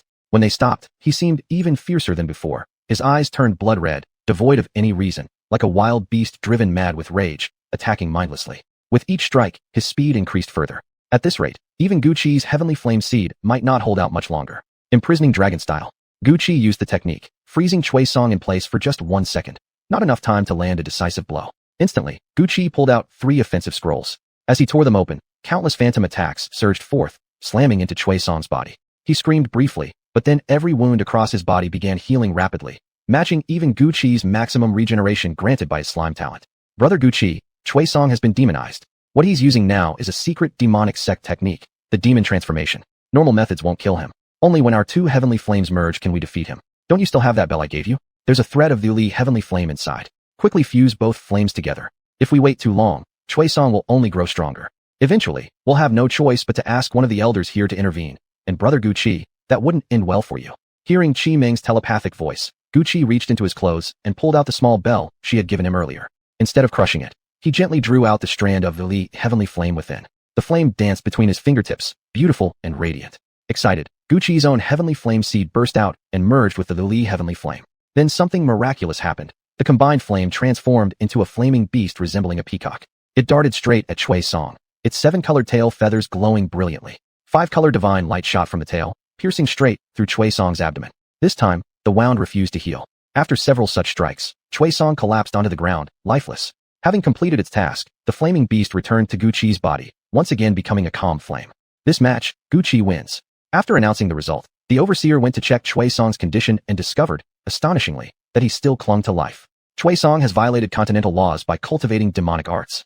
Our Shanhua sect leadership has decided to hand this individual over to the imperial family. Senior elders will escort him personally to the palace for the emperor's judgment. All subsequent matches are postponed by 1 day. With that, the overseer lifted Chui Song's body and vanished from sight. Brother Gucci, are you alright? Qi Ming rushed onto the stage, helping Gucci down from the arena, supporting each other as they walked. My good brother, you were amazing. Defeating a demonically transformed Chui Song. You've earned my deepest respect. But win or lose doesn't matter. What matters most is that you're safe, Xing Imo exclaimed, pulling Gu Qi into a tight hug, pounding his back hard, refusing to let go. Yeah, earlier when Chui Song used the soul-severing seal, Brother Xing Imo thought you died and nearly attacked someone. Qi Ming looked at the two who had completely ignored her, yet couldn't help laughing. Exactly. Just now Xing Imo nearly killed me. But fortunately, Brother Gu Qi, you came out unscathed. And honestly, for someone like you who can burn through over a dozen scrolls in a single match, such extravagance. What's someone like Chui Song even to worry about? No matter how strong his attacks are, you'd still walk away untouched. /BR. The man who had nearly been beaten by Xing Imo earlier couldn't help but approach Gu Qi after witnessing him use more than 10 scrolls in one fight. He was eager to make connections, curious about what kind of person could have the audacity to waste scrolls so recklessly. /BR. Gu Qi let go of Xing Imo and smiled at everyone. Qi Ming, thank you. If it weren't for you just now, I kumpa. /BR. Stop. Chapter 111. Facing a strong foe. A day passed quickly, and Gu Qi along with Chui Song had already become the talk of the town. The next day's first match was Yu Yang versus a disciple from the Bai family. Yu Yang versus Bai Chuan. As the steward announced, the Bai family disciple immediately tore open a scroll, summoning a barrier of earth yellow hue identical to the one Gu Qi had previously used. It was Earth Guardian as well. Is he trying to copy Gu Qi? If everyone starts imitating Gu Qi like this, won't everything fall into chaos? Not likely. Scrolls are incredibly precious. I would only use one in life or death situations.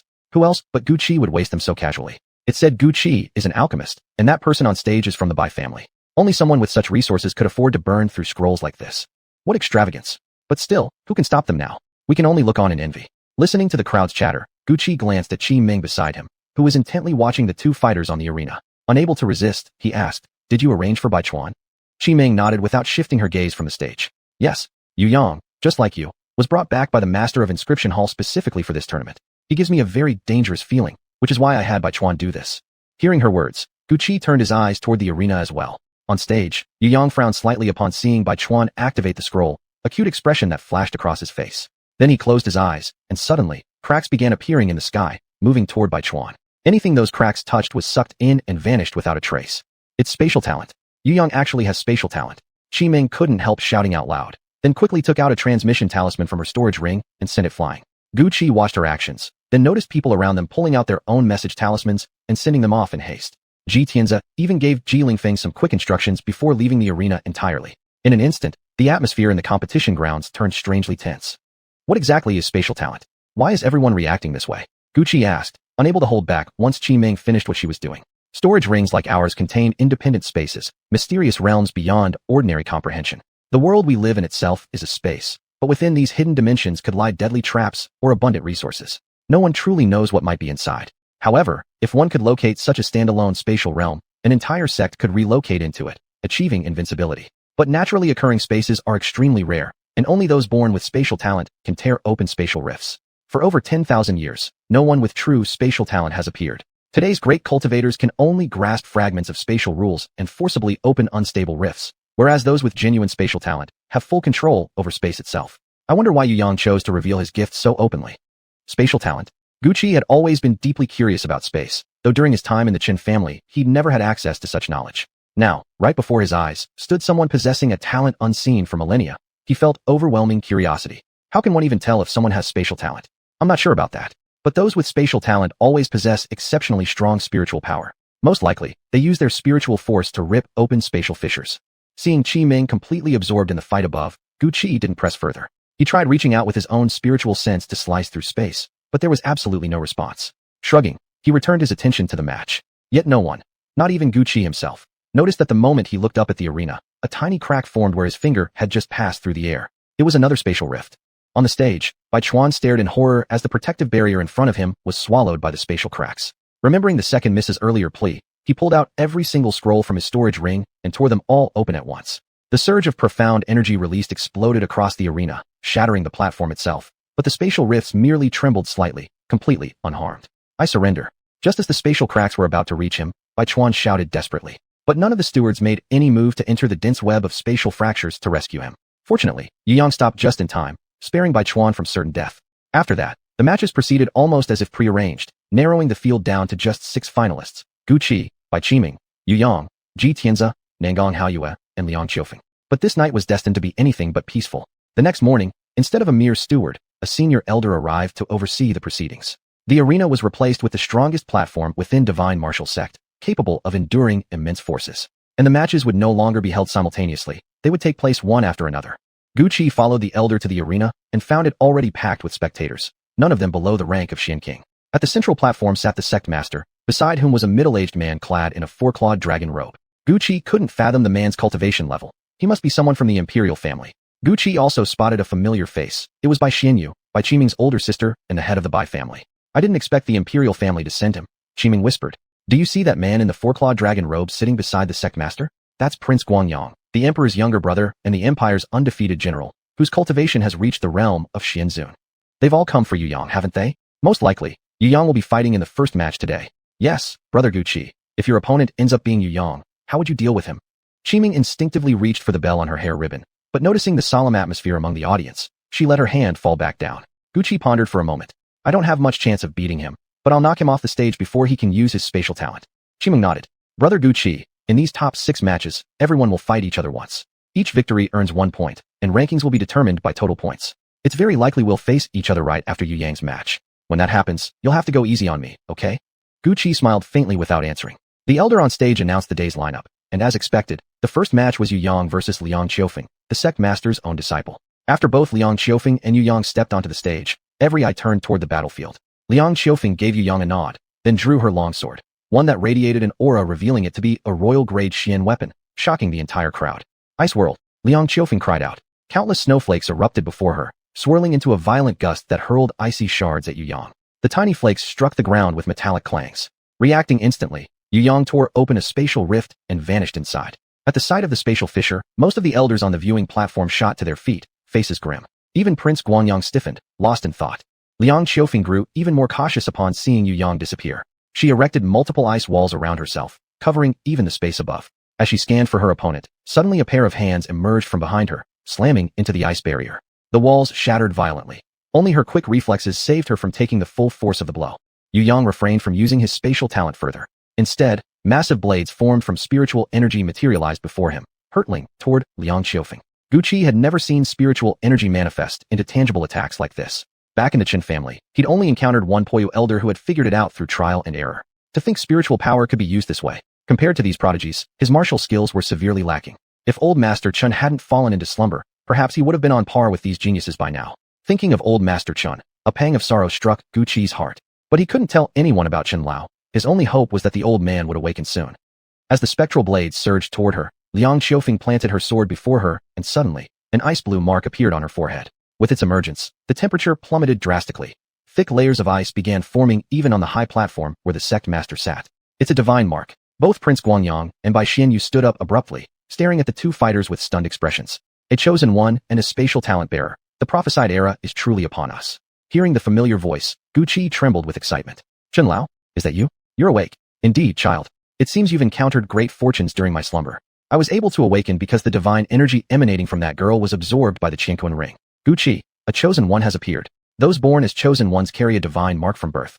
It protects them when threatened and unleashes immensely powerful spells.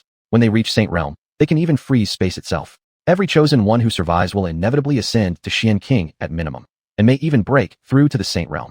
Saint Realm? Is that above Xian King? Yes, but there are too many secrets surrounding the Saint Realm for you to know now. Gucci, the people around you now are all blessed with extraordinary destinies. Prodigies rise, the age is dawning. Gucci, you must prepare yourself. What kind of preparation, Chen Lao? While Gucci was conversing with Chen Lao, Liang Qiufeng completed her preparation. With the divine mark activated, Liang Qiufeng transformed, her aura now noble, mysterious, and cold, as if she were a celestial being descending from the highest heavens.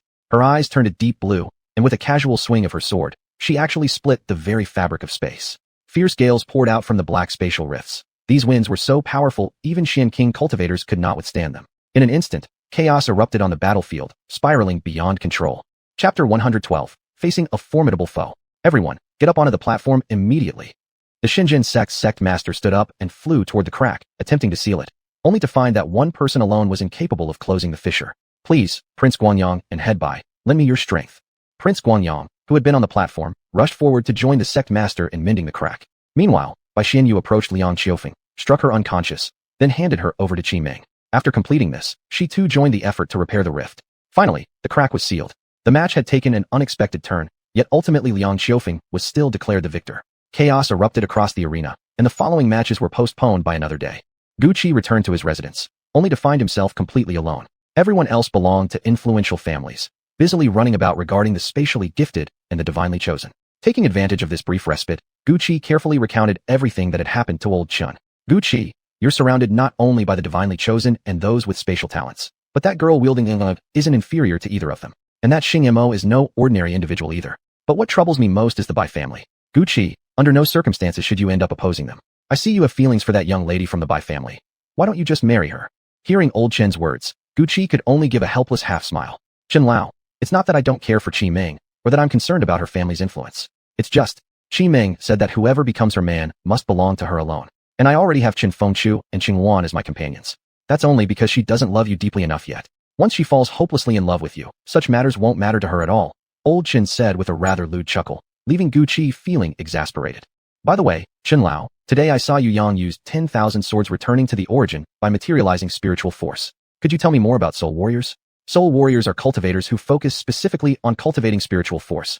Spiritual force itself is mysterious and elusive. Every thought and movement is governed by it. With sufficient power, one can even dominate another's mind and soul, turning them into a puppet. However, such practices are now forbidden and classified as demonic techniques. When spiritual force reaches a certain level, it can become tangible. The technique you mentioned works precisely through that principle. After this period of slumber, I've recalled many things long forgotten. This manual, Refining the Soul Scripture, can strengthen your divine consciousness. Though it isn't an offensive technique, it serves as an excellent defensive cultivation method, especially effective against mental and spiritual assaults. I will now pass the Divine Refinement Manual to you. As Gucci received the teachings of the manual from old Chun, he couldn't help but frown after reading it. It demanded constant tempering of one's consciousness, much like a blacksmith forging iron, relentless hammering to refine and condense the spirit. But how exactly was one supposed to hammer their consciousness? Gucci Gidge, are you there? Qi Ming's voice came from outside. Gucci stopped cultivating and opened the door for her. To his surprise, she wasn't alone. Bai Xianyu was with her. Gucci Gidge, you're not mad that we came without asking, right? Despite saying this, Qi Ming walked inside anyway, pulling Xianyu along. There's still someone else in this room. Come out. Both Gucci and Qi Ming stared at Xianyu in shock, their faces filled with disbelief. I don't know who Lady Bai means. There are only 3 people in this room, no one else. With a faint smile, Bai Xianyu tapped her Chen Kunjate, and suddenly old Chen's form appeared before everyone. Old Chen gazed at Bai Xianyu, finally letting out a soft sigh. A spirit communicating body. I never expected such a being to exist in this world. How truly old I've become, utterly outdated. Bai Xianyu bowed respectfully. This junior presumes you are the legendary dragon-slaying ancestor, Senior Chun. Bai Xianyu greets you, honored elder. Old Chun raised his hand, gently lifting Xianyu upright. No need for such courtesy. I've been dead for decades. This world no longer belongs to our generation. Besides, possessing the spirit communicating body, your future accomplishments will surely surpass mine. The era belongs to you now. Xianyu shook her head. Even with the spirit communicating body, I still fall far short of him. It is heaven's blessing upon our race that we may survive this coming calamity. Old Chen laughed enigmatically. Since you already understand his identity, why don't I take this moment to act as matchmaker? Let us unite our 2 families through marriage. What do you say? If my younger sister agrees, then of course I fully support it. But if she refuses, I'd rather die than accept it. Though her demeanor remained gentle as spring breeze, Xianyu's tone was icy cold. Big sister, Elder Chen, let's talk about this another time. I'll consider it, but right now, you haven't even said why you came here, Qi Ming said. Her face flushed red, clearly eager to change the subject. Bai Xianyu nodded. Gucci, let's get back to the matter at hand. I want to speak with you about Divine Martial Sect. This time, they've recruited 2 extraordinary geniuses, something even I didn't anticipate. And now Princess 13, Ji Lingfeng, has also appeared within Divine Martial Sect. This shows that the current 9th prince no longer wishes to remain passive. According to what Qi Ming told me, Liang Xiufeng, Yu Yang, and Ji Tianze were all originally disciples of Divine Martial Sect. It seems you and Qi Ming have already been drawn into the struggle among the imperial princes. Our Bai family has always remained neutral, but now we may be forced to choose a side. The Absolute Sword Sect is aligned with the Crown Prince. This time, they've also accepted several once-in-a-thousand-years prodigies, one of whom you know, Wu Qingfeng. Only the 100 Arts Pavilion remains officially neutral, though they maintain close ties with the 3rd prince. Gucci, what are your thoughts on this? For a moment, all 4 fell silent, each lost in their own thoughts. The Bai sisters did not linger any longer and left immediately. That night, none of them slept soundly. Soon enough, the second round of matches arrived, and as expected, it was Qi Ming versus Gucci. Match 1, by Qi Ming versus Gucci. Gucci Gidge, please go easy on me. As Qi Ming spoke, suddenly 2 identical versions of her appeared before Gucci, indistinguishable in expression or appearance. This is the unique advantage of the 7-colored 2D body. It can use light to create an exact illusionary duplicate. This phantom is identical to the original in every way, undetectable even by those with divine eyes. It can even transfer injuries sustained by the real body onto the illusion. Truly miraculous, Old Chen explained. Hearing this, Guqi abandoned any attempt to identify Qi Meng's true form and launched a direct attack. To his surprise, Qi Meng immediately forfeited the match. In the following bouts, he won effortlessly and was formally accepted as a disciple of divine martial sect. His future cultivation proceeded smoothly, eventually ascending to become a legendary saint. Even by Qi Meng, by Xianyu, Ji Lingfeng, Nangong Haoyue, Liang Qiufeng, Chun Fengluan, and Chen Qingluan ended up marrying him, making him a peerless sacred king of legend. It was all too perfect, so perfect that Guqi dared not believe it. Had he fallen into an illusion? The path of cultivation was filled with peril and hardship. How could he have become a sacred king so easily? Yet the power surging through his body, capable of overturning heaven and earth, felt utterly real. And the profound insights filling his mind seemed equally genuine. Reality and fantasy blurred beyond distinction. Mirror flowers, water moon break. It was Qi Meng's voice. Before Guqi's eyes, the entire scene shattered piece by piece, and he found himself back on the arena platform. Guqi Gij, how did it feel? That was just a little surprise I prepared for you. I surrender. Guqi wins. Guqi stood frozen, watching Qi Meng leap down from the stage. The memories of what he had experienced moments ago now felt like a fleeting dream. Without staying for the other matches, Guqi returned directly to his residence and sat in meditation. Chun Lao, during the match I fell into an illusion. In that world, I became a legendary sacred king. But even after breaking free, all those insights and breakthroughs remained in my mind. What does this mean? Old Chen's figure materialized. Guqi, that is precisely the special ability of the seven-colored Li body. In my era, there was once another individual with this physique. The strength of the seven-colored Li body lies in its support abilities. Not only does every Li body cultivator generate a heavenly fire within their body, which purifies spiritual energy and accelerates cultivation, but they can also create an illusion known as mirror flowers, water moon. Anyone caught within it will experience the peak of their life, achieving ultimate success. And upon exiting the illusion, they retain all the enlightenment and insights gained. However, creating such an illusion requires an enormous price from the user. It seems that young girl truly cares for you. If that's the case, then wouldn't every major power desperately seek to possess someone with the seven-colored Li body? Originally, the traits of the seven-colored Li body were widely known in our era. Once discovered, those born with it would be secretly detained by major sects and the imperial family. But she managed to escape.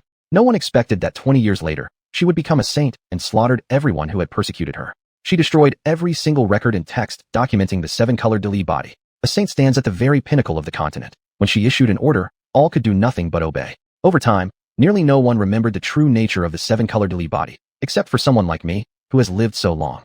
Guqi, within the mirror flowers, water moon illusion lies the fundamental laws of the heavenly Dao. You must understand it well.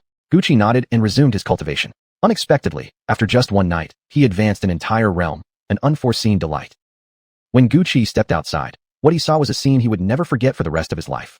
Chapter 113, Battle Against a Strong Foe. In a small courtyard arranged by the Shenwu sect, Bai Xianyu was dancing in the yard. Today she wore a flowing white gown, and with each movement, swirls of spiritual energy burst forth around her. Colorful motes of light that danced alongside her like celestial companions, creating a beauty so mesmerizing it could captivate the soul. When the dance ended, Guqi still stood staring at Bai Xianyu, unable to tear his gaze away. Brother Guqi, you're here. Qi Meng saw Guqi and immediately bounced over, happily linking her arm with his, though her face seemed unnaturally pale. I was just on my way to the arena when I happened to see this scene. I didn't mean to intrude. Please forgive me, Miss Bai. Bai Xianyu walked over to stand beside Qi Meng, her white robes fluttering like those of a celestial being. Guqi had seen many beautiful women before, but none who could wear pure white with such ethereal grace.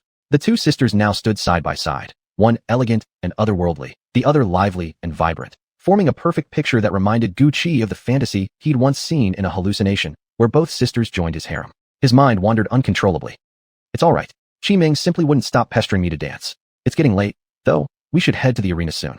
It wouldn't do to be late. The distance between him and the Bai sisters felt too great, so Guqi suppressed the stirring emotions within. Still, walking with two beauties made the journey effortlessly pleasant. First match, Guqi versus Nangong Haoyue. When Nangong Haoyue saw her opponent was Guqi, she immediately activated the protective aura of her treasure garment. Radiant light shimmered around her, enhancing her already transcendent aura until she seemed like a goddess descending from the heavens. Brother Guqi might finally have met his match, Qi Meng said, clinging to Bai Xianyu's arm, her expression filled with anticipation. Bai Xianyu merely sat quietly, her eyes deep and unreadable. Starfire Prairie. Countless flames burst into existence midair, surging toward Nangong Haoyue. With a flick of her long sword, she spun out blooming sword petals that formed a barrier, keeping every spark at bay beyond 3 feet of her body. Then, with a swift slash of her blade, she conjured a curtain of water that extinguished the flames entirely. Seeing his Starfire doused so easily, Guqi was stunned. Starfire was known for its endless regeneration, powerful enough that even an emperor-level cultivator would struggle to snuff it out. Yet Nangong Haoyue had erased it with a mere veil of water, making Guqi wary beyond words. Her sword didn't pause. It flowed like rolling waves, relentless, forcing Guqi to retreat step by step. Guqi summoned a flame-formed beast, a fierce avian spirit born from the fire control art he'd acquired in the Flaming Valley. The firebird clamped onto Nangong Haoyue's sword, immobilizing it and halting her sword techniques. She poured spiritual power into the blade, causing it to flare brightly, yet it remained trapped in the bird's talons. Just as she prepared to strike back at the beast, Guqi's 7-star Tiger Roar fist reached her front, forcing her into passive defense. Though Nangong Haoyue appeared cornered, not a trace of anxiety crossed her face. Suddenly, she drew a whip from her waist and lashed it outward, driving the firebird back. Now wielding whip in her left hand and sword in her right, she deflected all of Guqi's attacks. Her swordplay transformed the battlefield into a vast ocean, the water possessing strong corrosive properties. Any contact caused flesh to split open. Guqi was forced to unleash Heavenly Fire Prairie, summoning a sea of raging flames to counter the deluge. This ocean proved equal to Guqi's inferno. The fire in his blaze was true heavenly flame. This water must also belong to one of the rare heavenly waters. Realizing even heavenly water couldn't overwhelm Guqi, Nangong Haoyue's expression darkened. From her mouth, she expelled a golden bead. The moment it appeared, Guqi sensed imminent danger and instantly activated the Thunder Dash technique, darting erratically. What Guqi didn't know was that this bead was the Imperial-grade artifact, the Golden Crystal Pearl, the personal spiritual treasure of the Lord of Haoyue City, given to Nangong Haoyue out of concern for his daughter's safety. Although Nangong Haoyue hadn't yet reached the cultivation level needed to properly wield such a weapon, Imperial-grade artifacts possessed self-defense mechanisms sufficient to protect their master. The golden bead spun rapidly in midair, firing a beam that struck the spot where Guqi had just stood, blasting a massive crater into the ground. As Nangong Haoyue lunged forward with her sword, the floating golden crystal pearl continuously bombarded Guqi, driving him into a desperate situation. In one careless moment, the bead's attack struck directly into Guqi's consciousness. Agonizing pain seared through his skull, but his spirit-tempering scripture automatically activated, and in that instant, his spiritual sense grew stronger by a fraction. So this is how you temper your consciousness, Guqi realized with sudden joy. Immediately, he pulled a scroll from his storage ring and tore it open. A yellowish dome of protective energy appeared before him, blocking Nangong Haoyue's assault. He then deliberately allowed the golden crystal pearl strikes to hit his body, his face contorted in agony. Has he gone mad? Letting Nangong Haoyue's arcane weapon strike him directly. Surely he's lost his mind. No way. Look, he's still using a scroll to block Nangong Haoyue's attacks. There must be some reason behind his actions. No, it's not like that at all. That bead is the personal arcane weapon of Lord Nangong of Haoyue City, a top-tier Imperial-grade artifact. Guqi simply has no power to resist it. On the high platform, the elders remained seated, their expressions unfathomable. This youth dares to temper his consciousness with the power of the golden crystal pearl, truly unimaginable. Bai Xianyu smiled faintly. To remain unharmed even under the assault of such a peerless Imperial-grade artifact as the golden crystal pearl, and even use its force to cultivate the spirit-tempering scripture. A secret art almost no one can endure. Just how powerful must his consciousness already be? Prince Guangyang's face flickered with change before quickly returning to composure. Master Ouyang, your Xinwu sect's new disciples are all extraordinary geniuses. For the next 100 years, the Xinwu sect will have nothing to fear. Ouyang Chun offered Prince Guangyang a calm, dignified smile, neither arrogant nor subservient. Heaven blesses our sect. All I ask is that my disciples remain safe and sound. Prince Guangling snorted coldly, saying nothing more, redirecting his gaze back toward the arena. At that moment, the golden crystal pearl seemed to realize Guqi's intention and ceased its attacks, flying back into Nangong Haoyue's body and vanishing within. I don't know what method you used to make the golden crystal pearl unwilling to strike you, but it ends here. Nangong Haoyue bit her lower lip gently, beauty blooming like a flower, yet Guqi showed no trace of tenderness. His fighting dragon form slammed into her, sending her staggering backward in a violent retreat. Nangong Haoyue then summoned her beast control ring. A massive flying demonic beast emerged onto the arena, its king-tier aura immediately pressing down upon Guqi. Seeing the summoning of the beast, Guqi instantly made his move. He struck her with the dragon sealing form, followed by a relentless barrage of attacks, knocking Nangong Haoyue unconscious. The beast, witnessing its master felled by a mere 6th-stage Xian master, roared in fury. Its wings flapped violently, transforming into countless wind blades that slashed toward Guqi, causing many female disciples to instinctively cover their eyes in fear. Yet what happened next was beyond anyone's prediction. Guqi charged straight through the storm of wind blades, reached the beast, and seized one of its wings with bare hands. Trapped, the beast could no longer attack. No matter how fiercely it struggled, it couldn't break free. In rage and panic, it lifted Guqi into midair. Guqi twisted his body, flipped atop the beast's back. His clothes were now torn to shreds, his body cut by countless wind blades. Activating the slime's innate ability, he rapidly healed his wounds while simultaneously circulating the withered tree meets spring technique. A soft green glow emanated from his body, spreading gently across the entire battlefield, enveloping everyone present. Instantly, all felt refreshed, hidden injuries healing slightly. Even the beast beneath Guqi ceased its struggles. Its withered tree meets spring. But this effect, it can even heal concealed injuries in someone like me. Could it possibly be? Prince Guangyang wore a look of deep contemplation, hesitating.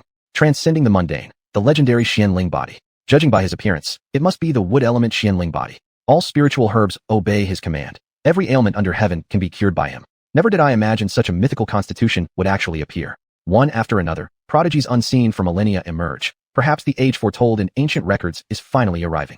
Bai Xianyu spoke calmly, yet the gravity on her face sent chills through those who saw it.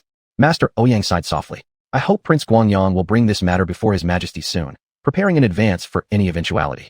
The Xinwu sect pledges full obedience to the Emperor's will, ready to face fire or water without hesitation. My Bai family may be but merchants, but if His Majesty has need of us, we will spare no effort. Prince Guangyang rose to his feet and bowed deeply to them all. I thank you all in His Majesty's name. However, regarding this Gu Qi, Master Ouyang, might I request that you allow him to join the royal household? Ouyang Chen shook his head with regret. Your Highness, it's not that I disrespect the imperial family, but Gu Qi has already been taken under the wing of Sage Bai Chao, instructed temporarily by Elder Zhu Mingzi until he becomes a fifth-star alchemist, at which point he'll officially become the sage's disciple. If the imperial family truly desires Gu Qi, they must discuss it directly with Sage Bai Chao. If he is already the sage's chosen disciple, then we shall drop the matter for now. Let us first see how Gu Qi performs. Prince Guangyang inwardly cursed the old sage a cunning fox, then turned his eyes once more toward the arena. After recovering from his injuries, Gu Qi raised his fists and began striking the demonic beast relentlessly, one punch after another. The beast let out a mournful cry, but Gu Qi did not stop. With nothing but the power of his physical body, he knocked the king-tier beast unconscious, sending it crashing down from the air. Gu Qi wins this match. Chapter 114, The Auction. This kid is actually cultivating both soul and spirit simultaneously. If he weren't a wood attribute mystic spirit body cultivator, he could have achieved great heights in martial cultivation. I wonder how he'd react if he ever found out about his true constitution. What a pity. Prince Guangyang sighed deeply, clearly filled with regret. Words that made Ouyang Chen curse silently in his heart. Ouyang Chen still wore a modest and courteous smile, giving off a warm and pleasant aura. This young man is blessed by the heavens. The mystic spirit body exists only in legends. That he possesses such talent is truly his fortune. Besides, does a pill master not need to cultivate the martial path as well? Bai Xianyu noticed the odd atmosphere and quickly stepped in to smooth things over. Master Ouyang, Your Highness Prince Guangyang, my Bai family is hosting an auction tonight. We'd be honored if you two would grace us with your presence. I assure you, neither of you will leave empty-handed. Who doesn't know the Bai family runs the largest commercial enterprise in the nation? Since the host himself extends the invitation, we certainly won't be disappointed. Indeed, then I shall look forward to tonight's auction. The recent competition had seen too many unexpected developments, so the Divine Martial Sect decided to change the format to one match per day. Meanwhile, Gu Qi, who had caused all this commotion, remained completely unaware of what was happening. Right after the match ended, he hurried back to his quarters. His battle against Nangguan Haoyue today had been extremely enlightening, especially since he'd finally discovered the method for cultivating the soul-tempering scripture. Overwhelmed with excitement, Gu Qi found that in just a short time, his spiritual sense had coalesced slightly more than before. Now, all he needed was to quietly reflect and absorb everything he'd gained from the fight. By evening, someone knocked on Gu Qi's door again. When he opened it, he found Qiming, Xing Mo, Yu Yang, and Liang Xiufeng. They had all come together. Big brother Gu Qi, tonight our Bai family is hosting an auction, and you're a special guest invited by elder sister. So we came specially to get you. Qiming said, still wearing her colorful long dress, looking as charming and lively as ever. Xing Mo immediately stepped forward and slung his arm around Gu Qi's shoulder. Bro, every single item at the Bai family auction is a treasure. They've got things suitable for cultivators at every level. How could you possibly miss it? With that, he started pulling Gu Qi toward the door, leaving no choice but to follow along. Gu Qi had never attended an auction before, and the anticipation built up inside him. The auction was held in the market outside the Divine Martial Sect. After the 5 of them left the sect, disciples from the Bai family were already waiting to greet them, escorting everyone onto a spirit vessel that flew toward the marketplace. The vessel landed on a patch of open land. A Bai disciple led them off, then took out a token. The ground began to tremble, and soon a narrow passage, just wide enough for one person, opened up. Please this way, the Bai disciple said, gesturing politely. Qimeng walked ahead and entered the tunnel first. Gu Qi followed right behind her. Once inside, the underground passage was completely different from the outside world. Countless luminous pearls were embedded into the walls, illuminating the entire tunnel as brightly as daylight. They hadn't walked far when Gu Qi and the others arrived at a spacious hall. Every detail of its decor and layout showed exquisite craftsmanship, stunning the newcomers. At the entrance of the hall, Gu Qi ran into a familiar face, Bai Yichuan, the eldest son of the Bai family. Sis, little junior brother, and all you junior brothers and sisters, you're here. Bai Yichuan exclaimed upon seeing Gu Qi, excitedly punching him playfully on the arm. Gu Qi smiled wryly. Brother Bai, even though we haven't seen each other in a while, do you really have to greet me like that? You almost knocked me out. Yeah, Gu Qi just fought Nangguan Haoyue earlier. He's seriously injured. Yu Yang chimed in, grinning like a mischievous fox. Bai Ichuan circled around Gu Qi, inspecting him head to toe, and only let out a sigh of relief when he confirmed there were no injuries. See? I got so worried I nearly lost my mind. You're a mystic spirit body bearer. How could anything happen to you? Anyway, it's getting late. Let's go inside. Leading the group into the hall, Bai Ichuan revealed a scene already packed with people. Only a narrow walkway remained clear through the crowd. Seeing the bustling atmosphere, Gu Qi couldn't help but feel swept up in the excitement. Bai Ichuan didn't stop walking but led everyone to the second floor. The second floor consisted of private viewing boxes, each equipped with a special formation. People inside could see clearly outside, but those on the outside couldn't peer in. Not even divine sense could penetrate the chambers. Bai Ichuan brought them to the innermost box. Upon opening the door, Gu Qi found the spiritual energy inside was twice as dense as outside, not to mention the surroundings. If he had to pick one phrase to describe it, it would be a paradise on earth. Though seemingly small from the outside, the interior space was vast, complete with miniature spirit mountains and flowing streams. Underneath a massive peach tree sat a woman dressed in a flowing azure gown. Peach blossoms continuously drifted down around her, landing softly in her hair. She held a teapot, her movements smooth and graceful like drifting clouds and flowing water, entrancing all who watched. You've arrived, Bai Xianyu said gently, pouring tea into cups already prepared, waiting for everyone to come over. Qiming was the first to rush forward, grabbing a cup and drinking it in one go, wearing an expression of pure delight. Sister's tea is always so delicious. It's just a shame you don't brew it often. Your own little sister, hardly ever gets to taste it. So unfair. Gu Qi and the others followed and took their seats. Gu Qi picked up his teacup and took a small sip. A sensation like clear spring water flowing through his entire body washed over him, incredibly soothing. His mind grew profoundly tranquil, untouched by worldly concerns. When he snapped out of it, he realized his spiritual sense had actually increased slightly, barely noticeable, yet undeniably real. Gu Qi was ecstatic. He noticed the others were equally entranced by the tea, except Qiming, who kept guzzling cup after cup, while Xianyu gently patted her back. Once everyone regained their composure, Xianyu spoke softly. It's not that I'm stingy. This tea is made from 1,000-year-old spirit leaves. It's extremely rare. Even I can't drink it every day. Family head by. This place must be an independent spatial realm, right? Yu Yang looked around, then at the tea still filling the cups, unable to suppress his curiosity. Truly worthy of being a spatial talent bearer. You figured it out immediately. Bai Ichuan laughed heartily. These teacups are just little trinkets crafted by our family alchemists. They don't have any other function, just storage for tea or wine. Sister's so unfair. Why do I only get an ordinary cup? Second brother, look how elder sister is bullying me. Qiming pouted at her cup, turning her nose up at Xianyu. The craftsmanship on these cups is truly unique. Xing Mo kept examining his cup, eyes shining brightly. His gaze resembled a starving wolf spotting fresh meat. We're honored that all of you could attend tonight's auction. And today, presiding over the event is none other than Senior Bai Luo, our revered elder. A seductive female voice echoed through the hall, drawing Gu Qi's attention downstairs. A giant jade platform slowly rose from beneath the ground, and at its center stood a voluptuous, mesmerizing woman. Beside her was a display stand. At the edge of the platform stood an old man, at the peak of Shen King cultivation. He must be the Bai Luo she mentioned. The woman gave the crowd a bewitching smile, her eyes glimmering with allure, every glance and smile radiating charm. Many spectators felt weak in the knees. Even Gu Qi experienced a brief moment of daze upon seeing her, but his powerful mental fortitude quickly restored clarity. Clearly, this woman practiced some form of seduction art, a common sales tactic used in auctions. Now, I won't waste more words. The rules remain the same, highest bidder wins. Those lacking sufficient Xian stones may also offer equivalent items in exchange. Every item here has been authenticated by Elder Bai Xing of our Bai family. Should any counterfeit be discovered, our family pledges tenfold compensation. Let the auction begin. With another enchanting smile, the woman clapped her hands lightly. The first treasure appeared on the display stand. She removed the red cloth covering it, revealing a pair of swords. This is a masterpiece by Elder Kai Yang of the Divine Martial Sect, a matched set of mother and son blades. One infused with fire essence, the other with water, perfectly merging two opposing attributes. Both are ranked at the king tier, an exceedingly rare Xian weapon. Starting bid, 10,000 Xian stones. Auction begins. As soon as the first item appeared, a large screen materialized within the private box, clearly displaying the appearance of the auction item. Alongside it showed a written description and the current bid price, just like watching a 3D movie projected right before their eyes. The Bai family truly commands immense resources. Their first item is a king-tier Xian weapon, and forged by my master no less. And this formation is incredibly ingenious. No wonder they dominate as the commercial empire, Xing Mo murmured, staring at the dual swords on screen. The price had already soared to 200,000 Xian stones, an absolutely staggering amount. 30,000 Xian stones. Came the bid from one of the private boxes on the second floor. It was Nangong Haiyue. The price had risen by a full 10,000, and for a moment, no one else followed. 31,000, Liang Qiufeng countered. Everyone turned to her with puzzled looks. She remained as cold and aloof as ever. Water and fire dual blades, unpredictable in battle. 35,000, Nangong Haiyue's voice rang out again, raising the price by another 4,000. But Gu Qi didn't wait for Liang Qiufeng to respond this time. Sensing the group's confusion, she spoke once more, indifferent. Not worth it. These twin blades possess both water and fire attributes, a rare combination indeed.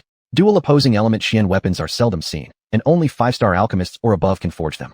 Not to mention, they were crafted by Master Kaiyang himself. Don't miss this incredible opportunity, ladies and gentlemen, the auctioneer said with a seductive smile, skillfully reigniting the excitement in the hall.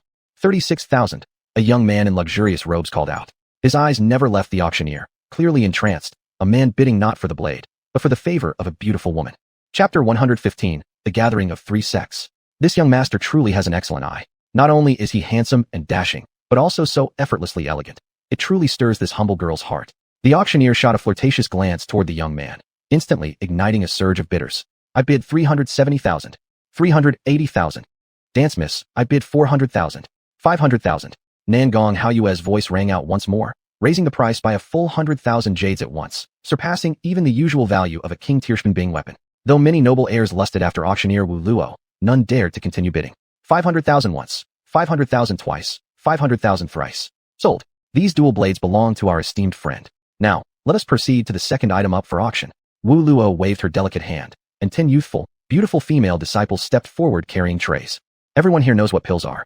Though both spirit pills and ordinary pills can enhance cultivation, spirit pills often leave lingering residue in the body that hinders absorption of Shmen force. Pills, however, have no such side effects. I won't elaborate further. What we're auctioning today is the Xian Yuan pill, a pill that increases a cultivator's chances of breaking through into the Xian King realm. We have exactly 10 available, starting bid at 200,000. Let the bidding begin.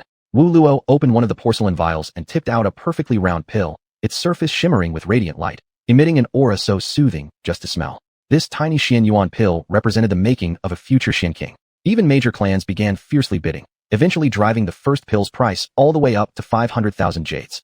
Gucci watched the feverish scene unfold and couldn't help feeling stirred. Back in the Flaming Abyss Valley, he'd hunted down numerous young masters from powerful families, filling his storage ring to the brim. 600,000. The bid came from the private box right next to theirs. By the sound of it, it was Ji Tianza. The box beside us is reserved exclusively for the royal family. They certainly won't miss out on Xian Yuan pills. Xing Imo rubbed his temple awkwardly, looking visibly uneasy. The quality of goods at this auction seems exceptionally high, probably arranged specially for those families coming to observe the Divine Martial Sect's grand competition. Miss Bai, as you can see, my purse is rather thin. If I set my heart on something, I can't afford it. Could your family possibly offer credit? Bai Xianyue smiled gently. Even the personal disciple of Divine Forge Master Kaiyang from the Divine Martial Sect runs short on funds? My Bai family happens to be in need of a guest alchemist. Xing Imo chuckled sheepishly and said nothing more. The first Xian Yuan pill was finally sold for 720,000 jades, purchased by a member of the royal family. For the next few pills, the royals did not participate, leaving them to be snapped up by several great clans. Only 3 Xian Yuan pills remained. Only 3 Xian Yuan pills remain. If administered to someone at the peak of the Xian Master stage, they stand a very real chance of ascending to Xian King. The materials required to craft these pills are exceedingly rare. In the past 30 years, our auction house has seen them appear only once. The seller has requested that these final 3 pills be sold as a single lot, with a base price of 600,000. Bidding starts now. This announcement sent the atmosphere inside the hall soaring. Families that had been hesitant earlier now shouted their bids, driving prices higher than ever before. 2 million jades. These pills belong to us, the Absolute Sword Sect. I hope all fellow friends will show us respect. A commanding voice echoed from the second floor. The door to one of the private boxes swung open, revealing Xian Xiangwen, the third elder of the Absolute Sword Sect. The oppressive aura of a top-ranked Xian King swept across the entire auction hall, silencing every bidder in an instant. 2 million once. Seeing the Absolute Sword Sect resorting to intimidation, Bai Xianyue couldn't help but frown slightly. 250,000 jades. So someone actually dares defy the Absolute Sword Sect and challenge us. Xian Xiangwen snorted coldly, intensifying his pressure. A soft yet firm flow of Xian energy spread out, shielding everyone present from the weight of his aura. Then a cold, ethereal female voice resounded through the hall, so distant and intangible that no one could pinpoint its source. The Absolute Sword Sect wields quite the authority. But the Bai family is merely a small clan. We cannot bear your favors. Perhaps it would be better if we severed all ties completely. Xian Xiangwen clearly recognized the voice as belonging to Bai Xianyue. He quickly clasped his fists and bowed toward empty space. My apologies, Madam Bai. I meant no disrespect. It's just that our sect has a peerless genius who has reached the peak of the Xian Master realm and desperately needs this Xian Yuan pill. I humbly ask everyone here to grant the Absolute Sword Sect this favor. Others may fear your Absolute Sword Sect, but I do not. 3 million. Upon hearing that voice, Xian Xiangwen's expression changed drastically. He recognized the bidder immediately as Prince Guangyang. His tone shifted instantly. Your Highness Prince Guangyang. These pills were meant to reward a loyal subordinate under the Crown Prince's command. After all, we're all part of the royal circle. Whoever obtains them benefits the same. Inside the second private box, Prince Guangyang slammed his fist down hard, shattering the table into splinters. Sitting beside him was none other than Ouyang Chun, the sect master of the divine martial sect. I, Balan, urgently need this Xian Yuan pill as well. If I've offended anyone here, I humbly ask for your forgiveness.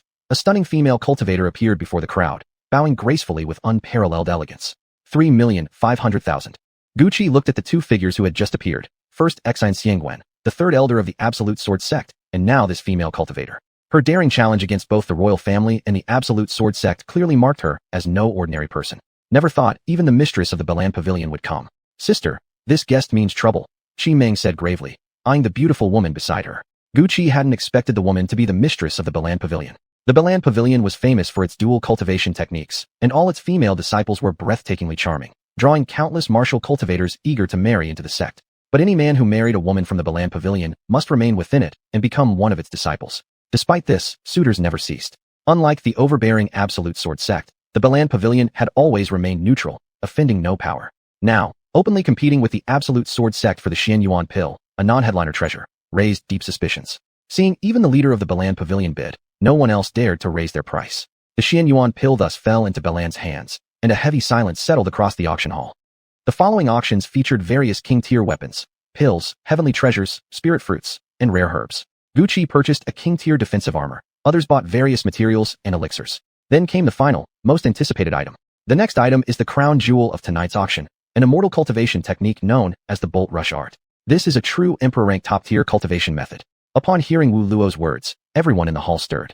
Emperor-rank techniques had never been seen here before, let alone one of the highest tier. Of course, what we have is only an incomplete manuscript. Our Bai family would never auction off the complete version. This edition contains merely the first 3 layers. Still, not only is it an Emperor-rank supreme art, but it is also a peerless movement technique with no elemental restrictions. It can be practiced by anyone. Starting bid, 2 million Xian stones. Bidding begins now. It's the Bolt Rush art. Gucci stared at the ancient manual on display, eyes blazing with desire. He had previously obtained the first layer of this technique. He never imagined it was actually an Emperor-rank supreme art. Practicing just the first layer had allowed him to keep pace with the top geniuses without being outmatched in speed. If he could obtain the first 3 layers, even the fragment sent every major clan into frenzy. The price soared rapidly to 5 million Xian stones, an increase of 2 million. Gucci only had 3 million on hand, yet he still desperately wanted the first 3 layers of the Bolt Rush art. Miss Bai, does your family perhaps need another alchemist? Gucci asked with a shy, innocent smile. At the sight of his expression, Xing Imo spat out his drink entirely, while others wore looks of shock, clearly startled by Gucci's sudden change in demeanor. Bai Xinhua studied Gucci seriously before replying. Our Bai family has no shortage of alchemists, but we do need guest elders. A guest elder receives 2 million Xian stones annually, plus a guest elder token. With this token, one enjoys a 20% discount across all Bai family businesses. Moreover, there are no duties required. Only that you lend aid should our family face peril. Miss Bai, what about me? Do you think I could qualify as a Bai family guest elder? Just as Gucci hesitated, Ouyang Yang suddenly spoke up. If I become a guest elder, the Bai family should be responsible for protecting my safety, right? Naturally, anyone present may become a guest elder of our Bai family. Bai Xianhua produced a token and handed it to Ouyang Yang, who accepted it joyfully. 20% off? And this auction house is also a Bai family business? Plus guaranteed safety? I've struck gold. Seeing Ouyang Yang's reaction, Gucci finally nodded and accepted Bai Xuanyua's offer, officially becoming a guest elder of the Bai family. The Bolt Rush art was then sold for 6,300,000 Xian stones. Next up for auction is a fire element spirit stone. By absorbing such a stone, one can sense the corresponding natural arcane energy. Alchemists and weapon refiners alike require fire affinity, yet those born with dual affinities are exceedingly rare. Should a wood or metal attributed soul warrior absorb this fire spirit stone, they would meet the fundamental requirement to become an alchemist or armorer, truly life-changing. For cultivators who already sense such elemental energy, absorbing the stone enhances their affinity fusion, allowing them to advance further. The starting bid for this fire spirit stone is 10,000 Xian crystals. Only Xian crystals will be accepted for this auction. Bidding begins now. The starting bid was actually 10,000 Xian crystals. Gucci couldn't help but whistle in amazement. He had 6 spirit stones on him. Selling them would make his fortune exceed even that of a Xian king expert. Only Xian crystals were accepted here. After all, 1 Xian crystal equaled 1,000 Xian stones, and they were extremely rare to find no matter the price. Indeed, spirit stones possessed miraculous effects. He wondered if there might be spatial spirit stones as well. If so, wouldn't he instantly become a spatial warrior? But Gucci quickly dismissed the thought. If it were that simple, warriors with spatial talent wouldn't be considered once-in-a-thousand-year prodigies. Chapter 116, The 4 Great Clans. Seeing the appearance of Xian stones at the auction, especially fire spirit stones, essential for both alchemy and artifact forging, the 3 major sects and representatives of the imperial family began bidding fiercely. The scene instantly became extraordinarily lively. To Gu Qi's surprise, Liang Qiufeng also joined the bidding war, showing a determined intent to secure the stone. 100,000 Xian crystals. 110,000 Xian crystals. 120,000 Xian crystals. 3 voices rang out nearly simultaneously, all from the second floor. After hearing those voices, Bai Xianyu whispered something to Bai Yichuan before leaving the private box. The 4 great clans have gathered. The Bai clan is one of them. I've just sent Yichuan to apologize to the other 3 clans on behalf of our clan for this oversight. Listening to Bai Xianyu, Gu Qi realized he had only known about the 3 major sects, not the existence of the 4 great clans. However, it seemed clear now that the Bai clan was indeed among them. Qi Ming handed Gu Qi a spirit fruit and said, "The 4 great clans are the most powerful families in the empire. The Bai clan, the Xianyuan clan, the Sikong clan, and the Wan clan. The Bai clan leads them, dominating commercial affairs and holding the top position due to its immense wealth and resources. The Xianyuan clan is renowned for artifact forging, their cultivation techniques so domineering they claim nothing can withstand them. The Sikong clan specializes in inscribing runes. Their Rongling decree can embrace spiritual energies of any attribute under heaven. Even cultivators unable to sense natural spiritual power can unleash devastating spells. Nearly every member of their clan is a Po warrior, feared even by the imperial family. The Wan clan excels in formation arts. One of their disciples can trap and kill an opponent an entire realm above them with formations. No clan dares provoke the Wans. That is the terror of formation mastery. Then why haven't I encountered disciples from the other 3 clans before, aside from the Bai clan? It's an unwritten rule that the 3 major sects don't accept disciples from the 4 great clans. If any of these 4 clans interfered in sect affairs, and should one ally with any of the 3 sects, the imperial family would never allow it. However, my Bai clan deals in commerce. We serve only profit. We stay completely away from politics, which is why His Majesty permitted Yichuan and Qi Ming to join the Divine Martial Sect, provided we hold no official influence within the sect. Bai Xianyu explained, yet her expression remained heavy. Qi Ming leaned on the table, clearly displeased. Sister, those who spoke earlier must be Xianyuan Qi, Sikong Wu, and Wan Yu. They've come, yet why didn't they show themselves earlier? The 4 great clans stand united like limbs of one body. How could the Bai clan receive no prior notice? A spirit fruit was forcefully shoved into Qi Ming's mouth. At that moment, Bai Yichuan returned, his face grim. In the end, the fire spirit stone was acquired by the imperial representative for 300,000 Xian crystals. The auction now reached its final item. All of you here must know of the Divine King. But after that great battle, he vanished without a trace. No one knows where he went. He left behind only a legend for generations to follow. The next auction item is directly related to the Divine King. Wu Luo waved her hand, revealing a purple crystal before the audience. Seemingly ordinary, prolonged gaze upon it caused dizziness, drawing viewers into an inexplicable trance. Wu Luo took a mid-level king-tier weapon and struck the crystal. The weapon shattered, while a thin wisp of flame emerged on the crystal's surface. That flame radiated immense pressure, silencing the once noisy auction hall in an instant. Gu Qi stared at that flame, feeling deeply familiar. The heavenly fire seed within his body churned violently, sending waves of longing through him, as if they were originally meant to be one. Could the heavenly fire seed be connected to the Divine King? Was the man he saw in that vision earlier truly the Divine King himself? Wu Luo returned the purple crystal into a jeweled box. The flame sealed within this purple crystal is the 3rd-ranked flame on the heavenly flame list, the soul-devouring demon fire, the very flame once possessed by the Divine King. Ancient records state these purple crystals are the keys to unlocking the Divine King's temple. Now, we begin the auction. This treasure defies valuation, hence there is no starting price. Though the purple crystal was now hidden again, the heavenly fire seed inside Gu Qi roiled even more intensely. Clan leader Bai, to bring forth such a treasure for auction, isn't that regrettable? Shouldn't your clan keep such a priceless artifact? Bai Xianyu's brow furrowed slightly. This crystal wasn't offered by our Bai clan. She produced a sound transmission talisman, and shortly after, a Bai clan disciple knocked and entered. Why did this purple crystal appear at the auction? No one notified me beforehand. The disciple immediately knelt. Please forgive me, clan leader. A mysterious figure in black robes brought the crystal, demanding to participate in the auction. It came unexpectedly, so we failed to inform you in time. Forgive us. You may leave. With a wave of her hand, the disciple retreated. 1 million Xian crystals. That price immediately brought all bidding to a halt. The previous bid had only been 200,000 Xian stones, yet someone had suddenly raised it to the astronomical sum of 1 million Xian crystals. Only the imperial family, the 3 great sects, and the 4 great clans possessed such wealth. After Xianyu's bid, no one dared to raise it further. The purple crystal was thus sold for the staggering price of 1 million Xian crystals, marking the end of the auction. Once the payment was settled, disciples of the Bai clan escorted everyone back. Gu Qi received the first 3 sections of the Bold Flame manual. As for the purple crystal, Gu Qi currently lacked the strength to claim it. Fortunately, it had fallen into the hands of the Bai clan. He would discuss it with them again once he grew stronger. Just as Gu Qi was about to rest, a fragrant breeze drifted past. Bai Xianyu had appeared before him. Before Gu Qi could speak, Bai Xianyu spoke first. Gu Qi, I apologize for intruding so late. I came to inform you that tomorrow's match will be between you and Liang Qiufeng. All representatives of the 4 great clans will come to observe. Where the dragon vein jade, I'll explain. The Xianyuan clan carries a trace of beast bloodline. To prevent your true identity from being discovered, it's best you wear it.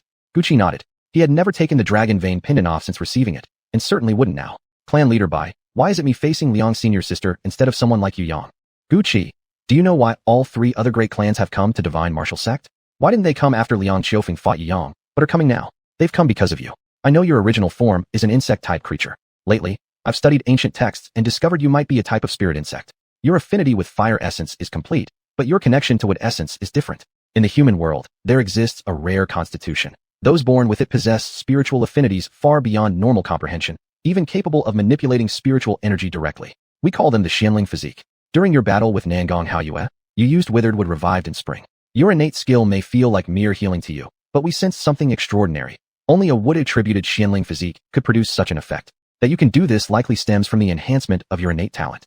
To protect your identity, I've publicly declared you to possess the wood-attributed Xianling physique. Many thanks, Clan Leader Bai. Had it not been for the dragon vein pendant you gifted me, my demonic beast identity would have been exposed long ago. But still, the Xianling physique. Gucci, do you understand how crucial a wood-attributed Xianling physique truly is? Every cultivator accumulates hidden injuries during cultivation. These injuries, if left untreated, hinder their progress on the martial path. Such wounds are notoriously difficult to heal. Only rare techniques can address them, and even then, with limited effectiveness. But owners of the wood-attributed Xianling physique are different. They possess an innate profound affinity with wood's spiritual energy and plant life, amplifying healing effects immensely. That is the first advantage. The higher a cultivator's realm, the harder their injuries become to treat. Usually, only a healer of superior cultivation level can fully heal them. But those with the wood-attributed Xianling physique face no such limitation. No matter how high the injured party's cultivation, they can heal them. Even a legendary sage could be restored under their hands. Now, do you understand what possessing a wood-attributed Xianling physique means? Bai Xianyu stood there, watching Guqi's expression shift from confusion to wild joy, then to solemn gravity. Seeing the emotions flicker across the young man's face, she couldn't help but smile. You are a guest elder of our Bai clan. Not even the imperial family would dare harm someone under our protection. Besides, when others discover a wood-attributed Xianling physique, they only think of controlling that person, not eliminating them. Guqi nodded. He understood the rarity of the wood-attributed Xianling physique. If its existence alone drew all 4 great clans here, then tomorrow's battle against Liang Qiufeng would require his utmost preparation. Bai Xianyu gazed at the youth before her, who in every aspect appeared utterly human. Normally, when magical beasts took human form, they retained certain distinguishing traits, hair color, for instance. Yet this boy, looking no older than 15 or 16, had a soft, youthful face still touched with innocence, steadily transforming into a formidable cultivator. The determination in his eyes stirred something deep within Bai Xianyu. He was an undying heaven insect. Why was she, of all people, helping a demonic beast? At times, she questioned her own heart, and it whispered back that she simply wanted to watch, to see just how far this boy could go. He was an anomaly. All undying heaven insects were extremely weak in their infancy. Yet he was different, possessing immense power despite not having awakened his bloodline. What would happen once that ancient lineage finally stirred? Bai Xianyu admitted she had her selfish motives. As head of the Bai clan, she naturally placed her family's interests first. But this youth had never disappointed her. So this time, perhaps she could take a gamble, not for the clan, but because she believed, truly believed, that this boy standing before her could create another miracle, even surpass a divine seal cultivator. Chapter 117, Facing Liang Qiufeng. Not long after, Bai Xianyu left. Every time Guqi saw her movement technique, it became a source of motivation for him, to become a powerhouse surpassing her. Perhaps Guqi didn't yet realize that a tiny seed had already sprouted within his heart, waiting only for the right opportunity to blossom and bear fruit. Instead of continuing to practice the newly acquired Thunder Rush manual, Guqi retrieved all his storage rings and began carefully sorting through them, looking for anything useful for tomorrow's match. Guqi sent his spiritual sense into the storage ring, where he found numerous other storage rings arranged neatly inside, each ring representing a life taken. Staring at them, Guqi felt momentarily dazed. Memories of his past days on Earth flooded back. The sudden transmigration had changed everything. He had once read countless novels, envying those protagonists who lived freely, repaying grudges and favors without restraint, ascending to the peak of martial cultivation. He'd always thought such things existed only in dreams, never imagining they would come true, even if he arrived in this world as an insect. Yet, he did not regret it. Scenes from his past flashed slowly through his mind like a revolving lantern. In that instant, he felt as though he had merged completely with the primordial energy of heaven and earth. That wondrous sensation was as if he himself had become the cosmos, observing the myriad phenomena of the world, perceiving cause and effect across all things. An entirely new perspective unfolded before him. How long passed, he couldn't tell. Suddenly, his head exploded with a ringing sensation, jolting him out of the state. Immediately, Guqi examined his body thoroughly and found nothing amiss. Not even his cultivation level or spiritual strength had changed. Old Chun was still asleep, so Guqi would have to wait until he awakened to ask about what had just occurred. Guqi resumed going through the contents of his storage rings. The previous battles had taught him well the advantages of scrolls, but scrolls were single-use consumables. Magical weapons, however, were reusable. Although magical weapons consumed arcane energy, Gu Qi possessed the Qingquan ring, so energy expenditure wasn't a concern. What he needed most now was a defensive magical weapon. As for offense, he preferred using the Wulong blade. It felt most natural in his hands. The Wulong blade had once slain a true dragon. When used with the 7 dragon-slaying techniques, its power amplified significantly. Previously, he hadn't used the blade simply because he lacked a suitable sword art. Only recently, while practicing the 7 dragon-slaying techniques, had he discovered this synergy. The Wulong blade itself had developed sentience. Even though Gu Qi had little knowledge of blade techniques, the blade could still control itself to release slashes of blade energy. This could serve as one of his hidden trump cards tomorrow. Gu Qi pulled out a top-tier Grade B battle armor set, then tossed it aside. He had watched Yu Yang's fight against Liang Qiufeng. After Liang activated her divine mark, she could slash open spatial rifts with a single strike. If such a blow landed on him, both his body and any armor would be split cleanly in two. Against Liang Qiufeng, brute force wouldn't work, only strategy. But how? All night long, the light in his room burned brightly. At breakfast the next day, Gu Qi looked at his slightly haggard reflection, yet his eyes were bright and sharp, utterly unlike someone who had not slept all night. The slime's innate ability was at work, restoring every aspect of his body to peak condition. Holding the Bai family's honored guest token, Gu Qi ultimately decided to wear it, then made his way to the arena. When Gu Qi arrived, he found the seating arrangement on the elevated platform completely changed. In the center sat Ouyang Chun, sect master of the divine martial sect, as before. To his left sat first Bai Xianyu, followed by a man. This man was tall and burly, radiating an overwhelmingly domineering aura. Even glancing at him felt like having one's eyes pierced. Third was an elderly man who gave off no extraordinary presence, appearing merely like an ordinary, wise and gentle senior. Yet Gu Qi could sense that primordial energy from heaven and earth was continuously flowing toward him. Anyone capable of perceiving all elements in the world would have seen that this elder was forcibly absorbing every trace of natural arcane force into his body. A cultivation technique so powerful, it drew surrounding spiritual energy inexorably to him for absorption. The fourth seat was occupied by a woman. Dressed simply, she kept her head lowered as if calculating something, her face obscured from view. These individuals were likely members of the 4 great clans, Xian Yuanqi, Xikong Wu, and Wan Yu. When Gu Qi appeared, the first to nod at him was Bai Xianyu upon the high platform. Upon seeing the Bai family guest token hanging from Gu Qi's waist, shock briefly flickered across her face. Gu Qi responded with a simple, honest smile, like a naive youth. Bai Xianyu offered no further reaction, though her distant gaze suggested deep contemplation. Among the 4 great clans, aside from the Bai family, Xikong Wu of the Xikong clan was the first to take notice of Gu Qi. He stared at Gu Qi for a moment, then sighed and shook his head, turning back to resume conversation with Ouyang Chun. Wan Yu of the Wan family continued flicking his fingers rhythmically, as if performing calculations, never once lifting his eyes toward Gu Qi. Only Xian Yuanqi regarded Gu Qi with a look of approval, until his gaze fell upon the Bai family token at Gu Qi's waist, at which point his expression darkened instantly, and he sneered aloud. That single contemptuous snort transformed into countless flying swords assaulting Gu Qi's spirit. Xian Yuanqi was a pinnacle-level sovereign realm cultivator. The gap between them was immense. Merely that scoff caused internal injuries to Gu Qi. Had his mental fortitude not far exceeded that of ordinary people, he might have been rendered unable to compete at all. Truly vicious. Though the 4 great clans were supposed to stand united, Xian Yuanqi's actions surprised Gu Qi. Gu Qi, although the Xian family is one of the 4 great clans, their people are extremely domineering, acting solely according to their whims. He intended to recruit you today, but upon discovering you've already been claimed by our Bai family, he lashed out in anger. Beware of the Xian family and the other 2 major sections. As compensation for Xian Yuanqi's injury to you, after the Divine Martial Sect's official recruitment concludes, the Bai family will commission a custom-crafted defensive arcane weapon tailored specifically for you. How does that sound? Gu Qi gave the slightest nod. The recent incident had jolted him back to reality. Before such figures, even a heaven-nurtured body like his own was no more than an ant. If Xian Yuanqi truly wanted him dead, it would be effortless. Bai Xianyu, head of the Bai family, likely stood at the emperor realm in cultivation. Yet never once had Gu Qi seen her treat him with disdain or condescension reserved for juniors. Her eyes always remained gentle. Again, he recalled that breathtaking dance from that morning, the image of that aquamarine silhouette growing ever clearer. But now was not the time for reminiscing. This was the battlefield. Gu Qi cleared every distracting thought from his mind. On the sect master's right sat Guangyang King as before, though beneath him were 2 empty seats, presumably reserved for leaders of the other 2 great sections. At that moment, Liang Qiufeng arrived. With both competitors present, a senior elder of the Divine Martial Sect announced the commencement of the match. Gu Qi stood atop the arena platform, facing Liang Qiufeng, whose cold, emotionless expression remained unchanged. He closed his eyes briefly, adjusting his mindset. When he opened them again, his gaze was calm and serene, as if he weren't standing on a fighting stage, but instead meditating in quiet cultivation. At the elder's signal, the match officially began. Even as Liang Qiufeng was drawing her sword, Gu Qi had already pulled 3 scrolls from his storage ring and torn them open. Instantly, 6 identical GUs appeared on the battlefield. He had used 3 extremely rare light element illusion scrolls to create 6 clones. All 6 Guqis on the stage whipped out golden chains and lashed toward Liang Qiufeng. She swung her long sword in a whirlwind motion, deflecting every chain. Though she couldn't immediately identify which was the real Guqi, none of the attacks managed to land. In the corner of the arena, Guqi was continuously channeling his spell formations. While he had activated the light element scrolls, he had also summoned the Jade Gourd, whose emitted mist concealed his true body. The figure fighting Liang Qiufeng was nothing but an illusion. His real self was preparing for the final strike. Liang Qiufeng's longsword whirled, sending forth countless ice blossoms. One of the illusions failed to dodge in time and was slashed cleanly in half, vanishing instantly. But it was merely a phantom. To everyone's shock, Liang Qiufeng suddenly pointed her blade directly at herself. Before anyone could react, she thrust forward, precisely into Guqi's chest.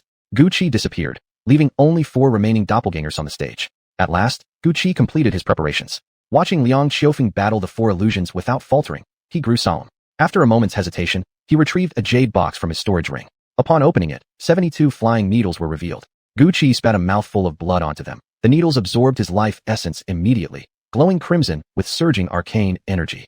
36 of them radiated the aura of king-tier arcane weapons. The rest exuded the presence of peak-level soldier-tier armaments. He had discovered this trove only last night while rummaging through his ring, likely the spoils of some unknown cultivator's demise. Lightning flashed beneath his feet, and in an instant, he teleported to the opposite side of the arena.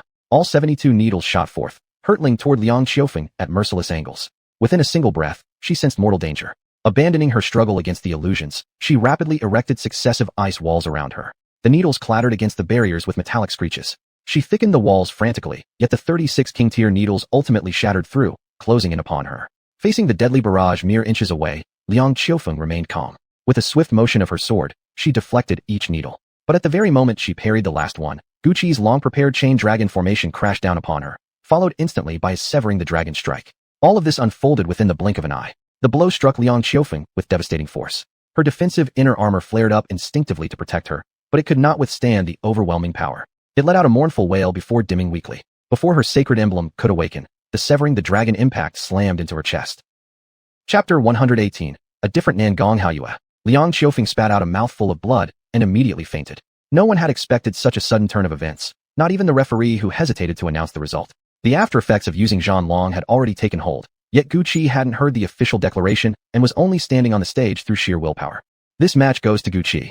Upon hearing the referee's announcement, Guqi felt his entire body go weak, his eyelids as heavy as 1,000-pound weights. Finally, he closed his eyes and collapsed onto the arena floor. 2 figures simultaneously rushed onto the platform and caught the fallen combatants. To everyone's surprise, it was Ji Tianze and Bai Qiming. Ji Tianze picked up Liang Qiufeng, while Bai Qiming slung Guqi over her shoulder, quickly carrying them both away for treatment. You Bai family sure dote on that brat. Aren't you afraid you'll lose both your sister and your dark crystals? No matter how talented he is, he's just a wood-type Xianling body. What use is that? Xian Yuanqi sneered, his tone so disdainful it made others uneasy. Bai Xianyue watched the two depart without showing the slightest emotion, remaining as gentle and composed as ever, a stark contrast to Xian Yuanqi's aggressiveness. He is an honored guest of our Bai family, which makes him one of us. My younger sister is also part of the Bai family. What she did was only natural. Everyone knows your true colors. Don't pretend to be noble just to insult others. That wood-type Xianling body can never change. Taking him into your family might end up bringing disaster. Xian Yuanqi mocked openly, not even bothering to glance at Guqi. The other families remained silent, clearly accustomed to this dynamic. Wan Yu continued calculating her formation arrays as usual, while Si Kongwu gazed thoughtfully at Guqi's retreating figure, lost in deep contemplation. He's already become a disciple of Bai Chao Zhenren. He won't walk the same path as us anymore. What a pity, Guangyang Wang sighed softly. He hadn't anticipated today's outcome either. Watching Guqi execute those attacks, even Guangyang Wang found himself intrigued. Even if he weren't a Xianling body, Guqi seemed destined to go far along the martial path. Judging by his appearance, he probably had no idea how drastically his fate had changed. Once he realized, he might not even accept it. Thinking this, Guangyang Wang let out another sigh. With no one else speaking up, the match ended quietly. Guqi remained unconscious for 3 full days. During that time, 3 more matches took place, but the most unexpected performance came from Nangong Haoyue. On the very first day after Guqi and Liang Qiufeng's battle, Nangong Haoyue faced off against Bai Qiming. The clash between 2 renowned beauties naturally caused a sensation, with male disciples crowding outside the arena just to catch a glimpse. Bai Xianyue studied Nangong Haoyue before him and sensed something different about her. Since childhood, she had been labeled a prodigy for her astonishing cultivation speed, reaching the peak of Xian Master rank at merely 16 years old and becoming legend. In truth, however, Nangong Haoyue had always stayed within Haoyue City, treated like a rare treasure by all. Her actual combat experience was practically non-existent. Back in the Flame Valley trials, she passed effortlessly thanks to the power of summoned beasts. She had assumed everyone else was equally weak, until her defeat at Gu Qi's hands forced her to confront her own flaws. Only then did Nangong Haoyue truly understand the saying, beyond every mountain lies another.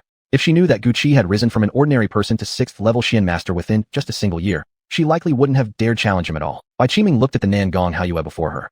She was like a gemstone, but until now unrefined, merely an unpolished rock. This entry tournament had perhaps benefited her the most. Miss Nangong, please. Nangong Haoyue nodded slightly. The Gene Crystal Pearl flew from her body and locked Qiming in place, preventing her from summoning duplicates. Qiming flashed across the arena, leaving trails of 7 colored lights behind, breathtakingly beautiful. Yet Nangong Haoyue wasn't the least bit distracted. Swinging her sword hard, she unleashed a golden pillar of light, revealing she possessed dual water and metal affinities. Everyone knew Nangong Haoyue was a genius. Her talent was common knowledge, with perfect fusion in the water element. She was heaven's favored child, seemingly flawless in every way. But what emerged from that strike, such overwhelming aura, was something only someone with 100% fusion in the metal attribute could produce. Nangong Haoyue possessed both water and metal attributes at full fusion. Though not quite on par with freaks like Yu Yang, Liang Qiufeng, or Gu Qi, this kind of talent was still more than enough to support her rise as an unparalleled expert. Bai Qiming looked at the pillar of light spreading across the arena. There was no choice but to endure it directly. She shook the bell in her hand, and the countless bells adorning her body rang in unison. The sound wave solidified into tangible force, dispersing the attack in all directions. The impact that reached Qiming was reduced to a level equivalent to an ordinary Xian weapon, something she could easily withstand. But by the time Qiming neutralized the strike, she realized she had already fallen into a sea of heavenly water.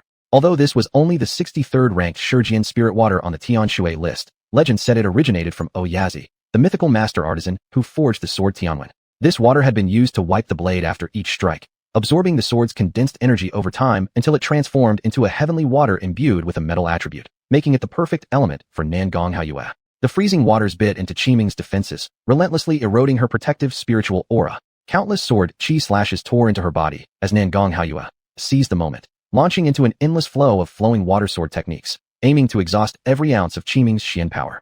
Though the sound waves from the bell slowed underwater, Bai Xianyue carried weak water upon her person, and Qiming had long adapted to such conditions. Thus, the Shijian spirit water could not truly harm her. Everyone knew Qiming's greatest threat lay in her 2 identical clones. Though light attribute scrolls could also create duplicates, those shadows possessed less than 1/10 the strength of their original. Had Qiming's clones in the previous battle been as powerful as Gu Qi, Liang Qiufeng would have been utterly overwhelmed and forced to activate his divine seal. But Qiming's clones were different. They mirrored her exact abilities. Yet now, the golden crystal pearl hovered above Qiming's head, locking her form in place and preventing her from summoning any duplicates. To outside observers, Qiming's situation seemed dire. Yet within the waters, Qiming showed no sign of tension. Instead, she gazed at Nangong Haoyue with the eyes of an elder observing a junior, as if offering silent guidance. You Bai family really know how to put on airs. A mere second young miss dares to lecture Nangong Haoyue of Haoyu City? How utterly presumptuous, Xian Yuanqi sneered, his words laced with mockery aimed squarely at the Bai family, for they had claimed Gu Qi before he could. Bai Xianyue acted as though he hadn't heard a word, his gaze still fixed on his younger sister. Seeing his taunts go unanswered, Xian Yuanqi lost interest and snorted coldly, turning back to watch the match. Nangong Haoyue's sword strikes grew increasingly sharp.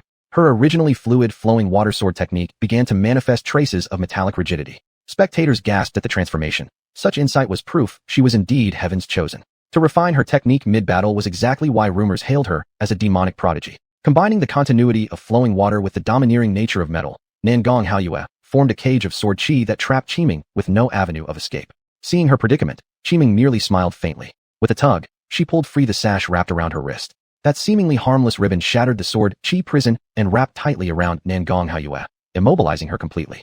Nangong Haoyue struggled violently, releasing sword chi from every pore of her body, yet could not break free. The sash wasn't even a Xian weapon. By all appearances, it was nothing more than a decorative cloth.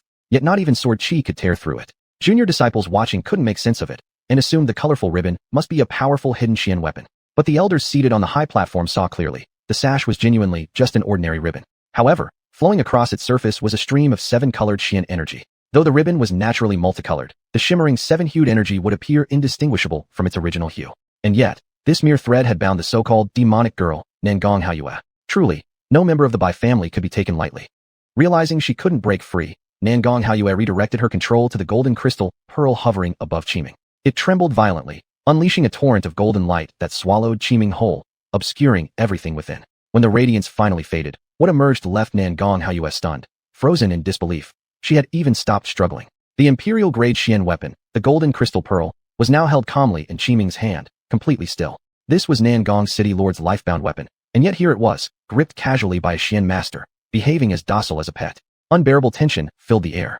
Only when a cold sensation pressed against her throat did Nangong Haoyue snap back to reality. It was the butterfly hairpin from Qiming's hair resting gently against her neck. After what had just transpired, no one dared assume it was merely an ornament. Perhaps it was a peerless Xian weapon capable of concealing its presence entirely. The referee hesitated briefly, then finally announced, "This round goes to Bai Qiming." The dangling hairpin was removed from her neck and gently placed back upon her head, while the flowing sash that had wrapped around her body returned to Bai Qiming. Nangong Haoyue stared at the golden crystal pearl in her hand. The mark upon it still belonged to her father, yet that woman. Nangong Haoyue gazed at Qiming's retreating figure, already walking away without a second glance, and felt as though something within her world had shifted once again. After the match ended, Qiming immediately returned to Guqi's side. With no more of her battles scheduled for the next few days, she stayed quietly by his side, patiently waiting for him to awaken. On the afternoon of the third day, Guqi's fingers twitched slightly. Noticing the change at once, Qiming swiftly chanted an incantation, and radiant seven-colored light poured down upon Guqi, enveloping his entire body in a brilliant glow. Chapter 119, Assassination Attempt. While Guqi was unconscious, his consciousness returned by the next night. However, due to excessive physical strain, he could only remain in bed. He learned that it was Qiming who had been taking care of him these past few days. Her meticulous attention softened something deep within Guqi's heart. Bai Xianyue, Xing Mo, Yu Yang, and others had all come to visit him. Even Liang Qiufeng had come. She had only been unconscious for a single day before fully regaining her senses, and came to see Guqi the very next day. It seemed Liang Qiufeng wasn't as cold on the inside as she appeared on the surface. On the third day, Guqi discovered he could move his fingers. This tiny change instantly alerted Qiming. Though Guqi's eyes remained closed, his spiritual sense had been observing everything outside his body, watching every movement Qiming made. She recited a spell, and Guqi was bathed in a seven-colored radiance. His entire body relaxed, as if returning to the warmth of his mother's embrace. Overwhelmed, Guqi couldn't help but let out a soft moan. "Brother Guqi, you're finally awake." Hearing Qiming's voice brought Guqi back to himself. He realized he had already sat upright. The light she emitted moments ago filled him with energy, restoring him completely to peak condition. No wonder hers was known as a legendary supportive constitution. Even the wood attribute, Xianling body, might not be capable of healing one's spiritual awareness. Old Man Shen appeared before the two of them. Upon seeing him, both bowed respectfully. "Guqi, I've watched everything you've done during this time, and I am proud of you. Today, I can manifest again only thanks to Qiming. For some reason, though, I feel uneasy, as if something bad is about to happen. If even Master Chen feels this way, then I've sensed it too. Since this morning, my mind has been unsettled." "We will be cautious," Guqi replied. Qiming always carried herself with cheerfulness and vivacity, almost always wearing a smile. Yet now, even she furrowed her brows, an expression that made Guqi realize how serious the situation truly was. Still, part of him wanted nothing more than to smooth away the lines on her forehead and bring back that bright smile. Old Man Shen looked down at his increasingly translucent body, his face filled with regret. "Guqi, I must return to the Qianquan ring now to recover. Just be careful in everything you do." With those words, he vanished, leaving the two alone staring at the spot where he once stood. "Brother Guqi, please be careful," Qiming said softly, breaking the awkward silence. Guqi gazed at her. The candlelight cast shadows across her face, stripping away some of her ethereal aura and revealing a touch more humanity. Unable to resist, he reached out and gently touched her cheek. Qiming froze, her eyes wide and lips slightly parted. And in that moment, Guqi couldn't hold back. He leaned in, intending to kiss those rosy lips. But before he could reach her, a chill shot through his back. In an instant, he threw Qiming to the ground beneath him. A loud explosion rang out. Where Guqi had just been sitting, the chair back exploded into splinters. Had Guqi not reacted so quickly, his body would have turned into a pile of dry bones. A beauty lay in his arms, yet Guqi felt no trace of romance. His spiritual sense scanned frantically around them, but detected no one. The attack had been too bizarre. Guqi tore open a scroll, summoning a protective barrier before them, but the shield lasted barely a moment before shattering. Immediately, flying blades shot toward them like guided missiles, unrelenting. Holding Qiming close, Guqi could only dodge passively, unable even to glimpse their attacker. Qiming tried sending a distress signal, but received no reply. The space around them might have already been sealed. She crushed a jade pendant, silently praying she could endure until her sister arrived. "Put me down." Guqi released her. Before he could speak, another blade whizzed through the air, landing between them, just barely missing Qiming's face. Qiming split into two figures. One placed herself directly in front of Guqi as a shield, while the other activated a handkerchief-like artifact, concealing her entire form completely. Not even spiritual sense could detect her now. "Guqi, I can reveal the assassin's true form. If we can hold out until my sister and the sect master arrive, we'll be safe." Guqi nodded, drawing his scattered spiritual awareness entirely within 3 feet of his body, preparing for another assault. Perhaps the attacker feared the vanishing Qiming, for there were no further attacks. Then, the entire room flooded with rainbow-colored light. A dark silhouette became visible, drenched in shimmering hues. No matter how hard the figure tried to hide, the radiant glow clung to it. Now, the black-clad assassin stood out like the only lantern burning in pitch darkness. But Qiming's face turned deathly pale. The illusion shielding Gu Qi vanished completely. Gu Qi, help me. Qiming drew a soft sash from her waist and infused it with spiritual energy. The sash vanished completely, undetectable until the moment it bound the black-clad assassin tightly. The assassin thrashed violently against the restraints, revealing his Xian King cultivation without disguise. Each struggle drained Qiming's complexion further, turning it deathly pale. Seeing this, Gu Qi immediately channeled his spiritual energy into her body. For a moment, the three stood locked in stalemate, neither side gaining the upper hand. Realizing he had been trapped by the two of them, the assassin ceased struggling. He closed his eyes as if preparing something. Gu Qi wouldn't give him the chance. The seven-star tiger roar fist slammed into the man's body, but a layer of black mist erupted around him, shielding him entirely. The attack disappeared into the haze with no visible effect. Had it not been for the rainbow glow clinging to the assassin's form, he might have vanished completely. Gu Qi summoned Heavenly Flame. The flame-formed beast flapped its wings, devouring the black mist. Overjoyed, Gu Qi realized there would be no more places for the assassin to hide. But before the Heavenly Flame could finish consuming the mist, a tremendous force burst through the bindings. The backlash hurled both Gu Qi and Qiming backward. Qiming spat blood, her appearance utterly pitiful. The assassin ceased targeting Qiming and turned fully toward Gu Qi. Knowing concealment was now futile, he abandoned stealth and launched a direct assault. A pair of steel claws gleamed coldly in his hands, emitting eerie green light, clearly laced with deadly poison. His speed was terrifying. Wherever the claws passed, flesh dissolved into pools of black liquid. Gu Qi barely evaded using the thunderbolt art at full capacity. A deafening boom echoed. The assassin's shoulder was suddenly pierced by a beam of light. His movements slowed instantly, giving Gu Qi a brief respite. The dragon-fighting form crashed mercilessly into the assassin's abdomen. Though not fatal, the blow made him cough blood. Taking advantage of his dazed state from pain, Gu Qi activated the thunderbolt art and rushed to Qiming's side. That last arrow must have been forced. Traces of blood trickled from Qiming's lips. As Gu Qi supported her, he felt her whole body trembling. Yet still, the assassin charged toward them. Holding Qiming tightly, Gu Qi tore open a windstep talisman and dashed toward the door, but an invisible force blocked them. So this was the spatial seal Qiming mentioned. The assassin's claws swiped at their heads. Gu Qi twisted his body midair, narrowly avoiding the strike. The claw struck the barrier instead. Energy rebounded violently.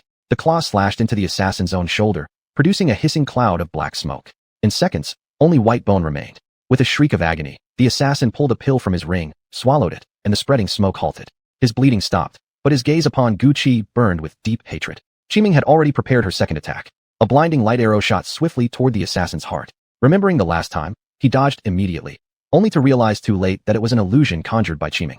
The seven-star tiger roar fist transformed into a fierce tiger, lunging and tearing at the assassin. Though already gravely wounded, the assassin was still a Xian King cultivator. With one devastating strike, he shredded the illusory tiger into nothing. Thick waves of black mist flooded the room, engulfing everything. Only the radiant seven-colored light on the assassin's body remained visible. Brother Gu Qi, release your heavenly flame. I'll refine it with my Li heavenly flame. Qiming whispered weakly. Gu Qi nodded, summoning the flame beast once more. The firelight continued devouring the black mist, and soon Gu Qi could clearly see the girl in his arms. A wisp of seven-colored flame appeared in Qiming's palm, which the flame beast swallowed. It let out a piercing, agonized cry, and then, its aura surged wildly, rising rapidly to the peak of Xian Master. Now empowered by the Li heavenly flame, the beast's eyes blazed with brilliance.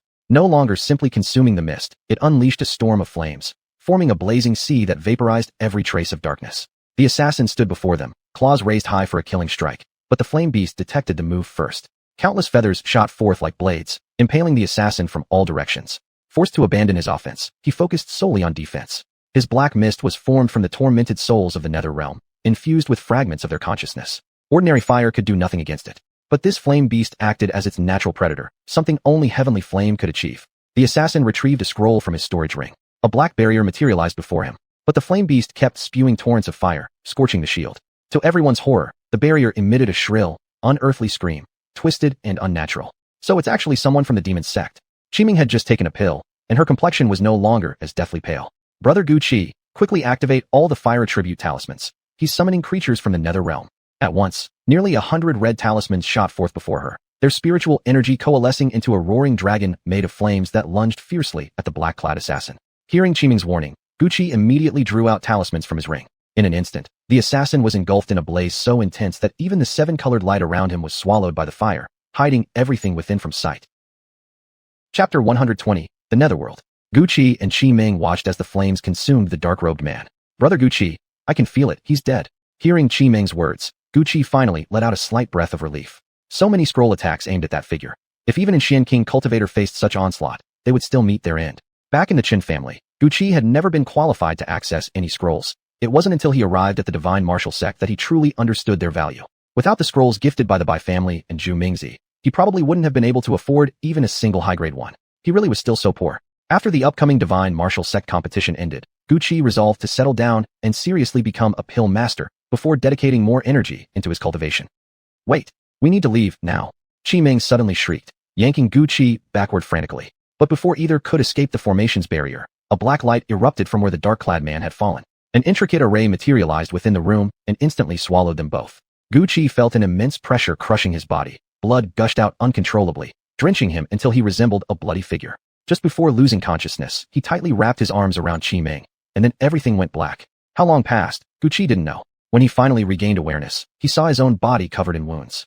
In his arms, Qi Ming remained unconscious. Judging by her appearance, she seemed gravely injured. Ignoring his own injuries, Guqi immediately used the withered wood meets spring technique to repair her body, healing all external wounds completely. He carefully placed a pill into her mouth, but she still did not awaken.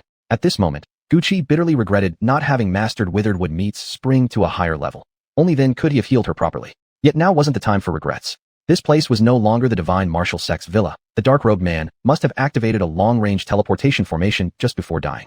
Cradling Qi Ming close, Guqi gripped Wulong firmly in hand. Looking around, he found himself surrounded only by darkness. No sun, no moonlight. The ground was littered with withered trees, creating an utterly desolate scene. Nothing stirred except dry, cracked earth, and the two of them. Utter silence reigned, like a land of death. This place gave Guqi an extremely eerie feeling. Not even a trace of Xian power existed here. Only a layer of black mist that reminded him eerily of the force emitted by the dark-robed man. Their battle earlier had nearly drained both Guqi and Qi Ming of all their Xian energy. Without being able to replenish from the natural flow of energy in the world, Qi Ming's condition would never improve, and both of them would eventually perish. Thinking quickly, and confirming Qi Ming was still unconscious, Guqi spat out a globule of saliva. It was one of his innate abilities, admittedly unrefined and undignified. After all, what kind of human constantly spits? But under these circumstances, dignity was meaningless. His acidic saliva could dissolve even the shell of a demon core. Surely it could corrode this black mist too. As expected, the moment the acid touched the mist, it sizzled and dissolved, ultimately transforming into pure Xian energy. Overjoyed, Guqi directed the energy toward Qi Ming. Seeing her still unconscious form absorbing the energy gave him peace of mind. He continued converting the mist into usable Xian power, letting Qi Ming absorb it steadily. After 3 full hours, Qi Ming finally opened her eyes. Her first words were, "Brother Guqi, are you okay?" Touched deeply, Guqi couldn't help but gently ruffle her hair, filled with affection. "This place is," Qi Ming began, only glancing around after confirming Guqi was safe. Her expression turned grave, disbelieving. Then she scooped up a handful of soil from the ground. To her horror, it was bright red, like blood. As she squeezed it slightly, the earth liquefied, dripping crimson drops through her fingers. She sighed deeply, resignation written across her face. "Brother Guqi, we've been transported to the netherworld." "The netherworld?" Guqi exclaimed involuntarily. He'd read about it in ancient texts, the legendary realm where souls, or spiritual energies, go after death. The netherworld was perpetually dark, devoid of light, just like their surroundings now. There was no Xian energy, nor any natural elemental force. Only the unique nether force characteristic of this domain. Within the netherworld lay a vast sea composed of 3 types of spiritual waters, the Yellow Springs, Bilua River, and Weak Water. Countless lost souls screamed endlessly within those waters, cursing everything in existence in their torment. Cultivators of the demon sect all worshipped the netherworld, revering vengeful spirits, believing these entities granted them boundless power. However, those among the demon sect capable of communicating with the netherworld were as rare as spatial talent adepts. And yet, the dark-clad man had managed to send them here. According to records, no living being should exist in the netherworld. Anyone who enters gradually has their life force drained until they turn into nothing but dry bones. But then, why are we unharmed? Qi Ming took out a sphere from her storage ring, within which a wisp of feline flame was still sealed. Wasn't this the same Xian ice ball she had produced back in the Valley of Flames? The fiery red orb continuously absorbed the nether force around it, preventing any of the sinister energy from coming near them. Guqi remembered that weak water was one of the materials used in crafting the Xian ice pearl, weak water that existed only in the nether sea. Could it be? Seeing the expression on Guqi's face, how could Qi Ming not understand his thoughts? "Brother Guqi, this weak water was obtained by my sister from the nether sea. My Bai family would never do anything akin to the demon sect. Sister's journey to the netherworld was purely by chance, and in the end, she managed to acquire the weak water. With it, we don't need to worry about our life force being eroded by this cursed land. There are still 3 days until the night of the full moon, the time when nether force is strongest. Only then will my sister be able to tear open the spatial barrier and rescue us from here. But surviving for 3 days in the netherworld, that will be extremely difficult. Right now is daytime in the netherworld, and the wandering souls are all asleep. When night falls, every lost soul will awaken. If they discover we're humans, the consequences will be unimaginable. We can't absorb Xian power here, and these spirits cannot be truly destroyed. We'll be worn down and eventually perish. Brother Guqi, what should we do? Seeing the deep worry etched across Qi Meng's face, Guqi forcibly suppressed the questions swirling in his heart. He was already an honored guest of the Bai family. They had no reason to harm him, especially after involving Qi Meng, whose 7-color lustrous body made her so precious. Now, the most urgent matter was survival. Some secrets were better left unexplored. After a moment of hesitation, he finally revealed his own secret. I can transform the nether force here into Xian power. Guqi indeed saw shock flash across Qi Meng's face, but she quickly calmed herself. Brother Guqi, our only chance to survive is to reach the banks of the Yellow Springs. Even the ghosts and wandering souls of this netherworld fear the waters of the Yellow Springs. We have the Xian Ice Pearl and the weak water. We can protect ourselves while inside the river. Then, all we need to do is wait for the full moon. The problem is whether we can even survive long enough to reach it. We will make it to the Yellow Springs. Let's go now. Guqi picked up Qi Meng and began walking in the direction indicated by the Xian Ice Pearl. The netherworld was desolate beyond imagination. Faint traces of ancient structures could still be seen, remnants of a civilization long decayed by the passage of time. Amid the endless darkness, these ruins loomed like bones of a forgotten world, eerie and terrifying. The glowing orb floating ahead of them, the Xian Ice Pearl, had become the sole source of light in this forsaken realm. The black mist grew thicker with each passing moment, signaling that night in the netherworld was fast approaching. Following Qi Meng's guidance, Guqi chose a nearby cave as their shelter for the night. Qi Meng sealed the entrance with weak water, cutting off everything outside. Guqi cautiously explored the interior. The cave was empty, its walls bare and smooth. This gave him some relief. Even though the spirits here were nearly impossible to kill, Guqi still wanted to see what they looked like. As he returned, Qi Meng pulled out various pastries and sweets from her storage ring, offering them to him. Although Guqi always carried rations in his own storage ring, those simple supplies paled in comparison to the delicacies Qi Meng produced. It seemed the young miss of the Bai family had a sweet tooth. Her storage ring was half filled with snacks. Who would have thought someone of her status could be so ordinary? Guqi didn't even realize that. As he ate the treats, a small smile curled at the corners of his lips. Not long after, eerie wails began echoing from outside. The mournful, shrill cries sent chills down the spine. At the same time, faint rustling sounds emerged from the depths of the cave. Both Guqi and Qi Meng stood up instantly. 2 different heavenly fires flickered into existence in their hands. Just moments ago, Qi Meng had told Guqi about the weakness of these spirits. Now, they waited, ready for whatever lurked within the shadows. The heavenly fires in their hands illuminated the entire cave, revealing the hidden spirit lurking in the darkness. Its clothes had long since crumbled to dust, leaving only tattered strips hanging from its frame. Its face was grotesque, pale as bone, one eye half dangled from its socket, blood endlessly streaming from the hollow cavity. Its lower body was entirely replaced by swirling mist.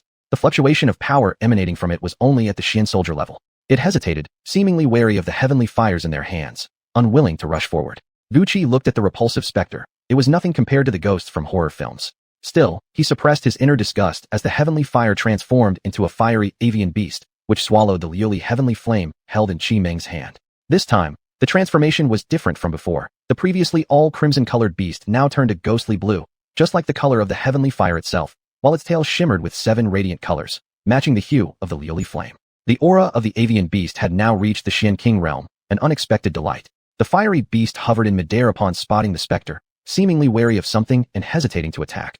Only after Guqi urged it forward did it finally spew flames, surrounding the spirit completely. Chapter 121, Night of the Netherworld. The flames struck the specter, but a layer of green light emerged from its body, blocking the fire. A mere Xian soldier-level specter had actually withstood an attack from heavenly fire at the Xian King level. Guqi raised his hand, and 72 flying needles surrounded the ghost. The moment the green light touched the needles, they let out mournful wails before falling to the ground one by one. Guqi recalled them, only to find a thick layer of ice formed on each needle. As the needles landed in his palm, the frost spread rapidly. Within a blink, his entire hand was frozen solid, and in seconds, half his body was encased in ice. Seeing Guqi's predicament, Qi Meng instantly activated her dark ice orb. The ice covering Guqi shattered like it had met its natural nemesis, vanishing into mist, and the needles returned to normal. What was that just now? Guqi still felt a chill down his spine as he recalled the scene. That was the specter's resentment. It can freeze anything it touches. Once affected, only special methods can break the curse. If we didn't have weak water, we'd be frozen corpses by now. Qi Meng explained as she summoned the dark ice pearl. A globule of liquid shot out from within the pearl, and upon seeing it, the specter immediately tried to flee, but the flame-devouring bird had already blocked its escape. The green aura was swiftly absorbed into the dark ice pearl. Seeing the foul energy dissipate, the beast spat fire from its beak. Trapped in a sea of blue flames, the specter shrieked once before vanishing completely. The fiery bird flew back and perched on Guqi's shoulder, then coughed up a grayish crystal. He picked it up. A cold sensation seeped through his fingertips, similar to the freezing power that had nearly killed him moments ago. Big brother Guqi, this is called nether crystal, the essence formed when a specter dissolves. It's their core source of power. Cultivators who absorb it can strengthen their spiritual senses, and it's also used to craft rare pills. Outside, such crystals are priceless treasures. Staring at the nether crystal, Guqi thought of spirit stones. If even a Xian soldier-level specter was this dangerous, possessing netherworld energy might significantly boost his own strength.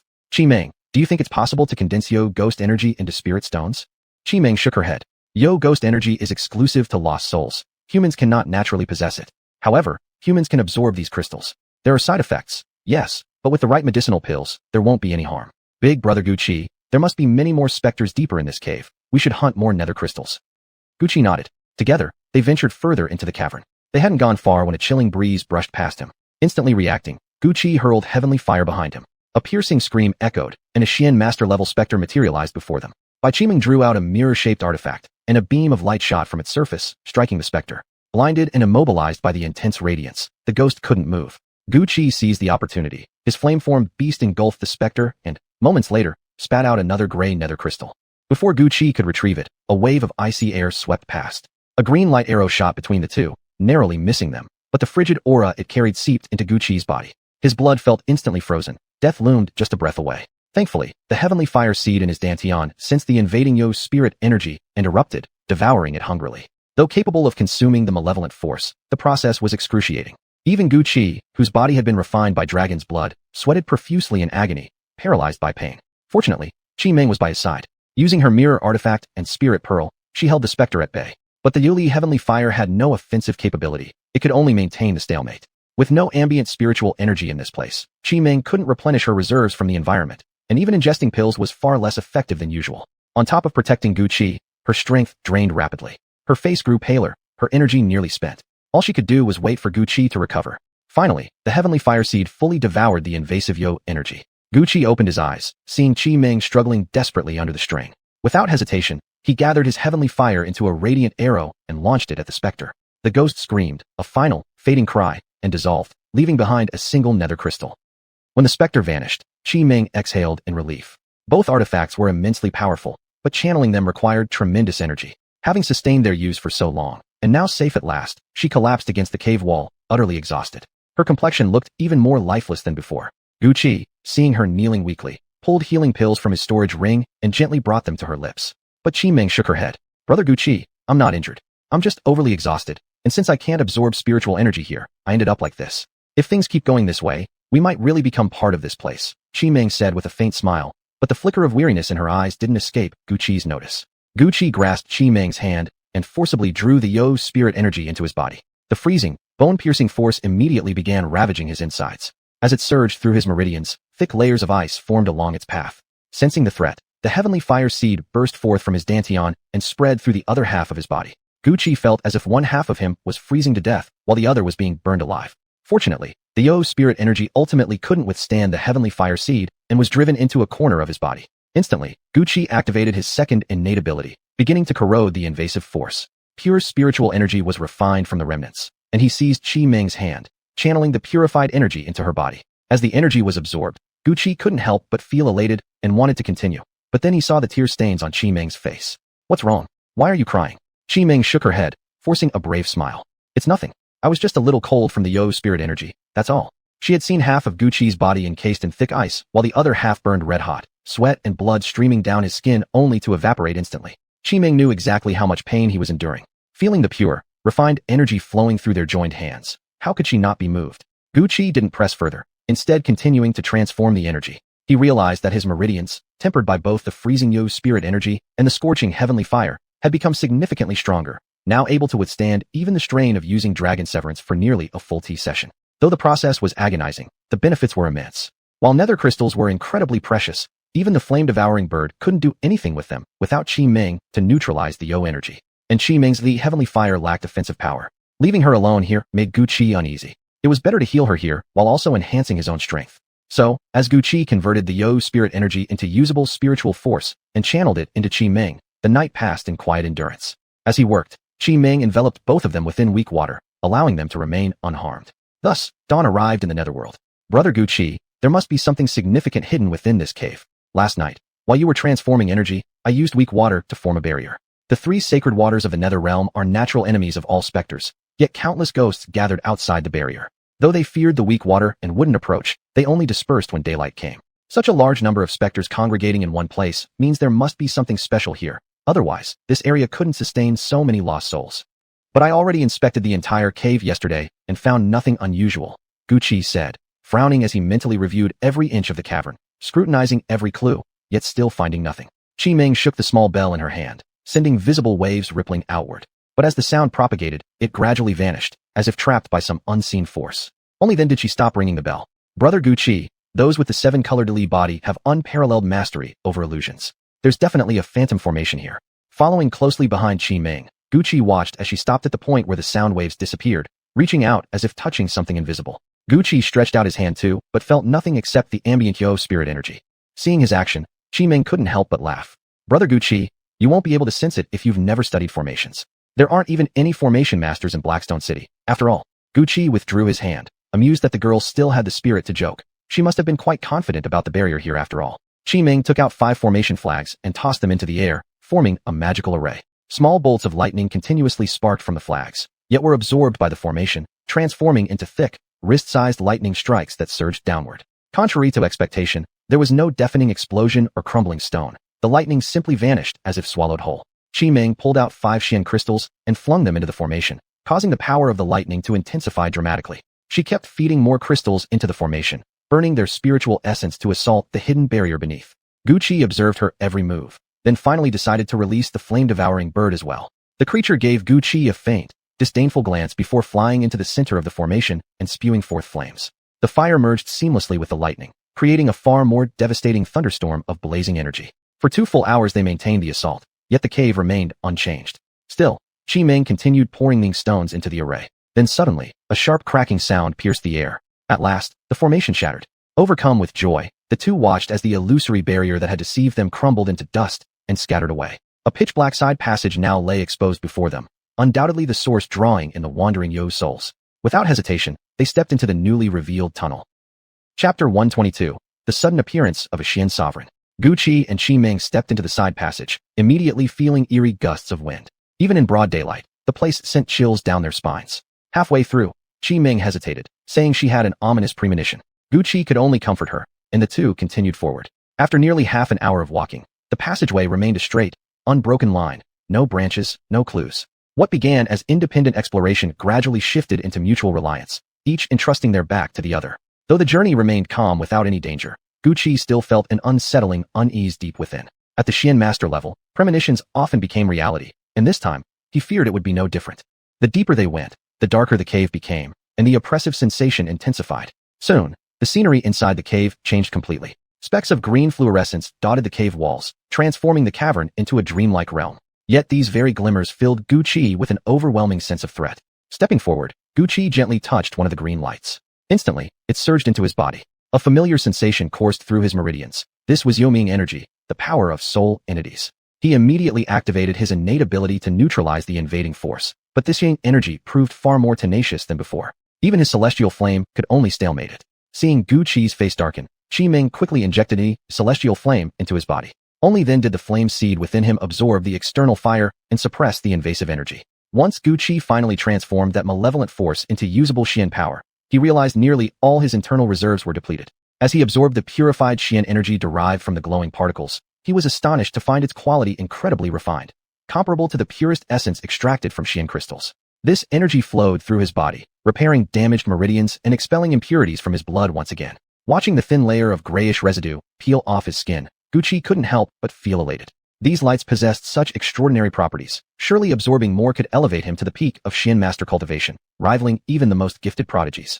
Excitedly, he shared his discovery with Qimeng. Qimeng pondered for a moment, then said, "Brother Guqi, these lights are likely formed from the life force of a powerful being from the nether realm. Only someone who was at least a peak-tier Xian king in life could leave behind such lingering power. Since the lights haven't dissipated, this must have been where that cultivator lived, and their lingering soul likely remains here in the cave. Souls above the Xian king level can even manifest during daytime. If we truly encounter that spirit, we may not survive." Though the glow offered great treasure, They'd need their lives to claim it. Then let's keep moving forward, Gucci decided. Qimeng nodded, following closely behind. But deeper inside, even the ground was now carpeted in glowing specks. She pulled out 2 flying talismans, tearing them open, one for each of them. 2 wings composed of Xian energy sprouted from their backs.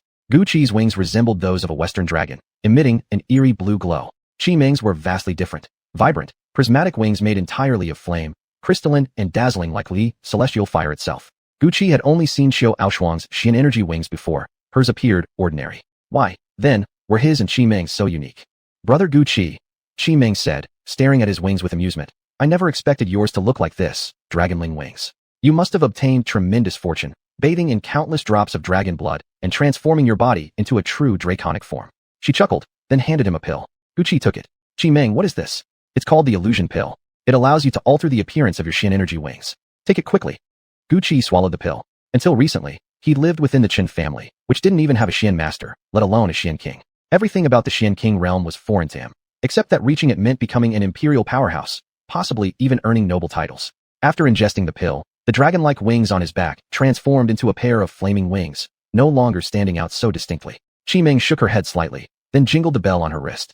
Instantly, the wings on Gucci's back shimmered and turned into translucent, emerald green ones, the color of fresh buds, pulsing with vibrant life. With every gentle flap, tiny stars of green light drifted behind, each sparkle carrying a soothing, healing aura that washed over the senses. Staring at these clearly extraordinary wings, Gucci looked at Qimeng in bewilderment. Brother Gucci, Qimeng said, cultivators at the Xian king level can fly. Those powerful beings manifest Xian energy wings, and the appearance of the wings depends entirely on their cultivation technique. That's how I could tell your situation just now. You're currently a wood attribute Xianling body, so naturally your Xian energy wings should match that form. We mustn't let anyone realize you've inherited the essence of a demon beast. If Brother Gucci wishes to conceal his identity, he can even alter their appearance. The illusion pill I refined remains effective for a full century. Just as Gucci was about to reply, Old Chen suddenly appeared, his face dark and grave, as if a catastrophe had occurred. I never expected that during my slumber, you two would be teleported into the nether realm itself. I emerged now because I sensed an approaching presence, an apex tier Xian king level specter ahead. Both of you stand no chance against him. Leave this place immediately. If we awaken him, we'll surely become permanent residents of the nether realm. Gucci and Qimeng instantly reversed course and began flying back, but to their shock, the glowing specks on the walls seemed sentient. They detached en masse and converged midair, forming an impenetrable barrier blocking their retreat. Earlier, a single speck had taken Gucci half an hour to neutralize. Facing countless such particles now, escape seemed impossible. They unleashed their celestial flames, only to watch the flames freeze solid in the air, their fires extinguished except for a single lingering spark burning feebly at the core of their dantians. If only Brother Gucci had a fire element scroll, Qimeng muttered with a bitter smile, channeling her celestial flame to melt the ice overhead. Whether it was their struggle or something else, their actions must have awakened the entity within the cavern. Soon, heavy footsteps echoed from deep within. In the nether realm, footsteps were utterly unnatural, sending shivers down their spines. The two exchanged a glance and unleashed their most powerful techniques, yet not a single glow bud shifted. Meanwhile, the footsteps drew relentlessly closer. A frigid presence washed over them from behind. The footsteps ceased. Gucci felt an indescribable cold that nearly froze his blood solid. Even the celestial flame retreated into his dantian, unwilling to emerge. Seeing Qimeng standing stiff and pale, Gucci grasped her hand, her palm slick with sweat. He gave it a gentle squeeze before they slowly turned together to face what loomed behind. It was a figure, a man, or rather, the shape of one. He was disheveled, filthy, long hair matted across his face, leaving only his eyes exposed. And those eyes, brimming with fury and hatred, as if every vile emotion in existence had been compressed into that single gaze, threatening to drag forth all the negativity buried within one's heart. Only Gucci's immense mental fortitude prevented him from succumbing, allowing him to snap back to clarity. Yet, the aura radiating from this spirit was nothing short of terrifying, not merely Xian king level, but a true Xian sovereign. You are humans? The specter spoke like a real person, yet his voice was hollow and rasping, chilling to the bone. Esteemed senior, we are humans who accidentally trespassed into the nether realm, Gucci replied, stepping forward to shield Qimeng from the oppressive force. The specter tilted his head, as if pondering. Then, with a slow, deliberate motion, he raised a finger and flicked it toward empty space. Instantly, Qimeng was wrenched forward, landing directly before him. You carry the scent of someone long gone. Gucci tensed, ready to fight despite the hopelessness, but Qimeng signaled him with a subtle gesture, to wait, to stay calm. Then, she withdrew the Xian ice pearl. From it surged a stream of weak water, floating gently before the specter. Senior, the person you speak of, is likely my sister. The specter stared at the shimmering orb of weak water. Then, abruptly he began to laugh, a harsh, grating cackle, yet unmistakably filled with joy. He laughed for a full quarter of an hour before finally stopping. Did she succeed? His voice trembled, hesitant, fragile, leaving Gu Qi utterly bewildered. At his words, Qi Ming's eyes welled up with tears. She did not succeed. The specter froze. Then, once again, he burst into laughter, but this time, tears streamed down his cheeks. When they fell to the ground, they sizzled and corroded tiny holes into the stone floor. Of course, he whispered, still laughing. Follow me. With no choice, the two followed the specter deeper into the cave. Gu Qi clutched a blazing sun pearl in one hand, the other tightly gripping Qi Ming's, prepared to flee at any moment. But then, Qi Ming traced several characters onto his palm, and what she wrote left him stunned, unable to regain his composure. The specter led them to the deepest chamber of the cave, where a skeleton lay upon the ground. The bones glistened like jade, faint traces of residual Xian power coursing through them, a clear sign of a peerless expert in life. Upon the skeleton rested a golden suit of armor. Though its aura was faint, it was unmistakably a top-tier imperial-grade Xian weapon. What drew Gu Qi's attention most, however, was the scroll clutched in the skeleton's hand. Its energy felt strangely familiar. That is me. The specter pointed at the remains. I was once human. My name is Ji He. Although Qi Ming had already told Gu Qi that this ghost was named Ji He, hearing the name now still sent a wave of shock through him. Ji He, the emperor from 100 years ago, the legendary strongest ruler of them all. His life had been one of constant warfare and conquest, expanding the empire's territories twofold. Every soul under heaven submitted to him, even neighboring nations bowing in fealty, as he led the empire toward ever greater horizons. The emperor's entire life was a legend, but tragically, he had vanished in his later years, becoming the greatest unsolved mystery for over a century. Never could Gu Qi have imagined meeting him here. That once glorious figure, reduced to a specter trapped in the nether realm, truly pitiful. Chapter 123, Between Heaven and Hell. Qi Ming bowed to Ji He, and Gu Qi followed suit. Though what stood before them was merely a ghostly soul, the man's legendary deeds deeply inspired Gu Qi's admiration. Yet he couldn't help but wonder why such a great figure had ended up in this state. Back then, my cultivation stagnated, unable to progress even an inch further. The fear of death nearly crushed me. So I made a choice. One legend spoke of a flower in the netherworld called the Yomingua.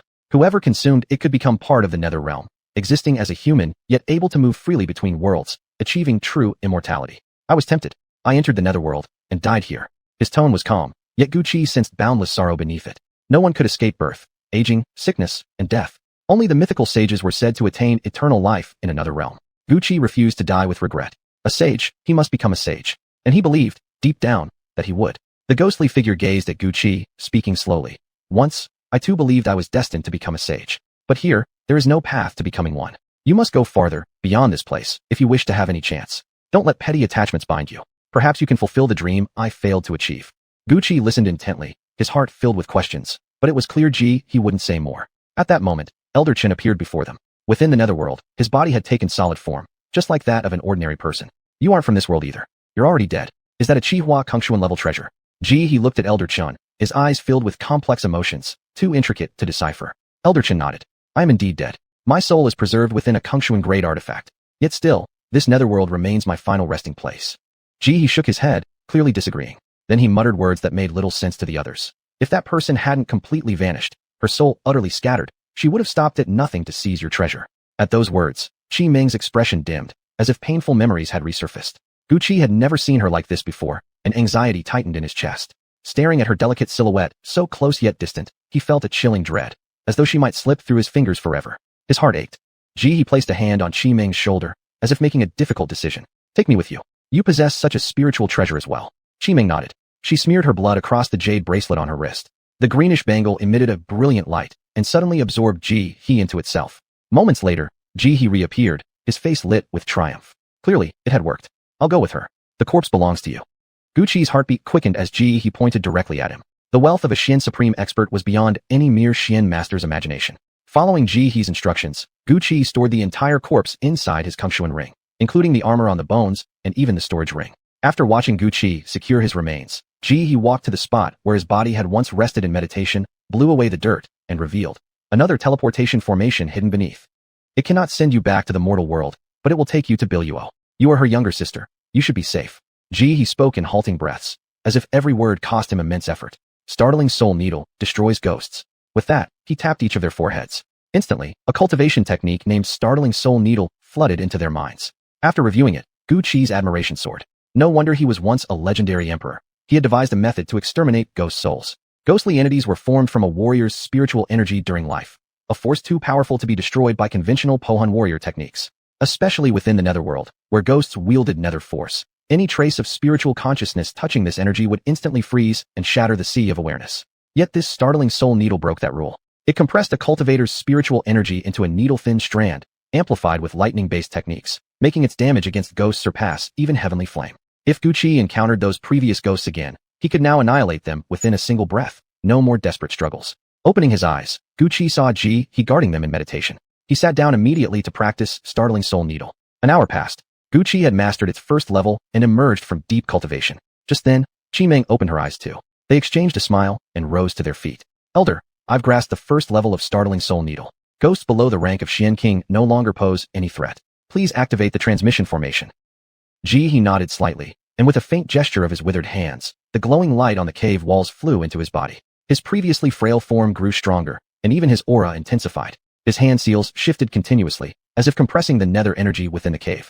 Gradually, the Yo-Ming force coalesced and transformed into countless soul crystals. Witnessing this incredible phenomenon, Gucci couldn't help but utter a sigh of admiration. The compressed soul crystals were cast into the formation, which then began to activate. Gucci and the others immediately stepped onto the formation. After a moment of dizziness, they arrived at their destination, Biluo. Gucci gazed at the white sky above, where a vast river stretched across the heavens. If he hadn't known they were still in the netherworld, he might have thought they'd entered the celestial palace. Above lies Biluo, below flows Huangquan. This phrase from his modern world suddenly came to mind. Though this world was entirely different from the one he knew, certain elements remained strangely familiar. Biluo, the legendary first layer of heaven, here existed within the netherworld itself. The water in that celestial river above was likely none other than the fabled Biluo spiritual water. Follow this path, and you'll reach Huangquan. When you arrive, she will come to meet you. From here on, you're on your own. I must rest now. With those words, Ji vanished. Qimeng tilted her head upward, staring at the heavenly river, lost in thought. Biluo and Huangquan are connected. As long as we follow the celestial river, we can reach Huangquan. Qimeng kept her head raised, as if something in the river above held her gaze, so much so that even as she spoke, her eyes never left it. Let's go. Gucci gently took Qimeng's hand. She snapped back to reality and smiled sweetly at him. It was still daytime in the netherworld. No ghosts roamed yet, and for now, they were safe. Qimeng tightened her grip on Gucci's hand, as though afraid of something. Holding her hand, he led her forward along the celestial river, cherishing the warmth of the moment. But they had spent too long in the cave. Not long after, night fell. Yet the night in Biluo was utterly different from that in the cave. Upon the celestial river now floated countless ghostly figures, all dressed in white robes, drifting above the waters like immortal sages from the highest heavens. But Gucci knew better. They were no immortals, but spirits ever ready to take their lives. Qimeng pulled out a bamboo umbrella, holding it over both of them. Then, raindrops began to fall from the celestial river, striking the umbrella with creaking sounds, yet failing to penetrate the paper surface and reach them. Gucci watched the Biluo rain in awe. Without Qimeng, he would have long been crushed under Biluo's pressure and turned to ash. What happened next shocked him even more. It was as if the celestial river had been severed. Its entire flow cascaded down. Countless ghosts were swept from the sky and slammed onto the ground. Only then did Gucci clearly see their appearance. Their faces had no noses, flattened as if pressed by some immense force, thin like paper. Their eyes lacked pupils, consisting only of blank whites. The way they stared was unervingly grotesque. Any timid soul would have gone mad at the sight. Each ghost's hands were bound with iron chains, as if imprisoned within the celestial river by some unknown power. Upon spotting the two, the ghosts turned to attack the umbrella, swinging their chains violently against it. The already strained bamboo umbrella cracked, forming a gaping hole. A raindrop splashed onto Gucci's robe. The top-tier Bing-grade treasure clothing instantly corroded, leaving behind a large hole. Gucci immediately unleashed the startling soul needle at the ghosts. The moment the technique struck, the ghosts vanished without a sound. Seeing its devastating effect, Gucci rejoiced as a white crystal fell into his palm. If the soul crystals formed from the cave ghosts resembled demons, then those born from Biluo's ghosts resembled celestial beings, emanating pure, serene energy. They continued eliminating ghosts with the startling soul needle, but the number of spirits was overwhelming. Even fighting with all their strength, their efforts were but a drop in the ocean. The bamboo umbrella was now riddled with holes, unable to shield them any longer. At this rate, they wouldn't survive until dawn. Brother Gucci, let's jump into the celestial river. Qimeng cried out, pulling Gucci toward the river. Scroll after scroll of defensive talisman was torn open, but the protective barrier each created lasted only an instant before dissipating. Both pushed their movement techniques to the limit, racing toward the riverbank. Qimeng summoned the Xianbing Pearl, and the weak water-formed barrier replaced the shattered umbrella. Finally, hand in hand, they reached the edge of the celestial river and leapt into its flowing depths. There was no oppressive sensation as he had expected. Gucci opened his eyes and found that the weak water had formed a thin protective barrier, shielding both of them. He didn't know how long it had been, but eventually, the weak water stopped descending. The two of them felt as if they had returned to solid ground. Except this place held not a trace of air. Any ordinary person would have suffocated instantly, but Gucci and Qimeng were Xian masters, capable of lasting a full day and night without breathing. In this bizarre world, this lifeless realm had ironically become the safest place. Chapter 124, The Spiritual Storm. Gucci walked forward through Bai Luo with Qi Meng's hand in his. Inside Bai Luo, everything seemed like a celestial realm. Spiritual water continuously emitted an ethereal green light, appearing sacred and pure. Yet Gucci knew this was nothing more than a tempting abyss, luring people into ruin. No matter how divine it appeared, that spirit-laden water was deadly. He glanced down at his feet. The ground felt like clouds beneath them, as if they were soaring on mist and fog. This surreal sensation filled Gucci with endless wonder. They didn't know how long they had walked when suddenly, ahead of them, appeared a tiny flicker of red light. In this world filled entirely with shades of white and blue-green, the red stood out sharply, immediately raising Gucci's vigilance. He exchanged a glance with Qi Meng, seeing in her eyes the exact same thought. He didn't need to speak. Silently, they began moving cautiously toward the crimson glow. As they drew closer, the pressure intensified, crushing down upon them as though trying to flatten them into nothingness. Qi Meng continuously chanted incantations, reinforcing the weak barrier formed by the Xianbing pearl, but it was like pouring a cup of water onto a blazing fire. It made no real difference. The barrier, barely sustained by the weak water, was compressed to the brink of dissolution, now only a fragile membrane holding on. Gucci quickly channeled his arcane energy into Qi Meng's body. She gasped for breath, color briefly returning to her pallid face as she pushed more energy into maintaining the shield. Still, the barrier showed no sign of strengthening. Now, there was no turning back. Qi Meng's face turned paper white, drenched in cold sweat. Gucci could feel his own internal energy draining rapidly away, and even with the support from the Qinquan ring, he knew he couldn't last much longer. Extending his spiritual awareness behind them, he realized they were trapped within a formation. There was no way to retreat. Only forward remained, toward the unknown red light. Qi Meng, we're caught in a barrier formation. We can't turn back, Gucci said, increasing his output of energy. But still, the weak water barrier continued shrinking, growing fainter and more translucent, trembling on the verge of collapse. Qi Meng grimaced in agony and spat a mouthful of blood onto the Xianbing pearl. Upon absorbing her essence blood, the pearl became even more crystalline and radiant, yet the barrier it projected turned a deep blood red, nearly identical to the distant crimson glow. Brother Gucci, I can't hold on much longer. We have to keep moving forward. Her voice came in broken gasps, stripped of its former playful charm. Seeing her so vulnerable for the first time pierced Gucci's heart with pain. He wrapped his arm around her waist, drawing her entire body against his chest. The girl in his arms was icy cold, a sensation entirely different from the Qin sisters. Chen Xingwan exuded a refreshing elegance, while Qin Fengchu radiated alluring sensuality. Qi Meng was different altogether. Even beyond her breathtakingly beautiful seven-colored body, the fact that she was the second young mistress of the Bai family made her presence extraordinary. The Bai family, the most mysterious among the four great clans. He had deliberately looked through ancient records before, yet found only a few scattered lines about them, with no actual history, as if they had emerged out of thin air. Thinking of this, feeling the soft warmth of the woman leaning against him, Gucci couldn't help but let out a self-mocking smile. When had he become such a person? Shaking off the distraction, he steadied his mind and helped Qi Meng onward. Whether due to Qi Meng's blood-empowered activation of the Xianbing pearl or some other cause, the oppressive force around them lessened significantly. However, since Qi Meng couldn't absorb external energy, her condition remained dire, and the red light grew ever nearer. Brother Gucci, that red light gives me a very uneasy feeling. Be careful, Qi Meng whispered, frowning as anxiety built inside her chest. Yet she knew there was no choice now but to move forward. Gucci nodded. Unlike Qi Meng, he felt an overwhelming attraction toward the red light, as if a 1,000-year-old spirit herb lay before him, awakening a primal urge to devour it completely. At the mere thought, a shiver ran through him. Once a man, now reduced to someone who reacted like a hungry worm, with such strange racial instincts that the sight of spirit herbs made him desperate to consume them. It almost made him laugh bitterly. Still, that speck of red light ahead truly did not bode well. The pressure on their bodies suddenly lessened, and even the Yingli surrounding them seemed to have been drained away. For a moment, they felt as if they had returned to the divine martial sect. Only this relief lasted but an instant. The next second, the Yoming Li of Yuming realm erupted into chaos. The Bailuo water was swept up by a violent spiritual storm, and Gucci and Qi Meng were caught within it, thrown high into the air before plummeting back down. Qi Meng frantically poured energy into the Xianbing pearl, barely managing to shield them both and dodge the raging tempest. Yet more and more Yingli began to mutate, forming countless smaller whirlwinds that surrounded the two completely. Watching the approaching spiritual storm draw ever closer, Gucci turned deathly pale. Since entering Yuming realm, they had expended far too much arcane energy. Even talismans and pills were rendered ineffective here in this cursed land. Faced with this ferocious spiritual storm, there was no knowing whether they could survive. The spiritual storm soon closed in on the weak water barrier formed by the Xianbing pearl. In the span of a single breath, the barrier dissolved into nothingness. Bailuo water, caught in the gale, splashed onto Gucci's body, corroding even his king-grade inner armor. Black smoke rose from his flesh as his skin and muscle melted away. Gucci instantly summoned his heavenly flame to hover over his skin, resisting the corrosive effects of both the Bailuo water and the invading Yoming Li. But the hand clutching Qi Meng's was eaten down to the bone. unable to hold her any longer. Another surge of spiritual force joined the assault.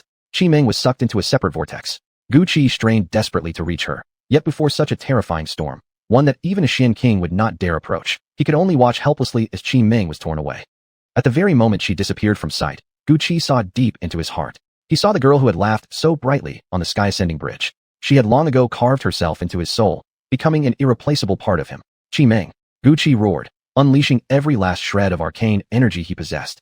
Countless strands of Yuming Zhi Li sliced into his body, bathing him entirely in blood. Yet he seemed oblivious, activating the Thunder Rush technique midair as he surged toward the other spiritual vortex. Just as he was about to reach the storm that had taken Qi Ming, the two vortices converged upon him and collided with a deafening explosion. Though Gu Qi wasn't at the epicenter, the blast wave hurled him violently into the distance. He immediately activated a spell formation, encasing himself in a barrier of heavenly flame, while his innate healing ability kicked in. The explosive force of the spiritual storm was unimaginably powerful. Gu Qi tumbled through space, crashing through one vortex after another. His entire body felt as though crushed to pieces, until finally, he lost consciousness. How long passed, he did not know. Slowly, Gu Qi regained awareness. He couldn't even open his eyes anymore. Only his mind remained awake. With great effort, he summoned a wisp of spiritual awareness to scan his body. Over 100 bones were fractured. His flesh looked as though flayed by blades, barely clinging to his frame, threatening to peel away at any moment. Gu Qi gave a bitter smile. Had he not activated his innate healing skill before blacking out, he would likely have become nothing more than a pile of mangled meat. Even with such a powerful ability, however, it could not heal his wounds completely. Whether he would live or die now depended solely on fate. He realized his storage ring was gone, probably lost during the storm. Fortunately, the Qianquan ring remained. Most of his valuables were stored inside it. This was his only stroke of luck. Apart from the Bingpa pearl still hanging around his neck, all his arcane weapons were rendered unusable. He felt a pang of sorrow. The king-grade inner armor he wore had been specially acquired at a Bai family auction, and now it was ruined beyond repair. But at least he was still alive. As for Qi Ming, he could only wonder how she fared. With a sigh, Gu Qi was astonished to find not a trace of Yuming energy around him. The Yuming force in the entire world seemed to have been completely drained away. His body could no longer withstand even the slightest touch of Yuming energy. The heavenly flame seed had retreated deep into his dantian, looking extremely dim, likely damaged during the spiritual storm. Without sufficient fire attribute spiritual energy, he probably wouldn't be able to summon the heavenly flame again. For Gu Qi, stranded in the Yuming realm, losing access to the heavenly flame meant losing a crucial trump card, an irreversible blow that left him both heartbroken and helpless. Qi Ming was gone. He had no idea whether he would ever leave this place. If even the legendary Ji he had turned into a pile of desiccated bones in Yuming realm, then his own fate might very well be the same. Gu Qi let out a bitter laugh, when suddenly, a stream of pure arcane energy surged into his body from the Qianquan ring. His ghastly wounds began healing at a visible rate. Sending his spiritual awareness into the ring, he discovered that it was the spirit-siphoning fish, sensing his life-threatening condition, drawing upon the stored arcane energy within the ring to heal him. The gentle energy flowed through his entire body, reconnecting severed meridians and regenerating shattered bones. Since acquiring the fish, Gu Qi had never taken it out of the Qianquan ring, fearing someone might detect it and bring unwanted trouble. Yet it was precisely this cautious decision that now saved his life. Truly, who could predict the twists of fate? It took an entire night before Gu Qi fully recovered from his injuries. However, due to the severity of the damage, though his external wounds were healed, his body had suffered excessive strain. He wouldn't be able to use arcane energy for at least half a month. Being unable to wield arcane power in the Yuming realm was tantamount to waiting for death. All Gu Qi could do now was take one step at a time. He extended his spiritual sense and found himself still immersed in the Bailuo waters. Yet as to how this vacuum zone had formed, he had absolutely no clue. Chapter 125, A Drop of Blood. A vacuum region appeared within the emerald waters, an extremely bizarre sight. Only something either naturally formed or created by a legendary supreme being could achieve such a phenomenon. Even someone as powerful as Xuanzuan, a top-tier cultivator, couldn't accomplish this, meaning the one sustaining this space must be none other than a mythical sage. Rather than waiting here to die, it was better to investigate.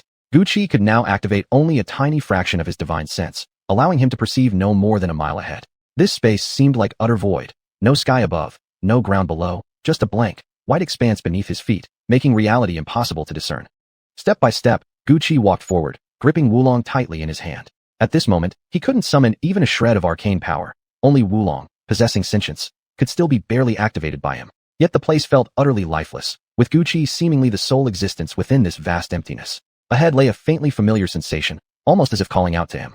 Gu Qi halted, carefully sensing that familiar aura, but he couldn't recall where exactly he'd encountered it before. That red light.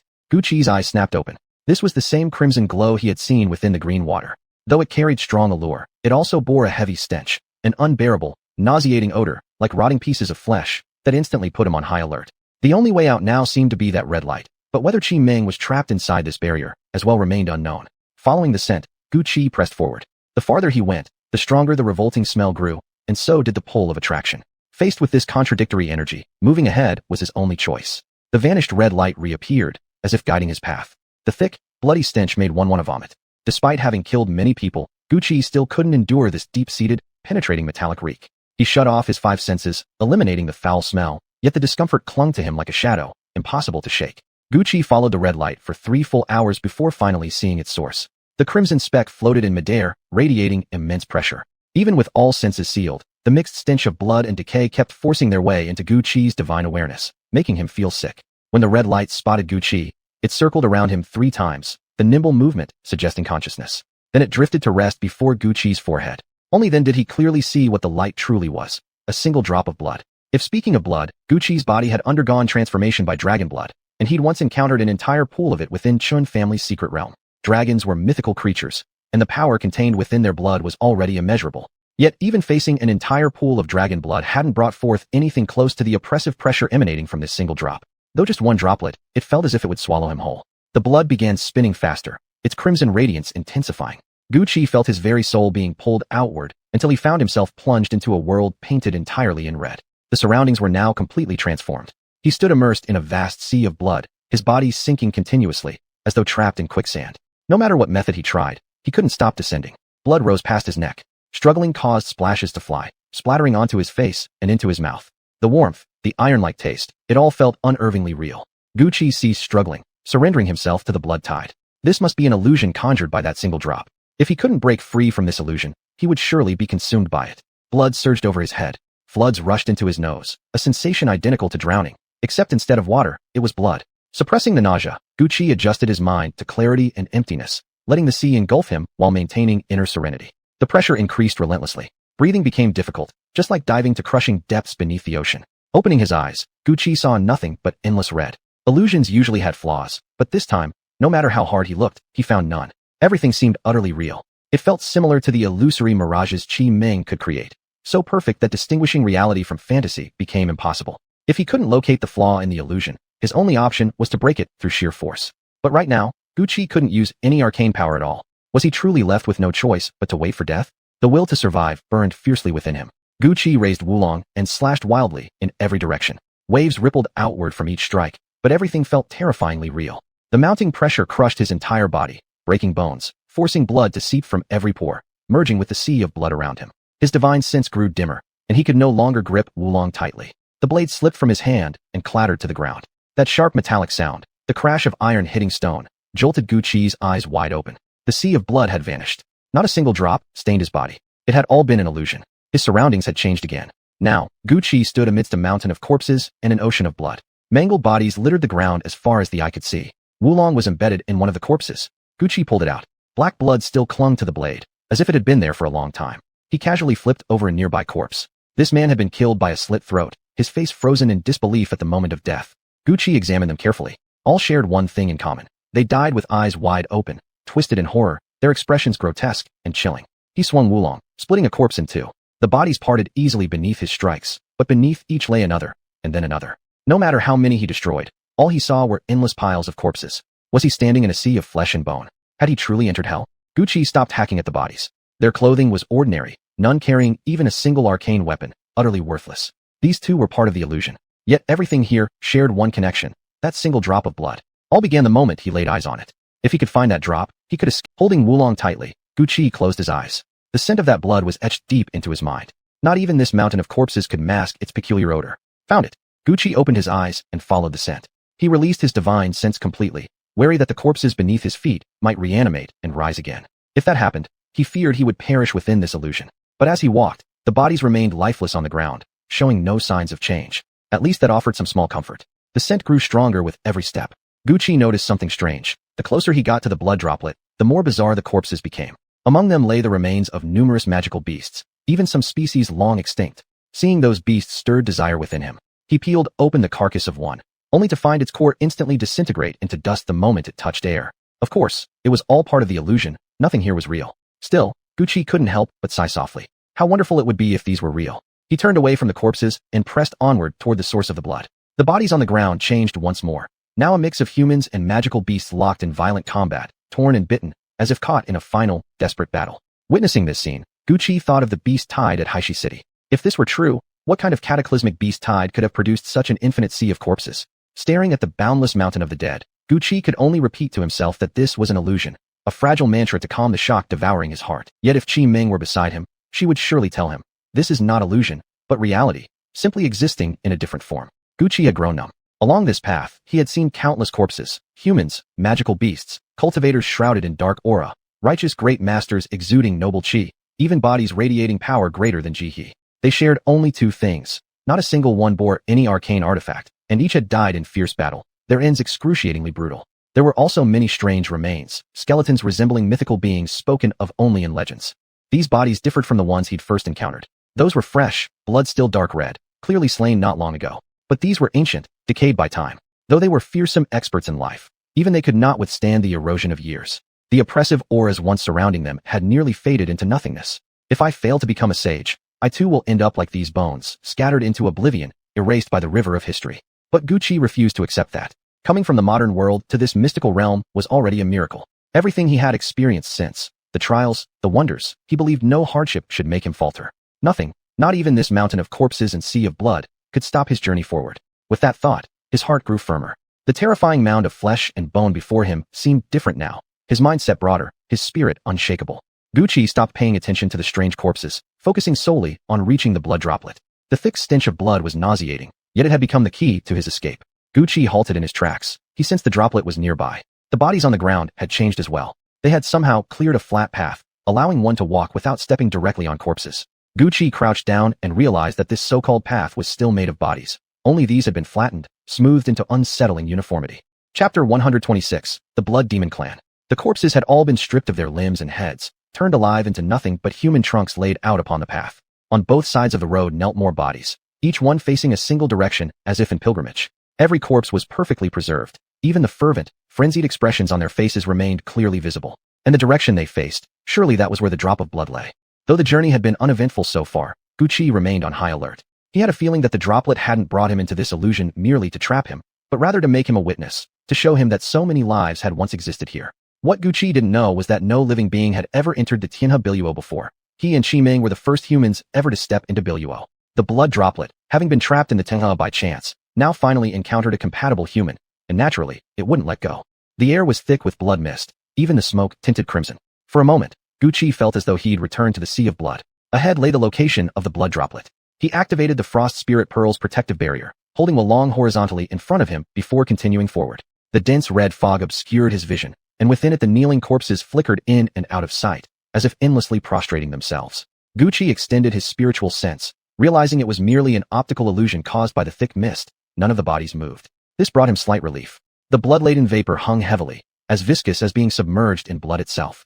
The droplet grew brighter, standing out blindingly even amidst the sea of red, as if guiding Gucci onward. Following the crimson glow, he walked forward until, after not long, the light suddenly vanished again. A crushing pressure enveloped him, pressing down as if about to pulverize his internal organs. Gucci's body, transformed by dragon blood, had long surpassed the strength of a Xian king, with recovery abilities to match. Yet here, even such resilience proved useless. He gritted his teeth against the immense pressure, and this time, real blood dripped from his wounds, no longer just an illusion of the blood sea. His clothes soaked through, he finally saw clearly the place where the blood resided. That drop of blood now rested precisely at the center of a man's forehead, like cinnabar painted by divine hand. Following his gaze downward, Gucci beheld an extraordinarily handsome face. Even with the man's eyes closed, an aura of profound evil seeped through, undeniable. Dressed in a black and crimson robe adorned with intricate patterns, he exuded an even greater sense of nobility. He sat upon a throne, but unlike any outside world throne, this one was constructed entirely of dried bones. Piled vertebra upon vertebra formed the seat, and the higher up the structure, the stronger the oppressive aura radiating from the bones. Even the bones forming the legs of the lamp emitted the wei yai of a Xian king. What level of cultivation must the owner of the topmost bone have possessed in life? And what realm could the creator of this throne possibly have reached? The bleached white bones crowning the throne gleamed like jade, carved flawlessly without a single ripple of arcane energy. Yet despite that stillness, Gucci could feel their extraordinary nature. The aura emanating from the bone throne was identical to that of the corpse seated upon it. Then who exactly was this figure? And what connection did the blood droplet have with this body? The swirling blood mist gradually cleared, revealing the surrounding masses of kneeling corpses, all prostrated toward the one seated on the throne. Gucci sensed that the aura of the blood droplet and the figure on the throne were one and the same. Could it be his own blood? Yet if just one drop held such overwhelming power, who could the original owner possibly be? Surely someone of such might would not have gone unrecorded in history. The malevolent aura radiating from the figure chilled Gucci to the core. Earlier, what had drawn him in was likely the immense vitality contained within the blood droplet. But what repelled him was the sinister aura it emitted. The blood droplet at the man's brow began to spin ceaselessly, its crimson glow intensifying. That eerie hue spread across the entire space, drowning everything in red. Wailing cries echoed in Gucci's ears, cold winds howling, making the scene terrifying beyond words. Gucci raised Wulong, assuming a defensive stance. The figure atop the bone throne wore a grotesque expression, as if on the verge of awakening. There was nowhere left to run. All he could do now was wait and see. The wails grew louder, the bloody mist closing in, blocking even the sight of the surrounding corpses.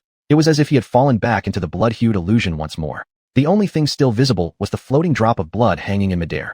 Slowly, it drifted toward Gucci, returning to hover before his forehead, just as it had when he first entered the illusion.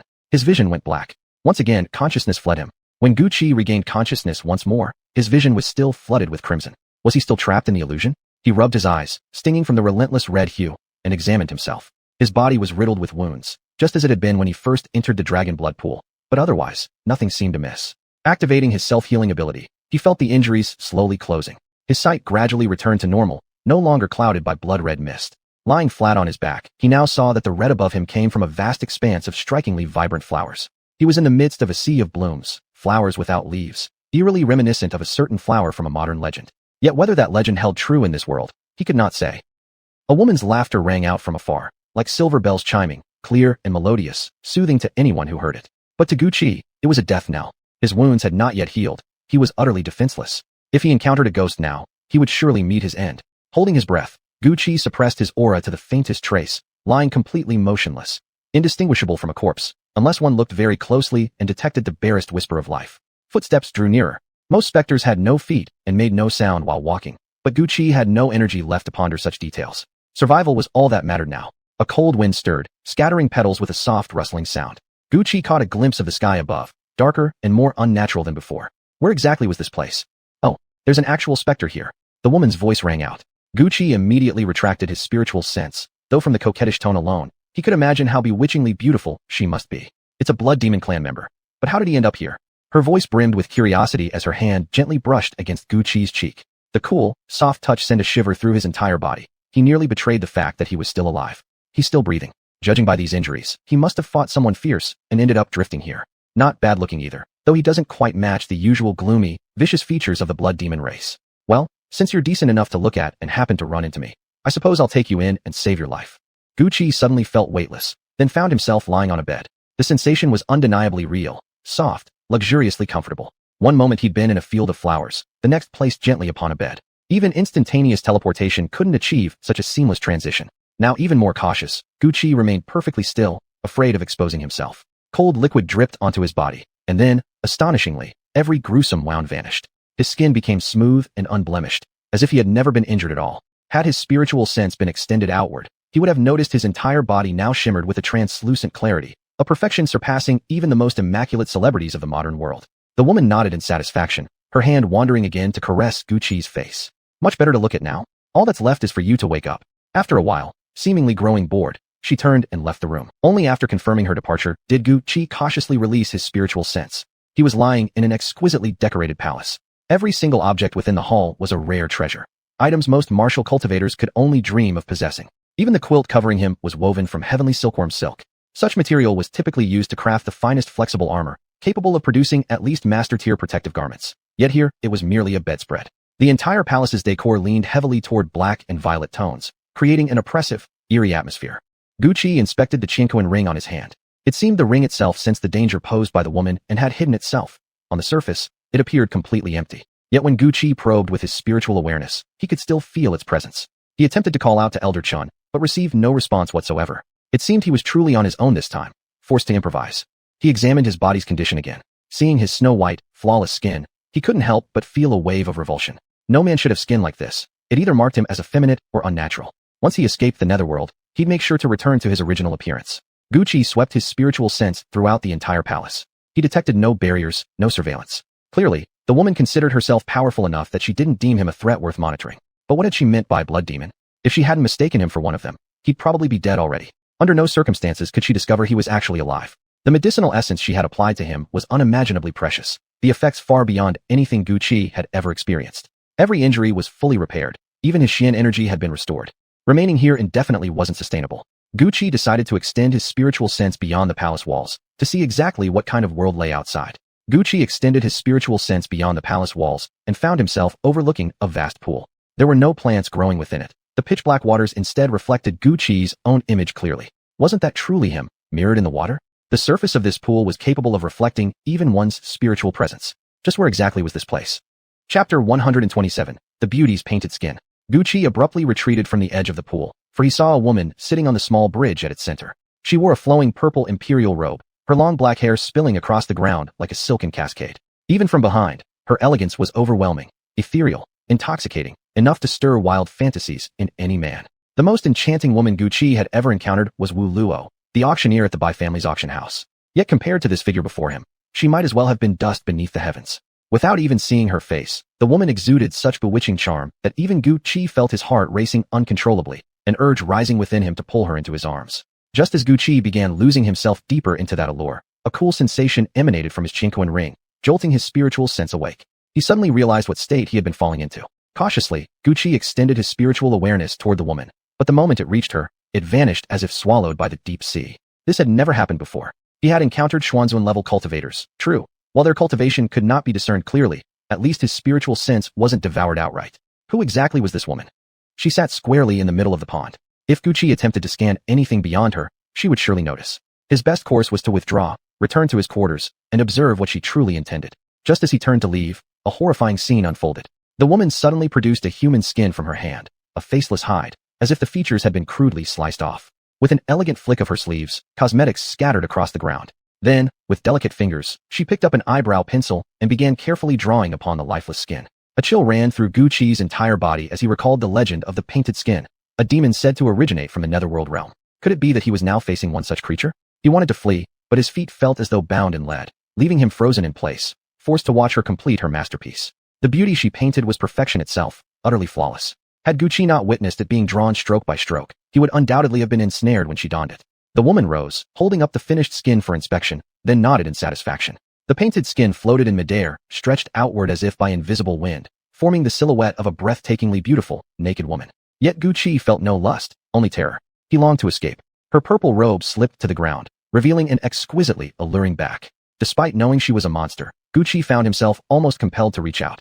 Her demonic aura was maddeningly seductive. He muttered the Qingxin mantra over and over, barely suppressing the storm raging within. Then, with a sudden motion, she plunged her hand into her chest and peeled away her own skin, slowly stripping it from her body. Beneath it, however, there was nothing grotesque or revolting, only a swirling mass of mist.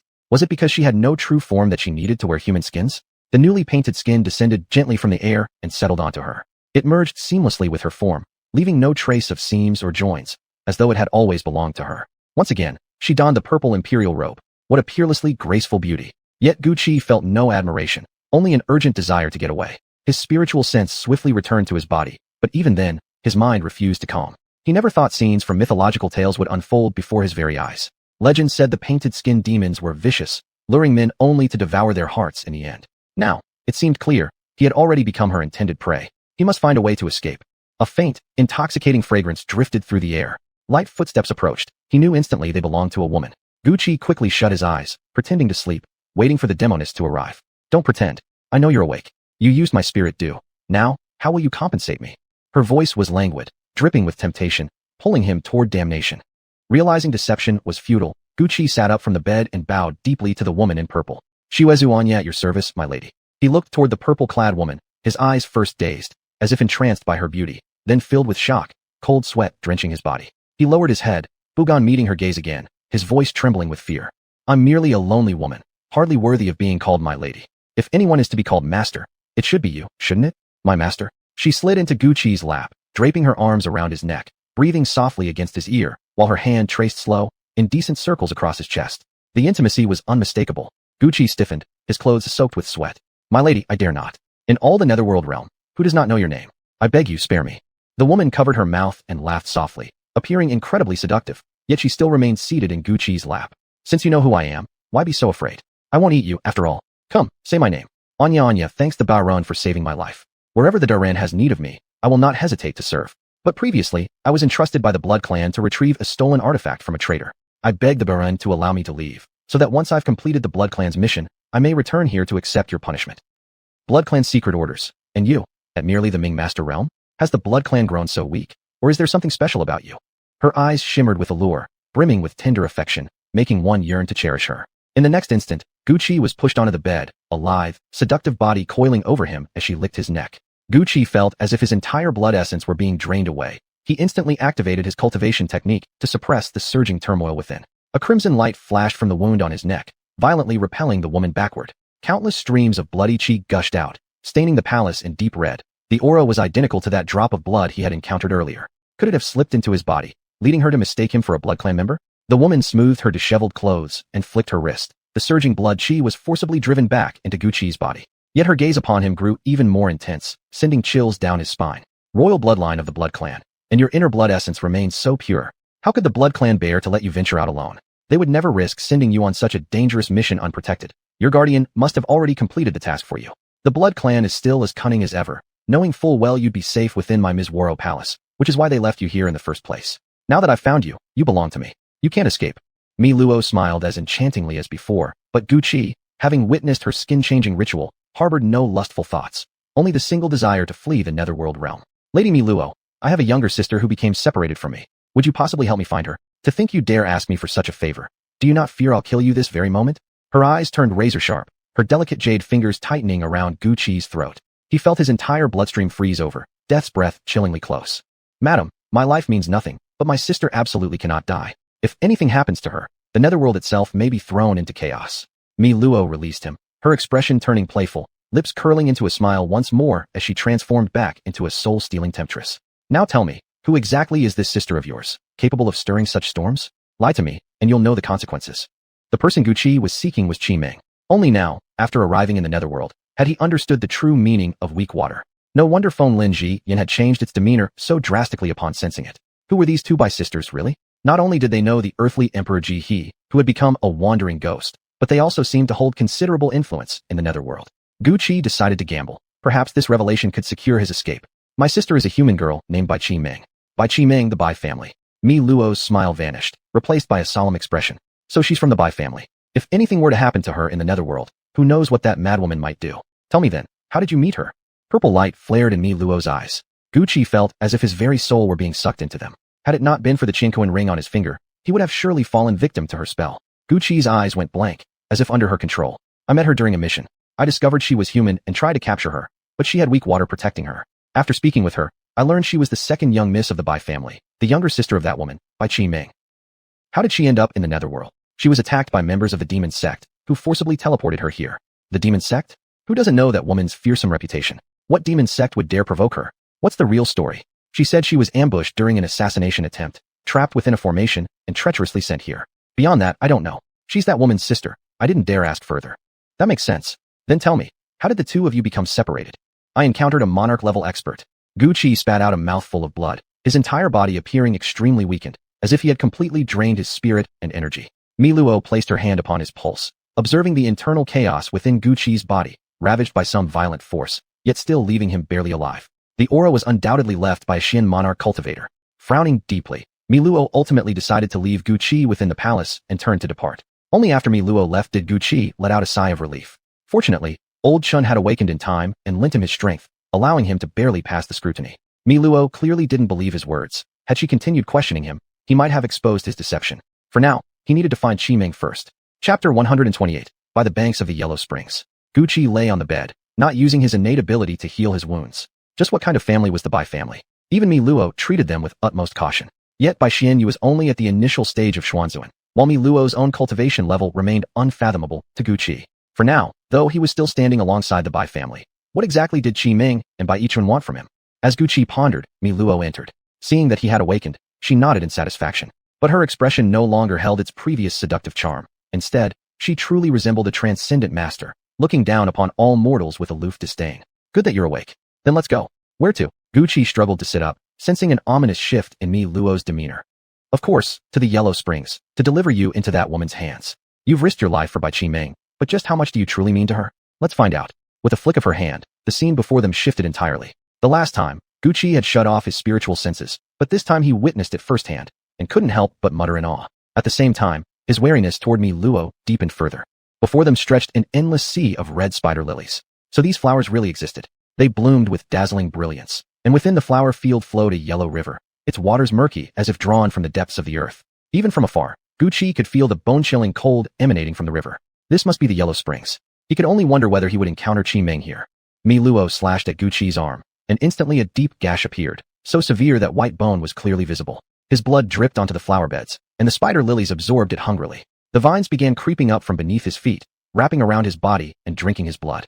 Gucci looked at Mi Luo, who stood covering her mouth, giggling quietly. If Bai Xianyu doesn't arrive before the Manjusaka flowers drain you dry, you'll be nothing but a pile of dry bones, she said. Her laughter grew louder, grating harshly against Gucci's mind. Truly, the cruelest hearts belong to women. Suddenly, the vines on his wound were shattered. The Manjusaka flowers recoiled as if facing a natural predator, clearing a path. Gucci lifted his head and saw a familiar figure, but the person beside her. I didn't think you'd actually come. Tell me, Xianyu, if I kill this boy right before your eyes, will it hurt? Mi Luo's face twisted with madness. Her perfect features contorted grotesquely. She looked like a demon risen from hell, terrifying to behold. You won't. I spare you, leave now. The red-clad woman spoke slowly, her voice icy and sharp. Even Liang Qiufeng, who bore the divine mark, had never sounded so cold. It was the same face, yet she was no longer the gentle, tender Bai Xianyu.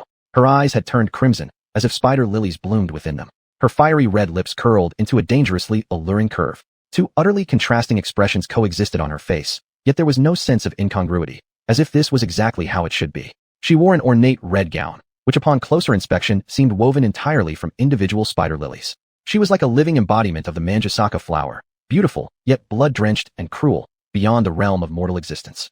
Was this still the same Bai Xianyu? Gucci stared at her, dazed, yet his mind remained crystal clear.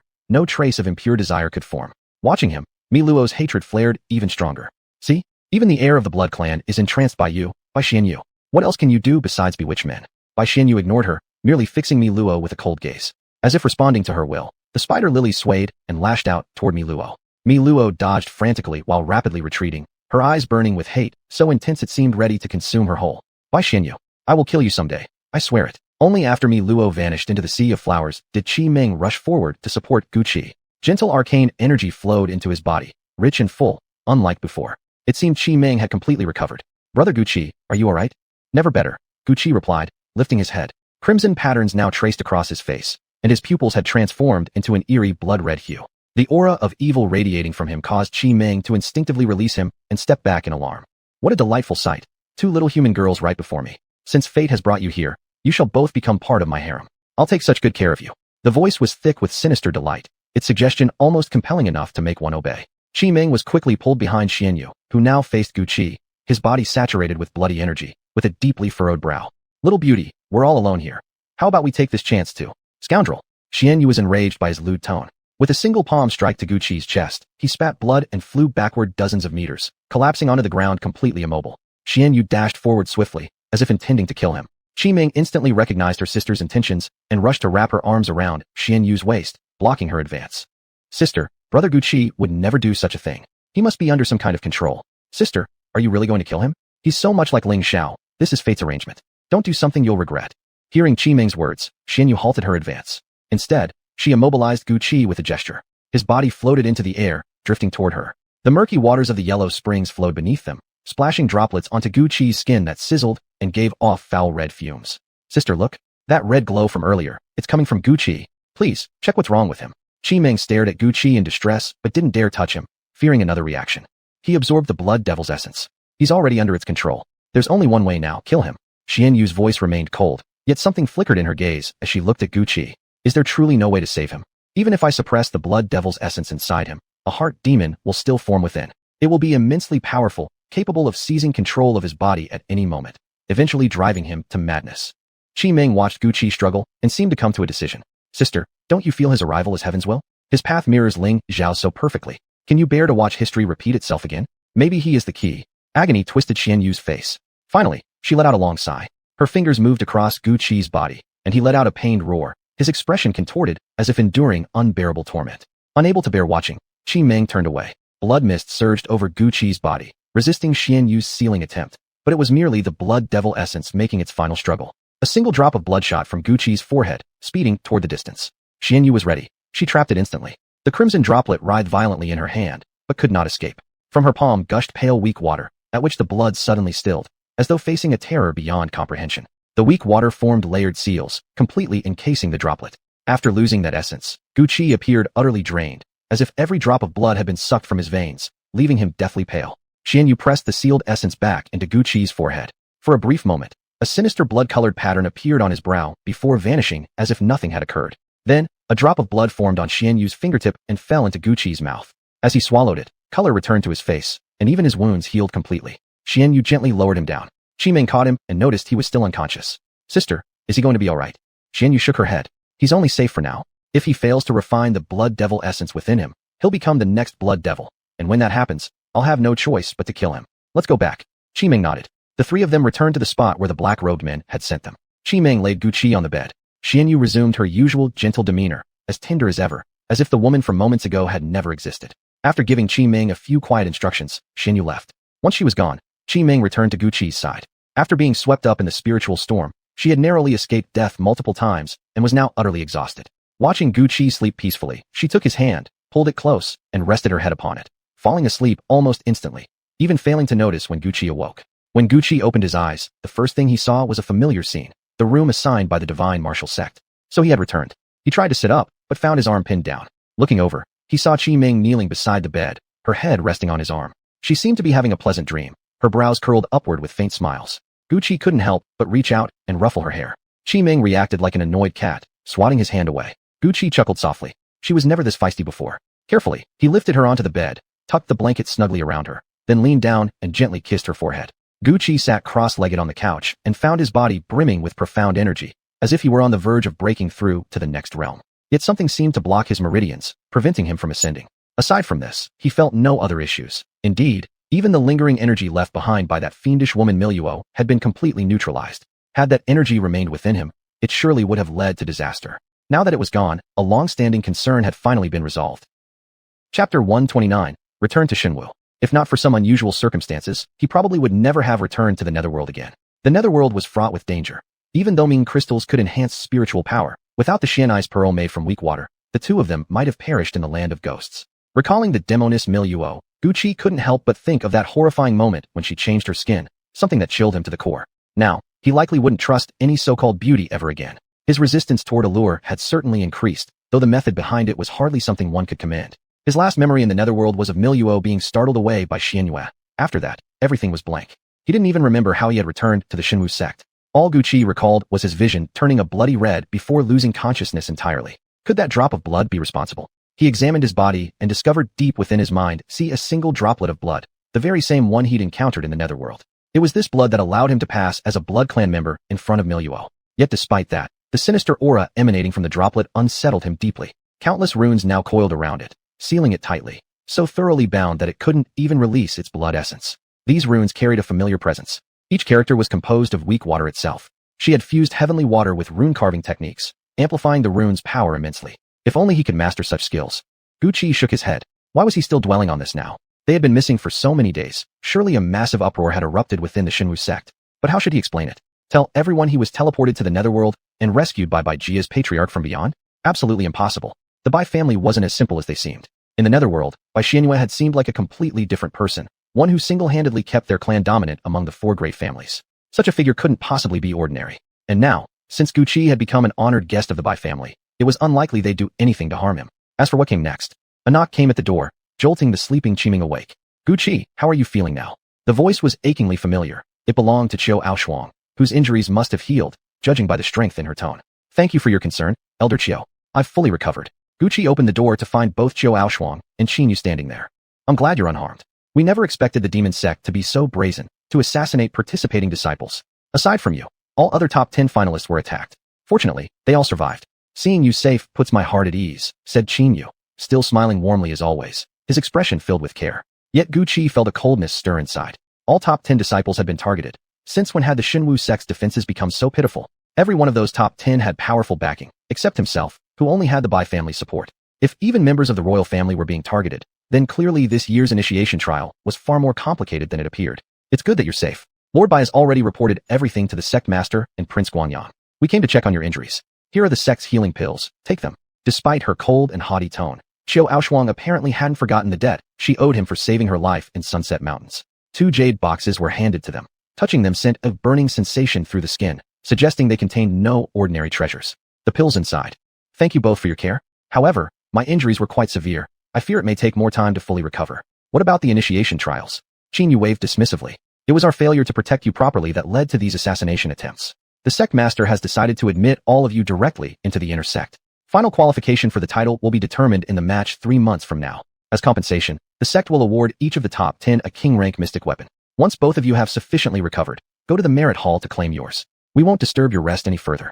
Here are your identity tokens and allowances for inner sect disciples. He passed Gu Qi and Qiming each a storage ring and a token. Both of you now have designated residences within the Xinwu sect. You may return there and no longer need to stay here. Qiming had remained silent throughout, looking half asleep. Qiu Aoshuang appeared extremely impatient but held her tongue. After finishing his instructions, Qin Yu left. Once again, only Gu Qi and Qiming remained. Qiming lifted the lid of the pill box and saw a golden pill resting inside the jade container. The aura emanating from the pill was extremely violent, filling the entire room with fiery spiritual energy, illuminating everything. The qi shi clearly wasn't that of a healing pill. Qiming let out a light laugh. Brother Gu Qi, why don't you take a look at your pill? Pills stored in a flame sun jade case are at least 5-star grade. Don't let yourself be shortchanged. Gu Qi opened his own jade box as well and found only a burning flame within.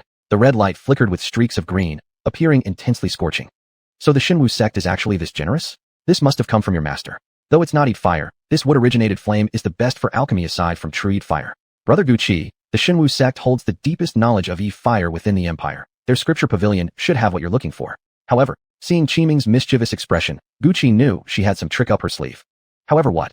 Qiming giggled shyly, lowering her head and speaking softly. Brother Gu Qi, I don't have a place to stay in the Xinwu sect, and I can't possibly go to my brother's residence. Can I move in with you? As the second young miss of the Bai family, there was no way she wouldn't have lodging. If she wished, even elders would vacate their quarters for her. Seeing Qiming's rare display of shyness, Gu Qi felt a stir in his heart. Anytime you'd like. You're always welcome. Really? Really? The radiant smile on Qiming's face made Gu Qi momentarily dazed. Then let's go now. She immediately grabbed his hand and pulled him toward the door.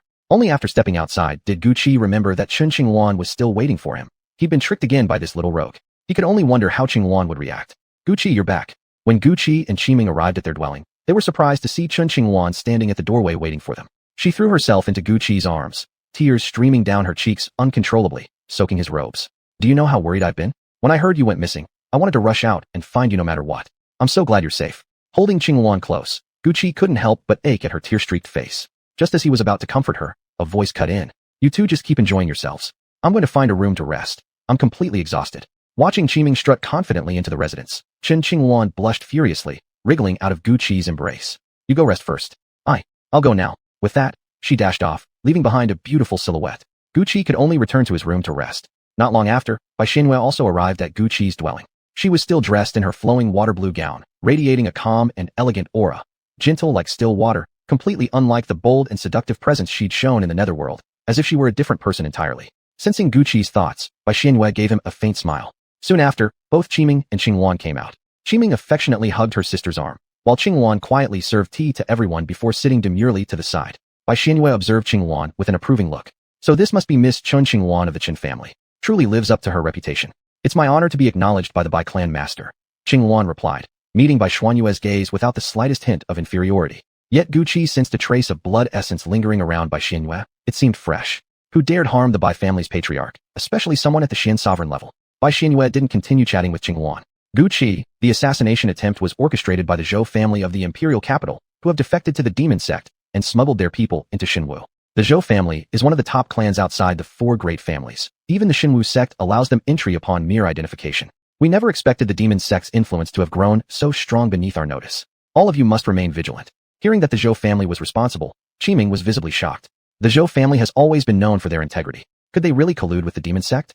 Sister, are you certain it was them? Bai Xianwei nodded. It was indeed the Zhou family. There is no longer any Zhou family in this world. Now Gu Qi understood the source of the bloodstain on her. He stood bewildered, as did Qingwan.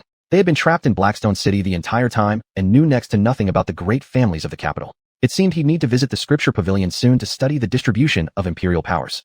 While Gu Qi didn't grasp the full significance of the Zhou family's eradication, Qiming clearly did. She collapsed against her sister's shoulder, her expression strange. Their journey to the netherworld seemed to have changed far more than they realized. A peaceful life, it appeared, was no longer possible. Gucci, there's another person who had the same experience as you. However, when he arrived in the netherworld, it was already night. He encountered a ghost king-level specter and barely escaped by forcibly tearing open a spatial rift. By the time he made it back to the Shinwu sect, he was nearly dead. Right now, he's still receiving treatment from Jumingxi. This incident isn't solely about the Zhou family. They were simply the ones who moved against you. The demon sect has declared that the demonic race has already quietly infiltrated every corner of the continent without our knowledge. Chapter 130, Another Transmigrator. Not only that, beast tides are frequently appearing across the land. The terrifying power of our beasts has already been revealed. They are no longer helpless lambs for humans to slaughter. Everything matches the ancient prophecies. That era is about to return. Even the Holy War, which even Senior Jihan never took part in, is about to begin. Gucci, the old master Qin sealed within your ring, was a survivor of that very war. You should prepare yourselves, though I didn't expect he wouldn't live to see it. Bai Xianyu's expression turned sorrowful, her gaze drifting into the distance as if she were staring at something far away. Gucci, would you be willing to take someone as your master? I know my request is sudden and presumptuous. You may have other teachers, but there's one thing. You must always remain his disciple and carry forward his legacy. When Qi Ming heard Xianyu's words, her face instantly darkened with deep sorrow, yet there was also an air of resigned inevitability. Since she lay cradled in Xianyu's arms, the latter couldn't see her expression, but Gucci saw it clearly. On the surface, this offer seemed nothing but beneficial to him, yet beneath it lay hidden complexities. Bai Xianyu gazed at Gucci, her eyes brimming with such profound sadness that it nearly overwhelmed him. Just as he was on the verge of agreeing, a cool sensation flowed from the Qinquan ring around his finger, snapping him back to clarity. Could the Bai sisters be using illusion techniques on him? Gucci scanned carefully, detecting no trace of spiritual energy fluctuations. Yet, a mere soul lord's cultivation could affect others' minds, so powerful was their influence. Even Qingwan beside them had fallen under its spell, tears silently streaming down her cheeks. Xianyu regained her composure, the sorrow fading like mist. He was a legend in this world, not merely a peerless powerhouse, but also a supreme alchemist, artifact crafter, and inscriber. He was the true hero. Then where exactly is this person now? When Gucci asked, Qi Ming's expression turned ghastly pale, as if a taboo had been breached. But Xianyu remained calm and unchanged. He is already dead, and yet, throughout his entire life, he never took a single disciple. All I wish is to find him one successor, to fulfill the final wish he left behind. What was that wish? To become a saint, and lead humanity to victory in the Holy War. I know you don't yet understand what the Holy War is. Take your time to think on it. But Gucci, there's another question I must ask you. Where are you truly from? She belongs to our Chun family of Blackstone City. Lady Bai is free to verify that. But I wonder what Lady Bai means by this. Qin Qingwan spoke up. Indeed, Gucci's origins were suspicious. He knew his explanation would hardly be believed. Bai Xianyu said nothing, only stared at Gucci as if trying to pierce through his very soul. I'm the son of a hunter, raised all my life in the Sunset Mountains. It wasn't until one day I met Miss Chun that I was brought out and taught cultivation. This kindness, I shall never forget. Xianyu's expression didn't shift in the slightest. The son of a hunter, raised your whole life in the Sunset Mountains. Is that correct? Gucci nodded. Xianyu continued. Then tell me, what comes after before my bed? The moon shines bright. To Gucci, it was like a bolt from the blue. He had long studied the culture of this world. It bore no resemblance to Earth's. Only someone who'd come from Earth could possibly know that line. Could it be? Seeming like frost upon the ground. Xianyu laughed, then tears welled in her eyes. Her excitement made Gucci's heart race. Could she also be a transmigrator? Lady Bai, could it be that you're from Earth? Earth? China. Gucci nodded, but her expression grew strange. Not the joy of meeting a long-lost countryman, but something more complex. You really are from the same world as him. He was Chinese too, and that man, the one I want you to inherit as master, was exactly that person. So there truly was another transmigrator in this world, but he was already dead. This realization sent a chilling warning through Gucci. He searched the entire continent, never finding a single person from his homeland. And now, after his death, I finally meet someone like him. How bitterly ironic, Xianyu murmured, tears glistening in her eyes, her smile edged with cold mockery. It seemed Bai Xianyu must have been that man's beloved companion. Gucci sighed inwardly. Ever since that day when he first caught a glimpse of her transcendent dance, he had enshrined her as his goddess. To learn now that her heart already belonged to another, it struck him with crushing disappointment. Though he already shared close bonds with both Chun Qingwan and Qin Fengchu, and even harbored ambiguous feelings toward Qi Ming, the blow still cut deep. I will accept the apprenticeship. Bai Xianyu hadn't expected he would agree to her request so quickly, and a faint smile curled at the corner of her lips. That smile seemed genuinely from the heart, causing Gucci's heart to beat faster involuntarily. Very well. I will pass on everything he knew to you, until you become a saint. Her voice dropped to an almost inaudible whisper, like a secret being confided, or the tender murmurs between lovers. Gucci, be prepared. The disciples handpicked by the other two sects are already waiting for you, along with someone familiar, Wu Qingfeng. Wu Qingfeng. He had become a disciple of one of the three great sects after all. But considering he had reached the level of mystic master by age 12, such genius was indeed monstrous. Guqi had never feared any powerful opponent before, but facing Wu Qingfeng always gave him the sense of an inevitable nemesis. Now that he had reappeared, Guqi was determined to find an opportunity to eliminate him. Resting her cheek on her palm, Bai Xianyu watched Guqi's expression as if something amusing had caught her eye. A lazy aura emanated from her entire being. Only now did she seem truly human, no longer so unattainably distant. Wu Qingfeng entered Juejin's sect. You nearly joined them too, didn't you? Juejin encourages fierce competition among its disciples, but Xinwu's sect forbids it. Once you officially begin cultivating your spiritual power, I'll teach you inscription techniques. You should have already noticed the seal within your consciousness. See, that method was invented by him, incorporating the 5 elements into inscriptions. Now, I shall pass down his knowledge in his stead. Officially cultivate spiritual power? Does that mean my spiritual cultivation hasn't even begun properly yet? And what exactly is that drop of blood sealed in my consciousness? See, Guqi only wished to kill Wu Qingfeng, but entering Xinwu's sect was not something he regretted. Right now, however, what he wanted most was to uncover the truth behind that mysterious drop of blood sealed within his mind. Bai Xianyu tossed him a bracelet. Guqi caught it. It was neither metal nor wood, smooth and warm to the touch, radiating a strange energy that calmed the mind and dispelled distracting thoughts. That drop of blood is the essence of the blood demon, the ruler of the netherworld, the creator of the blood race. Since your body contains blood demon essence, Miluo mistook you for the blood race's heir. The legend of the blood demon has likely vanished from this world long ago, but the elder sealed within your Qianquan ring must have participated in the campaign to exterminate the blood demon. Old Chen's figure materialized. After returning to Xinwu's sect and benefiting from the nourishing power of heavenly yuan energy, his soul consciousness had stabilized significantly. Yet his face wore an extremely grave expression. With a wave of his hand, Chun Qingwan collapsed onto the table as if falling asleep. Indeed, I did participate in the siege against the blood demon. That battle claimed the lives of hundreds of peak-level mystic sovereigns and 4 saints of our human race. We failed to completely destroy him. We only annihilated his physical form. Then, in the netherworld, he created the blood race and unleashed massacres upon humanity. Only when the Saint King himself intervened was the blood demon finally slain. Still, several drops of his vital essence remained behind, capable of possession and rebirth as a new blood demon. Shadows darkened Old Chen's face, revealing inner torment. Only those who lived through that war understand how terrifying the blood demon truly was. Leaving this blood demon essence in the world is too dangerous. It must be eradicated immediately. As he spoke, Old Chen lunged swiftly toward Guqi's consciousness. See, Guqi felt his mind on the verge of exploding, his vision turning crimson. Suddenly, he seized Old Chen by the throat, his face filled with menace, a chilling aura pouring off him so intensely it made others want to flee. Old man, what do you think you're doing? Heavenly flame enveloped his hands, searing Old Chen's soul. Trying to kill me? Let go of Elder Chen, Guqi. At Bai Xianyu's command, Guqi released Old Chen and turned toward her. Now both sisters stood up, each radiant in their own way, making him unconsciously lick his lips. Fine, my goddess. Whatever you say, I'll obey, but perhaps you should also fulfill my desires. Desire burned in his blood-stained eyes. The thunder flash scripture surged, propelling him at 3 times his usual speed. He reached out, as if wanting to caress Bai Xianyu's face. She lightly tapped the ground with her toes and vanished from sight. Instantly, arrays activated, trapping Guqi within their formation. Seeing the formation, Guqi let out a hoarse, guttural growl, feral and violent. He drew along, summoning the heavenly flame, which ignited the blade. The 7 dragon cleaving strikes flared in his hands, slamming savagely into the formation. The force was overwhelming. One strike could make even a mystic king perish. Yet the formation remained intact, continuing to hold him captive. Even if I can seal the blood demon's essence, I can't block its demonic energy completely. What's appearing now is Guqi's inner demon. Never would I have thought it could be so powerful. Judging by its attacks, it's at least at the level of Mystic King's 7th stage. He carries within him the seed of the soul-devouring devil flame.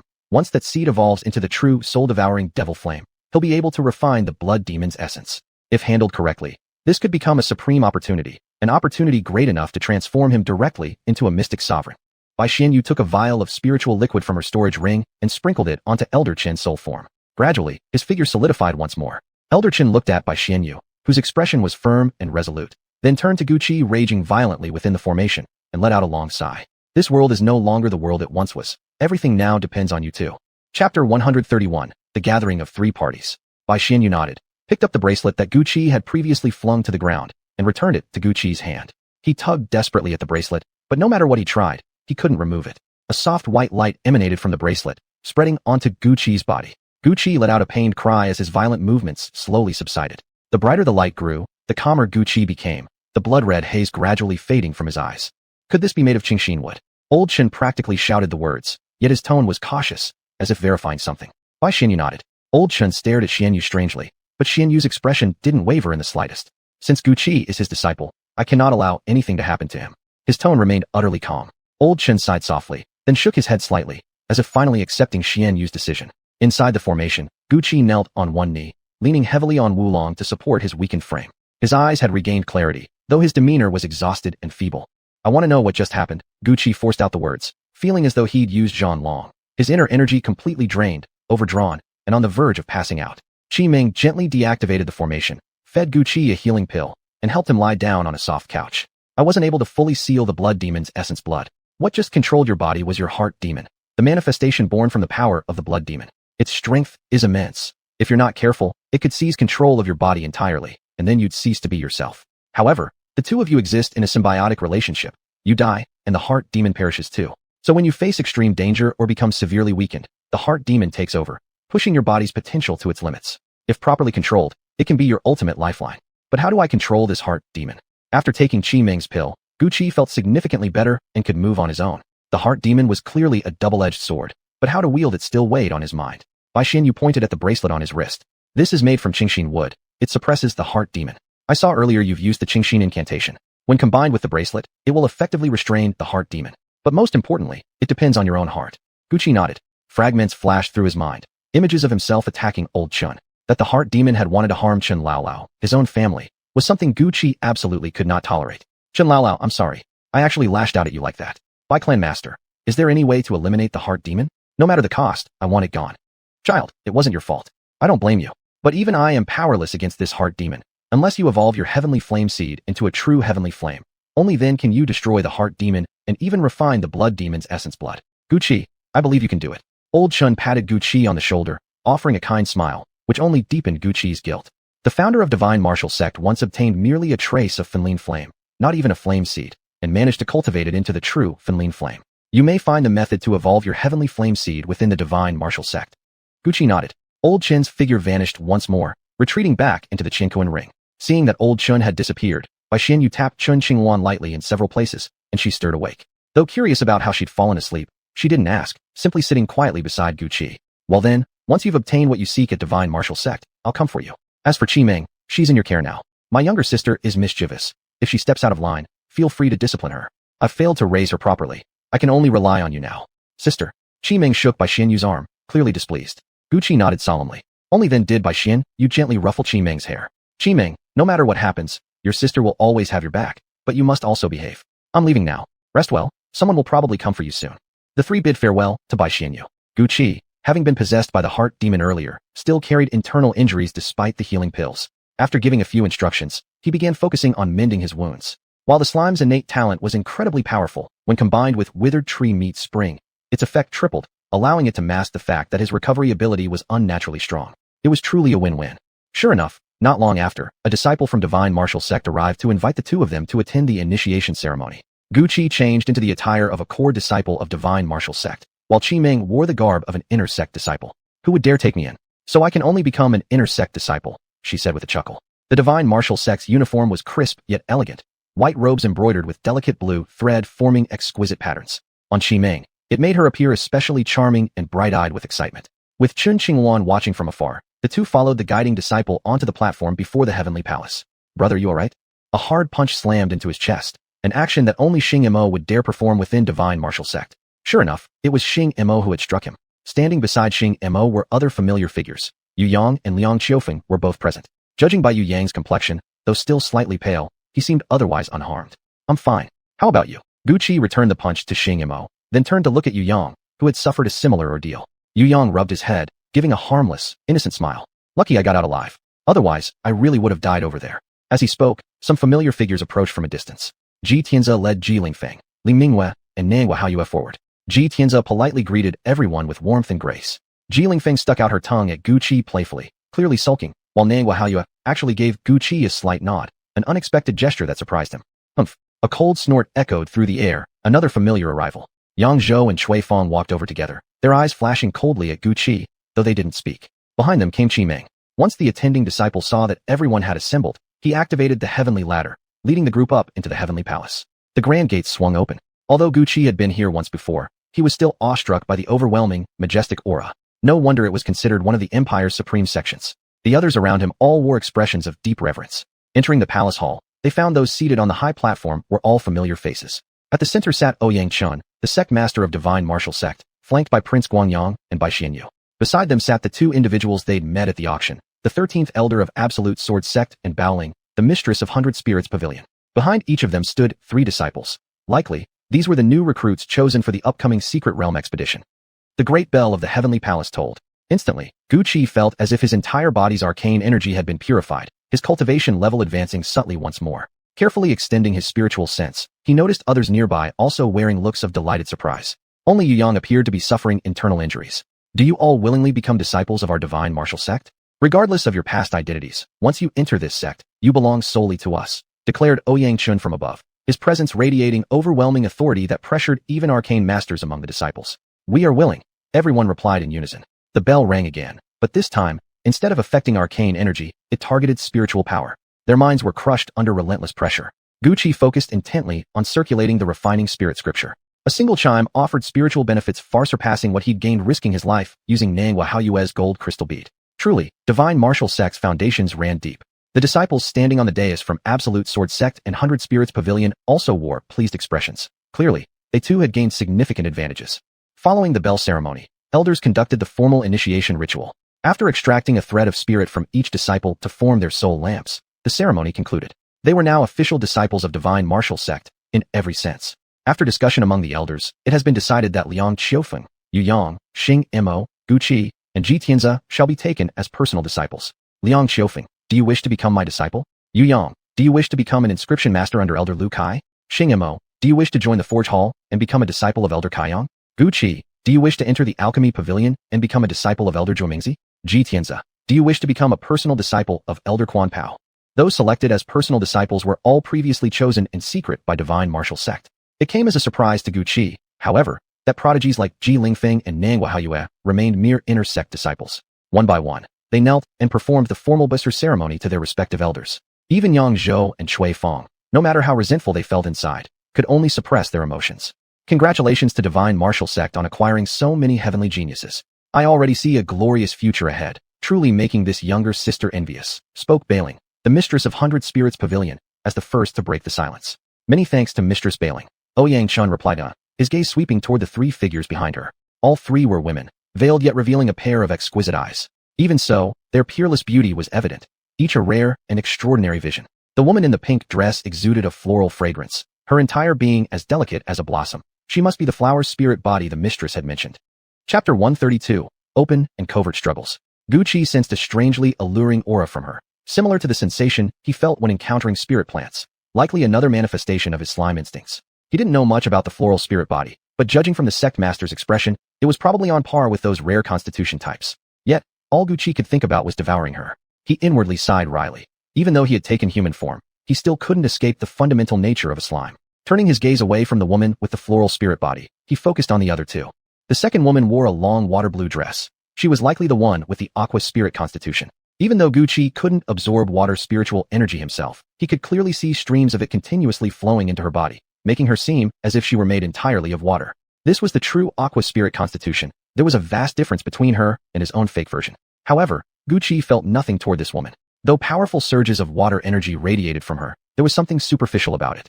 Compared to Bai Xianyu, who shared the same water affinity, this woman was like a mere brook, while Bai Xianyu was an unfathomable ocean.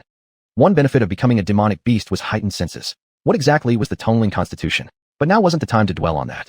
Gu Qi shifted his attention to the third woman, dressed in a violet robe, seemingly unremarkable at first glance. Yet, he sensed profound danger, and a faint trace of familiarity. Frowning, he searched his memories for anyone similar. An image surfaced, a woman of flawless beauty, holding a paintbrush, slowly sketching out a human skin. A chill ran through him. No, it couldn't be her. Though both wore purple court-style robes, there were no other similarities. Besides, Miluo was still trapped in the netherworld. How could she appear here, become a disciple of the 100 Melodies Pavilion? He must be imagining things. Still, Gu Qi remained deeply vigilant toward the violet-clad woman. The 100 Melodies Pavilion master merely smiled without replying. In contrast, the 13th elder of the Absolute Sword Sect let out a cold sneer, his expression dripping with contempt. Ouyang Chun and Belan slightly furrowed their brows, but said nothing. Standing behind the elder from the Absolute Sword Sect was none other than Wu Qingfeng. Gu Qi noticed Wu Qingfeng was also looking at him. Their eyes met briefly. Though Wu Qingfeng concealed it well, Gu Qi still caught the murderous intent deep within his gaze. Since their clash in the Chun family's secret realm, they'd been sworn enemies, each wishing the other dead. But Wu Qingfeng quickly lowered his head, stepping back into place behind the man in purple. Another person in purple. The color kept reminding Gucci of Miluo. Had that disturbing sight of her peeling skin left such a lasting impression? Yet, this man bore no resemblance to her. His face radiated arrogance, and he looked upon the people of the divine martial sect with utter disdain, as if they were insignificant insects he could crush at will. Faint streaks of purple lightning flickered around him. He must be a practitioner of lightning-based cultivation. Like ice, lightning was a special elemental variation. This man stood ahead of the other two, clearly their leader. Gucci couldn't bring himself to feel even a sliver of goodwill towards such a person, so he stopped paying attention. Beside him stood another man clad entirely in black robes, as if cloaking himself in shadow. His breath was nearly imperceptible. Had Gucci not possessed a powerful spiritual sense, he might have mistaken the man for dead. This one seemed born for assassination. This time, all three sects have accepted exceptional disciples. Why not let them test their strength now? It could serve as an early indicator of who deserves entry into the secret realm, saving us the trouble later, said the 13th elder of the Absolute Sword sect with a haughty laugh, completely disregarding others' dignity. Even Guanyang King frowned.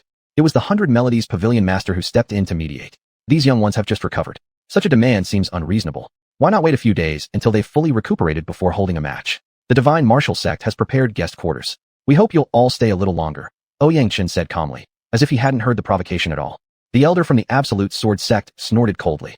Stay here? And risk being ambushed by demon cultists again? A sect that can't even protect its own disciples. I wouldn't dare bring our Absolute Sword sect's juniors under such a roof. His biting words showed no respect for Guanyang King or the Bai family seated nearby. Guanyang King slapped the arm of his chair, and the aura of a Xian monarch surged outward. This incident was indeed a failure on Divine Martial Sect's part. Still, I never imagined someone from the Zhou family would turn out to be a demon cult spy. If even a clan famed for righteousness has fallen to the demon path, who else might be compromised? But one thing is certain, all who belong to the demon cult must be eradicated. Master Bai, what are your thoughts? Bai Xianyu smiled faintly, releasing the oppressive aura of a Xian monarch, which pressed down on the three disciples of the Absolute Sword sect so heavily that their faces turned pale, clearly suffering severe internal injuries. Of course they should be eliminated. Regardless of their background, anyone affiliated with the demonic cult has no place in this world. Just like the Zhou family. Oh, by the way, there is no longer a Zhou family in this world. The 13th elder of the Absolute Sword sect's expression changed drastically. He channeled his spiritual energy into the three disciples, allowing them to finally recover. Even the arrogant purple-robed leader no longer dared to look down on them. Before a Xian monarch-level expert, they were nothing more than inexperienced children who could be wiped out effortlessly. The elder from the Absolute Sword sect had lost his earlier audacity, though his tone remained rigid. Eradicating the demonic cult, we the Absolute Sword sect are naturally at the forefront. The current crown prince is our sect's foremost disciple. We shall undoubtedly share his majesty's burdens. Guanyang King sneered, but did not continue. Sensing the tension, Ouyangchen once again extended an invitation to the members of the Absolute Sword sect. The 13th elder remained silent, but Balan, the pavilion master, accepted the Divine Martial sect's request and agreed to stay for a few more days. I imagine the senior elders of the Divine Martial sect must have much to instruct their newly accepted direct disciples.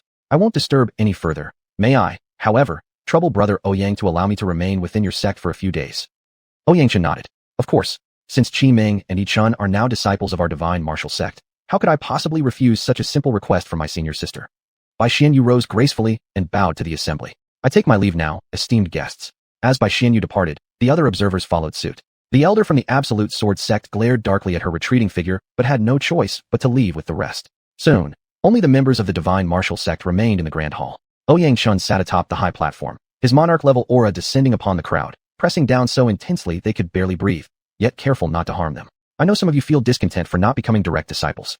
To become a direct disciple of the Divine Martial sect, one must earn the favor of an elder willing to pass on their legacy. The sect's grand competition in 3 months will be your chance to shine. As compensation, each of you will receive a single king-tier Xian weapon. Elder Qinyu activated a spell seal, and a golden chest materialized before the group. It slowly opened, unleashing radiant treasure light, so dazzling it blinded everyone momentarily. Inside was an expansive spatial compartment, lined with weapon racks holding countless Xian weapons for selection. Nodding approvingly, Ouyangchen allowed the disciples to step forward one by one.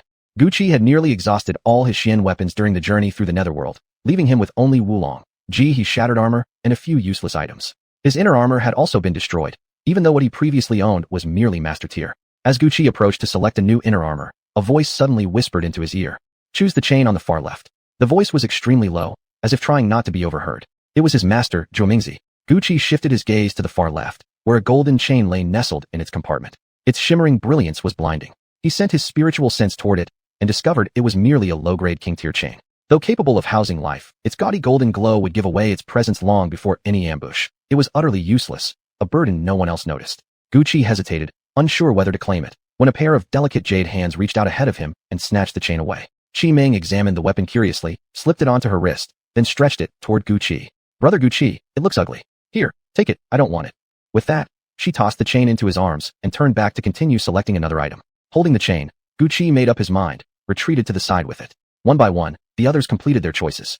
Elder Qin Yu dismissed the chest and pulled out a ledger to record each disciple's selection, but an issue arose when it came to Gu Qi. How can Qianhuan be here? Elder Qin Yu exclaimed in disbelief, snatching the chain. Instantly, the chain transformed in his hand, turning into a blackened iron block.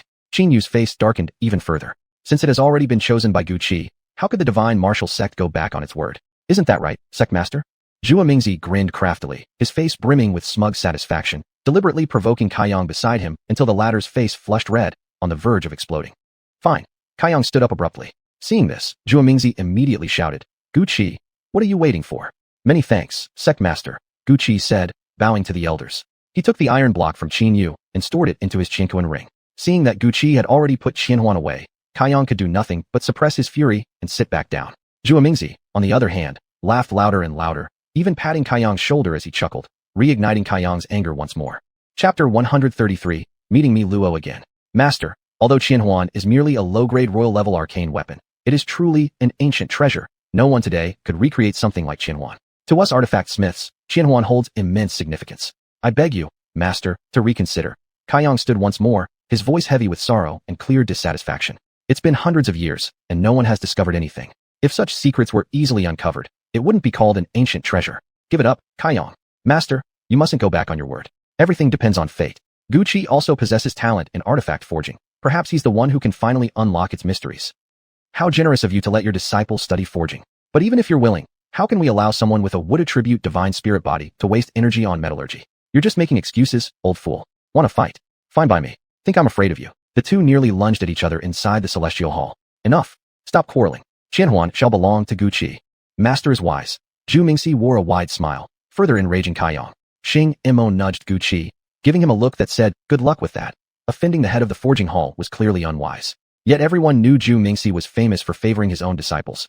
This ancient treasure must indeed be extraordinary. In that case, everyone may now leave. A senior elder will come later to instruct you. Upon hearing Ouyang Chen's words, all bowed and departed.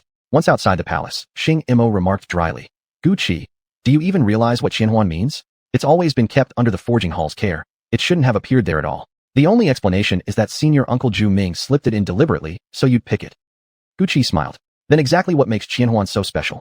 Qianhuan is an ancient treasure. Though its rank isn't high, it can transform into any object. In essence, owning Qianhuan means possessing everything. Gu Qi was overjoyed. This was unbelievable. No wonder Elder Kaiyang had reacted so strongly. Had it not been for his master Zhu Mingxi subtly guiding him through secret communication, Gu Qi would never have chosen Qianhuan. Surely that golden shimmering appearance had been intentionally crafted by Zhu Mingxi. As everyone returned to their respective sect quarters, they parted ways here. Even Qi Ming went back to where Bai Xianyu resided. Only Yu Yang lived close to Gu Qi, so the two walked together. On their usual path, another figure suddenly blocked Gu Qi's way. The same purple-robed woman who had stood beside Balan in the grand hall earlier. Seeing the two, the woman didn't speak, but simply blocked their path, forcing them to stop. Gu Qi studied her carefully. She was alone. Her intentions remained unclear. Just as confusion filled his mind, the woman pulled out a purple veil and forcefully shoved it into Gu Qi's hands before turning away, giving him no chance to respond. To be honest, I'm really jealous of you. In Belan Pavilion, when a woman gives a man her veil, it signifies she accepts him as her partner. Gu Qi, did you know this beauty before? Otherwise, why would she hand you her veil the moment she saw you? Yu Yang elbowed Gu Qi playfully, speaking with obvious envy. Gu Qi looked down at the purple veil in his hand. The aura on it felt so familiar, yet he couldn't recall whose it was. I met her for the first time today. As for why she gave me this, you should ask her. I've heard rumors, Yu Yang continued, growing increasingly bitter. You've already won over senior sister Chun and her younger sister. You know, senior sister Chun is one of the 10 beauties of Shenwu's sect. Surely her sister must be equally stunning. And Qi Ming treats you differently too. Now a disciple from Belan Pavilion joins the mix. I really am jealous of you. The more Yu Yang spoke, the more sour he sounded, until finally he fell silent altogether, quickened his pace, and left Gu Qi behind. Shaking his head, Gu Qi tucked the veil away. Back at his residence, he found a note left by Chun Qinghuan. She had already been taken away by Qiu Aoshuang for secluded cultivation, aiming to break through to the level of Xianshi as soon as possible. Given Chun Qinghuan's talents, as long as she had sufficient resources, reaching Xianshi was only a matter of time. Now, Gu Qi was truly alone again. He took out the purple veil the woman had given him. The familiar aura emanating from it deeply unsettled him. Within his mind, a certain image grew sharper and clearer. The purple veil itself was made of the most ordinary fabric, but in one corner was embroidered two delicate characters. Those two characters read, Mi Luo. Gucci tightened his grip on the veil in his hand. Though it bore Mi Luo's name, that woman shouldn't have been able to leave the netherworld at all. The Balan Pavilion had recruited its new disciples over a month ago. Back then, Gucci hadn't even known of Mi Luo's existence. And there was no way the Balan Pavilion would accept a mere spirit or wraith as a disciple. Even so, that woman had targeted him. Being watched by someone who was at least at the Xianzun level was far from good news. A pair of soft, boneless hands wound around Gucci's neck. A warm, supple body pressed against his back, and warm breath whispered against his ear. Everything felt deeply intimate. Yet Gucci's entire body had gone completely stiff. Does my dear lord miss me? Ever since you left, I've thought of you constantly. You're such a cruel man. The voice was tenderly sultry, laced with a hint of sorrow, so captivating it made one want to pull her into their arms. But to Gucci, those words were nothing short of a death sentence. It was truly Mi Luo's voice. Mi Luo had actually come from the netherworld all the way to the Xinwu sect. Right now, only Xianyu could stop her, but by the time Xianyu arrived, Gucci would already be a pile of bones. Seeing that Gucci didn't react at all, Mi Luo climbed onto his lap, wrapped her arms around his neck, bit her lip gently, and pouted with clear dissatisfaction. Why won't you even look at me? Do you despise me? Senior is joking, Gucci replied. How could I ever dare to despise you? Every second was agony for him. Having a beauty in his arms should have been a delight, but this beauty wasn't truly human, and could kill him at any moment. All Gucci wanted was to escape, never to see her again. You still dare lie to me? How did Yi suddenly become Gucci? And how did you become a disciple of the Xinwu sect, rising to fame like this? Mi Luo hooked a finger under Gucci's chin, forcing him to meet her gaze.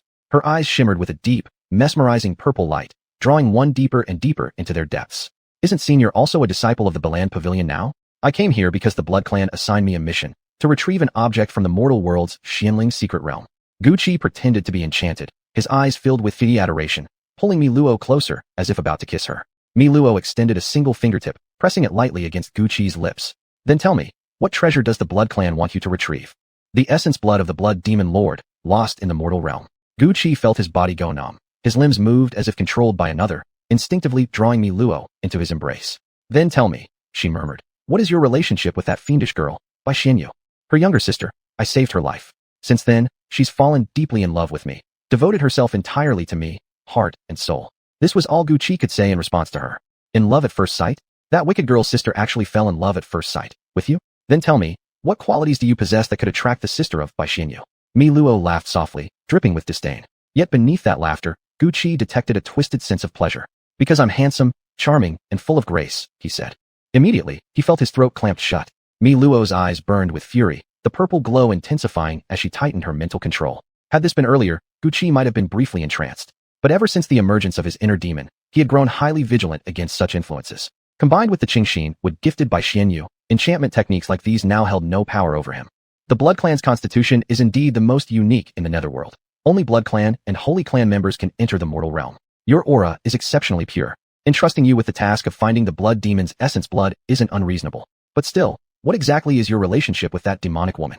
His neck was squeezed tighter and tighter, until breathing became nearly impossible. Gucci's face turned dark purple before Mi Luo finally released him. I'm just a mere Mingshi. Why would a woman like her look twice at me? If not for her sister falling for me, she probably wouldn't have spared me a glance. Judging by that woman's temperament, that sounds plausible enough, Mi Luo mused. This time, I'll choose to believe you. She nestled back into Gucci's arms. I'll come find you whenever I please. Don't disappoint me, heir of the Blood Clan. So, should I call you Yi, or Gucci? The trailing tone dripped with irresistible allure, yet Gucci's mind remained crystal clear. Lady Mi Luo, I am now in the mortal world. Please call me Gucci. As a member of the Blood Clan, I naturally haven't forgotten the purpose of my coming here. Mi Luo writhed softly in his arms, exuding endless charm. Don't call me Lady Mi Luo. My heart belongs entirely to you. Next time, just say Mi Luo. No titles, none of that lady nonsense. Faced with this so-called blessing, Gucci could only hope it would end soon. All right, Mi Luo. Get close to Bai Xianyu. Make her fall in love with you. I believe you can do it. Gucci felt as if his head were about to split open, crimson haze rising in his eyes. His inner demon was surfacing at this very moment.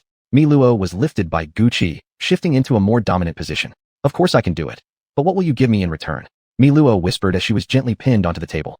Gucci leaned in closer, until there was only a finger's width between them, their breaths mingling in the narrow space. Mi Luo did not push him away. Instead, she wound her arms around Gucci's neck and drew herself closer. All members of the Blood Clan are madmen. Only when provoked do they reveal their other side. Tell me, what exactly provoked you? How could I resist such a little temptress like you? With all this seduction, how could I not appear? You and that Bai Xianyu aren't even comparable. Chapter 134, 1000 Illusions.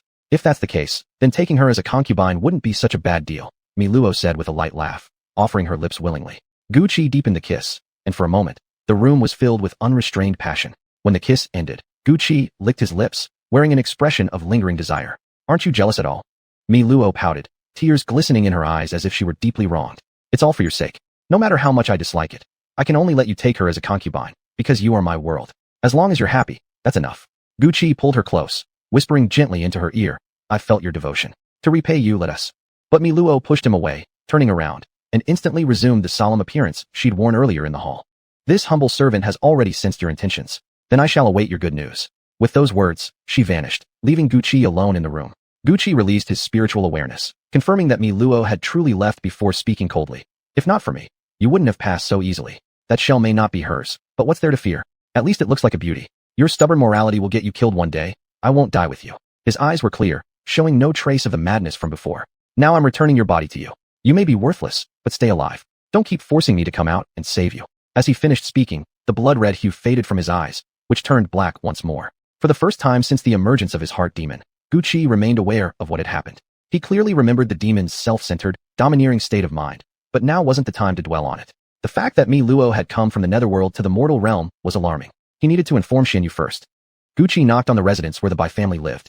The door opened automatically, revealing the two sisters sitting inside, playing a game of chess. Brother Gucci, what brings you here? Qimeng set down her piece, clearly delighted. Bai Xianyu didn't look up, simply placing her own piece on the board. It's about Miluo, isn't it? Gucci nodded. It seemed Xianyu already knew why he'd come. But how could he possibly voice what he needed to ask? She told you to take me? Xianyu teased, leaving Gucci momentarily speechless. Fine. I'll help you establish a master bond with Qianhuan. Knowing Zhu Mingzi's character, he's probably forgotten to assist you. Qianhuan is an ancient treasure. It's not easy to claim ownership. Even the Dark King might not be able to subdue it. Gucci nodded, drawing Qianhuan from his storage ring. To his surprise, Elder Chen appeared as well. This divine weapon was renowned even in our era. Never would I have imagined it would regress to King tier. Gucci, this is a divine artifact, an enormous opportunity for you. You aren't afraid I might just seize Qianhuan from you? Xianyu asked quietly, her tone utterly serious. Qimeng silently stepped aside, leaving only the three of them in the room.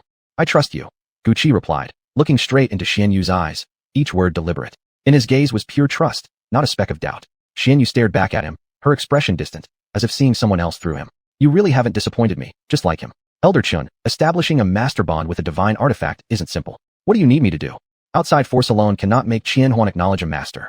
Only by awakening its spirit, and then having Gucci pass the spirit's trials, can he truly become its owner.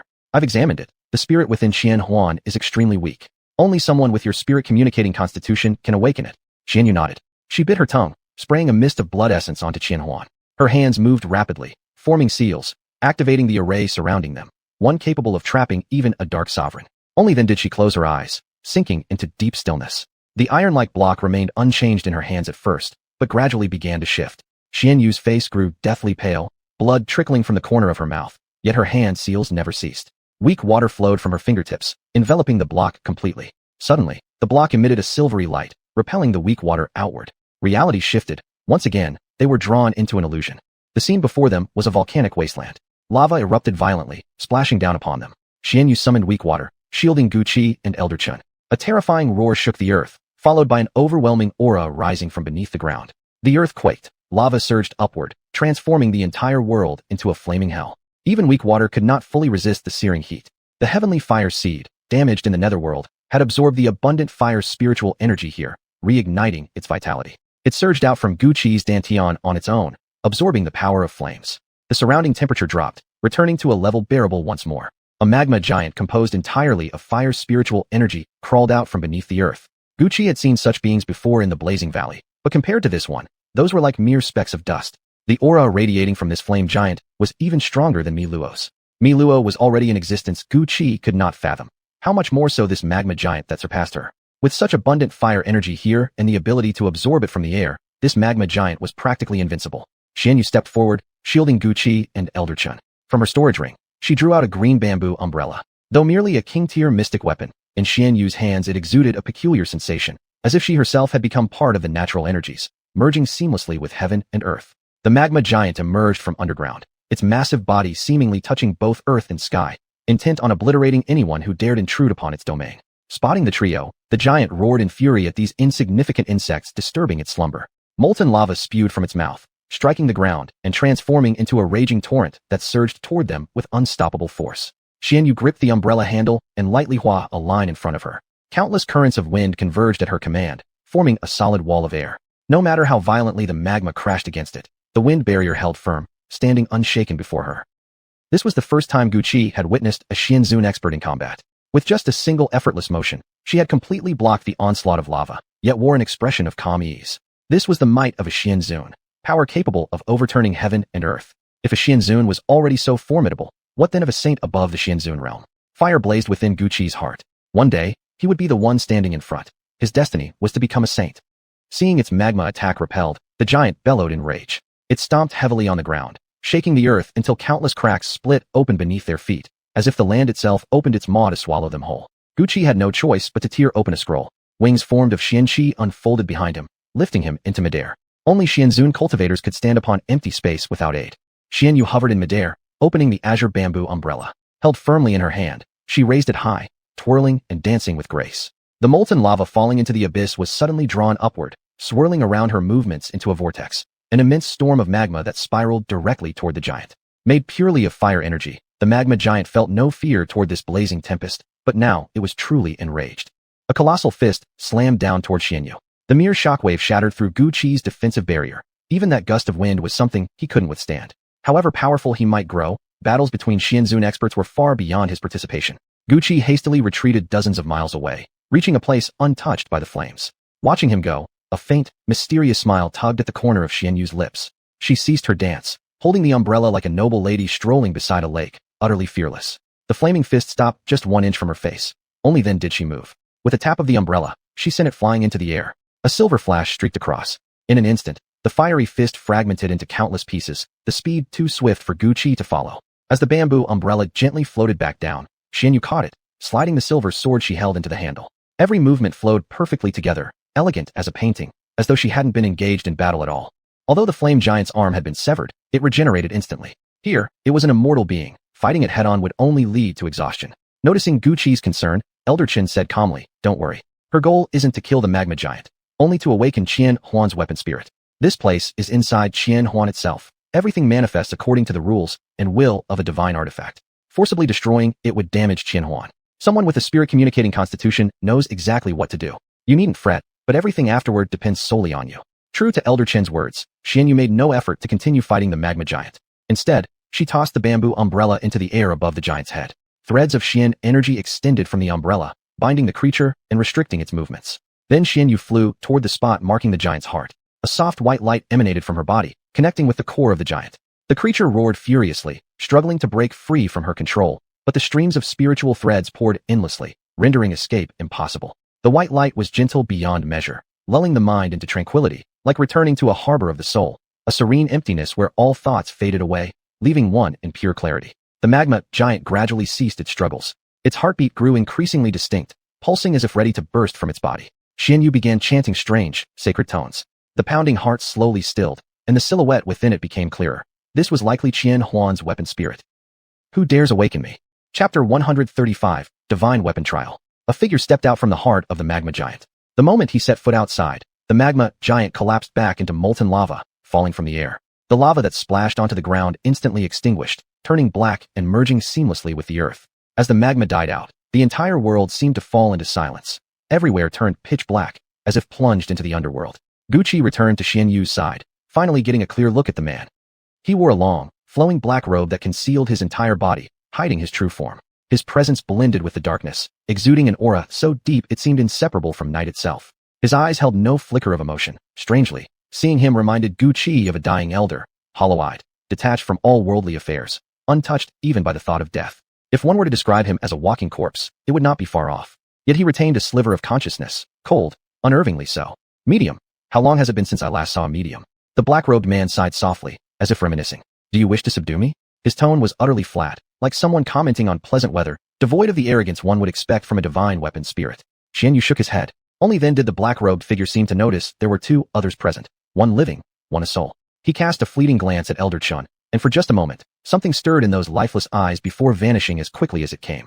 You are a remnant of that war, and this is your chosen disciple? Elder Chun nodded. In rare display, respect flickered across his face as he looked upon the spirit of the divine weapon. After all, he himself was but a residual soul dwelling within the Qianquan ring, having lived an age far beyond mortal limits. Even in life, he had been a legendary powerhouse, bearing the pride of a true Chengjia. I never expected to see traces of that great master again.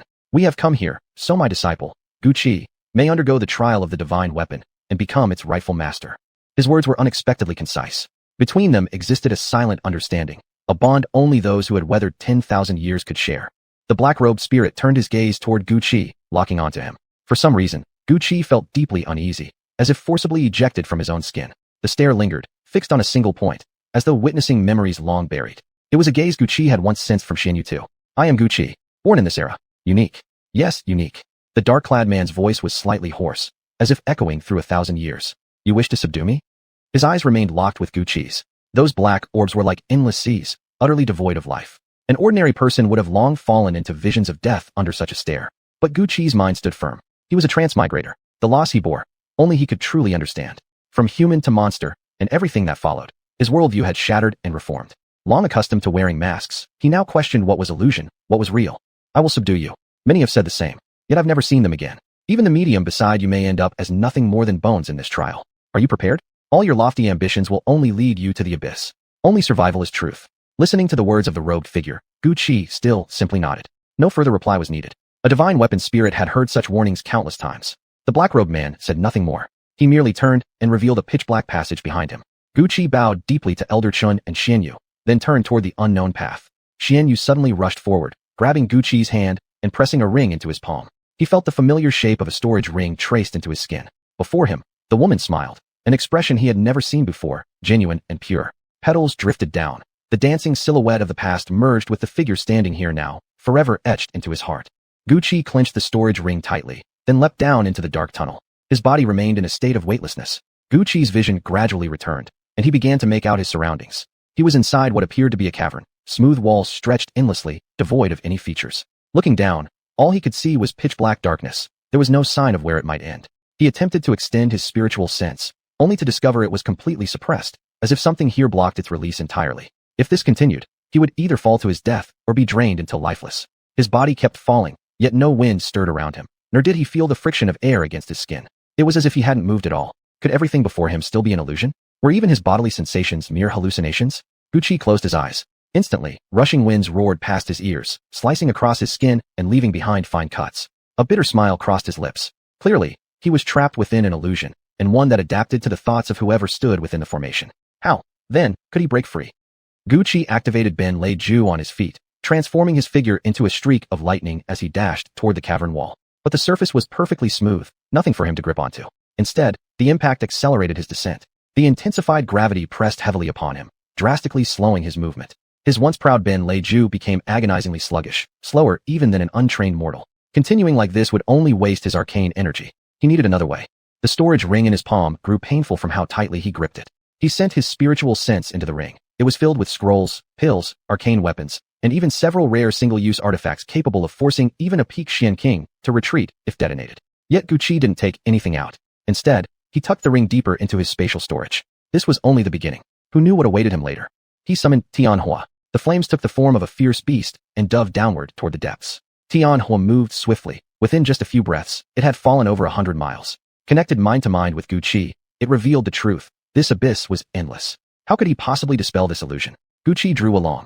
As if sensing its master's resolve, the blade erupted with an unprecedented aura. In that moment, man and sword resonated as one. The blade slashed forward. An arc of golden light burst forth. Gu Qi had never fully mastered fusion with golden qi, but now he felt it. The overwhelming power to cut through all things. Zhan, just a single, simple motion, yet it unleashed an incomprehensible force. Wulong struck the cavern wall with full might. The wall melted like water, unaffected by even the sharpest edge. Not a scratch formed, not a single change in their falling speed. That strike, however, seemed to trigger something. Suddenly, the entire wall liquefied, turning into an invisible fluid that engulfed him completely. Gu Qi clearly felt the icy sensation of liquid covering his body, though he saw no trace of it. Before him, darkness reigned once more. Now his tactile senses sharpened intensely. He could precisely perceive the flow of the liquid around him. A faint smile tugged at the corner of his lips. Just as he suspected. With sight gone, his other senses had heightened dramatically, and the illusion worked exactly as he'd guessed. Whatever he imagined would manifest. So what if he focused solely on breaking the illusion? But nothing happened. It was as if the mechanism had failed. Of course, if it were this easy to escape, it wouldn't deserve to be called a divine weapon trial. How, then, could he leave? The liquid surrounded him completely. Strangely, he didn't suffocate. Aside from the sensation of water, it did nothing. No attack, no resistance. It couldn't be this simple. There had to be something special about it. Gucci ceased struggling and let his body continue descending. The feeling of being enveloped grew stronger. Perhaps from the beginning, he'd been too focused on resisting the flow. Suddenly, Gucci snapped his eyes open and launched 7-star Tiger Roar Fist, manifesting a massive tiger that lunged outward. The great beast roared, shaking the very soul, but Gucci noticed something. The tiger, formed from arcane energy, was slowly dissipating. Only a tiny amount vanished each second, but over time, it would drain him dry, especially in this environment. Tianhua flared around his body, forming a suit of blazing armor. Yet the liquid seeped through without obstruction, entering his body. This time, it was no longer gently absorbing his energy. A powerful suction pulled from his surface, as if trying to rip out not just his arcane force, but his very soul. Even Tianhua was trapped, shrinking back into a tiny ember, retreating deep into his dantian. His arcane energy continued to drain, yet Gucci did not draw on the reserves stored within his spatial ring. Even if she did absorb the spiritual power inside, it would only be a drop in the ocean. His arcane force was being siphoned away bit by bit, but Gucci grew increasingly calm. The spatial ring clicked open, and a small golden fish appeared before him. The spirit-sucking fish seemed displeased at being forcibly summoned. It slashed a deep gash across Gucci's hand before finally beginning to absorb spiritual energy in resentment. The surrounding liquid recoiled as if encountering its natural predator, dissolving rapidly into nothingness. Once again, the scene before him transformed into the endless abyss. The spirit-sucking fish, sensing the change, retreated back into the spatial ring of its own accord. No matter how urgently Gucci called, it refused to re-emerge. He would have to find another way.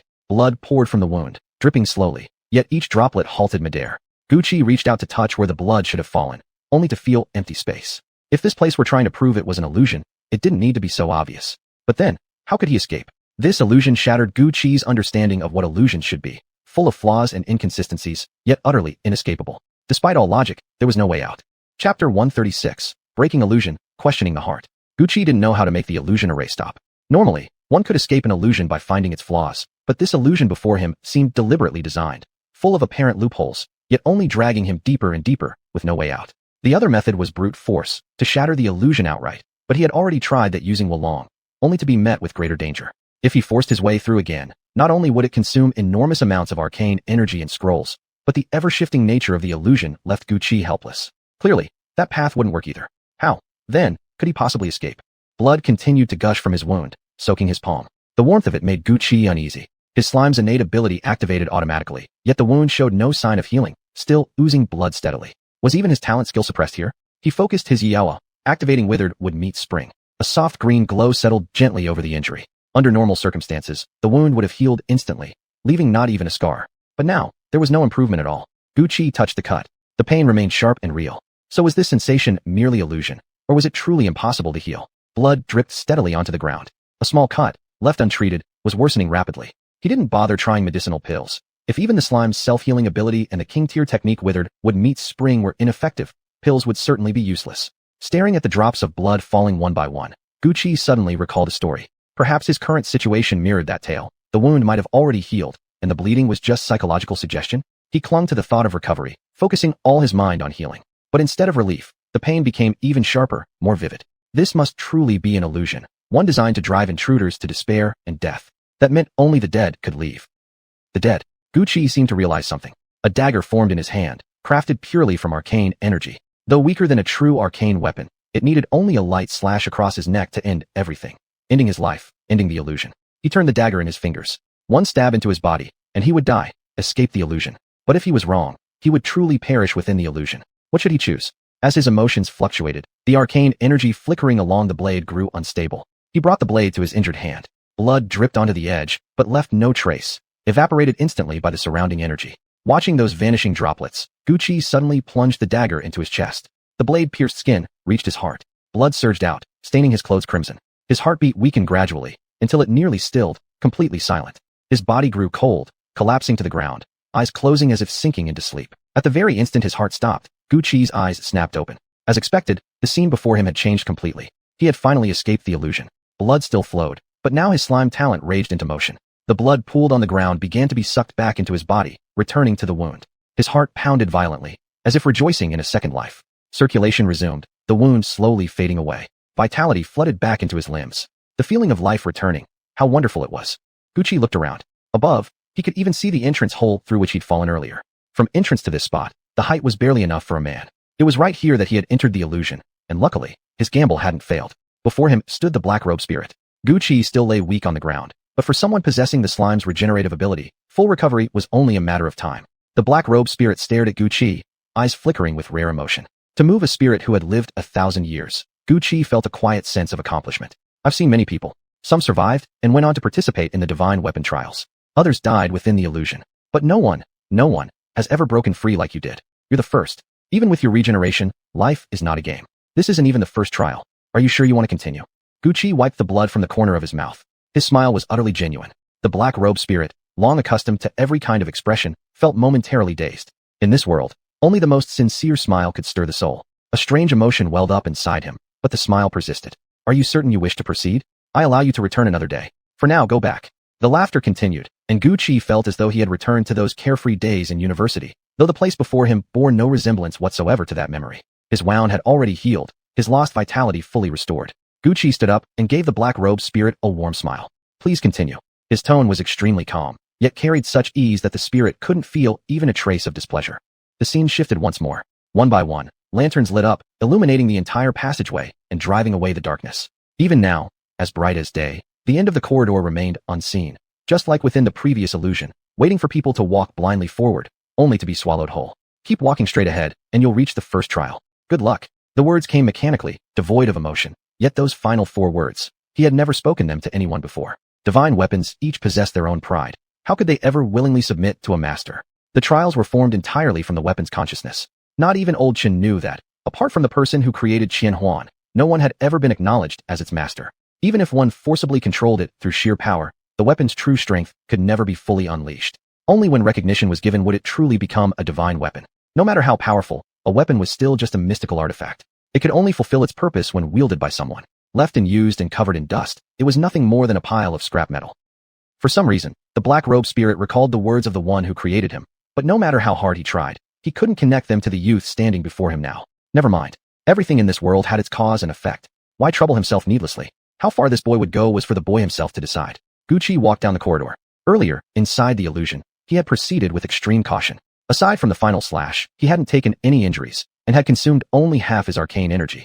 In this secret realm rich with arcane power, replenishing what he'd lost took no more than the time it took to drink a cup of tea. The black-robed spirit did not follow. Candlelight illuminated the cave walls, where murals lay quietly embedded, recording the passage of time. The mural depicted a great battle, an ocean of blood. Red pigment nearly covered the entire stone wall. Corpses of all kinds floated in a sea of blood. Humans, magical beasts, and specters united as an alliance, fighting against a swarm of unknown monsters. The monsters were powerful and nearly impossible to kill. The ground was littered with countless bodies. The image seemed familiar. He had seen a similar sight in the netherworld when encountering the blood demon's essence. But what connection existed between these two scenes? Why would humans, magical beasts, and even specters, natural enemies, all join forces? What exactly had happened here? Gucci sank his consciousness into his Shihai. The red blood remained sealed within the talismanic Fujog, but now, the droplet of essence was unnaturally still, silent, as if lifeless. A heavy atmosphere spread through the cave. Gucci gave up probing further and decisively moved toward the next mural. Sometimes, not knowing the truth was a blessing. These were things beyond his current understanding. The more he knew, the more danger he invited. Letting go and focusing on what lay ahead, that was what mattered. The next mural again showed war, but now many powerful figures appeared among the various races, true experts forged in blood and death. The tide of battle was no longer one-sided. The allied races had discovered ways to resist the monsters, and the war evolved once more. Among them, one figure caught Gucci's attention. He was one of the human leaders, clad in black robes, identical in appearance to the Qian Huan spirit. On the battlefield, he wielded numerous arcane weapons, driving the monsters back step by step. This man was likely Qian Huan's original owner. Victory's light finally dawned, yet the mural ended abruptly here. Gucci knew then, the first trial had begun. Ancient formation runes on the ground emitted a faint glow. Nothing could escape the erosion of time. Not even this divine weapon, which had degraded to a mere lower-tier king-level artifact. Its former glory long faded. From his storage ring, Gucci took out dozens of arcane crystals. Though he didn't understand formations, the grooves on the ground were simple and intuitive. Inserting the crystals into them would activate the mechanism. Gucci stepped into the formation as the crystals were placed one by one into their slots.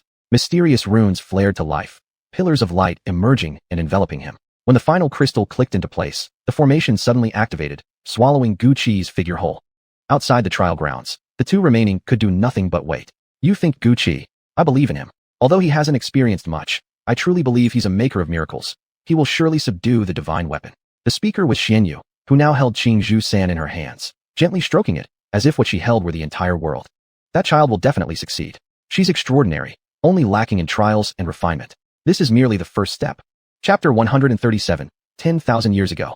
Do you really trust him that much? Old Chen's gaze never left the spot where Gu Qi had vanished.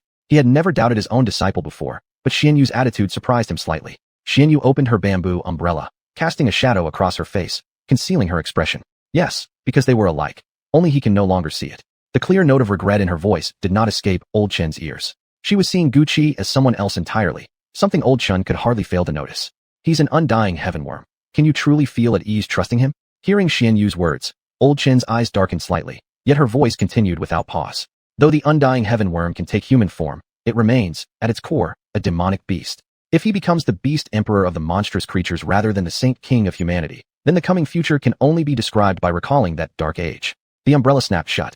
Xianyu fixed her gaze on Old Chen, her eyes crystal clear, as if she hadn't just spoken those words at all. But from her stance, it was obvious she wouldn't let up until she received a response. Old Chen laughed, a smile that might have been bitter, or something else entirely. I trust him. Even if he is an undying heavenworm, he would never do anything to destroy humanity. Just as you say, Xianyu replied, as if speaking to Old Chen, yet sounding more like she was convincing herself. At that moment, Gu Qi arrived at his destination via teleportation. Before him stretched nothing but desert, an endless expanse of sand. Gu Qi scooped up a handful of grains. The sensation felt so real it momentarily confused him. This place was inside the divine artifact Qianwan. Everything here changed according to the consciousness of the artifact. To call it truly existent would be inaccurate. To dismiss it as mere illusion would also be wrong. Only by solidifying one's inner conviction could one avoid losing oneself between reality and illusion. Gu Qi drew Wulong and slashed it into the sand. Just now, he had noticed something unusual beneath the surface, fragments resembling desiccated flesh and blood of monstrous beasts. The key to solving this trial likely lay beneath the sands. As the sand split apart, a gust of wind blew past, and everything returned to how it had been, as though nothing had ever happened. Blade after blade struck the ground, piling up into a small dune, finally allowing Gu Qi to see what lay beneath the desert.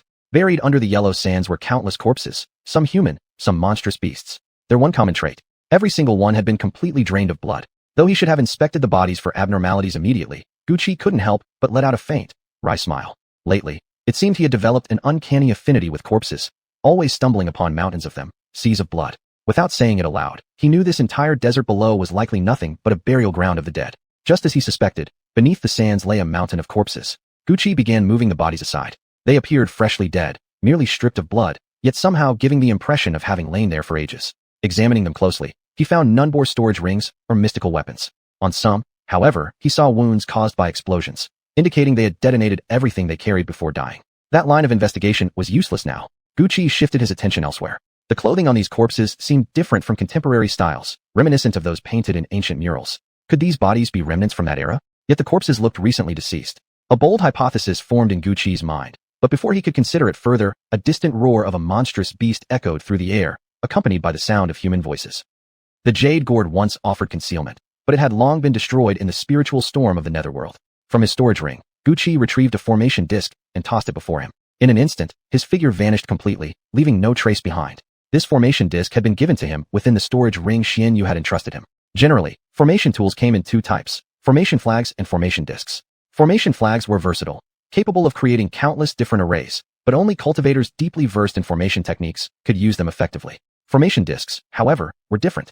They had a specific formation permanently inscribed upon them, requiring only spirit stones to activate. Even someone with zero knowledge of formations could use one, but each disc could hold only a single formation, and crafting them was extremely difficult.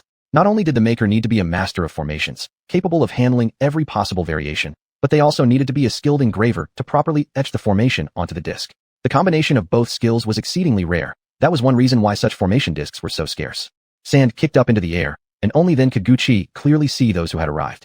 There were 10 of them in total, each at the Xian King realm, their leader even reaching the peak of Xian King. Each rode upon a demonic beast as a mount. Wasn't that a silver snow leopard, a species long extinct? How could it appear here once again? The silver snow leopard was especially adept at piercing through illusions. Gu Qi poured his Xian power steadily into the formation disc, hoping to deceive these 10 before him. The silver snow leopards galloped forward, suddenly halting before Gu Qi as if sensing something. The beasts roared, drawing their master's attention. The leader leapt down from his mount, the others quickly following suit. Their synchronized movements revealed them to be soldiers, military personnel who typically trained in coordinated combat techniques.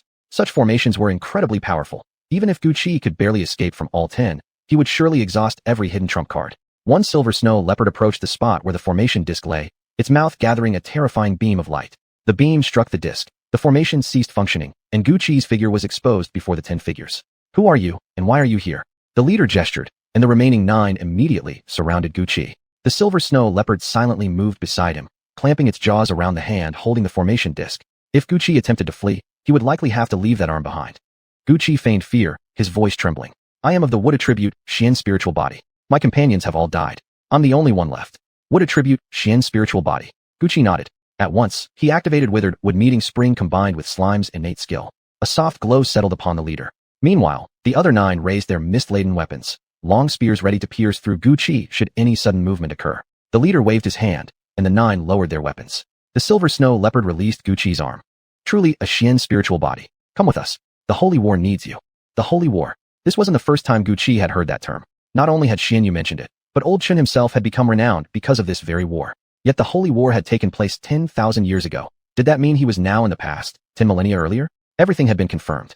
His earlier suspicion had become reality. Even knowing this couldn't truly be 10,000 years ago, but merely an illusion conjured by Qian Huan, Gucci still couldn't force his way out of the formation. The method to pass the trial lay within this illusion. But how exactly could one succeed? Gucci had no idea. He didn't even know what he was supposed to do. The moment he stepped into this trial, the first test had already begun. Now, all he could do was wait and observe how things unfolded. What place is this? I was just teleported here by a formation, and then immediately encountered you. The leader studied Gucci. Though merely a Xian master, facing so many Xian kings, he remained neither servile nor overbearing.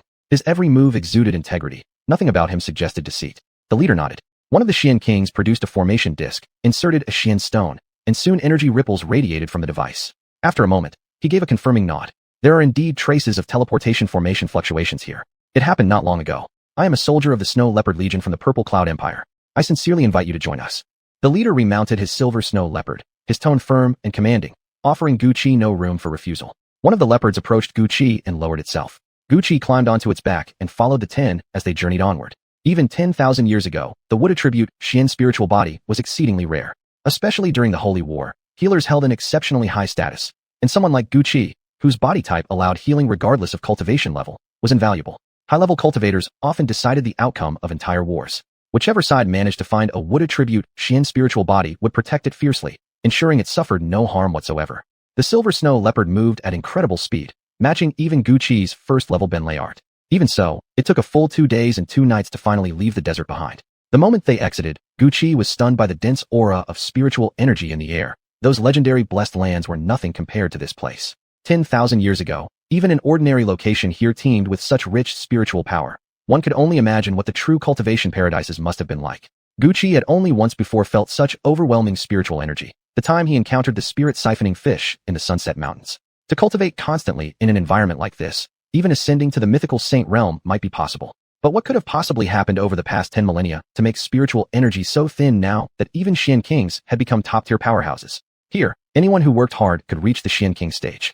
This trial was filled with both opportunity and peril. Most likely, his opponents would all be experts at the Xian king or Xian monarch levels. No wonder the black-robed artifact spirit had warned that even Xian Yu faced the risk of death. He would have to proceed with utmost caution, step by step, searching for any flaw in the illusion to complete this first trial. The silver snow leopard seemed like a symbol. As soon as martial cultivators saw it, they spontaneously cleared a path.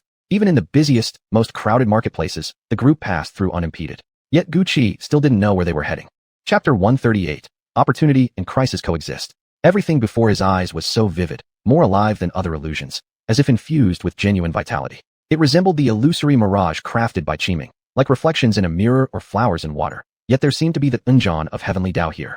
If utilized properly, this opportunity might surpass even having a divine artifact recognize him as its master. Yet he couldn't tell whether this was truly as he suspected, or merely an illusion created by the artifact itself for trial purposes. Divine artifacts were mentioned only briefly in the books Gucci had access to, always described as possessing incomparable, heaven-shaking power. But due to the current scarcity of spiritual energy, most divine artifacts had either fallen into slumber or dissipated into the river of history, leaving behind just a few remaining in the world. Only legendary sages were said to be capable of wielding such divine artifacts. In today's age, no sages remained. Attempting to forcefully activate a divine artifact would demand a tremendous price. The reason Shin Clan was so tightly controlled by the Shinwu sect was precisely because of the secret realm left behind by Elder Chun, and the legendary divine artifact said to be hidden within it, the Qiankuan ring now on his finger. The Ji clan's dominance over the imperial throne for nearly a millennium was also thanks to a single divine artifact preserved within the royal family, one that deterred surrounding nations. Unfortunately, all Gu Qi knew ended there. Yet seeing Xian Yu's expression at the sight of the artifact, it was clear she wasn't encountering a divine artifact for the first time. Just what exactly was the Bai clan? Though this question had long troubled Gu Qi, he now had no choice but to set it aside. For now, passing the artifact's trial came first. Gu Qi sat atop the silver snow leopard, observing the crowd around him, or rather, not just humans. Half-beast, half-human magic beasts, cultivators draped in black robes, wreathed in dark miasma, Confucian cultivators exuding righteous aura, all walked these streets without the slightest sign of wariness. In the distant future 10,000 years hence, these three factions would be mortal enemies. Yet here, in times past, they coexisted so peacefully. What could have happened to change the entire world so drastically? Countless questions swirled in Gu Qi's mind.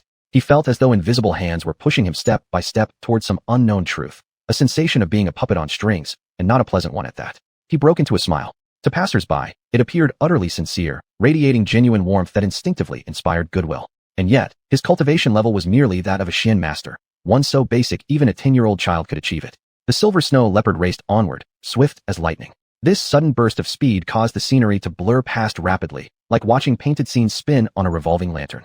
Figures melted into indistinct shadows, while buildings stood out sharply, not intricately beautiful, yet rich with ancient simplicity. Though everything appeared newly constructed, Gu Qi felt as though he witnessed the passage of time itself, the structures weathering gradually before his eyes, crumbling bit by bit into decay, until reduced to ruins. And himself? Merely an indifferent observer, cold-eyed and detached. His Xinjing gradually shifted, washed clean by the flow of time. Heavenly spiritual energy seemed drawn to something within him, rushing toward his body without restraint. That intangible, formless energy, under Gu Qi's influence, transformed into pure, radiant streams. On the leopard's back, the youth sat with closed eyes, face solemn. Bathed in white light, he appeared almost ethereal, like a god from legend, so much so that no one paid any mind to his low cultivation level.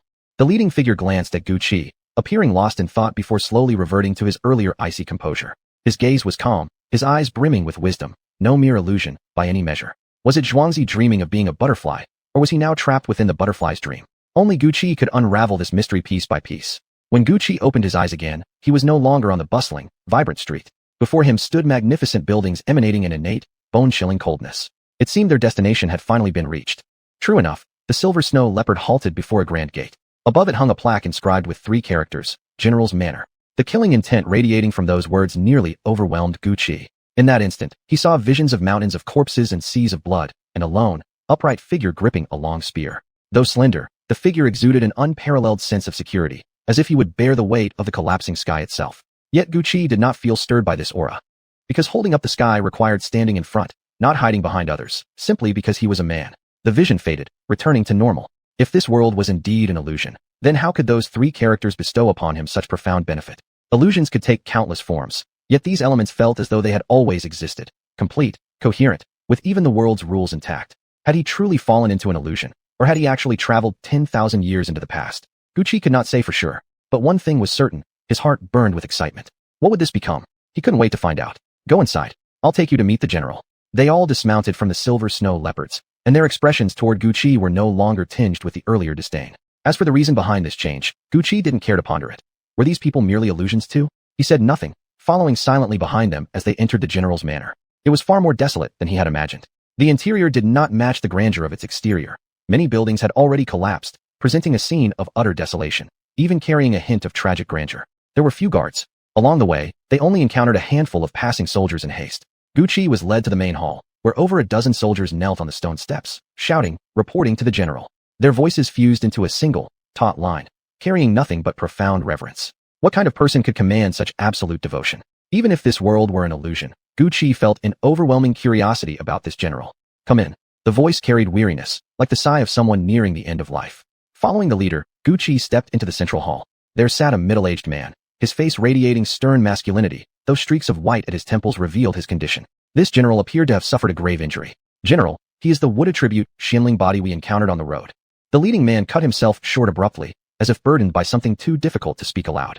The general glanced at Gu Qi. In that instant, Gu Qi felt utterly transparent, as if his every thought and origin had been seen through. He had only ever felt this before with 3 people. Could this general truly be on that same level? I wonder, young friend, where you hail from. If my subordinates have treated you improperly, please forgive us. Integrity and unyielding resolve.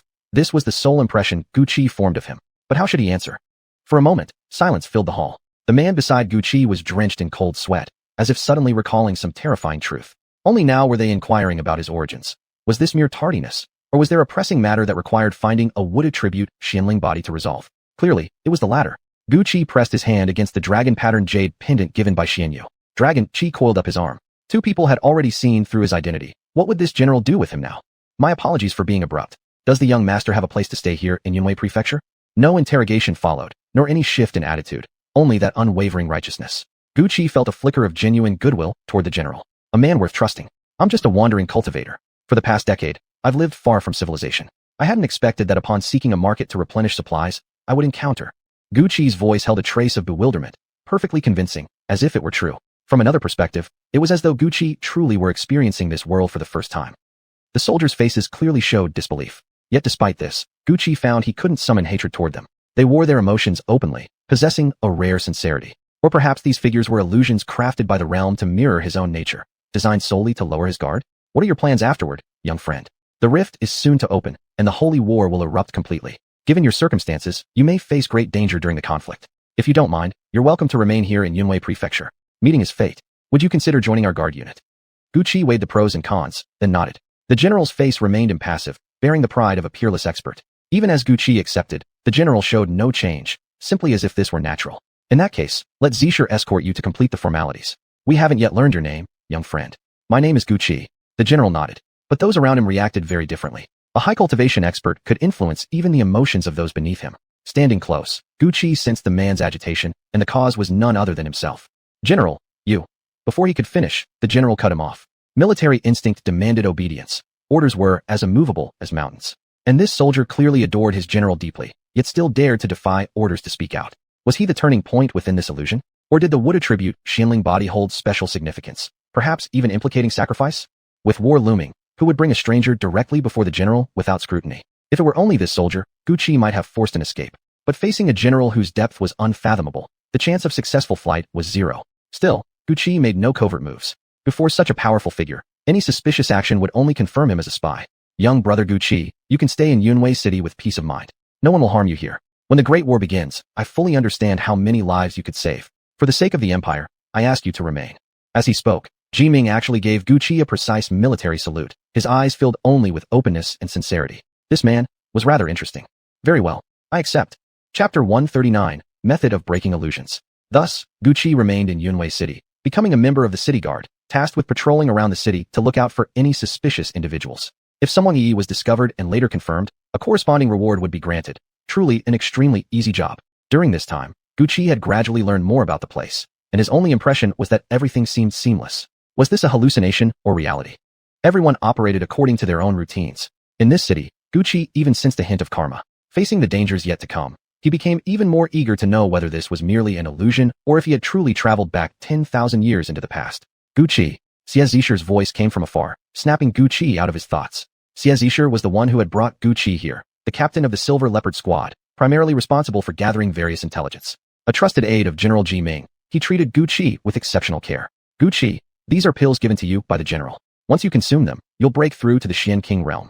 Looking at the jade box in his hand, Gucci's expression turned slightly strange. Through prior testing, he had come to understand why they were so urgently searching for someone with the wood attribute divine spirit body. The general had suffered grave injuries in the previous battle, forcing him to be hastily pulled from the battlefield and brought here. Only someone possessing the wood attribute divine spirit body could heal him. Yet it had been so long, and Gucci hadn't heard a single word about being asked to treat the general, perhaps because his cultivation level was still too low to perform such healing. Hence, they kept sending pills and resources. Even 10,000 years ago, these pills would have been priceless treasures. Was this an attempt to win his loyalty, or did they harbor some other hidden motive? Gucci couldn't tell. The divine spirit illusion realm must not be missed, and under no circumstances should he reach the Xian King realm. But then again, how would they deal with him if he refused? While on patrol, Gucci had already scouted the surrounding environment. Within tens of thousands of miles, there wasn't a single city, only endless desert. Without a Xian sovereign expert leading the way, encountering a spiritual storm in the desert meant certain death. This city was the only settlement in sight, making it the best place to uncover the truth, but also a place fraught with danger. It was truly a setup designed to push people to their limits. I can't accept this. I'm just a lowly soldier. How could I possibly receive such a precious pill? Gucci pushed the medicine back towards Xie Zisher. Xie Zisher frowned darkly and shoved it right back. If it's from the general, then accept it properly and obey orders. Gucci could only smile gently and take the box. Zisher continued glaring, clearly holding some strong grievance against him, his emotions all too visible on his face, which was rather amusing. After hesitating for a moment, Zisher finally snapped irritably. This is the general's goodwill. Don't forget the great kindness he has shown you. Gucci merely smiled warmly as before, which only made Zisher's face darken further. Without another word, he turned and stormed off, leaving Gucci standing alone. Instead of returning to the city immediately, Gucci dashed toward the distant horizon. During previous patrols, he had discovered a ruined city. Though completely barren, it served as an excellent hiding spot, perfect for verifying certain suspicions. Along the way, Gucci was forced to stop. In the distance, a powerful storm was racing forward at visible speed. He was already very familiar with it, spiritual energy storms. Whether 10,000 years ago or 10,000 years hence, these storms remained unchanged in nature, though some things could never be recovered again. The world was indeed mysterious, beyond full comprehension. Fortunately, the storm was heading in the opposite direction, away from the dead city. If Gucci had encountered such a storm upon first arriving in this world, he likely would have perished by now. Beneath the tranquil desert lay countless dangers, and even escaping wouldn't be easy. Before him stood the ruined city, half buried beneath yellow sands. Crumbling walls still hinted at its former glory, but Gucci had no time for nostalgia. He selected an abandoned house, drove out the demonic beasts hiding beneath the sand, and retrieved formation tools from his storage ring, setting them up around the area. Not even a peak Xian King expert could detect his presence now. Although spiritual energy was abundant in the world 10,000 years ago, martial cultivation wasn't solely dependent on spiritual power. One didn't see Xian sovereigns walking the streets. Even reaching peak Xian King level made one a formidable expert. As for saint-level cultivators, they existed only in legends. After arranging everything, Gucci finally took out the pill that Zisher had given him earlier. A pill capable of helping a Xian master break through to the Xian King realm. He poured the black pill into his palm. Contrary to expectations, no fragrance emanated from it. It was like a treasured sword, concealing all its sharpness within the scabbard, with only a fleeting glimmer of purple light revealing its extraordinary nature. Gucci scraped off a tiny bit of powder from the pill and placed it in his mouth. Even that minuscule amount caused the surrounding spiritual energy to surge toward him as if drawn by a vortex. His meridians filled rapidly with power, and the barriers of his cultivation stage began to crack. Thanks to his prior experience within the mirror flower and flowing moon illusion, Gucci already possessed complete insights required for advancing to the Xian sovereign level. As long as his inner energy reached a certain threshold, progression would be seamless. There were no bottlenecks left. The pill was genuine. Even the sensation matched exactly what one should feel when ingesting such a pill. Yet breaking through to the Xian King realm was absolutely forbidden. How could he find a reasonable excuse? As if struck by inspiration, Gucci sent his spiritual sense into his Qinquan ring. Spiritual energy here was so abundant that it often formed devastating storms. By using the spirit-absorbing fish to gather all nearby spiritual power and channel it into his body, he could quickly reach the peak of Xian Master. Then, no one would doubt his inability to advance further.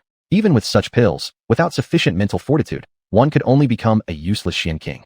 And even if they grew suspicious, he'd have countermeasures ready. But the moment his spiritual sense entered the Qianqing ring, Gucci was startled. The spirit-absorbing fish appeared restrained, as though immobilized, and even the flowing spiritual energy within the ring had frozen, as if time itself had stopped. He had never encountered anything like this before, yet a sudden clarity dawned upon him. Gucci dismantled the formation around him, his figure flickered, and vanished from the spot. A scorpion lay motionless atop the yellow sand, silently waiting for prey. Suddenly, a pair of hands emerged behind it, seizing it in an instant grip. A creature without awakened intelligence stood no chance against Gucci. No matter how desperately it struggled, it couldn't escape that grasp. Gucci tossed the scorpion into his Qinquan ring. The moment it touched the space inside, the scorpion writhed briefly, and then dissolved into nothingness right before Gucci's eyes. So it was true. This world was nothing but an illusion. Gucci had already experienced the mirror flower and flowing moon illusion. He understood such realms well. No wonder even Xian sovereigns might fail the trial. Those who joined the holy war would either die in battle or waste away endlessly within illusions. Gucci's advantage now was his awareness of the illusion's flaws he could exploit to break free. Another advantage was time. In the previous illusion, centuries had passed for him, yet in reality, only a blink had elapsed. This illusion operated under the same principle. Time inside could be extended indefinitely, as long as one's lifespan within the illusion hadn't expired.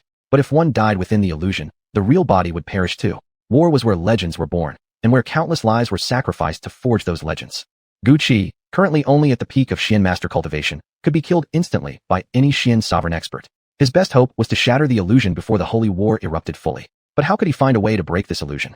Such illusions were interwoven with threads of heavenly Dao patterns, making flaws nearly impossible to detect. Otherwise, Gucci would never have remained trapped for a lifetime without realizing it was merely a dream. Only freed when Qi Ming dismantled the illusion array. Searching for cracks blindly would undoubtedly be the slowest and most foolish method. With a world so vast, he might search until death and still find nothing. If this illusion was created by Qianhuan, was Qianhuan actually present within the illusion? Finding Qianhuan, or someone connected to Qianhuan, would surely be a viable path out. But that was merely speculation on Guqi's part. If Qianhuan truly existed here, why would such an obvious flaw appear within the illusion? Moreover, this place was just a small city in the desert. It was unlikely Qianhuan would reside here. Only by leaving this place could he hope to discover a way out. Yet there remained another method. If everyone in this world came to believe that their existence was merely an illusion crafted by a divine artifact, the illusion would collapse on its own. Easier said than done. Still, Guqi decided to visit the general's mansion under the pretense of failing his advancement attempt, hoping to investigate information about the divine artifact and uncover any useful clues. Just as Guqi was deep in thought, a mental message suddenly emanated from within his Qinquan ring. Only a living magical beast could generate such a spiritual impulse. Could it be? Guqi immediately sent his spiritual sense into the ring and discovered a small white bat warmly greeting him. This was the demon Soundbat King, which had remained in deep slumber ever since he obtained and hatched its egg.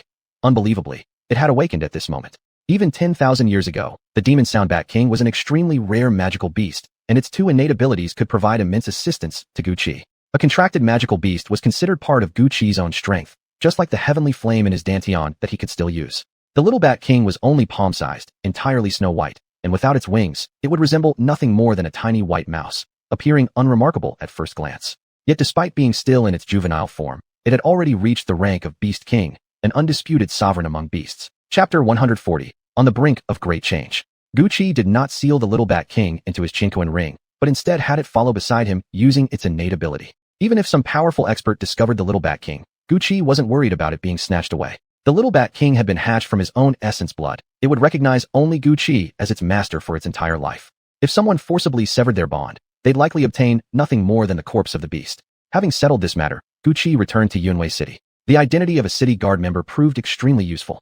Entering and leaving the city went unchecked. Many places offered convenience, and even Xian kings treated Guqi with utmost respect, none daring to belittle him due to his low cultivation level. For this, Guqi felt deeply grateful toward the general. Even though this figure existed only within an illusion, Guqi still wished to repay this kindness. Only then could his Xinjing remain stable and prevent the birth of inner demons. Yet, if speaking of debts owed, the favor from the Bai family might be one he could never fully repay. Without the help of the two Bai sisters, Guqi might truly have perished. Although the Bai family remained incredibly mysterious, even Guqi couldn't fathom the karmic ties between them. As long as they didn't cross his bottom line, he would always comply with their requests. He hadn't expected so much to occur in such a short time. He'd even ventured into the legendary Netherworld realm and now found himself transported back 10,000 years. He wondered how Qingluan and Fengchu were doing. Qingluan was safe within divine martial sect under Qiu Aoshuan's protection, unlikely to encounter any danger. But Fengchu, once he left here, he must return to Blackstone City to check on her. Lost in thought, Guqi unconsciously arrived back in Yunwei City, yet no one paid attention to his arrival. Even Xie Zishi's whereabouts were unknown. An atmosphere thick with tension filled the general's mansion, an air of impending storm, like wind rising before rain, clouds gathering above the tower. With no choice, Guqi returned to his quarters and began discreetly gathering information.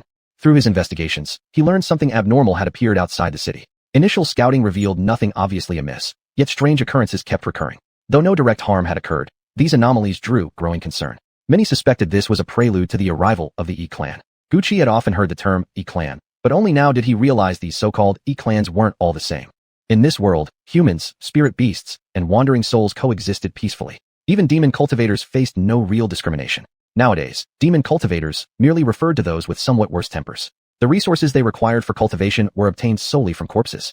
While some still harbored distaste toward their methods, most chose silence, thus maintaining balance. This contrasted sharply with conditions 10,000 years later, where the various races became bitter enemies, unable to coexist.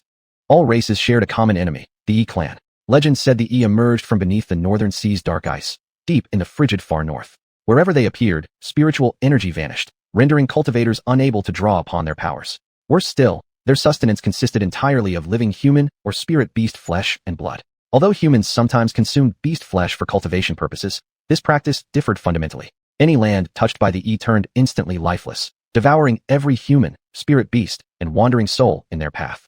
Merely mentioning them sent chills down people's spines. Moreover, the E were nearly impossible to kill, possessing near-immortal regeneration, their wounds healing instantly, a trait eerily similar to Guqi's own innate ability. Only by shattering the blood devil crystals formed from their complete essence and vital energy could they be truly destroyed. Each battle against the E came at a devastating cost, forcing all races to unite, thus creating the fragile equilibrium that persisted today. Though Guqi longed to witness the true E-clan firsthand, he couldn't guarantee survival should he face them directly. Besides, conflict wasn't his objective. He forced himself to suppress his curiosity. If the E-clan had truly appeared, General Ji Ming would surely know. He'd personally intervene rather than allow mere Xian kings to make the discovery, especially with no casualties or concrete developments. Only odd phenomena reported. Gucci noticed military forces within the city dwindling steadily. Likely, this reduction served as misdirection. The real actions Ji Ming intended were yet to unfold. Faced with these mysteries, Gucci found little interest in probing further. Doing so now would be futile. His top priority remained breaking free from this illusion. Yet no one in the city knew anything about divine artifacts. Only Grand General Ji Ming possessed such knowledge. Only when the general sought him out again would Gucci gain leverage to uncover these secrets. For now, all he could do was gather more knowledge about this world and search for weaknesses. Unexpectedly, this calm lasted only 3 days. On the third day, Gucci received a mission order to assist the team leader in investigating the anomaly. Gucci frowned slightly. If even someone like him, a cultivator with a wood attribute divine spirit body, was being dispatched, it must truly be a desperate measure. The impact of this anomaly was likely far greater than he had imagined. Ji Ming would certainly send people to protect his safety, ensuring he faced no mortal danger. But Gucci was not the kind of person who entrusted his life to others. Only by relying on himself could he control his own fate. As expected, the team leader this time was a Xuanzuan, while the rest were all peak-level Xian kings. Gucci alone was someone who hadn't even reached the Xian king stage. His presence immediately drew discontent from the others, who refrained from speaking only out of respect for the team leader. Since everyone's here, let me explain the mission. All the brothers here are familiar faces, except for young brother Gucci. Young brother Gucci possesses the rare wood attribute divine spirit body, so all of you must take good care of him. The simple phrase, wood attribute divine spirit body, instantly changed their attitudes. The previous disdain vanished, replaced by intense interest, some even wore expressions bordering on flattery. Among martial cultivators, who among them didn't carry hidden injuries. Apart from those blessed with extraordinary talents like Gucci, who could heal incurable internal wounds that pills and doctors couldn't touch, such bodies were treasures in anyone's eyes, even 10,000 years ago. They eagerly patted their chests, promising to look after Gucci well. Yet Gucci remained vigilant, not letting his guard down for a moment. Our mission is to capture the one causing the anomaly. The area has already been surrounded by an inescapable net. We're merely waiting for him to arrive. Our job is to make sure he doesn't escape. Of course, he's not from an alien race. I don't know exactly what he is either. We'll only find out once we've captured him. So are you ready? We're setting off now. Everyone nodded. An energy vessel appeared before Gucci. It was about the size of a basketball court, though its design was crude and lacked the luxurious elegance of by-family vessels. Its speed was anything but slow, matching that of a Xian king at full sprint. Soon, the vessel came to a stop, and everyone jumped off. Around them stretched nothing but endless yellow sand, indistinguishable from any other wasteland. The leader stored the vessel away and retrieved formation flags from his storage ring, distributing them to the team members, except Gucci, who received none. Young brother Gucci, activating this formation requires at least Xian king cultivation. You just stay back and support us. If anyone runs out of spiritual energy, we'll count on your help. The leader smiled warmly at Gucci, his tone sincere enough to melt half the ill will in anyone's heart. This suited Gucci's intentions perfectly, though he had numerous trump cards enabling him to rival Xian kings, and his spiritual energy was far denser than that of an ordinary early-stage Xian king. The mere fact of his wood attribute divine spirit body already attracted too much attention. He didn't want unnecessary trouble. After receiving the flags, the others exchanged silent, knowing glances before inserting them into the sand. Between each flag, thin threads of spiritual energy emerged, connecting them together. Mysterious formation patterns shimmered into existence, radiating arcane complexity. Each member then channeled their inner energy into the flags. As the formation absorbed their power, the runes grew increasingly clear and concentrated. Earlier, when the leader mentioned Gucci healing those drained of energy, Gucci had thought it merely a joke. But now, he realized the formation was actually devouring their energy at an alarming rate. If they exhausted themselves here, what would happen when the target appeared? Even as these thoughts crossed his mind, Gucci didn't stop. With hand seals flashing, streams of green spiritual energy flowed onto the team. Luminous green specks, pulsing with vitality, entered their bodies. They felt an incredibly soothing force mending the damage caused by excessive energy expenditure. Hidden injuries healing slightly, spiritual energy replenished, if only by a small amount. Yet in a life or death struggle, even that tiny boost could mean the difference between survival and death. Though many had heard legends of the wood attribute divine spirit body, few had ever seen one. Today, they witnessed it firsthand, and indeed, the legends held true. Though their expressions remained unchanged and their movements smooth and fluid, Gucci caught fleeting glints in their eyes. Anyone who'd cultivated to the Xian king realm was no fool. Aside from the rare children favored by the heavens, those who advanced without training, such beings were exceedingly few. Most had clawed their way up through countless near-death trials, turning into old foxes along the way. In such a world, if one didn't protect oneself carefully, one might be devoured so completely not even bones would remain. Petty villains were the hardest to guard against. The grand formation was finally complete. Gucci saw that everyone had been enclosed within a large circle, surrounded by a barrier so high it seemed to vanish into the sky. Even the ground had been sealed with restrictions, making it impossible to escape using earth-dune techniques. Once someone entered this formation, Leaving would surely be no easy feat, let alone when its controllers were all Xian King cultivators. Even a Xuanzuan who entered would likely be worn down and eventually exhausted by the array's power. Chapter 141, A Different Mi Luo. The moment the Xuanzuan expert waved his formation flag, all the unusual phenomena caused by the formation vanished instantly, returning everything to exactly how it had been before. Even with Gu Qi using his spiritual sense to probe, he could detect not the slightest clue. This formation conceals everything from the outside. It's impossible to see what happens inside, said the man standing closest to Gu Qi. Though his tone remained flat, as if merely explaining something, a faint undertone of flattery still leaked through. Gu Qi nodded. He had never seen such a formation before. If he could obtain a simplified version of this array and pass it on to Qin Fengqiu, he would feel far more at ease. Yet almost immediately, he dismissed the thought. Here, even children had reached the peak stage of Xianbing, while in the Qin family, only Qin Fengqiu had attained Xian Master. Even during the past 10,000 years, such an important formation would never have been entrusted to mere children. If he pushed too hard here, he might very well bring death upon himself. After all, wood attribute Xianling bodies weren't entirely unique even 10,000 years ago, nothing more than a rare but not unheard of healing talent. True power still came down to cultivation strength. As everyone idly chatted, the formation suddenly activated. They released their spiritual senses, yet detected no trace of any intruder. No one, as if the presence had simply vanished into thin air. Only the pulsing energy of the formation confirmed that someone had indeed entered. As to who or what had come, no one knew. Everyone, stay alert. The general has entrusted us with the locking dragon formation. We absolutely cannot fail his expectations. The leader roared. At the mention of the general's name, fervent expressions bloomed across the faces of the group. Despite knowing that nothing happening inside the formation could be seen from outside, Gu Qi still felt uneasy. Was the formation's reaction too weak? Normally, formations adjusted their defensive intensity based on the invader's cultivation level. Yet the current counterattack registered only at the Xianbing level, and even the children here were Xianbing cultivators. How then, had the previous anomalies been triggered? There were only three possibilities. First, the intruder possessed a method to conceal their cultivation, deceiving the formation's detection. Second, the invader was a master of formations, finding and exploiting a flaw before the formation fully activated. The third possibility, by far the least likely, was that the intruder genuinely had extremely low cultivation. But if that were true, how could they completely hide their presence? The team leader was a Xuanzuan-level expert. Anyone capable of evading his spiritual perception was clearly no easy opponent. Including Gu Qi, everyone tensed, increasing their output of spiritual energy into the formation. In an instant, countless golden threads materialized within the formation, appearing ready to ensnare the invader. Yet these golden lines merely floated motionlessly in midair, making no attempt to move or attack, as if they hadn't detected a target at all. If this were just a false alarm, the formation should already have deactivated its alert state, but instead, it remained fully active. The leader gave a subtle signal to a slight-statured Xianwang beside him.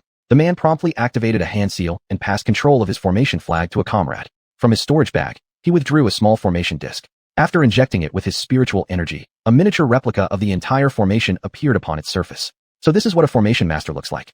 Gu Qi stared at the small man. The patterns etched onto the disc continuously shifted, embodying profound mysteries of formation artistry. 10,000 years later, the art of formations had nearly vanished entirely. What little remained were mostly ancient relics, and though some individuals might still know fragments of the craft, none possessed the innate genius seen in the era of old. Similarly, the arts of puppetry and beast taming had also disappeared. Gu Qi had only read about them in ancient texts. Warriors skilled in puppets and beast control were said to be extremely difficult opponents. Alas, by Gu Qi's time, they had become mere legends, surviving only as myths. As for why these disciplines had perished, the records offered only a single cryptic sentence: heaven shattered, earth cracked, disaster descended. Now, seeing a true formation master before him, could it be possible that he might also encounter puppet masters and beast tamers? Although this illusionary realm did not allow physical items to be taken out, cultivation techniques, scriptures, insights, these imprinted within the mind could not be erased. If he could learn even one of these three arts, his journey into this illusion would not have been in vain. The formation is functioning perfectly, but even I can't locate the intruder inside, said the leader, frowning. He handed the formation's control to the small man. The man closed his eyes, and suddenly a crack appeared on his forehead, revealing a third eye that emitted golden light, enveloping the entire formation. Under this glow, Gu Qi sensed a familiar aura, one similar to Li Mingyue's divine eye, though the spiritual presence within Li Mingyue's gaze was incomparably thick and profound, far surpassing this man's. This difference must have stemmed from their respective cultivation techniques. Still, such power should have been sufficient to dispel illusions. Yet, even so, the intruder remained undiscovered. Suddenly, Gu Qi received a message from Moin Fuwang. In the northwest corner of the formation, there was a spot where the spiritual energy differed from its surroundings, a likely hiding place. Gu Qi swept his spiritual sense over the area, but found nothing. Then he focused his awareness on Moin Fuwang. The tiny white bat opened its mouth, releasing invisible sound waves in ripple after ripple. Had Gu Qi not shared a spiritual connection with it, and directed his senses through the beast itself, he would never have perceived them.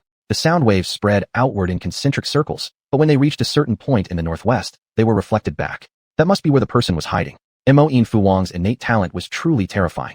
Even as a juvenile, it could detect what even a Xuanzuan-level expert could not. For stealth attacks and reconnaissance, no magical beast was more suitable than the Mo bat, let alone the Fu Wang. But now, how could Guqi reveal this without raising suspicion? Captain, why don't we activate the main formation? If we can't find them, then leave no corner untouched. Attack everything at once. There's no way we won't force them out, suggested a particularly burly Xianwang. Guqi examined him closely and realized he was actually a magical beast. Such peaceful coexistence was impressive. How wonderful it would be if things were like this 10,000 years later. Back in his time, Guqi lived in constant fear, terrified that his true identity as a beast would be exposed and lead to a deadly pursuit. The leader nodded. This was undoubtedly the best option available, especially since the general hadn't ordered them to capture the intruder alive. He took back the control Su from the formation master, and a gentle surge of Xian energy pulled Guqi closer to his side. Guqi, I'm about to activate the formation. You'd better stay close to me. Guqi said nothing, but kept all his attention fixed on the northwest corner. Even a Xuanzuan who had cultivated the illusion-breaking art couldn't detect this person. That made Guqi deeply curious. It was as if the intruder were merely a shapeless wisp of spiritual energy, utterly imperceptible. Not even a ghost soul could achieve such complete concealment. Yet this being had. Was it due to supreme cultivation or an unparalleled hiding ability? Soon, the truth would emerge. With the combined power of 12 Xianwang experts and 1 Xuanzuan, the formation quickly revealed its ferocity. Even a top-tier Xuanzuan cultivator caught within it would eventually be worn down to death. The Locking Dragon formation, Guqi had read about it in ancient texts. It was a legendary large-scale formation capable of trapping even a true dragon, holding it captive for millennia. Now, after ages of dormancy, the Locking Dragon formation awakened once more. Razor-sharp sword chi filled every inch of the formation. Dragon scales were incredibly tough. As favored children of the heavenly Daul, most elemental spells barely affected dragons, their power neutralized halfway. Only blade-like energies that cut through anything could harm such beasts. If Guqi had been caught inside, he would likely have perished within moments, forever trapped in this illusionary realm. Though standing beside the Xuanzuan, Guqi still felt the overwhelming pressure of the formation pressing down on him, making it hard to breathe. Then, a piercing scream rang out. A translucent shadow materialized before everyone. Not quite human-shaped, more like a drifting mist, floating midair, clearly gravely injured and unable to maintain even basic concealment. The Xuanzuan halted the formation. The golden threads from earlier reappeared, encircling the shadow tightly, ready to strike at the slightest movement. Guqi glanced around at the others' expressions and saw only blank confusion. They looked completely unfamiliar with the figure, as if they'd never seen or even heard of it before, otherwise they wouldn't appear so bewildered. Another reason for their shock was clear. Despite sustaining a full assault from the formation, the shadow remained alive, and its cultivation level was merely Xianbing. If the injury had caused a regression in cultivation, that might explain survival, but this entity was genuinely at the Xianbing stage. Who are you? The shadow took a step back, clearly intimidated by the Xuanzuan's aura. The golden threads pressed closer, forcing it to freeze in place. Then a clear, delicate female voice echoed out, its content shocking Guqi to his core. My name is Miluo. Why have you captured me? The voice carried a hint of grievance, yet out of necessity, it dared not show. Miluo? How could it be Miluo? Wasn't she in the Yoming Jit? How could she appear here? Was she actually a figure from 10,000 years ago? Guqi studied the shadow before him. It had no physical form, appearing merely as a drifting mist, much like the scene he had once secretly witnessed when Miluo shed her skin, a similar shapeless wisp. Yet their voices were completely different. The Miluo of 10,000 years later possessed a voice brimming with irresistible allure. Even women skilled in seductive arts paled in comparison. But this Miluo before him held no trace of seduction at all. Instead, her tone felt pure and clean, laced with the timidity of someone long oppressed yet too afraid to fight back. Gradually, the legendary enchantress from his memories merged with the fragile figure standing there, and for a fleeting moment, Guqi felt as if he saw her again. Chapter 142, Delivering the Result. After that soft, frail voice echoed out, everyone present could not help but feel puzzled. Clearly, this anomaly was far from simple, yet what emerged was a mist, and not just any mist, but one that could speak. What did this mean? Still, none of the people here were ignorant or inexperienced. Witnessing such a strange phenomenon, they didn't let their guard down. In fact, their vigilance heightened as they stared warily at the floating mass of fog. For them, during these extraordinary times, the more bizarre something appeared, the more cautious they needed to be. The team leader fixed his sharp gaze upon the mist and demanded sternly, "What exactly are you? Stop trying to play ghosts and spirits with me." At this moment, Guqi already knew perfectly well what this mist truly was, yet he had no intention of stepping forward. He remained calm, silently observing what Miluo intended to do. After all, after living through 10,000 years, he had seen firsthand just how formidable Miluo could be. He wouldn't soften his heart just because of a seemingly delicate, innocent voice. Earlier, even though numerous Xian kings and a Xian sovereign together deployed an elaborate formation, it hadn't injured her in the slightest, proof enough that Miluo possessed something extraordinary. Once again, the white mist emitted that frail feminine voice, saying, I am Mi Luo. I really am Mi Luo. This time, her voice carried even greater tension. Facing so many Xin kings and a Xin sovereign, perhaps Mi Luo genuinely felt fear deep inside. Her voice sounded almost broken, desperately trying to prove her identity, hoping these people who had trapped her would not harm her. The leader frowned deeply, eyes filled with hesitation. He turned to his companions and asked, Do any of you know what this Mi Luo is? Has anyone ever seen it? One by one, those around him shook their heads, none claiming to have encountered such a thing. Suddenly, one person spoke up, dripping with suspicion. Captain, the fact that it can remain completely unharmed inside our formation proves it's nothing ordinary. Don't trust it easily, we might fall for its trickery. The leader gave an awkward smile, then shifted his gaze toward Gu Qi. Little brother, have you ever seen anything like this creature before? For some reason, the leader had turned to ask Gu Qi. Gu Qi feigned surprise, his face showing obvious hesitation as he looked at the mysterious mist. Outwardly, he appeared to be deeply pondering whether he'd ever seen such a thing. In truth, internally, Gu Qi was weighing his options. Should he reveal Mi Luo's true identity to these people? But even if he did, it probably wouldn't change anything. Finally, he could only shake his head apologetically and say, Sorry, I've never seen this little thing either. So what should we do now? Are we supposed to bring back a ball of mist to see the general? Clearly, the leader was also at a loss. Could he really return to the general, leading only a puff of mist? Was he supposed to report that this floating white vapor was the anomaly's creator, the very thing they'd gone to such great lengths to capture? Suddenly, for reasons unknown, Mi Luo began bobbing up and down restlessly, her voice tinged with urgency. Please, I beg you, let me go. I'm really just a harmless mist, completely useless. Thinking back to the cunning and treacherous Mi Luo of 10,000 years later, Gu Qi looked upon this version with disbelief. This wasn't the same person at all. Though he didn't know what she'd look like in human form now, just listening to her voice, there was not a trace of guile in it. She sounded pure and untainted, like a privileged young lady who had never faced hardship or deceit. Hearing Mi Luo plead to be released, everyone immediately objected. They had expended such a massive formation just to capture this entity. How could they simply let it go? Moreover, the general had been obsessively fixated on capturing the source of this anomaly. Otherwise, why would he have sent Gu Qi, who possessed the rare wood attribute Xian spirit body, to join them? The fact that even Gu Qi had been assigned to this mission showed just how seriously the general regarded the creator of this anomaly. Realizing this, the leader firmly made up his mind and declared, We don't care what kind of ghost or monster this is. Our job is clear, take it back to the general. I'm sure he'll be thrilled to finally lay eyes on the one responsible for the anomaly. Upon realizing their intentions, Mi Luo instantly panicked. She began struggling frantically, her voice trembling with terror. Please, don't take me. I want to go home. I don't want to stay here. But how could these soldiers listen to Mi Luo? They began activating the formation, causing the golden threads, already tightening relentlessly, to slowly constrict even further. Hearing this, the Xian sovereign said, Brothers, we can seal this ghostly thing now and take it back to see the general. At this moment, Mi Luo's cultivation was clearly incomparable to what she would be 10,000 years later, especially trapped within a formation powerful enough to subdue dragons. Capturing a Mi Luo who had yet to understand true Xian arts posed no real challenge. In the end, only Mi Luo's desperate struggles and endless pleas echoed through the air. She cried out, Please, don't kill me. I'm really Mi Luo. Gu Qi stood like an outsider, silently watching everything unfold. The Mi Luo of 10,000 years in the future, so arrogant and domineering, would never beg for mercy from anyone. Yet this Mi Luo's voice was filled with such heart-wrenching helplessness, as if she were merely a delicate, innocent young girl, while those capturing her were nothing short of vicious villains. All the way until the end, Gu Qi neither lifted his head to help nor raised a hand to free the pleading mist. When at last the group completely subdued Mi Luo, the team leader wore a delighted expression as he turned toward Gu Qi and said, We owe you our thanks, little brother Gu Qi. Though I wonder what kind of face the general will make when we bring him back, just a ball of mist.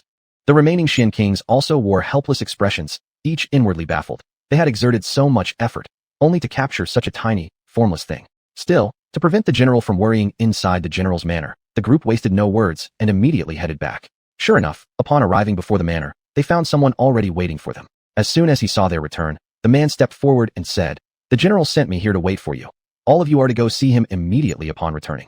The leader nodded, surprised that the general had actually dispatched someone to await them at the gates. Clearly, the general deeply cared about the outcome of this mission. As the group hurried into the general's manor, the soldier who had been waiting suddenly bowed respectfully to Gu Qi and asked, May I ask, Lord Gu, did you suffer any injuries? Suddenly addressed as Lord, Gu Qi instantly understood something must have happened within the manor during his absence. But he had no interest in guessing or speculating. Since the man called him Lord, Gu Qi simply accepted the title with a smile and replied, I sustained no injuries. The mission went very smoothly. The soldier carefully examined Gu Qi from head to toe, and seeing no visible wounds, breathed a sigh of relief and said, The general specifically instructed me, if Lord Gu were injured, he must receive treatment immediately. Of course, if Lord Gu is unharmed, that is even better. Gu Qi smiled and nodded, saying nothing more, but he made a mental note of the soldier's oddly respectful behavior. The others who had returned with Gu Qi were stunned. They hadn't expected the general to send someone to greet them personally, nor to express such particular concern over Gu Qi's condition. This ambiguous favoritism elevated Gu Qi's status in their eyes even further. When they entered the main hall, the general still sat on his chair, radiating an aura of killing intent. But upon seeing their return, he reined in his oppressive presence slightly. Yet when he noticed they came back empty-handed, well, nearly, he couldn't hide a flicker of disappointment. Having served Ji Ming for some time, the men recognized that expression instantly. They all knew exactly what he was thinking. The team leader quickly stepped forward, bowing respectfully, and said, "General, our mission yielded a rather strange result." Clearly struggling to describe what they had captured, a mere wisp of mist, the leader's expression twisted with hesitation and unease. Hearing that the mission had actually produced some result, Ji Ming urged urgently, "Then speak quickly. The city's people have suffered for many days now, fearing whether the anomaly means an invasion by foreign tribes. The entire city has lived in unrest. People's hearts trembled day after day." Gu Qi's heart abruptly tightened. Although he knew this was all an illusion, hearing Ji Ming's urgency, for the sake of ordinary citizens alone, sent ripples stirring deep within his soul. The team leader let out a sigh, deeply Wenai, and brought Mi Luo out from his spatial ring. Seeing once again nothing but a swirling white mist causing chaos within the hall, the several Xian kings who had gone on the mission together felt rather embarrassed. And Ji Ming, who had waited so eagerly for results, stared at the shape-shifting white mist constantly morphing into different forms right there in his own hall, his expression visibly cracking. Chapter 143, The Misty Maluo. The few people who had gone to carry out the mission dropped to their knees the moment they entered the hall. The leader said, "I am ashamed, my lord. I have failed your expectations. We searched that desert for a long time, yet all we managed to capture was this ball of mist, nothing else." Ji Ming lazily shifted his posture, then began examining the floating mist before him with greater care. He said, "Loosen it a bit first. It seems capable of speech. I want to question it properly." The leader nodded, following the order by slightly relaxing the golden threads around Maluo, giving it just enough space to move. Still, it remained tightly bound within the shimmering cords. No one knew what this mist truly was. If it were merely an illusion sent by the enemy, freeing it completely might endanger the general or others, and that would mean their certain deaths. Perhaps because the constricting golden threads had loosened slightly, Maluo no longer felt as agonized as before, so it stopped thrashing wildly like it had earlier. Though not yet possessing the cunning it would develop thousands of years later, Maluo could still sense the current situation clearly. Ji Ming looked at the mist swirling in his hall, gave a light chuckle, and said, "When you were restrained, you screamed so fiercely, but now that we've let you go a little, why aren't you speaking?" For some reason, Gu Qi couldn't see Maluo's appearance, yet he distinctly felt that the mist inside the hall now seemed timid, almost trembling. Sure enough, after a pause, Maluo's voice came tremblingly, on the verge of tears. "Who are you people? Why did you capture Maluo?" Ji Ming raised an eyebrow, surprised to hear a young girl's voice coming from the mist. With growing interest, he asked, "You say your name is Maluo?" The mist made a soft affirming sound, then continued pleading, "Why did you capture me?" Perhaps because the source of the anomaly had finally been caught, Ji Ming's mood had lightened considerably compared to before. He leaned forward and said, "I'll ask you, why were you creating anomalies out there? What was your purpose?" Maluo struggled faintly within the golden threads again, replying, "I wasn't trying to create any anomalies. I have no purpose. I just want to go home." Ji Ming turned toward the kneeling leader and said, "Stand up, all of you. Were any of you injured during the mission?" The leader quickly shook his head. "This mist seems very weak, only at the Xianbing level. We didn't need much effort to subdue it." Waving his hand, Ji Ming said, "Take your men and withdraw. I'll interrogate this thing myself and find out exactly what it is." After the group had left, Ji Ming glanced at Gu Qi and said, "Gu Qi, this mission wouldn't have succeeded without your help. Tell me, have you ever seen anything like this creature before?" Gu Qi's heart suddenly sank. For a moment, he didn't know how to respond. Finally, seeing Ji Ming's somewhat solemn expression, he could only shake his head and say, "I've never seen anything like this. You, General, have seen much more of the world. Have you ever encountered something like it?" Ji Ming merely smiled wryly and said with mild helplessness, "Despite all I've seen, even I've never come across such a peculiar little thing." The instant he had laid eyes on Maluo, Ji Ming had already tested its power. Finding that this small entity was merely at the Xianbing rank, he lowered his guard and decided instead to toy with the mist a little. Perhaps sensing that these two were discussing her, Maluo ceased struggling. Slowly, she drifted down onto the floor, seemingly giving up resistance. Just as Ji Ming and Gu Qi thought she had finally submitted, Maluo quietly glided behind Gu Qi and whispered, "Only you didn't hurt me. I know you're not a bad person." Ji Ming watched as the mist positioned itself behind Gu Qi and remarked, "Looks like Brother Gu Qi, you really do have a good reputation. Even this little creature seeks your protection." Gu Qi wasn't sure what Ji Ming meant by that comment, but he had no intention of getting involved with Maluo now. He quickly stepped forward twice, trying to shake her off. Right now, the less trouble the better. His top priority was finding a flaw in the Xian mirror and breaking through it. That was all that mattered. Facing the mist, Ji Ming said, "What exactly are you? Won't you reveal yourself? You don't seem like our enemy. If you're in trouble, tell me about it. Perhaps I can help." Although Ji Ming had said so, Gu Qi didn't believe it. He knew Ji Ming wasn't truly this kind-hearted, especially not enough to actually help the current Maluo. But Meluo, naive as she was, believed him completely. With a joyful tone, she said, "Really? Can you really help me go home? I'm really not your enemy. I just want to go home." Hearing the innocence in Meluo's voice, Jiming nodded with even greater reassurance and said, "Of course. I can help you return home. But you must promise me one thing. Stop creating anomalies and disturbing the peace of my city's people. If you agree, I'll find a way to send you back." Meluo quickly drifted in front of Jiming. Perhaps precisely because of her ignorance, she felt no fear at all, even facing someone like Jiming, whose entire body emanated killing intent. Instead, she spoke with unusual excitement. "As long as you can send me home, I'll do anything you ask." Gu Qi, watching the innocent figure before him, couldn't help but think of the Meluo, 10,000 years later, seductive, ruthless, and cunning. He simply couldn't connect these two beings into one and the same person. Jiming nodded slightly, then turned to Gu Qi and said, "Young brother, what if we hang this thing on the city wall and announce to our people that the source of the anomaly has been captured? That way, the citizens won't remain anxious anymore. What do you think?" Gu Qi hadn't expected Jiming to have such an idea. Though Meluo was now merely a ball of mist, hanging her on the city wall for public scorn and exposing her to the scorching desert sun blazing high above wouldn't be something easy to endure. Gu Qi noticed that during his moment of hesitation, Jiming's expression toward him had subtly shifted. He quickly replied with visible discomfort, "But it's just a mist. Can we really hang it up and curse it under the sun? How long do you intend to keep it there?" Unaware of their discussion, Meluo assumed they were still figuring out how to send her home. She watched them eagerly, full of hope.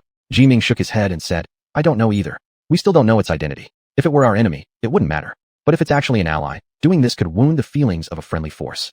Gu Qi listened carefully to every word Jiming spoke, unwilling to miss a single syllable. In the end, he hesitated and said, "Then what should we do? What if we just ask where her home is?" Jiming nodded, agreeing with Gu Qi's suggestion, and asked aloud, "You said I should send you home. Then tell me, where exactly is your home?" Upon hearing Jiming ask about her home, Meluo immediately believed she was finally going to be sent back. Without any suspicion, she replied, "My home is in the netherworld. Do you know how to send me back there?"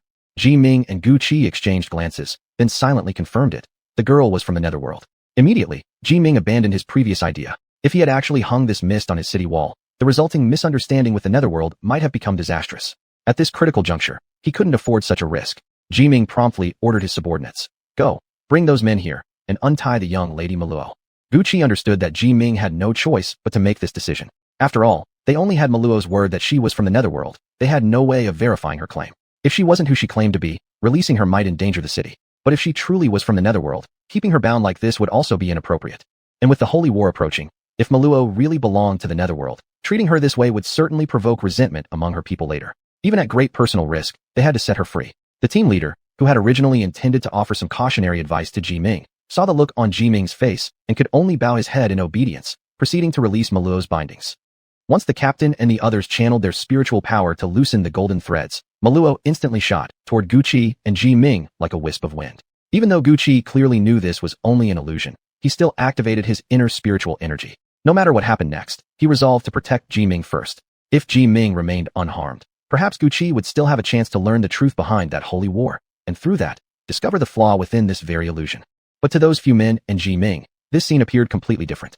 They saw the very mist they had just released charging wildly toward Jiming and Gu Qi. Of course, they couldn't tell who exactly the mist intended to attack. By the time the others rushed forward to protect Jiming and Gu Qi, it was already clear their speed could not match that of Meluo, who moved like the wind. Chapter 144, Meluo takes form. Seeing this scene, Jiming immediately activated his arcane energy, gently pushing Gu Qi to the side so he could personally face the mist himself. In Jiming's heart, only if Gu Qi remained safe would their holy war stand a chance of victory.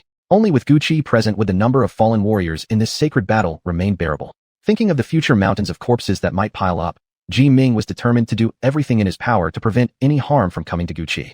But he hadn't expected the mist to suddenly change direction and follow Gu Qi instead. Jiming's heart sank. Could it be that the enemy had learned about their precious wood attribute arcane spirit body and deliberately staged this scene to take advantage of the moment and strike against Gu Qi?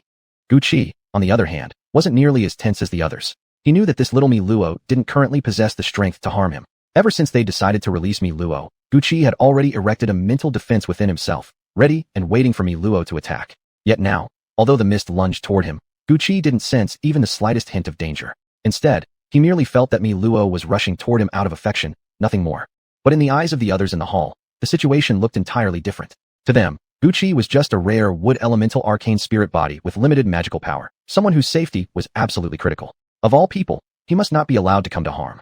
However, because Meluo was merely a mass of mist, it moved swiftly and no one could control or contain it quickly enough. As they watched their hard-found wood elemental arcane spirit body seemingly heading into danger, even Ji Ming couldn't stay silent anymore. He shot to his feet, shouting anxiously, "Guqi, watch out.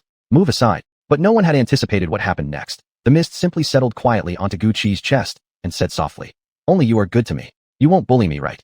Guqi froze in shock, momentarily unsure of what to do. Ji Ming and the others were startled beyond belief, deeply shaken by this being called Mi Luo. Even Ji Ming, the calmest among them, realized that cold sweat had formed on his forehead and back. Looking at the mist before him, Guqi sighed helplessly and said, "Can you please stop doing this? You've frightened us all." Perhaps because Mi Luo still lacked a solid form, it clung tightly to Guqi's body. "But they're all bad people," Mi Luo murmured, its voice brimming with fear and grievance. Then, it hugged Guqi even tighter. Ji Ming scowled, then slowly sat back down in his seat. It seems Mi Luo really likes young brother here. In that case, perhaps the task of returning Mi Luo home should fall to you, young brother. From the moment Ji Ming had pushed him aside, attempting to shield him and take the attack himself, Guqi had recognized that this general was truly a man of iron will and noble spirit. Still, faced with Ji Ming's clearly impatient expression, Guqi could only nod reluctantly before turning to Mi Luo on his chest and asking, "Mi Luo, can you take a solid form?" After all, in the far future, Guqi had once seen Mi Luo transform into a human shape, so he asked the question now. After all, having a humanoid form would certainly be much more convenient than remaining a drifting mist. Mi Luo let out a soft chuckle, perhaps relieved to have been freed from constraints, sounding cheerful as it replied, "Of course I can." Mi Luo has long been able to assume human form. Guqi hadn't expected that even thousands of years ago, Mi Luo had already possessed the ability to transform into human shape. Sure enough, moments later, the mist grew clearer, condensing into a thin layer of vapor. Just when Guqi began to worry that Mi Luo might vanish entirely, the mist gradually took on a human-like figure. Of course, it was still composed entirely of swirling mist shaped like a person. Gradually, the hazy vapor turned white. The white mist became increasingly dense, until even Guqi, who stood so close, couldn't discern the shape hidden within. Suddenly, Guqi felt a weight settle against his chest. That must have been Mi Luo, now taking human form. Sure enough, after a short while, the white mist gradually dissipated and reshaped itself into a human form, perhaps slightly different from how Mi Luo appeared 10,000 years later. But given the vast span of over 10 millennia between them, Guqi wasn't particularly confused. As the mist slowly cleared away, Guqi looked down to see a little girl sitting right on his chest. Mi Luo stood up slowly, glaring angrily at the men who had tied her up. "Why did you bind me? What did I do wrong? You hurt me so much." The Mi Luo before their eyes seemed no older than 15 or 16, a delicate, pampered young lady. Compared to the seductive, bewitching Mi Luo of 10,000 years in the future, she was vastly different. Perhaps it was because Mi Luo now appeared as such a small, fragile girl, still just a child. None of the grown men in the room could bring themselves to hold anything against her. Seeing this angry, wide-eyed girl glaring at them, even the leader realized they might have bound her too tightly out of fear that she'd pull some trick and ended up hurting her. So the leader turned to Ji Ming for guidance. Ji Ming waved his hand, signaling for the others to leave first, then began questioning Mi Luo. "Little girl, I'm asking you, why were you there? Was there any strange phenomenon occurring around that place?" Mi Luo now didn't understand what strange phenomena meant at all, so she only answered the first question and ignored the second. "I don't know why. I suddenly found myself there. Then I wanted to go home. But no matter how hard I tried, I couldn't get back." Ji Ming shook his head and turned to Guqi. "I'll go inspect the situation outside. You stay here and talk with this girl. Then send her back to the netherworld as soon as possible. Urgently, we must act quickly." But unexpectedly, Mi Luo immediately shook her head frantically at Ji Ming. "No, I don't want to go home. I'm fine staying here." Ji Ming had no patience to chat with the little girl. After signaling to Guqi, he simply walked straight out of the hall. In an instant, the grand hall was left with only Mi Luo and Guqi. Just moments ago, Guqi had been pushed to the ground by Ji Ming and was still seated there, struggling to get up. Once he managed to sit upright, he said, "Where does your father live? I'll take you back." Looking at this present-day Mi Luo, Guqi couldn't help but think of the Mi Luo from 10,000 years in the future. Who could say there wasn't a connection between them? This girl's furious, pouting expression wasn't inferior at all compared to the future Mi Luo. But Mi Luo had no intention of going home now. She had originally come out just to play. After finally escaping and enduring so much hardship, how could she possibly return so easily? Instead, she blinked her big, watery eyes innocently and looked pitifully at Guqi. "I don't want to go home. My father beats me, and my sister wants to throw me into the primeval forest. Mi Luo is scared." By the end of her words, tears seemed ready to roll down her cheeks at any moment. But how could Mi Luo know that Guqi already understood exactly what she was? She was originally formless, intangible, and without substance. How could she possibly have a father or a sister? Yet strangely, seeing her like this, Guqi didn't open his mouth to expose her lies. Having seen the future Mi Luo's matured self, how could he possibly resist this younger version?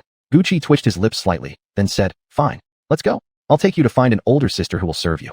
He decided to hand Mi Luo over to the cook in the general's manner, and from that point onward, no matter how much trouble Mi Luo caused, Guqi wouldn't look back or pay her any attention. With the Holy War drawing near, and the source of the desert anomalies now captured, it remained unclear what Jiming planned to do next. Now that the anomaly creator had been apprehended, Gucci no longer had a role to play. His duties reverted to what they'd been before, essentially the same routine tasks, mainly patrolling whenever he was free. Though he didn't understand why they wouldn't let someone like him, a rare wood attribute arcane spirit body, focus on cultivation instead of sending him to patrol. But since it was Jiming's order, he would obey. Perhaps by doing so, he might even find an opportunity to search for loopholes within this arcane mirror. If he were locked up in his room doing nothing but cultivating, he truly wouldn't be able to endure it.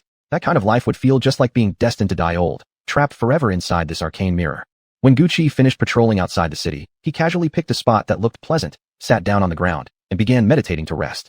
The patrolling soldiers had long known of Gucci's existence. They knew this person possessed the extremely rare wood attribute arcane spirit body. So even though Gucci's arcane power wasn't high, the passing soldiers still looked at him with intense fervor in their eyes. A wood attribute arcane spirit body might not seem particularly valuable under normal circumstances, but now, with the Holy War approaching, having someone with such a constitution within their ranks would be like having a divine physician capable of prolonging their lives. Chapter 145, Jiming's Dilemma. Gucci's current situation demanded that he quickly find a way to break free from this illusion. Inside this illusory realm, reality and falsehood were so entangled that Gucci could no longer tell what, or who, was truly connected to Qianhuan. Suddenly, he recalled the figure in black robes he had seen back at the lava field.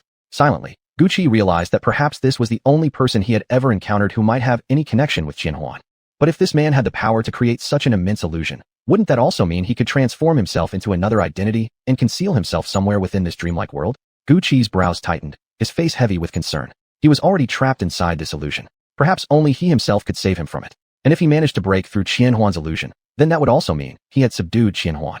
Below the city wall, Gucci remained seated in meditation. Soldiers passed by, casting covert glances at this man bearing the wood element mystic body. Gradually, Gucci cleared his mind and opened his eyes, observing the scenes unfolding before him. The bustling civilians and the seemingly vibrant soldiers, they were nothing but illusions conjured by Qianhuan. A silent sorrow welled up within him. All these things right before his eyes, perhaps they were no more than grains of sand in this vast desert. In Qianhuan's eyes, these people might not even qualify as sand, for they were merely fleeting phantoms brought to life with a mere wave of its hand. Gucci stood up and brushed the dust off his clothes. Before he could continue his patrol, he saw Xie Zisher rushing toward him from a distance, waving frantically, clearly looking for him. Given how agitated Xie Zisher was, this must be related to General Jiming's orders. Thinking of a general, one realizes that when every soldier under his command treats his orders as absolute, it speaks volumes about the general's character and leadership. Clearly, his actions must command deep respect and loyalty among his troops. Xie Zisher ran up to Gucci, gasping for breath. Finally found you, Director Gu. The general is asking for you. Says there's an urgent matter to discuss. The rift, it's opening. Gucci's heart sank instantly. Just after capturing the one responsible for the anomaly, real extraterrestrial invaders were about to attack. A cracking rift meant that the Holy War was imminent. Without waiting for Gucci's response, Xie Zisher grabbed his arm, and, using arcane energy, pulled Gucci along as they sped toward the general's location. Both using their mystical powers, they arrived almost instantly at Jiming's position. Jiming sat on the central throne-like chair, with a group of soldiers kneeling before him. The atmosphere was tense. All the soldiers bowed their heads respectfully, awaiting Jiming's commands. Jiming sat anxiously on his seat. When he saw Gucci arrive, he simply waved toward an adjacent chair, signaling him to sit beside him. Gucci nodded and took his seat. Before he could ask anything, Jiming said, "The rift has split open. The foreign invaders are coming soon." Only after hearing Jiming speak did Gucci sense the instability in his aura. Perhaps the anxiety had reached its peak, as Jiming's voice carried a trace of exhaustion. Moreover, from the tremor in Jiming's tone, it was clear that his inner emotions were in turmoil. So much so that one couldn't be certain whether he still had control over himself. At that moment, one of the kneeling soldiers spoke up. "General, I request permission to lead the first battle." After this man spoke, others quickly followed, one by one voicing their demands to be sent into combat. Jiming sighed deeply and said, "General Chun, you and your men will remain behind to protect the safety of the city's civilians." Hearing this, the man addressed as General Chun abruptly lifted his head, shock written across his eyes. "General, I respectfully request to be sent to the battlefield. How can a true man hide behind others at a time like this?" This General Chen appeared to be no older than Gucci, still at the age of a young gallant. Yet he was already titled a general, suggesting his cultivation level must be quite formidable. Yet Gucci felt puzzled. Why was he being ordered to protect the civilians? While it was said to ensure the safety of the city's people, in truth, it was little more than hiding behind the front lines. In a holy war like this, given the current distribution of Yunwei City soldiers, how could there possibly be any spare troops left to protect the civilians? And if Jiming had assigned General Chun to the rear lines, it was clearly because he didn't want him participating in the holy war at all. The reason behind this, Gucci couldn't quite figure out for the moment. Jiming paid no heed to the young general's appeals, only shook his head firmly, his voice stern. Your duty is to obey. Do as I command without question. I have my own plans. Now disperse and carry out your orders. The young general still seemed about to protest, but an older officer beside him abruptly yanked him out of the hall. Only after every last person had gradually left the hall did Ji Ming let out an exhausted sigh, leaning back into his chair, closing his eyes as if trying to rest.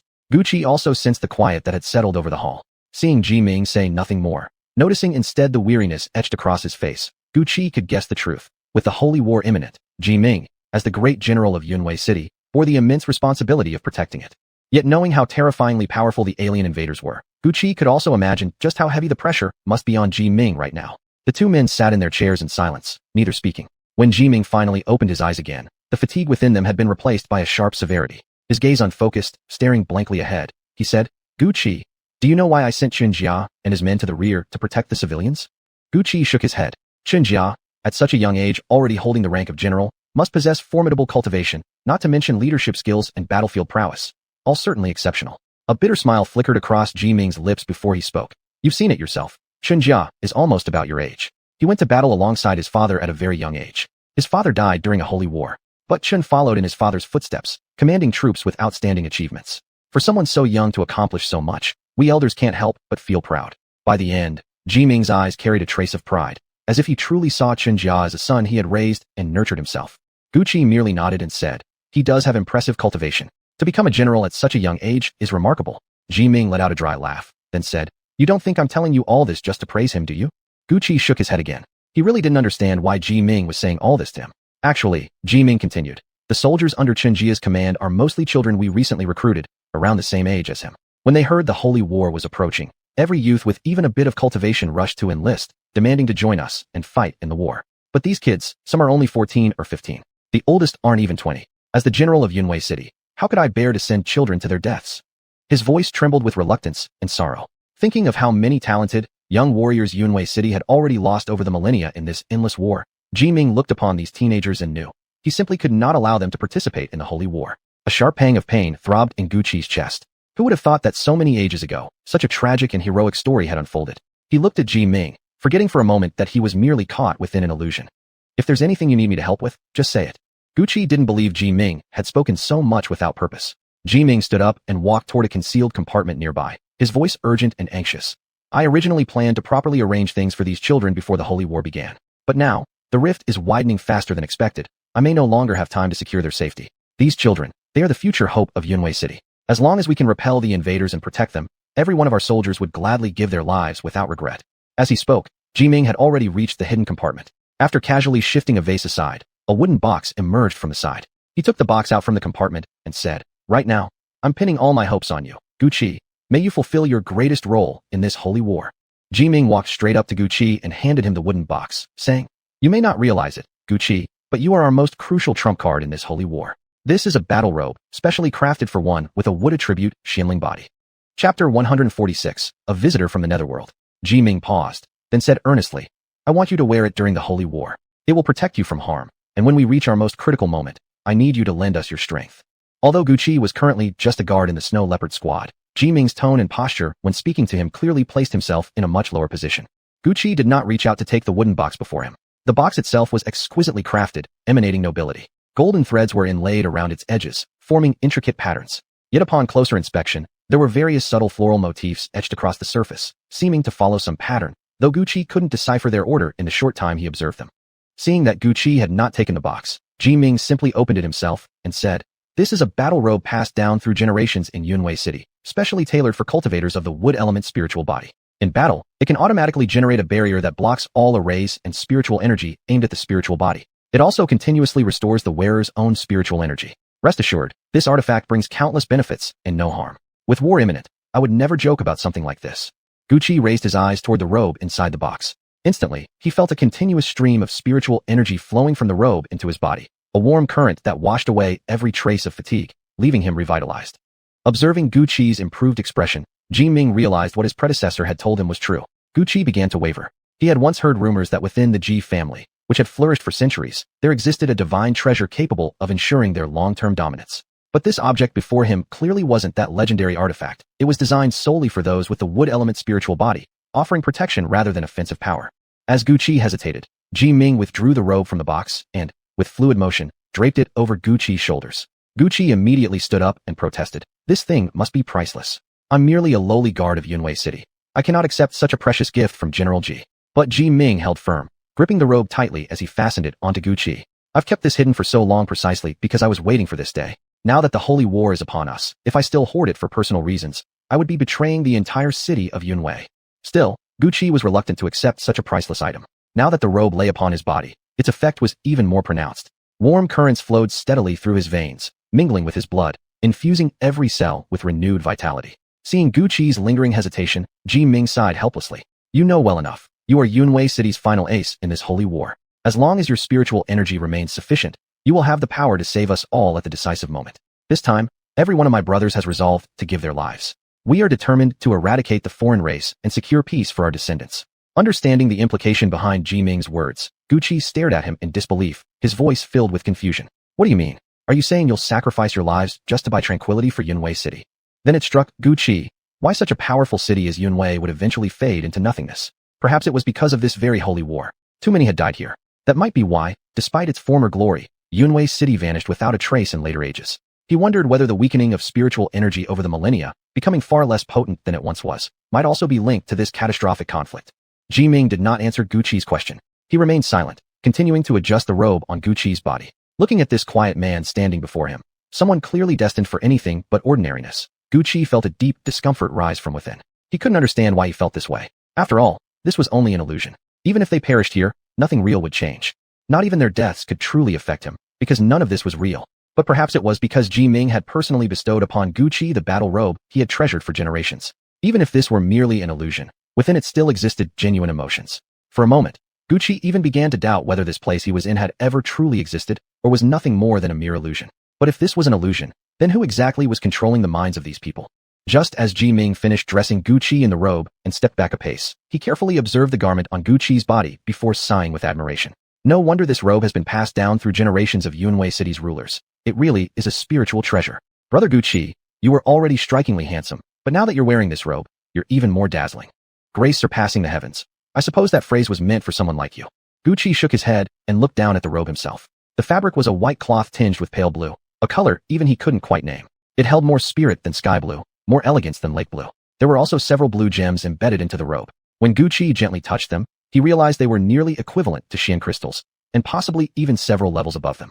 Yet despite having seen countless rare items, he'd never encountered anything like this. The robe resembled more of a cloak. When still, it simply hung loosely like a piece of cloth. When Guqi raised his hand to stroke it, he didn't expect that the instant he grasped it, it would slip from his fingers like water, sliding right back down.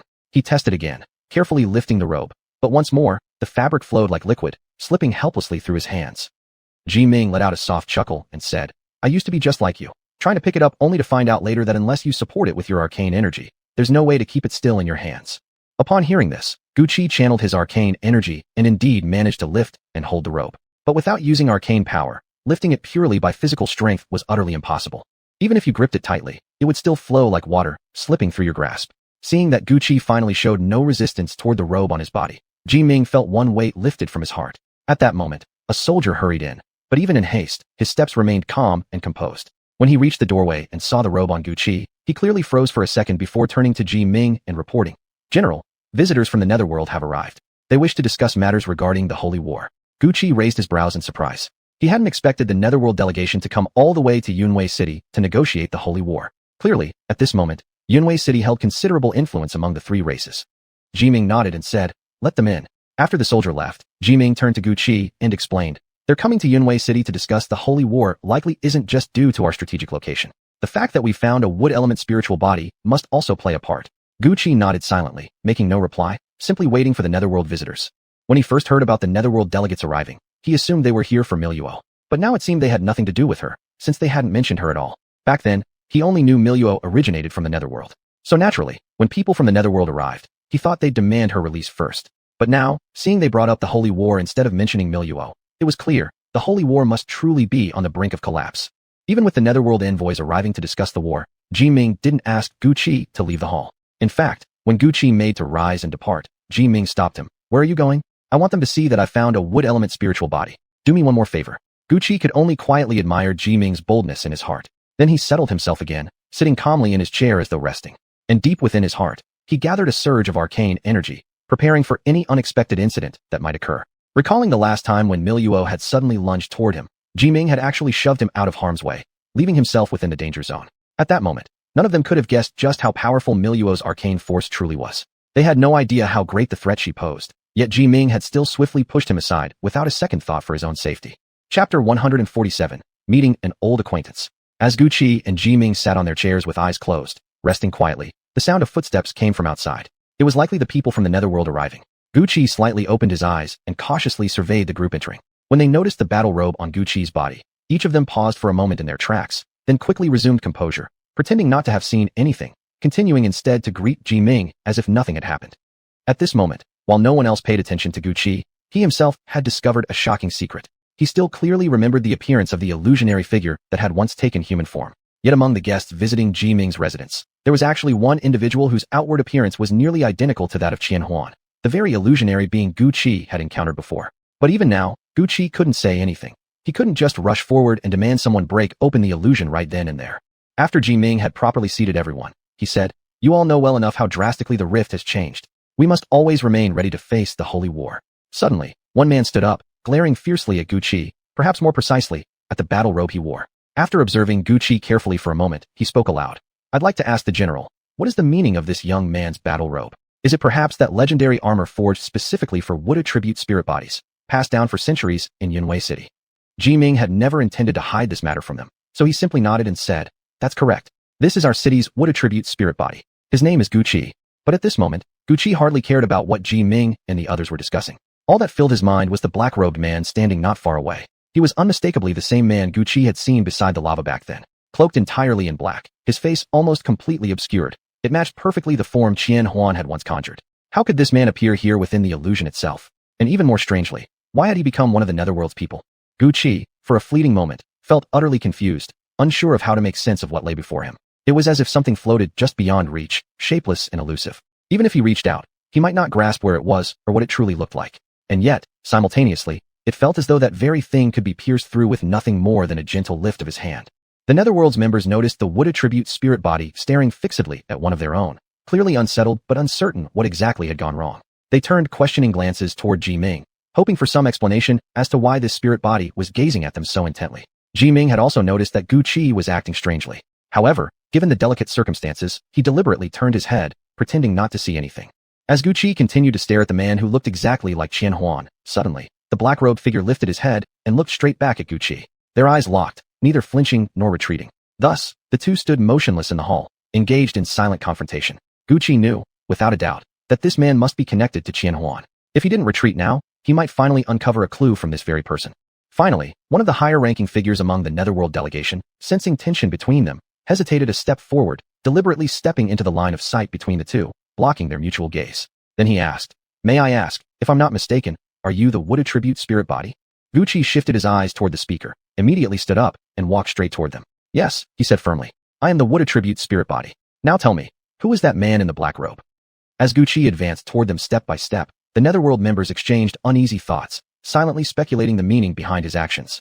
From the moment they entered the hall and saw the battle robe upon Guqi's shoulders, each had instantly understood his crucial significance in the coming holy war. They fully grasped the symbolic weight of the garment Guqi wore. Even though Guqi's cultivation level was only at the rank of Mystic King, they still regarded him as the most dependable figure in this entire war. Guqi walked straight up to the netherworld delegation, then waved his hand, moving aside the person blocking his path. Because of Guqi's status, everyone could only watch him in silence. No one dared to stop whatever he intended to do next. The man who looked exactly like Qian Huan stared rigidly back at Guqi. Guqi curled the corner of his mouth into a faint smile and said, "I'm asking you. Who are you?" But Qian Huan did not answer. He merely continued staring at Guqi. Perhaps it was precisely because of this silence that Guqi's expression had already begun to darken. The man standing beside the black-robed figure quickly stepped forward and said to Guqi, "This is our netherworld's alchemist. His name is Baifeng. May I ask what the matter is?" Guqi shook his head and smiled lightly. "Nothing serious. It's just that he bears a striking resemblance to an old acquaintance of mine. For a moment, I actually thought I was seeing my old friend again." At this, Baifeng slowly spoke up, his voice smooth and flowing, somehow soothing, unlike his appearance at all. "May I ask, young brother, what is your acquaintance's name?" Guqi locked eyes with Baifeng and said clearly, "Qian Huan." All the members of the netherworld turned their gazes toward Guqi and Baifeng, because they all knew Qian Huan was the very divine weapon belonging to Baifeng. The moment those words were spoken, Even Bai Feng himself furrowed his brows. He raised his hand, forming a long sword out of thin air, and said, I wonder what business you have with Qianhuan. Guqi glanced at Ji Ming and said, I think I have some private matters to discuss with Brother Bai Feng, alone. Ji Ming nodded. If that's the case, shall I have my men escort you both to the side hall? Guqi looked at Bai Feng, waiting for his consent. Only when Bai Feng gave a slight nod did the two follow Ji Ming's subordinate officer toward the side hall. After Guqi and the other left, the members of the Netherworld immediately turned to Ji Ming and asked urgently, General, judging by this, could it be that this wooded tribute spirit body holds some grudge against our Netherworld alchemist Bai Feng? Ji Ming wore a deeply worried expression as he replied, I don't know either. It seems they're meeting for the first time, but at the same time, also as if they've known each other for ages. Another member of the Netherworld hesitated before speaking again. General, if this wooded tribute spirit body truly has a deep enmity with Bai Feng, do you think he might refuse to aid us in the Holy War? Sitting on the high seat, Ji Ming sighed heavily and shook his head. To be honest, that is exactly what I fear most right now. Meanwhile, in the slowly approached side hall, Guqi anxiously asked Bai Feng, Just who exactly are you? You must remember me, don't you? Bai Feng avoided his gaze, refusing to meet Guqi's eyes. I've already said, I am Bai Feng. Before he could finish, Guqi snorted coldly. Qianhuan, still unwilling to admit it? What's your intention in secretly taking your master's form? Bai Feng lifted his head and finally looked straight at Guqi, his expression now agitated. The Holy War is coming soon. My brothers will die, our walls will be breached, and my family will be slaughtered by invaders. I have to return. I can't leave.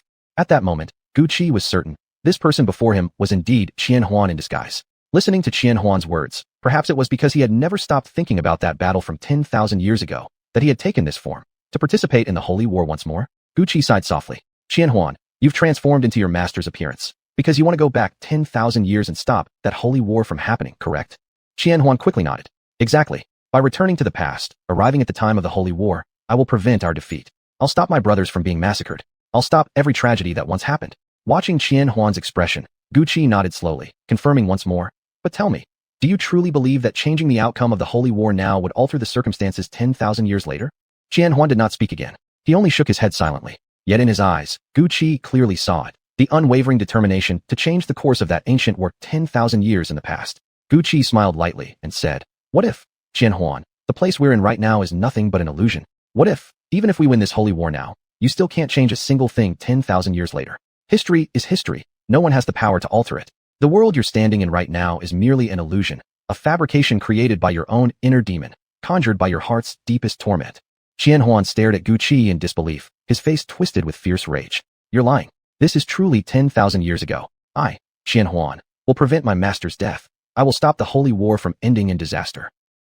After shouting those words, he turned sharply and strode back toward the main hall. But Guqi simply found a random seat within the side hall and quietly sat down. Chapter 148, Gathering for the Holy War. Guqi never expected that heaven itself would now lend him a hand. He had thought he would be trapped forever, endlessly wandering in this illusion with no end in sight, perhaps until death claimed him here, or until he drifted on eternally within this false realm. And yet, this time, he had encountered Qianhuan. Judging by Qianhuan's current state, it seemed he still remembered everything that happened within the past 10,000 years, including the disastrous defeat of the Holy War. Qianhuan was his only way to break free from this illusion, or at the very least, held some crucial clue that could be vital to Guqi. But now, Guqi needed to carefully consider how exactly he should find that clue hidden within Qianhuan. Seeing Qianhuan's agitated emotions, Guqi realized clearly what the other man sought, to reverse the catastrophic failure of the Holy War and alter the fate that awaited 10,000 years later. But how could he make Qianhuan understand that only by shattering this illusion could they truly change the outcome? Only Qianhuan himself had the power to destroy this illusion. Yet before breaking free, he remained blinded by his own inner demons, believing that if he could just prevent the loss of the Holy War while inside the illusion, he could rewrite the future. While Guqi was still pondering what to do, one of Ji Ming's subordinates slowly approached from outside. Coming up beside Guqi, the man asked with concern, Sir, are you all right? The general noticed you hadn't returned and grew worried. He sent me to check on you. Guqi shook his head. I'm fine. Inside the hall, Ji Ming and the others saw only Bai Feng return alone and immediately asked, Where's Master Gu? Why hasn't he come back? Everyone knew how essential Guqi was to them now. No matter what crisis arose, they couldn't afford to let anything happen to him. Bai Feng shook his head, then sat back down, lowering his face into the shadow of his black robe so no one could see his expression. But someone spoke up defiantly. One of Ji Ming's soldiers sneered. Some people ought to remember how critical the wood element mystic body is to our holy war. If you've driven Master Gu away, then during the war when we lack the wood element mystic body, perhaps that'll be exactly what you wanted. The people from the netherworld also sensed that Guqi indeed had some personal conflict with their realm's alchemist. Sighing deeply, one turned toward Bai Feng and said, Bai Feng, tell us, what grudge do you actually have against Master Gu? The holy war is upon us. Whatever feud you hold, no matter how deep, must be set aside now. Only then did Baifeng lift his head and look straight at Ji Ming. Rest assured, I will place the holy war above all else. He is vital to our victory. I won't harm him. Hearing Baifeng's arrogant tone, one of Ji Ming's soldiers shot to his feet. He belongs to the general's mansion of Yunwei City. Whether before or after the holy war, as someone from the netherworld, you have no right to lay a hand on any member of our mansion. Relax, came Guqi's voice from the doorway as he stepped lightly inside. His eyes filled with contempt as they fixed on Baifeng. I'm not someone just anyone can touch. Baifeng stared at the young man before him, an odd sense of familiarity stirring in his chest, but it couldn't be. He had come back from 10,000 years into the future. How could he possibly feel such recognition towards someone standing here in the past? Baifeng could tell. The sensation wasn't born of having known each other before the 10,000 years had passed. Rather, it stemmed from having met this person after that time. His gaze fell upon the battle robe the youth wore, the legendary garment passed down through generations in Yunwei City, specially forged for the wood element mystic body. Yet within Baifeng's memories, no matter how hard he searched, there was no trace of this individual existing during the original Holy War 10 millennia ago. Even allowing for the passage of time, such an important figure should have left at least some impression in his mind. Yet, there was nothing.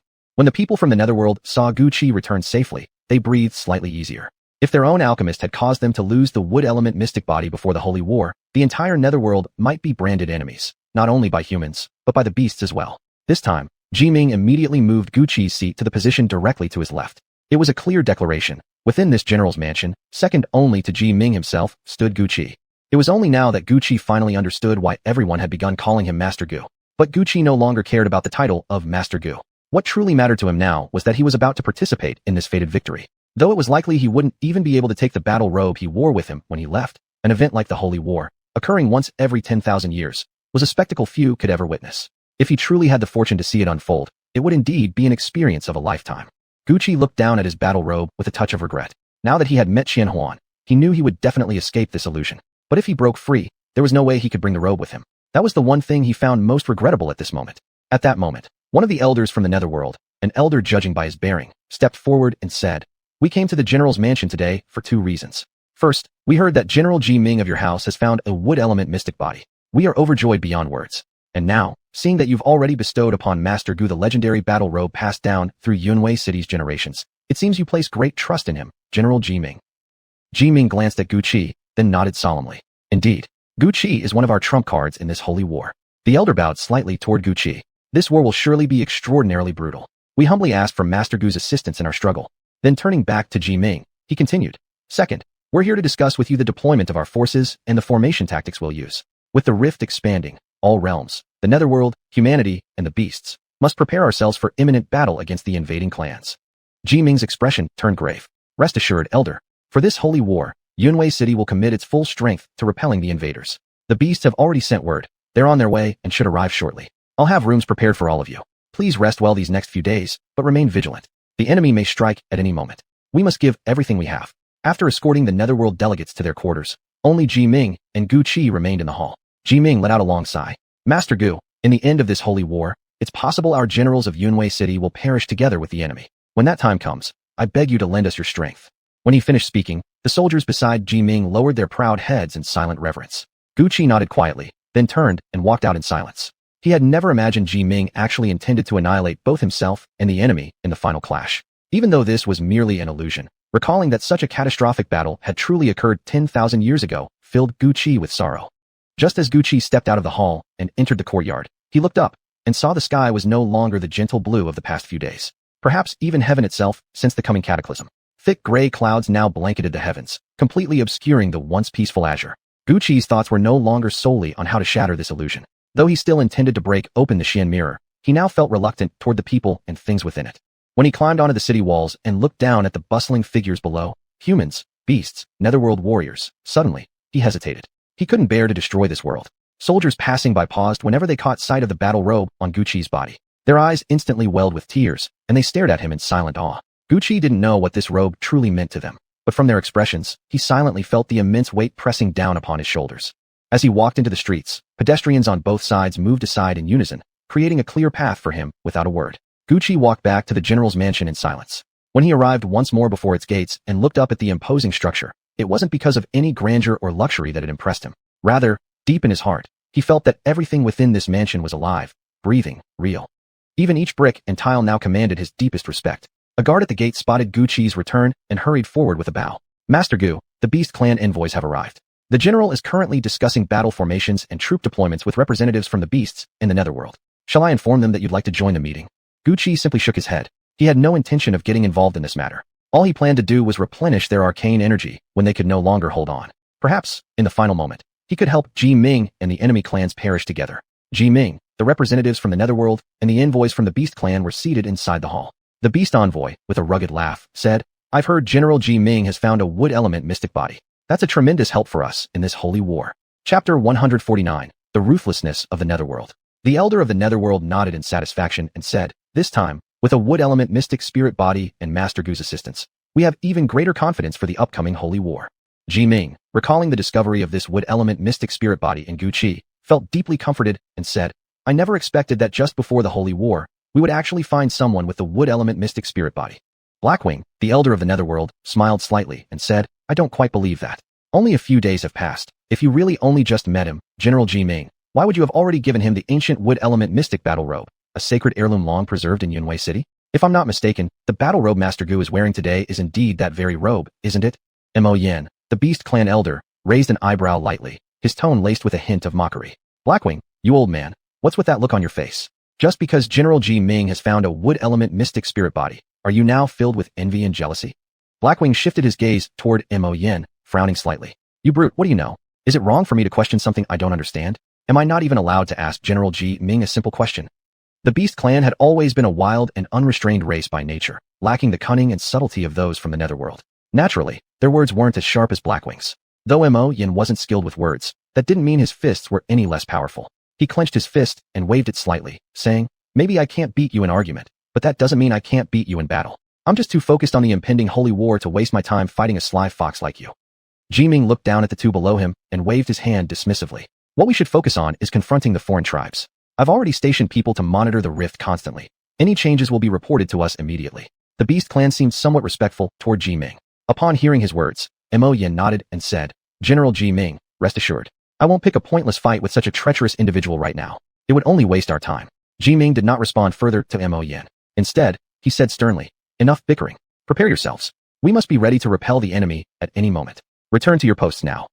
With a wave of his hand, he dismissed them both, intent on ending the meeting quickly. Every time they convened, the straightforward temperament of the Beast Clan inevitably led to conflict with the scheming Netherworld faction. While their respective clansmen generally behaved themselves, the tension between the elders and leaders remained high. The Beast Clan simply could not tolerate the deceitful nature of the Netherworld people, no matter how fiercely they argued. However, they could never outwit or outmaneuver the silver-tongued Netherworld elders. Thus, one quarrel after another left behind only growing resentment. And so, every gathering ended in the same spectacle. The most difficult person in all this was always the one caught in the middle, General Ji Ming. Unable to side with either party, he could only end the meetings as swiftly as possible. Mo Yen snorted coldly and said, all our words here are meaningless. When the holy war comes, let us settle our differences on the battlefield where true strength will decide everything. The Netherworld elder merely shook his head, looking at Ji Ming as he said, General Ji Ming, don't you think a mind as dull as that fellow's deserves nothing short of death? Having said that, he turned and left with his people without waiting for a reply. As Ji Ming watched the retreating figures of the Netherworld delegation, a flash of cold ruthlessness flickered across his eyes. Only after they had completely disappeared from sight did Ji Ming sigh deeply and turn his gaze to Mo Yen. Though Mo Yen belonged to the Beast Clan, he had long since mastered the ability to take human form. His arcane power and talent were exceptional. Despite being in human form, he appeared no older than Ji Ming himself. However, his blazing red hair contrasted sharply with Ji Ming's stern, iron-willed demeanor. Once the Netherworld group had departed, Mo Yen waved his hand at his own people and said, all right, you're all dismissed. Return to your rooms and rest, but remain vigilant at all times. We must be prepared to fight at any moment. The Beast Clan members rose together and responded in unison. Understood. Elder Mo Yen, farewell. General Ji Ming, farewell. After they had all filed out in perfect order, Mo Yen dropped his formal composure entirely. He plopped down heavily into his chair, stretched out, and cursed loudly. That damn Blackwing. Just look at him, an old geezer barely clinging to life, yet still obsessed with cutting me off mid-sentence. If it weren't for the holy war looming, I'd have smashed his face in with my fists by now. Ji Ming simply gathered his arcane energy, and from not far away, a pot of wine floated over. He said, you're so worked up, have a drink of this aged vintage I've been saving, calm yourself down. Mo Yen, a Beast clansman who could never resist good liquor, had already caught the scent earlier, but had kept his focus solely on the holy war. Now, seeing Ji Ming actually bring out the fine wine, he nearly drooled in anticipation. With a swift use of arcane energy, he snatched the pot right from Ji Ming's hand. But Ji Ming had fully intended to give it to him anyway. He only used his power playfully for a moment, teasing Mo Yin before letting go and handing over the wine. Once in possession, Mo Yin didn't even bother with the cup. He tilted the pot directly into his mouth, gulping it down noisily until he'd had his fill. Finally pausing, he smacked his lips and declared, "Not bad. A fine brew indeed. Where did you get this? And I bet you're hiding more of it somewhere, aren't you?" Ji Ming merely smiled without answering, then changed the subject. "What's gotten into your subordinates just now? I remember they used to be the most unruly lot. Back in the day, the second a meeting ended, they'd all scatter like smoke. Yet today, they actually lined up properly to bid me farewell. Honestly, I still can't quite believe it." Mo Yin grinned sheepishly, scratching his face defiantly. "Last time, that damned immortal Blackwing dared mock my men as nothing but mountain bandits. This time, I wanted him to see what true beast clan pride looks like. Pity that old fox slipped away before he could witness it." Looking at Mo Yan's straightforward nature, and recalling the words Blackwing had left behind upon departing, Ji Ming felt a quiet unease stirring within. He gazed at Mo Yin with deep concern. "Mo Yin, do you trust me?" At those words, Mo Yin shot upright, wine pot in hand, stepping straight toward Ji Ming. "Move over a bit. Give me some space to sit." Ji Ming was seated on a long fox-shaped chair, its surface carved not with dragons, but with one cunning yet exquisite fox after another, a hallmark of elegance and guile. The seat was spacious enough to accommodate both Ji Ming and Mo Yin. In fact, they had shared countless nights drinking side by side on such chairs before the foreign invasion began. But since the crisis erupted, their meetings had become rare, let alone moments of such closeness. Though they'd often sat together before, it had always been on plain, ordinary benches. Never had Mo Yin shared Ji Ming's own general's chair. Ji Ming hesitated slightly, then chuckled and shifted aside, making room for half the seat. Mo Yin produced 2 cups and handed one to Ji Ming. Each got one, but Mo Yin poured only half a cup for Ji Ming while filling his own to the brim. Ji Ming saw through Mo Yan's petty trick, trying to drink more himself, but chose not to call him out. Pretending not to notice, he simply lowered his head and sipped quietly at his own drink. After finishing their wine, Mo Yin finally spoke. Ji Ming, you let me sit in your very seat. Let me have more of your precious wine. What more proof do you need? After all these years, how many times have you helped me behind the scenes during my struggles with the netherworld? Why are you suddenly asking me this now?" Ji Ming tilted his head back and drained the half cup in one gulp. Then he said, "All these years, the netherworld has seen your beast clan as nothing but thorns in their flesh. Mo Yin, if I hadn't secretly supported you, how many times would that old devil Blackwing have already ambushed and destroyed you?" Mo Yin nodded curtly, offering no denial. "That's true. Without your aid, we beast clansmen would have long been crushed under Blackwing's heel. Our fists may be strong, but they fight dirty. These days, with peace expected among the clans, we can't openly strike back at Blackwing and his kind." Ji Ming sighed deeply, leaning back into his chair. "Mo Yin, I fear the netherworld will use this moment to secretly harm both the human race and the beast clan." Mo Yin struggled to swallow the wine still in his mouth. Moments ago, it had tasted like heavenly nectar. But now, for some reason, it turned bland, like plain water. Worse than water. Tasteless. Mo Yin didn't speak, merely staring blankly at the wine cup in his hand as if stunned, completely silent. Ji Ming couldn't be bothered to say more. After all, Mo Yin had always been slow-witted by nature. No matter what he said, it would take him a long while just to process it. Chapter 150, Discussing Countermeasures. By the time Mo Yin realized what Ji Ming meant, Ji Ming couldn't help but feel that Mo Yan's red hair might as well have turned green with envy. Mo Yin snorted coldly and said, "That old brat He. Knowing him, he really might do something outrageous." Ji Ming nodded and replied, "I've already sent for Master Gu. He should be arriving shortly."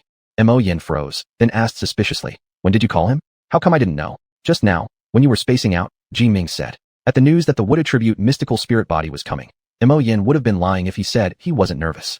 Yet he grinned foolishly and said, "Once Master Gu arrives, I'll tell him straight. During the Holy War, he only needs to protect us. He can forget about the rest of those guys." Before Mo Yin could finish, Ji Ming instantly silenced him with arcane energy. Then, using his power, Ji Ming projected his voice directly into Mo Yan's mind. "Some things are better left unspoken. You knowing is enough." Mo Yin hastily nodded like a little chick pecking at grain. Right. Your brain's definitely working better than mine." Ji Ming rolled his eyes inwardly. Perhaps it was your brain that wasn't working properly. Just then, Gu Qi strode quickly into the hall. But upon looking up, he saw, sitting in Ji Ming's own chair, a red-haired freak. The red-haired freak caught sight of him and immediately cracked a wide, goofy grin. It suited a beast perfectly, blunt, honest, no cunning tricks up its sleeve, just raw strength and simple satisfaction. And yes, those fists were indeed hard. Ji Ming nudged the still grinning, sightless Mo Yin and said, "Mo Yin, this is Gu Qi, the wood attribute mystical spirit body." Mo Yin waved irritably. "I already figured that out. You think I'm stupid?" With that, he stood up from Ji Ming's chair, pulled out a wine cup from nearby, poured it full to the brim, so much so that with every step he took, wine nearly spilled over the edges. He carefully offered the cup to Gu Qi and said, "Master Gu, the moment I saw you wearing that battle robe, I knew. You must be the wood attribute mystical spirit body. Back when I saw this item at Ji Ming's place, he wouldn't even let me touch it. Now here you are, actually wearing it. Ji Ming had quietly approached again and spoke calmly. Because knowing your personality, you'd have ruined my robe by now. And why pour the wine so full? It's all going to spill. Mo Yin blinked, staring at the overflowing cup in his hand, then said, fine, I'll drink this one. Ji Ming, pour another cup for Master Gu. This wine is aged vintage, rare and precious, like heavenly nectar. Mo Yin paused internally. Just a moment ago, it had tasted like plain water. How did it suddenly seem like divine elixir now? Gu Qi quickly reached out and took the cup from Mo Yin's hand. No need to go through the trouble. As soon as Gu Qi accepted the cup, Mo Yin urged, Hey Master Gu, why are you still standing? Please sit down. He then shoved Ji Ming, who happened to be blocking the way, muttering under his breath, and you dare say I lack manners? You're in the way. Gu Qi glanced at Ji Ming with mild surprise. He didn't know who this person was, only that he was a half-beast hybrid born from a transformed beast, but yet, he was unusually close to Ji Ming. When Gu Qi arrived earlier, this individual had been sitting on the same chair as Ji Ming, one that was Ji Ming's personal transport seat. And now, without hesitation, he pushed Ji Ming aside. Yet, Ji Ming merely smiled and stepped back politely, clearing the path. Gu Qi looked at Ji Ming with quiet curiosity. Ji Ming simply returned a small, subtle smile, then gestured Gu Qi toward a seat. After Gu Qi casually took a seat, Mo Yin didn't return to any general's chair. Instead, he plopped himself right down on the floor beside Gu Qi. Ji Ming, originally intending to take the honored seat, saw both men lounging casually in lower positions. Sighing softly, he joined them, sitting at the same table. Mo Yin raised an eyebrow and teased Ji Ming. General Ji, this is your own manner. Why are you sitting here among us mere guests? Knowing full well that Mo Yin was only jesting, Ji Ming said nothing, simply picked up a wine cup and filled it for himself. Looking into Mo Yan's eyes, he hadn't expected to see nothing but genuine tenderness. So even if he drank just a little more wine, Mo Yin would look at him like that? Yet earlier, when he poured a full cup for Gu Qi, Mo Yin hadn't shown even a hint of reluctance. Once everyone had taken their seats, Mo Yin gazed curiously at the battle robe on Gu Qi's body and confirmed once again, I'm not mistaken, am I? This robe on you, Master Gu, was it really given to you by Ji Ming? Ji Ming chuckled. What, did you never see it before? Or now that it's on Master Gu, you no longer recognize what it is?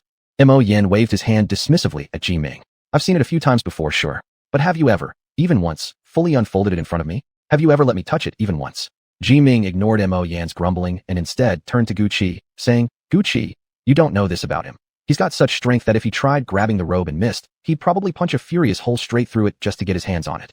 Gu Qi nodded in understanding. General Ji Ming, please just call me Gu Qi. Others have to address me as master out of formality. But if even you start calling me that, I'll feel quite uncomfortable. Ji Ming was slightly taken aback, then smiled. Then just call me Ji Ming too. No need for general. Mo Yin immediately plopped himself between the two, grinning at Gu Qi. I'll call you Gu Qi too. Makes us seem closer. I'm Mo Yin. Mo as in demon. Yin as in flame. Ji Ming shook his head. So now that I've taught you how to introduce yourself with 2 words, you think you're all set? Suddenly exposed, Mo Yin grew flustered. What do you mean, taught me 2 words? Our demon clan doesn't need to learn characters. It's only from dealing with you humans that I learn names at all. Never mind that. I just want to ask you, Brother Gu, can I touch your battle robe? You wouldn't believe it. Ji Ming here only let me look, never allowed me to touch it even once. Gu Qi naturally nodded. You may touch it, but beware, this garment is strange. Don't go picking a fight with a piece of clothing. Without minding Gu Qi's casual treatment of the robe as mere cloth, Mo Yin immediately reached out his claw the moment permission was granted. At that moment, Ji Ming suddenly blurted, Your claws are filthy. Mo Yin quickly pulled back his hand, grabbed Ji Ming's robe from nearby, and carefully wiped his hand clean, thoroughly, meticulously, before sheepishly grinning at Ji Ming and reaching once more toward Gu Qi's battle robe. Ji Ming, long accustomed to Mo Yan's antics, simply watched calmly as Mo Yin rubbed his hands all over his clothes, making no comment.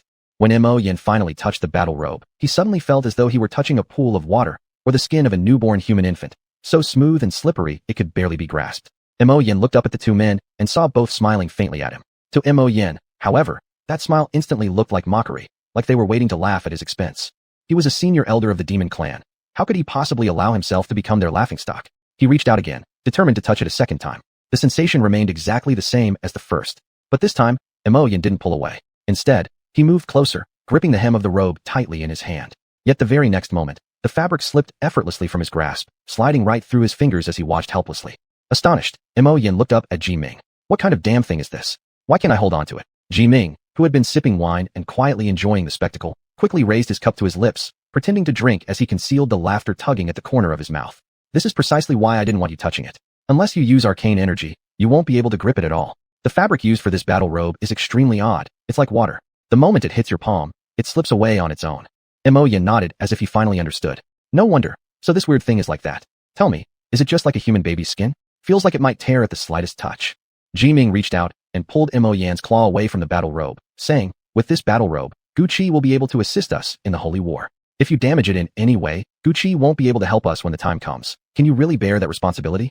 Hearing this, Mo Yan quickly withdrew his hand, which had been reaching toward the robe again. He stared longingly at the battle robe right before his eyes, his gaze still full of desire to touch it, but for the sake of the imminent Holy War, he forced himself to relax on it. Chapter 151, Going on Inspection. Mo Yan and Gucci shared a secret smile, hiding their thoughts deep within. It was only then that Mo Yan seemed to suddenly remember something important. He said, "You two keep quiet. I'll use my arcane energy to scan the area and see if there are any eavesdroppers around." Upon hearing Mo Yan's words, Gucci and Ji Ming remained silent, but each quietly extended their own arcane energy to survey the surroundings. Finding no one listening in, they finally felt at ease and resumed speaking. Yet both Ji Ming and Gucci were cautious by nature. Even after confirming the area was clear, as soon as Mo Yan retracted his detection, Ji Ming and Gucci continued to emit their arcane energy outward, maintaining constant vigilance. This matter was known only to Gucci and Ji Ming. Once assured of their privacy, Mo Yan suddenly sounded more confident. "Gucci," he said, "let me tell you, those people from the netherworld aren't good news. You shouldn't get too close to them. They may appear to rely on you for everything, but who knows what schemes they're plotting in their hearts? Who knows how they plan to betray you?" Perhaps it was because Mo Yan had such a straightforward nature. If Ji Ming had been the one speaking, he would never have been so blunt. Gucci couldn't help but laugh wryly, not expecting someone like this to be following Ji Ming around. Seeing that Gucci didn't respond, Mo Yan thought he didn't believe him and quickly added, "Don't doubt me now. That elder from the netherworld, the old man already half buried in dirt, is the most untrustworthy of all, full of nothing but wicked schemes. How many hidden attacks has he already launched against us in secret?" Knowing full well how people from the netherworld acted even 1,000 years later, Gucci saw no reason not to believe Mo Yan now. He simply nodded and said, "I know, but with the Holy War approaching, I don't really have the option to avoid them entirely." Mo Yan chuckled sheepishly, somewhat embarrassed. "Brother Gu, don't think I'm being sinister or anything for saying this. Let me tell you, during the Holy War, just focus your attention on General Ji Ming and my own men. Keep an eye on those netherworld folks, sure, but don't give them too much weight in your mind. Don't think I'm backstabbing behind their backs like that old bastard I've got solid reasons for this warning." Seeing Mo Yan growing increasingly emotional toward the end, Gucci could only smile and nod. "All right then, tell me, why should I protect you two instead of protecting the people from the netherworld?" Ji Ming knew Gucci was joking around deliberately and didn't intend to speak up, continuing instead to sip his wine quietly. Still, he hadn't expected to get dragged into it anyway. He watched as Mo Yan snatched the cup of wine straight from Ji Ming's hand and snapped, "What are you still drinking for? You understand that group better than I do. Why don't you explain to Brother Gu exactly what's going on here?" Ji Ming frowned uncomfortably. "Come on, the Holy War is about to begin. If I say something now, wouldn't that cause problems? We need unity right now. We must all stand together. Besides, you accuse the netherworld cultivators of stabbing us in the back, but we don't even have proof. How can you make such claims?" Mo Yan widened his eyes in disbelief. "What are you talking about, Ji Ming? Weren't you the one who helped me dodge several of their underhanded attacks before? How can you now say we have no evidence?" Ji Ming kept pretending, replying calmly, "There really is no evidence. And besides, with war looming, doing this now feels unfair. If I truly hold a grudge against the netherworld, I'll face them openly after the Holy War and speak plainly, not stab them in the back like this." Mo Yan nearly lost his temper. "How can you still refuse to back me up at a time like this?"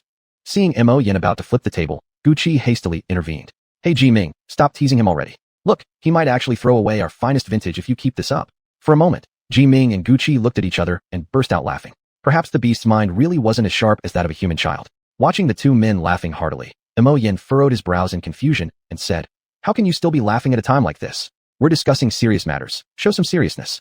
Seeing Mo Yan's rather stern expression, Gucci and Ji Ming only laughed even harder. In the end, Mo Yan gave up arguing with them. He watched the two of them laugh until finally, he said, "All right, have you two had your fill of laughter?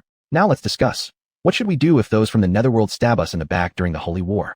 Ji Ming suppressed his laughter and replied, "What else can we do? Just throw them off the city walls and let the outsiders devour them whole. That'd solve the problem, wouldn't it?" Hearing Ji Ming's words, Mo Yan froze. He hadn't expected Ji Ming to take the threat from the netherworld so seriously. Gucci raised his hand and gently patted Mo Yan on the shoulder in reassurance. "Don't worry. Ji Ming and I sensed it long ago. Those people from the netherworld are definitely no good. Naturally, we'll keep a close eye on them throughout this war." Upon hearing Gucci's words, Mo Yan finally pouted and said, "So you two had already planned everything out and were just here making fun of me all along? I mean, Ji Ming, you've known me for how many years now, while you've only just met Brother Gu. Why do you confide in him before telling me?" Ji Ming arched a brow and said, "What? Are you actually jealous now?" Mo Yan lazily disregarded the two who were still mocking him and said, "Fine. I've seen the battle robes, I've met Brother Gu, and we've settled the matter regarding the netherworld. All that's left is to wait for the outsiders to attack. Yesterday, I asked my subordinates monitoring the rift, They said it probably won't be more than a few days now. Normally, the outsiders wouldn't arrive so early, but for some unknown reason, the rift had suddenly expanded significantly, which was why they might come so soon. If not for the imminent invasion by the outsiders, the three factions would never have gathered together like this at such a critical moment. Jiming noticed that the wine pot they had been drinking from was nearly empty and immediately suggested, "Let's stop drinking here. I don't have that much fine wine to spare. Let's go out and take a walk instead. Check how things look outside." Everyone readily agreed. Sitting inside this hall, they were completely unaware of what was happening beyond its walls. It felt somewhat unreal, almost too peaceful. When they stepped out of the hall, the soldiers and the few remaining guards outside bowed respectfully to them. It was rare for their general to leave the inner chambers like this. In recent days, he had been constantly using his arcane energy to monitor the changes in the rift, so appearing today, so casually, strolling freely like an ordinary man, was truly uncommon. Jiming waved back in greeting as they slowly walked out of the general's manor. Mo Yin looked up at the plaque above the gate and sighed, saying, "You know, from the outside, this mansion looks so grand and magnificent, but once you step inside, it turns out to be such a rundown mess." Jiming chuckled. "This is just a humble general's residence. As long as there's enough space for my guests to stay, it's sufficient. I'm not an emperor. I don't need 6 palaces and 3 courts, nor do I crave luxury and splendor. This broken-down place suits me fine. It's livable, that's all that matters." Mo Yin snorted coldly. "I've never met a general quite as frugal as you. After the Holy War ends, don't you worry. I, Mo Yin, will personally fund a complete renovation of your shabby little home. Think about it. When people see the imposing gate of the general's manor, they expect something glorious inside. But once they enter, all they find are broken furnishings scattered about, leaning crookedly, worse than one's own house. How disappointed must your guests feel? Honestly, Brother Gu, when you first saw the grand nameplate and then stepped in to see the reality, with such a huge contrast, surely you felt a bit let down inside, didn't you?" Recalling the day he arrived here with the guard team, Gu Qi said, "Why should that matter? As General Ji said, the quality of the house isn't important. What matters is the person living within." Jiming heartily agreed with Gu Qi's words and nodded in satisfaction. "Right, Brother Gu, you're absolutely correct. What matters is the person living inside the house. Even after the Holy War ends, I won't bother exhausting resources and troubling the people just to renovate such a dwelling." Seeing Jiming's stubbornness, Mo Yin decided not to argue with him about it for now. But just as the three of them had walked out of the general's manor, they heard from behind a voice like tinkling silver bells calling out, "Gu Qi, wait up." Hearing his name being called, all three turned around. They saw a little girl dressed in sky blue running joyfully toward them. Chapter 152, Feeling Sorry for Mi Luo. Mo Yin looked at Gu Qi and said, "Brother Gu Qi, you've only just arrived. Who's this little girl?" Gu Qi ignored Mo Yin's teasing tone and stepped forward toward Mi Luo, asking, "Didn't I leave you with a cook? Why are you following me around again?" Mo Yin was surprised that someone so delicate-looking had been handed over to the kitchen staff. Still, since she wasn't under Jiming's jurisdiction, he decided not to interfere.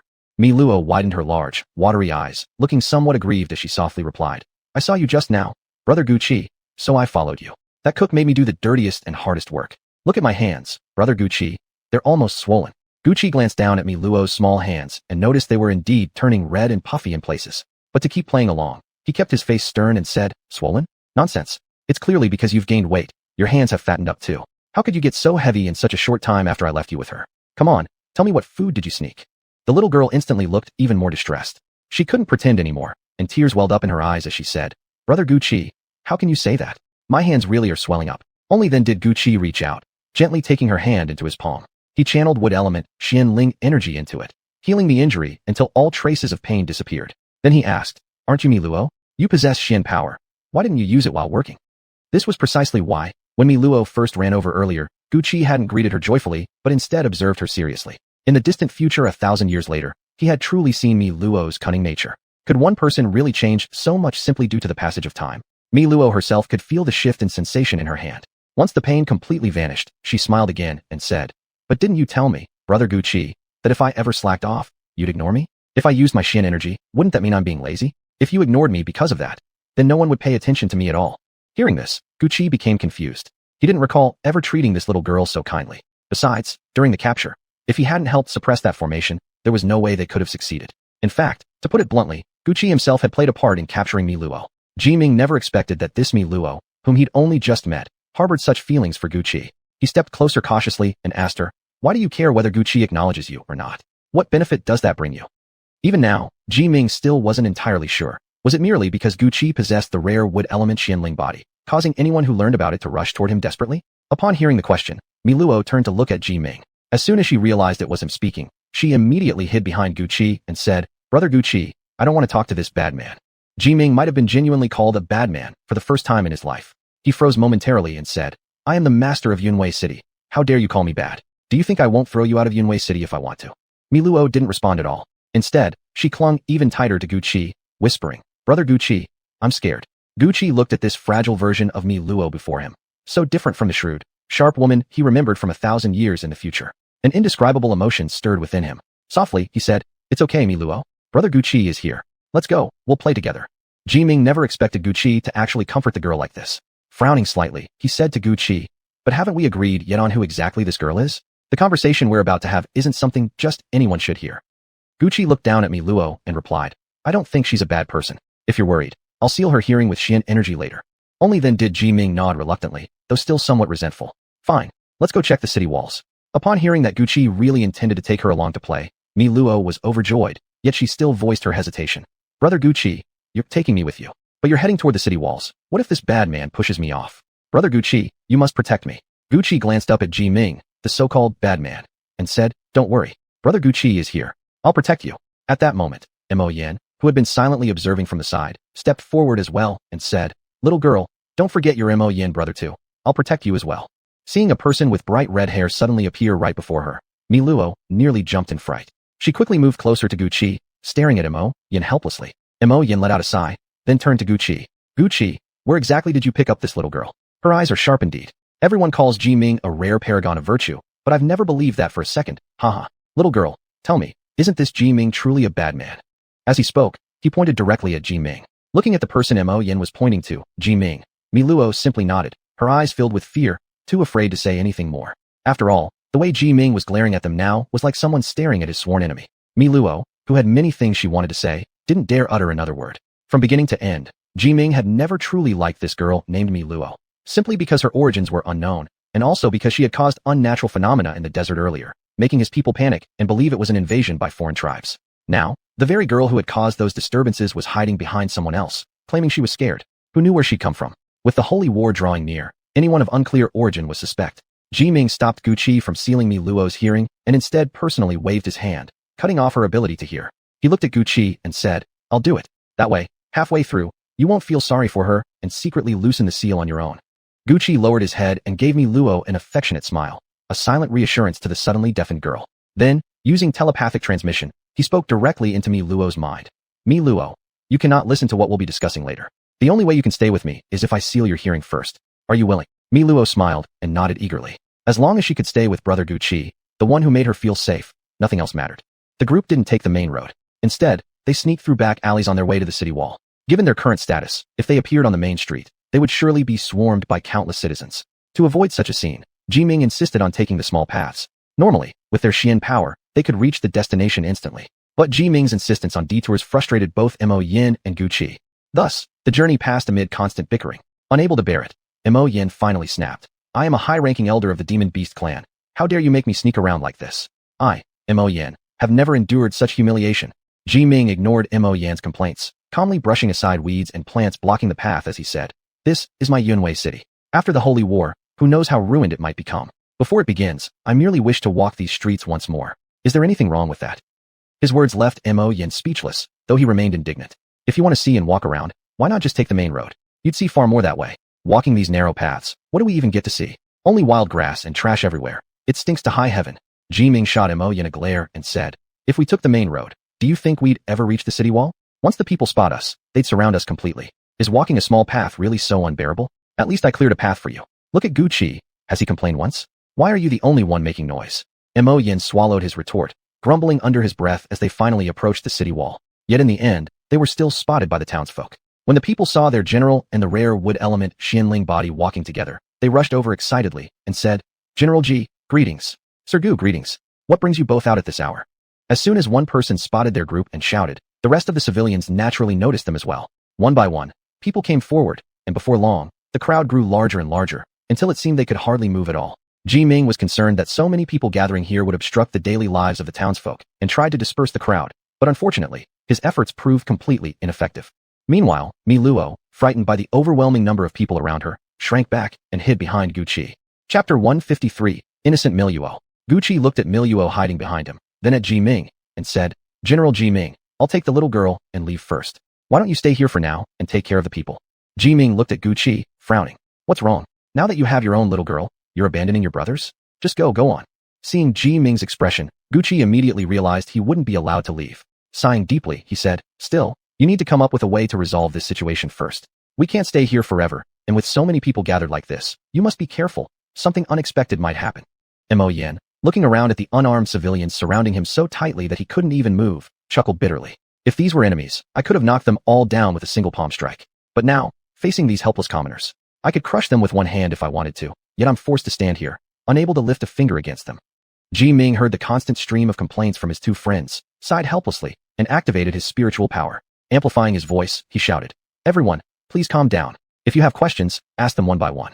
We're in a hurry to inspect the rift, don't surround us like this. We have other urgent matters to attend to. Although Ji Ming used spiritual power to amplify his voice, he carefully controlled the volume. The civilians were standing so close that if he spoke at full strength, their ears would surely suffer. Upon hearing Ji Ming's words, the lingering force of his spiritual power silenced the crowd. They gradually stepped back slightly, widening the tight circle around them. A civilian standing directly before Ji Ming opened his mouth, hesitated, then remained silent. Ji Ming sighed again, gazing at the people before him. If you have anything you wish to ask, speak freely. I promise to answer honestly and completely. But I beg you all not to waste time. Ask one at a time. A young man, standing in front of Ji Ming, spoke up first. General, when will the foreign tribes attack? Do we have the strength to repel them? The youth appeared to be in his early 20s, and as he asked the question, his face was filled with anxiety. Ji Ming gave him an assuring smile and replied, we cannot predict exactly when the invaders will come. All I can do is keep my soldiers constantly vigilant. At the first sign of change, we will stand forth without hesitation. As for whether we can repel them, we will fight with everything we have. We swear we won't let any harm come to you. The young man nodded, saying nothing more. At that moment, a boy of about 17 or 18 stepped forward, his face glowing with excitement. General, may I join the holy war? Can I help you defeat the foreign tribes? But as soon as the boy finished speaking, an elderly man beside him quickly yanked him backward. Flustered, the elder said to Ji Ming, General, this is my young master. He doesn't understand what he's saying. Joining the holy war? He'd only be throwing his life away. Turning to the boy, he scolded, young master, if you go to war, you'll drag the entire household to death. If someone must go, let this old man go instead. You're still too young. What are you all waiting for? Quickly take the young master away. Without another glance at Ji Ming, the elder dragged the boy out of the crowd. Others nearby spat on the ground as they watched them leave. Pa, General, look at that. With the holy war approaching, why protect cowards like him? General, do you still need soldiers? My spiritual power may be weak, but I'm a full-grown man. I don't want to hide behind others. Several others of similar age began shouting as well, declaring their desire to join the holy war and fight alongside General Ji Ming to drive back the foreign tribes. Ji Ming nodded approvingly and patted the man's shoulder. Good. Every single person in Yunwei City is a brave soul. No one here is a coward who hides behind others. Simply go to the general's manor and say you wish to join the holy war. Someone will make proper arrangements for you. With the holy war approaching, Ji Ming already knew that many brave young men would want to join them. He had long prepared a procedure at the general's manor for those who wished to enlist. Ji Ming, Gucci, and the others stayed there surrounded by the crowd until every person had asked their questions and left satisfied. Only then did Ji Ming lead Gucci and the rest away. They no longer needed to walk the land themselves.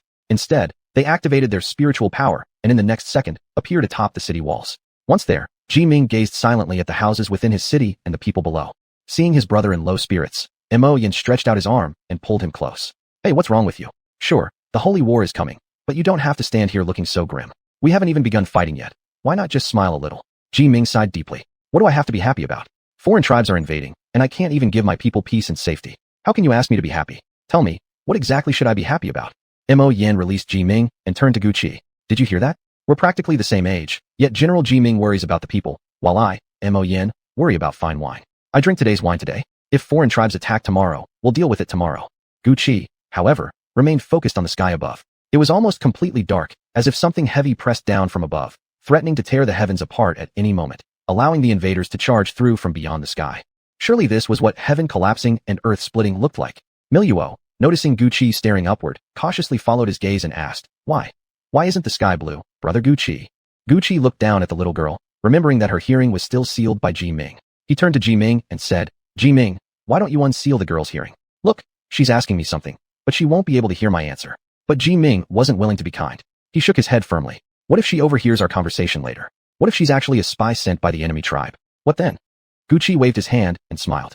If we say anything important later, I'll seal her hearing myself. Just unseal it now. Miluo watched the three of them speaking, seeing only their lips moving without hearing a sound. Only then did she realize the hearing seal was real. She couldn't hear anything at all. Panic welled up inside her. She turned to Gucci and asked, Brother Gucci, will I ever be able to hear you again? Gucci simply looked at Ji Ming. Finally, Ji Ming, growing impatient, channeled spiritual power into his fingertip and lifted the seal on the girl's hearing. Seeing the sudden brightness return to Miluo's eyes, Gucci knew the seal had been broken. He let out a bitter smile and said, "You were just asking why the sky looks like this, right? It's because bad people are coming." Miluo was confused. Weren't the people who had captured her before the bad ones? And wasn't there a bad person standing right beside her now? Noticing Miluo's puzzled look, Gucci smiled gently. "Little one, General Ji Ming isn't a bad person. You haven't seen real bad people. They'd eat you alive." Miluo shivered in fear and buried herself in Gucci's arms. "Eat me? Would they eat my arm?" She raised her soft, pale little arm, examined it closely, then took a bite herself, smacking her lips. It didn't taste good at all. Watching her cute gesture, Gucci felt an even heavier burden in his heart. He lowered his head, placed her arm in his mouth, and bit down hard. Then he said, "When they eat you, it'll hurt a lot. Much more than this."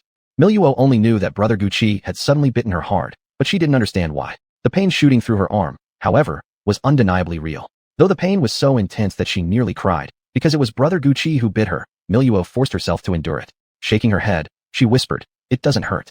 Not at all." Mo Yin had been watching the two beside him, a bitter ache rising in his heart, yet he chuckled and said, "Hey little girl, tears are welling up in your eyes from the pain. How can you still say it doesn't hurt?"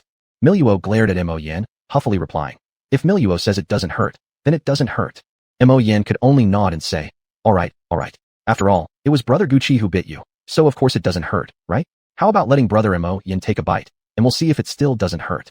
Chapter 154, Saving the People. Seeing the look on Mo Yan's face, Miluo immediately turned toward Gucci and shrank behind him, saying softly, "Brother Gucci." Gucci sighed and said, "It's all right. They won't hurt you. They're just playing around. Don't be afraid." Jiming paid no attention to Miluo. At that moment, his mind was consumed entirely by the ever-present threat of invasion from the alien tribes. Seeing Jiming's grave expression, both Gucci and Mo Yin understood perfectly. As the general of Yunwei City, it was natural for him to carry the fate of its people in his heart. Now that these civilians were facing imminent suffering, Jiming's nerves remained taut like drawn bowstrings. For a time, none of them spoke, simply watching the bustling crowds below, each person alive with breath, each voice full of life. No one knew how long passed. Even Miluo began to sense the heaviness in the air, so she stayed close to brother Gucci, silent and still. Suddenly, all four of them sensed a surge of arcane energy rapidly approaching. Yet this force felt familiar, not at all like that of the alien tribes.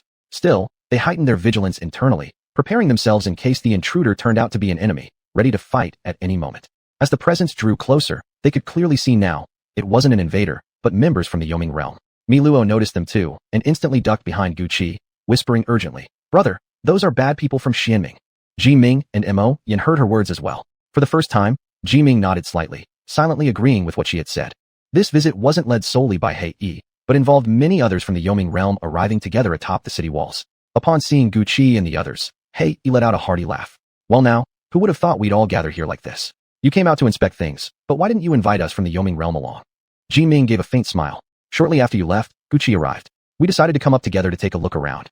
He Yi nodded, then looked over the group carefully before raising an eyebrow. "Now that I think about it, isn't there a young girl from our Yoming realm following Lord Gu around?" With that, he stepped forward, continuing to stare directly at Miluo as he approached.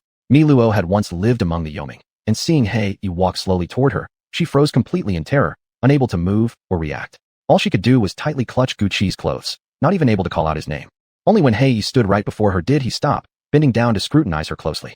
"Young miss, if I'm not mistaken, you should be one of ours from the Yoming realm, aren't you?" Miluo stiffly nodded, barely uttering a sound. Ji Ming and Mo Yin exchanged dark glances, surprised that Miluo actually responded to He Yi's question. Encouraged by her response, He Yi raised his cane and gently lifted Miluo's chin with it. "Now where have I seen you before, I wonder?" Overcome with fear, Miluo trembled violently as the cold, rough surface of the cane touched her face.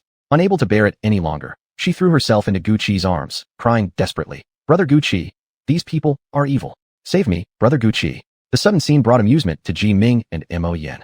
Mo Yin quickly used arcane energy to swat He Yi's cane aside and snapped, "Old man He Yi, look what you've done. You scared the poor girl half to death." Ji Ming also nodded. "He Yi, you frightened the child." He Yi snorted coldly, retrieving his cane. "Even if you're hiding behind him, girl, if I'm not mistaken, you're still from our Xianming realm, aren't you?" But Miluo remained buried in Gucci's embrace. Feeling her trembling uncontrollably in his arms, Gucci's heart softened instantly. He pulled her closer protectively and addressed He Yi. "This is my sister, Miluo.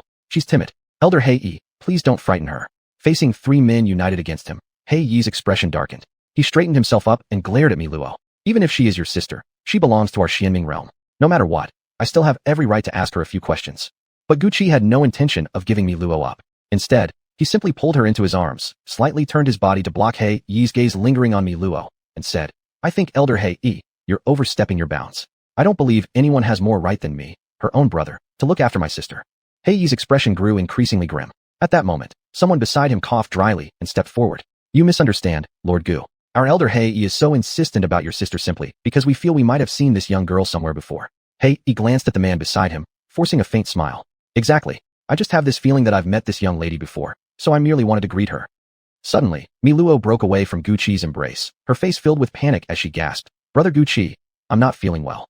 Gu Qi looked down at Mi Luo. For some reason, he noticed her face had turned unnaturally pale and drawn. Clutching her chest, Mi Luo whispered, I can't breathe. I feel so awful. By the end, her voice barely held strength as she collapsed weakly into his arms. Gu Qi quickly knelt, cradling the girl close, and channeled arcane energy to examine her condition. Yet he found no injuries whatsoever. Still, Mi Luo's state did not improve. In fact, her difficulty breathing worsened. Lying feebly in Gu Qi's arms, she murmured, I feel terrible. My heart hurts so much. Before Gu Qi could determine what was truly wrong with her, the sky suddenly darkened with thick clouds. Compared to the earlier gray heavens, the color now deepened into an ink-black void. It was as if something unknown had spread across the sky, slowly turning it completely black. The terrifying darkness swallowed every trace of the earlier subdued gray, growing heavier and more oppressive by the second, spreading across the entire expanse above like a suffocating shroud. Gu Qi realized with dread that as the darkness intensified, Mi Luo's condition grew even worse. Ji Ming immediately stood up and shouted to the panicked soldiers around him. All soldiers, listen. Prepare yourselves. The alien tribes are attacking.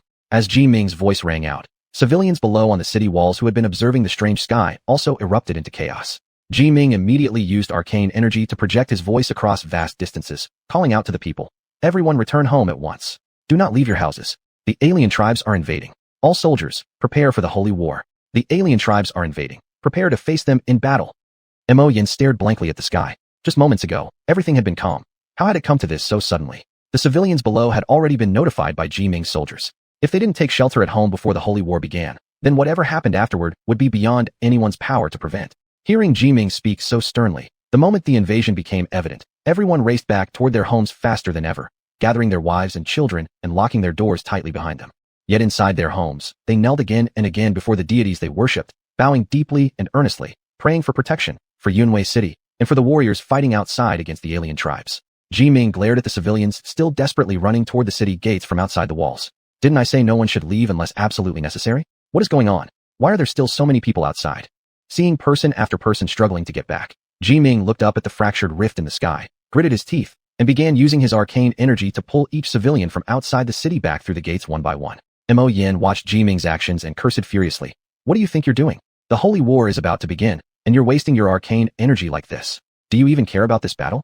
Ji Ming didn't even glance at Mo Yin. His hands never stopped moving as he replied. The very reason I fight so hard in this war is so that my people can live in peace. If I can't even bring them back from enemy territory, how can I ever give them that peace? Gu Qi didn't try to stop Ji Ming. Instead, he too began channeling his arcane energy, swiftly transporting the civilians outside the city safely within its walls. Mo Yin stared at the two fools before him, speaking angrily. Do you even know what you're doing? You're wasting your arcane energy. The alien tribes are about to arrive. Can't you stop squandering your strength? He also stepped forward, visibly furious. Ji Ming, Lord Gu, what do you think you're doing? The holy war is upon us. You can't act like this. You must take responsibility for this battle. Chapter 155, Preventing Civil War. But before he could finish speaking, he saw that even Mo Yin had joined the rescue team. Others skilled in manipulating spiritual energy quickly followed, pulling the civilians outside the city back within its walls. By then, a storm of spiritual force had already risen across the desert. Layer upon layer of sand swept violently through the air, threatening to bury everything beneath it, so thick that one could hardly see where the people they were trying to save might be. When he turned around, ready to curse these fools, he was stunned to find that Baifeng was also rescuing civilians. Blackwing could do nothing about Baifeng, and simply sighed before ordering his subordinates to guard the city gates strictly, allowing no foreign tribesmen inside. Finally, after what felt like an eternity, the civilians outside were safely brought back by Gu Qi and the others. Following Ji Ming's example, Gu Qi used long-range voice transmission to urge everyone to return home and rest immediately. Otherwise, they wouldn't be able to protect them any longer. Seeing the general's battle robe on Gu Qi, many obeyed without question and returned to their homes. Having just narrowly escaped death outside the city, most were still trembling with fear. Upon realizing it was actually General Ji Ming and his men who had saved them from enemy hands using spiritual power, their faces overflowed with deep gratitude. Still, unwilling to cause General Ji Ming any further trouble, they bowed respectfully in thanks before quietly returning home.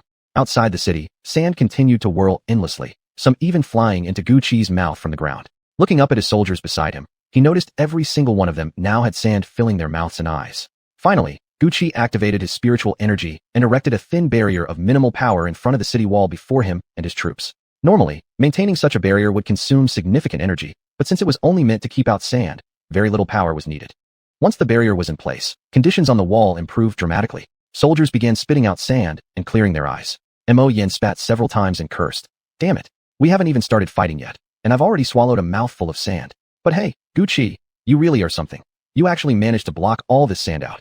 Gu Qi nodded and said, it's just the simplest kind of barrier, sufficient for stopping sand, but useless against anything else. Mo Yin waved carelessly and said, we don't need you to stop anything else right now. As long as you can keep this sand out, that's perfect. No one knew what exactly caused the spiritual storm outside, but it showed no sign of stopping. Yet, strangely, it didn't advance toward the city either. It merely rotated continuously at a short distance before the walls, neither approaching nor retreating. Ji Ming stared at the nearby spiritual storm, deeply worried. What's going on? I've never seen anything like this before. Have any of you ever witnessed a spiritual storm spinning in place like this? Blackwing stepped forward and studied the storm. Why isn't it moving closer or farther away? And how did it form so suddenly? I'm afraid it might be under someone's control. If there's someone behind this manipulating it, we're in serious trouble. Clearly, everyone on the wall agreed with him. Gu Qi slightly turned his head toward Bai Feng, the one transformed by Qian Huan. This time, Bai Feng didn't hide his face beneath a dark cloak. He raised his head and stared directly at the storm ahead, his expression filled with concern. Clearly, he too feared the possibility of history repeating itself from 10,000 years ago. Suddenly, Bai Feng looked at Gu Qi. He had just learned how crucial Gu Qi was in this holy war. So now, when he looked at Gu Qi, the earlier disdain and deep suspicion were gone. Instead, his gaze carried a hint of reliance. He stepped forward and asked, staring at the spiritual storm, Gu Qi, what do you think is controlling this thing? Gu Qi knew that with the enemy looming, he couldn't afford to focus on illusions anymore. Since they were all bound together in this crisis, he dropped his previous wariness toward Bai Feng. Looking at the storm in the distance, Gu Qi shook his head and said, I can't tell what's happening just yet. After speaking, he squatted down to look at Miluo and said, Miluo, the holy war is about to begin. Things are going to get chaotic soon, and I won't have the time to take care of you anymore. Why don't you go back to the general's manor first? Miluo had slowly recovered by now, though she still felt somewhat uneasy inside. Stubbornly, she shook her head and said, no, I want to stay with brother Gu Qi. If anything happens to Gu Qi, I can at least help him. Looking at the little girl before him, Gu Qi quickly shook his head and smiled. Little one, what exactly can you do to help me? The greatest help you can give me is simply staying safely in the general's manor and not causing any trouble for me. Listen, only when you're well-behaved and safe can you wait here quietly for me to come back and find you. Though Miluo continued shaking her head insistently, Gu Qi gave an order to his subordinates, who forcibly escorted Miluo back to the general's manor. While it was true that this little girl wouldn't recklessly create problems for him, just having her here meant he'd have to divert his attention to protect her. With the holy war imminent, he couldn't afford such distractions. Watching as Miluo was dragged away crying and struggling, Ji Ming smiled and said, I never expected that in just a few short days, the two of you would grow so close. His tone was filled with nothing but envy. Gu Qi also thought about how Ji Ming had been alone in Yunwei City all this time. He wondered whether Ji Ming had any other family members living here too. Otherwise, it must be terribly lonely. Mo Yin rolled his eyes at Ji Ming and said, stop envying us over here. If you really want a younger sister, after the holy war ends, I'll pick out a few beautiful ones from our beast clan and send them right over to you. Before Ji Ming could even respond, Hei smirked sarcastically and said, what? Girls from your beast clan? Who would dare accept them? And calling them lover sisters? What if they scare General Ji Ming half to death the moment he sees them? Don't worry, General Ji Ming. I'll personally deliver the most beautiful woman from the Nether Realm straight into your manor once the holy war ends. Mo Yin immediately bristled, glaring angrily at Hei. Hey, you old man. I'm only ignoring you now because the holy war is literally at our doorstep. But after the war, just you wait. I'll make sure to deal with you properly. Hei cast a haughty glance at Mo Yin, though Mo Yin probably hadn't even reached the surface of his contempt when Hei replied coolly, that's assuming, of course, that you live long enough to see the end of the holy war. These words instantly ignited the entire Beast Clan delegation. On the verge of breaking into internal conflict right then and there, Ji Ming took a deep breath and suppressed the anger within him. We're about to face off against the enemy tribes. Are you really planning to fight among ourselves first? Mo Yin quickly waved at his subordinates and said, fine. We'll just kill a few more enemies later and terrify those cunning bastards instead.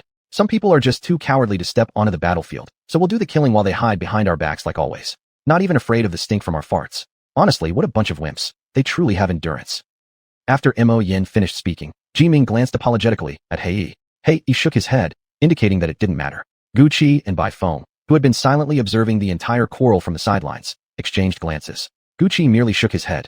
With the holy war looming, they were already bickering amongst themselves. No wonder their previous holy wars had ended so disastrously. Poor Ji Ming, who had dedicated himself entirely to repelling the enemy, was finally beginning to understand what it meant for a situation to lack mutual enthusiasm.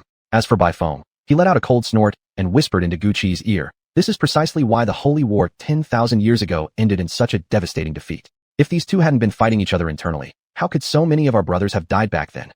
Gu Qi only sighed softly, saying nothing. After all, Ji Ming was standing right here, and so was he, Gu Qi. At the very least, before the Holy War began, he wouldn't allow these two to start fighting each other on the city walls. Thus, Gu Qi directly shifted his position and stood beside Ji Ming, physically separating Mo Yin and He Yi from each other. Glancing at Gu Qi standing beside him, Ji Ming might have smiled and said, "They've always been like this. You'll get used to it, little brother Gu Qi." Still, as he spoke, his gaze briefly flickered toward Bai Feng, who had followed Gu Qi to this new spot. Though the two of them had known each other previously, their sudden closeness now was something Ji Ming hadn't anticipated at all. Gu Qi merely nodded slightly and said, "No matter what, the Holy War is imminent.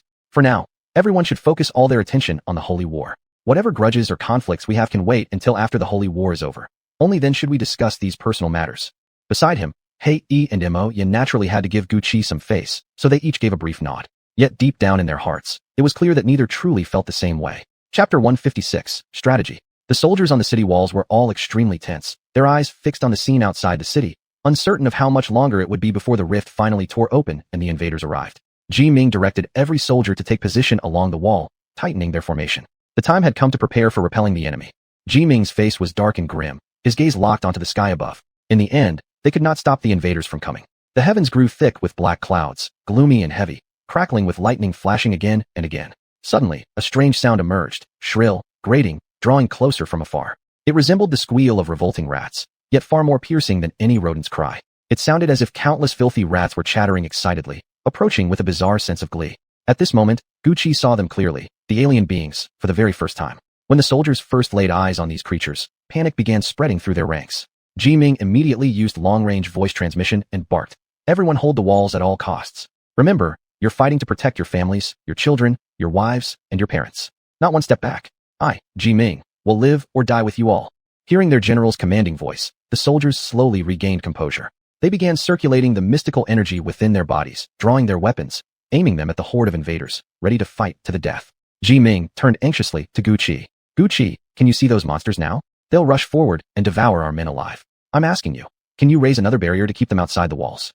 Gu Qi looked up, staring at the mass of pitch-black figures filling the sky. What kind of race were these? Their numbers completely blanketed the heavens, turning the once visible sky into an impenetrable void. Thunder roared across the heavens, booming so loudly it seemed to echo directly in their ears. Wave after wave of thunderclaps stirred restlessness among the troops. Still, they struggled to suppress their unease, striving to remain calm and focus entirely on the holy battle ahead. Ji Ming also sensed this disturbance. "Why do I feel like this thunder is disrupting my mind?" Gu Qi nodded gravely. "I feel it too. These thunderclaps are shaking my inner core. If I simply erect a barrier right now, maybe the invaders won't get in, but we won't be able to drive them back either. Besides, my mystical energy and mental strength are limited. I can't say how long such a barrier would last. This isn't the best strategy. We need to find a way to defeat the invaders." Ji Ming nodded in agreement. Glancing at the soldiers, he noticed signs of agitation on their faces. He turned to Gu Qi and the others. "I'll use my mystical energy to shield our soldiers' minds from the thunder, so the noise won't affect their combat effectiveness." Mo Yin also nodded, channeling a bit of his own energy to help Ji Ming block out the thunderous noise.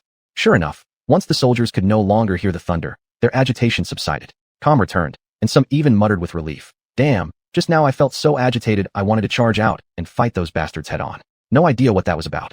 Ji Ming merely looked at Gu Qi and said, "Brother Gu Qi, here's what I'm thinking.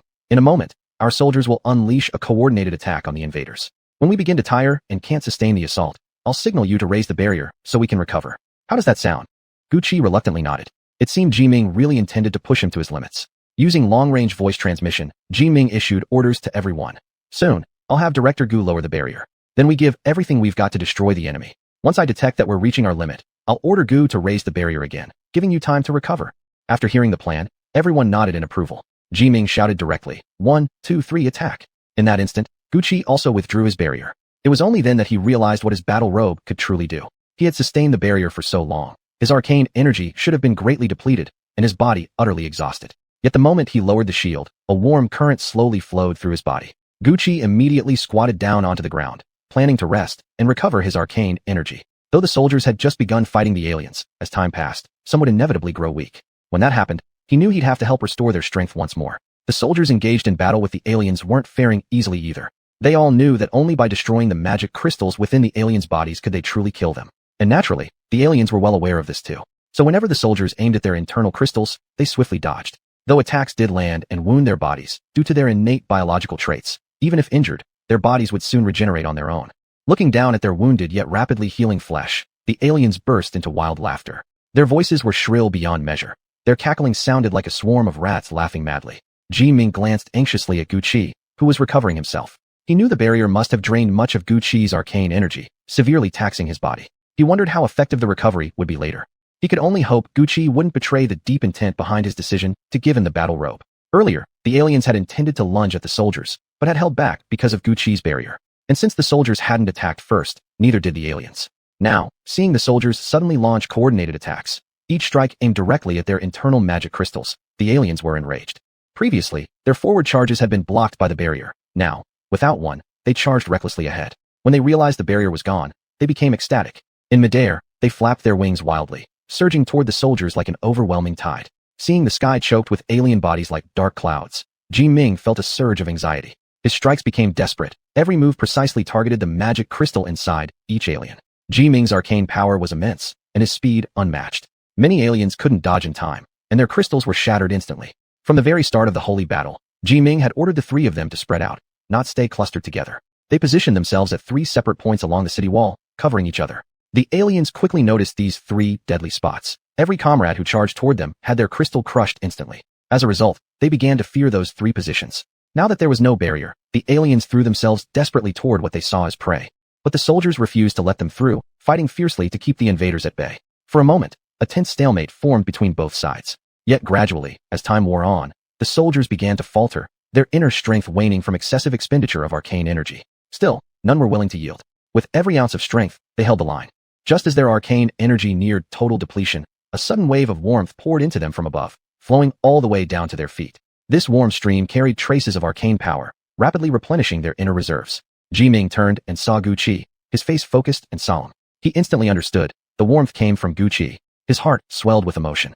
If Gu-Chi hadn't been here during this holy battle, the consequences would have been unimaginable. Without Gu-Chi, Ji-Ming could never have fought so calmly and freely, or shared wine and conversation earlier with Bin and Mo Yen.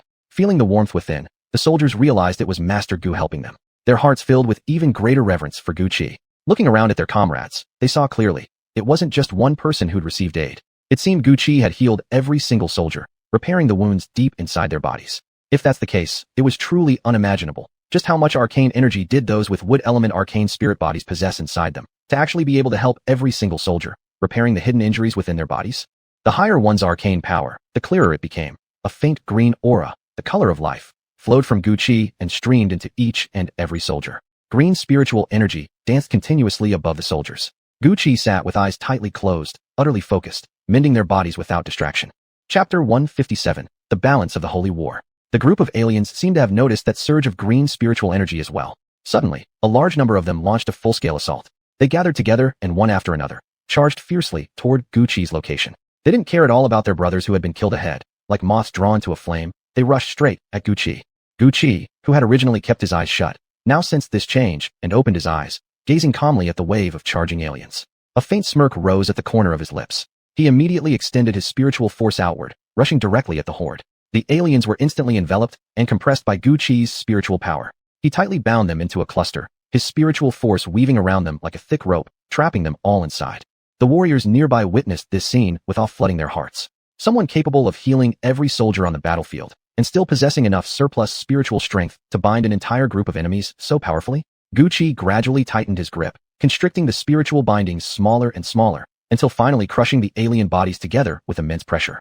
The aliens screamed in agony from the compression, their shrill cries apparently reaching their comrades elsewhere.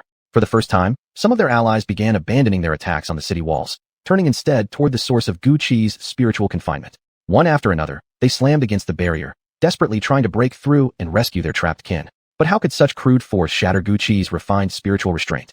With a wicked thought, Gu-Chi deliberately contracted his spiritual binding even further. In no time, panic erupted among the trapped aliens. Seeing their companions crushed helplessly, the others frantically charged toward Gu-Chi, determined to kill him and save their comrades. Gu-Chi watched these moth-like creatures approach with an ambiguous smile. Calmly, he dispatched more spiritual energy, systematically shattering the magic crystals within each attacker, watching them fall lifeless one by one. The restrained aliens, witnessing their comrades die horrifically in vengeance for them, let out heart-wrenching shrieks.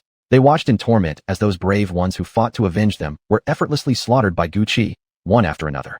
If not for the sheer overwhelming numbers of the alien horde, perhaps this so-called holy war could have been won by Gucci alone. Finally, inexplicably, the remaining aliens began to crush their own magic crystals one by one, laughing bitterly before vanishing tragically into nothingness. Ji-Ming stared at the scene before him, something he'd never seen in all his years. Suppressing the tremble in his heart, he said quietly, "See, Gucci, this is why these aliens are so strong. They're united, aren't they?" Gucci understood Ji-Ming's words perfectly. It was clearly directed at the two who had long been locked in endless civil conflict, the Flame Demon and Blackwing. As soon as the group of aliens perished, the surrounding enemies launched even fiercer counterattacks. Gucci anxiously poured out his arcane energy, resorting to nearly all his ultimate techniques. Finally, seeing both his soldiers and Gucci beginning to falter, Ji-Ming sighed deeply and said, "Lord Gu, stop quickly.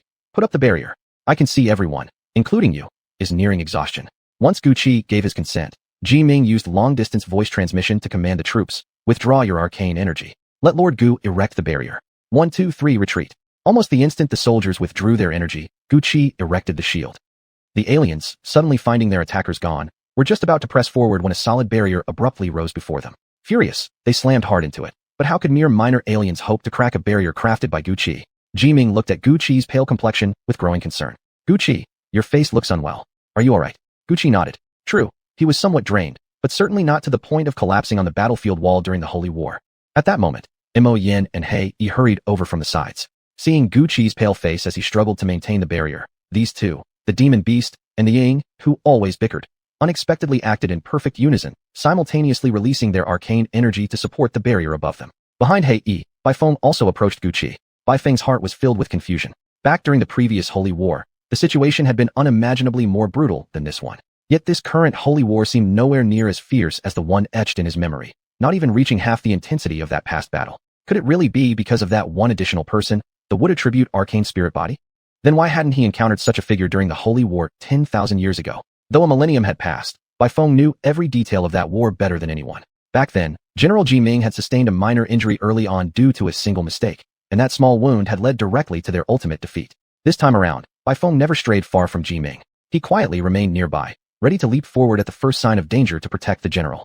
Though Ji-Ming wasn't someone he particularly cared about, nor were they especially close. If it hadn't been for Ji-Ming's injury back then, they wouldn't have fallen into chaos without leadership. Worse still, Mo Yin and He Yi had actually begun their open power struggle the moment Ji-Ming was wounded, triggering a civil war within their ranks. By the time Ji-Ming finally returned to the battlefield, it was already too late. The internal conflict between He Yi and Mo Yin raged on, allowing the alien forces to penetrate deep into their defenses. In the previous Holy War 10,000 years ago, their people had died in horrifying numbers. Even now, recalling that scene sent chills through Baifeng's soul and made his heart twist in pain. Now, seeing Baifeng come forward to aid Gucci, the others were stunned. Weren't these two supposed to have some unresolved grudge? But judging by recent events, they didn't seem to be at odds at all. Outside the barrier, the aliens, realizing the soldiers no longer attacked, rushed madly toward the warriors and Gucci. However, they soon found another barrier abruptly rising up, firmly trapping all of them outside the city walls once more. They then resorted to the crudest, most primitive method of attack against Gucci, charging their own bodies headfirst into the barrier. Countless aliens slammed into it, again and again without pause. Each impact produced a loud sound as wave after wave of aliens poured their entire strength into breaking through. The barrier shook violently, tremor after tremor, prompting Ji-Ming and the others to quickly channel their arcane energy into reinforcing it. Yet it seemed futile. Nothing could stop the aliens, who were sacrificing their lives in exchange for even the slightest chance of shattering the barrier. Gradually, the barrier began trembling more and more intensely. Ji-Ming looked up at his troops and commanded, "All soldiers, recover your arcane energy as quickly as possible. No one dares lose focus." Then turning to Gucci, he asked, "Gucci, I wonder, can you still help them recover faster?" Gucci nodded, let out a sigh, and said, Ji-Ming, do you really intend to work yourself to death?" Ji-Ming could only reply with a helpless, bitter smile. "After we win this holy war, I promise you, you'll be greatly rewarded." Gucci withdrew his arcane energy from the barrier, but not entirely. Instead, he kept part of his spiritual force embedded within it, maintaining control. Then, he sat cross-legged on the ground and entered meditation. He transformed his arcane energy into thin strands of green, the color of healing, and channeled them into the bodies and minds of the exhausted soldiers. Feeling this restorative energy, the soldiers immediately calmed their minds and devoted themselves fully to recovery. Seeing his men slowly regain their strength, Ji Ming felt cautiously hopeful, until suddenly, the barrier erupted in violent tremors. Even Gu Qi's spiritual connection flared with a sharp sting of pain. Gu Qi suspected that some new trouble must have arrived. He therefore increased the speed of his arcane energy circulation, hastening the healing of the soldiers' bodies. Ji Ming, Mo Yan, and the others could clearly see that Gu Qi was genuinely striving to restore the troops. So far, in fact, it was Gu Qi who had contributed the most to this holy war. Chapter 158, The Legendary Leader. But just now, for some unknown reason, there was a moment when all of them nearly collapsed. It was then that Mo Yan, with sharp eyes, spotted something strange flying in from afar. Mo Yan shouted urgently, "Look! What is that thing over there?" Ji Ming and the others felt their hearts tremble. From a distance, a massive figure slowly approached. No one knew what it was, but its size was 3 to 5 times larger than that of ordinary alien beings. Yet despite its enormous body, its movements were no slower than those of the smaller aliens. As this monstrous creature drew near, even the aliens frantically ramming the barrier stopped dead in their tracks, turning instead to gaze at the approaching giant. And strangely, the previously aggressive creatures began to seem almost joyful. Ji Ming stared anxiously at the creature. The moment he saw it, an inexplicable disturbance surged within his heart. Bai Feng froze as well. Even during the wars of 10,000 years ago, had he ever seen such a being? What was happening now? Why were events unfolding that had never occurred before in history? When the aliens turned away from the barrier and flew toward the giant, the hearts of Ji Ming's group sank. Did this mean the creature before them was the leader of the alien race? When the monster finally arrived before the barrier, it did not immediately attack Ji Ming and the others. Instead, its eyes carried a faint trace of contempt. Another cause for alarm emerged. Mo Yan stared intently at the alien and suddenly exclaimed, "Why? Why can't I locate its spirit crystal? What the hell does this mean? If we can't find its core, how are we supposed to fight it?" The alien seemed to hear Mo Yan's words. It threw back its head and let out a mad, roaring laugh. Before Ji Ming and the others could devise any strategy against it, the creature raised its hand and slammed it violently into the barrier. That single strike made it clear, to every beast, every ghost, and every human present, that this was no ordinary alien. The barrier cracked and shattered audibly. The force behind this single blow exceeded the combined strength of all the previous aliens. Everyone, human, beast, and spirit alike, turned pale with dread, paralyzed by fear. Gu Qi withdrew the spiritual energy he had been using to heal the soldiers. By now, the soldiers were mostly recovered.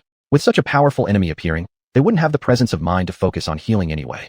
Gu Qi himself had just used his mental power to resist the impact of that last strike, and thus had sustained injuries as well. Fortunately, his body was already beginning to repair itself gradually. After observing Ji Ming and the others, Gu Qi realized they must have also suffered serious wounds from that blow.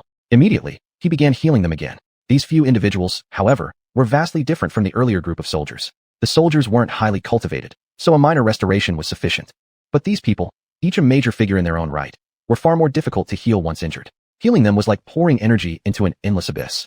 Still, Gu Qi said nothing and continued mending their bodies. When Ji Ming became aware of it, he said, "Gu Qi, just heal yourself. Don't worry about us. Now that some unknown monster has appeared, you should take care of yourself first." Gu Qi shook his head firmly. "Since I am a wood element spirit body, my most important duty on this battlefield is to heal you. Otherwise, what purpose would I serve being here?" Ji Ming sighed deeply and said helplessly, "I once learned from ancient texts about a leading alien among their kind, their commander. The book described it as huge in size, yet incredibly agile, with overwhelming spiritual cultivation. I've always feared this legendary leader might appear, and now, today, we've finally encountered it." Inside, Bai Feng was stunned. He had traveled forward from 10,000 years in the past, and had even fought in those ancient wars himself. Yet he still knew less about this enemy than a human general who had only read about it in books. Yet in the instant they spoke, the alien leader also remained motionless. It was only after Gu Qi had nearly finished repairing their bodies one by one that the leader slowly raised his hand and pointed directly at Gu Qi. This caused everyone's heart to tighten. They didn't understand what the leader meant. Why was he targeting Gu Qi, the only wood element spirit body on the battlefield? Could it be that the alien leader had already sensed that every one of them had been healed by Gu Qi? They had overthought it. From the moment this alien leader stepped onto the battlefield, he had noticed faint streaks of green light emanating from Gu Qi's body, spreading out and reaching every one of their soldiers. At first, he hadn't understood what it meant or what purpose it served. So he did nothing, simply observing, waiting to see what this human was truly doing.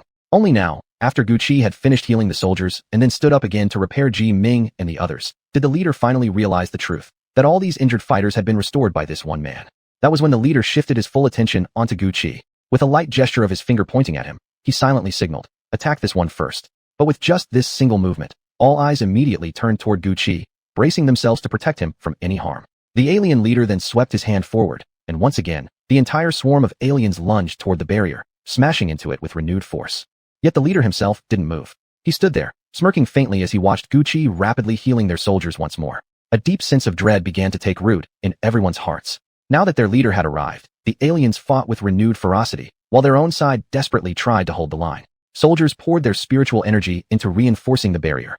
But Guqi disagreed with this approach. He turned to Ji-Ming and said, Ji-Ming, if we keep doing this, we're only wasting our spiritual power. Are we really going to dump all our energy into this barrier, just for the enemy leader to shatter it with a single strike? Ji-Ming clearly saw the problem too. Reluctantly, he replied, then what else can we do? Whenever this alien leader appeared in past wars, our race suffered devastating losses. Ji-Ming had read the ancient texts. He knew well the terrifying description of this alien commander. Guqi simply shook his head. Then, from the side, Hei of the Netherworld spoke up. We won't hide behind this barrier. People of the Netherworld are meant to fight. Ji-Ming stared at the towering enemy before them. After a long pause, he nodded firmly and issued an order through long-range transmission. All soldiers, listen. Engage in combat now. 1, 2, 3, attack. In an instant, Guqi channeled his spiritual energy into the barrier and transformed its nature from defense to offense, then hurled it outward against the aliens. The charging aliens were suddenly checked, their momentum halted by the sudden counterforce. Even the alien leader was struck full in the face by the rebounding barrier. Normally, the barrier had little offensive power, but retracting it now would waste all the energy everyone had just poured into it. To Guqi's surprise, this seemingly useless structure actually had another function. Now, the barrier blocked every advancing alien. Depleted of its original defensive energy, it had become soft and limp, but still contained traces of the spiritual power infused earlier, making it difficult for the aliens to break through easily. Seeing the aliens now struggling to push back against their own former shield, Ji-Ming blinked in surprise, then laughed. Well, I didn't expect this thing could be used like that. Hey, he nodded repeatedly. Indeed. Gubarun, remember this trick, it might come in handy later. Guqi had already memorized the method. The alien leader glared furiously at the barrier stuck to his face, then abruptly raised his head and shattered it with a single blow. When the soldiers saw this, they collectively exhaled in relief. For some reason, not having lowered the barrier before being attacked had ended up saving them. When their leader raised his head and shattered the barrier, the horde of aliens went wild. They began charging toward Guqi and the others. Especially Guqi. Somehow, perhaps because their leader had just pointed at him, many of the aliens now focused their attacks primarily on him. Guqi remained calm, fighting off the aliens while simultaneously healing the soldiers. But now, he wasn't healing every single soldier. Instead, he let his spiritual energy actively seek out those who were most severely injured, automatically mending their wounds. Chapter 159, A Sudden Realization. The leader of the alien race seemed extremely agitated. Unable to break the stalemate, he suddenly raised his hand and delivered a fierce blow to the soldiers. He did not directly target Guqi, but instead struck the soldiers standing beside him. With a single motion, many soldiers collapsed, unable to withstand the force. Blood poured from their mouths as internal organs were damaged, and they fell to the ground unconscious. Everyone was stunned. They hadn't expected this alien leader to be so powerful. Ji-Ming immediately began attacking the smaller aliens, while simultaneously searching for the leader's weakness. Yet according to the ancient texts, this alien leader possessed no weaknesses at all. But now, in the heat of battle, Ji-Ming refused to believe it. He couldn't accept that such a being would have absolutely no vulnerability. No matter how powerful something was, there had to be a flaw somewhere. Guqi glanced at the leader before him. For some reason, he felt certain. The leader had intentionally injured those soldiers merely to observe how Guqi would heal them. Because the leader's gaze was fixed solely on Guqi, completely ignoring everything else around him. Unfazed by the towering figure before him, Guqi quietly extended his spiritual energy outward, beginning to mend the soldiers' bodies. These few soldiers were clearly far more severely injured than the others. The moment they spat blood and flew backward, Guqi knew the leader had aimed directly at their internal organs. Their injuries were purely internal. Externally, there was no visible sign of harm. When Guqi sent his spiritual energy into their bodies, he discovered that their internal organs had been severely shaken. On the surface, they appeared relatively unharmed, but once his energy entered them, he realized the extent of their internal damage. As Guqi focused on healing these men, the alien leader stood silently nearby, watching him with an expression dark as storm clouds. The moment he saw Guqi successfully restore the soldiers, the leader roared in fury. Unlike the other aliens, his roar echoed like a lion awaking from deep slumber. After finishing the healing, Guqi found his arcane energy nearly depleted from prolonged use. It was the first time in years that he had ever felt such utter helplessness. Seeing the pallor on Guqi's face, Hei asked anxiously, Guqi, what's wrong? You look so pale. Did you get injured too? Guqi shook his head and said, No, I'm just a bit tired. I'll be fine after resting a moment. When Ji-Ming and the others heard Hei's words, they turned toward Guqi as well. Noticing how terrible he looked, one of them said, Guqi, your complexion really is bad. If something's wrong, don't hide it from us. We've managed to hold on so far, but we don't know how long this holy war will last. Take care of yourself. You're still essential to our battles ahead. Hei then pulled out a small brocade box from his side and said, Guqi, this is a pill prepared by my tribe for emergencies. You look awful. Take it now. Guqi shook his head again. This medicine was meant for you by your people. Keep it for yourself. I have a wood element arcane spirit body. I recover quickly on my own. Save it for when you truly need it. But seeing that Gucci stubbornly refused to take it, Hei forcefully pressed the pill into his hand and said, "Right now, you are our greatest hope for victory in this holy war. You must stay strong. Only if you remain healthy can we keep fighting. Without you, what good is this damn pill to me?" After speaking, Hei shoved the pill into Gucci's hand and turned back to rejoin the battle. Gucci looked down at the pill in his palm, then inwardly assessed his own body's recovery rate. With a bitter smile, he thought it truly unnecessary to use the special pill meant for Moyen by the Beast Tribe.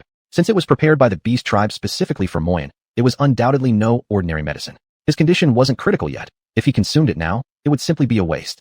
So he slipped the pill into his storage ring without another thought. The moment Gucci placed the pill into his storage ring, the very next second he watched in shock as the medicine, given to him by Moyen, disappeared the instant it touched the space within his ring. And only then did it occur to Gucci, he was still inside an illusion. He suddenly remembered, because he wanted to obtain Qianhuan, Xianyu and Elder Chun had taken him to meet the spirit of Qianhuan.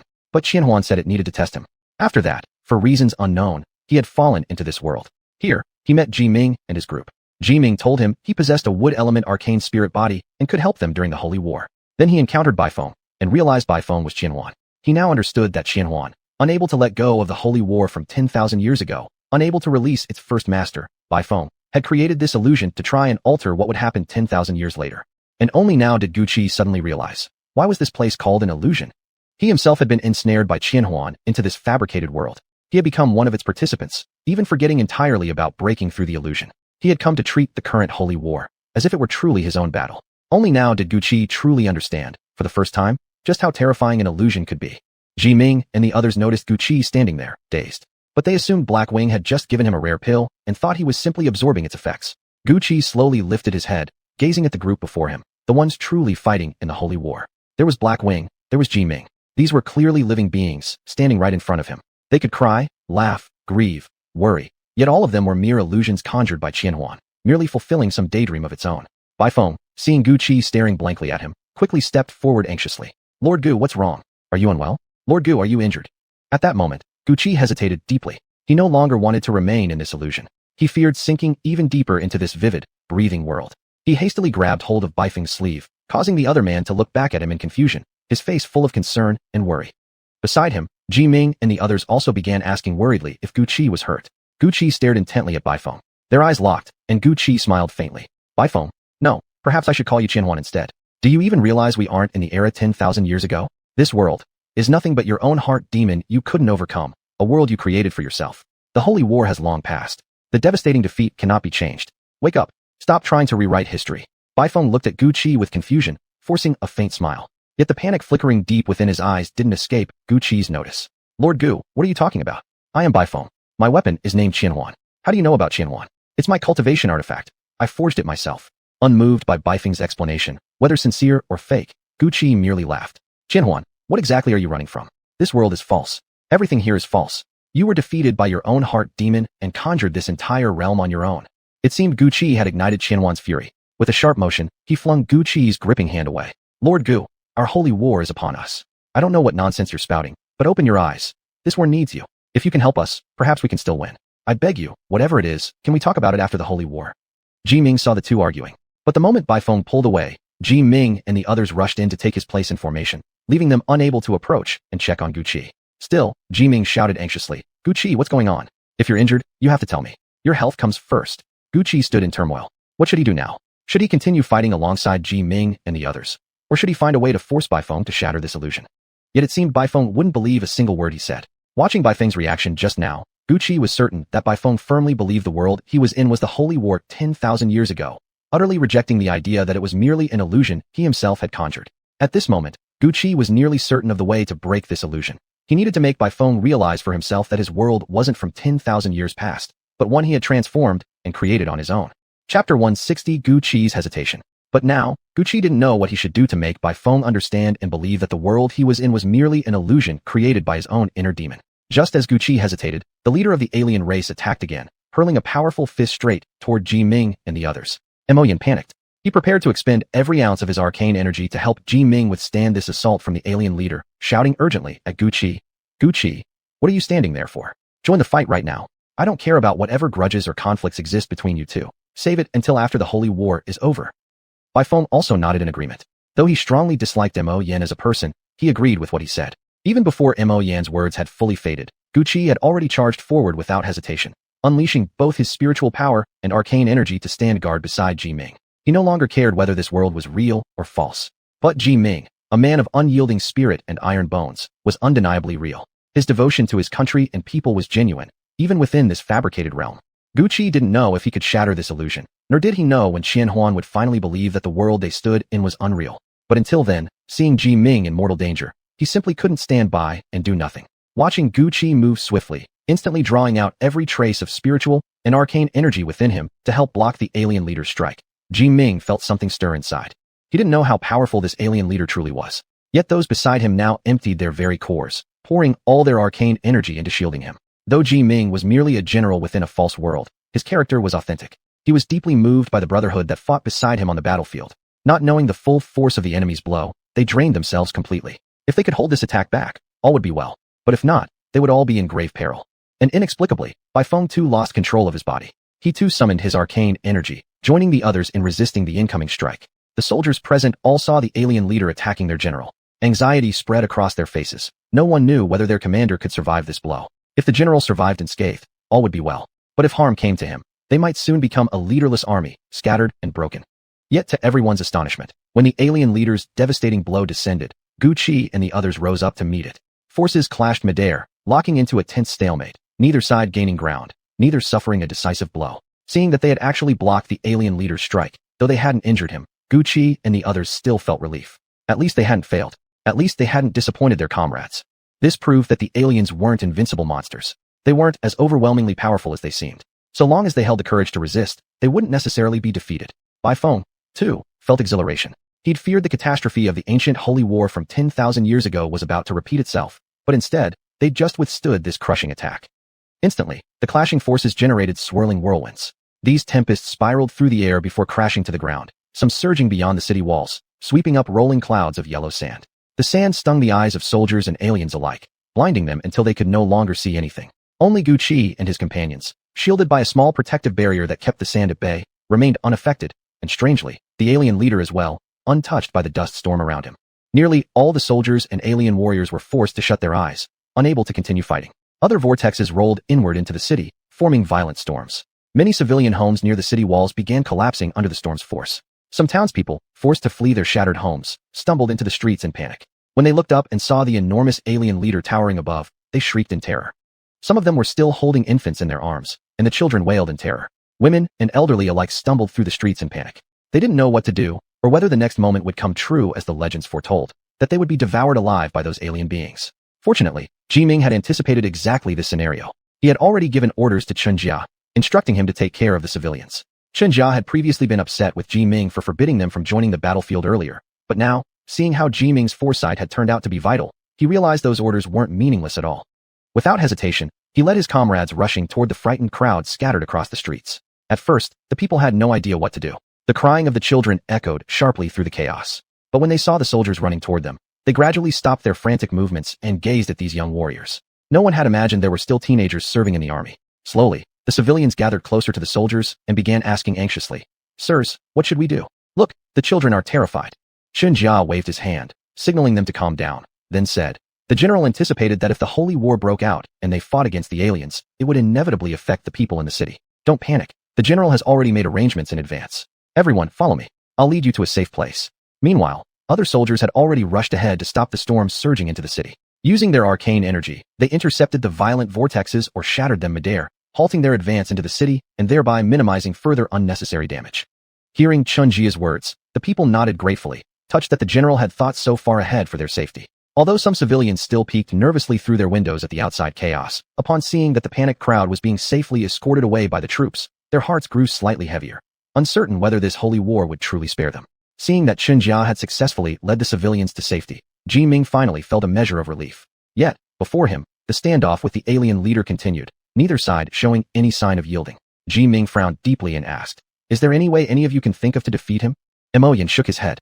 "Right now, all of us have combined our arcane energy and spiritual power. Who still has the strength to launch another attack against this alien leader? Besides, just look at him. How exactly are we supposed to defeat him?"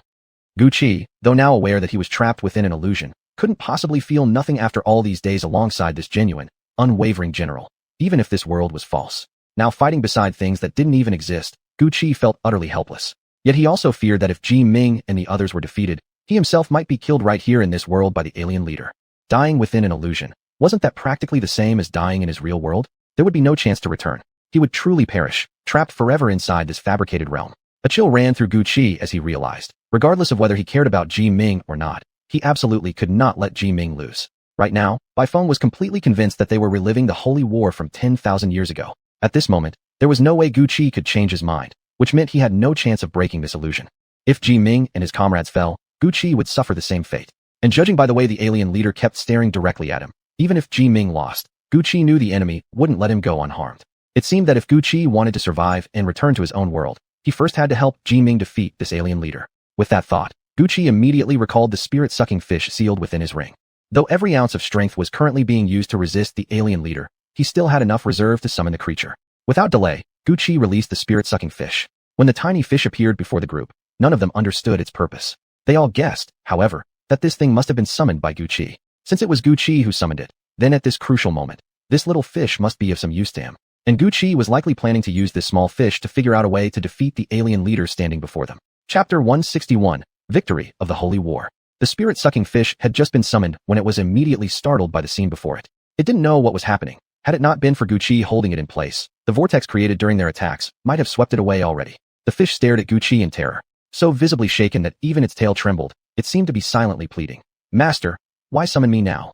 Though Gu Qi couldn't be certain if that was exactly what the fish meant, he stared back and mentally commanded, just do your job. Otherwise, I'll throw you straight into this vortex right in front of you. Believe me, you'll be shattered to pieces. The fish shivered violently at those words, then obediently settled down, quietly absorbing spiritual energy and continuously channeling it to Gu Qi. Feeling the surge of power delivered by the fish, Gu Qi ignited the heavenly flame within his body, a force he hadn't used in a long time. Inside this illusionary realm, Gu Qi had deemed it unnecessary to unleash the heavenly flame earlier. But now, at this critical moment between life and death, if he continued hiding such power, his demise would truly be on his own head. Ji Ming watched the little fish constantly wriggling before Gu Qi, sensing streams of energy flowing into Gu Qi's body. Yet these energies weren't drawn from their battle against the alien leader. They came from the ambient spiritual forces scattered across the myriad worlds. In an instant, Ji Ming understood Gu Qi's plan.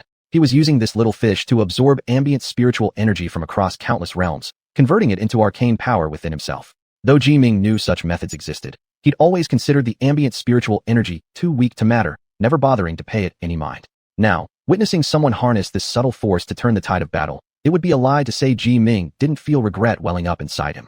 Gu Qi steadily accumulated energy within the heavenly flame, gradually reawakening the dormant fire within. When he finally sensed that the heavenly flame had gathered sufficient strength, without warning anyone, he released it in full force. In that instant, the heavenly flame pierced through the alien leader's protective barrier and engulfed him in blazing fury. The alien leader had never experienced such an attack before, and deep down, he feared the heavenly flame with every fiber of his being. For one fatal moment, he faltered. Seizing the opening without hesitation, Ji Ming and the others unleashed their full assault upon the leader's exposed form. The previously deadlocked battle instantly tipped in their favor. Wounded, the alien leader tumbled off the city wall, crashing heavily onto the ground below. Seeing their leader injured, the alien forces split into two groups. One rushed to check on the leader's condition, while the other formed a rigid defensive line in front of him. They made no move to attack, only stood guard, poised like a pack of wild beasts protecting their wounded alpha, eyes locked onto the enemies who dared harm their sovereign. Ji Ming observed their disciplined formation shift and chuckled softly. Well, didn't expect them to be so united after all. Mo Yin knew perfectly while Ji Ming was subtly criticizing their own group's lack of cohesion. Embarrassed, he could only let out an awkward laugh and turned his gaze seriously toward the unfolding situation. Moments later, the alien leader was helped upright by his own kin, and soon after, they began retreating swiftly. Mo Yin, seeing their withdrawal, shouted urgently, "Don't let them escape. We should press our advantage while we can." Blackwing shot Mo Yin a cold glance, his voice laced with sarcasm. "Press our advantage? If you're so capable, go chase them yourself.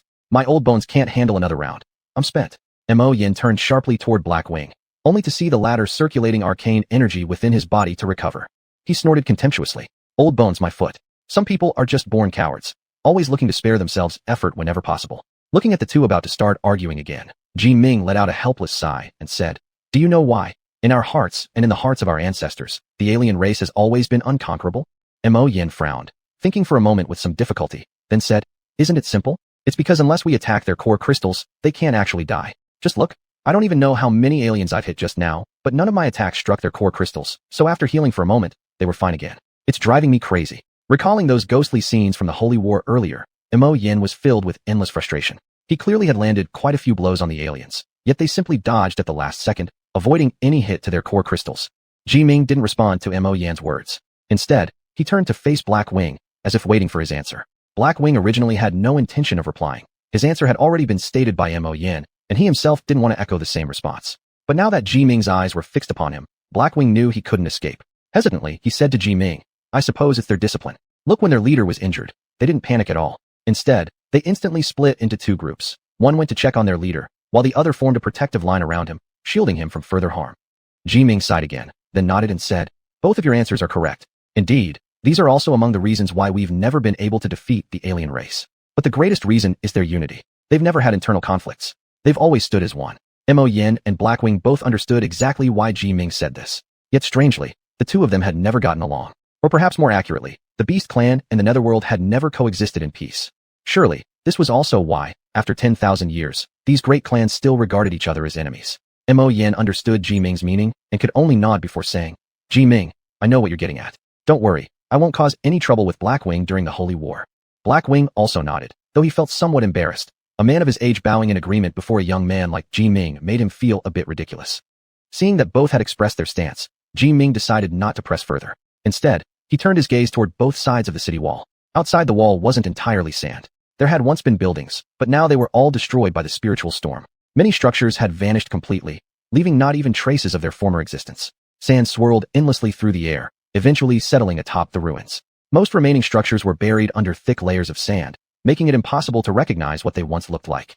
Inside the city, the devastation was even worse. Many civilian homes had been torn apart by the spiritual storm. Fortunately, Ji Ming had dispatched a team earlier specifically to evacuate and shelter the civilians.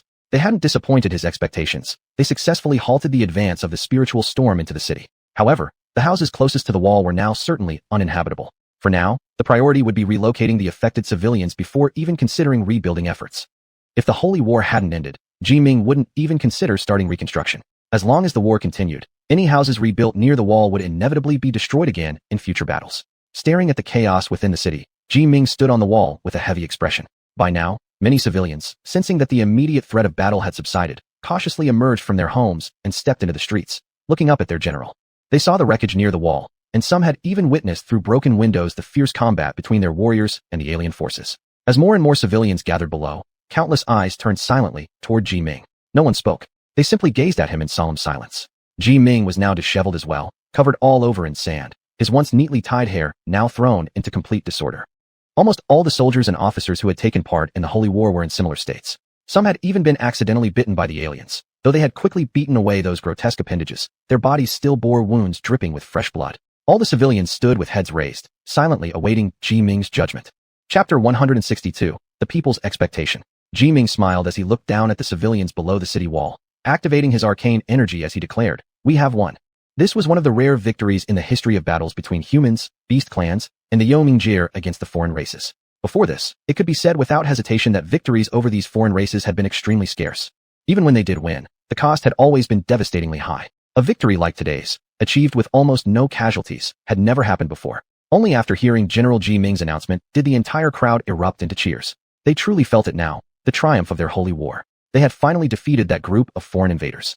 Ji Ming gazed upon the celebrating citizens below, then suddenly raised Gu Qi's arm high into the air.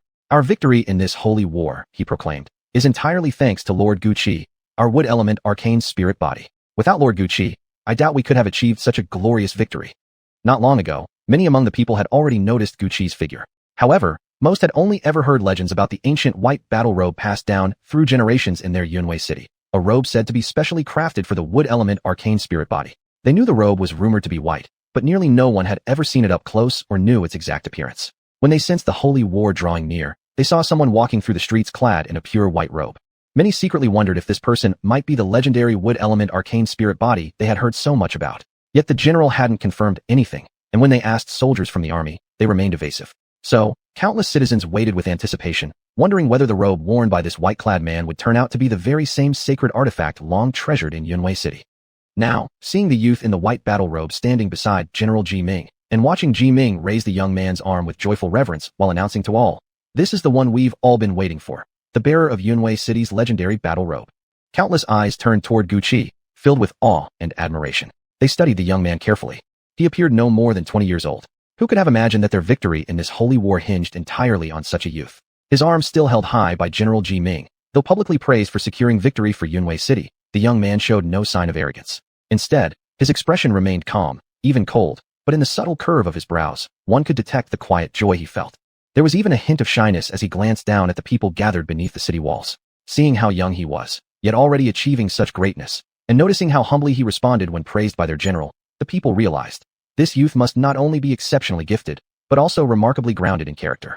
The crowd below began chanting, "Lord Gu, you are wise." "Thank you, Lord Gu." Yet amid the cheers came another playful voice shouting, "Lord Gu, are you married? How about we give you the most beautiful maiden in Yunwei City as your bride?" Hearing this, Ji Ming paused briefly before bursting into hearty laughter. "Why not? Let's marry the most beautiful girl in Yunwei City to our Lord Gu Qi. What do you all say?" Clearly, the victory of this holy war had lifted Ji Ming's spirits immensely. In the past, he would never have engaged in such light-hearted banter, yet now he was actively encouraging it. Gu Qi, who initially thought the citizens were merely joking, found himself flustered when even General Ji Ming spoke so openly. He quickly waved his hands in refusal. No, it's not necessary. I'm still young. I haven't given any thought to marriage yet." Up on the city wall, the young man stood tall and gallant in the legendary battle robe of Yunwei City, his handsome, yet youthful face flushed with urgency and embarrassment. He frantically gestured to the crowd, eager to make clear that he had no intention of settling down. Ji Ming seemed unusually enthusiastic about the matter and said, "What's so young about it? Look at our soldiers. How many of them are still single at your age? Don't worry, our people will take care of this for you." Huh. As soon as Ji Ming spoke, both the soldiers on the city wall and the civilians below burst into laughter. The soldiers had all witnessed Gu Qi's power earlier, so they genuinely accepted the idea of marrying the most beautiful girl in Yunwei City to this outsider. But beside them, Imo Yin quietly felt envious. In a low voice, he murmured to Ji Ming, "Ji Ming, what about me? I've never even heard you say you'd marry off any girl from Yunwei City to me, let alone the most beautiful one." Gu Qi turned his head toward Imo Yin standing nearby, and quickly said, "Look here. He's young, but already a senior elder of the Beast clan. He's quite handsome too. In this holy war, if not for Imo Yin, we wouldn't have won so easily. If anyone has a suitable daughter, feel free to consider our hero Imo Yin as well." Having said that, Gu Qi immediately turned and walked off in haste with a few others, afraid that Ji Ming would keep talking and put him further on the spot.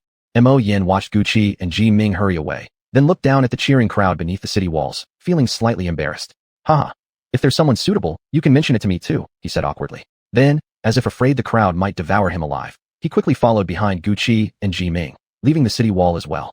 Gu Qi led Ji Ming all the way to the front of the general's mansion. Facing the grand residence before him, Gu Qi abruptly yanked his arm free from Ji Ming's firm grip. Although they had walked fast, both had used arcane energy throughout, so even after such a long distance, neither was even breathing heavily. Gu Qi rolled his eyes at Ji Ming and said, "You could have just talked about the victory in the holy war. Why bring up my marriage for no reason?" Down at the city wall, the moment the civilians heard he might be getting married, their eyes instantly lit up. Gu Qi had actually been terrified that someone among the common folk might rush forward right then and start matchmaking for him. Yet he had no idea that in Ji Ming's heart, there was already a plan for him. Although the current battle had succeeded, the foreign race's leader could strike back at any moment. This meant Gu Qi couldn't leave yet, and perhaps the best way to keep him here was simply to marry him off, to give him a wife from Yunwei City. And that wife should be loyal to Yunwei City. Then, when the time came for Gu Qi to depart, she could secretly help them persuade him to stay. Ji Ming didn't think of this as some cunning scheme against Gu Qi. He merely sincerely wanted Gu Qi to remain. If in the future the foreign races were completely eradicated, he would let Gu Qi leave with his wife and children. Ji Ming would not stand in his way. He'd even help ensure their journey was smooth and provide them with ample wealth. But the condition was clear. Gu Qi must first help him eradicate the foreign races. With full confidence, Ji Ming smiled and said, "Look at our young brother Gu Qi. Handsome, talented, calm in both glory and hardship. But I see you came to Yunwei City alone, living by yourself without a wife or child. That's why I thought I'd find a good girl for you. In the future, she could bear you a healthy son, and then you'll thank me." But before Gu Qi could even respond, let alone refuse, a plaintive voice drifted over from the side. "General, are you planning to switch careers and become a matchmaker now?" The two turned around and saw Miluo standing there, covered head to toe in dirt. Originally, Miluo had been wearing a lovely light blue dress made of fine fabric, but now it was torn and filthy beyond recognition. Her hair, which had once stood neatly upright, was now a messy tangle.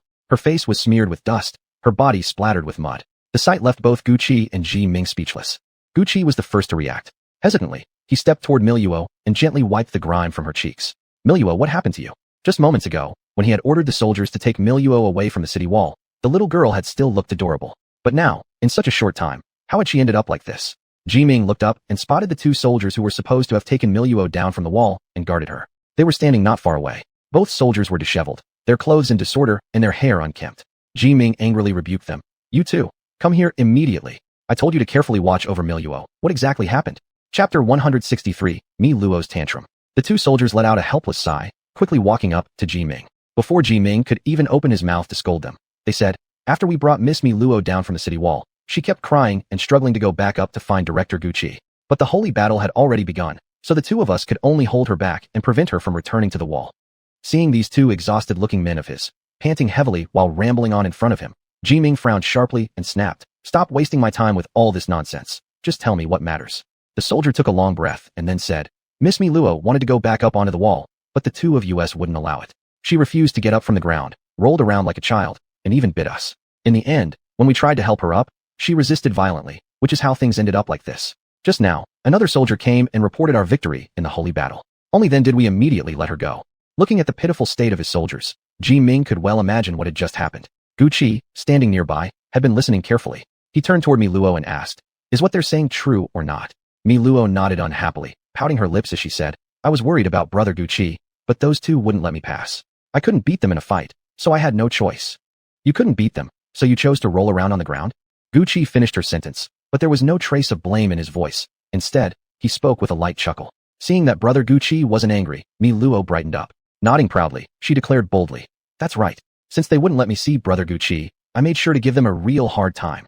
After speaking, she even turned and stuck her tongue out at the two soldiers. Everyone present could only shake their heads helplessly. Gu Qi finally said, all right, little wildcat. Let's go clean you up. Look at this beautiful outfit you're wearing. See what a mess you've made of it. As Gu Qi led Mi Luo away, Mo Yin came running up from behind, gasping for breath. Seeing Ji Ming, he rushed forward and asked anxiously, Ji Ming, why did you and Gu Qi run off so fast? I sprinted the entire way trying to catch up with you too, but I just couldn't make it.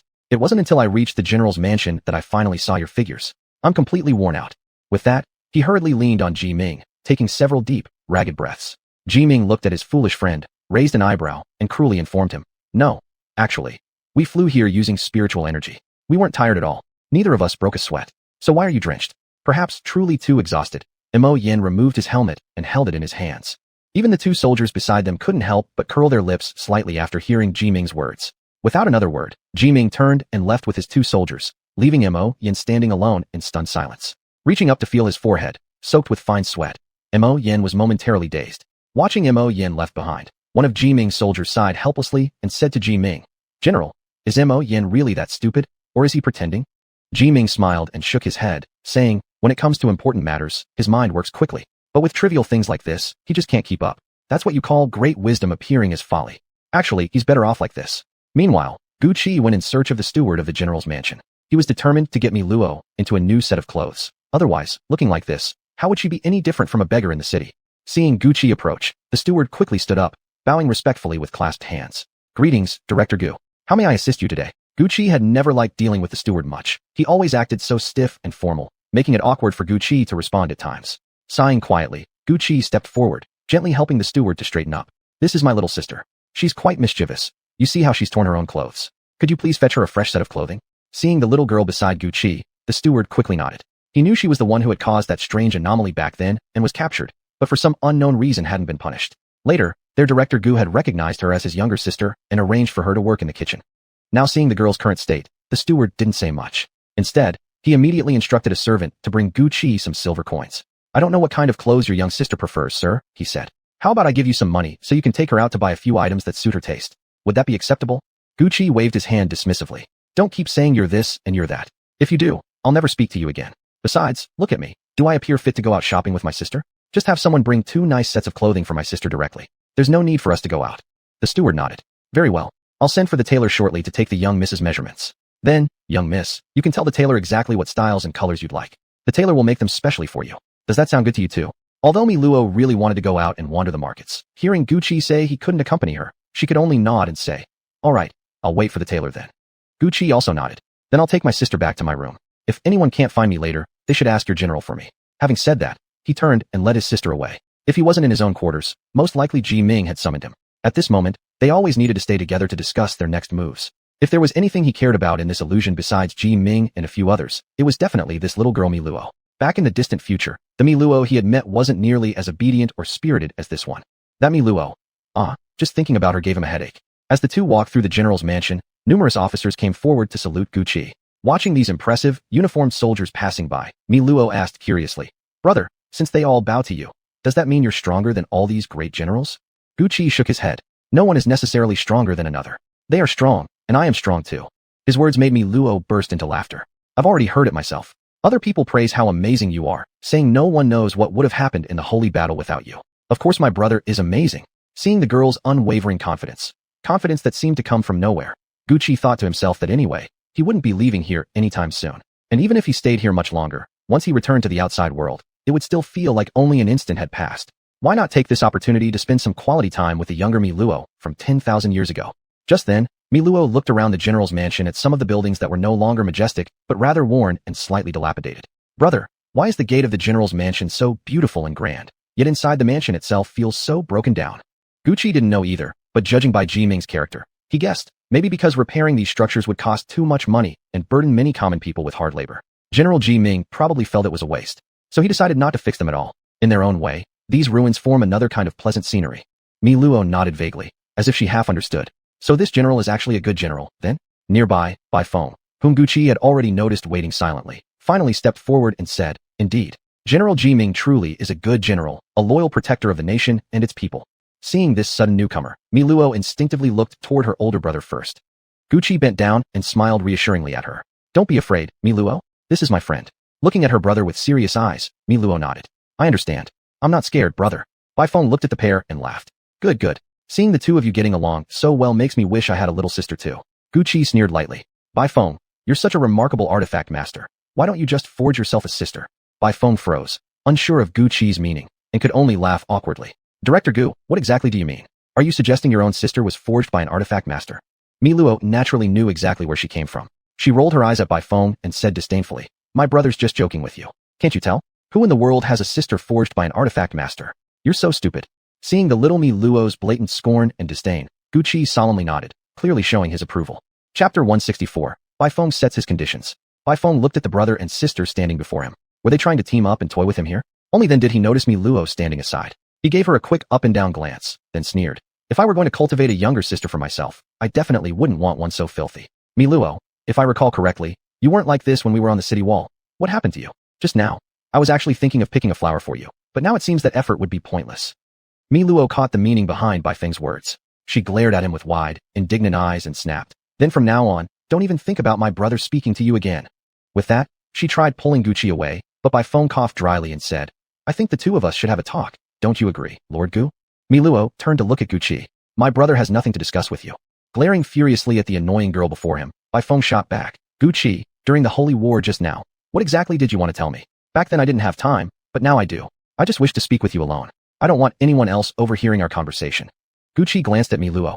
He knew full well Bai Feng only said this to lure him aside and deliberately provoke Miluo. Hearing Bai Feng's words, Miluo tightly gripped Gucci's arm and pleaded, "Brother, don't go with him." As she spoke, she clung to him playfully, trying to pull him away from this place, away from Bai Feng entirely. Gucci helplessly shrugged his shoulders and said to Bai Feng, "Sorry, Bai Feng, my little sister is being difficult. If there really is something important, I'm sure we can talk about it tomorrow." Seeing Gucci prepare to turn and leave, Bai Feng stepped forward, spreading his arms to block their path. "Gucci, are you truly certain you don't want to speak with me? You should know how foolish your choice is right now. Aren't you afraid you'll regret it later?" Gucci shook his head and gently pushed aside Bai Feng's outstretched arm blocking his way.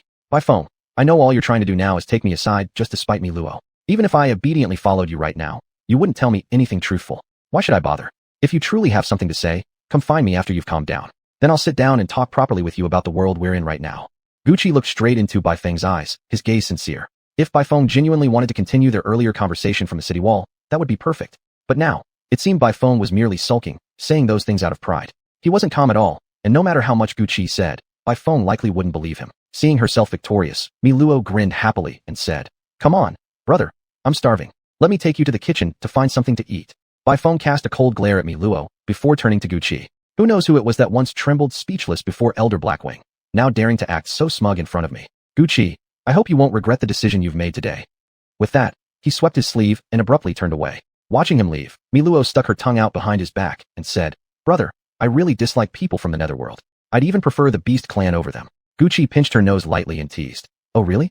I seem to recall a certain girl who also came from some realm or another. So why are you suddenly disliking that same realm so much now?" Miluo huffed. "When I was in the netherworld, I was completely alone. I had no parents, no siblings, no one. Many netherfolk bullied me constantly. Sometimes I cried, and they still kept tormenting me. That by foam, he's from the netherworld too. That's why I don't like him. Gucci hadn't expected that even thousands of years ago, Mi Luo had suffered such mistreatment. Looking at her now, on the verge of tears, it seemed she'd been tormented quite severely. When Mi Luo looked up and saw Gucci gazing at her with concern, she quickly forced a smile and said, never mind. It's all in the past now. Things are better. I met Brother Gucci, and since Brother Gucci treats me so kindly, you'd never let anyone bully me again, right? This little girl, with that final careful and timid look as she asked him, she really did seem heartbreakingly adorable. Gucci nodded and said, don't worry, I'll protect you, always and forever. Until the day this illusion shattered. Gucci never intended to tell Mi Luo too much, because when he finally destroyed the illusion, it would also be the day he bid her farewell forever. He didn't know when he would be able to shatter this illusion, but before he left, he was determined to protect Mi Luo well and never let her be harmed again. Now Gucci was beginning to understand why so many things, the changes between 10,000 years ago and 10,000 years later, were so vastly different. Take the Holy War, for instance. 10,000 years ago, they had clearly suffered a crushing defeat. Judging by Blackwing's intentions, back then he might have ruthlessly used the demonic flames to drag down the Beast Clan along with him. Perhaps in the end the alien races were eliminated, but for some reason, the Beast Clan, the human race, and the Netherworld became sworn enemies because of that Holy War. Yet now, the Holy War ended in victory. So who could say what the world would look like 10,000 years from now if things continued this way? And this little Mi Luo, if she hadn't met him, given the circumstances back then, perhaps she would have been thrown straight into prison by Ji Ming and harshly interrogated. Even if she eventually walked free from jail, who knew whether someone else might continue to bully her? So many things now had already diverged completely from how they were 10,000 years ago. He didn't know whether Qian Huan truly desired this outcome. She hadn't expected that simply holding on to hope would actually earn Gucci's response, and such an incredibly touching one. Mi Luo immediately threw her arms around Gucci's waist and said, Brother Gucci, you're so good. Seriously, you're just too kind to me. Rubbing the little girl's head gently, Gucci understood.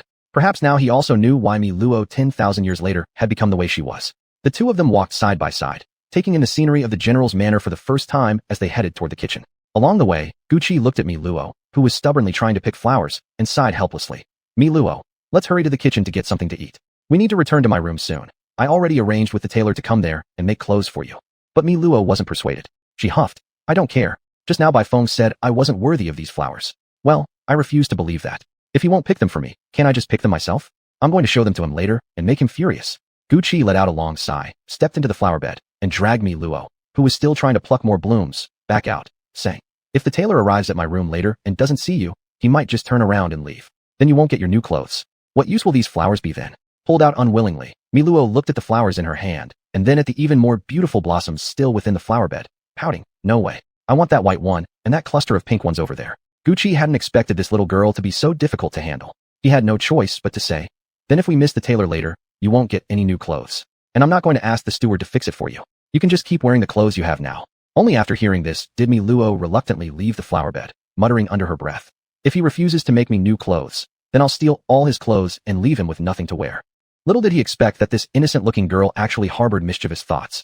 He said, let me ask you, have you stolen things before?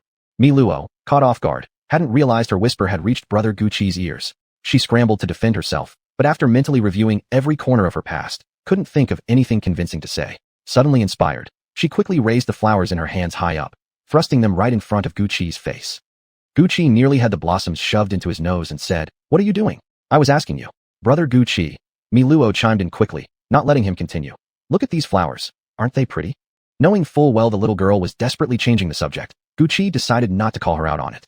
He simply replied, they're nice, though still far less beautiful than you.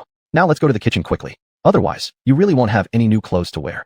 After saying that, he simply walked off toward the kitchen.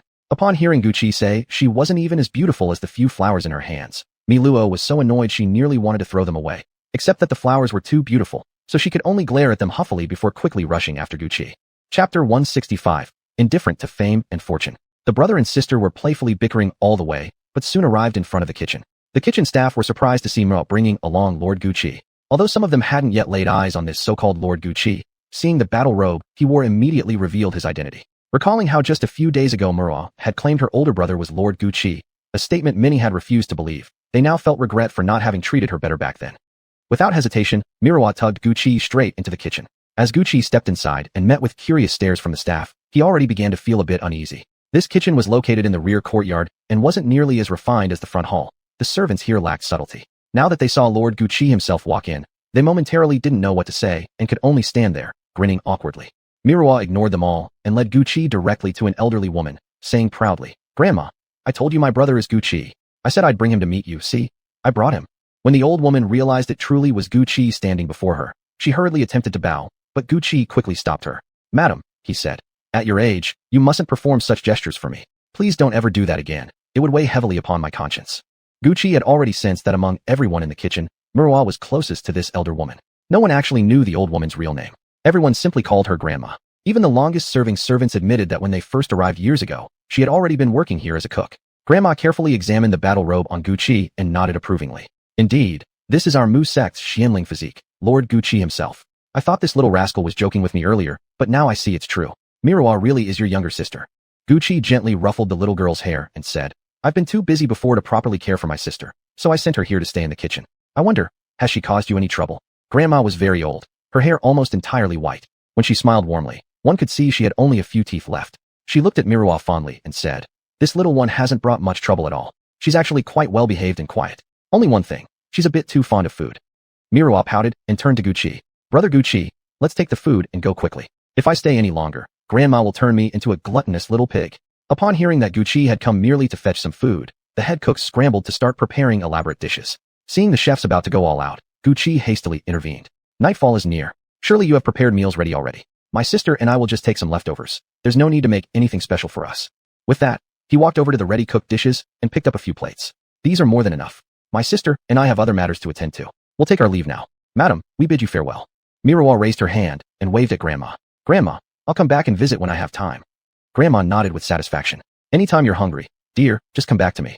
As for the several chefs who had eagerly begun preparations for a grand banquet, they stood stunned as Gucci casually selected only a few cold dishes and left. They hurriedly called out, "Lord Gucci, these are just the meals meant for the soldiers. The general specifically instructed us to prepare something special for you." Gucci waved his hand politely, declining their offer. "This is more than sufficient. I don't require anything special." As Gucci and Miroir gradually disappeared down the path, the kitchen erupted into excited chatter. "Did you see that? Lord Gucci is so young. He doesn't even look older than my son. Youthful, yes, but also strikingly handsome. And did you notice how casually he took those few plates? Such humility, no airs at all." Praise for Gucci rose higher and louder within the kitchen. Miroir heard their words and glanced at her brother. "Everyone's saying such wonderful things about you, brother. But why do you seem so unhappy?" Gucci had naturally heard them too, but he didn't feel happy at all. Perhaps because deep down, he always believed the place he was in was nothing more than an illusion. Seeing that Gucci didn't respond, Miroir didn't press the question further. Instead, she opened her palm and said, "Brother, look. What is this?" Gucci glanced down and saw 2 candies resting in the little girl's hand. He asked with mild confusion, "What's this? Where did you get these candies?" Miroir giggled. "These are from just now, when you were picking up food. Grandma gave them to me. She used to only give me one, but today she gave me 2, which means she gave one for you as well." Saying that, she lifted her hand and offered the candy toward Gucci. Understanding what she meant, Gucci didn't refuse. He simply took one and popped it straight into his mouth. After they'd shared the candies, Miroir happily started telling Gucci stories about her days working in the kitchen. Before they knew it, they had already reached the door of Gucci's room. Yet suddenly, Gucci didn't want to go inside. The moment he stepped through this door, he would once again become the Gucci trapped in the illusion. The Gucci whose duty was to help Ji Ming repel the foreign tribes. Only right now, walking side by side with Miroir, strolling and playing outside, did he feel like a Gucci who had lived a life worth living. Sure enough, the instant he entered his room, he saw someone already waiting inside. The first person he noticed was a man standing anxiously by the doorway. Judging by his attire, he must have been a tailor. Without paying attention to the others seated in the room, Gucci went straight to the tailor and asked, "Are you the tailor sent by the steward?" The tailor, upon arriving here, had discovered that not only the general, but also elders from the monster sect and the were already present within Lord Gu's chambers. After explaining his purpose, the general had directly ordered him to wait here until Gucci returned. When had he ever stood so close to such formidable figures? And yet, terrified of overhearing something he shouldn't, he had spent the entire time trembling with anxiety, waiting for Gucci and his sister to return. Now, hearing a voice, he looked up, and indeed, it was Gucci returning with a young girl. So flustered was the tailor that he nearly dropped to his knees before hastily nodding and blurting out, "I am a tailor from the general's residence. The steward sent me here to take measurements and make custom garments for Lady Miroir."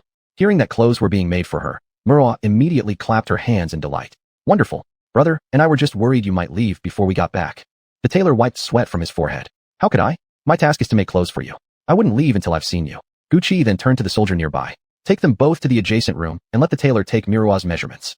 Then he bent down toward Miroir. "Later, if you have any preferences for color, pattern, or style, just tell the tailor. If you can't describe it, draw it on a piece of paper." Mirwan nodded vigorously. I know you have things to attend to, brother. I won't disturb you. I'll go with the tailor to the next room. Don't worry, we won't eavesdrop at all. Watching the little girl hurriedly pull the tailor away, not even allowing him time to bid farewell to the general and the others before leaving, Gucci couldn't help but smile wryly at her cleverness.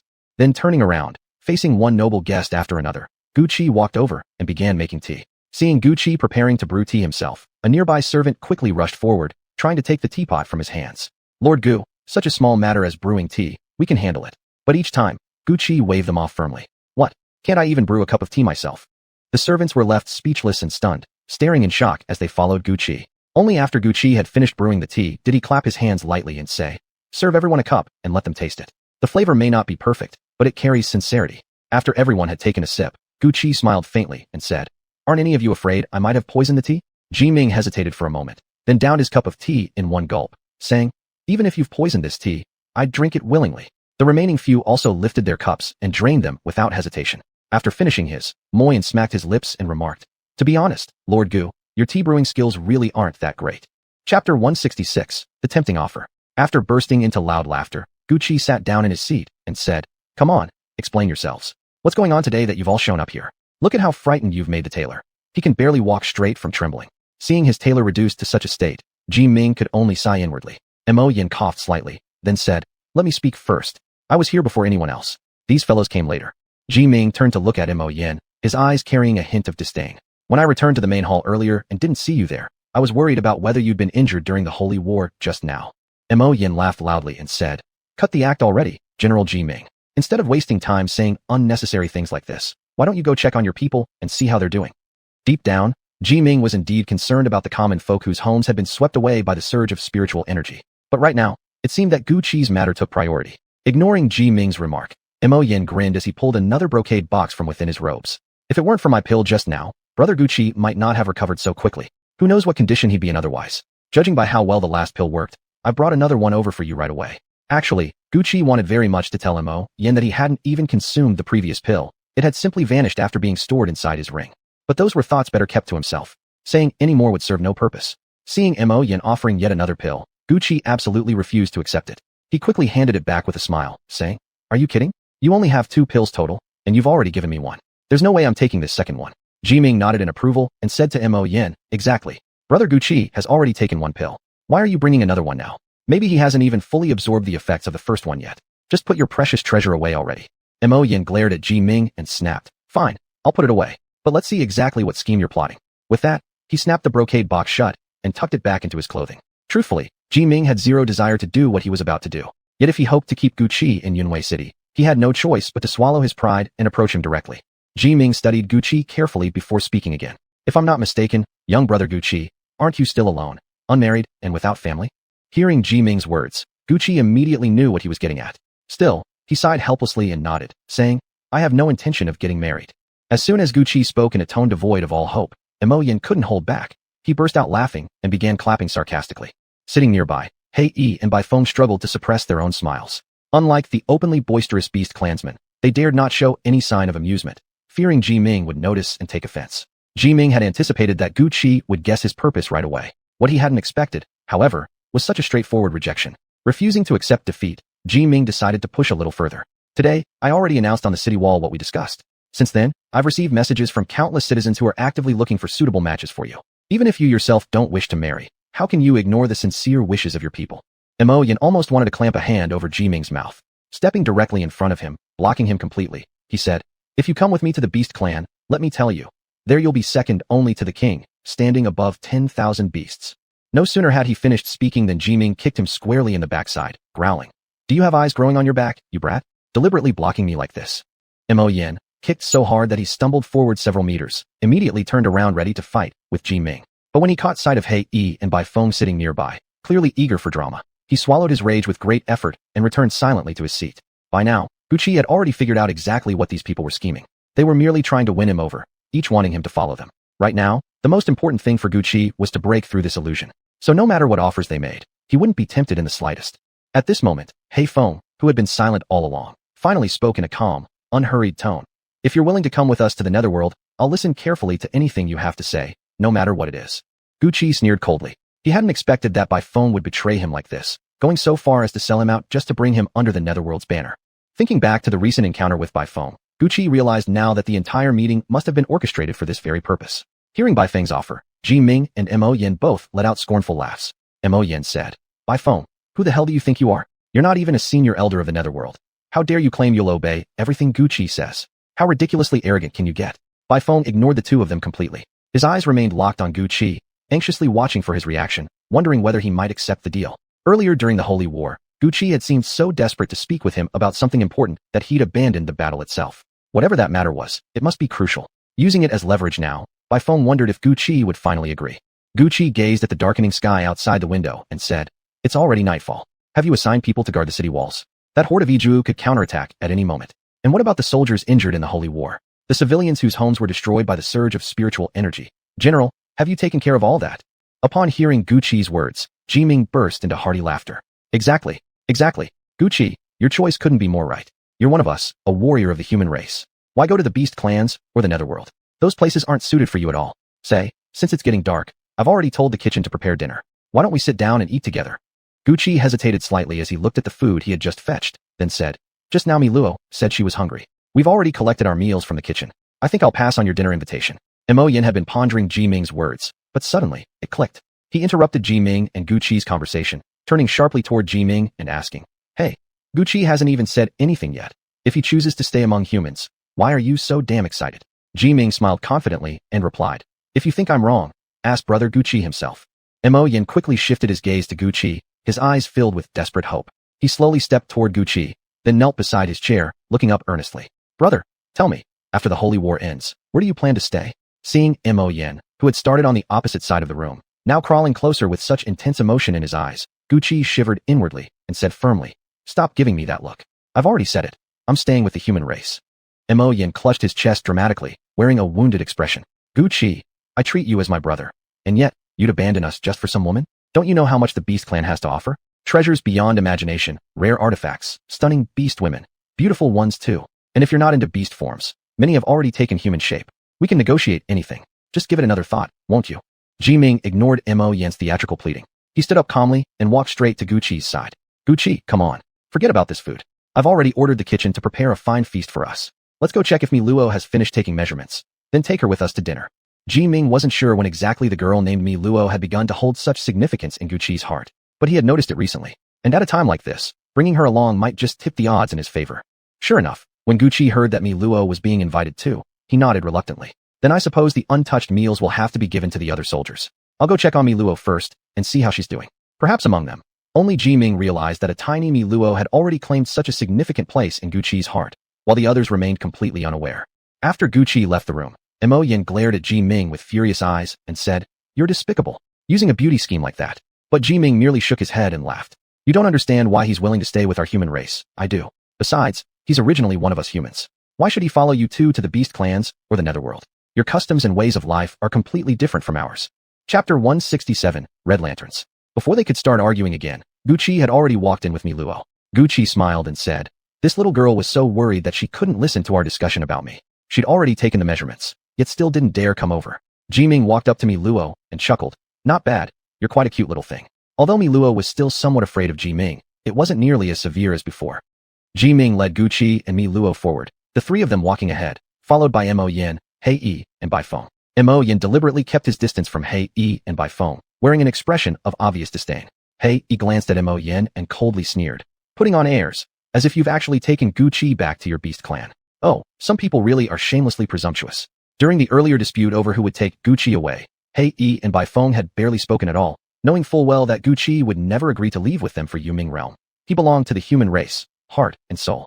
Mo Yin rolled his eyes and said, At least I tried. Some people's offers were truly laughable. Whatever you want to talk about, I'll talk about it with you. What do you have to discuss? Any world-defying beauty hidden somewhere. Baifeng felt the insult stab deep into his chest and finally snapped. Yes, sure, your beast clan is full of beauties. I've seen quite a few indeed. The three walking ahead pretended not to hear the quarreling behind them, choosing instead to remain oblivious. Let those three bicker as they pleased. They focused on enjoying the scenery ahead. Perhaps because of the victory in the Holy War, Ji Ming had immediately ordered his servants to redecorate the entire general's manor. In many places, large red lanterns symbolizing celebration had been hung. Many tree branches were adorned with red ribbons, and suddenly, an air of festivity drifted through the manor overhead. When Jiming saw Gucci looking at those red lanterns, he sighed wryly and said, I originally planned to properly decorate the manor, but then I thought, since the Holy War hasn't achieved complete victory yet, it's better not to be too ostentatious right now. Once we've completely triumphed, we can celebrate properly. Besides, all those grand celebrations seem rather wasteful. So I just brought out some old stock of red lanterns from storage and lit them up. Clearly, Imoyan had also noticed the lanterns. Stepping forward, he said, of course only you, General Jiming, would do something like this. The Holy War wins a victory, and you bring out these vulgar red lanterns. Jiming solemnly shook his head. Our Holy War hasn't ended in total victory yet, so it's best not to draw attention to certain things for now. But Imoyan wasn't buying it. He curled his lips and said, if it were me winning this Holy War, I'd make sure the whole world knew about it. I wouldn't care whether the final victory had truly come or not. Today's wine is for today's joy. I live for the present moment. Trailing far behind, Hei frowned at Baifeng and silently transmitted his words into Baifeng's mind using spiritual energy. What's going on? Didn't you say you had a way to speak with Gucci alone? Baifeng strolled leisurely behind the group. Upon hearing Hei's question, he casually shook his head and replied, no need to rush. I'll pay him a private visit tonight. Hei sighed softly, gazing at Gucci walking ahead, his mind lost in silent calculations. Mi Luo, experiencing such a grand scene for the first time, was unusually excited. Yet seeing so many people around her, she didn't know how to continue clinging to Gucci affectionately. All she could do was tightly grasp his hand, refusing to let go even slightly. Jiming glanced at Mi Luo following quietly beside them, thinking to himself, if he wanted to keep Gucci here, perhaps this little girl might also be a key factor. Along this path, everyone was scheming against one another, except for Gucci and Mi Luo themselves, who remained entirely detached, fully absorbed in the unusually lively atmosphere of the general's manor this evening. Finally arriving at the dining hall, Gucci looked around and frowned. I thought after the Holy War victory, we'd gather together with the soldiers and officers for a feast? Jiming shook his head cautiously and said, we haven't completely defeated the Iju yet, so we can't lower our guard. The enemy might launch a surprise attack at any moment tonight. We must remain highly alert. I'm sorry, everyone, but no alcohol tonight. Gucci fully agreed with Jiming's decision. He nodded and said, that's right. The Iju haven't been utterly defeated. We can celebrate temporarily, but vigilance must not slacken, especially tonight. Seeing these two people being overly cautious, Imoyan stared at the table devoid of even a drop of wine and wailed, even before charging in a battle, I'd still drink a few cups. Never had any problem. But tonight, after our victory, why can't we even touch a drop? Hei also agreed that there should be no drinking tonight. He said, exactly. No one should drink. Did you inform our soldiers? I'm afraid they might get carried away in their joy.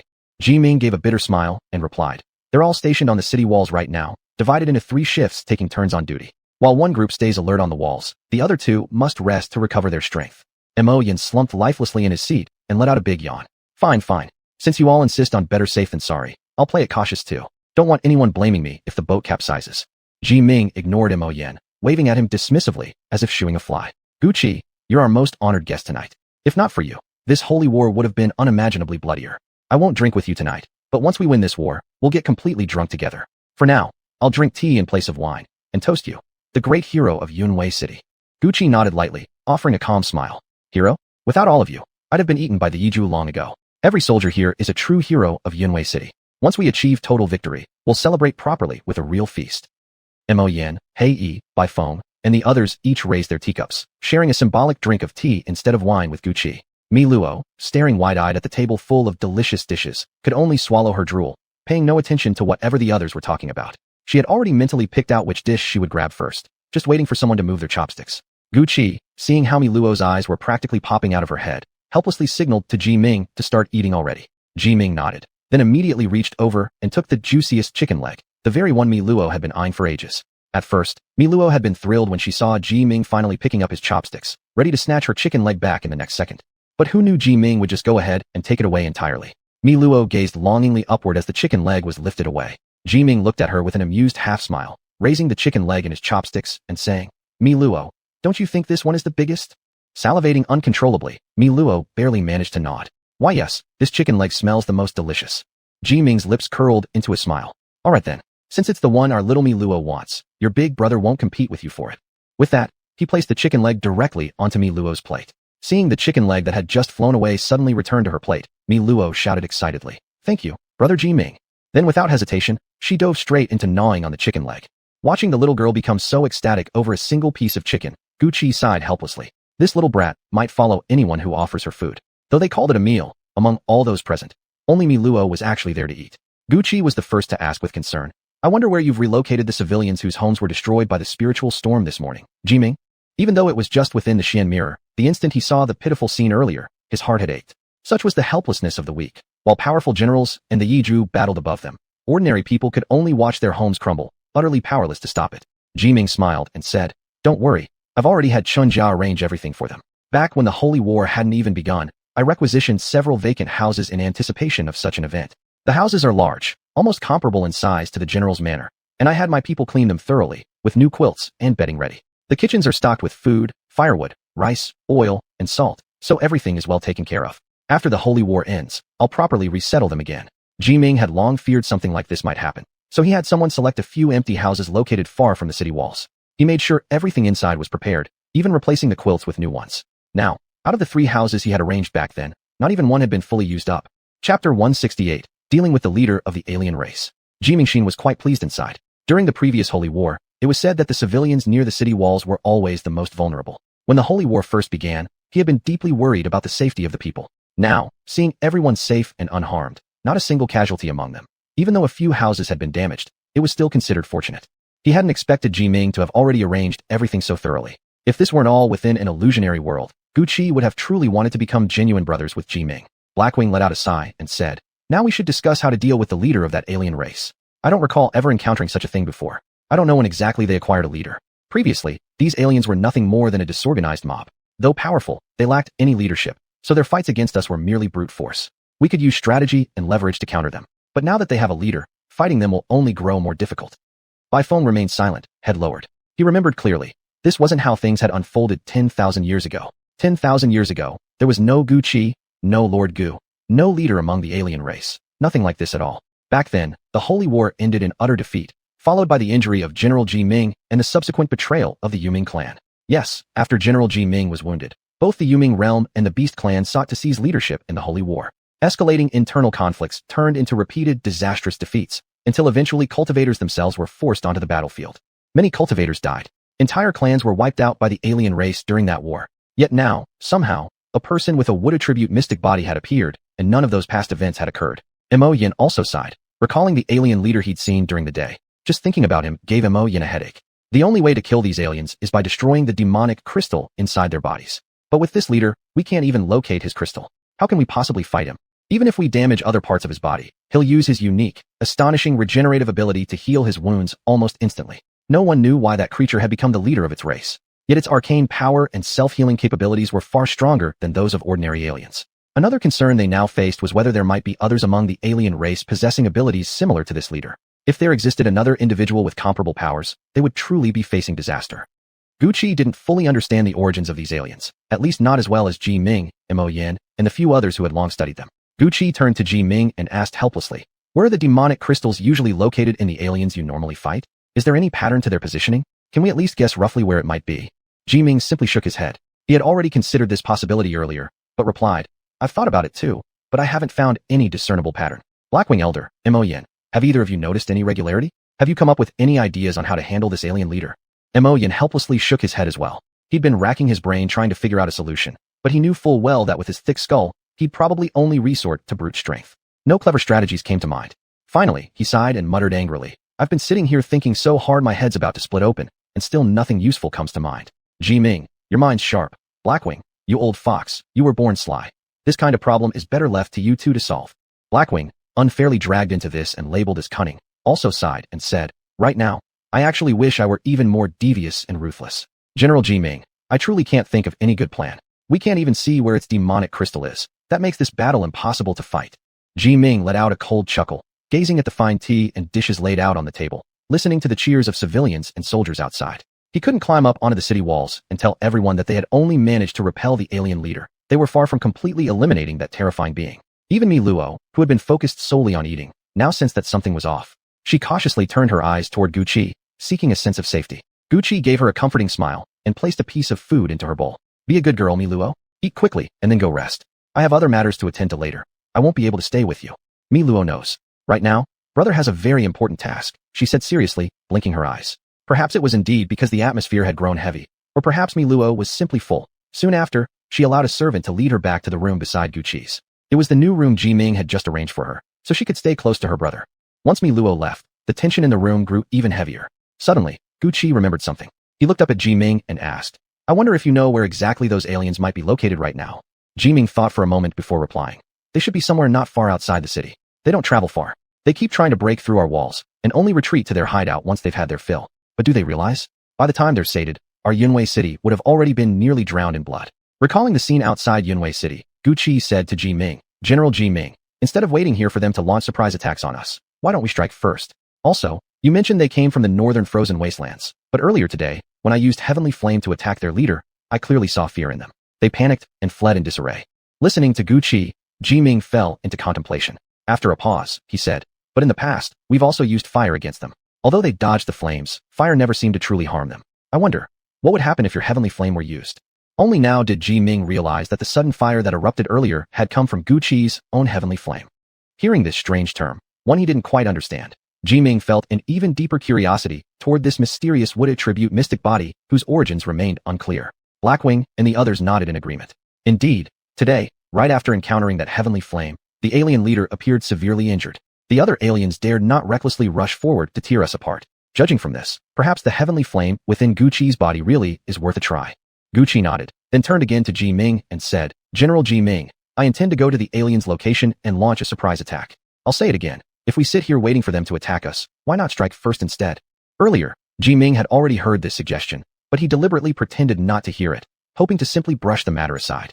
Now, hearing Gu Qi bring it up again, he could only force a smile and reply, Gu Qi, if we're going to launch a surprise attack, who exactly do you plan to send? Even if someone goes, without knowing where the demonic crystal is located inside their leader, the attacker wouldn't be able to kill him. Instead, they'd likely die on the spot and never return. That would be a loss that outweighs any gain. Clearly, Jiming strongly opposed Gu Qi's idea. He shook his head firmly, indicating it wouldn't work. But Gu Qi had his own plan. He turned to Bai Feng and said, if I went alone, perhaps it really wouldn't work. But if Bai Feng and I teamed up, I believe we might actually stand a chance.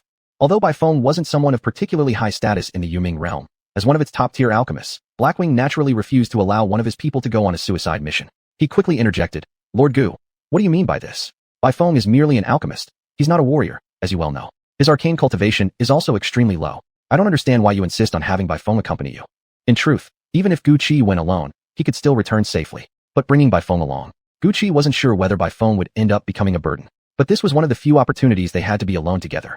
All he wanted was to use this chance to see if he could make Bai Feng fully realize that he was merely trapped within an illusion. Jiming was also somewhat uneasy. He said with concern, Gu Qi, if you're planning to launch a stealth attack, I can assist you. Elder Blackwing is right. Bai Feng is just an alchemist. He won't be able to help you. But Gu Qi didn't see it that way. He looked at Bai Feng with a stubborn gaze. Chapter 169, Ambushing the Alien Leader. Gu Qi said, what's wrong, Bai Feng? Why aren't you saying anything? Could it be that you don't have the courage to sneak attack those aliens with me? That you lack the guts to go with me and eliminate their leader? Bai Feng only vaguely felt as though there was something he didn't know. Something he disliked so much that he had no desire to understand. But Gu Qi was different. He was determined to tell him something Bai Feng himself didn't want to hear. Hearing that Gu Qi deliberately wanted to create a chance for the two of them to be alone together, Bai Feng felt a faint resistance stirring within his heart. Listening to Gu Qi's words, Bai Feng knew this was merely an attempt to motivate him. He shook his head and said, it's not that I'm afraid. If taking the alien leader's life were possible, even if it meant my own death, I wouldn't hesitate in the slightest. But charging into the enemy camp with just the two of us, is that really feasible? Seeing the doubt and unease in Bai Feng's voice, Gu Qi snorted coldly. Just follow me and trust me. Didn't you say earlier today that there was something you wanted to discuss with me? Now we finally have our chance to talk privately. Jiming watched these two seemingly harmonizing so perfectly that they were about to finalize their plan, and hastily interrupted. You're both being reckless. Let alone the fact that Bai Feng is merely a weapons crafter. He wouldn't be able to assist you at all. And Gu Qi, you're the wood affinity spirit-bodied cultivator of Yunwei City. How can you risk yourself like this? I absolutely refuse. This matter is far too dangerous. He quickly nodded in agreement, and spoke to Gu Qi with a conciliatory tone. Lord Gu, consider this. Bai Feng's cultivation level isn't strong. Moreover, he's a renowned weapons crafter in the Yoming Jade. If I bring him out now but fail to return him safely later, how will I ever explain that? My cultivation is somewhat stronger than his. Why don't you take me along instead? Mo Yin, standing off to the side, rolled his eyes at He Yi's self-recommendation and sneered. Hey Yi, what nonsense are you spouting? Didn't you hear Gu Qi clearly say we're only conducting a surprise raid, not engaging in open combat? What good would a slow old man like you do even with high cultivation? Gu Qi, honestly, you'd be better off taking me. In critical moments, I might even save your life. As for that Bai Feng, just a petty weapon artisan. He'd probably end up needing protection from you when things get tough. In truth, Gu Qi had long since made up his mind to leave with Bai Feng, not because he needed help during the raid, but because he wanted to make Bai Feng realize that the place they were currently in was nothing more than an illusion. He already had a plan, one that required finding a moment alone with Bai Feng first, then smoothly revealing the truth.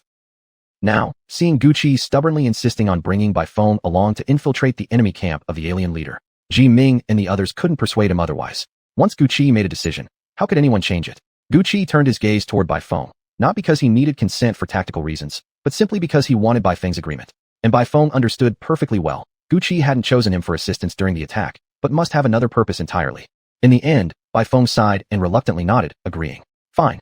Although I don't know what you're planning, I must warn you. I may be the weakest here in terms of cultivation. At worst, I won't help you. I might even become a burden. That was Bai Feng's only concern. But Gucci shook his head dismissively. He wasn't worried about being held back, because deep down, he already had everything planned out. Seeing the plan nearly finalized, Ji Ming realized further objections were pointless. He gave in, then cautiously asked Gucci, if it's just the two of you going, I can't help but feel uneasy. How about letting me follow? I won't enter the enemy camp. Just let me stay outside as backup. Would that be acceptable? Although Ji Ming's plan was reasonable, if things went that way, Gucci still wouldn't have the chance to be alone with Bai Feng. He shook his head again and refused, saying, you need to understand one thing. This is the Holy War. Yunwei City cannot afford to lose any of you, especially you, General Ji Ming. No matter whether our ambush succeeds or fails, those aliens might retaliate fiercely. That was also one of the reasons why Gucci didn't intend to allow anyone to serve as backup. If he took Ji Ming and Mo Yin with him, and during their absence, the aliens launched an attack for whatever reason, Yunwei City would truly be finished. Though Gucci could see the deep concern in Ji Ming's eyes, he steeled his heart and said firmly, enough. This ambush only requires Bai Feng and me. We'll disguise ourselves as common civilians. Otherwise, I'm afraid there might be alien spies watching our movements. The two of us will pretend to be ordinary townspeople fleeing Yunwei City at midnight. Ji Ming nodded. Then, with a light flick of his finger and a flow of arcane energy, a wooden box flew over from not far away. Opening the box, Ji Ming took out its contents and showed them to Gucci, saying, this is the life-saving talisman commonly used in Yunwei City. If either of you is in danger, fire this talisman immediately. Once released, everyone will know it belongs to the General's Manor of Yunwei City. Anyone nearby will come to your aid, and our soldiers will rush to your location at once. Without hesitation, Gucci accepted the talisman right away. If he managed to explain everything clearly to Bai Feng along the way, fine. But if not, they could still call upon Yunwei City for help when facing danger. As the group stood up to leave, Gucci hesitated for a moment and said, General Ji Ming, there's one more thing I'd like to ask of you. Seeing the reluctant, almost pained look on Gucci's face, Ji Ming sneered coldly and said, if I'm not mistaken, Lord Gucci, you want to tell me that, should anything happen to you, I must promise to take care of your younger sister Mi Luo? Gucci hadn't expected his feelings to be so obvious, yet Ji Ming had seen through him instantly. He nodded silently, then bowed deeply to Ji Ming and said, I feel ashamed, uncertain whether I'll return after this mission. If anything happens to me, my sister will rely entirely on your protection from now on. In this world, nothing was absolute. Who knew who would ultimately win this holy war? Today, they might appear victorious. Tomorrow, their enemies might strike decisively. Who could say which side would fall to the other? Ji Ming quickly reached out and lifted the bowing Gucci, his voice heavy with sorrow. Gucci, what you've done for Yunwei City, I, Ji Ming, will never forget. Even if something were to happen to you, I swear I'd give my life in exchange to save you. From this day forward, Mi Luo will be my own sister. As long as I draw breath, I will protect her with my life. At this point, what Gucci was doing was already his last resort. If he couldn't break this illusion now, he would remain trapped here forever. Either he would grow old and die within this false reality, or he would perish in the holy war. Could he really just wait endlessly, hoping Bai Feng might one day suddenly realize they were living inside an illusion? Perhaps it was possible, but it sounded too unreliable.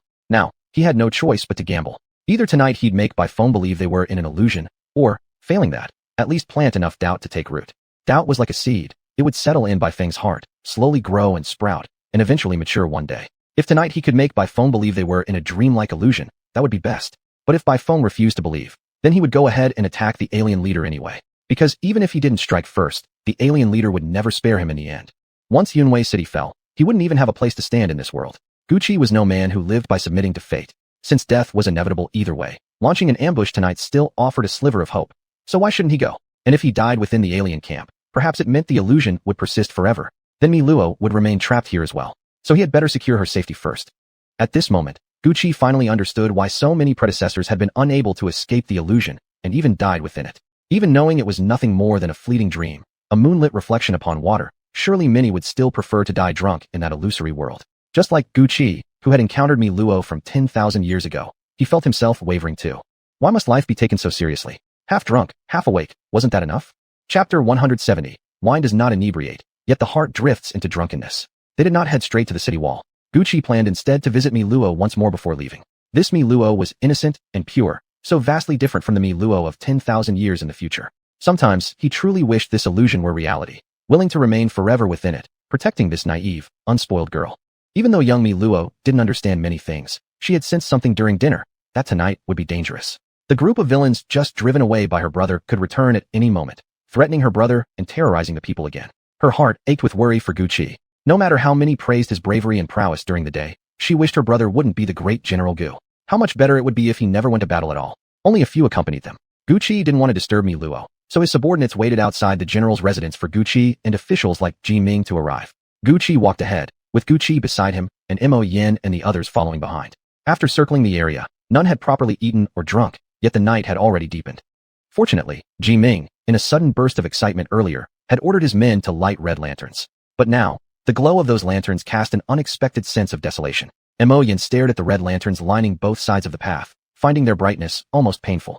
He abruptly declared, "Forget it. Those red lanterns are unbearable. I'm tearing them all down." But Gu Qi immediately stopped him. "They look fine as they are," he said. "They even had a festive air."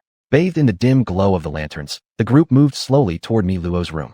Along the way, few words were exchanged. Only He kept muttering anxiously to Bai Feng, first instructing him to protect Gu Qi at all costs and ensure he wasn't harmed, or else Bai Feng should kill himself and answer to heaven.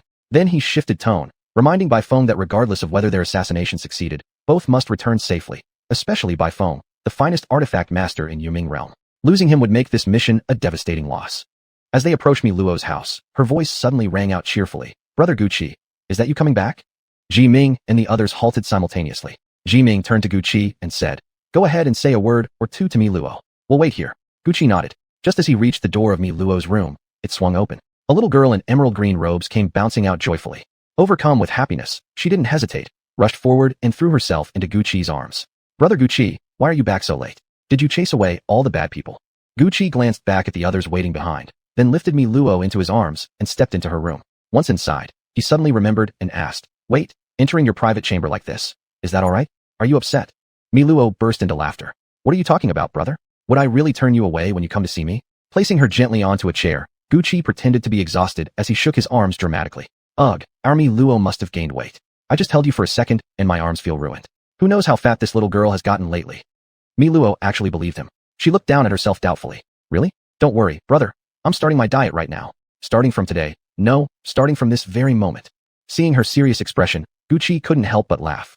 "Where did you get this new outfit? Let me take a proper look." Mi Luo immediately remembered her new clothes and quickly stepped back 2 paces.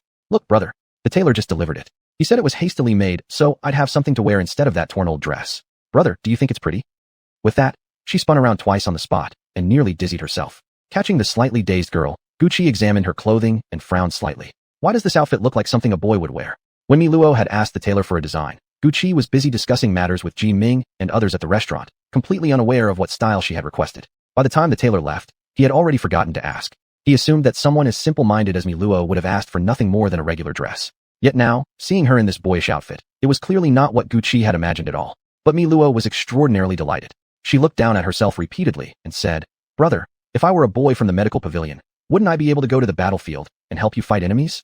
That's why I told the tailor not to make me a dress, something more convenient instead. That way, I can train in martial arts and one day fight beside you."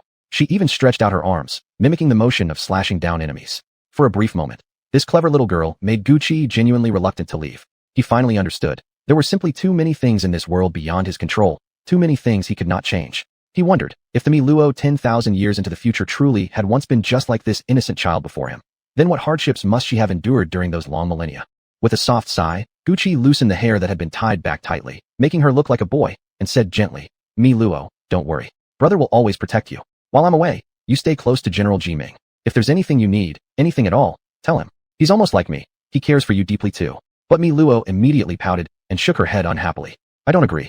I only need one brother. Why would I want more brothers? Brother, did you drive back the invaders yet?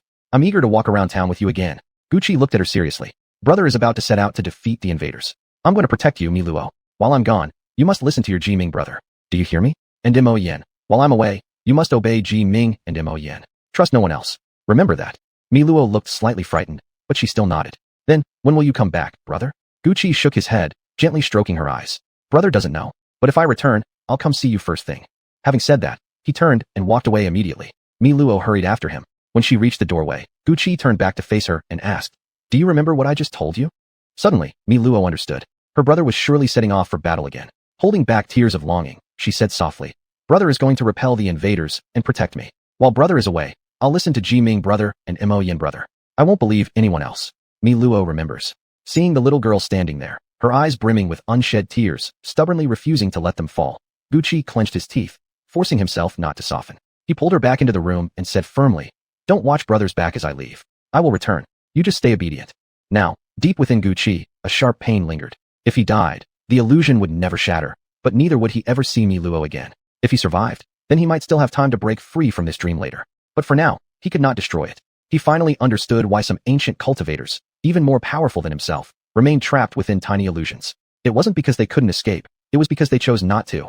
As Gucci approached, Jiming asked with concern, "How did it go? Are you two alright?" Gucci showed no sign of distress. He had experienced farewells like this before. Besides, with so many people around, he would never allow his emotions to show. He simply shook his head and chuckled. "Not good at all. The little brat nearly cried me to death. I'm warning you. If anything ever happens to me, and you don't raise Mi Luo properly and find her a good husband, I'll haunt you as a ghost and never let you rest." Mo Yin was already somewhat irritated, and now he hastily waved his hand, saying, "What nonsense are you spouting? We're about to head onto the battlefield. Talking about life and death back and forth like this is awfully inauspicious. Don't bring it up now. Just tell me, when exactly do you plan to go?" Perhaps Jiming had already warned Mo Yin earlier about the saying, "Walls have ears," so now Mo Yin spoke in a nearly hushed tone. It was naturally an urgent matter, yet Mo Yin couldn't afford to show his urgency. He could only glare helplessly, his voice low but tinged with anxiety. Chapter 171, Igniting the Heavenly Flame. As for when he should go, Gucci had already calculated the timing precisely. He said, "So when do you think I should go?" Mo Yin hesitated, then stammered, "If you ask me, maybe you should go around midnight. When they're all asleep, you can sneak in and launch a surprise attack." Jiming let out a helpless smile, looking at the clueless Mo Yin before turning to Gucci. "Well, Mo Yin, I'd like to know, when exactly do these alien races sleep? If we knew their sleeping schedule, at least we'd have some assurance." Gucci frowned and said to General Jiming, "General Jiming, have your soldiers hang lanterns throughout the city area. But don't light them yet. The fire will be lit by me. I'll light them with heavenly flame. Then I'll observe whether this heavenly flame has any effect on those aliens, and if it makes them more cautious in their actions." After Gucci finished speaking, Jiming immediately turned and hurriedly gave the orders to place a lantern every meter along the city walls, but under no circumstances were they to be lit until Master Gucci himself arrived. In today's holy war, Gucci had already contributed greatly. Now, within the military ranks, mentioning Master Gucci's name carried considerable weight, although many soldiers were still somewhat surprised upon seeing Gucci in person and learning his true identity. Watching the departing soldiers, Gucci said to Jiming, "You know, if we light all these lanterns, it shows that we haven't lowered our guard after victory. In fact, we've heightened it. When they see there's no chance for a sneak attack, they'll abandon the idea altogether." Jiming nodded vaguely, processing the words for a moment before replying. "When they realize we're prepared against infiltration, they'll likely choose to rest or meditate to recover their strength. And they would never suspect that we might actually leave the city to launch a preemptive strike. They won't have defenses ready for that." Jiming's eyes suddenly brightened as he looked at Gucci, a tone of admiration in his voice. "I often wonder how much better things might have been if I'd met you earlier. The two of us would have made excellent brothers. After we win this holy war, I'm going to get completely drunk with you. And listen, you must come back alive. I need someone like you as a brother." Then Jiming turned toward Baifeng and said, "Baifeng, you are the most promising weapon artisan from the netherworld. You must return safely as well. The two of you, if you ever face danger, forget about taking the alien leader's life. Just make sure you both come back alive. That's all I truly care about." Gucci and Baifeng exchanged a glance, each knowing full well that beyond their mission, they also had personal scores to settle. When the group reached the top of the city wall, the soldiers had already followed the instructions given by Gucci and Jiming, gathering every last lantern. None of the lanterns had been lit yet. The soldiers had all heard the news that Gucci, their master with the wood element spiritual body, would personally ignite each lantern. They didn't understand the reason behind it, only that Master Gucci himself had to perform the lighting. As Gucci approached, the soldiers glanced first at the lanterns, then at him, unsure what secret purpose this ritual served. Gucci directly channeled his spiritual energy, touched his fingertip to one lantern, and instantly, the heavenly flame flickered to life within. He used his spiritual power to light several more lanterns, then turned to Jiming and said, "Have the soldiers use these already lit lanterns to ignite the rest. Remember, only the flames from these lanterns may be used to light the others." Once Jiming passed down the order, the soldiers began using the newly lit flames to kindle the remaining lanterns, now filled with curiosity about this fire. They could see clearly, it wasn't some ceremonial trick, but real spiritual energy wielded by Master Gucci himself. Jiming watched as the heavenly flames slowly spread across the wall, then asked, "Gucci, since we're leaving these flames burning on the wall, should we add protective covers to prevent them from being extinguished by the wind?" The lantern stood alone and exposed atop the wall, and with the constant gusts blowing through, no one could be sure the flames wouldn't be blown out. Gucci shook his head and smiled. "No need. These are all heavenly flames. They won't be easily extinguished unless someone uses arcane energy to put them out. Just remember, don't let anything inside the city get ignited by this flame, because once lit, it will be nearly impossible to put out. Place some flammable materials on the wall, but keep them well away from these lanterns. If the enemy comes to attack, use the heavenly flame to set those materials ablaze and see if it works. Jiming nodded, gazing at the lantern-surrounded wall with a smile. After so many years, this wall has never looked more beautiful. Imoyen also nodded, amused. To anyone who doesn't know better, they'd think something joyous was happening in Yunwei City. This wall really does look magnificent now. After arranging everything, Guqi turned to Baifeng and said, "Now that everything is in place, I'll be leaving with Baifeng. Baifeng, are you ready?"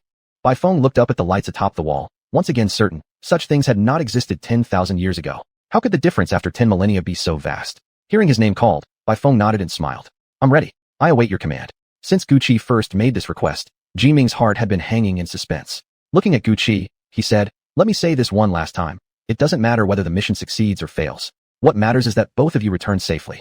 Guqi solemnly nodded at Jiming. "If something truly goes wrong, everything will depend on you. Imoyen and Hei, I ask both of you to unite completely and drive back the alien race. During this holy war, no matter how serious the conflict, you must not turn against each other." Having settled every arrangement, the group used their arcane sense to confirm there were no alien scouts nearby. Then Guqi and Baifeng leapt directly down from the city wall, using their arcane energy to swiftly race toward the enemy encampment's suspected location. The location of the enemy camp had been estimated earlier that day by Xie Zisher's guard unit. However, they only had a rough area. They couldn't pinpoint the exact position. Thus, Guqi and Baifeng would have to search for the enemy base themselves. Then, without alerting the aliens, eliminate their leader. The soldiers had already seen Guqi speaking with General Jiming, then suddenly jump off the wall with Baifeng, moving rapidly into the desert beyond the city. Staring at Guqi's retreating figure, the soldiers hurriedly asked Jiming in panic, "General, why did Master Gu go outside the city? Where's he going?" Jiming let out a bitter laugh and looked at the soldiers gathered on the wall, seeing the anxious anticipation on every face.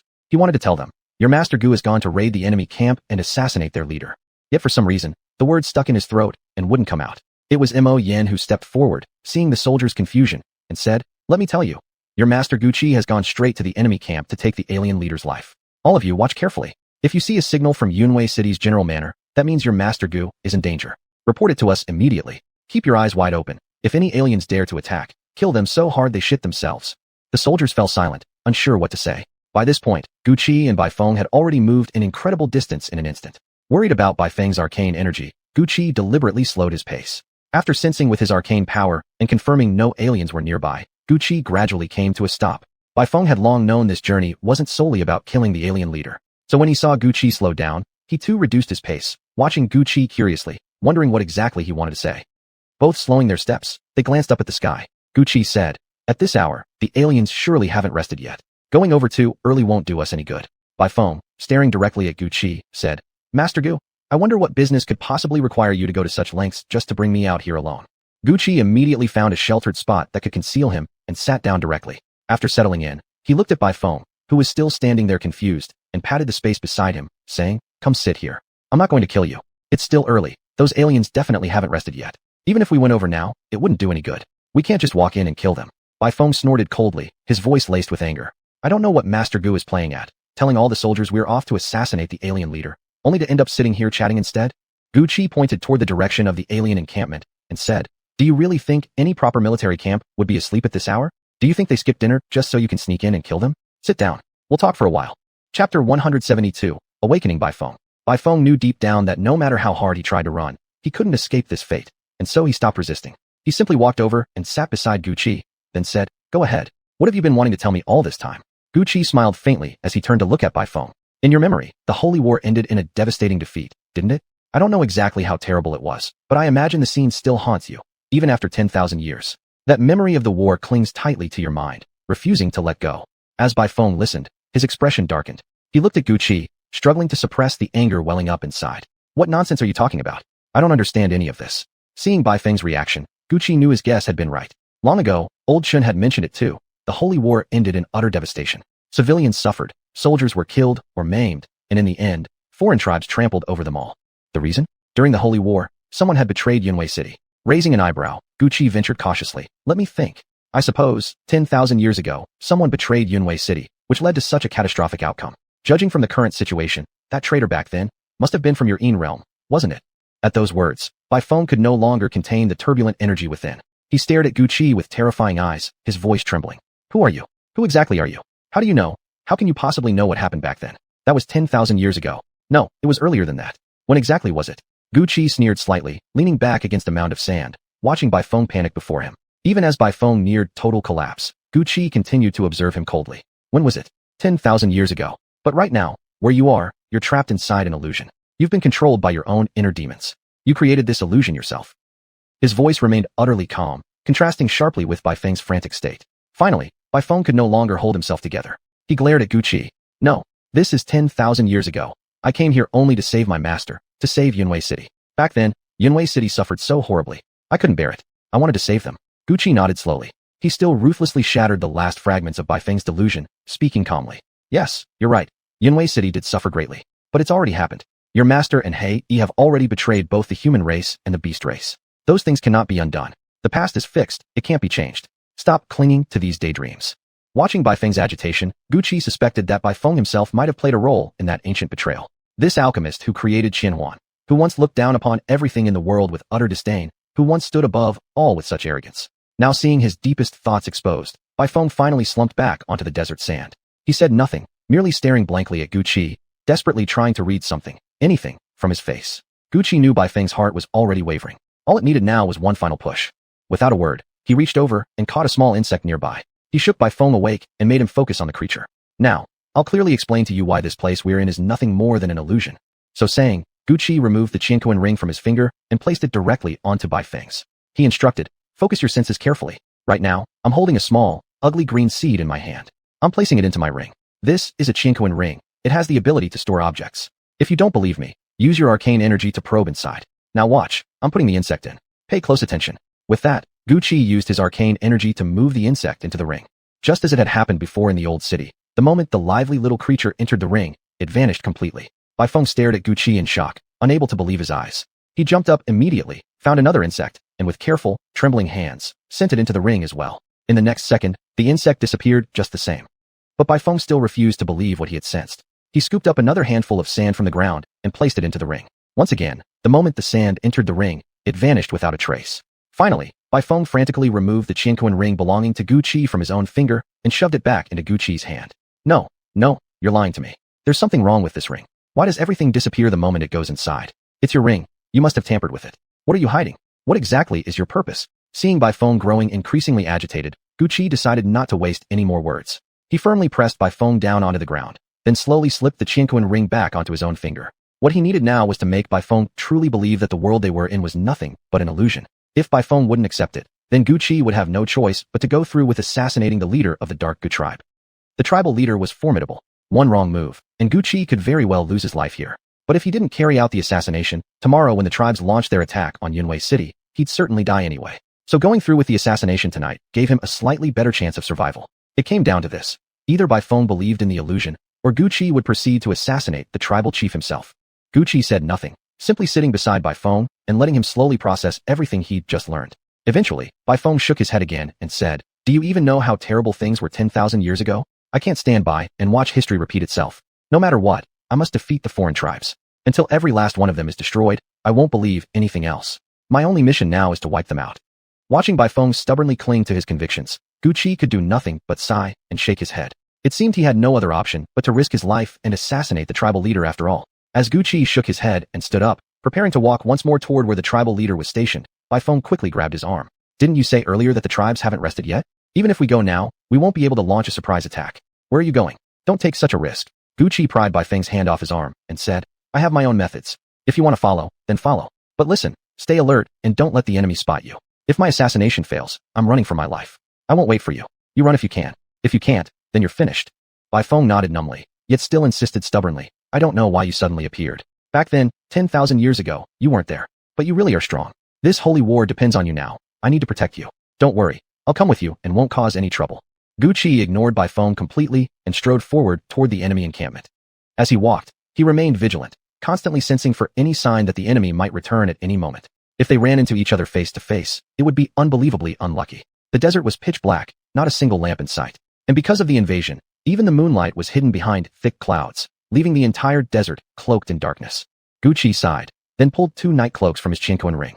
"These were prepared for me by Ji Ming. We should put them on. Better to be safe than sorry. Bai Feng froze for a moment, then awkwardly said, I came too quickly, didn't prepare anything at all. I even forgot to bring a night robe. Seeing that he hadn't succeeded in convincing Bai Feng that this place was an illusion, Gu Qi felt a wave of frustration wash over him. Alongside it came a flicker of resentment toward Bai Feng. If only Bai Feng would believe him, that they were trapped in an illusion, then Gu Qi wouldn't have to risk his life assassinating some tribal chief. If he ended up dying here, then wouldn't that be a tragic joke? Normally, he wouldn't have cared much, he'd take his chances. If the assassination succeeded, good. If not, he'd simply vanish without a trace. But now, dragging Bai Feng along, who knew whether he'd end up having to protect him too? Gu Qi sighed and said, Look, Bai Feng, just sit back where we were earlier and think it over properly. We're really inside an illusion, you know. Why are you throwing yourself into this so desperately, taking everything so seriously when it's all just a dream? His voice was filled with helplessness. Bai Feng didn't believe the world around him was an illusion, and Gu Qi had already done everything he could to prove it. If Bai Feng still refused to accept the truth, then there was nothing more he could do. But unexpectedly, Bai Feng, walking behind him, muttered quietly, It's not that I don't believe you. It's that I can't afford to believe. The holy war is imminent. Right now, I don't want to think about anything else you say. Only after the holy war ends will I take the time to consider your words carefully. Hearing this, Gu Qi realized that Bai Feng was simply trapped in his obsession with the holy war. After putting on the night cloak, Gu Qi's eyes sparkled as he said, So what you're saying is, after the holy war is over, you'll finally take some time to seriously think about the nature of this world? To be continued.